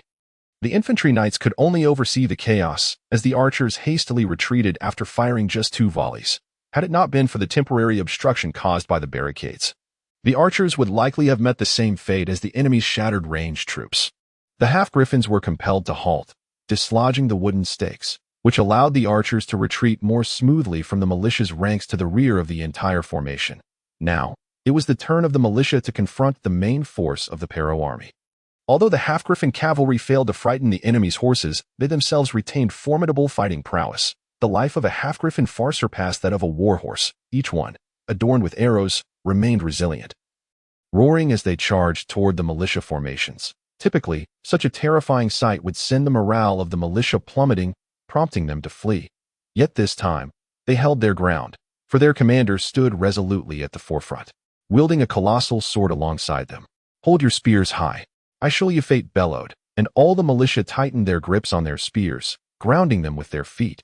angling the tips toward the onrushing half-dash griffins in the distant enemy ranks.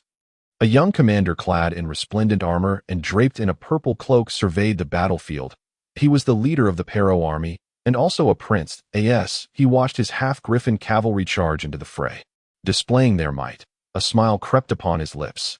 Yet, his smile did not endure long. The half-griffins were far too few, and the enemy did not falter in fear in this ongoing melee. Numerical superiority proved decisive.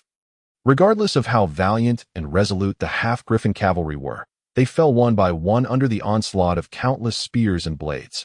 Though it may seem lengthy, the time from the first half-griffin down to the last slain was but a fleeting moment. Before they could even catch their breath, the Pero gun cavalry had charged to the front of the militia formation, leveling their repeating firearms. "Be brave, be braver still." Ashru Lathe cried out that he understood he could do nothing but exert all his strength in shouting. Striving to uplift the spirits of his troops, the knights bearing shields and the militia raised their shields for protection, yet many could only helplessly watch as the barrels of the repeating firearms erupted in a continuous blaze. The projectiles rampaged through the crowd, sowing blood and screams of anguish. Groups of allied soldiers fell beneath the gunfire. Two shots struck Ashru Lathe's chest, but due to the angle, they were deflected by his armor. This assault impacted not only in terms of casualties, but also on morale. Without the knights integrated into the militia, it is likely that this would have led to an immediate rout. Nevertheless, the knights sternly urged the surrounding militia, preventing them from fleeing. After this brief interlude, the allied forces immediately began to retaliate. The archers at the rear of the formation loosed arrows skyward, utilizing the falling projectiles to slay many of the advancing gun cavalry. Though the repeating firearms could unleash 8 to 10 shots in succession, each round still required time to reload. The speed of their reloading dictated the timing of their second wave of assault.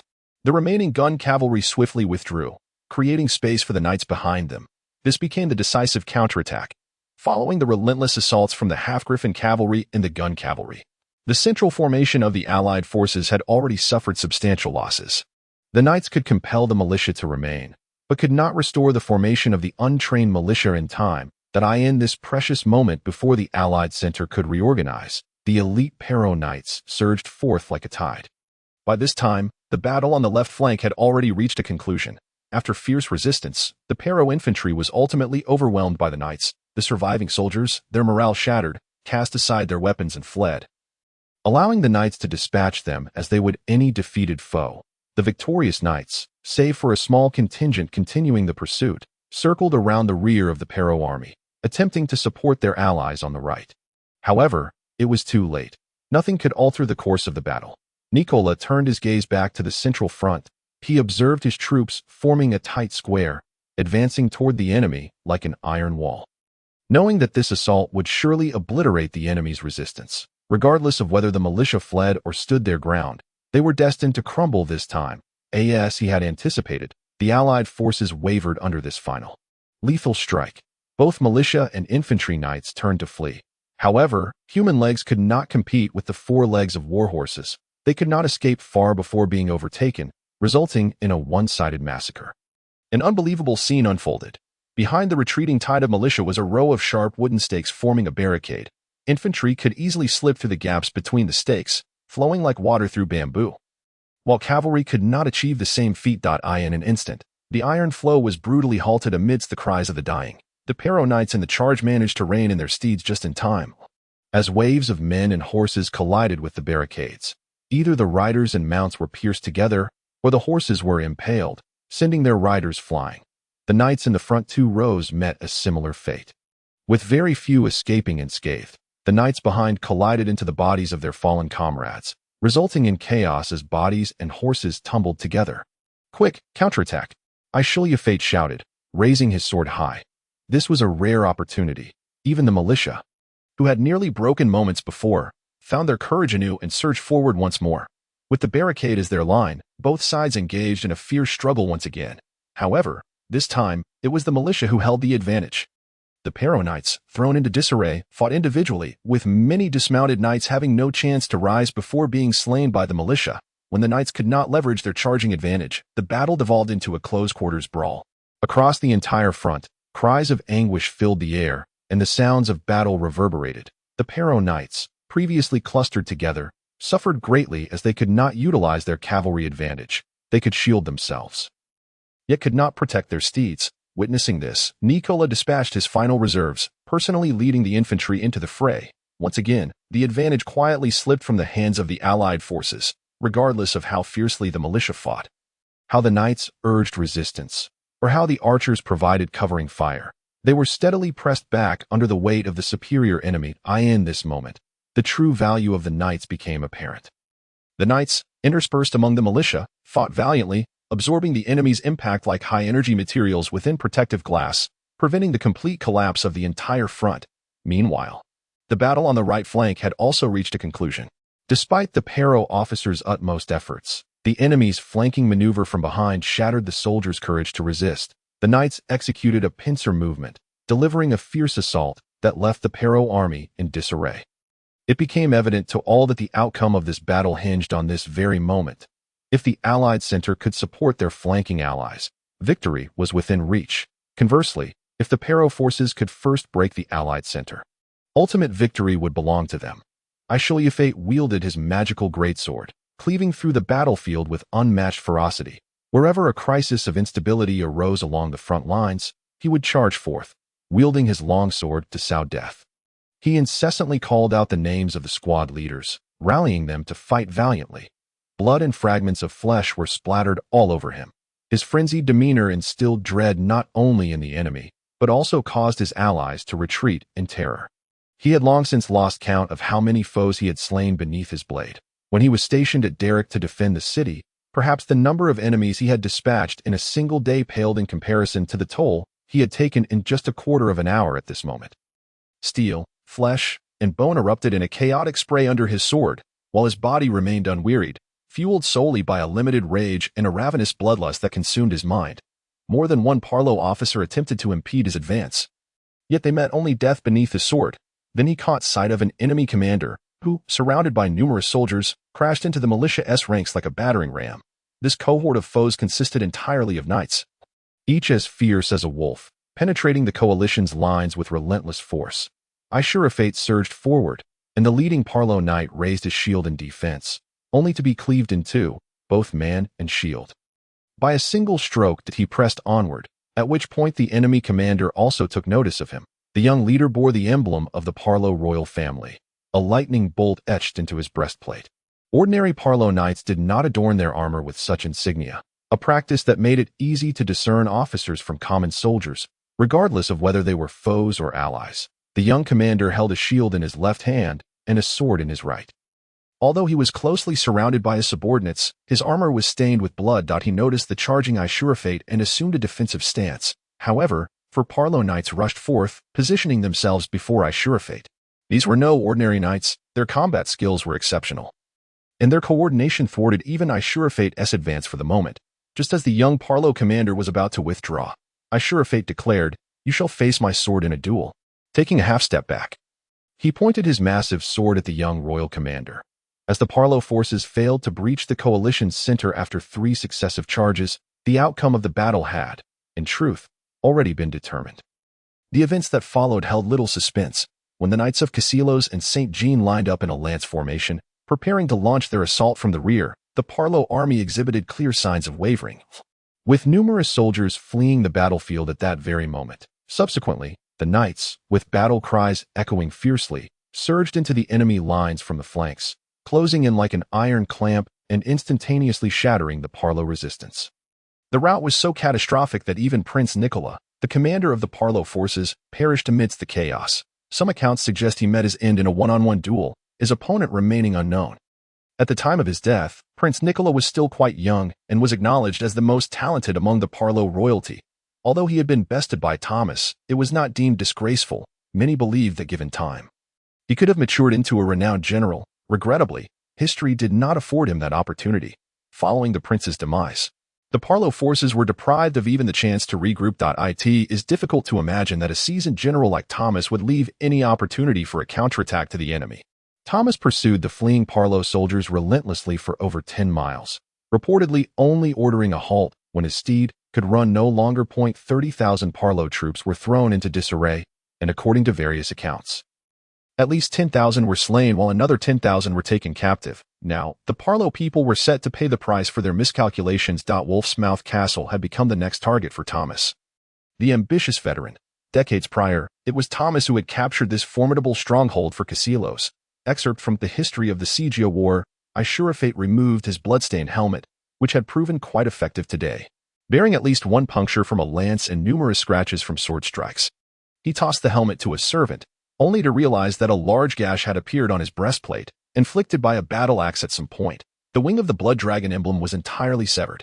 Had the force of that axe been any greater, Ashru Lathe might have met his end today. He could not even recall who had struck him with that axe. The knights returning from the pursuit of the enemy trickled back into the camp, each exhausted yet exhilarated, wielding twisted and broken weapons. Aside from blunt instruments like maces, nearly all weapons were rendered unusable. The blacksmiths in the army were surely in for a busy time.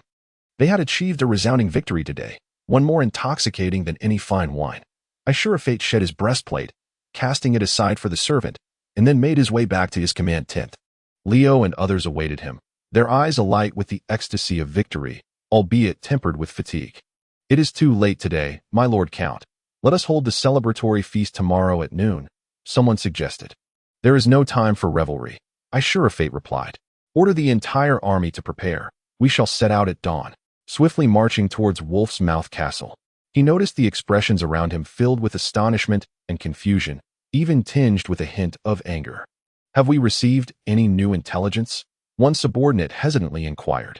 "Is there some new movement from the Parlo? Have they not yet learned their lesson? Is there a new enemy? Has the Holy Church sent reinforcements to the Parlo?" "No, there is nothing," Ashru Lathe answered succinctly. "But time is of the essence. There are still many Parlo within Wolf's Mouth Castle." His voice bore an unmistakable bloodthirstiness, which left his subordinates exchanging bewildered glances. "My lord Count, what more do you desire? If the scale of victory is to be measured by the number of enemy deaths, you could already inscribe your name in history." A knight from St. Jean spoke. "I want Wolf's Mouth Castle," Ashru Lathe declared.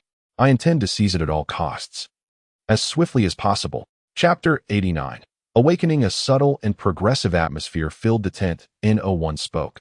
Their eyes flickered with confusion, surprise, and incomprehension, along with something else. "Ashru Lathe, come here," Leo beckoned, leading him to the entrance of the tent. "You cannot do this. The soldiers are already weary. Without just cause, prolonging their combat will breed discontent throughout the entire army. I have no other choice. Leo, Thomas is on the brink of death. Aside from Wolf's Mouth Castle, I cannot fathom where else I might procure medicine. We must assault that castle with utmost speed. But do you realize how many will oppose you for this? I know you care for Thomas. I feel the same. I too wish I could mount a flying steed and soar straight to Wolf's Mouth Castle. But desire does not equate to achievement." Leo glared at Ashru Lathe in frustration. "If the soldiers harbor resentment, if the knights grow dissatisfied with you, how do you expect to besiege the castle? We endured for so long at Derrick. You should be acutely aware of the strength required for a siege. If the soldiers lack courage, if they refuse to charge, if they shy away from battle, then how much force would be rendered futile? We truly cannot afford to act rashly at this juncture. But if we arrive at Wolf's Mouth Castle yet fail to take it, then Thomas will have no hope." Leo clenched his fists. "We can only rely on those dismantleable siege towers to conquer Wolf's Mouth Castle.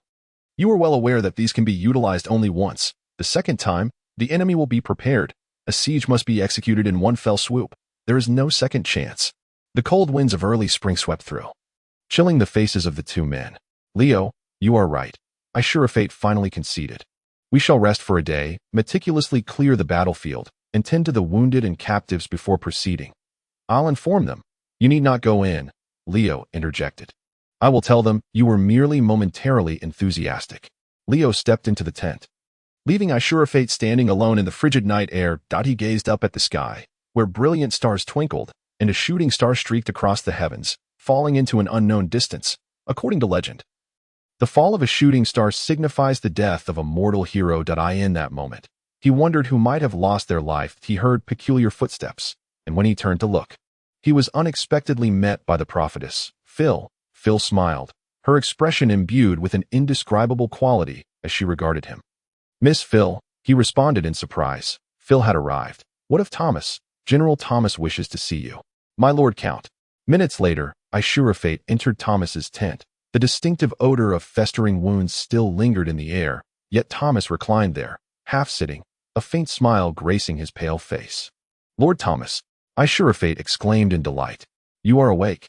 I have heard from Phil about your victory today." Thomas smiled. This smile, however, strained his injuries, momentarily transforming his expression into one of pain. "A remarkable victory. How did you manage to rally the militia? Were you not afraid they would crumble at the first blow?" "You must understand that the knights, even the squire knights, looked down upon the militia, deeming them devoid of combat prowess. It was Duncan who inspired me." Ashru Lathe answered truthfully. "Duncan, you may have forgotten. He is the knight you bestowed after we defeated the Grey Hounds in the mountains. He was originally merely a militia captain. Later, during the defense of Derrick, he bravely fell in battle while we launched a night raid against the Parolians, right before my eyes." Speaking of Duncan, Ashru Lathe couldn't help but feel a twinge of sorrow. And then there was William Daly, and many others. Once one becomes a knight, one must adhere strictly to the chivalric code. To die heroically on the battlefield is his honor. The divine forces of nature will accept his noble soul, Thomas remarked. "What inspiration did he provide you?" "A militiaman, once knighted, becomes exceptionally courageous. Moreover, his martial prowess is not at all inferior to that of other knights. It was only later that I realized many militiamen are not randomly chosen from among ordinary farmers. Most militia are hereditary. Many militiamen come from long-standing military families, serving generation after generation, sustaining themselves and their families through their lord's wages, spoils of war, and rewards. Some have even trained alongside the lord's son from a young age. However, on the battlefield, their performance is far from that of a squire. Hence, I believe the key lies in their equipment and morale. The militia are poorly equipped, and their morale pales in comparison to that of the knights. Especially in terms of spirit, knights pursue honor, with the oversight of the court of honor behind them. If a knight flees the battlefield, he must face the judgment of the court of honor. If found guilty, he will have his lands confiscated and his title stripped. For knights, such a fate is more terrifying than death. No one pays heed to the militia's retreat on the battlefield. They face almost no punishment for it. "You are correct," Thomas pondered. "However, raising the morale of the militia in a short time is quite difficult. Everyone, including themselves, believes that militia are far inferior to knights, and they do not consider their retreat a shameful act. They will only fight better when the situation is favorable or under the stern gaze of knights. How did you resolve this issue? Yet if they fight earnestly, their combat effectiveness is quite commendable. Thus, I mixed a portion of knights with them to fight on foot together, enabling better supervision. That I also fought alongside them to bolster their courage. That in fact, my judgment was proven correct. There remains considerable untapped combat potential among the militia. I still remember when united two militia captains. At that time, all the militia seemed eager to prove themselves in battle. They must have been very eager to become knights." Thomas smiled once more. "A wise decision. Ashru Lathe, you have performed admirably. However, you must understand that this approach may bring you future troubles. Forcing them to dismount and fight alongside the militia will make them feel humiliated. Others may perceive this as sacrificing their dignity to elevate your own status, which could be detrimental to you personally." "I do not care," Ashru Lathe replied. Suddenly, Thomas fixed Ashru Lathe with a penetrating gaze, as if to discern any trace of deceit in his expression. The slightest hint of a lie would surely be caught. Thomas quickly averted his gaze, for staring at someone in such a manner is quite impolite. The typical aspiration of militiamen is to become a militia captain or a mounted squire. Thus, should they continue to serve in the army, they could secure a decent position. Many knights' widows or merchants require such individuals as their guards or assistants. If they are injured or disabled, the state will arrange a menial job for them. Becoming a knight is the dream of militiamen, a dream both coveted and elusive. Ashru Lathe, if you can turn dreams into reality, or at least render them less unattainable, you will discover the remarkable courage and strength that can erupt from ordinary individuals." Thomas seemed to have exerted all his strength to utter these words, then waved his hand. "Ashru Lathe, summon your deputies in Rio to see me. My lord Thomas, your health requires more rest. I am aware of my own condition. Bring them to me. You may leave now," Thomas commanded in an irrefutable tone. The night had grown late. The temperature on this early spring evening was scarcely more pleasant than that of winter. The few militiamen on guard duty had just completed their shift and were warming themselves by a still-burning campfire, rubbing their hands and stamping their feet. Ashru Lathe stood alone in the open space. Recently, his constitution had become increasingly resilient, almost impervious to the elements. Though his skin could sense temperature changes, He felt no chill, despite wearing very few garments. He suddenly recalled that after every bloody battle, his body underwent rapid transformation. It seemed his strength grew with each act of slaughter. This thought sent a shiver through him. Footsteps approached from behind. And Ashru Lathe recognized the sound of the prophetess Fair without needing to turn. "My lord, are you not resting?" Fair's voice was soft and gentle. It is said that prophetesses are cold, proud, and distant. However, this notion proves to be true only for strangers. Upon prolonged acquaintance, one realizes that prophetesses are not so exaggerated. After all, they are human. "I am not weary. Perhaps it is merely the excitement of our recent victory," Ashru Lathe replied, attempting to lighten the mood. In truth, Lord Thomas's summons to those individuals is inconsequential. He merely met with them, exchanged a few pleasantries, and clarified that his directive for the knights to dismount and fight on foot was indeed his own. Furthermore, he emphasized his own health issues, stating that henceforth, all specific military affairs must be entrusted to you. "What did you say?" "He is merely helping you bear the responsibility. Do not worry. Lord Thomas commands great respect in Caste Silos, admired by all the knights of Caste Silos. For him to order knights to dismount and fight alongside the militia will not yield any negative repercussions. Everyone will only commend his strategic prowess, creativity, and foresight. Absolutely no one will accuse him of compromising the knight's honor for the sake of personal prestige. This is politics." "This is politics? What Thomas can do, I cannot." Ashru Lathe recalled Thomas enduring immense pain, feigning vitality to shoulder his burdens. The image of Thomas's slight smile causing him to wince in agony pierced Ashru Lathe's heart. "How is Thomas's injury?" he inquired. "I do not wish to conceal the truth, my lord. However, General Thomas may not survive more than 20 days. You must procure the no medicine. Without it, there is no hope. Even the blessings of the divine cannot save General Thomas now." Ashru Lathe suddenly stepped forward and embraced Fair. This unexpected gesture left her momentarily flustered. Yet, despite her surprise, she did not resist. "Thank you, Miss Fair," Ashru Lathe whispered. "Thank you for always caring for Thomas." Chapter 90. Conspiracy after Fair departed. Ashru Lathe turned his gaze towards the encroaching darkness behind him. "Rio, what are you doing here?" he softly inquired. Ordinary individuals would have failed to see Rio lurking in the shadows, but Ashru Lathe possessed keen night vision. "You found me out? Ashru Lathe, you are truly vigilant. No wonder you have no need for guards." Rio stepped into the light, approaching Ashru Lathe directly. "But as for Miss Fair, let's leave it at that." Ashru Lathe regarded Rio in silence. "Our Miss Fair is no ordinary prophetess. Oh no. I learned today that she is a candidate for the saint." Rio shrugged. "In fairy tales, it is true that some prophetesses marry valiant knights. However, becoming a saint is an entirely different matter. That a saint is the beloved of the divine, the union of magic and common humanity." "What are you saying?" "Fair could never harbor feelings for me," Ashru Lathe replied. "She is merely somewhat interested in me. I simply reciprocated her interest." "There is no reason to fall in love with someone," Rio responded. "Ashru Lathe, I am increasingly convinced of one thing." "What thing?" "Though you are a count, without my matchmaking, you would find it exceedingly difficult to wed." Rio walked past Ashru Lathe, giving him a hearty pat on the back. "Once we conclude this war, my first order of business will be to find myself a fine wife. And my second will be to introduce you to the most suitable match. We can have Thomas officiate the wedding. Many will envy us." A few days later, in the early morning, a small party appeared on the misty grasslands. This was a very small group, consisting of only 5 or 6 people. All were mounted on war horses, and the leader sat in an oddly shaped saddle. The saddle was peculiar, with uneven stirrup lengths, clearly crafted for someone with a physical disability. The scars of battle were still vividly apparent. Although the corpses had generally been cleared away, the battlefield remained littered with shards of weapons and armor, alongside some dismembered limbs and flesh that had not been properly disposed of. This vividly attested to the horrors that had transpired here. The bodies of the fallen were treated separately.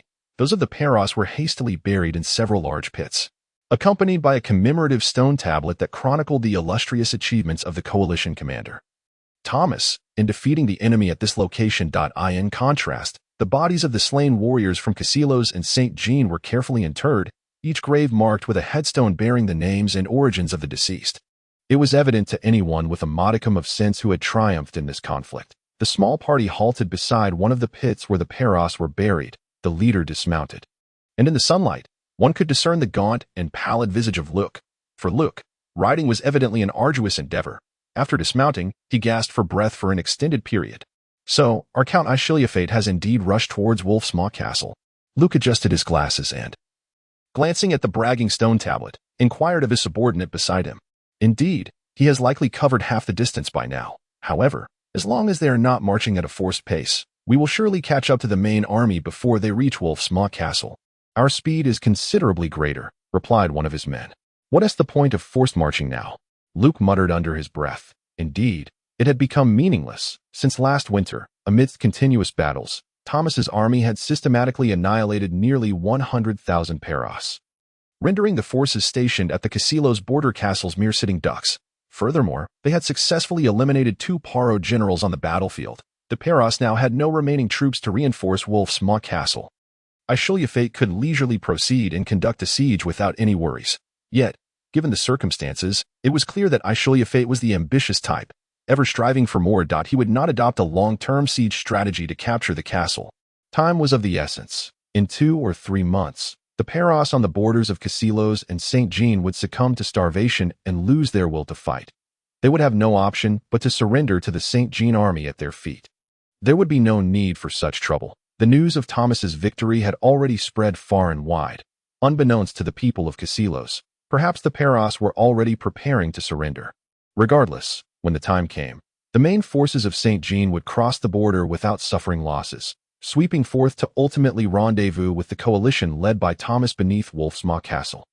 Should such a scenario unfold, Ryan's position would become exceedingly precarious. If he attempted to obstruct the St. Jean forces, he would find himself at odds with Princess Irina, and with the troops at his disposal. It would be impossible to contend with the might of the St. Jean army. Failure was inevitable. Conversely, if he refrained from interference, his inherent weakness would be laid bare, jeopardizing not only his position as duke, but also his prospects of marrying the princess.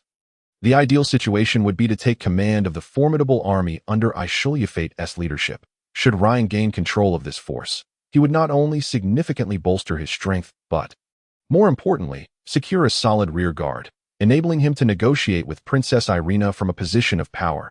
Ashru Lathe had to be eliminated. Luke had not lingered long on the battlefield. After a brief survey and mental analysis of the situation, he hastily set off on his journey. His subordinates' assertions were entirely accurate. By the following evening, he had caught up with the main army. 2 successive groups of mounted scouts approached him, but armed with the identification sign by Princess Irina and Thomas, which validated his role as an army scribe, he encountered no undue difficulties. As darkness fell, the coalition's camp was not far ahead. Judging by the scale of the camp, excluding the logistics, the coalition boasted a force of around 30 to 40,000, disaligned with Luke's prior estimations. "My lord, are you not entering?" queried the subordinate beside him in a hushed tone. Prompting Luke to realize he had been waiting too long, he exerted effort to maintain a calm facade, suppressing the violent tremors in his legs. No, he should not be afraid. Aside from Ashru Lathe, Leo, and William Daly, no one else in the army was privy to the betrayal. Moreover, William Daly had already fallen, leaving only 2 individuals aware of the truth, and he possessed the identification personally signed by Thomas. Luke summoned his courage. It wouldn't be that unfortunate. Night had descended, and Ashru Lathe and Leo were surely either resting or attending to some matters. Even if he was discovered by Ashru Lathe or Leo, it would not be a particularly grave issue. Their focus was on Ryan, not on a mere scribe such as himself. They were unaware that he was Ryan's uncle and could not possibly fathom his role as the puppet master behind the scenes. "You all wait here. If all goes well, I shall naturally emerge to seek you out." Luke's conjecture proved correct. Within the confines of the camp, Ashru Lathe and Leo were engaged in a discussion regarding their next steps. According to the intelligence at our disposal, the Peros captured Wolf's Maw Castle using a prolonged siege tactic. Thus, the castle itself remains largely intact. However, the Peros acted too hastily, lacking the time to bolster the castle's defenses, with only a scant few heavy siege cannons available. Utilizing our modular siege towers to launch a surprise attack from the cannon's blind spots could indeed yield a substantial chance of success. Yet, even with the siege towers, we do not possess an advantage in numbers, Leo countered. Although it appeared that the coalition's 30,000 troops had increased with the subsequent arrival of several scattered Casilos knights and militia, the garrison at Wolf's Maw Castle would conservatively number no less than 20,000. Following the battle on the misty grasslands, the defeated Paro forces had retreated almost entirely into the castle. For a siege, such a numerical advantage was woefully insufficient. Military doctrine dictates that a besieged army will fight with unparalleled ferocity. Their morale significantly elevated, as they have no avenue for retreat. Thus, in a siege, overwhelming numerical superiority is essential to shatter the enemy's resistance. Moreover, from atop the walls, ranged weapons such as firearms and bows enjoy advantageous shooting angles and extended range, inevitably inflicting far greater casualties than in typical circumstances. Assaulting a castle garrison by over 20,000 with an army of 30,000, even with ample siege equipment, constituted a battle with little chance of victory. The standard approach would involve digging trenches, constructing fortifications, and establishing encampments to besiege the castle, thereby employing starvation as a weapon to compel the defenders to choose between starvation and surrender. In fact, this was precisely the strategy employed by the main forces of St. Jean along the border with Cassilos. Yet neither Ashru Lathe nor Leo had considered this more prudent course of action. Thomas's injuries had become exceedingly dire. In truth, even if they obtained medicine now, there was no guarantee it would be effective. By noon in 3 days, we shall reach beneath Wolf's Maw Castle, set up camp, and covertly assemble the siege towers by night. At first light the following day, we shall launch our assault. There is no other option, Ashru Lathe declared anxiously. Time was of the essence. A few days prior, Thomas's brief revival had not been a sign of recovery, but rather a precursor to another bout of unconsciousness and high fever. His condition far more critical than before. Phil had previously estimated 20 days, but in reality, that duration was likely insufficient. We have squandered too much time on the road. Had we marched at a forced pace, we might have already taken the castle. Ashru Lathe slammed his fist against the table, indenting the corner with tremendous force, eliciting a gasp from Leo. Of course, Leo understood that Ashru Lathe's frustration was merely venting. Both were acutely aware that forced marching was not a wise strategy. We should outline a specific plan for the siege. If possible, it would be ideal to lure a portion of the enemy out of the castle. If we do not establish a solid encampment, we might save time to construct a battering ram, Leo pondered. At that point, we could slightly divert the enemy's attention, alleviating some pressure from the siege towers. I wonder if there will be enough time. And the siege towers have not been assembled in a long while. They may require repairs. By the way, Ashru Lathe, I have received news from the rear regarding that lad Ryan, Leo suddenly interjected. The last report indicated that he had taken the abandoned Derrick Castle and was apparently self-proclaiming as a duke. What new tricks is he up to this time? Ashru Lathe's tone turned icy at the mention of Ryan. It's not that he is up to something. Rather, I have more concrete information, Leo replied. That boy is not merely claiming the title of duke. He has also raised the banner of the Sunblade, a standard reserved for the Cassilos royal family. He has not adhered to Thomas's plan of having the knights swear fealty to Princess Irina. Instead, he has demanded the knights of Cassilos swear loyalty to himself. This is a blatant act of treachery. He is clever enough to avoid seizing control of any city that flies the banner of the serpent. However, once the Paro forces stationed at the border stronghold are defeated, Princess Irina's main army will arrive in the territories under his command. At that point, the princess will undoubtedly demand control of the cities he governs. What can he do then, if he dares to resist? He is courting his own demise. Conversely, if he does not resist, his position, acquired through treachery and deceit, will crumble like a house of cards, and every honorable knight will scorn him. Let us not dwell on this topic any longer. Discussing him sickens me. Had he arrived in time, William Daly would not have met his demise. Now they were aware of Ryan's maneuvers. Thomas initially planned to gather the Knights of Cassilos over a span of 3 months. But this time frame proved to be overly cautious. In reality, the process was completed in just over a month. Subsequently, Ryan led this force to systematically reclaim the major cities under Paro control, previously, to suppress Cassilos and resist St. Jean. Paro's military strength had been severely depleted, leaving the garrison forces in these cities at a bare minimum. Coupled with the cooperation of the populace, nearly every city fell to him in a swift conquest. Had Ryan not focused on bolstering his strength at that time, he could have reinforced the beleaguered city of Derrick much sooner. The Paro forces lacked the time to properly dig their siege tunnels. And William Daly would never have led a suicide squad out of the city to engage in a desperate attack that ultimately led to his death on the battlefield.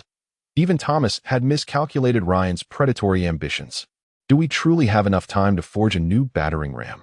Ashru Lathe expressed his reluctance to continue discussing Ryan. Do not underestimate me.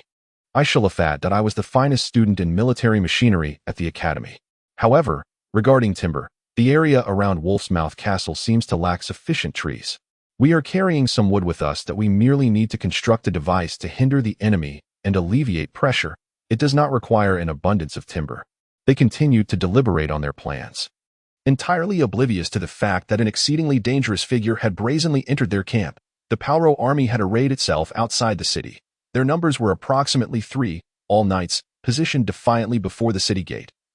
Exuding an air of challenge, behind them, the gates of Wolf's Mouth Castle stood wide open, akin to the enticing allure of a low-cut gown, beckoning the coalition forces. If they could vanquish this contingent of knights, the stronghold would be within their grasp. Ashru Lathe scrutinized the enemy's formation. The audacity of the beleaguered Palro forces, having suffered consecutive defeats, was not without justification. The enemy knights were entirely shielded by the long-range units atop the city walls. Should the coalition mobilize a large contingent for a full-scale assault, they would merely become targets for Palro's ranged forces. The Palro knights would undoubtedly retreat into the city under the cover of their ranged fire.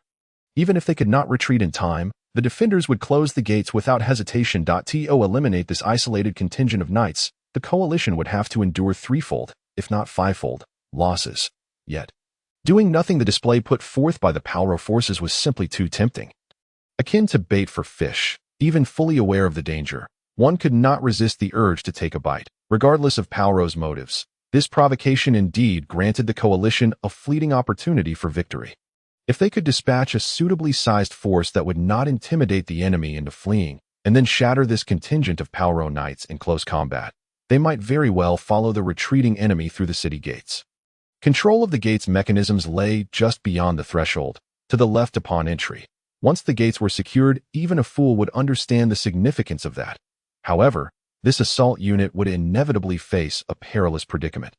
Without a doubt, the Palro forces would retaliate fiercely, and in the struggle for the gates, they would undoubtedly hold the advantage for a time. If they could withstand this period, reinforcements would arrive in droves. And today they could seize the castle. Ashru Lathe resolved in his heart. Under the watchful gaze of the Palro forces, the coalition formed their siege lines outside the city, and then a unit suddenly broke from the ranks.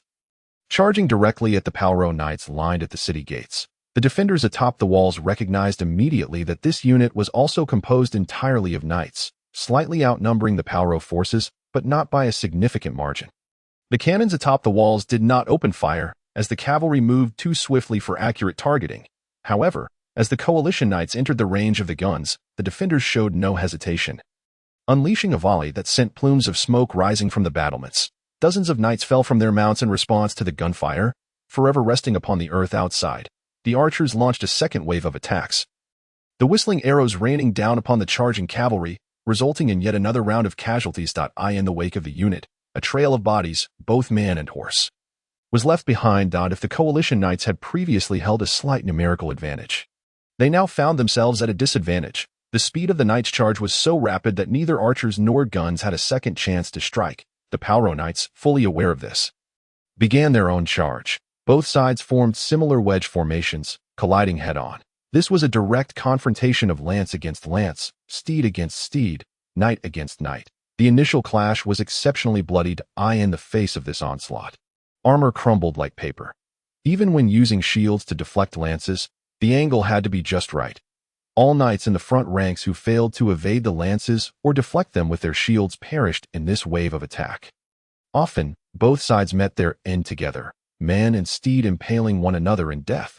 The surviving knights discarded their lances, drawing their melee weapons, and the second round of brutal combat commenced. This moment, the weaponry atop the walls could offer no assistance. Everyone watched with bated breath as the brutal duel between knights unfolded.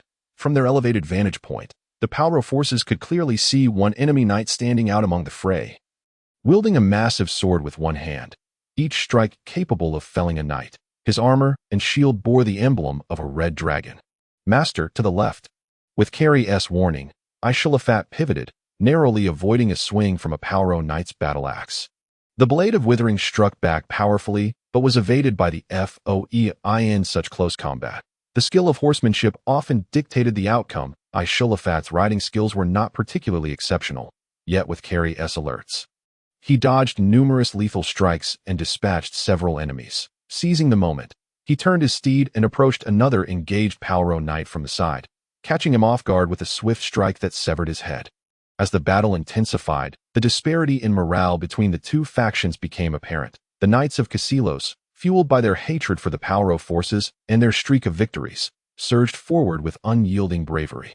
In contrast, the Palro forces, demoralized by a string of defeats, found themselves on the back foot, prioritizing defense over offense. Quantity, when accumulated, ultimately leads to qualitative change. Finally, a Palro knight turned his horse to retreat, instantly causing the entire contingent to break and flee. Ashru Lathe led his men closely in pursuit of the Palro knights. They were mere arrows' distance from the city gate, and still, the gate remained open. They drew nearer, and yet the gate still did not descend. The Knights of Casilos surged through the gates, erupting in triumphant cries as long as they could hold this position for a brief moment.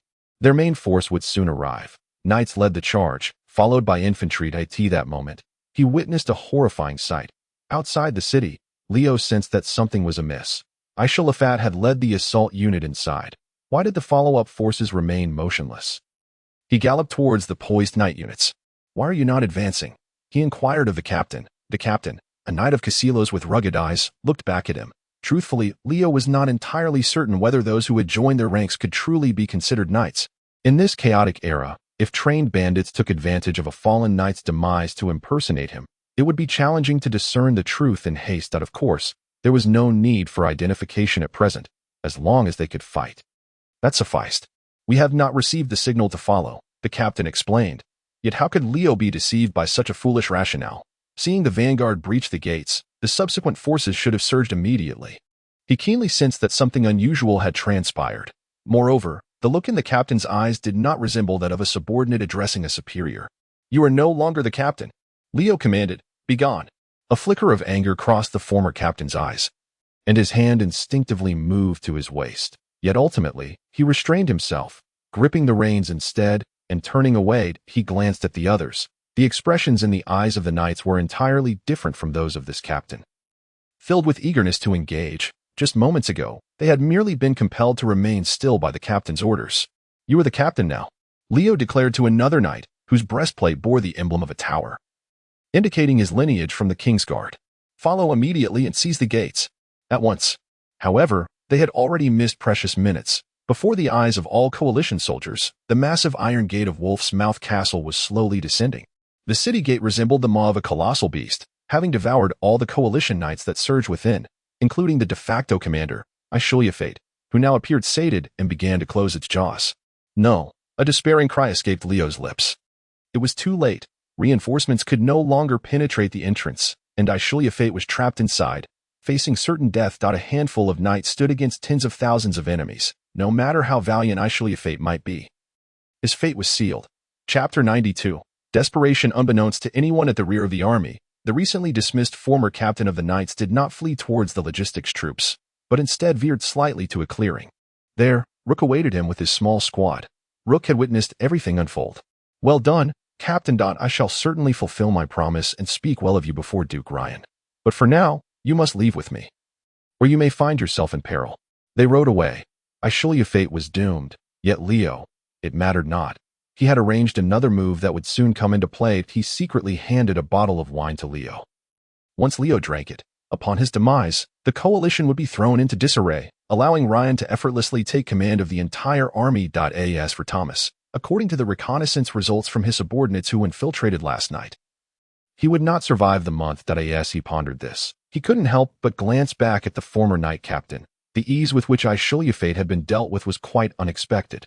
A stroke of luck indeed. Ashru Lathe, if you must blame someone, let it be your ill fate. Rook trotted along, his spirits lifted. Perhaps you would never comprehend the true nature of your demise. Knights are but men, and men can be bought. Purchasing someone who appears insignificant yet occupies a pivotal position is not as difficult as one might think. Of course, the immediate efficacy of this pawn could only be attributed to sheer fortune. "I've been fooled," was Ashru Lathe's instinctive thought. As they burst through the city gate's passage, they were met not with the anticipated chaos and panic of the Palro soldiers, but with a coordinated volley of arrows, above, ahead, and on either side. Ambushed archers lay in wait, raining down steel arrows that felled half the knights in an instant. Ashru Lathe realized he had been deceived. The Paro had sent a knightly detachment with the true aim of luring enemies into the city, annihilating a contingent of foes to bolster their own morale. The archers retreated behind the pikemen, who stood ready with their gleaming long spears. Even if a miracle occurred and the knights breached the orderly wall of spears, a barricade awaited behind them, rendering them impervious to cavalry charges. Turn back, retreat, Ashru Lathe commanded, attempting to pivot. Yet the knights were congested within the narrow city gate, and those in front sought to turn while those behind remained oblivious to the unfolding chaos. Horse and rider became a tangled mass, rendering a retreat impossible. The Paro would not allow them to withdraw. Suddenly, flames erupted behind them. Oil or some other substance had been spilled on the ground, creating a wall of fire that surged upwards. Frightened warhorses bucked and bolted in all directions, and in the distance, the massive iron gate began its slow descent. Dismount! Dismount! Use your horses as cover, Ashru Lathe shouted. The flames had panicked the steeds, making mounted combat impractical. The only option was to press forward, seize control of the winch that governed the gates opening and closing, and allow their allies to enter for a glimmer of hope.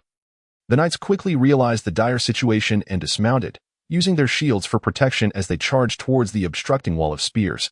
Ashru Lathe led the charge, shield raised, deflecting spear tips with his shield while pressing in with his longsword to strike down the pikemen. The other knights emulated him, using their shields to forge a path, engaging the enemy at close quarters with swords and battle axes, striving to carve out a bloody route that in this life or death moment. Numerous knights from Casilos exhibited remarkable courage and tenacity, cutting through the Paro's pikes and halberds to charge towards the left chamber. When the Wolf's Mouth Castle was constructed, winch rooms were positioned on either side of the gate. However, in practice, only the left side was equipped with a winch. The two sides became entangled, and at that moment, archers and gunmen could not provide assistance. In this battle, the Paro capitalized on their overwhelming numerical superiority. Any isolated knights were besieged by several, if not a dozen, foes, one by one overwhelmed. Ashru Lathe's situation was slightly better. Under his leadership, the knights surged forward recklessly, while the Paro resisted the knights' frontal assault. They continually eliminated those knights who lingered at the rear. The deeper they pressed into enemy lines, the greater their casualties became. Yet after incurring substantial losses, they finally tore a path through the thick ranks of the Paro. The Paro had not anticipated that the knights could break through amidst their vastly superior infantry. The left winch room's entrance was surprisingly lightly defended. This oversight filled Ashru Lathe with unexpected joy. The entrance was small, devoid of defenders, as long as they could hold the room. The multitude of enemies outside would find it difficult to break in. Suddenly, the fully closed iron gate began to rise again, albeit only slightly before halting. Quickly, provide cover and attack. Leo observed all of this and immediately understood that Ashru Lathe was still battling within the city and that they had seized control of the gate's mechanism. At the very least, they had secured the room. Otherwise, such a slight opening would have been impossible. Undoubtedly, the Paro and Ashru Lathe were locked in a deadly struggle over the winch. The drums began to beat fiercely. The militia, led by the knights, rushed towards the city walls with makeshift ladders, while archers unleashed a downpour of arrows to cover the assaulting troops. Leo did not expect to breach the castle relying solely on rudimentary ladders and grappling hooks. But at least it could divert the Paro's forces, alleviating some pressure on Ashru Lathe. Impossible. We can't budget. For knights straining at the winch exerted every ounce of strength, yet the cursed machinery remained immobile. This was decidedly abnormal. Typically, one person sufficed to open the gate. Occasionally, two were necessary for speed, and in cases of poor maintenance or lack of lubrication, 3 might be required, but 4 was indicative of a problem. Initially, the winch had been movable, yet it had only turned half a rotation before becoming stuck. From this, it was clear that the Paro had employed some mechanism to jam the iron chain. Now, 30 surviving knights held the room. The Paro could not penetrate, but the knights had no hope of breaking free.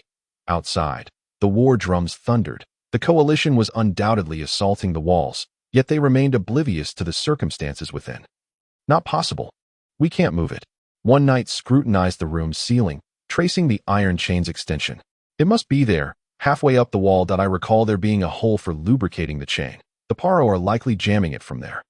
Unless we break out and eliminate whoever is obstructing it, we have no hope of opening the door. The battle continued at the entrance. Infantry surged in, but were met with fierce resistance from the knights occupying the advantageous position. The Paro grew desperate. They summoned gunmen to provide covering fire before the reinforcements charged in, not ordinary infantry, but heavily armored knights. Relying on their numerical superiority, they forced the Casillo's knights to retreat step by step. In such circumstances, not only was breaking out difficult, but even holding their ground was proving challenging. The knights by the winch exchanged glances, despair reflecting in their eyes. Add a few more men. Let's see if we can force it through sheer strength.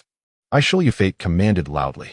He raised his long sword and charged towards the entrance. However, to his astonishment, the Paro retreated, leaving a sea of corpses, including several slower retreating Paro knights.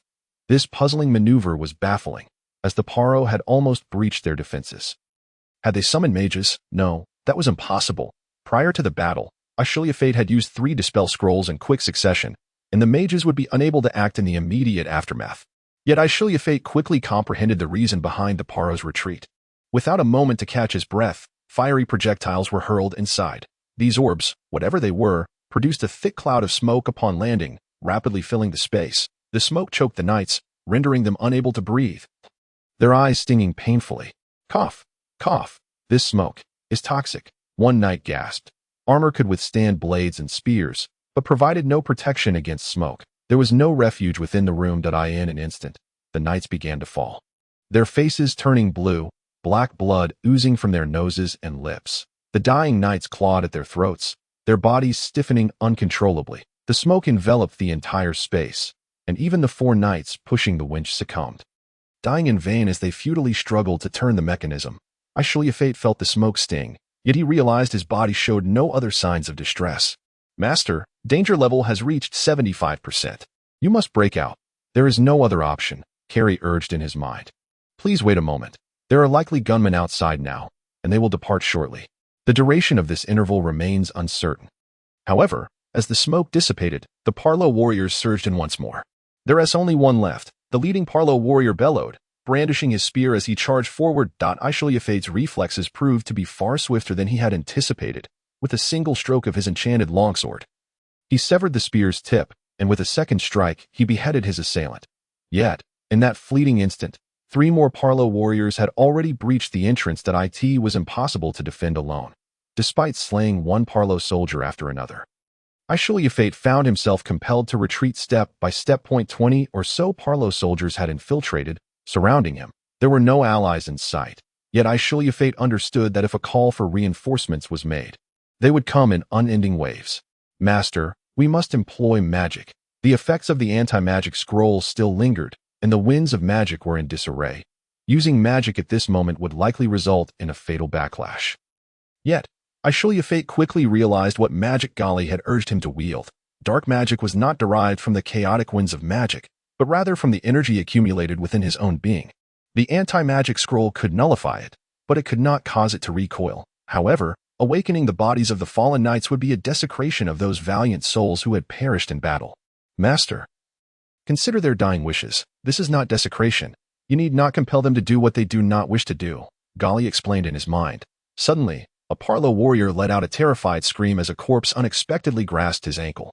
The deceased then rose, staggering towards him, its cold hand gripping his throat with an iron grip. The cries of alarm quickly spread as numerous corpses began to rise, entangling themselves with the Parlo soldiers. Seizing the opportunity, Ashru Lathe dashed forward. There were few Parlo warriors outside, and if he could eliminate the one blocking his path, then he noticed a cannon aimed directly at him, the firing stick already poised above the touch hole.